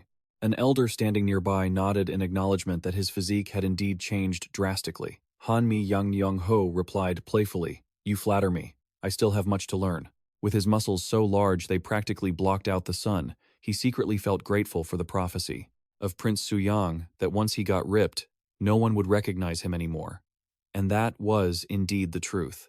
Taking advantage of a quiet moment, the son of the late minister Huang Hui leaned in and whispered to Hanmi Young Ho, "Did my father leave any earth-shattering messages for you?" Hanmi Young Ho reflected on those final moments by the sickbed. He recalled that Huang Hui had talked a lot about life outside the royal court, but because those duties and principles were so profound, he couldn't understand them and just nodded along. The image of the great minister smiling contentedly in his final moments appeared vividly, stirring his emotions. The dutiful son reminisced that before closing his eyes, his father had smiled and said he would leave someone behind. Hanmi Young Ho asked in astonishment, "You mean he actually smiled?" He suddenly realized that amidst the noisy funeral crowd, that smile carried a deep, profound meaning. He remembered that whenever Minister Huang Hui looked at him, His gaze was always filled with expectation and concern, like a father sending his son off to battle. After sharing these sincere words, the dutiful son thanked Han Mi-young-ho for coming to pay his respects, and he bowed respectfully in return. As time passed, at the academy's training ground, powerful, ragged breathing echoed, piercing the air. Han Mi-young-ho was diligently performing dips on the parallel bars, his chest and back muscles rippling, sweat drenching his massive frame. Observing from afar, Suyang did not hold back his praise. Excellent form. Scholar Han, you are truly impressive when performing those chest exercises. Witnessing Han Mi-young-ho's spectacular transformation, Suyang smiled with satisfaction at having trained another true muscle monster for the dynasty. The dynasty of these strong men, brothers. Suyang stepped up to the parallel bars and declared loudly, "That's right, dips on the parallel bars are the best. Don't you think so?" Immediately after, he took out a notebook and announced, "Now, let's record today's training results." The notebook, titled Life Ledger, made the young student wonder why it had such an ominous name, suggesting it should be called Physical Preparation Records instead. The old minister Huang Hui explained that when they first started, every training session for Mi-young-ho felt like he was dying, so the name Muscle Survival Journal was entirely appropriate. Although Suyang was very fond of it, Han Mi-young-ho, who now possessed a massive build, gently objected, suggesting that records would sound much better. Looking at the notebook, Han Mi-young-ho marveled at his own transformation. 3 years ago, he had tried everything to avoid training, but now he had completely transformed both in appearance and willpower. From running away from exercise to being a gym addict, as night fell, he and his colleagues cheered and raised their glasses. When asked if he had finished compiling the history of Goryeo, Han Mi-young-ho smugly confirmed that he had been transferred to work at the office of the Inspector General thanks to his hard work. He laughed and cried in pure joy, finally escaping the tomb of dusty books. At the party, a friend asked curiously, "I heard you easily passed the recent scholar's exam. Do you plan to compete in anything else, or just become a full-time bodybuilder?" Han Mi-young-ho confidently confirmed he would definitely participate. This special exam was usually only held on major national occasions, divided into 5 rigorous stages, from basic level to the final royal examination. Although the official reason was to celebrate the completion of the Goryeo history and the Great Code, in reality, the royal court was suffering from a severe shortage of manpower to stabilize the northern border. Fortresses damaged after fierce battles were in dire need of manpower for urgent repairs.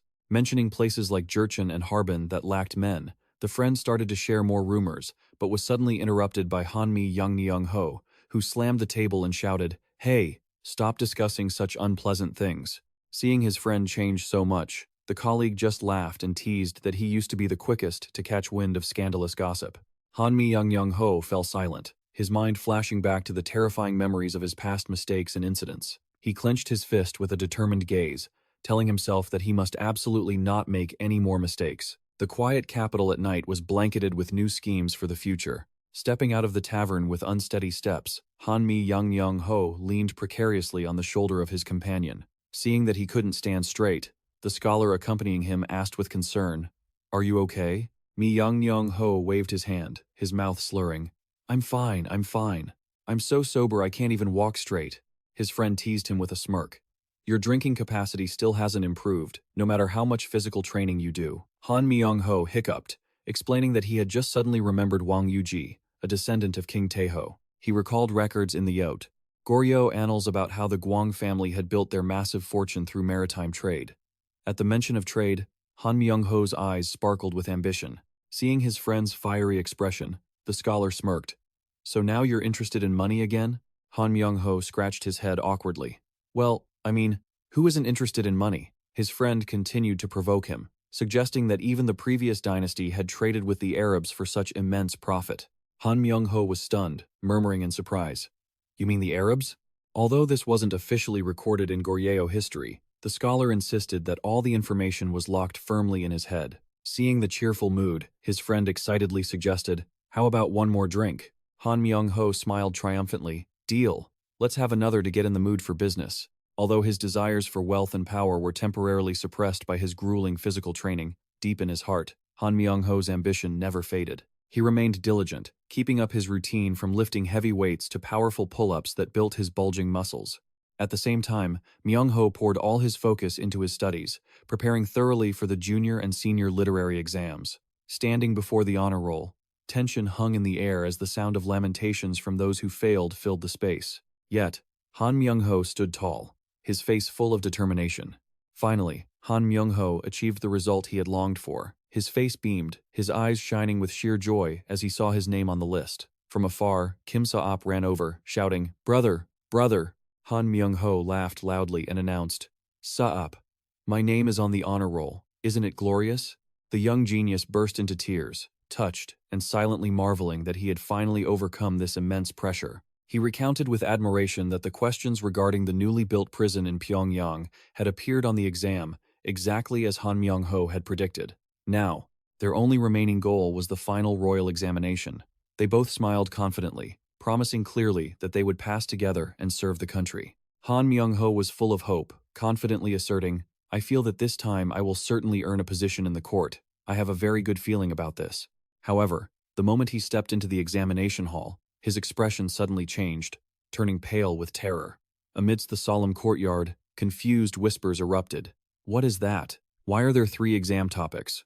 The appearance of 3 exam topics at once was completely unprecedented in the history of the civil service examinations.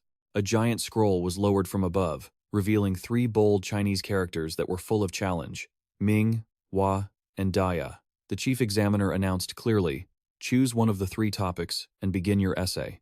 Witnessing this sudden change, Han Myung-ho completely collapsed. He fell to his knees in extreme shock, sweat pouring down his face, filled with despair. He screamed internally, "This cannot be happening. I completely failed to foresee this." Days earlier, the chief examiner had anxiously submitted a petition, asking, "Your Majesty, is this exam too difficult?" King Munjong curled his lips, smiled confidently, and affirmed, "That is right." 3 difficult topics were put forward in turn.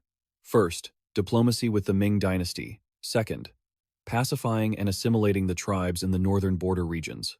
And finally, the issue of trade with the Ryukyu Kingdom of Japan. The official worriedly advised that even the Supreme King only proposed 1 topic, saying this would surely cause the scholars to fall into chaos. But King Munjong remained calm. He understood that the country needed talents with a broad vision, who knew how to make grand plans and had the ability to execute them sharply. In the exam yard, Han Myung-ho was diligently licking his brush with a look of determination. Seeing the examiner still anxious, the king gently reassured him, "Stay calm. Everything will work out." In his heart, Munjong silently calculated, "If I find a brilliant mind, I will have another assistant to protect my younger brother Suyang even more." While riding a horse outside the palace, Suyang suddenly shuddered. He muttered suspiciously, finding himself strangely sensitive to the cold. In the examination room, the examiners were stunned, wondering what in the world this candidate had eaten to be able to write lines like these. The content of the exam paper asserted that controlling the Japanese is like controlling muscles. "I have controlled my own muscles, so controlling the Japanese will surely be just as easy." Looking at the bizarre arguments about using muscle to govern the country, the official could only shake his head in annoyance, assuming this candidate was so anxious that he lost control of his behavior while writing the test. The examiners could not help but sigh when reading the exam paper of a scholar from the Boitaidang Academy, a man who had made a silly mistake right in the important palace exam.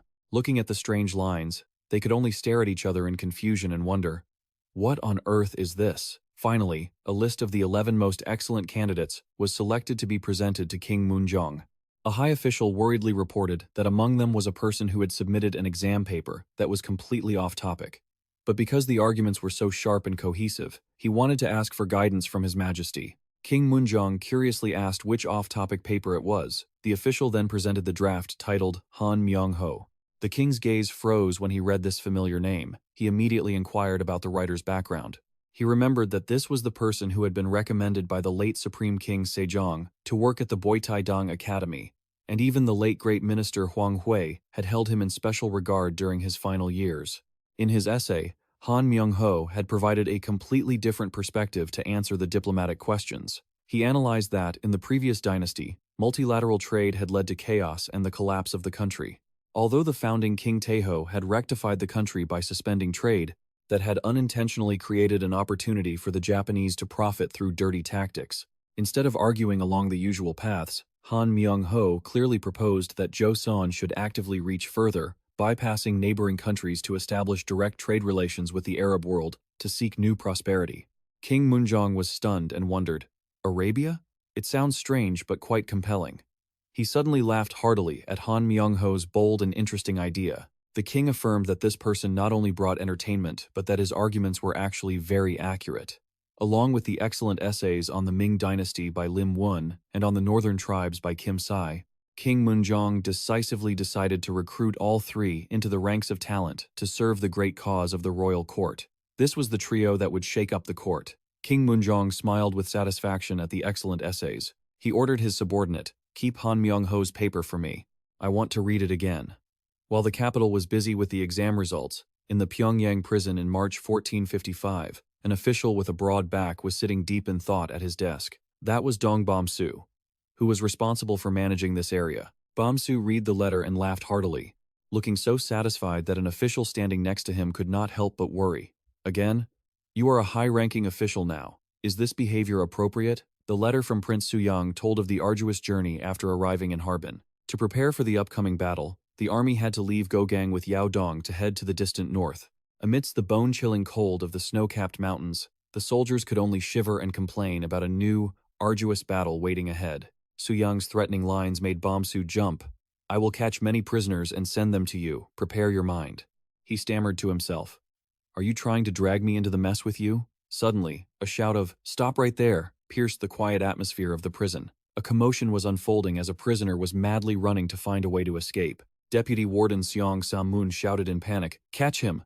There is a prisoner escaping," he stammered, saying that this person had run away right during the rehabilitation exercise and urgently begged everyone for help to surround and capture him. The criminal roared, "I'd rather die than rot in this hellhole," and madly rushed toward the gate. However, Dong Bom-su was as fast as a whirlwind, rushing over to block his retreat. A shout rang out along with a thunderous blow that knocked the prisoner's head straight to the ground. Not giving his opponent a chance to react, Bom-su tightened her grip on the wooden staff with her sinewy hands and continued counting. Ha-wee-ji! Another vicious blow landed, leaving the culprit moaning in agony. "3 means you're done for. Now get back to your spot." The final strike created a deep crater in the ground, completely shattering the escapee's will to resist. Watching the monster-like strength of the prison official, the other prisoners could only tremble and collapse to their knees in sheer terror. Looking at the 3 convicts bound and groveling at his feet, Warden Dong Bom-su stated clearly that, compared to the enemies he had faced on the battlefield, these 3 were nothing. The #1 self-proclaimed saint of the prison, watching the formidable skill of his colleague, Seong Tum-moon, who stood nearby, didn't hold back his praise. "He truly lives up to his reputation as our warden." Bom-su laughed heartily at the praise. Under the clear blue sky of the capital, the Reformation machines began to rumble into operation. The sound of frantic running echoed from within the massive treadmills where prisoners were forced to exhaust themselves. Watching from a distance, Dong Bom-su declared that this was the great mercy the king had bestowed upon them. Bom-su continued to lecture on his new philosophy of reformation, saying they would serve their sentences not through painful whipping, but through hard labor right here in the prison. His lessons on heaven's grace flowed endlessly. Bom-su insisted this work would cleanse their weak souls and allow them to repay the kingdom. While running frantically in the treadmill, one prisoner screamed in frustration, "What nonsense are you blabbering about? Speak like a human." Despite the constant flow of political philosophy and Confucian teachings, the convict could only cover his face in misery, finding the lecture more terrifying than torture. He shouted in desperate exhaustion, "Please, I'd rather you just beat me." In another corner, a prisoner was retching from overwork, but was immediately scolded by a guard, who demanded he use a mask and absolutely not soil the royal family's precious soapstone slabs. The prisoner, wearing a tightly fitted mask, had eyes burning with resentment, as he realized the guard only cared about the stones and couldn't care less about his health. He was the former magistrate of Yak County, a man who once held a noble office, now forced to suffer the humiliation of digging dirt like a low-class laborer. Gritting his teeth, he wondered why a man like him had to do such menial work. Overcome with rage, he furiously swung his pickaxe into the ground to vent his frustration. Finally, unable to endure the agony any longer, he stood up and roared in fury. "I can't take this anymore. Get your supervisor out here right now." Suyang knelt before the grand hall, bowing his head to face the high officials. When asked if he was looking for someone, he hesitantly admitted he was the former magistrate of Exmouth County. Terrifying memories rushed back as Suyang was charged with treason, causing both him and his servants to be bound and led away in a panic. Back in the present, the reigning official flipped through the ledger and coldly passed judgment. For the crimes of treason and deceiving the royal court, you are sentenced to 30 years in prison. Hearing the number 35, Suyang felt as if the sky had collapsed. He desperately begged to do any kind of work to be useful, rather than rot in a dark cell. The official suggested woodblock printing of Confucian classics to reform education, a task requiring literacy. As if grabbing a lifeline, Suyang was filled with fervor, quoting Confucius and Mencius to prove he would strive to improve himself. Seeing that determination, the official sternly reminded him that he still had to perform the heavy treadmill work every morning without being lazy. Suyang immediately kowtowed and agreed. Shortly after, a large construction site was deployed with a massive workforce. The mission was to build a sturdy stone bridge in Munjong, leaving the workers worried about its colossal scale. At the site, the laborers began whispering that the foreman would no longer be using a crane. They were relieved, as they wouldn't have to hear the shouting from that monster anymore. When one person worriedly asked how long this running job would last, the answer they received was that it would start today and continue for the next 5 days. Immediately, the overseeing official shouted orders for everyone to pack up and head straight to the Han River. Giving no one a chance to complain, they moved to the banks of the Han River, with labor conditions harsher than a capitalist factory. People who had spent their whole lives only reading books now had to hold pickaxes to dig dirt under the scorching sun. One man lamented that if he were outside, he would have earned a fortune for this kind of work, while others were furious that they had spent their lives studying only to end up doing slave labor.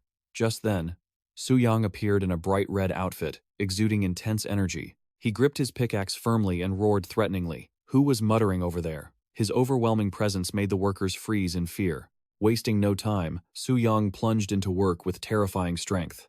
Every strike of his pickaxe sent rocks flying, creating a scene of frenzied labor. While demonstrating with breakneck speed, he shouted, "Just do exactly as I do." Suyang did not forget to issue a stern warning that anyone who lagged behind would be thrown into the new prison being built in the north of Hamgyeo province. The laborers could only stutter and agree in terror.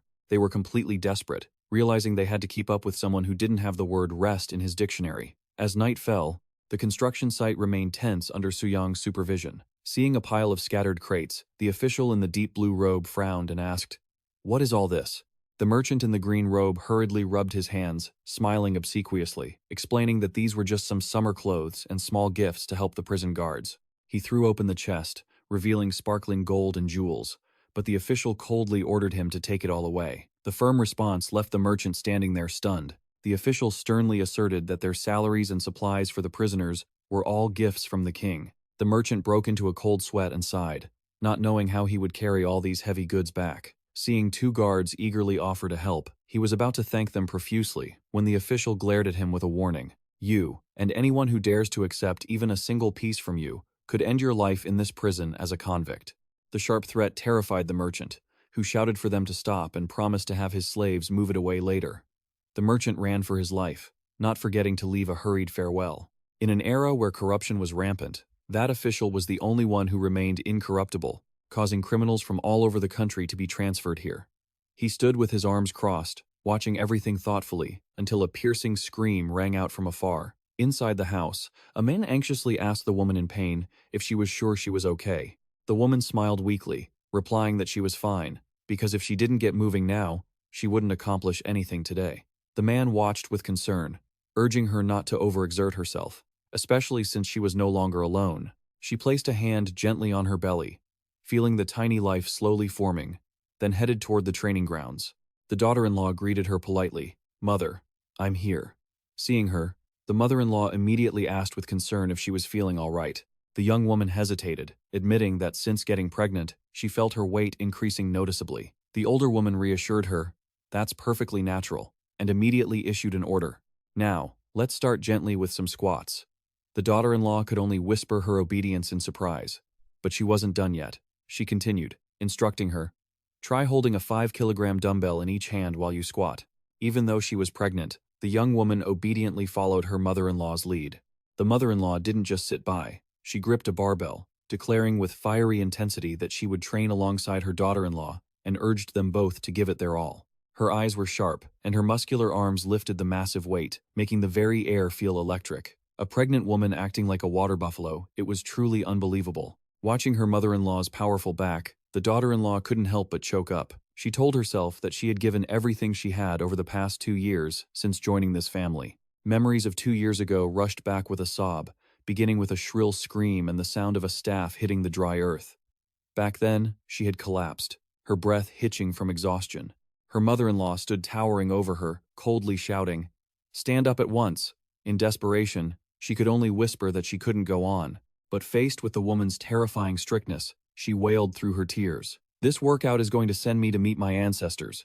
The mother-in-law barked, "That was only 3 sets of squats, and you're already like this? Stand up now." The daughter-in-law could only slump down, drenched in sweat with a face flushed from exhaustion. Seeing she couldn't pull herself up, the woman turned away coldly, leaving behind a firm command, "Get up and follow me immediately." The daughter-in-law felt her soul leaving her body. Just then, a servant brought over a large bowl of liquid and kindly offered, "Please drink this, young mistress. It is an egg tonic the mistress specifically ordered for you."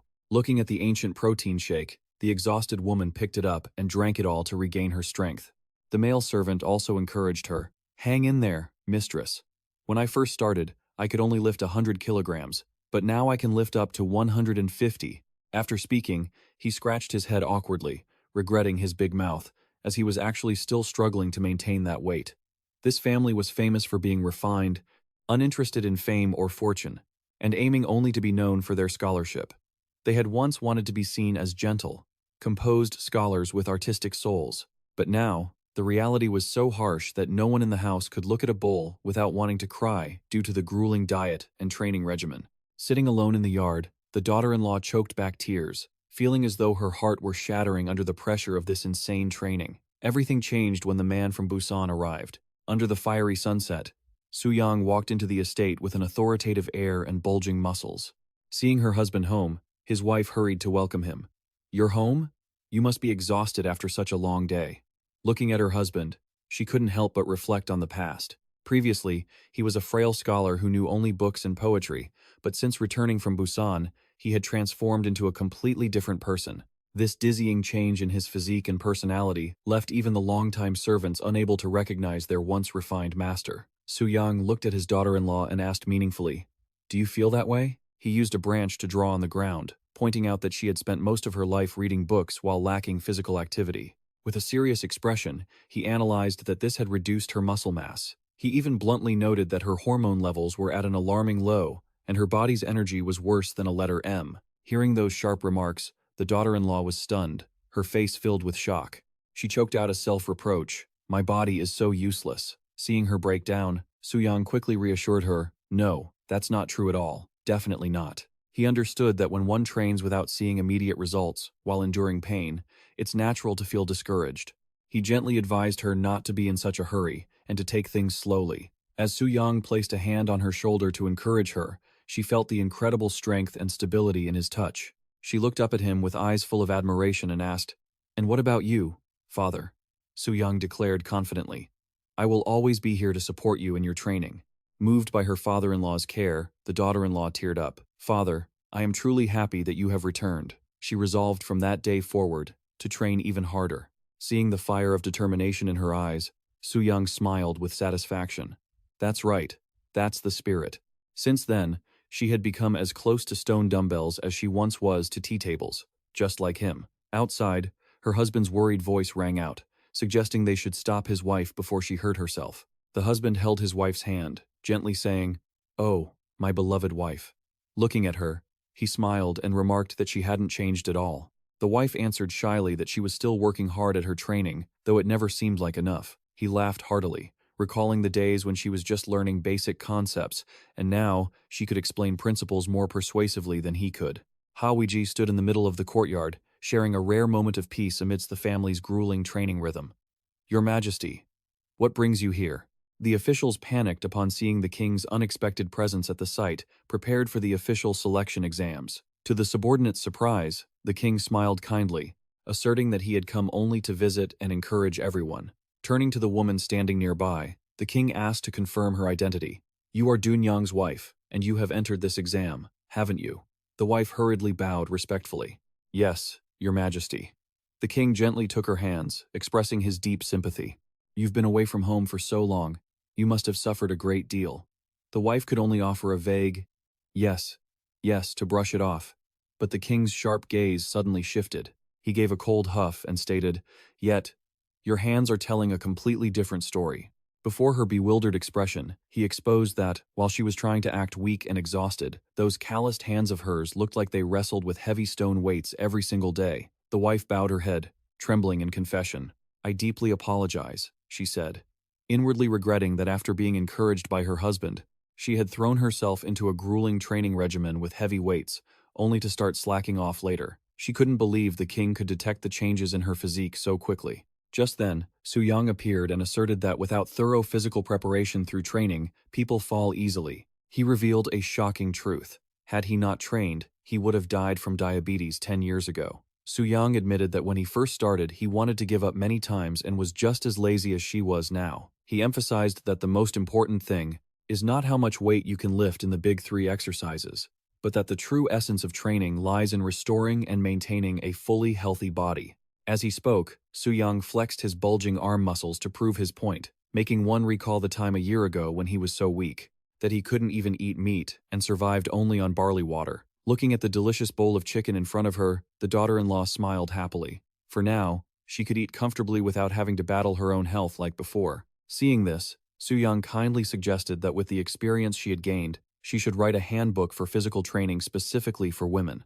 As if newly motivated, she enthusiastically replied, "I will give it a try." Back to the present. Even though she was pregnant, she did not slack off in her training. While performing heavy weightlifting, she told herself she was working hard to maintain her health to welcome the new life. She once thought exercises for pregnant women were just light movements, but in reality, it required incredible endurance. With the determination to help others achieve their best physical state, she began building her own training roadmap. Before she knew it, she was talking more about exercise than meals. At the same time, in the capital of Hanyang, an escort troop had just returned from the border. Suyang, now wearing majestic armor, was leading soldiers to escort an important prisoner to face His Majesty. He was a dangerous rebel captured at the borderlands to prepare for a rigorous interrogation. The man bound tight with thick layers of rope was Dongsan, the commander of the Jianzhou left-wing guard. Even though he was restrained, the cunning in his eyes was so sharp that the soldiers dared not look away for even a second.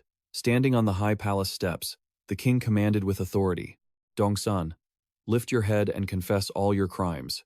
At the king's demand, Dongsan lifted his head, his eyes bloodshot with extreme intensity. Suddenly, he put all his remaining strength into slamming his head onto the hard ground, creating a terrifying impact. This act of self-destruction right in the middle of the court left all the officials and soldiers stunned, unable to believe their eyes.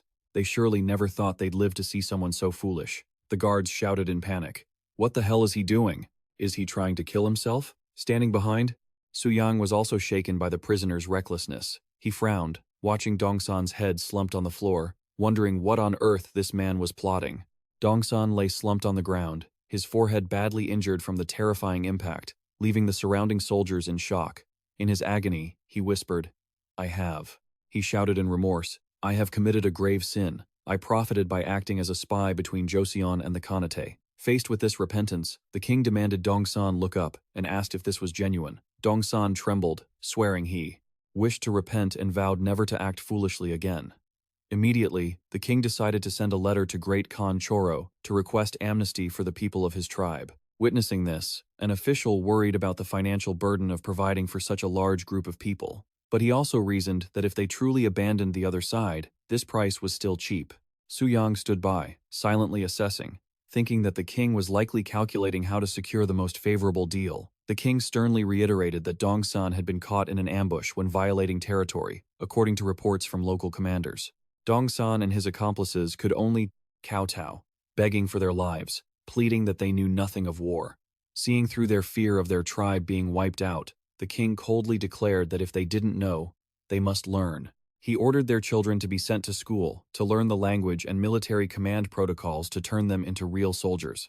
Dongsan kowtowed and wept, thanking His Majesty for his mercy. The king smiled with satisfaction, not forgetting to remind him to remember his important duty to revive his lost tribe. In a corner of the residence, a primitive weightlifting bench with a heavy stone barbell was waiting. Prince Anpyeong was straining to perform a chest press, his face turning red, veins bulging on his neck due to the immense weight. Standing nearby, a guard cheered enthusiastically. "Excellent. Truly worthy of Prince Angyeon." But in a moment of exhaustion, the prince panicked, realizing he couldn't hold it any longer. The The giant stone barbell lost momentum and crashed down onto his chest.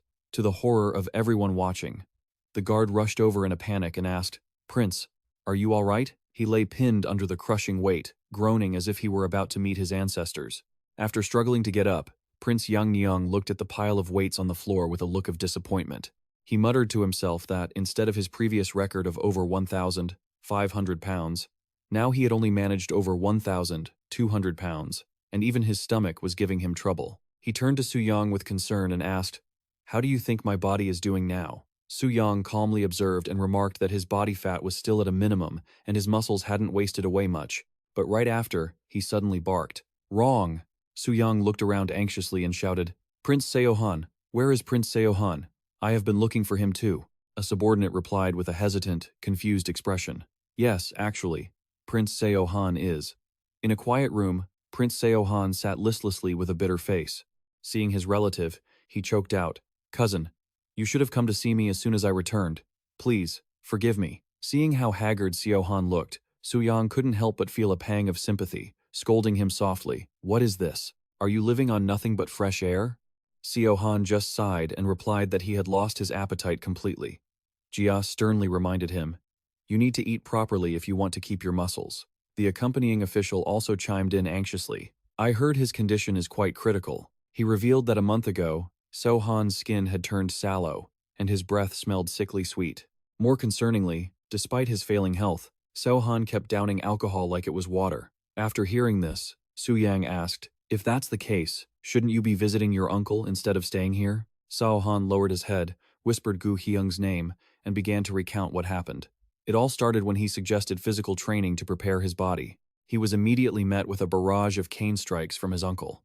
Even though he was being beaten, Sohan didn't back down, because he felt those lashes were nothing more than a light scratch. He'd messed with the wrong person. However, in a moment when he couldn't control his anger, Seohan accidentally revealed his terrifying strength and aura. Since then, whenever his uncle saw him, he would be so terrified that he'd run away. Hearing this story, the official could only exclaim that perhaps it was because Sohan was so formidable that he scared everyone else away. Suyang mused for a moment, then firmly ordered everyone to leave. A servant rushed out to stop them, stuttering an apology because his master had strictly forbidden anyone from entering.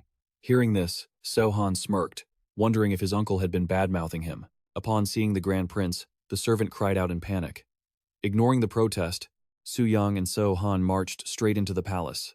Suddenly, a jarring crash rang out, followed by a roar of anger. "You idiots!" Suyang and the official were stunned to see broken ceramic shards scattered on the floor. A man was screaming frantically, ordering everyone to kneel before the crown prince. He harshly berated anyone who dared to bury their face in books and commanded everyone to bow down immediately. Amidst the debris, an elderly man appeared, haggard and disheveled, with a vacant look in his eyes. The old man stared at the person in front of him, then blurted out delirious words, calling him his poor child, and blaming him for wandering through life. After being away for so long, seeing his father in such a state of delusion, the son in the yellow robe rushed over to embrace him, sobbing and begging his father to come to his senses. But the old man pushed him away, roaring that he had no such son, and scolding the person who dared to interrupt him. He began waving his arms as if commanding an army on the battlefield, ordering the left flank to turn back. While deep in his delusional high, the old man suddenly froze when he saw Suyang. His eyes bulged, and he stuttered in terror. "King Taeho!" In the old man's hallucination, the majestic figure of King Taeho, with his bulging muscles, overlapped perfectly with Suyang's overwhelming aura. Paralyzed with fear, the old man immediately kowtowed, begging for forgiveness, while sobbing miserably. Suyang stood frozen, sweat dripping down his face from being mistaken for the founding king. While the son continued to wail, begging his father to wake up, Suyang could only sigh at the absurdity of the situation. Standing by the bedside of the dying man, Suyang asked thoughtfully, "Is it diabetes?" An attendant standing nearby sobbed and confirmed, "Yes, Your Highness." Witnessing this, the doctor could only sigh helplessly. This truly wasn't a condition that could be cured with medicine anymore. 3 days later, a somber atmosphere hung in the air as his uncle officially passed away. Dressed in white mourning clothes, the son leaned on Suyang's shoulder and sobbed. He choked out, "Filial piety is the core of physical perfection. Yet, I couldn't even fulfill the basic duty of a son." Suyang placed a hand on his shoulder, reassuring him in a low voice. "He left because he neglected his health and drank too much. This is not your fault, Prince. At the morning banquet in the courtyard, whispers about the cause of death began to spread. An official sighed. It's truly shameful. Everyone is saying he died in a drunken, blood-spitting delirium. Hearing this, Prince Hiyori sternly reminded them, "Watch your mouths. Are you people living near the sea?" The other princes, like Ham Neon and Gunyeon, were also present, their faces etched with concern. One of them spoke up to break the tense silence. If we tell people it was old age, would that make him rest easier after returning to his ancestors? As soon as he heard old age, Prince Heron flew into a rage, gritting his teeth. What? Old age, you say? To everyone's shock, he suddenly stood up, tensed his body, and tore through his mourning clothes, revealing muscles as chiseled as stone. He shouted, "Look at me! It's been 3 years since I started training my body. My older brother didn't die of old age. He died from a lack of strength. All of you should train too." Train? The officials in their mourning robes looked at each other, full of doubt. One person exclaimed in a panic, "How could I possibly lift 1,000 pounds?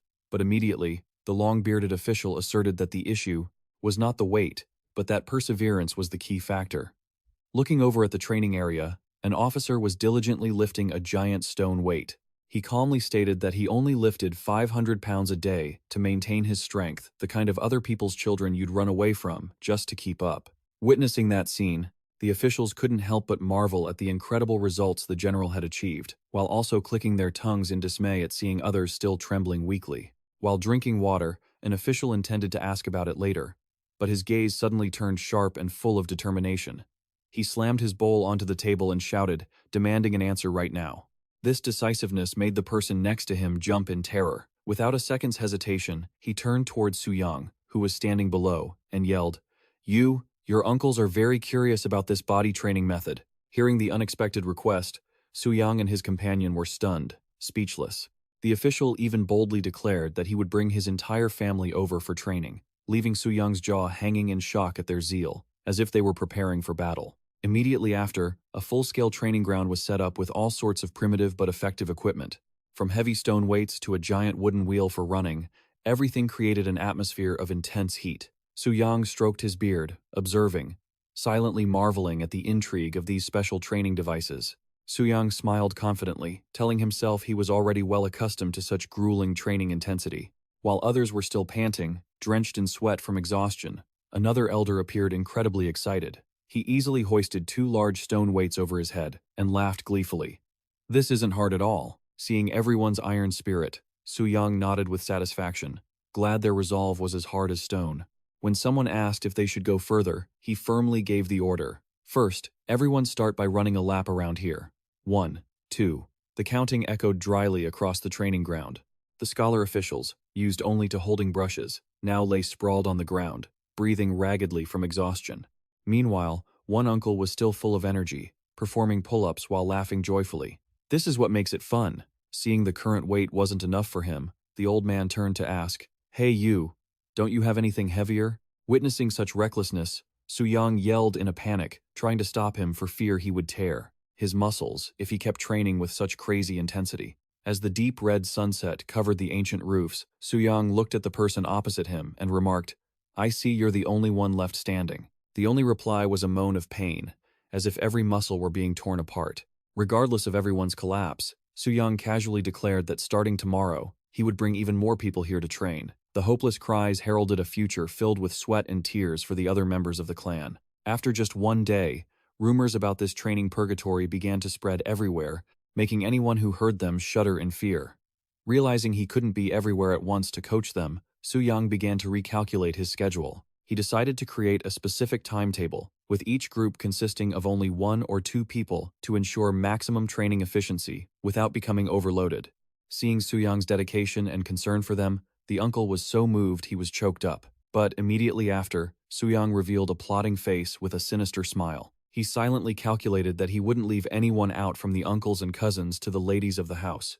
Everyone would have to join this great training effort. His enthusiasm, as if he were collecting debts, made the cousin standing next to him tremble as he blurted out, "He really is a devil." Meanwhile, in the capital, the workflow in the shrines remained extremely urgent, with stacks of woodblocks and scriptures piled as high as mountains. Officials were busy double-checking important documents, asserting that these were manuscripts where not a single mistake could be made. One wrong character would mean losing a month of sleep. Outside the shrine, the appearance of the high monks with their calm and relaxed demeanor drew the attention of the palace guards. An official in blue robes approached to greet them, confirming information that someone had been looking for them. With a radiant face, he announced that the general had finally arrived. Perhaps yes, or perhaps no. The bulging, muscular legs tensed firmly, making others gasp in amazement. While struggling to lift a heavy stone weight, General Gun Neon panted and asked, "How many more times do I have to do this? You said this was the last set, but then you added another, and another." Suyang, with a sinister look, calmly replied, "Ah, yesterday General Hamian did 30 squat sets, then went up to 50, and was still wobbling on his feet when he left. Naturally, I thought General Gun Neon could do it too, right?" Hearing the opponent's name, General Gun Neon felt his pride stung and roared, "What?" With murderous intent, he threw himself into the movement with insane power, determined to prove, "I'm even better than him." Witnessing that enthusiasm, the king smiled with satisfaction at Suyang.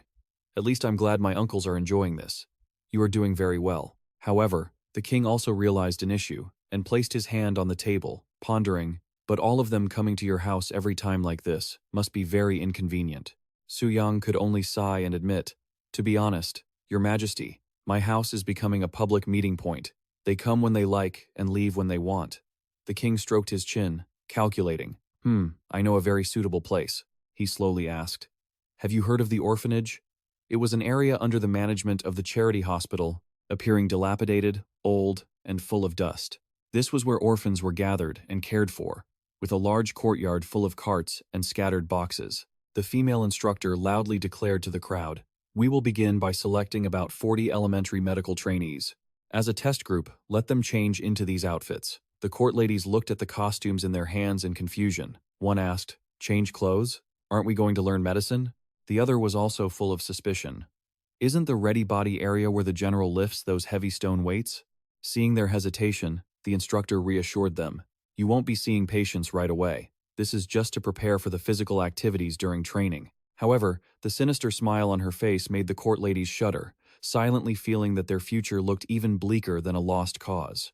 Immediately after, screams of, "Help me, please," echoed throughout the palace. The scene inside was terrifying. A court lady was pinned tightly to a wooden pillar, crying out in agony. The instructor calmly explained, "This is the heavy-duty joint stabilization process. The victim just hopelessly wonders, what on earth is this medicine I'm learning?" In another corner, cries of, "Don't force it," rang out in pain. Witnessing this scene, Suyang began to worry. "Oh my God, is it this grueling from day one?" He stepped forward and demanded, "Wait, stop for a moment. How long has this been going on?" Suyang stood before the gate of Yonhui Hall, watching the training atmosphere spreading. He looked toward someone and asked, "I heard you had arrived here already?" Responding to him was a voice full of defiance. "Are you talking about me? See, you? I told you that you wouldn't regret it." The uncle, with a white scarf around his neck, enthusiastically boasted about his training results. He beamed, confirming that thanks to the exercise, he had been sleeping much better lately. Suyang smiled and replied, "Is that so? That's great." The uncle then pointed toward a sturdy man training nearby and proudly boasted that even his son was giving his all. But when he looked closely at Shin Suk-ju's face, Suyang suddenly noticed something wrong and asked, "Hey, you look a bit pale, don't you?" Shin Suk-ju sighed and replied, "I know, you. How could you figure out my secret so quickly?" Suyang silently wondered why someone as sturdy as Shin Suk-ju looked so sickly. He stepped closer and pressed, "What is wrong with you? You look as if you haven't slept a wink all night." Shin Suk-ju looked up at Suyang with sorrowful eyes and whispered, "My lord." He choked up, revealing that the reason he was so haggard was that his wife's health had suddenly become extremely fragile lately. Suyang suddenly remembered something and asked to confirm. Didn't she just give birth? Shin Suk-ju sadly confirmed it was true. Looking back about 5 years, Shin Suk-ju's family had been incredibly happy as they welcomed little angels one after another. After the 4th and 5th sons were born, their youngest daughter also arrived amidst the joy of the whole clan, making them parents of 5 sons and 1 daughter. But tragedy struck right after the youngest daughter was born, and the wife's health began to decline severely. Shin Suk-ju had scrambled everywhere, seeking the most renowned physicians and hunting for the rarest herbs in the entire country to save his wife. But every effort was like a drop in the ocean. Even the most prestigious doctor could only shake his head helplessly because he couldn't identify the cause of the mysterious illness. Watching his wife lying gasping on the sickbed, Shin Suk-ju painfully realized her health was getting worse by the day. He feared she didn't have much time left. In extreme desperation, Shin Suk-ju knelt on the ground, kowtowing and begging Suyang earnestly. "Even the ancestors can't help me anymore. Please, save me." Facing his cousin's plea and realizing the situation was not simple, Suyang pondered. A condition like this is hard to save. It's likely time to call for a higher power. He immediately went to find his wife to discuss it. "It seems Lady Shin's health is very poor, so I want you to look after her for a while." His wife gently nodded in agreement. "Yes, my husband. I will do my best." Her understanding made Suyang feel incredibly relieved. Right after that, Suyang quickly arranged for the relocation. "I have received permission for her to stay temporarily at Yunhui Hall. I will also send a royal physician to examine her tomorrow. She can stay there until she recovers." Suyang's wife also confirmed she would personally go to check on Lady Shin Suk-ju's condition. Witnessing the dedicated help from Suyang's family, Shin Suk-ju choked up with gratitude, thanking his wife very much. At the temporary residence, the atmosphere became tense as everyone anxiously asked about the patient's current condition. The royal physician, after a thorough examination, could only sigh helplessly. The royal physician's prescriptions and acupuncture are accurate, but even I cannot find the true cause. Right at that moment, Lady Shin Suk-ju's stomach decided to speak up. The sound of painful vomiting shattered the quiet atmosphere. Lady Shin Suk-ju couldn't keep anything down, leading to her being unable to eat dinner at all. Realizing the situation was deteriorating rapidly, Suyang's wife decided to let him go see her. She walked silently into the hallway, with a thoughtful look. After a moment of examination, Suyang's wife stepped out with a troubled face. "I've finished checking." Before Shin Suk-ju's impatience, she sadly announced that this was the result of a severe calcium deficiency. Her life was also severely twisted. Suyang was shocked and asked to confirm if even her teeth had been damaged. His wife sadly nodded. "The triad, scoliosis, osteoporosis, and digestive disorders has been going on for a long time." Suyang's wife sighed, her heart full of pity for the poor woman who had to endure such agonizing pain after giving birth. Hearing the news that his wife was in critical condition, Shin Suk-ju collapsed to the ground, crying out in despair. "What should I do, my lord?" "Oh no." Suyang stood stunned, his eyes pensively looking toward the palace under the fading sunset. Inside the dark room, Shin Suk-ju's wife lay gasping on the sickbed, her weak breath uttering an apology in pain. Walking heavily on the courtyard, Suyang felt incredibly stuck. He muttered to himself, "How frustrating. If this were a problem solvable by physical means, I would have handled it long ago, but this is entirely medical." Just then, a servant carrying a heavy bag approached. "Oh, my lord, you're here early?" Suyang asked, wondering what he was doing here at this hour. The servant explained, "The king has ordered that every 2 days, we must bring fresh milk from Namsan Mountain to Shin Suk-ju's residence to help the lady recover." Hearing that, Suyang's eyes widened in shock. "Milk?" A light bulb went off in his head. Suyang immediately realized the core issue. This was lactose intolerance. Shin Suk-ju's wife must have lactose intolerance. His face immediately shifted from stuck to thrilled, as if he had struck gold. "Finally, I have a solution." Without a second of hesitation, Suyang snatched the bag of milk and dashed off like an arrow, ignoring the servant's calls. The servant chased after him in a panic, screaming in fear. "Grand Prince, that milk was a gift, personally bestowed by His Majesty." He clenched his fists, burning with determination as he realized that, after all, he could solve this problem. Suddenly, Suyang grabbed the trembling servant by the shoulders and shouted, "You there!" Terrified, the servant mumbled an apology, thinking he had offended him. But Suyang immediately gave an order, heading straight to the market to buy soybeans to make tofu. When the servant asked, bewildered, Suyang changed his mind. He grabbed the servant by the collar and dragged him along. "No, wait, come with me instead." With a firm belief that the patient would surely recover, Suyang's face radiated an arrogant confidence. Shortly after, at the estate, Suyang handed a bowl of clear liquid to Shin Suk-ju and decisively ordered, "From now on, stop feeding her milk porridge and give her this instead." Shin Suk-ju gasped in astonishment. "What?" He stared blankly at the bowl in his hand, wondering to himself, "Isn't this just soy milk?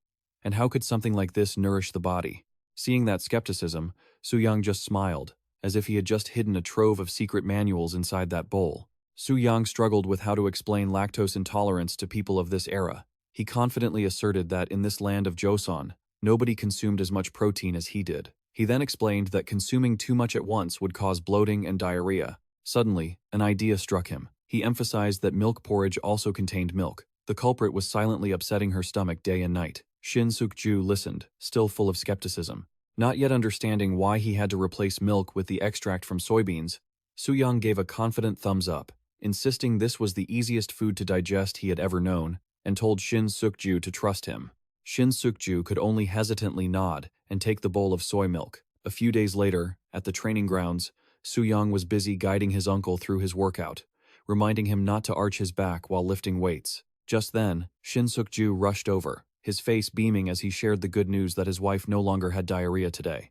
Shin Suk-ju burst into happy tears, announcing that his wife could now even sit up on her own. Suyang nodded, confirming that her health was recovering very well. Her complexion had become rosy, and she was regaining her strength. Suyang's wife also suggested using acupressure to aid in a faster recovery. Thanks to the new method suggested by his daughter-in-law, they hoped to gradually help the patient's muscles become firmer and stronger. Witnessing the miraculous progress, Jae Nyang smiled, encouraging everyone to keep it up. 10 days later, the atmosphere at the estate had become much lighter. Even the observers were stunned by the lady's rapid recovery. At this rate, they believed she would fully regain her strength within the next 4 months. Bowing to thank the royal physician, the woman choked up. "It is all thanks to you, royal physician. I am truly very grateful." The royal physician quickly waved his hands, being modest. He admitted that he had not expected what was considered a health tonic to be so silently destructive to the stomach. He sighed to himself that his knowledge was still too shallow, even wondering if he was qualified enough to write a medical book with his current level. Hearing this, Suyang, who was walking behind, curiously asked, "Are you writing a medical book?" The royal physician nodded, confirming he was doing it with the belief that food is the most important factor in human life. However, after this incident, he realized his knowledge was still very lacking. Immediately, Suyang stepped forward, firmly taking the royal physician's hand, and declared with fervor, "Then I will help you complete that book. When it comes to diet, I have a fair few years of eating and training like an ox pulling a plow." Moved by the offer, the royal physician bowed and requested, "Please teach me more, Grand Prince." Suyang humbly replied that he was the one who needed to learn. The royal physician excitedly said he would report back to his superior and start writing immediately. Watching him walk away, Suyang marveled that a book about diet could be born in this very era. However, he was still plagued by the worry that even though they had solved the protein issue, where would they find a source of vitamins in this era? Emphasizing essential nutritional therapies. At the sumptuous banquet table, the king nodded in approval, agreeing that diet was indeed the most important thing. Sitting opposite, the royal physician also thoughtfully acknowledged the reality that crops relying solely on Joseon soil still had certain nutritional gaps. The king thoughtfully revealed that in the previous Goryeo dynasty, there had been someone who provided the perfect answer to the problem of nutrition. For that very reason, he had decided to package and export them to Liaodong. "Liaodong?" a voice exclaimed in surprise at the king's unexpected decision. The king nodded, confirming that the person was very intelligent, the one who had proposed trade with the Yu kingdom. At the port of Liaodong, large ships began to dock, and laborers were busy moving goods off the ships. Shouting rang out, reminding everyone to be careful with the trade goods. Immediately after came the dull sound as heavy sacks were thrown onto the ground. Amidst the freezing mist of the border region, a muscular man with rippling muscles was shivering uncontrollably from the cold. He breathed out steam, grumbling, "It's so cold out here." Seeing this, the official accompanying him teased, "I hear that people who train their bodies often fear the cold. It seems you are no exception." Manager Han, despite having the physique of a guardian deity, scratched his head and sheepishly admitted, "I've always been weak." Ha ha. Looking out at the vast tidal flats before him, Manager Han marveled at the scale of the place. He let slip that this would be an ideal location for producing sun-dried salt, but immediately he panicked and covered his mouth, realizing he had just spoken out of turn. "Oops, that's something I shouldn't have said to you, Cat Dong." The person accompanying him was Cat Dong, a young man carrying a basket of pure white salt on his back. Cat Dong joked half seriously that he had come here to sell salt, and if Manager Han kept saying such sensitive things, he might have to consider calling off the deal. Manager Han frowned, observing the surrounding chaos, and wondered, "Regardless, why is everything at a standstill like this? Is something going on?" He glanced around as if preparing to audit the entire port. In the loading area, the atmosphere became extremely tense, with the shouting urging the laborers to move faster. Someone loudly scolded them, saying that at this turtle-like pace, they would never earn their wages for the day. Amidst the crowd, a man braced himself to carry a massive load on his back, walked heavily, and slammed the sack onto the ground, creating a loud noise. Before saying things like that, shouldn't you at least pay a decent daily wage? I'm barely scraping by as it is. Sukgang gritted his teeth and growled, his legs trembling under the 1,000-pound weight of the cargo on his back. But, completely exhausted, he collapsed to the ground. He let out a painful grunt, as if life had dealt him a brutal blow. The people around him asked anxiously if he was all right, but all they got in response was a cold declaration from the foreman. "You're too old for this kind of work. You're not getting paid today." "Move it," the supervisor shouted as he saw things stalling. He was worried that if they didn't hurry, they would miss the tide and waste another day's labor. Just then, a Joseon warrior appeared. He pushed the heavy, cargo-laden cart all by himself, moving as if he were carrying the productivity for the whole crew. The shocking sight left the crowd wide-eyed, with someone gasping, "Wow, he's incredibly strong." Witnessing that remarkable strength, the foreign officials couldn't help but marvel. As expected, the physique of the Joseon people was truly on another level. I heard they're well-nourished, too. Seeing the robustness and prosperity of the Joseon people, a foreign lord with sharp, piercing eyes couldn't hide his envy. He gritted his teeth, his face clearly showing his jealousy, and spat out bitterly, "I'm so incredibly jealous." Hang He approached Sukgang. Seeing him still staggering after the fall, he asked, "Hey, are you feeling better now?" Looking at the old man's haggard appearance, he couldn't help but feel worried. "You don't look okay at all. I can't just stand by and watch someone this weak suffer," Hang He stated firmly. "How are you supposed to survive being this weak? I'll take this old man with me and give him a free, intense training session." This sudden decision left the guards confused, stuttering and nodding in bewilderment. He patted the old man on the shoulder and kindly instructed him to go into the cabin and rest for a while before coming back out. Sukgang was so moved he teared up, repeatedly bowing to show his gratitude for the tall officer's concern. With shaky, weary steps, he climbed onto the deck like a zombie. The creaking of the wood under his feet suddenly brought memories flooding back to him. Standing on the vast deck, he stared into the distance and whispered to himself, "How long has it been since I last stepped onto a ship like this?" He remembered his glory days, a time when he was useful and full of passion. He quietly moved deeper inside to find a place to rest his aching legs. As he stepped into the room, his eyes suddenly locked onto an inscription on the beam above. He squinted to read each word carefully, his eyes widening and his breath hitching in shock. Sukgang choked up, tears streaming down his wrinkled cheeks as he realized the shocking truth: this ship belonged to Kang Juzu. This was impossible to believe. Hang He led Sukgang down the ship's corridor. He commented thoughtfully, "Well, you've wasted 10 years, haven't you?" The old man could only remain silent, bitterly acknowledging it in his heart. Stopping in front of a sturdy wooden room, Hang He said, "Hey, this is the best room we've got." Sukgang thanked him, moved, while the officer reassured him that everything would be okay. The ship cut through the waves powerfully, expected to reach the port in just 10 days. Hang He wondered how to keep this weak old man alive for the whole journey, and suddenly made an offer. "Hey, do you want to come with me?" Sukgang, stunned, stuttered, asking if he was really capable of doing that. Upon receiving a nod, he bowed repeatedly in thanks when Hang He urged them both to get going. When he saw the old man standing dazed in front of the supplies, Hang He couldn't help but wonder why. At a roadside stall, the vendor eagerly asked if he wanted to buy some rice cakes. Sukgang shook his head to decline, but the vendor immediately warned him that these were the last ones because they wouldn't be coming back this way. Hearing that, Sukgang shouted in shock, "What?" He clutched the small bag of food tightly in his hands, his face showing clear fear and despair. As night fell, Sukgang wandered alone through the quiet village. His stomach growled with hunger, and he only hoped to find some water to survive the ordeal. Looking into the bag of food he had just bought, the cruel reality emerged. Most of it was just chaff and dirty sand.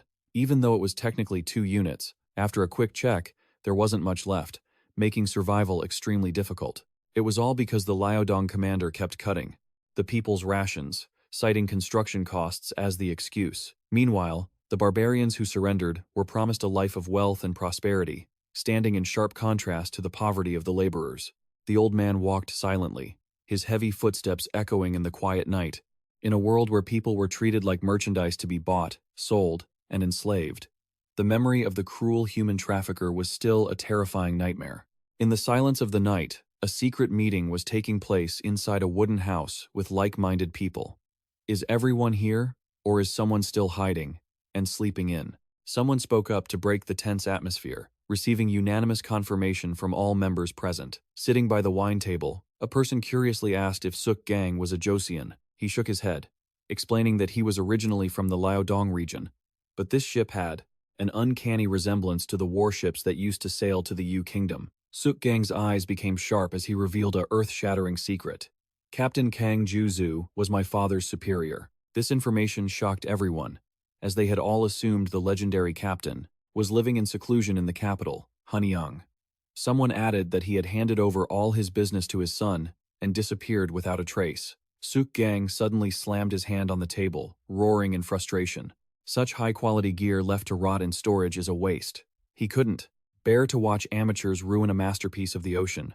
With the confidence of a seasoned sailor, he asserted that if people like them were at the helm, crossing the sea to the Yu Kingdom would take only 2 months. Facing skepticism about the upcoming plan, Suk-gang looked his comrades straight in the eye and stated firmly, "Let's escape this life.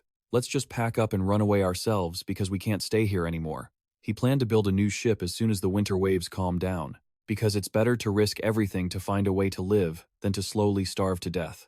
Seeing how the laborers had to live in such misery, worse than animals, he decided that the whole team would cross the border to Joseon to find that man, in order to operate the ships as effectively as possible.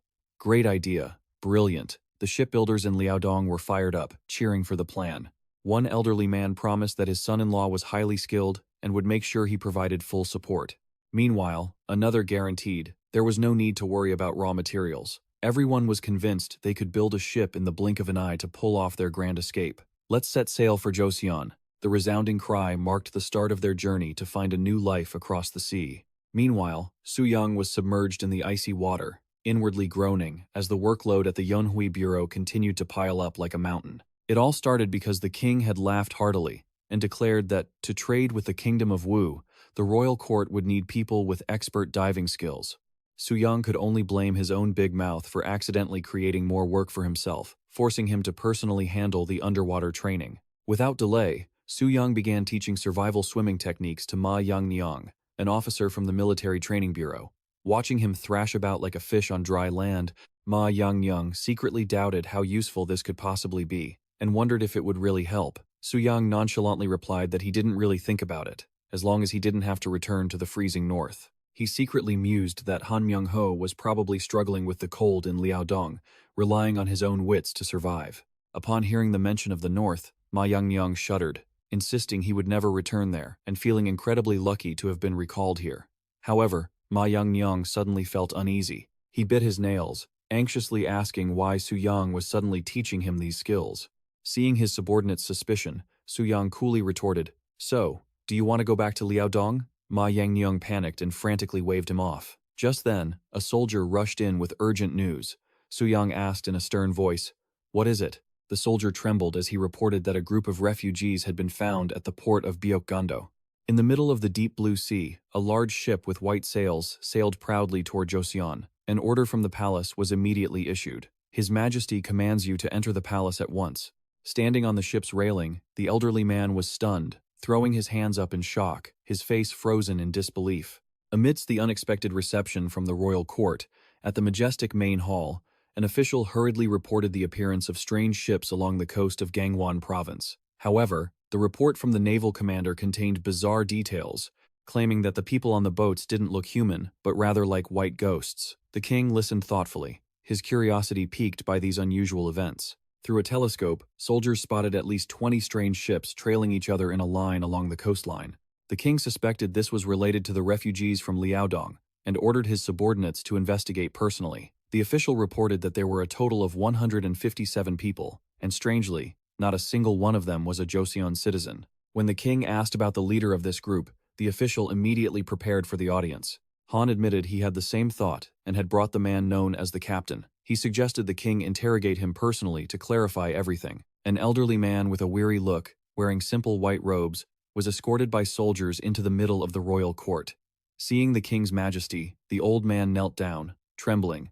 "Long live the king of Joseon." The old man introduced himself as Heo Wook-gang, a shipbuilder from Liaodong. He choked back tears, explaining that the whole group had sought refuge because they could no longer endure the tyranny of the Ming dynasty. The king was surprised to learn that this entire group consisted of shipbuilders.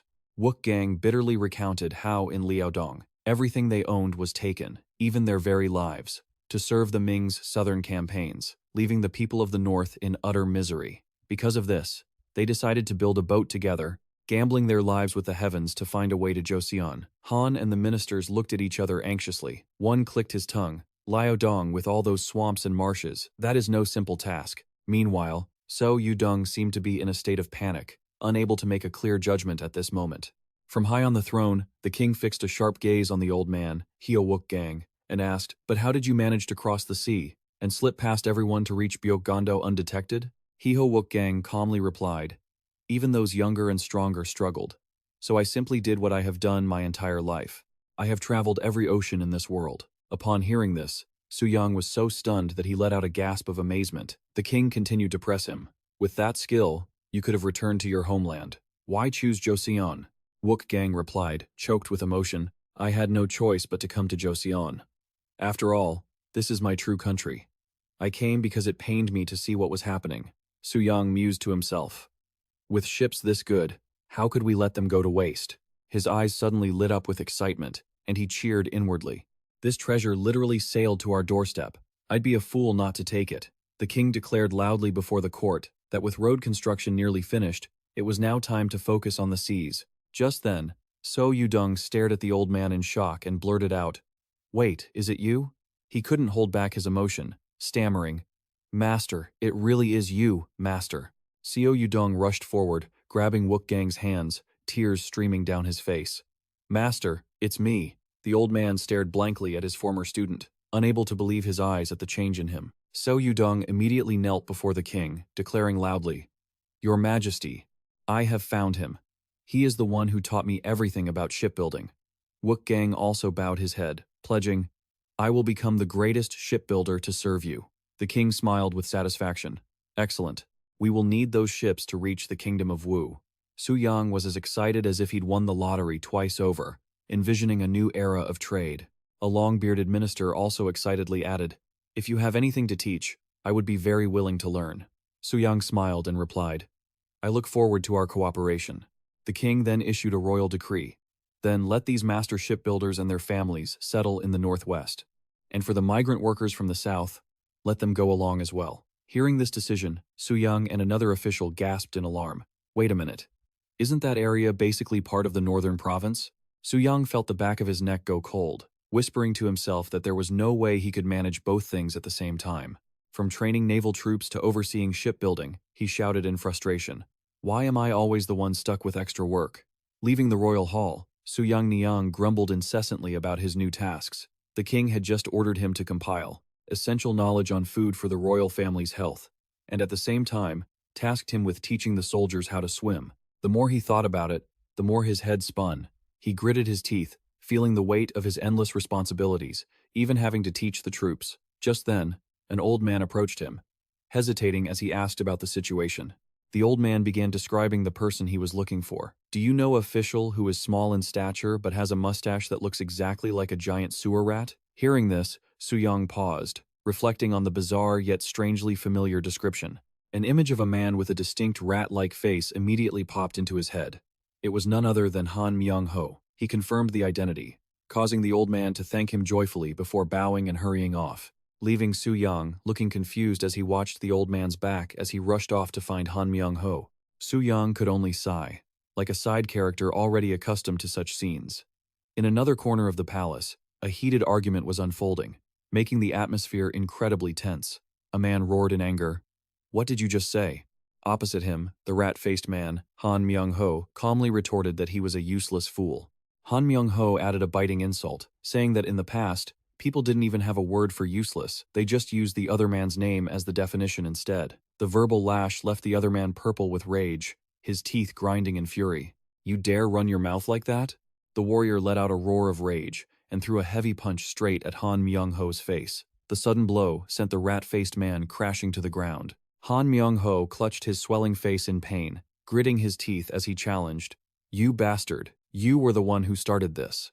The opponent, still not appeased, lunged forward again, shouting, "You scumbag!" Just as the fight reached its peak, a dignified shout tore through the tense air. "What is all this noise? I have given you both important responsibilities. Why are you acting like children fighting over a snack?" The warrior, still aggrieved, hurriedly explained that he could not tolerate such extreme contempt from the other side. Faced with that accusation, Han Myung-ho just calmly rubbed his chin, wore a cryptic smile, and retorted, "Is that so?" Looking at the two still radiating killing intent, the king declared loudly, "Fine, then solve this conflict with your skills." Under the king's watchful eyes, Han Myung-ho and his rival glared at each other, ready to settle the score. The theme of this showdown was folding fan craftsmanship. Han Myung-ho smirked confidently, thinking to himself that making a Ming-style fan was as easy as pie, even in his sleep. Seeing that arrogant attitude, his rival roared with pride, claiming that the folding fan was the true essence of Joseon. To ensure fairness, the king decided the results would be judged directly by merchants based on the actual value of the products. The atmosphere suddenly heated up, as both rivals were filled with fighting spirit, determined to start the competition immediately. Workbenches were set up in the courtyard.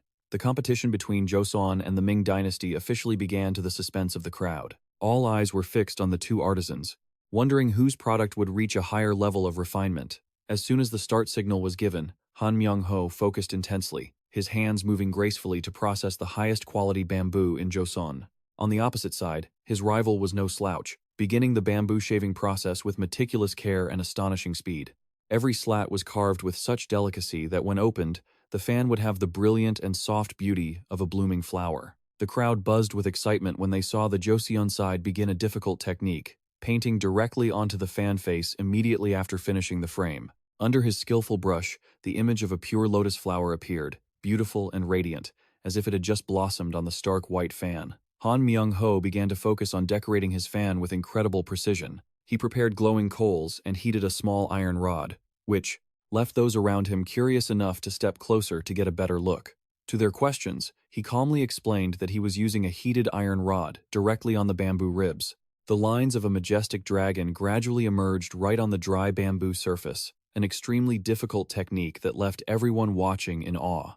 The merchants were stunned, because they had only seen this engraving technique on precious wood, never on bamboo with such sophistication. They immediately announced in unison that their choice for this competition was the Ming style. Han Myung-ho's opponent was furious, pounding the table and roaring because of the bitter loss. He screamed that this competition was completely invalid, because the opponent had used a craft method that was totally foreign and not part of Joseon's tradition. Contrary to that agitation, Han Myung-ho still smiled calmly. He agreed to organize another competition, this time crafting leather shoes, as an opportunity to learn more about Joseon's techniques. But as soon as a pair of brilliant flower shoes with intricate embroidery was brought out, his rival froze, his face clearly showing shock upon realizing the undeniable superiority of this product. Han Myung-ho gritted his teeth with determination, his sharp eyes looking as if he wanted to devour his opponent. The shout, starting the competition, echoed under the burning sunset sky, marking a new, intense confrontation. Below, the crowd stood frozen with expressions of pure terror as they witnessed something incredibly strange and beyond imagination taking place.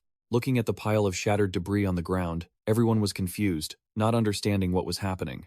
In contrast to that failure, the Joseon craftsman excitedly held up the brilliant flower shoes and declared, "The victory in this competition belongs to Joseon," Han Myung-ho shouted in frustration.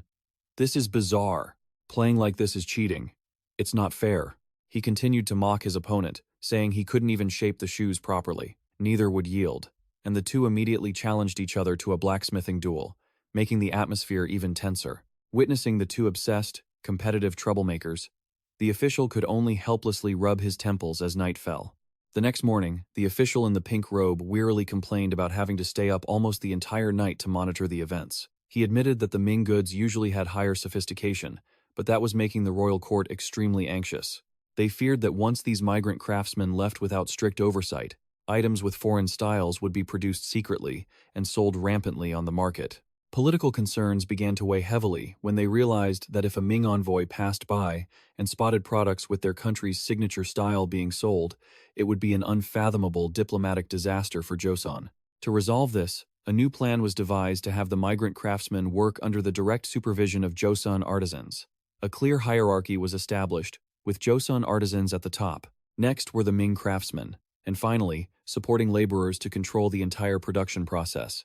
If the techniques of Joseon and the Ming truly combined, it would surely create an unrivaled power that no one could compete with. Han Myung-ho nodded, thinking to himself that the migrant craftsmen would be fools to refuse to learn from each other. He hoped this technical exchange would go smoothly, then hurried off to report the situation to the court. Back at the base, a bustling scene unfolded with a crowd of refugees gathering to receive relief. Sobbing sounds filled the air as they held bowls of hot rice.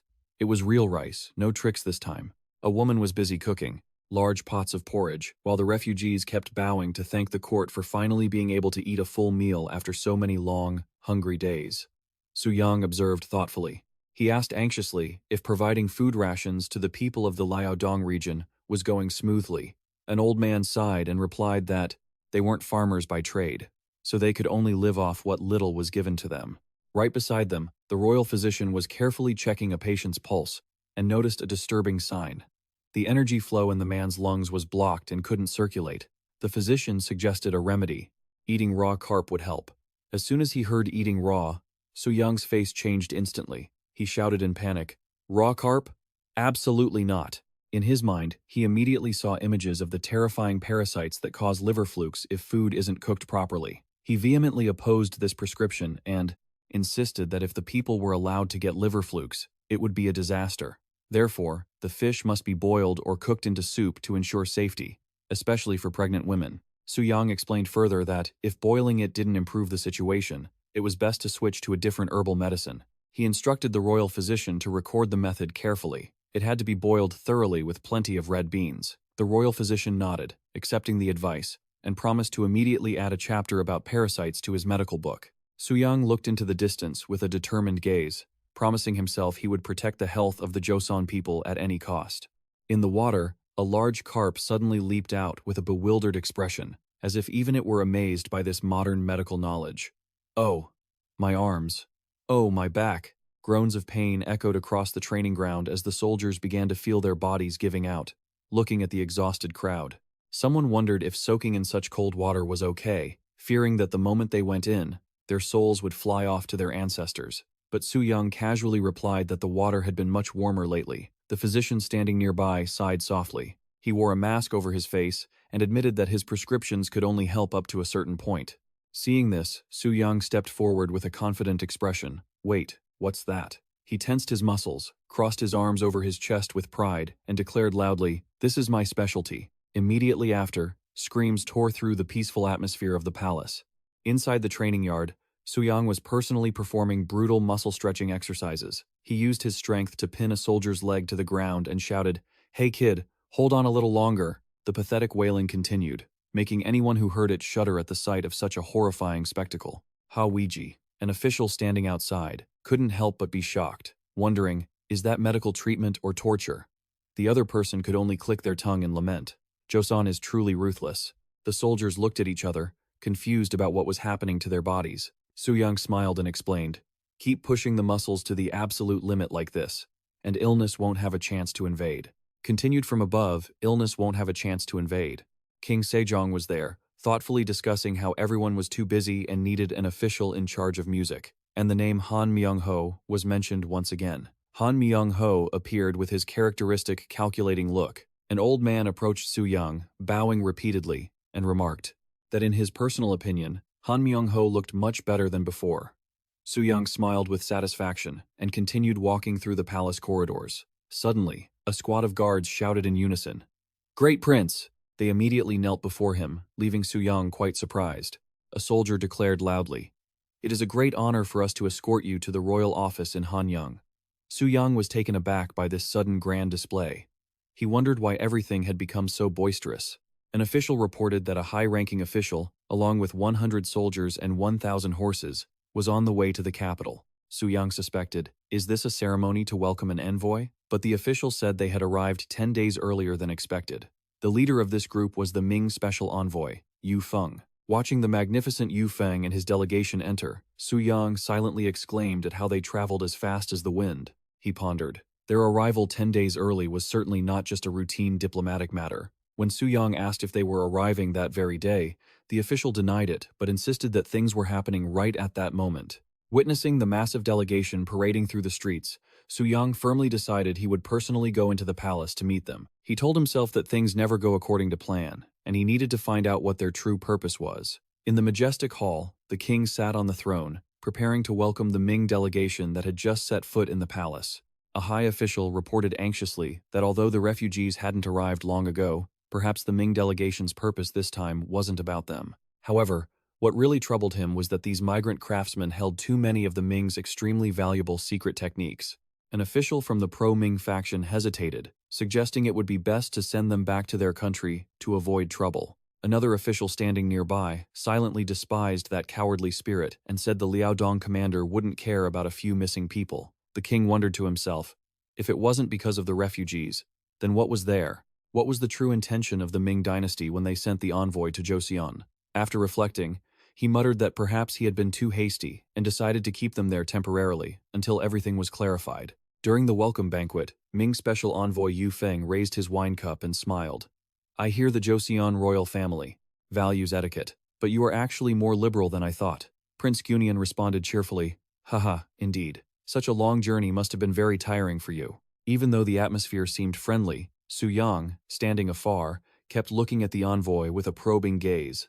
He pondered that whether it's physical training or hard labor, everything must have a specific goal. Watching the soldiers diligently transporting construction materials, Suyang wondered if the envoy's true purpose was to test Joseon's strength. He knew every move of the court right now was part of a plan to raise the nation's status, but Yu Feng's arrival 10 days early was certainly no coincidence. Returning to the banquet table, Yu Feng sipped his wine and dropped a loaded hint. Do you know the real reason why I went through the trouble of coming here so early? Seeing the other man's sinister smile, Suyang maintained his composure and gave a fake laugh.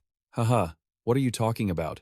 Didn't you come here to bring the Emperor's grace? Yu Feng took a sip of wine, his sharp eyes affirming that he came to see with his own eyes how Joseon was preparing for the major plans ahead. Entering the main hall, Yu Feng solemnly declared that the Emperor was very pleased with Joseon's loyalty. He opened the imperial decree, exuding the authority of the heavenly dynasty, making the atmosphere in the hall instantly tense. The king sat on the throne, pensively observing every movement of the envoy, unable to stop worrying about the terms about to be announced. Yu Feng looked straight at the king and asked, have you heard about the Emperor's special request? Before the king's astonished eyes, he revealed that the heavenly dynasty wants Joseon to assist in suppressing the pirates running wild in the southern seas. The king replied sternly that moving the military to such a distant place is no simple task, but Yu Feng quickly spoke up. He argued that if Joseon could pacify the northern region so quickly, then clearing out the pirates surely wouldn't be a major issue. He clearly ordered, mobilize the navy and eliminate the pirates on the way to Wangjianan. Yu Feng asserted that Joseon is more than capable of handling this to prove their loyalty to the heavenly dynasty. On the throne, the king issued an unexpected request. If possible, I want you to send an envoy to the Ryukyu Islands. A high-ranking official hurriedly reported that he had heard of many people there, but still wondered what special talents they actually possessed.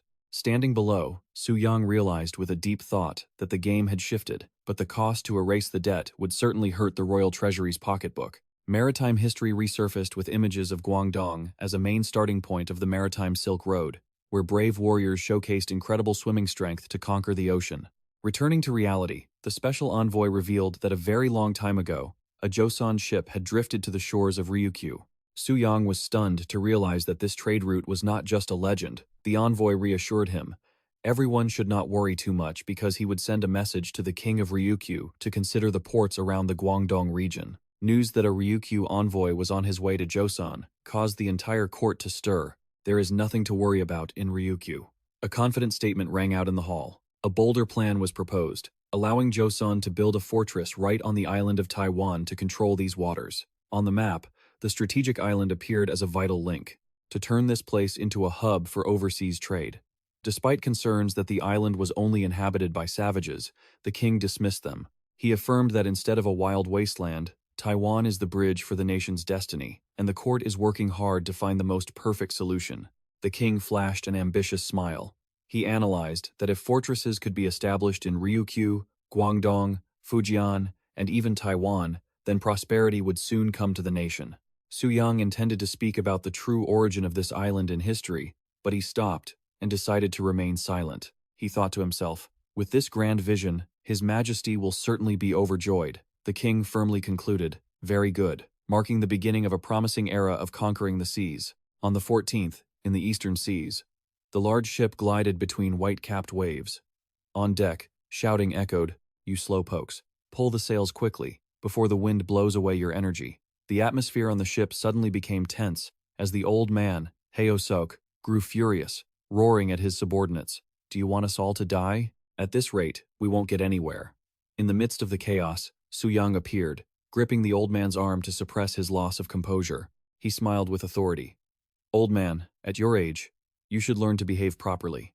His overwhelming presence left Haeosok trembling and stuttering. Obediently, the crew decided to change course toward the northwest. Looking at the tiny ship struggling in the middle of the ocean, Suyang inwardly marveled at how far they had managed to come. He turned to ask for the opinion of the general accompanying him and looked toward the horizon, hoping the weather would support them in reaching Jindo early so they could rest and fish. While resting, Suyang and the old man ate together and discussed preparing to land in the southern area. The scenery of Jindo appeared beautiful before their eyes, but the peace did not last long. A shrill scream rang out, asking about the sudden change in weather as the wind began to blow hard. Haeosok warned in a panic. If the wind blows from the west, the ship will capsize immediately. Adjust the ropes to catch the wind. A shout rang out while the ship was rocking violently. In the chaos, the workers fumbled, causing the ship to lose its direction before the heavy waves. Suddenly, a gnarled hand grabbed the rope, breaking the clumsy actions of a soldier. Haeosok roared in anger. No, not like that. Turn it in the other direction. Do you want us all to die? Overcoming the rough waves, the ship glided between jagged rocks. From the deck, a soldier observed through a telescope and cheered. General, Hawi-ji, the twin rocks are right in front of us through the mist. The image of two massive rocks towering in the middle of the ocean appeared clearly. That is Dokdo, the destination Suyang had chosen for this journey. Standing before the majestic sight, the general reassured everyone that they would soon dock safely. When asked about the next step, Haeosok calmly ordered the crew to slow the rudder, while searching for a position shielded from the wind to protect the hull from the pressure of the large waves. Looking at the vertical cliff that seemed to intimidate them, the soldier accompanying them trembled and asked, "Are we really playing a high-stakes game here, boss?" Seeing the hesitation of his subordinate, the general kindly asked, "Should I help you?" But Suyang just replied nonchalantly, "No need." Immediately, he launched himself toward the cliff, using his muscular, powerful hands to grip the sharp rock ledges.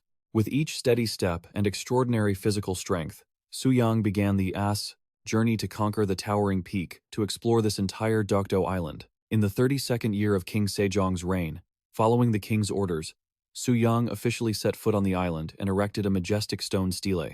This was an act to continue the will of the official Kim Suan from the time of King Sejong to firmly assert and protect the nation's territorial sovereignty. Standing on the windswept hilltop, Suyang looked at the stone stele shining under the sun with eyes full of pride and determination. Below the rocky shore, the soldiers suddenly cheered excitedly when they saw strange creatures basking in the sun. Someone curiously asked if they were sea lions, and hurriedly stopped those who intended to harm them. An official in green clothes, carrying a big fish, excitedly claimed the whole meal.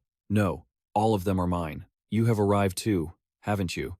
Let me catch more fish for dinner." The general standing next to Suyang also couldn't help but marvel that it was truly good to occasionally visit a place as full of life and peace as this. He turned and patted Suyang on the shoulder, his face clearly showing satisfaction. "It is all thanks to you. If it weren't for you, I would have never thought of stepping foot here in my entire life." However, he suddenly became serious and asked, "But tell me, what truly drove you to say those heartfelt words from the bottom of your soul?" Suyang stood still in thought, his eyes looking toward the distant horizon. "But tell me, what truly compelled you to speak those heartfelt words from the bottom of your soul?" Suyang stood there, stunned in thought, his gaze fixed on the distant horizon. 6 months later in the capital, the pace of life and rigorous training remained incredibly intense. A heavy thud echoed as a solid iron barbell was slammed onto the ground. The once refined Grand Prince had transformed, now sporting a powerful, muscular physique, drenched in sweat after his high-intensity workout. Seeing such remarkable progress, the elder beside him couldn't help but be thrilled, laughing as he clapped a hand on his shoulder in encouragement. Standing behind him, Suyang froze for 5 seconds. He stared in disbelief, eyes wide. 6 months earlier, at the training grounds, a pair of sinewy hands gripped a stone barbell. Hang Hai braced himself, lifting the weight with a determined, guttural grunt. After finishing the set, he let out a sigh of relief and admitted, "Whew, I've decided to stop trying to speak in that commoner tongue. It's just too hard for me." Wiping away sweat, he complained that learning to speak the common language was still a massive challenge. Suyang laughed encouragingly. "You'll get used to it soon enough. If it's too tough, just keep using your royal way of speaking. Hang Hai hesitated, saying he could understand it, but couldn't speak it naturally. Suyang patted his shoulder, noting that using the Gyeonggui dialect seemed to be ingrained in his blood, becoming second nature to him. Glancing at the soldiers, straining to lift weights until their backs felt like breaking, Suyang shouted, "Do you all understand?" The soldiers grunted while lifting and replied in unison, "Of course, sir." Suddenly, Suyang froze, a look of suspicion washing over him as his mind flashed back to standing on a windswept island cliff with the Grand Army, where he had just heard shocking news. Suyang's eyes widened, his mouth agape in pure astonishment. He shouted, "What was that?" Images of the enemy's true intentions began to swirl in his head, fueling his anxiety. An official with a calculating smile muttered, "I have been granted permission to arrange the marriage as soon as he created that tea precedent. Becoming in-laws wouldn't be a bad idea." He stroked his beard with a sinister grin, imagining that if he were married into the Yu family, he would be sent to the X region. 6 months later, that official was still stubbornly holding his ground there, pursuing his own agenda. Suyang looked ahead, a confident and mysterious smile on his face. 15 days later, in Hanung, within the solemn atmosphere of the royal court, the king inquired about the progress of the army's training. The official in charge reported excitedly that the sea route from Biogrando to Hito was currently very favorable. He asserted that every drill, from boarding the ships to landing, had been executed smoothly, and only 2 more round trips were needed to perfect everything. The king, satisfied, ordered the addition of 7 more ships based on the current troop count to continue with the drills. Immediately after, he moved on to another critical issue, asking for information on the Iho region. According to reports from Song and June, that area was inhabited by Manji tribes known for being incredibly fierce and warlike. Hearing this, Suyang was stunned by the complexity of the situation.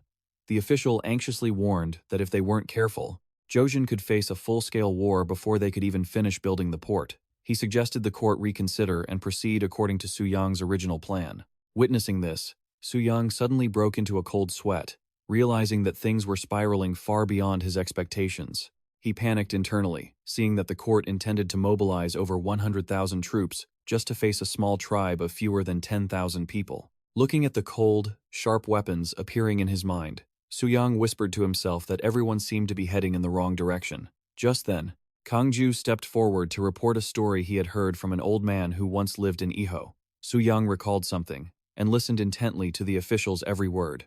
According to the tale, the savages there had a brutal custom. Upon coming of age, every young man was required to personally bring back the head of a real tiger to prove his strength. Hearing about this barbaric, death-defying rite, Suyang's face turned pale as a leaf, and the entire court fell into a sudden, eerie silence. Suyang pondered the situation deeply, whispering to himself, "This is not good. I'll have to handle this myself." The king began to deliberate. He believed that in Iho, only the customs were brutal, but as for real combat experience in war, they were likely total amateurs.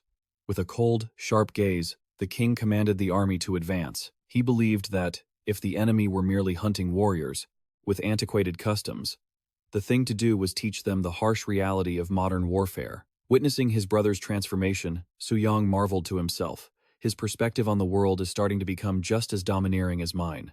A terrifying scene flashed in his mind, a rain of fire descending from the sky. The firepower of gunpowder swept across and incinerated the entire battlefield. The king smiled dangerously, thinking of using firearms to pierce every defensive line and urging all soldiers not to hesitate, but to unleash the full extent of their destructive power. Time passed, and the number of disciples seeking to learn the path grew larger. One day simply didn't seem enough for Suyang. However, despite his packed schedule, he never forgot to train at high intensity to maintain a strong body and rock-solid discipline. At the palace training yard, Inspector Hong was jogging earnestly when he was suddenly greeted by a familiar voice. Well, if it isn't Inspector Hong? The person who spoke was Officer Han, a man who also possessed a hulking physique with massive, rippling muscles that were no less impressive. Han excitedly suggested that from now on, they shouldn't use honorifics since they were both teachers supporting each other in their training.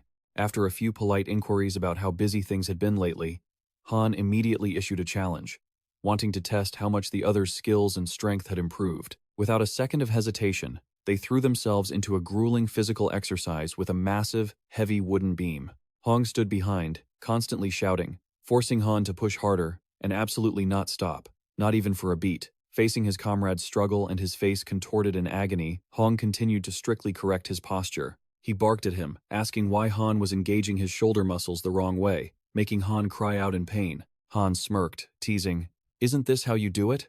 Hong roared in anger.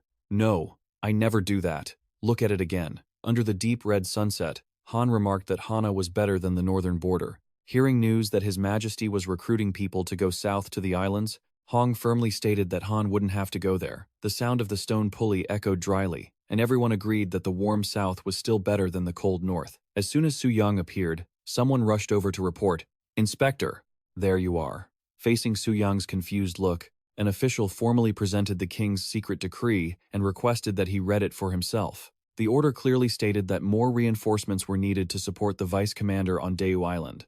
By the king's order, the chosen one would have to join the expedition south to Daewoo Island. Hearing this, Han Sung-dion beamed as if he had struck gold, thinking about being treated to a meal of abalone from the southern seas. Meanwhile, Hong burst into uncontrollable sobs. He choked out that he was so overwhelmed he didn't know how to react, and begged everyone to forgive his weakness. Watching the scene, Han clicked his tongue, wondering if Hong was truly happy enough to be weeping like that. Amidst the peaceful rural landscape, Hong suddenly lost his composure, laughing maniacally before bolting off like a gust of wind. The sound of his joyous laughter echoed across the majestic mountains, signaling a promising new journey ahead. A few months later, in a distant sea, the expedition ship finally approached a new land with towering peaks. Studying the map, the elder frantically reported to the king. There was indeed a mountain with smoke rising from it. On the map, the location known as Fuji appeared faintly through the dense haze. From afar, the volcano roared incessantly, sending thick, gray plumes of smoke to cover the majestic sky. Upon receiving news of the precious resources hidden within that mountain, the king was stunned and exclaimed, "Sulfur? That is Japan. The land of the rising sun in Beppu, within the Kusu region." The volcanoes were erupting with fierce smoke and fire day and night. In this place, hot springs were everywhere, seeping through every crevice. When the workers struck the ground, a stream of hot minerals erupted instantly, proof that beneath that layer of rock, sulfur was flowing instead of water. Raw sulfur blocks could easily be found and harvested right on the surface. The official excitedly affirmed that if they could seize this resource, Joseon would completely end its reliance on imports from the Ming dynasty. He further revealed that Japan was currently mired in a bloody civil war, with warlords busy slaughtering each other for supremacy. To the king's surprise, the official concluded ambitiously that this rich land was now like a house left wide open. The wealth was just sitting there for the taking. Looking straight at Suyang, the king asked, "And you, Suyang, do you wish to head south?" Suyang bowed slightly, politely declining to stay behind and focus on his specialty. "I fear I cannot, sire, as I am currently with the Yangnyang, compiling the essential records of food and medicine." Seeing his determination toward medicine and nutrition, the king smiled with satisfaction. "Very well, if you need anything, notify me immediately." And so, the expedition officially began, led by the second state counselor, Han Myung-ho, who was extremely proficient in the language of the Ming dynasty. Standing on the deck, Han Myung-ho couldn't hide his anxiety, as it had been such a long time since he'd been adrift at sea. The accompanying official reassured him that he was worrying too much, especially since his physical condition had improved significantly compared to before. With soaring morale, the 1,500 elite troops of the left army set sail, cutting through the waves straight toward Tsushima Island to begin their conquest. Right on the deck, Han Myung-ho stunned everyone by shedding his robe to reveal muscles as hard as stone. Witnessing such endurance, the official couldn't stop praising him. He never neglected his training, not even for a day. Han Myung-ho modestly replied that he still had much to strive for, then immediately gripped a wooden beam, tensing his muscles to perform heavy pulling exercises. Even in the middle of the ocean, he couldn't stop training. Feeling his back muscles bulge with every movement, he realized that the more one trains, the more rewarding the results will be. As the fleet approached the northern coast, the order to land was issued firmly. "Land on the northern beach at once." Han Myung-ho flashed a confident smile, asked the soldiers if they were ready, and led the entire army rushing onto the sand to begin the attack. As they pushed through the dense forests, a soldier asked, "We've come so far, how much longer until we reach their settlement?" Just then, an uninvited guest, hiding in the tall grass, gripped a sharp broadsword tightly. Sensing something wrong, the commander raised a fist to signal a stop. He gritted his teeth, eyes scanning the bushes ahead with sharp precision. Strange figures in bizarre attire began to emerge from the grass that stood taller than a man. From the hillside, a group of locals with wary eyes watched every move the army made. A muscular man stepped out, hands on his hips, looking for trouble, and shouted in an unfamiliar tongue, "Who are you people?" Not letting his guard down, the Joseon commander ordered a defensive formation. Instantly, the soldiers moved rapidly, creating an impenetrable defensive block right on the sand to prepare for the worst. An old man with a long white beard and traditional leader's attire stepped forward slowly. He squinted suspiciously and asked, "Are you not people of the Ming?" Suyang stepped forward, placed a hand on the commander's shoulder, and explained calmly, "We come from Joseon, a kingdom located to the east of the Ming." Hearing the name Joseon, the old leader was stunned. He muttered to himself, wondering about a country not under the rule of the Celestial Empire. Suyang continued to explain that the kingdom of Joseon had stood firmly for over 60 years. He frankly expressed the purpose of their trip. "We are here to establish a stopover for merchant ships." The leader froze, his face blank with wariness as he smelled trouble. He asked in a deep voice to confirm, "So you are asking us to yield the land with that sacred volcano?" Suyang asserted that if both sides could live in peace without conflict, the Joseon court would guarantee the best rights for them. But the old leader suddenly turned hostile and roared, "No way." Immediately, the native warriors drew their broadswords in unison, charging forward with murderous intent. On the other side, the Joseon soldiers quickly raised their matchlock muskets to eye level, ready to fire. Despite the warnings and demands to retreat, the atmosphere between the two sides became extremely tense, like a spark about to ignite. Suyang could only sigh in helplessness at the unexpected stubbornness of the tribe. A hand tightened around a trigger, preparing for an unavoidable clash. Just as things hung by a thread, a thunderous roar struck terror into everyone. A giant tiger with eyes red as fire lunged from somewhere, baring its fangs and claws in a terrifying display. The Joseon soldiers nervously turned their rifles toward the beast, while a wave of terror swept across the entire battlefield. The atmosphere on the sandy shore became deathly tense as the Joseon troops formed a defensive line, surrounded by the indigenous tribe.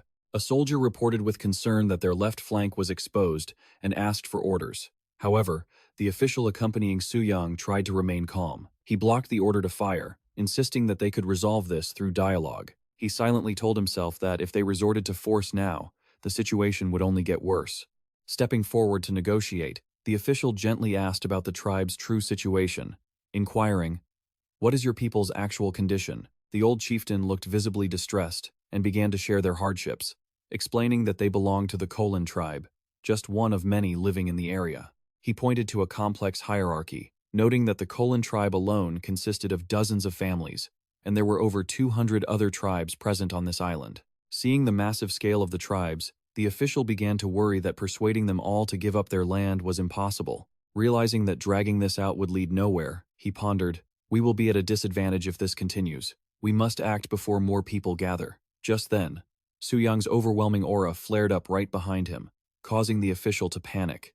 He screamed in desperation, fearing that the monstrous, threatening presence of this wild beast would only ignite the enemy's rage even further. Suddenly, an arrow whistled through the air toward the group with terrifying speed.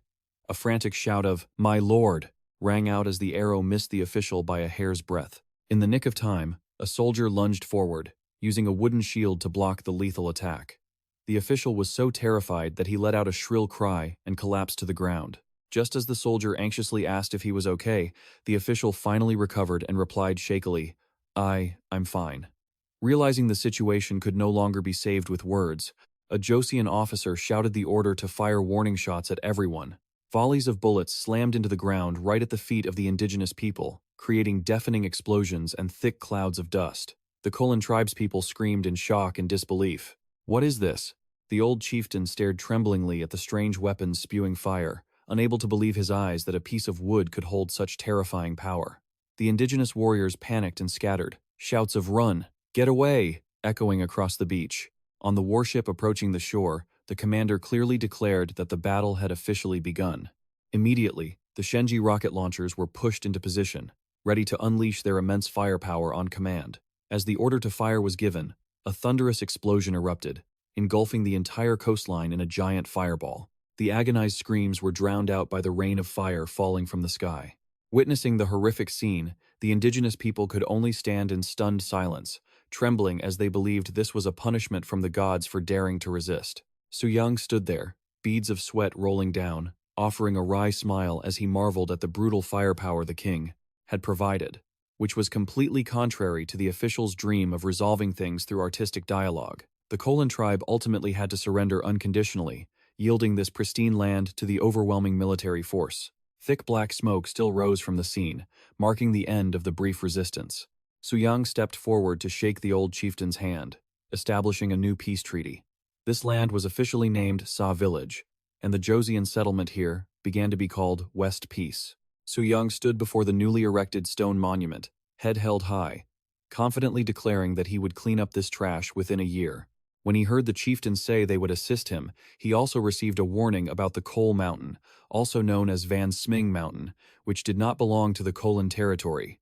The old man warned him in a stern voice that the place belonged to those people, and Suyang needed to be extremely careful when dealing with them. Despite the dangerous warning, Suyang just flashed a radiant, confident smile. "Don't worry, I will handle this with my own way of talking." Seeing his fiery spirit, the chieftain could only break into a cold sweat, silently marveling that this commander seemed to know no fear. Time flew by, and the 5th month finally arrived. It had been 2 months since Suyang set foot on this land to carry out his reclamation mission. Under the dim light of an oil lamp in his wooden house, he diligently poured his heart into every stroke of the pen, writing to those far away. Memories of his kind, wife and young child flooded back, making his heart ache. Suyang secretly wished to arrange for his family's registration to be transferred so they could soon reunite in Hanyang capital. In West Peace, buildings were being constructed at lightning speed using wood and reeds harvested from the surrounding area. See above, Suyang told himself not to rush, as the farmlands would need years to truly stabilize and yield a harvest. With the exploration of the Coal Mountain finished, he was full of hope that he could complete the mission and return home within the next year. But just as he was resting, a soldier rushed in, looking frantic, and broke the bad news. "Commander, those people have attacked us." With the advantage of rugged terrain and cunning guerrilla tactics, the enemy caused the number of Joseon wounded to rise steadily. The flickering candlelight illuminated the grim report, showing the total casualties from the clashes had reached 50. Suyang pondered with concern that if this war continued, they might be trapped in this land for many years without any hope of retreat. In the 7th month, an urgent request for reinforcements was officially sent to the royal court. Amid the extreme tension of the war, a platter of boiled pork with full toppings was served to boost morale and give the soldiers strength. Suyang and his associates sat at the table of honor. He rallied everyone to refuel and get some good rest to prepare for the challenges ahead. However, beneath the row of tables, some soldiers couldn't hide their anxiety. They quietly wondered if a cheerful feast was really appropriate when the war situation showed no signs of improvement. Just then, a hand suddenly landed on the guard lieutenant's shoulder, making him jump. It was the chieftain of the allied tribe who had just arrived. He wore a generous, boisterous smile, inviting them over. "Are you well? Come over and have a drink." Suyang replied sincerely, "Thank you for traveling such a long way to come and help us." Amid the haze of alcohol, the chieftain shared with a heavy heart that his people had suffered more than anyone else. Suyang couldn't help but feel guilty. "I'm so sorry we still haven't managed to resolve the conflict with them." But the tribal leader immediately brushed it off. He laughed loudly, telling Suyang to sleep soundly, knowing his tribe was there to support him. With a face flushed from alcohol, the leader boomed that his tribe would show their true strength to protect this land from invaders. Seeing such spirit, a Joseon soldier drank some wine and expressed his hope for the new allies' help. However, behind the scenes, the women busy serving food were harboring a different kind of worry. They whispered to each other that if they didn't strike back fiercely soon, they would have no chance of surviving against the tribe's aggression. As night fell, 2 women carrying baskets of cakes walked past the wooden huts. They urged each other to finish their work before the food ran out. Suddenly, one of them stopped, suspicious of the unusual silence. "Wait, why are there no guards tonight?" According to the plan, soldiers were supposed to take turns standing strict guard, but now the checkpoints were empty. They guessed the soldiers must have gone off to relieve themselves, unaware that in the shadows of the jungle, bloodthirsty eyes were silently watching their every move. A lightning-fast and brutal attack followed immediately. A Joseon soldier was suddenly grabbed by a massive hand that covered his mouth from behind, while a sharp blade pierced his body, leaving him only enough time to let out muffled gasps. The victim collapsed, unable to fight back. Hawiji, a Taya tribe assassin with threatening tattoos, stood coldly looking at the corpse. One of his men asked, "Didn't you say there were 3 of them?" After scouting the area and failing to find the remaining targets, they decided to retreat into the forest to avoid being detected. Not far away, the last soldier of the patrol team was hiding deep in the tall grass, witnessing the entire scene as his comrades were brutally murdered. His face was pale as a ghost, holding his breath so hard his chest felt like it would burst, as the two muscular enemy figures walked right past his hiding spot. Every footstep on the dry leaves sounded clear as day, leaving him only able to tremble and pray. Sweat streamed down his face as he watched the enemies' backs disappear into the dark night. Amidst the lively drinking party, an official excitedly extended an invitation. "Anyway, let's put all our worries aside and have a drink." The cheering for Suyang and Gun had barely ended when a shrill scream made everyone turn toward the gate in shock. The general jumped up, panicked, and shouted, "What is happening?" At that moment, the patrol soldier who had just escaped crawled in, looking pathetic, stuttering, "Save me, please save me." With a face drained of all color, he terrifyingly announced, The enemy is attacking." Seeing him return without a single scratch, the general suspiciously asked if he had used some kind of special trick, but the soldier could only tremble and confess he had been busy squatting in the grass. The general was furious. "Stop lying! You're not just some frog sitting in the grass." He couldn't believe the enemy had walked right past the soldier, and yet the soldier hadn't seen anything with his own eyes. The soldier desperately insisted it was the truth, explaining that because it was too hot, he had taken off his armor and helmet while training. The general's expression suddenly turned thoughtful as he realized an ironic but completely plausible possibility. The native tribal leader standing nearby burst into hearty laughter, saying that with that green outfit and that squatting posture, the soldier really did look just like a frog. A stern officer decided to personally head out to scout the area once more. The tribal leader patted his shoulder in encouragement, asserting that the time to show their power had arrived.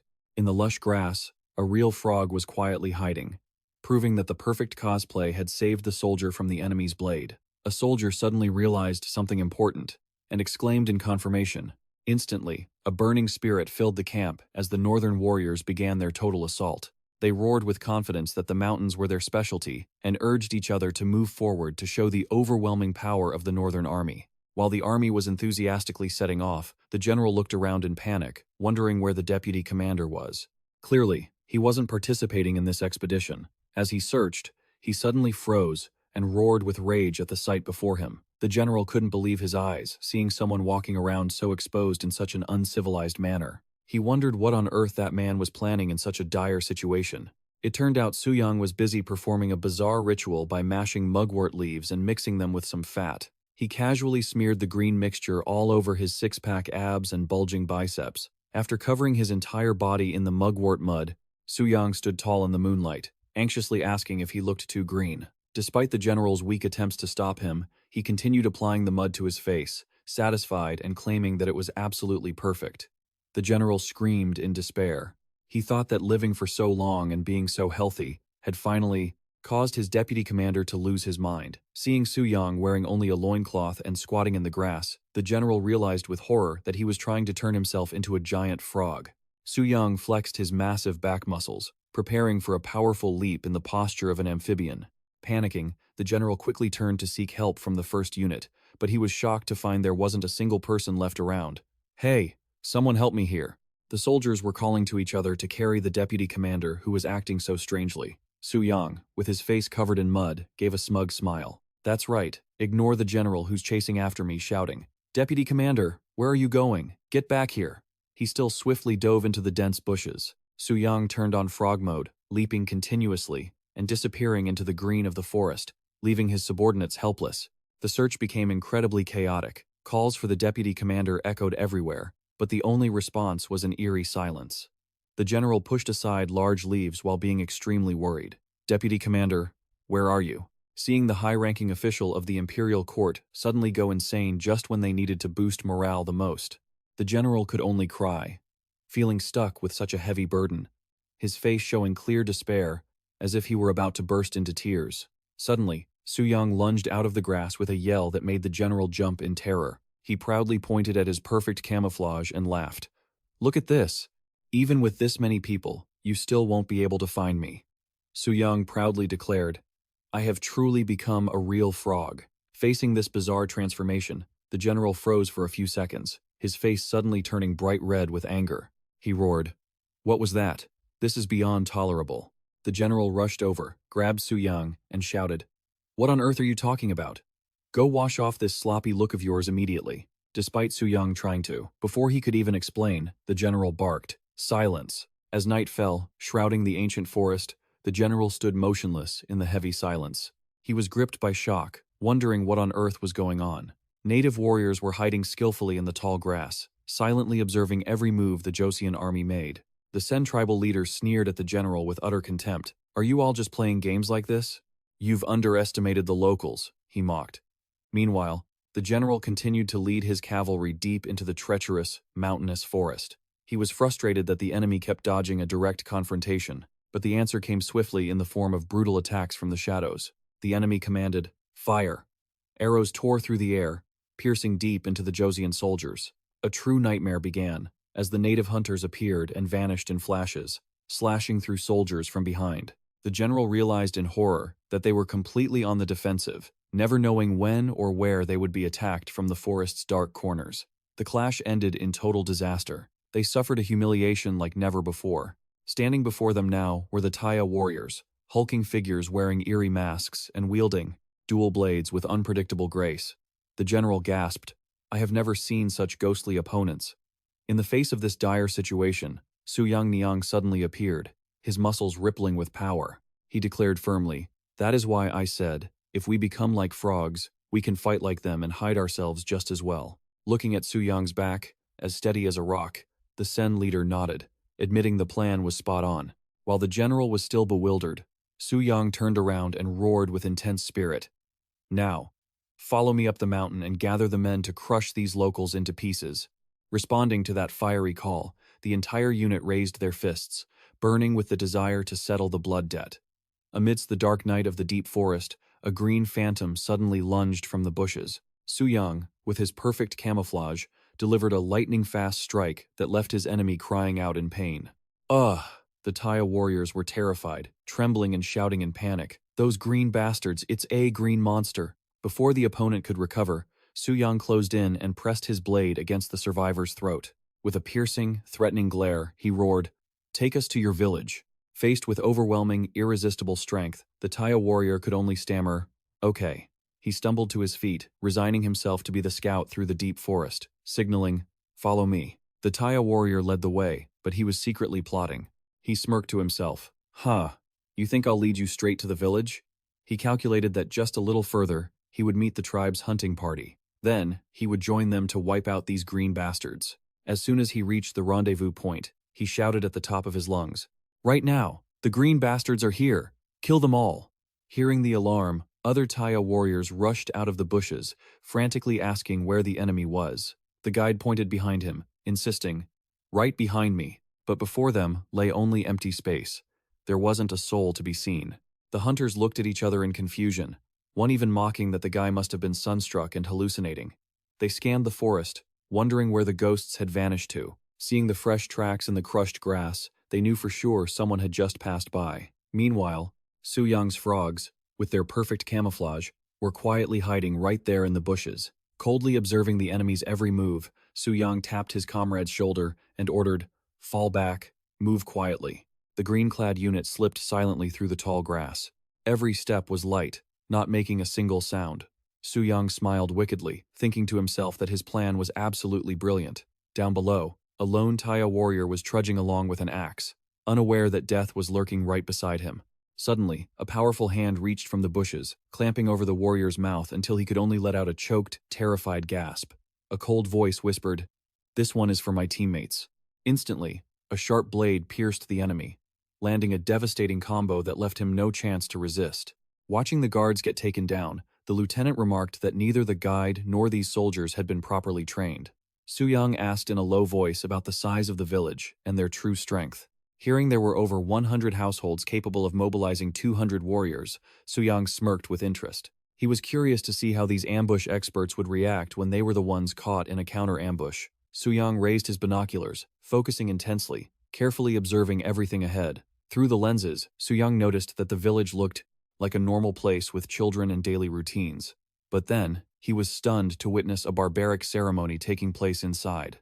Amidst the thunderous drums, the feathered leader roared with excitement, praising the two warriors who had just returned with the heads of the Joseon men. He declared, "Therefore, I proclaim you to be true adults." The young warriors knelt in gratitude, swearing to continue fighting with all their might. Witnessing that cruel ritual, Suyang gritted his teeth, his grip tightening on his wooden weapon. With muscles rippling and burning with killing intent, he roared in fury, determined to destroy this so-called Joseon knight and rain ultimate terror upon this entire tribe. Instantly, Suyang and his green camouflaged army lunged from the bushes. The native warriors screamed in panic. Green monsters! A green monster has appeared! The leader tried to reassure his subordinates that painting themselves green wouldn't make the Joseons stronger, then frantically ordered them to kill them all and bring him their heads. A ferocious warrior took a stance and charged straight at Suyang, intending to spill his blood. Suyang's eyes burned with killing intent as he stared coldly at his opponent. With a single powerful swing of his blade, he shattered the opponent's weapon in the blink of an eye. The Taya warriors retreated in shock. They trembled, realizing they had just hit a hard target, and the strength of the Joseon army was on an entirely different level. Suyang plunged into the fray with a thunderous roar, his lightning-fast strikes leaving his opponent gasping in terror. A Taya warrior panicked, realizing his weapon was jammed tight. He fumbled, frantically wondering why he couldn't draw his blade. Seizing the moment as his opponent left himself wide open, Suyang let out a cold snort and channeled all his power into his bulging arms to prepare for the next strike. A devastating throw sent the enemy crashing to the ground, leaving him whimpering in pain. The warrior was stunned, questioning whether this was truly the strength of an ordinary human. Suyang stood tall and proudly declared that this was the power of a body always ready for training. Amidst his enemy's pathetic cries for help, he suddenly froze, noticing movement behind him. "Where do you think you're going?" Suyang roared, grabbing the waist of a soldier trying to flee. With just a flick of his wrist, he tossed his opponent high into the air, making the others gasp in horror as they watched their comrade fly over their heads like a toy. Suyang excitedly realized this was a perfect opportunity to test a newly discovered technique, leaving the restrained enemy staring blankly, like a deer in the headlights, having no clue what kind of grappling move he was talking about. A series of powerful takedowns followed, from the reverse wheel throw to the lightning storm strike, leaving the enemy forces completely shattered. Screams of, "Oh, my back, please, someone save me," echoed through the space as the village began to blaze like a furnace. Watching them treat human life like a game to prove their maturity, Suyang couldn't help but feel enraged. "You bastards. Even the most brutal bandits wouldn't do something this insane." The Taya tribal leader could only grit his teeth in resentment at his opponent's overwhelming power. Suyang gripped his massive broadsword, his bulging muscles burning with murderous intent. He proclaimed loudly, "Today, I will wipe out this monstrous tradition forever." A blinding flash of light swept across, leaving the leader only enough time to moan in despair. With eyes burning with determination, Suyang stood tall and authoritative. At his feet, the arrogant leader was now bound and forced to his knees, completely subdued by an unstoppable force. Suyang's face was smeared with mud. He stated clearly, "We will completely eradicate these barbaric customs." Deep in the jungle, a group of Taya warriors froze when they saw smoke and fire rising in the distance. One of them panicked and shouted, "What is that? Isn't that the direction of our village?" He rushed toward the village in a frenzy, his face twisted in horror at the scene before him, stammering in despair. "What the hell is this?" The village was now nothing but a raging sea of fire. The warrior screamed in desperation. What happened here? A survivor crawled on the ground, gasping for air as he pleaded for help from his lord. The warrior gritted his teeth, wondering if the Kalyaan tribe had committed such a cruel act. To go this far is just dirty play. The victim painfully revealed that both the lady and the young mistress had been snatched by someone who lifted them with one hand and carried them away right before everyone's eyes. The man took his last breath after claiming they were all wiped out by a monster. Standing before the ruins, the Taya warrior was shocked to realize his opponent wasn't human, but a true demon from Joseon. Suyang's lightning-fast takedowns and brutal grappling techniques had turned the village into a living hell, unleashing terrifying fury upon the entire tribe. In the distance, the silhouettes of Joseon warriors with bulging muscles quietly departed through the thick smoke and fire. Suyang's army emerged with muscles like carved stone, disguised in bizarre leaf camouflage, ready to crush any enemy who dared to stand in their way. After a long day of conquering and spreading terror, Suyang quietly retreated to a small wooden cabin deep in the forest to rest. He discarded his vibrant green cosplay suit and leisurely soaked in a hot bath to wash away the dust and enjoy a rare moment of relaxation in these turbulent lands. After applying mugwort mud for camouflage all day, Suyang struggled in the hot water because the color was incredibly difficult to scrub off.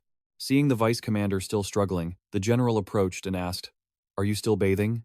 Suyang hurriedly explained that he was trying his best to wash off the layer of mud stuck to his skin. The general observed and remarked that it seemed the mugwort dye had soaked deep into his pores. Suyang sighed, explaining that it didn't just spread to his hair follicles but also stained his clothes, and even using lye to wash it off would take a very long time to get clean. Understanding the inconvenience, the general offered a bowl of medicine, claiming he had an extremely effective remedy. Looking at the thick mixture, Suyang suspiciously asked, "Isn't that beeswax?" As it turned out, not long ago, noticing the trainees at the training camp were all hairless, the general had curiously investigated the reason. Back then, the soldiers explained that body hair caused friction during movement, so they had imitated others in seeking a secret technique from the main army, and Suyang himself had proposed the method of using beeswax to pull them out by the root. The process involved applying wax to the hairy area, letting it dry, and then ripping it off forcefully to take the dirt deep inside the follicles with it. Hearing this, Suyang was horrified as he realized the general's intention. He trembled and asked, "My entire body?" The general, while preparing the tools, casually remarked that this would be a bit painful for his skin, but emphasized it was the fastest way to get rid of that stubborn layer of mugwort mud. Seeing the wooden spatula coated in wax approaching, Suyang was terrified to the point of widening his eyes, cold sweat dripping down from fear. He realized too late that the problem with this mud was much worse than he had ever imagined. That night, in the quiet forest, Suyang told himself he had to finish this quickly to focus on the upcoming march because time was running out. A pathetic scream signaled that a painful transformation process had just taken place inside the room. Outside, a servant heard the strange noises and grew restless, worried about what horrible thing was happening to their master. The next morning, the atmosphere at the camp became extremely urgent as the soldiers began to form up. A soldier loudly asked if everyone was present to begin the routine training. Witnessing the grueling training intensity ahead, another soldier could only sigh wearily, admitting he felt exhausted before the session even started.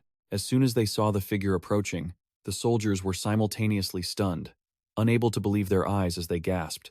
"No way, is that the vice commander?" Even the general was so shocked that his expression completely distorted. He shouted in utter bewilderment, "No. What the hell have you done to yourself?"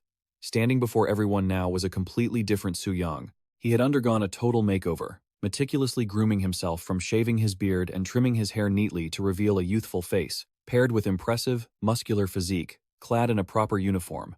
Cutting to another peaceful morning at the estate, an elder was walking with great difficulty, his legs trembling. He whispered that he almost couldn't move, causing his companion to rush over in a panic to support him and call out to the elder. The elder bitterly joked that feeling this pathetic while walking was no different from being a prisoner, while his companion just hoped his own efforts would make him feel better. Back to the burdens of life, the general pensively remarked that the current support methods did not seem to be working at all. His face clearly showed his frustration, when admitting that there had been no significant improvement. When asked about the farming report, an official sighed and said that although sesame, radishes, and cabbage were growing quite well, rice was proving to be a major headache. He explained that despite careful calculations and selecting heat-resistant rice varieties, the harsh reality was making all their efforts go to waste. Looking at the sparse rice field, the official sighed and announced that up to 40% of the yield consisted of nothing but empty husks. Suyang pensively concluded that the situation was indeed serious,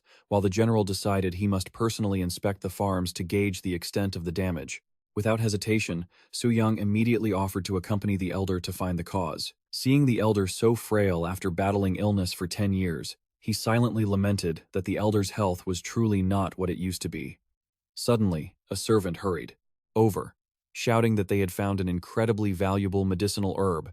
As everyone looked on in confusion, a man excitedly presented a stalk of green sugarcane, introducing it as the sea god's cane, according to local legends. He explained that it was a plant that drifted in from the sea and had been growing wild in this region for a long time. Looking at the towering stalks filled with life, Suyang realized this was a plant that needed to be managed and propagated widely. The general curiously asked if the divine water inside the plant could really be used as medicine, or if it was just some sort of pyramid scheme advertising. Suyang immediately requested, "Let me have a look." Suyang used his muscular hands to snap the stalk, letting the liquid inside flow out. He tasted it to check the flavor, then was shocked and exclaimed. The unexpectedly sweet taste left him stunned. Realizing the true value of this plant far exceeded that of an ordinary medicinal herb, Suyang exclaimed in amazement. This made the general curious, and he pressed him to explain what it was. Holding the sugarcane stalks firmly in his hands, Suyang excitedly asserted, "This is sugar. I only got to have a taste once a long time ago." The subordinate added that if pressed for juice, it would. be very effective in restoring energy for the weak and sickly, and it was something the locals found while herding their livestock. Hearing this, the general nodded in agreement. It could be effective. Looking towards Suyang, he expressed his hope that the state advisor would soon recover, then immediately set off to inspect the farmer's harvest situation. Upon arrival, the general saw the farmers waiting. He asked directly, "Right, how is the harvest?" Facing his expectations, two farmers hesitated and replied with a sigh. One farmer covered his face, choking up as he recounted how they had once intended to give up because the previous harvest was so disastrous. Just at their most desperate moment, a blacksmith had brought them some strange seeds and asked them to try planting them. Looking at the plump rice grains in his hands, they couldn't believe their eyes, as the field had yielded a massive harvest beyond their wildest imagination. The result was absolutely incredible. "My shoulders, I didn't think things would turn out like this," the farmer lamented. The official waved his hand. No. He analyzed that because the kingdom had a hot and humid climate, this rice variety was much more heat-resistant than other grains. Even if their old seeds didn't grow well, this variety seemed to have adapted somewhat. The official patted his shoulder in encouragement. "You have really worked hard. Go back to the village and tell them to bring more sacks of rice here." Cutting to the edge of the forest, a local man groaned, "Good heavens, my back." While his companion stood there bewildered, he hurriedly begged for a helping hand. "Help me lift this pile of wood." In another corner, a Taya warrior was struggling to chop down a tree with a small axe. He muttered, "Ugh, do I not even have enough strength to be a man?" The axe got stuck in the wood, and he struggled to pull it out. Just then, a Joseon soldier approached and coldly ordered him to move aside. He swung his massive axe, creating a powerful strike. The tree fell, causing the Taya warrior to scream in terror. The Joseon soldier mocked him, "And you couldn't even handle one tree." Seeing the opponent stuttering to make excuses, he shouted, "Enough, focus on the work." On the other side, two other soldiers were chatting leisurely. One said, "I heard the other squads have to patrol to protect these people." The masked soldier laughed and replied, "Compared to them, you've got it much easier, right?" The other nodded in agreement. "Instead of having to patrol far away to the village, we only need to stand guard tonight, and then we can rest comfortably. Besides, who would dare attack this village anyway?" Hawiji, the soldier, walked through the bushes and boasted, "I heard there are others out there even scarier than these Kawalan. Just let them show their faces." While being smug, both of them suddenly shuddered, feeling a chilling, murderous intent lurking right behind them. A masked figure appeared, exuding overwhelming pressure, and warned in a deep voice, "If I were one of those Kawalan, your heads would not still be on your shoulders." The sudden appearance made the soldiers scramble in terror, screaming. Seeing his subordinates drop their guard, the commander sternly reprimanded, "You have been far too negligent in your outer perimeter watch." Jun's soldiers trembled and bowed their heads in utter terror. Without a hint of mercy, Duong immediately issued their punishment: jump squats. Set 3, 20 reps, begin. Under their superior's piercing glare, the two soldiers could only weep silently, burying their heads as they endured the grueling torture right there in the thick grass. Moving to the hot spring area, the official accompanying him had to cover his nose due to the pungent stench. He concluded that the odor, which smelled like rotting corpses, was a definitive sign of sulfur. If they could truly exploit this resource, it would be a monumental achievement, helping Joseon become self-sufficient without depending on anyone. As they approached the cliff, where thick white smoke billowed, the official cheered upon finding exactly what he needed, holding a branch coated in brilliant, golden sulfur crystals. He joyfully declared that from now on, they would no longer have to beg the Ming dynasty for anything. Finally, the days of hardship in these southern lands were beginning to bear fruit. This abundant source of sulfur would surely become a major turning point, elevating the nation's military strength and technology to a whole new level. In August of 1457, near Tsushima Island, the atmosphere suddenly grew extremely tense. The commander gave a clear order to fire. Instantly, a deafening blast rang out, incinerating the target in a massive fireball. On the deck, the soldiers frantically warned each other to be careful as the ship was tossed by violent waves, leaving them dizzy and unable to stand, as if they were drunk. Watching from afar, Suyang concluded that the ship could hardly withstand the recoil from such a powerful volley, especially while the sea was so rough. He smiled with intrigue, seeing that instead of the heavenly thunder cannons, they were using flash cannons to achieve better results for the time being. Another shot rang out, followed by a violent explosion that sent the target straight to the afterlife. Looking at the thick smoke rising from the water, Suyang wondered what on earth was really happening here. The king, riding his horse nearby, asked if he remembered the Hu cannons from the Battle of Harion. He explained that based on prisoner testimonies about that weapon, the royal court had researched and crafted these flash cannons. Memories of the old war returned. Back then, the outdated mortars had malfunctioned, and only the he cannons had remained effective. Even though the shrapnel's destructive power had claimed so many lives, the king emphasized that sometimes, smaller power used in the right way could yield superior results. Suyang immediately realized this was a carronade, a cannon with a low muzzle velocity and large caliber, designed to scatter fragments to maximize damage over a wide area. In the 32nd year of Young Yongxian, the king personally led the fleet to conduct one final inspection before returning. A guard rushed over to report that the sheep received from the Ryukyu kingdom had finally reached the capital. The king was incredibly excited because he could finally fill the long vacant sheep farm, and he ordered everyone to return. Just as Suyang prepared to spur his horse to follow, his mount let out a strange cry and began to stagger. The horse suddenly buckled and collapsed to the ground, causing Suyang to shout in alarm. No, he was shocked, unable to understand why. His black horse, Huu, would act so strangely, freezing for 5 seconds as he watched his close companion completely collapse in the meadow. Seeing Huu go down, Suyang asked anxiously, "What's wrong?" Looking closely at the horse's eyes, bloodshot from exhaustion, he realized with heartache that it had given its all for the past 7 years. Suyang gently soothed it. "Huu, we've been together for 7 years now. If you're too tired, you can rest for a while." He smiled to reassure the black horse that traveling to Hanyang wouldn't be difficult, and he would send it to the mountains to recover until it was fully healed. Suyang led Huu slowly along the trail, not forgetting to encourage him. "That's right, cheer up." He stood between heaven and earth, looking ahead with hope in his eyes. At the harbor, the sound of bleating sheep echoed through the air as they were herded across the wooden bridges. An official was frantically checking his records, unable to believe the massive numbers pouring off the ship. He stammered, asking how many sheep they had actually sent. The agreement was for 40,000, and the first 10,000 had just arrived, making the official want to cry because the numbers were so overwhelming.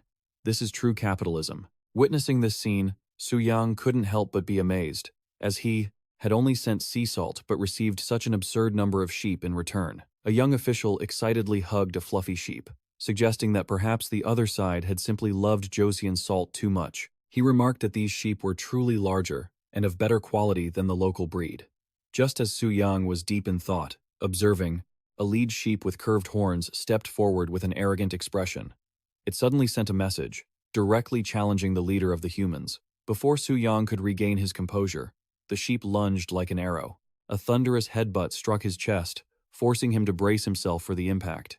The ram's headbutt didn't make Suyang flinch. Instead, it sent the sheep flying backward through the air. Witnessing the sight, a young official screamed in panic, "You've killed the sheep!" The general standing nearby was also left stunned by Suyang's terrifying strength. Suyang looked at his shoulders, dumbfounded. He thought to himself that he had only barely braced for the impact, yet the animal couldn't handle it. He realized this creature's body was far too fragile, and if not for his intense physical training, he might not have survived until now. Looking at the mutton, the general admitted he didn't like this type of meat because of its distinct odor. Suyang smiled, asserting that it was only because he hadn't yet tasted it prepared the right way. Seeing this as a golden opportunity to introduce culinary excellence to the world, Suyang carried the pile of giant sheep carcasses on his back toward the kitchen. He began preparing ginger, garlic, and green onions to remove the scent, then meticulously skewered the meat onto wooden sticks. The rich, savory aroma from the meat grilling over red-hot coals began to spread, enough to make anyone's mouth water. A lavish banquet was held for everyone to enjoy the new dish. Suyang instructed the officials to lightly dip the meat into Sichuan peppercorn powder to fully experience the perfect flavor. As soon as they tasted it, everyone was stunned by the perfect combination. The spicy, pungent flavor of the peppercorns completely eliminated the sheep's odor, making the dish extraordinarily delicious. Even the pickiest guests had to nod in agreement, admitting this was the most superb grilled meat they had ever eaten, completely free of any gamey smell. After the feast, an official brought up the request Suyang had mentioned earlier. He affirmed that he was ready to provide full support if Suyang needed anything. Sitting majestically on the throne, the king also spoke up to confirm that he truly has an important mission to entrust to them. When asked what it was, the official clearly expressed his grand ambition. He emphasized that the ultimate goal was to bring the world to its knees before the kingdom of Joseon. Suyang sat across from the official. He frankly expressed his intention to verify the essential elements in food and medicine. When asked for the reason, he stated that he needed them to confirm practical results for his compilation. A research diagram appeared, clearly dividing the three basic nutrient groups. Grains provide carbohydrates, meat is a source of protein, and nuts contain necessary fats. Suyang told himself as he began this work. His ambition would go even further. The official was concerned that, although there were enough grains, it seemed the current diet was still lacking some key element that caused the body to weaken. Witnessing children suffering with abnormal signs in their mouths, Suyang decisively proposed to confirm it. I want to conduct a controlled study on the prisoners. The official mused that if the cause was unclear, monitoring them for 2 months was feasible. Suyang joyfully confirmed that period was more than enough, and both raised their cups to celebrate the new plan. Night fell, and Suyang raided the archives alone, absorbing the old notes he had painstakingly made after the migration. He flipped through pages stained by time, trying to read everything before his memories slowly faded. In them, he had recorded important knowledge about micronutrients like zinc, calcium, as well as vitamins A and C. Although he knew these figures might not be entirely accurate, Suyang believed they were enough to serve as a starting foundation, and he wondered if he could prove it all within 2 short months. A servant rushed over to inform him. "Elder, His Majesty is looking for you." Suyang, engrossed in the manuscript pages, calmly replied, "I understand. Tell him that I will come to the royal infirmary tomorrow morning." He silently told himself that the research he had painstakingly compiled based on Sunui's knowledge was finally starting to show results. But while Suyang was preparing for the audience, a desperate scream of "Elder" tore through the air, shattering the stillness of the manor. Inside the royal infirmary, the scene was chaotic. A young physician, white as a sheet, held his hands up to shield himself in fear and screamed, "Stay back, it's dangerous." A sharp blade flashed under the light, exuding a chilling, murderous aura. Suyang rushed over, demanding to know what happened. The trembling physician pointed at the bleeding wound and stuttered, "Please, stop the bleeding immediately." Without a second of hesitation, Suyang delivered a precise strike to control the situation. His hands moved lightning fast, leaving others unable to see clearly. But immediately after, Suyang's face distorted completely in horror. He widened his eyes and shouted in extreme astonishment, What on earth is happening?" Bam! A jarring sound of a table being struck echoed in the room. The medical official, with an extremely tense face, looked straight at Suyang and clearly announced, "I think I have identified the parasite you mentioned, Your Highness." Seeing that unusually serious attitude, Suyang hurriedly asked, "What is it?" Memories from a year ago flooded back to the time they were struggling to treat refugees. At that time, seeing people intending to eat raw carp to stave off hunger, Suyang had vehemently stopped them and warned them about the danger of the parasites hiding inside. However, at that time, the royal physician had shown utter contempt for that warning. He had laughed and claimed that parasites were merely things that arose from human impurity itself. Just as he was gloating over his misguided thoughts, a piercing scream from the royal physician rang out. A woman rushed in to report the bad news that the patient who had eaten raw carp had not survived. The shocking news left both Suyang and the royal physician stunned, unable to believe the harsh truth unfolding before their eyes. To verify Suyang's words, the royal physician decided to perform an autopsy to find the true cause. He sliced open a flatfish to observe closely what was hidden inside its internal organs. The sight that appeared made everyone shudder in horror. Right inside the fish's intestines, a long, light pink creature was wriggling. The trembling royal physician stated that this thing was over 20 spans long, even longer than the length of the fish itself. He described in terror that one only needed to grab one end and pull, and it would slide out endlessly like a silk thread. Through the research process, he began to suspect that this terrifying creature was silently cycling and spreading through human and animal waste into the outside environment. Parasites were one thing, but the understanding of this transmission loop was absolutely correct. Suyang explained that human feces discharged onto fields became fertilizer, and then people ate the very vegetables grown from there, thus contracting the disease. He offered practical advice.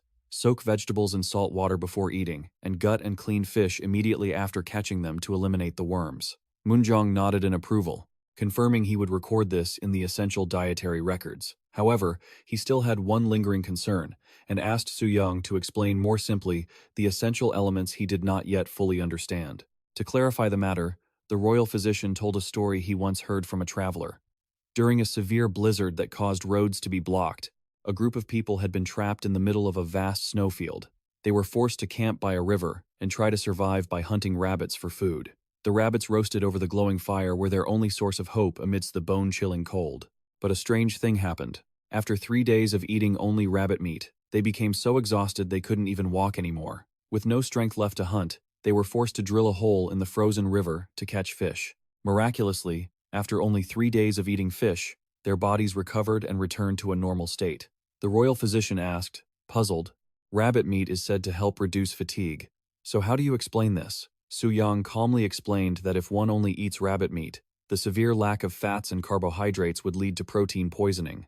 The royal physician was still bewildered, making Suyang realize that without mastering the principles, applying medicine could sometimes cause harm. He laughed, reassuring the royal physician not to worry too much. This time, Suyang planned to apply this nutritional knowledge to the prisoners of war from the battle at Jindo Island, while requesting the royal physician to prepare acupuncture and bloodletting methods to coordinate the treatment. The medical official asked in a panic, "You intend to do it yourself?" Prince Suyang, with his rippling muscles, decisively confirmed, "Yes, I will personally control the meals of those here. Absolutely no food brought in from the outside would be accepted." The official bowed his head, asking anxiously if this protocol was perhaps too strict, but Suyang reassured him that if any illness were to arise, he would cure it before it became serious, so there was no need to worry. The official could only break out in a cold sweat, muttering that this wasn't actually what he was worried about. Suyang silently assessed that accepting bribes and allowing outside food in was a major problem that needed to be addressed. He calculated that, to induce the nutritional deficiency required for the experiment, even 45 days would barely be enough. Therefore, he would manage every meal as if he were drafting a grand architectural blueprint. On the first day, the royal physician loudly announced to the prisoners, "For the next 45 days, you will only eat what the Grand Prince has prescribed for you." He emphasized that this was the Grand Prince's kindness, so everyone must cooperate absolutely, while pointing to introduce a death row inmate waiting for his day of reckoning for a murder case. The prisoner sitting next to him was also a dangerous criminal with hollowed cheeks. Shortly after, the first meal served to them consisted simply of white rice and pickled cabbage. The fat prisoner devoured his bowl of rice, exclaiming that white rice was truly a luxury and he could finish it all without getting tired of it. Meanwhile, the thin prisoner looked suspicious. He wondered why. He was being treated so well during the treatment process. He worriedly asked if, after this ended, they would have to return to the dungeon and only eat salted greens. Suyang stood outside observing, a cryptic smile playing on his lips, then nodded with satisfaction. Good. Very good. 24 days after starting that strict diet, Suyang and the royal physician returned to the dungeon to check on the situation. The physician suggested, "It has been 24 days since the start. Please check their pulses." Suyang replied calmly, "Don't worry." Approaching the iron bars, they witnessed a prisoner groaning in pain. "Oh my God, I feel like someone is crawling inside my legs." Seeing that miserable state, Suyang concluded, "I don't think he's joking." It seemed he had developed beriberi from lying still for too long. The royal physician took his pulse and concluded, "His pulse is exactly the same as before. If you don't rest and eat properly, you won't be able to stand up for the next month." He turned to assure Suyang that the man's symptoms were certain and required close monitoring. Duyang secretly calculated that if the decoction contained vitamin B, his symptoms would certainly improve. Watching the royal physician still diligently taking pulses for the others, Suyang wore a calculating smile because all the conditions were developing faster than he had expected. A few days later, the atmosphere in the dungeon suddenly became chaotic with agonizing screams. The prisoner clung tightly to the iron bars, his face twisted in terror as he shouted, "Grand Prince, my legs. I can't feel my legs anymore. Please, save me." The royal physician, shocked, held the bowl of medicine in his hand. He couldn't believe his eyes. "It's impossible. I was sure of it. The prescription was completely accurate. Why did it turn out like this?" Seeing the physician's impasse, Suyang coldly ordered, "Since that didn't kill him, give him this instead." He placed a bowl of rough brown rice on the wooden tray, then firmly demanded of the prisoner, "This is rice from the warehouse. Even if you don't want to, you must finish it for me." The prisoner looked blankly at the strange bowl of rice, while the royal physician secretly remarked that, perhaps the Grand Prince did not want these criminals to meet the worst possible end. Suyang stood there with a cold gaze, harboring a deep plan behind this help. Suyang told himself that no matter what, this was the price these people had to pay. "Please spare my life," echoed endlessly from all the cells. Another prisoner screamed in despair, "Please, light a torch. I can't see anything in this darkness." His condition was extremely miserable, as his teeth began to loosen, and his gums bled profusely, causing him extreme pain. He crawled on the dungeon floor, reaching his trembling hands toward Suyang, pleading in tears, "Grand Prince, please spare me." Standing in the dark space of the prison, Suyang wore a satisfied and sinister smile. His eyes glowed with an overwhelming crimson light, as if he were fully enjoying the fruits of his brutal nutritional experiment.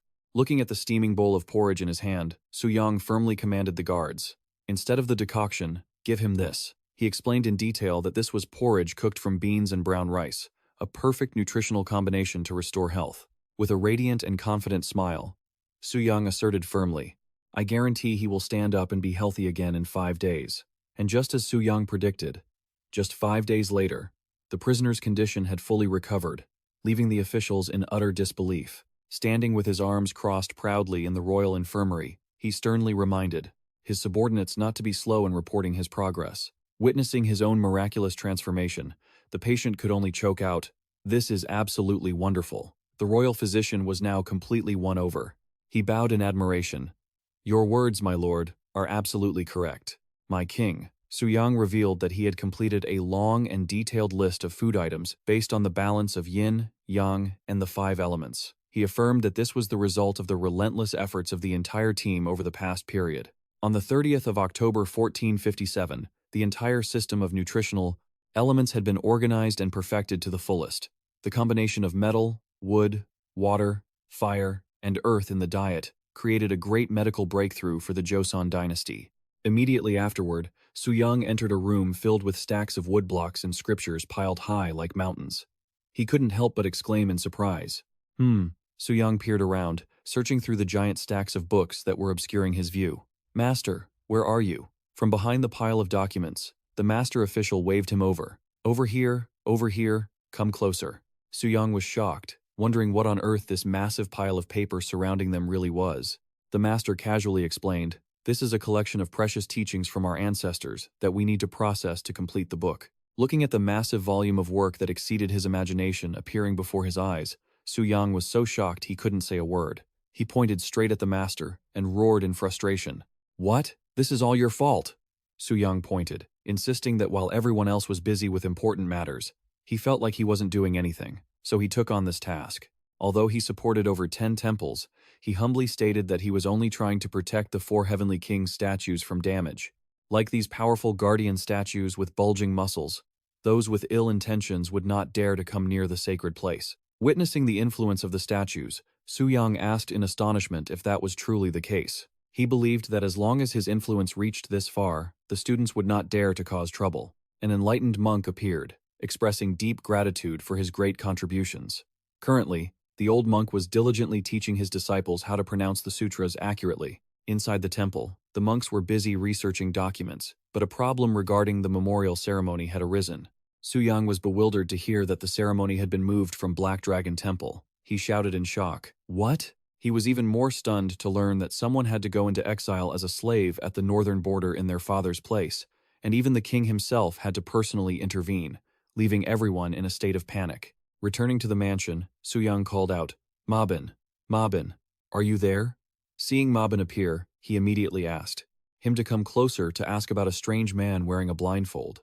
Mabin explained that he had captured this man in Hamgyong and made him a slave. When Suyang wondered if he was an elite warrior, Mabin revealed he was a follower of Tibetan Buddhism. Suyang sternly interrogated him. "Which sect do you say you belong to?" The blindfolded man bowed respectfully, confirming he belonged to the Gelug sect, making Suyang ponder, repeating the name with hidden meaning. The uncle moved, gripped Suyang's hand tightly, and exclaimed with passion, "Suyang, as a Buddhist, what you have done has ignited a fire in my heart." He excitedly made a surprise proposal, "Come with me to the Gelug sect." Suyang was shocked and hesitated, but before he could react, his uncle continued, "It takes a year to leave Tibet, and you should visit every holy site at least once. I plan to bring the teachings and books of the monks from that far-off land back to Joseon." Suyang cried out in desperation, "What?" The uncle explained that to reach the Gelug sect, they would have to drift on the sea for over a month. Suyang trembled with horror, remembering that the journey would even have to cross the magnificent, snow-white Himalayas. Seeing Suyang worried about his health, the uncle reassured him with great enthusiasm. "Don't worry about that. I belong to this temple of muscles. I am more agile than most healthy young men." As he spoke, he walked away energetically, leaving Suyang desperately crying out, "Why? I will go find my brother to make him stop you." Hearing that, the uncle turned back and scolded loudly. "What? Where do you think you're going, you brat?" Suyang ran for his life, begging for mercy, but the uncle only smirked wickedly. "You won't find anyone on your side." Suyang rushed straight into the palace, screaming for help. "Your Majesty, please stop my uncle."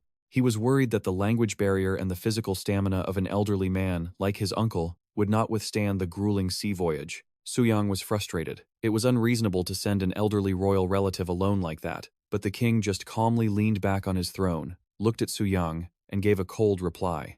"Then he won't be going alone." The declaration left Suyang so stunned he exclaimed, "What?" The king flipped through a scroll and read aloud clearly. "Great Prince Suyang, the leader of the royals, has decided to rebuild the temple after having a dream, and he should be rewarded for that." Suyang was shocked, knelt down, and asked what His Majesty's intention was, but the king only smiled enigmatically. "If you keep doing good deeds like a Buddhist, wouldn't your merit only increase?"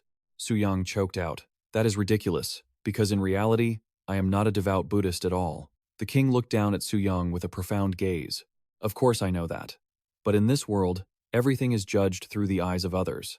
The king mused that he believed this was sometimes to his advantage. Hearing that India was a powerful land, he did not want Joseon to lose face in the eyes of the world. Suyang asked anxiously, "Does that mean we are going to the west?" The king handed him an old item and told him to keep it with him because it looked very ancient. Immediately, a series of notifications appeared. Tibet, India, and even Persia. Suyang was shocked to realize he had absolutely no way to escape this destiny. He hesitated to ask if he had to go to Egypt as well. The king smiled and reassured him that he would go to the Ottoman Empire because he had experience there, and while he was at it, he would stop by the Roman Empire too. He clearly declared that in the remaining year, Suyang would have to head straight to Rome. In the year 1453, 6 months after the fall of Constantinople, history was turning a new page. Suyang once again set foot in the Islamic world just at the moment Mehmed II had conquered Byzantium. The history of the fall of Constantinople was turning a new page. Suyang stepped into the Islamic world again, just at the moment Mehmed II had destroyed Byzantium. That ambitious young king was looking toward the Eastern Roman Empire, which claimed to be the true Rome. He looked toward Rome, the lost city of the Roman Empire that had not yet completely collapsed. Suyang whispered to himself that if his older brother had given the order, he had no choice but to follow. However, he was determined not to be the only one suffering. With sharp, glowing eyes, he decided he would personally choose those who would accompany him on this arduous journey. A few days later, at the Hanong training ground, a dry, clacking sound rang out from the crank machine. A foot strained, pressing hard against the wooden pedal. Feeling the unusual weight and stiffness of the machine, Suyang roared with excitement in preparation for the trip to India. "I changed the mechanism of the crank to make it extremely heavy. So, work hard." The poor companion could only scream in horror. As he forced himself to pedal the giant wooden vehicle, he sobbed, pleading in despair, "Brother, please spare me." Ignoring these pleas, Suyang still firmly insisted everyone build strong leg muscles before departure. The companion screamed, demanding to cancel the trip to India because of this insane training. But Suyang stood high above, supervising and shouting down, "Your faith is too weak, push harder." The bell rang shrilly, signaling that a new session of grueling training had begun. As the golden teacup was drained, the journey across the majestic Himalayas with Myung-ho and the others officially began. Meanwhile, at the training ground, a disciple was struggling to pedal the heavy crank machine, sweat pouring down like rain under strict supervision. Amidst all this, the question of who would enjoy a life of luxury and happiness remained unanswered. Grand Prince Yang Nyong was currently leisurely holding a fan, enjoying rare moments of peace. But Suyang suddenly declared, "And I will bring Grand Prince Anpyeong with me." As soon as he heard the shocking news, Anpyeong, who was drinking tea, sprayed it straight out, his face twisted in extreme shock. The image of the elegant Grand Prince was now replaced by the sight of him struggling to train. His physical strength until exhausted, drenched in sweat, in the middle of the courtyard. Suyang looked straight ahead, wearing a confident and challenging smile. "Is there no one who knows what it feels like to be by my side right now? Isn't that right?" News of Anpyeong's expedition spread through the imperial court like a whirlwind. An emergency meeting was called to decide on the number of books and personnel to be sent off. The officials crowded around the conference table, frantically reviewing important scrolls. One person curiously asked about the identity of the person who would be primarily responsible for this risky journey. "That's all for the film.